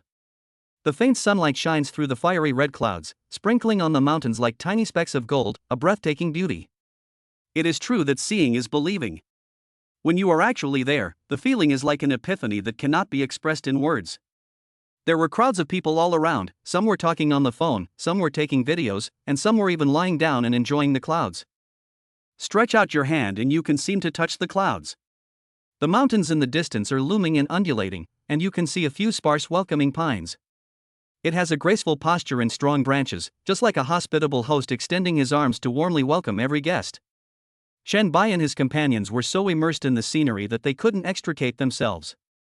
Shen Bai finally understood why people in ancient times liked to live in seclusion. Living in the sea of clouds, enjoying the beauty of nature, without worldly disputes and city noise, it is so comfortable. Lassen was even more so, he was stunned by the spectacle before him. It was so beautiful, really so beautiful, worthy of being China. Standing in the sea of clouds, shoulder to shoulder with the sun, am I ascending to heaven? There are many mountains like this in China. Lassen secretly vowed that he must visit all the 10 famous mountains in China. He took out his cell phone and started taking pictures. After that, he couldn't wait to make a video call to Rezek. Finally, when Lathan made the 12th call, Rezek finally answered the phone. "Damn it, Lathan, I'm at work, I'm busy as hell, why do you keep calling me?" He. Lathan let out a sly laugh, and without saying a word, he took a lot of photos of the area around the top of the mountain. "Leszek, my friend, look, I'm in Wonderland." At this time, Rezek was still training these new security personnel on the playground. It was during the 10-minute break that Rezek answered the call from Lathan. However, when he saw the scenery displayed on his phone, Rezek couldn't help but exclaim in amazement. "Lathan, where are you? It's surrounded by clouds and mist. Have we really arrived in fairyland? Ha, I'm in Huangshan now. What do you think? The scenery is as beautiful as a painting. China is indeed China. There is no such fairyland in Mo country. It's really beautiful. I really want to come to your place and experience it for myself." We climbed for a full 6 hours. What do you think? It's worthy of being one of China's 10 most famous mountains. It lives up to its reputation. Let me tell you, Rezek, this is just the tip of the iceberg. I'll show you the photos I took later. That's what Lathan said proudly, but in the end. Beep. Damn it, Rezek, you hung up on me again. Lathan called back immediately, but found that he had been blocked by Rezek again. Damn it. Lathan stomped his feet in anger, and the tourists around him gave him strange looks. Lin Nyamya couldn't help but smile. Why didn't she find Lawson so interesting before?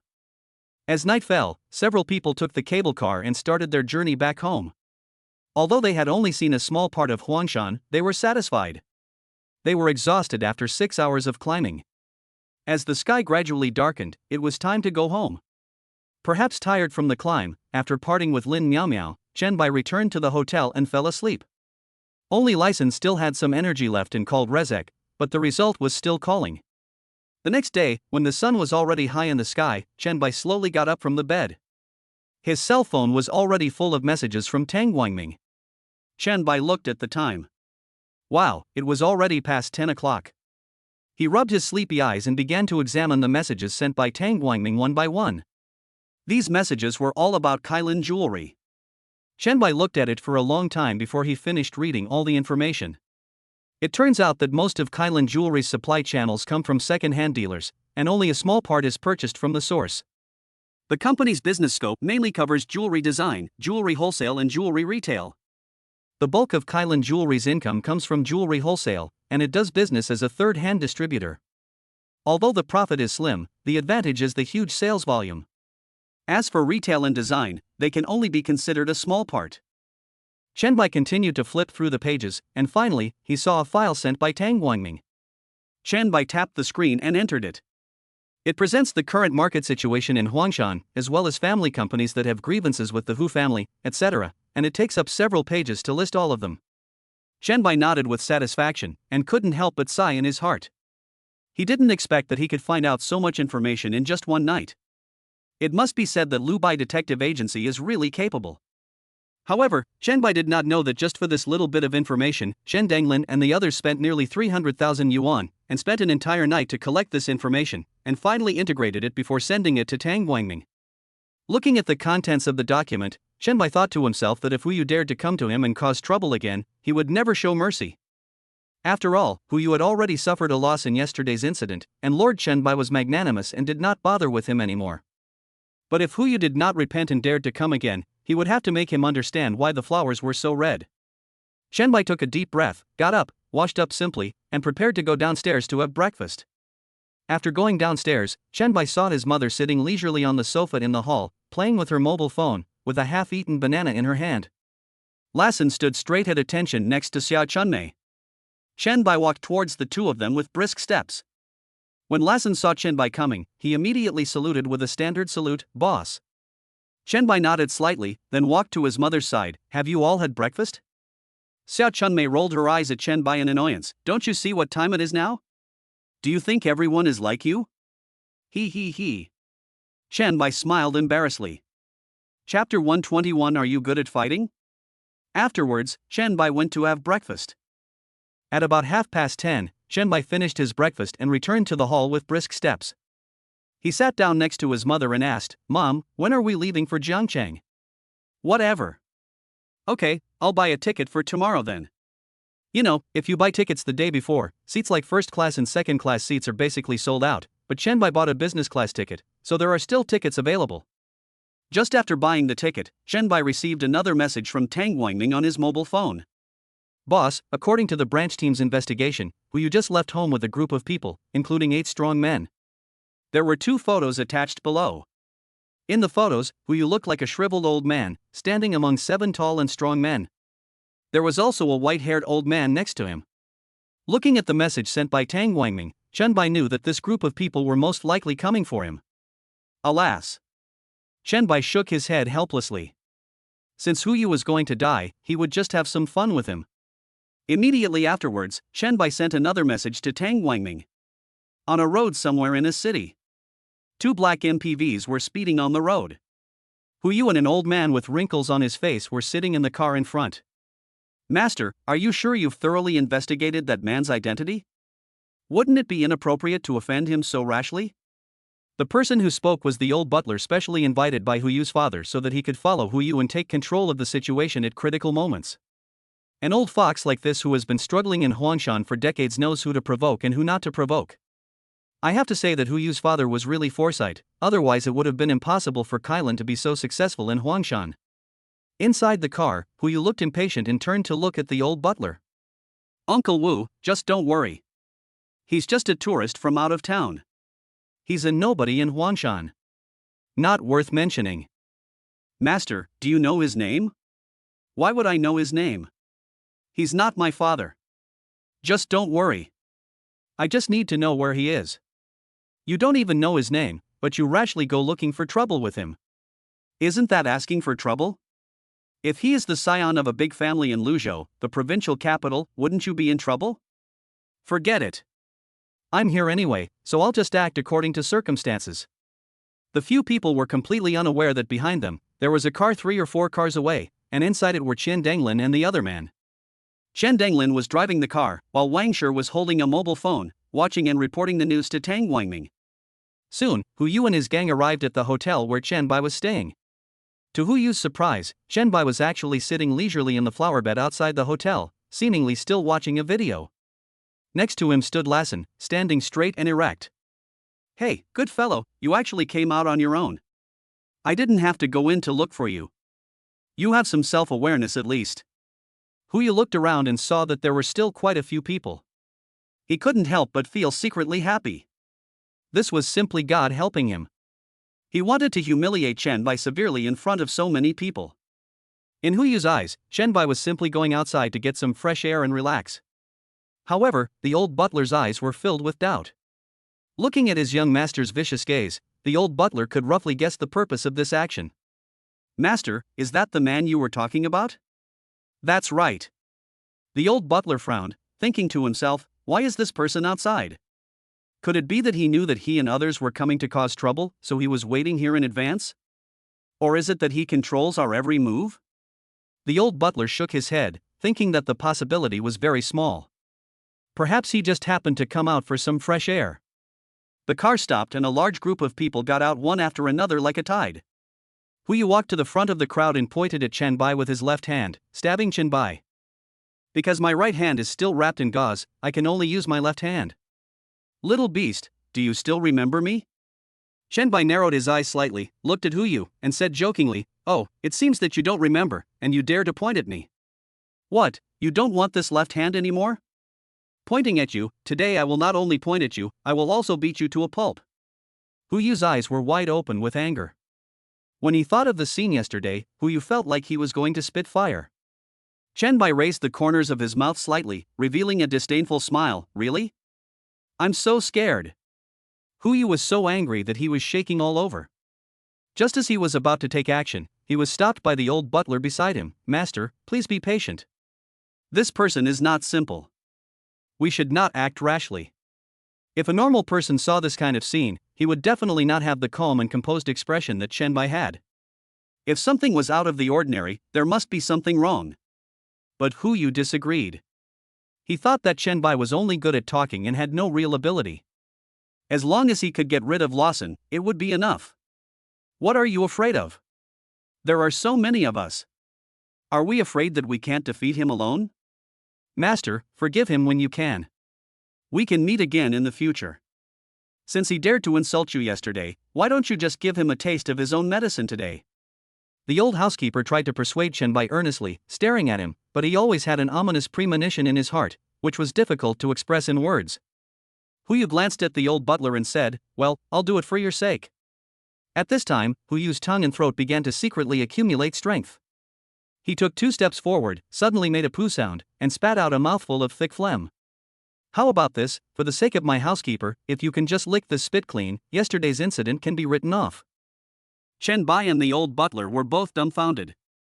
The old butler was so shocked that he couldn't close his mouth.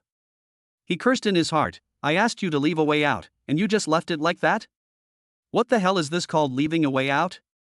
Chenbai took a look at the disgusting spit on the ground, and laughed angrily, staring at Huyu. "And you big stupid foreign guy, are you good at fighting? What's the use of being able to fight? You need power and background to make a living. Who the hell are you from to dare to hit me?" Huyu continued to sneer. Although Lawson didn't understand why, he could feel that what Huyu said was definitely not good. Chenbai nodded repeatedly with a forced smile. Okay. He originally wanted to have some fun with Huyu, but now Chenbai is completely famous. He was too lazy to waste words with Huyu anymore. He tilted his head to look at Lawson and shook his head contemptuously at Huyu. After getting Chenbai's signal, Lawson moved his neck and rushed towards Huyu like an arrow without saying a word. Chapter 122, My friend's death is not my death. Lawson's movements were as fast and accurate as the wind, and there was a cold gleam in his eyes. This little jerk actually dared to spit at the boss. I must beat him up so badly today that his mother won't even recognize him. He flashed and instantly closed the distance between him and Huyu. Seeing this, Huyu hurriedly hid behind one of the bodyguards. The bodyguard quickly made a blocking gesture and blocked his chest as if facing a great enemy. However, Lawson's attack hit the bodyguard's face like thunder. Before the bodyguard could even react, Lawson's fist rained down on his face like a storm. Fast, too fast. This was the victim's first thought. He felt a flash before his eyes, and then Lawson's fist hit his face like a hammer. His head jerked back, blood spurted out of his nose and mouth, and he could even feel his teeth trembling, as if they were about to be knocked out by the huge force. His body flew backwards involuntarily and fell heavily to the ground like a kite with a broken string, groaning in pain. Huyu looked at the scene in disbelief, thinking to himself, "He's kneeling down? If it were me just now, I would have gone to see my grandmother by now." Chenbai had never expected that Lawson would be so ferocious. Compared with yesterday, there was a world of difference. It seemed that Lawson was still holding back yesterday. Seeing this, the strong men looked at Lawson nervously like frightened birds.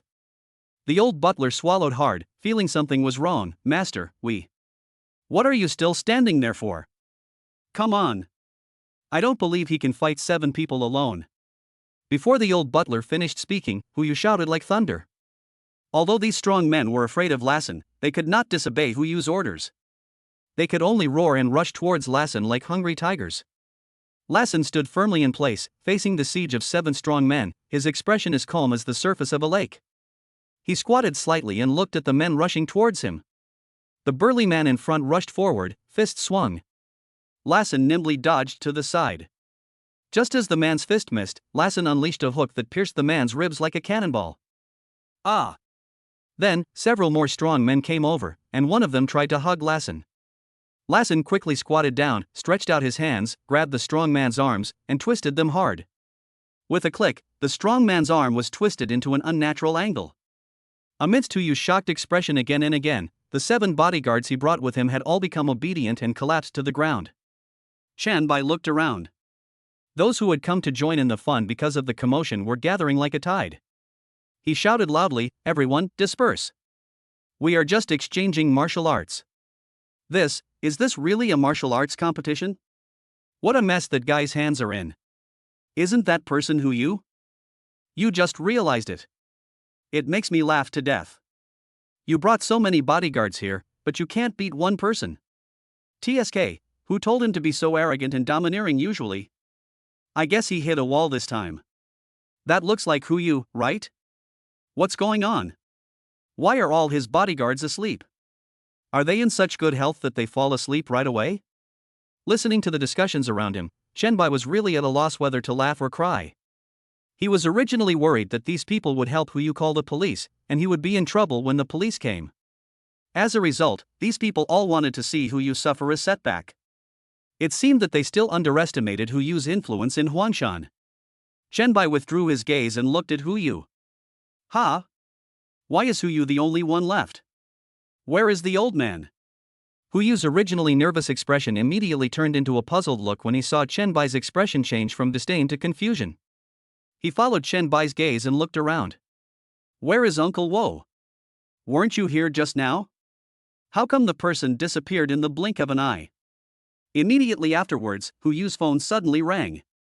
Hu frantically pulled out his phone and saw the caller ID was Uncle Wu. He quickly answered, Uncle Wu, where are you? Master, time is of the essence. I'm going to go home and report to the head of the family, asking him to send more people over. You just hold on for now. Hu looked bewildered. You beast, you fucking beast, Uncle Wu, I'm %@.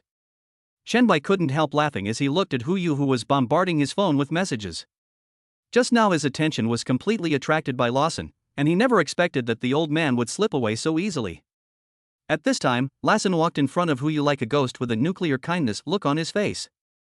At this moment, Uncle Wu's voice came from the other end of the phone, Master, remember to protect your head. Beep, beep, beep.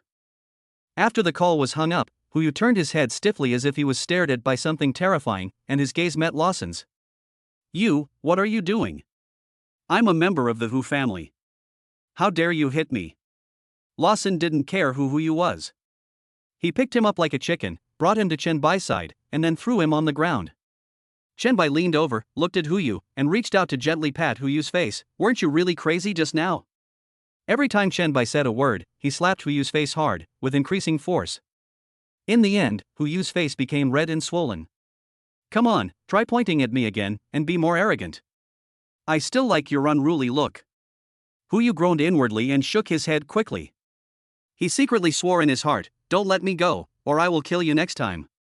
Chenbai stood up, turned his back, and said coldly, Lurson, doesn't he like to point fingers at people? Go and loosen his bones. Oh, right, there are too many people here, it's not a good influence, let's go behind the flower garden.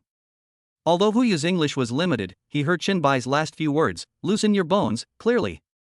Loosen the bones? What for? Hu swallowed hard, a sense of foreboding welling up in his heart. After receiving the order, Lawson walked to Hu and grabbed Hu's left hand without hesitation. Hu was struggling hard on the ground with all four limbs. I am from the Hu family. What are you going to do? If you hit me, Lawson seemed to be deaf to Hu's words and dragged Hu towards the back of the flower garden. Then he took out Hu's left index finger, grabbed the small joint of the index finger and bent it upwards. Then, there were screams like a pig being slaughtered. I don't know how long it took, maybe 1 minute, maybe 2 minutes, but for Hu, it felt like every second felt like a year. Just like that, Hu was dragged out by Lawson again. At this time, except for his left hand which was still in Lawson's hand, the rest of Hu's body collapsed to the ground. He cried so miserably that his nose was full of snot bubbles. Don't break it, please don't break it, ahaha. Thank you all for sending small gifts to generate power for love, mwah mwah mwah mwah. Also, because there were some unreasonable places in the previous part, I made some small revisions. Please forgive me. Chapter 123 There is a pervert in the toilet. Chenbai then turned around slowly, bent down again, and stared at Hu closely. What do you think of me? Chenbai suddenly asked Hu. Hu looked up at Chenbai tremblingly. The kind smile on that handsome face was like frost in the cold winter, which made Hu feel cold in his heart. What's going on? Something is wrong. It's absolutely wrong. Hu said with difficulty, he is handsome and friendly. Chenbai nodded with satisfaction, well, you are right. But, I also love the environment. Don't you see that? Hu looked at Chenbai blankly, not understanding what Chenbai meant at all, but he still nodded in agreement. Yes, love the environment, love the environment. So, your spitting behavior just now is simply a smear on the face of nature and a serious damage to the natural environment. Yes. But I think your suggestion is very good. how about this? Go and lick the spit you just spit out, and you can leave. Chen Bai looked at Hu Yu and raised his eyebrows. Hu Yu looked at Chen Bai in shock. He was asked to lick the spit he had just spit out? Hu Yu kept shaking his head like a rattle. It's impossible. As the young master of the Hu family, I have to lick the spit I just spat in front of so many people. If I lick it, how can I face people in the future? Impossible, absolutely impossible. Seeing Hu Yu shaking his head, Chen Bai's face suddenly turned gloomy. He slowly stood up and looked around at the crowd. Everyone, please disperse. That's all for today. Hu Yu has received the punishment he deserves. I'll just have to trouble the cleaners to clean up when the time comes. Although the people around felt a little sorry, they were all silent, afraid that Hu Yu would remember them, and slowly dispersed. Layson, take Hu Yu with you, let's go back to the hotel. After hearing Chen Bai's words, Hu Yu felt as if he had been pardoned and secretly breathed a sigh of relief. This nightmare was finally over. He secretly swore in his heart that when he returned, he would find a way to severely punish Chen Bai, the foreign bodyguard and Lin Miao Miao, otherwise he would not be named Hu. The 7 bodyguards were lying on the ground wailing in pain, but no one paid any attention to them. Only passers-by would occasionally cast curious glances at them. When we returned to the hotel, Xia Chunmei had already sat at the tea table next to us, chatting happily with an aunt of the same age. The two were chatting enthusiastically. Chen Bai and Layson brought Hu Yu past her without her noticing. The 3 of them avoided the surveillance cameras and made their way to the toilet door. Hu Yu's uneasiness grew stronger. What is this for? Chen Bai looked at Hu Yu, the corners of his mouth slightly raised, revealing a mysterious smile, but he did not say anything. Layson, knock him out and throw him into the toilet, preferably an unflushed toilet. Hu Yu's face turned pale in an instant, like a piece of white paper, and he looked at Chen Bai in horror. Brother, please don't. I lick the spit. Take me back. Isn't it okay for me to lick the spit? Please, don't. Before Hu Yu could finish his begging for mercy, Lawson attacked and slapped Hu Yu on the back of the head. Hu Yu felt dizzy, his head sank, and he lost consciousness.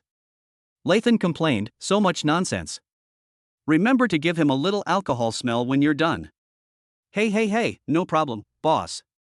After Chen Bai left, Lawson stared at the unconscious Hu Yu with ill intent. Damn it, I can finally play freely. At this time, a man walked out of the toilet. He saw the malicious look on Lawson's face and looked at Hu Yu lying on the ground. He quickly covered his chest with his hands and ran away like a frightened rabbit. Lawson looked confused and didn't understand what was going on. Without thinking too much, he dragged Hu Yu into the toilet. After Chen Bai came out, he came to his mother's side. Mom, what are you talking about? Seeing her son coming over, Xia Chunmei pulled Chen Bai to her side, lying, this is my son. Xiao Chen, go say hello to your Aunt Sure. Although Chen Bai was a little surprised, he still greeted her politely, hello, Aunt Sure. I didn't expect that in such a short time, my mother made new friends and became so familiar with them. Ha ha ha, hello. Sure Liying smiled and returned the greeting to Chen Bai. Chunmei, I never thought you looked so young. Your child is already this big, and you're still so sunny and handsome. He. Xia Chunmei chuckled softly, like a silver bell, no, you look young, I'm almost 50. Oh, it makes me angry. My Juanhao is almost 30 years old and still doesn't even have a girlfriend. It really worries me to death. Everyone is the same. My Chen Bai is the same. The two of them chatted back and forth like this, while Chen Bai sat quietly on the side without interrupting.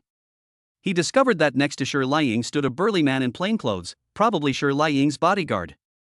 It seemed that Shi Liying's identity was extraordinary. Halfway through, Lawson came back and stood quietly beside the two of them. I don't know how long it was before a shocking shout suddenly came from the direction of the toilet. Ah! A woman ran out of the toilet in panic, help, there's a pervert in the toilet, there's a pervert in the toilet. This sudden noise instantly attracted the attention of many people. The security guard at the door heard the noise and rushed over with a baton in hand. Where's the pervert? Where's the pervert? Inside the toilet. The woman quickly pointed towards the toilet.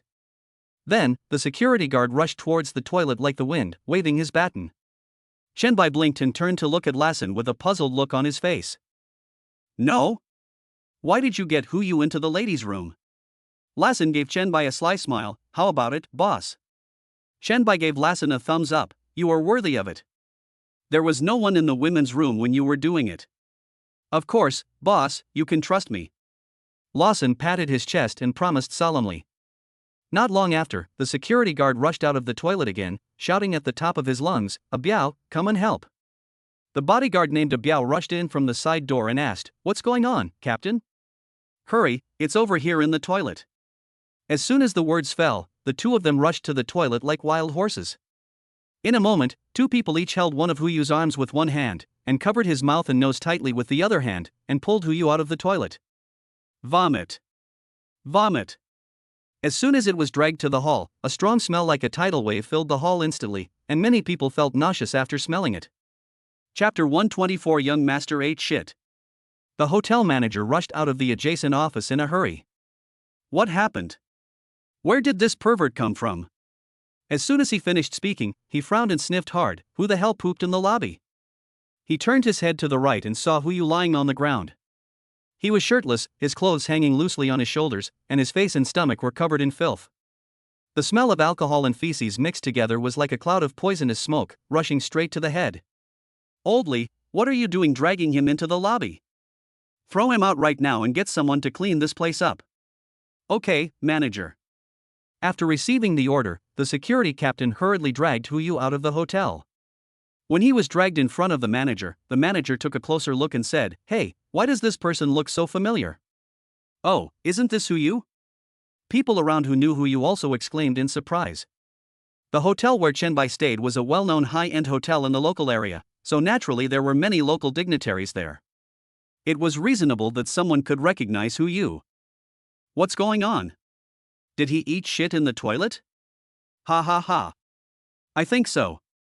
Look, there's still some on his mouth. Ha ha ha. Some young men who knew Huyu laughed at him mercilessly. After being reminded by someone next to him, the manager immediately remembered that this person was Huyu. How did he become like this, covered in shit? Xiao Chunmei and others also covered their mouths and noses, looking at Huyu with disgust. Mom, let's go out and get some fresh air first. Xiao Chunmei nodded repeatedly, and the few of them quickly left the hotel and came outside. Wow. After coming out, several people greedily breathed in the fresh air. Inside the hotel, the manager saw that it was Huyu and quickly called out, "Stop, stop, stop, stop." The manager pinched his nose, resisting the urge to vomit. He stepped forward and took a closer look at Huyu. It really is Huyu. Then, the manager quickly dodged as if avoiding the plague, took out his cell phone, and called someone unknown. Time goes back to an hour ago. Chen Danglin and Wang Shi came to the headquarters of Lu Group. Hello. Hello, sir, who are you? We came from the Magic City and wanted to discuss some important matters with your director Lu. Sir, do you have an appointment? No.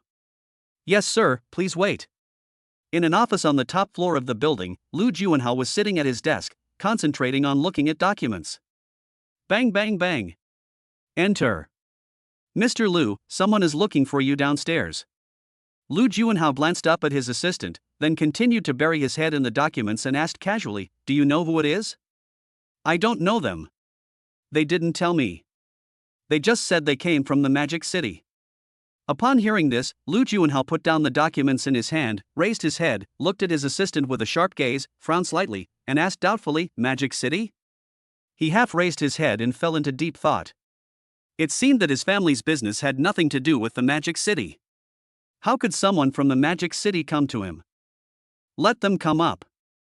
Okay, Mr. Lu. Let's take a look first. Maybe he is someone from a famous and powerful force in Shanghai. It wouldn't hurt to meet him once. But if you offend him accidentally, you will be in trouble. Not long after, the assistant brought Xian Danglin and the other person to the office. You too, Director Lu is inside. Thanks. You're welcome. After the assistant left, Xian Danglin walked to the office door. The door was not closed. Xian Danglin stood sideways and knocked on the door politely. Director Lu. When Lawrence Lu saw the newcomers, he had no idea what to do. He didn't recognize these two people at all, but he still said politely, "Hello, please take a seat." Xian Danglin and the other man were not polite at all and sat down on the black leather sofa next to them. Lu Juanhao put down the documents in his hand, stood up and walked to sit opposite the two of them, picked up the teacup, and poured 2 cups of tea for them with elegant movements. Thanks. After Qian Danglin and the other man took a sip of tea, Lu Juanhao asked, "How could I address you too?" "Mr. Lu, you are too polite." "I am Qian Danglin." "Wang sure. So it's brother Qian and brother Wang. I heard that you two have come all the way from the Magic City to discuss something important with me?" Qian Danglin and the other person put down their teacups and began to tell their story. "It's like this, Mr. Lu. We've learned that your Lu Group has always had conflicts of interest with the Hu family's businesses, including but not limited to the jewelry industry." Hearing what Qian Danglin said, Lu Juanhao frowned, as if facing a great enemy, and thought to himself, "What does this mean?" Qian Danglin continued, "In the jewelry industry, your Lu Group has always been slightly behind the Hu family's Kailan jewelry. This has also caused the Lu Group to lose a lot of high-quality sources of goods and high-quality partners." Lu Juanhao stared at Qian Danglin with a sharp gaze, secretly speculating in his heart, this person came from the Magic City, and he actually investigated the affairs between his group and the Hu family so thoroughly, could it be? "Mr. Qian, please speak frankly." Qian Danglin glanced at Wang Shi, then turned to look at Lu Juanhao, his lips curled up slightly. "Actually, we want to cooperate with your Lu Group to fight against the Hu family." Hearing this, Lu Juanhao was shocked. When did the Hu family extend their hands so far that they even offended the people of the Magic City? Although he was extremely shocked, his expression was as calm as a lake, without any ripples. Lu Juanhao pondered for a moment and said, "How are you going to deal with the Hu family?" "The status of the Hu family's Kailan jewelry is difficult to pry open in Huangshan." Qian Danglin chuckled, revealing a cunning look. "If you can't pry it open, it only means that the money hasn't arrived yet. As far as we know, Kailan Jewelry sources most of its raw materials from wholesale from second-hand dealers, with only a small portion coming from its own mines or other sources." "You mean?" "That's right. In the Kailan Jewelry office building after lunch.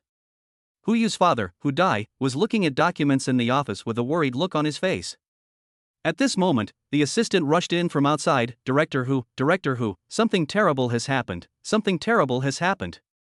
Hu Dai looked at his assistant angrily. "What's the matter that made you so panicked that you even forgot to knock on the door?" "Mr. Hu, young master." "Young master. What trouble have you caused me again?" "No, the manager of the Muge Hotel called just now and said that the young master." Hu Dai clenched his fists impatiently. He was already irritable and on the verge of exploding. "Just tell me the fucking thing. He said that the young master ate shit at the Muge Hotel." Hearing this, Hu Dai was struck by lightning and jumped up from his chair. "What did you just say?" Master. Bang! Before the assistant could finish his words, Hu Dai kicked the chair next to him away, and the chair flew more than a meter away. The traitor! The traitor! Chapter 125, Reducing the Supply of Raw Materials. Did he really eat shit? Hu Dai suppressed the anger in his heart and asked again. "That's exactly what they said on the phone. Do many people know about this?" In the hall. The air seemed to freeze in an instant, and the assistant buried his head like an ostrich, not daring to look at Hu Dai at all. What a disobedient son. He's a complete disobedient son. Eating shit in public. How can our Hu family hold our heads high in the future? Mr. Hu, please calm down. Mr. Hu, please calm down. Calm down? How do you expect me to calm down? Do you know where the Muge Hotel is? It's a famous high-end hotel in Huangshan. All the people living there are prominent figures in Huangshan, and you're telling me that Hu Yu ate shit there? It's fine if he's just idle around, but now he's doing something so absurd." Hu Dai was so angry that his chest heaved and he was breathing heavily. After calming down a bit, Hu Dai asked, "What's going on? How could Hu Dai eat shit? What happened?" The assistant said timidly, "I don't know either." "Then why don't you go and check it for me?"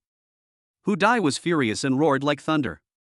Yes. The assistant turned around like a frightened bird and hurriedly prepared to leave. Suddenly, someone rushed in from outside.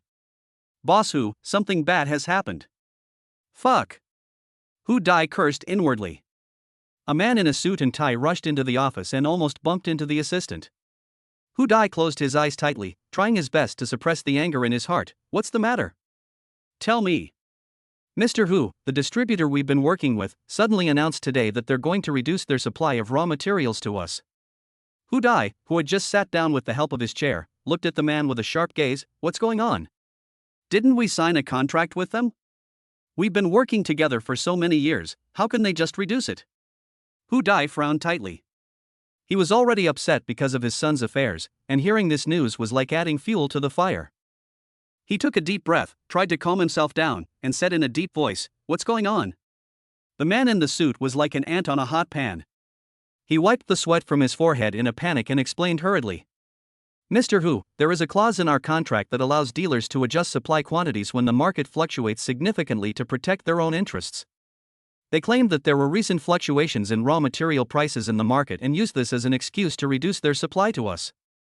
Hu Dai's face became increasingly gloomy, as if water could drip out of it. He still remembered this clause clearly. When he signed the contract, he did not take this detail to heart, but he did not expect that it would become the other party's excuse now. "How much have they reduced the supply?" There was a hint of coldness in Hu Dai's voice. "It's been reduced by almost half, Mr. Hu," the man in the suit said carefully. "How much?" "Half?" Hu Dai exclaimed. "If the supply of raw materials is reduced by half, their production lines will be severely affected and the production of jewelry will also be hit hard. It may even result in some orders not being completed on time, which is undoubtedly a disaster for the company's reputation and financial situation." Did they explain the specific reasons for reducing supply? Hu Dai pressed on.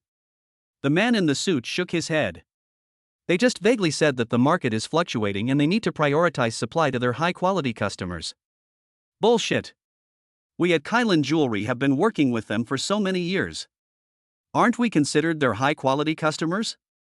Hu Dai was so angry that he kicked the chair he had just put down again, sending it several meters away. The chair was completely broken. Hu Dai leaned his hands on the desk, gasping for breath. A sharp light flashed in his eyes.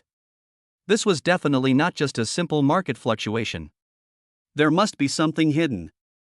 You go and thoroughly investigate the specific situation and whether other jewelry companies in Huangshan have taken any action, especially the Lu Group. Hu Dai's tone left no room for doubt. "Yes, Mr. Hu, I'll do it right away." The man in the suit turned around and prepared to leave as if he had received an imperial decree. "Wait," Hu Dai stopped him. "Also, contact our legal advisor immediately to study the terms of this contract and see if we have any room for maneuver. If they dare to violate the contract, we must be prepared." "I understand, Mr. Hu." The man in the suit left the office in a hurry. Hu Dai sat in the chair, closed his eyes, and tapped the table lightly with his fingers. How could so many things happen in just one day, and they were all related to my Kylan Jewelry? First, sales volume dropped, then my son ate, and then the distributor reduced the supply of raw materials. Could it be that someone is deliberately targeting Kylan Jewelry? Hu Dai thought to himself that anyone who could build a company into a listed company step by step was indeed extraordinary, and his way of thinking was quite advanced. Of course, the decline in sales had nothing to do with Chen Bai, it was purely due to problems with Kylan Jewelry's own operations. 2 o'clock in the afternoon. Hu Dai was lying leisurely on the sofa in the office with his eyes closed to rest. Bang bang bang. There was a knock on the office door. "Director Hu." Tisk. Hu Dai tsks his tongue and slowly sits up from the sofa. "Come in." The person who came was the man in the suit from this morning. "Mr. Hu, everything has been checked." Hu Dai sat up straight, poured a cup of tea and took a sip to make his thoughts clearer. "Well, go ahead." "As you expected, Mr. Hu. After my investigation, I found that the distributors we cooperate with have increased their supply of raw materials to the Lu Group." Lu Group? Are they crazy? Their sales volume is limited, why do they need so many raw materials? Is it just to disgust us? Hu Dai looked at the man in the suit with suspicion. "Mr. Hu, I'm not entirely sure about this. However, at noon today, all jewelry companies under the Lu Group, whether retail or wholesale, announced a unified price adjustment, with all products now discounted by 30%. Crazy, the Lu Group must be crazy. With a 30% discount, won't they make money?" Hu Dai said in astonishment. "Is it just to target us?" Hu Dai had a splitting headache. The man in the suit remained silent, and the situation remained deadlocked for a moment. "Go get the assistant." "Okay, Mr. Hu." Not long after, the man in the suit came to the office with his assistant, and Hu Dai asked impatiently, "How is my son? Have you found out what happened?" "Mr. Hu, the young master has been sent to the First People's Hospital. He's fine at the moment, but..." Can you please stop squeezing out toothpaste and finish your words all at once? Hu Dai shouted impatiently. Chapter 126, Apology. It's just that this incident has dealt a heavy blow to the young master. He seems to be a little depressed physically. Oof. Hu Dai snorted coldly. Depression is good. It saves him from causing trouble for me all day long. By the way, Mr. Hu. The assistant suddenly spoke. Speak. The young master said that it was a man named Chen Bai who harmed him to such an extent. He also had an extremely powerful foreign bodyguard by his side. Chen Bai? Hu Dai frowned. Is there such a person as Chen Bai in Huangshan? He had never heard of him. By the way, Mr. Hu, Uncle Wu said that the young master had a grudge with Chen Bai yesterday. Is that the out-of-town tourist he told me about this morning? It seems so, Mr. Hu.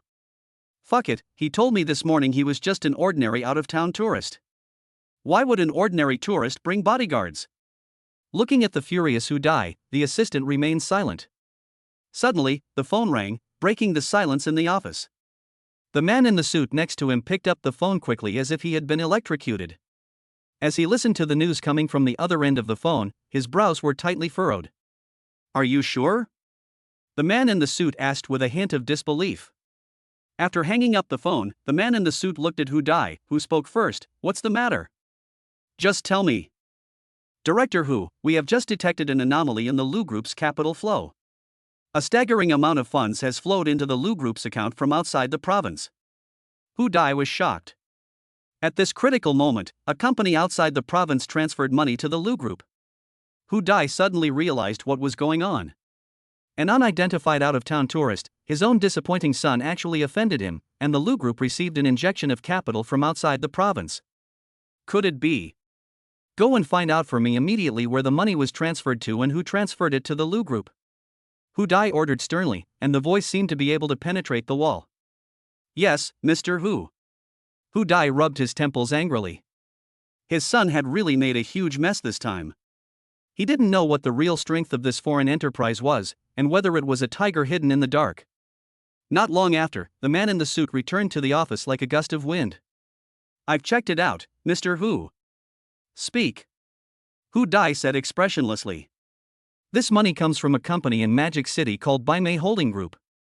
Bimei Holding Group? Hu Dai kept repeating the name, and the doubts in his heart grew like a snowball.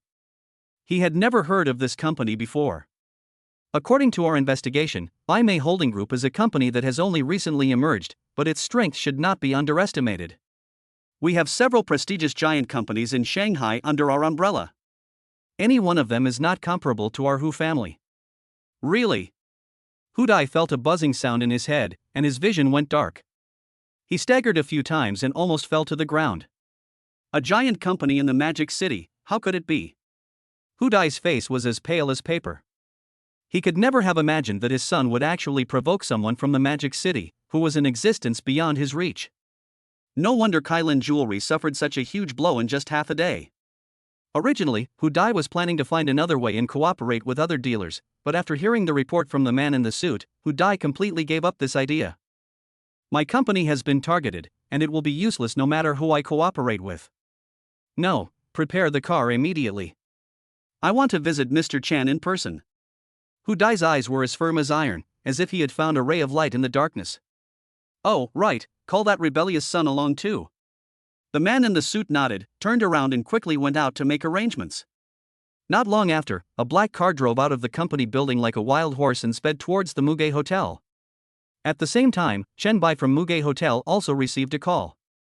Boss, everything is going according to your plan. A respectful voice came from the other end of the phone. It was Qian Danglin. Very good. Chen Bai raised the corners of his mouth slightly, and a shrewd look flashed in his eyes. I will leave Huangshan tomorrow, and the affairs here will be handed over to you. Remember to make the Hu family suffer a little. Don't worry, boss. After hanging up the phone, Chen Bai did some editing and then posted the photos of climbing Huangshan Mountain to Green Bubble's circle of friends. At this moment, Chen Bai received another message from Chen Danglin. Boss, Hu Dai is leading his men towards your hotel. Oh, this Hu Dai is quite perceptive. He realized so quickly that I was the one messing with him? Looking at the message sent by Qian Danglin, Chen Bai couldn't help but laugh. The car arrived at the entrance of Muge Hotel at lightning speed, and Hu Dai and his son got out of the car in a hurry like ants on a hot pan. They hurried into the hotel lobby and asked the front desk for Chen Bai's room number, but the receptionist said calmly, "I'm sorry, sir, we can't tell you." Hu Dai was immediately furious. "Do you know who I am?" But the receptionist remained calm. "I'm sorry, sir, we are not obliged to tell you." "Do you fucking know who I am? You're just a receptionist, and you actually don't make things difficult for the front desk. Aren't you looking for me?" Chen Bai sat on the sofa beside him as steady as a rock and interrupted Hu Dai slowly. Upon hearing this, Hu Dai and the other man turned their heads abruptly and looked in the direction where the voice came from. Chen Bai was seen sitting calmly on the sofa, sipping tea leisurely. "Is he Chen Bai?" Hu Dai lowered his voice and asked Hu Shi with a suspicious look on his face. Hu Shi nodded slightly. Hu Dai was so shocked that his jaw almost dropped. He even began to doubt whether he had made a mistake. The person in front of him was so young, yet he was already a director of a giant company in Magic City. Without time to think, Hu Dai felt very uneasy. He walked to Chen Bai tremblingly and stood straight. He instantly put on a fawning smile, nodded and said, "Hello, Mr. Chen, I am Hu Dai, the chairman of Kailan Jewelry. I have come here specially to apologize to you." Chen Bai's face was as cold as frost, and he looked at them coldly, remaining silent.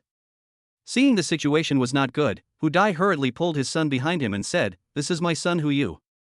I apologize for my previous offense. I hope Mr. Chen will be magnanimous and forgive me." On the way here, Hu Dai had already told Hu Shi about Chen Bai's identity. When he learned about Chen Bai's background, Hu Yu was dumbfounded. He never expected that Chen Bai's background was so powerful. The rich young man in Shanghai is really well known. Not to mention the current Hu family, even if there is another Hu family, they probably won't be his match. Hu Yu quickly bowed his head and admitted his mistake, saying with great trepidation, "Mr. Chen, I'm sorry. I was blind and offended you. I beg you to be merciful and let our company go." Chapter 127, Father sees his son is still alive, draws out 7 wolves. Chen Bai's gaze swept across the faces of Hu Dai and Hu Yu, and his eyes revealed an elusive depth.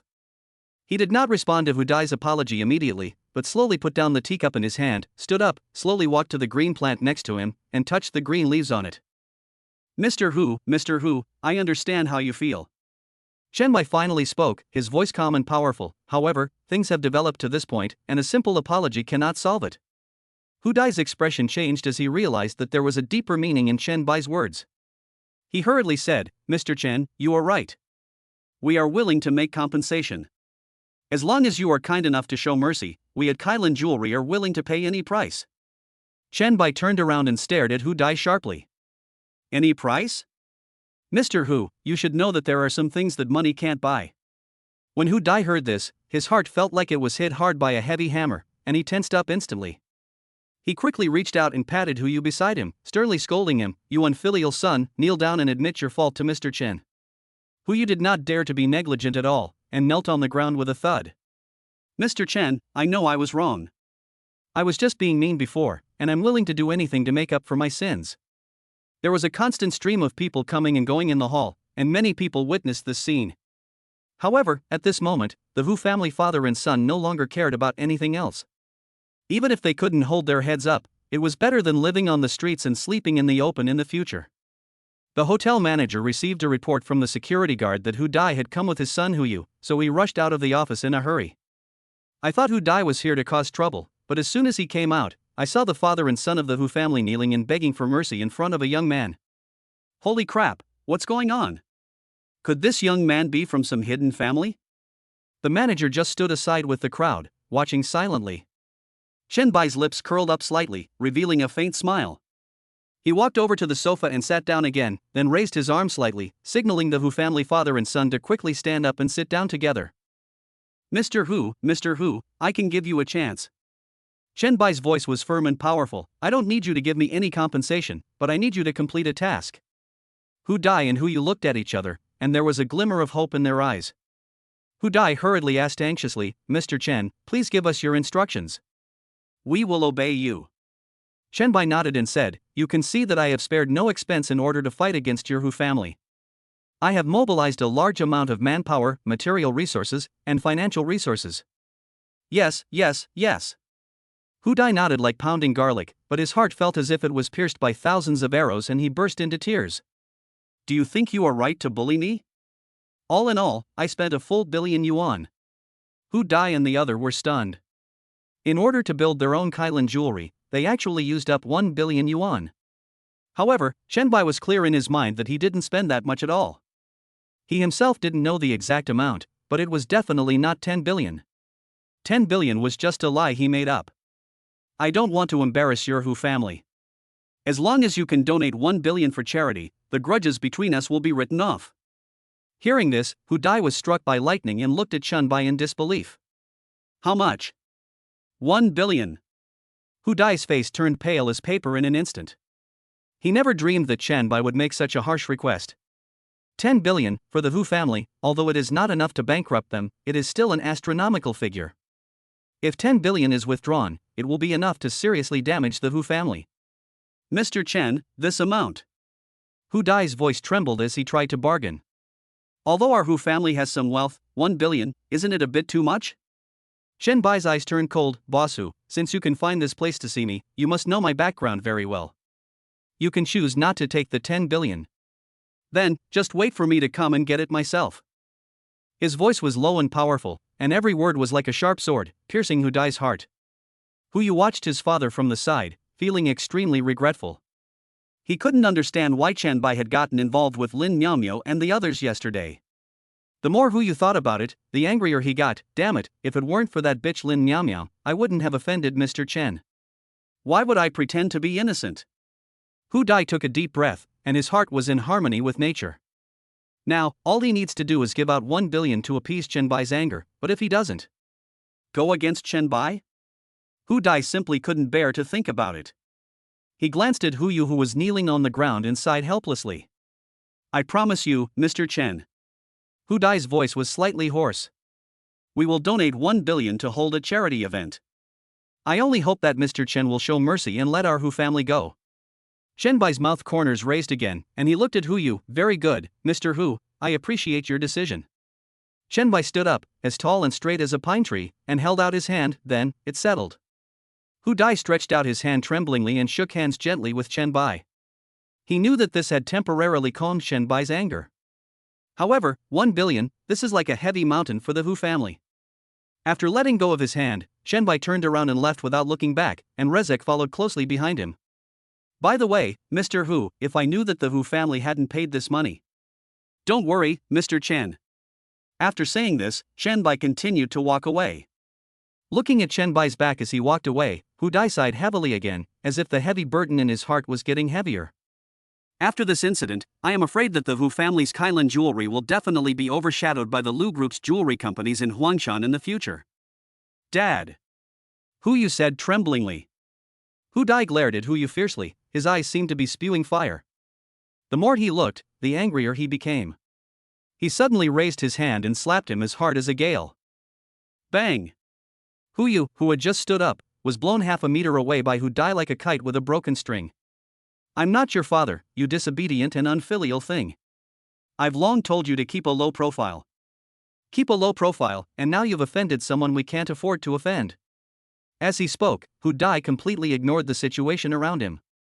Like a mad beast, he pulled up his trousers and was about to whip the 7 wolves tied to his body. If I had known I would give birth to a bastard like you, I would have shot you up the wall. I'm going to break your legs today. Dad. Dad, I know I was wrong. Please stop hitting me. This is a hotel. Please stop hitting me. Chapter 128 Rong Shenjue's old friend. Chen Bai turned a deaf ear to what happened in the hall. At this moment, Chen Bai just wanted to go back to his room, lie down for a while, and accumulate enough energy to prepare for setting off for Jiangqing tomorrow. Lying on the bed, Chen Bai just took out his mobile phone and saw a task pop up on the system screen. Task release. Check in at Jiangqing. Limited time, 24 hours. Assistive props, none. Mission reward, unknown. Oh, a new mission has arrived. I wonder what the reward will be this time.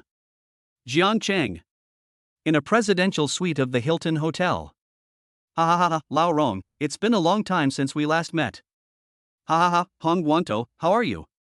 The two middle-aged men hugged each other tightly and greeted each other like old friends who met again after a long separation. Lao Rong, have you lost weight? Hong Zhonglai looked at Lao Rong carefully, with a hint of concern in his eyes. Really? Haha, I feel like I've gained a lot of weight. Rong Xianjue responded to Hong Guangto's gaze with a smile, and the laughter echoed in the luxurious suite for a long time. Hong Zhonglai shook his head and said with a smile, "You are happy and plump. It seems that you have been living a very comfortable life recently." Lao Rong waved his hand, motioning Hong Zhong to sit down, and he also sat down on the sofa opposite. Life is like the surging ocean, always with its ups and downs. But today, I am naturally happy to be able to sit side by side with you and talk freely. Hong Zhonglai nodded, his eyes showing a hint of depth. Yes, the opportunities for us old friends to get together are becoming increasingly rare. The two were silent for a moment, as if immersed in memories of the past. They both graduated from the same school and were good friends on campus. After graduation, due to various reasons, the two had to go their separate ways. Rong Xianjue went to Shanghai, while Hong Zhonglai chose to stay in Jiangcheng. Time flies, and the years have passed. But their friendship remains as strong as ever. By the way, Lao Rong, are you looking for me this time just to reminisce about the past? Hong Zhonglai broke the silence and went straight to the point. Rong Xianjue nodded slightly, and the smile on his face gradually receded like the tide. Indeed, Hong Guangto, I came here this time to discuss cooperation with you. Hong Zhonglai raised his eyebrows and signaled Rong Xianjue to continue. You know, my company is currently developing a brand new project with huge potential, but it also requires a massive amount of funds and resources to fill it. Rong Xianjue said solemnly. Hong Zhonglai pondered for a moment, then said, I know this. Didn't you mention earlier that you've invested nearly 10 billion in this project? Alas. Rong Xianjue sighed, like a deflated ball. The main reason is that the headquarters of this project company is in Shidu. You should know more about the current situation in Shidu than I do. Hong Zhonglai nodded, agreeing deeply. Indeed, Shidu is a mixed bag right now. Many small companies are like candles in a strong wind, and have gone bankrupt due to this incident. Rong Xianjue continued, I was thinking it was time to expand our territory inland. I had originally planned to come to Jiangcheng. With you in charge, you could also look after me a little. However, Jiangcheng's economy was in recession at the time, so we had to settle for the next best thing and set up our headquarters in Shidu. Who would have thought? Hong Zhonglai took a deep breath, a trace of pity in his eyes. Yes, the situation in Shidu is indeed not optimistic. However, since you have come to me, I believe you have already found a way to break the deadlock. Rong Xianjue nodded and said, Yes, I already have a plan. I plan to relocate part of my business to Jiangcheng and restructure it with the help of your resources and connections. Hong Zhonglai smiled slightly and patted Rong Xianjue on the shoulder. Old Rong, your plan sounds feasible. Although Jiangcheng is not as prosperous as the Magic City, it has been developing well in recent years. I have some spare cash here, which can help you alleviate your financial pressure. Rong Xianjue looked at Hong Zhonglai with gratitude and said, Thank you very much, Hong Guangto. Hong Zhonglai waved his hand and said, We have been brothers for so many years, it's a bit awkward to say this. The two smiled at each other, and Hong Zhonglai raised his glass. Cheers to our cooperation. Ha ha ha. The two chatted, and before they knew it, they were both a little tipsy. Hong Baldhead, I heard you set up a security company in Jiangcheng. How is it? Do you have the guts to let your people fight against my bodyguards? Hearing this, Hong Zhonglai immediately became interested. Where did you hire this bodyguard from? Looking at his physique, he is really strong and powerful. Rong Xianjue smiled slightly, a hint of pride in his eyes. I took great pains to hire these two bodyguards. They are both retired Special Forces soldiers, and they are very agile. As for those outside, they were hired by a security company I randomly found in the Magic City. Hong Zhonglai nodded, a hint of admiration flashing in his eyes. Being a Special Forces soldier is really not easy. But my security company is known as the best security company in Jiangcheng. We have recruited many experts, including some retired Special Forces soldiers. I'd like to see what kind of sparks can be created between your personal bodyguard and the people from my security company. Rong Xianjue laughed heartily and patted Hong Zhonglai's shoulder vigorously. Then it's settled. Let them compete. Winning or losing doesn't matter. What matters is that we learn from each other and make progress together. Hong Zhonglai raised his glass and clinked it with Rong Xianjue. Well said, let's have a competition. Just what I want. Wang Tong. Jean Chang. The two men called out to their personal bodyguards in unison, and the two bodyguards heard the sound and quickly walked in from the door. Boss. Boss. Laurent, let's go to the living room. This place is too small to move around. Good. Arriving in the living room, they lay down on the sofa, one in front of the other. Their eyes were focused on the two bodyguards who were about to spar. Wang Tang and Jin Chang stood at the two ends of the sofa respectively. Wang Tang, Jin Chang, just have some fun sparring with each other today, and stop when it's enough. Rong Xianjue spoke first. Yes, boss. Jin Chang replied respectfully, while Wang Tang turned his gaze to Hong Zhonglai. Why are you looking at me? Mr. Rong's orders are my orders. Yes, boss. Then, the two began to slowly approach each other, with steady steps and sharp eyes. Hong Zhonglai took a sip of his wine and said to Rong Xianjue, Old Rong, your bodyguard is indeed not bad, but my security team is by no means ordinary. Just wait for your defeat. Rong Xianjue laughed heartily, his voice like thunder. Hong Guangtou, don't be too happy too soon. Don't cry if you lose later. After not seeing you for so long, you're still as stubborn as before. Chapter 129 Hilton Group Shares. While the two were chatting and laughing, Wang Tang and Jin Chang had already started their competition. Wang Tang took the lead in attacking. His steps were as agile as flying, and he threw a straight punch straight to Jin Chang's face. Jin Chang, however, remained calm and composed, like a willow in the wind. He lightly moved to the side and cleverly avoided the attack. Wang Tang's attack was as swift and fierce as a storm, but Jin Chang's body movements were as agile as a ghost, and he could always avoid Wang Tang's fierce attack at the critical moment. The battle between the two, one attacking and one defending, one advancing and one retreating, was full of rhythm. As time went on, Wang Tang's offensive became increasingly impatient, and each of his punches and kicks was full of power. Jin Changza remained calm the whole time. His eyes were as sharp as an eagle's.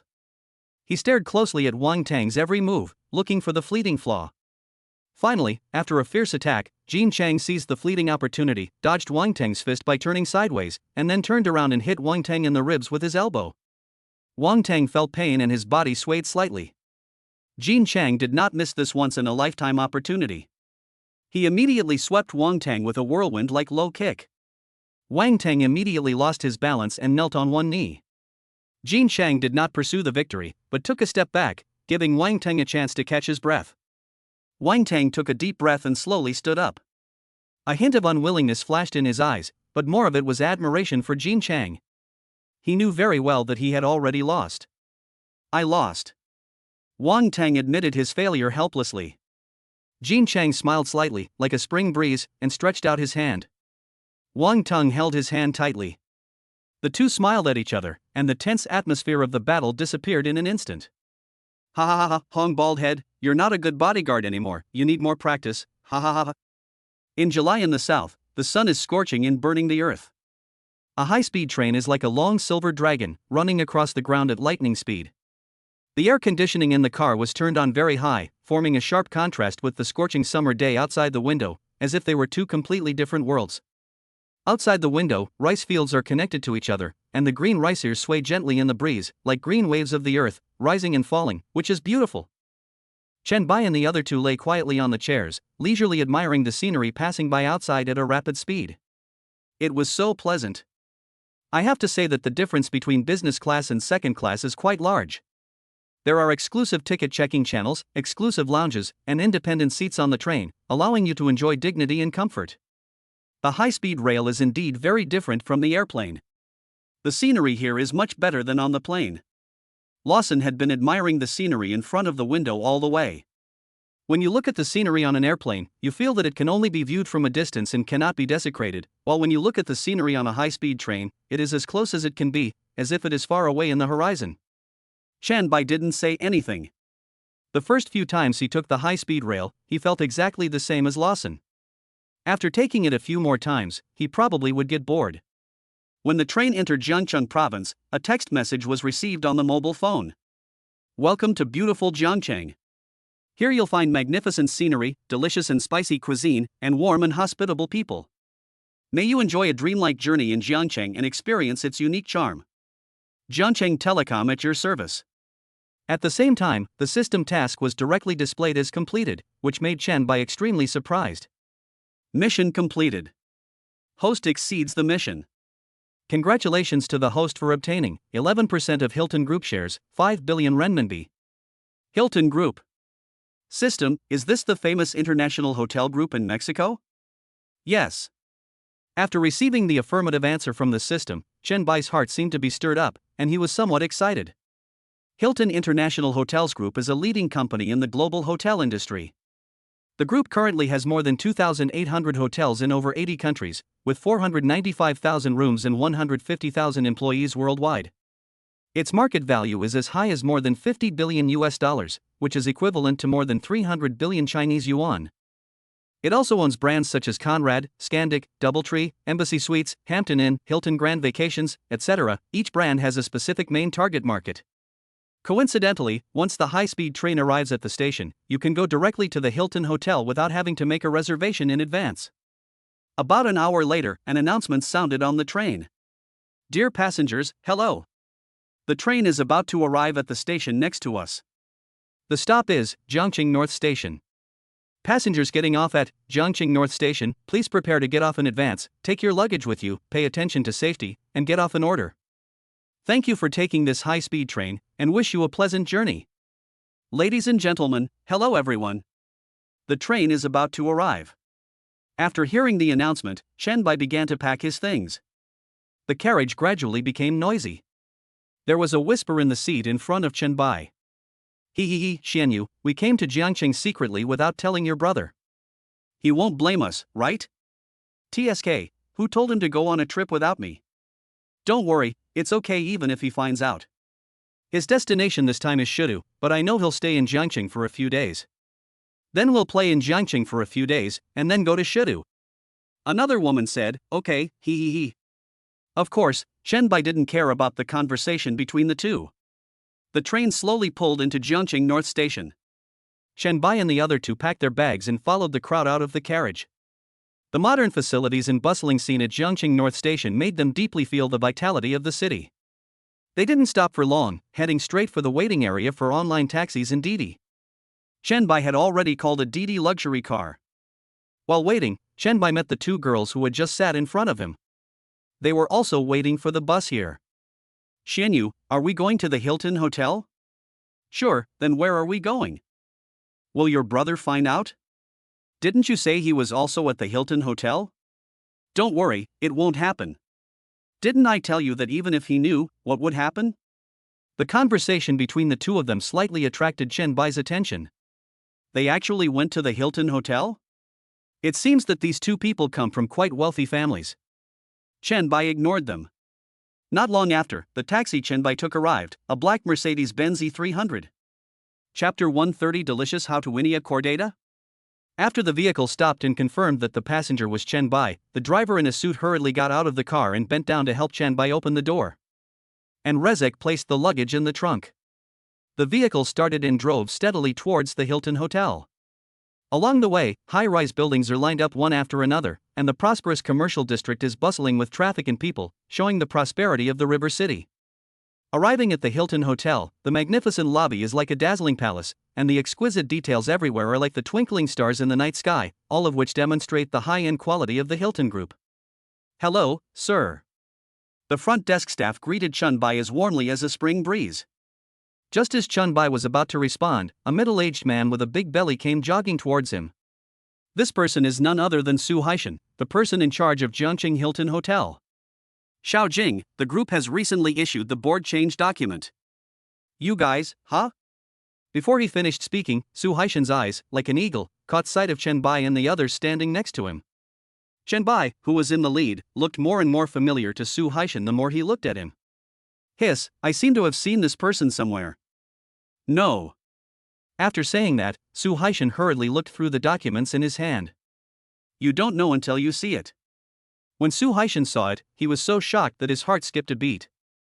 Holy shit, isn't this the new director just announced by the group headquarters? What a coincidence, meeting him here. Is he here to inspect the work? Su Haishan did not dare to delay at all, and he stepped in front of Chen Bai like lightning. You are Mr. Chen? Su Haishan's voice was trembling a little, and there were even a few beads of sweat on his forehead. Chen Bai was a little surprised. He was still thinking about how to reveal his identity, but he didn't expect that the fat middle-aged man would come up to him so proactively. This gave Chen Bai a pretty good first impression of Su Haishan. Chen Bai smiled slightly and nodded gently, as a response to Su Haishan. After receiving a positive answer, Su Haishan became even more nervous. His face was filled with a flattering smile. He said, "I didn't know that Mr. Chen had come to visit. I apologize for not welcoming you. I hope Mr. Chen will forgive my fault." Chen Bai didn't take it seriously and said slowly, "You don't have to be so nervous. I just came to Jiangqing for a visit and stayed in the hotel for a few days. Don't worry, Mr. Chen, I will arrange the most prestigious suite in the hotel for you right away," Su Haishan said humbly. Chen Bai nodded slightly. "Oh, and my bodyguard and my mother. Of course, I'll arrange it right away, please rest assured, Mr. Chen." Su Haishan came to the front desk in a hurry. He first put the document on the front desk. "This is the board change document issued by the group. Be sure to read it carefully later." Su Haishan paused for a moment, then said solemnly, "Also, immediately arrange 3 presidential suites for Director Chen and his team." Xiao Jing at the front desk dared not be negligent at all, as she had seen everything that had just happened. In Jiangcheng, Su Haishan was the object of many powerful people's fawning. But the man just now could make Su Haishan call him Director Chen so respectfully. He must be the director of the group without a doubt.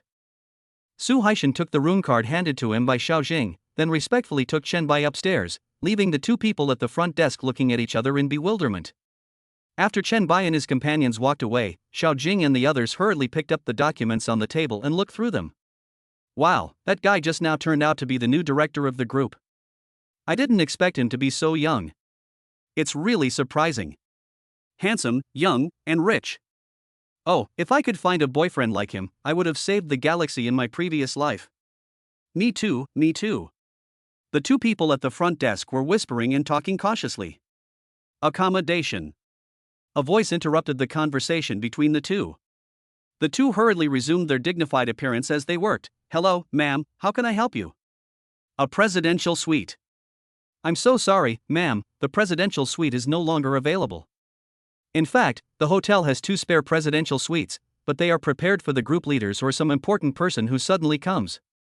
Among the 3 presidential suites that Chen Bai and his 2 companions had just booked, one was a spare presidential suite, so now only one is left. What? It's full? Rong Xianyu looked at the front desk in disbelief. Are there so many wealthy people in Jiangcheng? "I'm very sorry, ma'am, but the presidential suite is completely occupied. How about arranging a deluxe suite for you?" "Okay." Rong Xianyu didn't say much. Since they were already here, they couldn't go to another hotel. The deluxe room was enough. After receiving the room card, someone immediately came to lead them to the room. As for Chen Bai, after checking in, he first took 2 photos enthusiastically. One was taken in the Mercedes-Benz E300, and the other was taken just now by the window. After a little editing, I posted it on WeChat Moments. "Yi Yunting, are you in Jiangcheng? When will you return to the Magic City, Brother Bai? Taomoyu, Brother Bai, Jiangcheng hot pot is a must-try. Remember not to order the dango hot pot, or I heard you'll get beaten up. Yi Yunfeng, Brother Bai, you must try hot winia chordata when you go to Jiangcheng. It tastes so good. It would be a waste of your trip if you don't try it." Taomoyu replied to Yi Yunfeng, "Don't listen to him, Brother Bai. Last time, Brother Yi ate hot winia chordata and vomited. The scene was simply unbearable to watch." Jingjingi, "Wow, brother, why are you going to Jiangcheng? I want to go there too pitiful." In just a few minutes, a large group of people had commented. Chen Bai replied carefully to each one with a smile on his face. It took me nearly 10 minutes to reply to all these people's comments. Afterwards, Chen Bai exited the green bubble and, bored, opened a software called HS. This is a software carefully designed by Hushui Security, which has 3 login methods. The first is the user side, the second is the management side, the third is the supervisor side. There is no doubt that Chen Bai logged in through the supervisor terminal. Its main purpose is to manage all employees of Hushui Security, and to view the real-time location of all employees of Hushui Security anytime and anywhere. Of course, only the supervisor side has these permissions, and the management side's permissions need to be authorized by Chen Bai personally. Real-time positioning is achieved through the wristbands carried by security personnel. Chen Bai tapped the location map lightly. Most of the red dots were concentrated in Shanghai. However, surprisingly, there was a small part in Jiangchang, and right at the Hilton Hotel. Shenbai counted carefully, and wow, there were 10 red dots. Oh my god. Shenbai quickly clicked on the red dots and couldn't wait to check their personal information. Temporary Captain, by Xiong'an on mission. Age. Position. On duty, private bodyguard.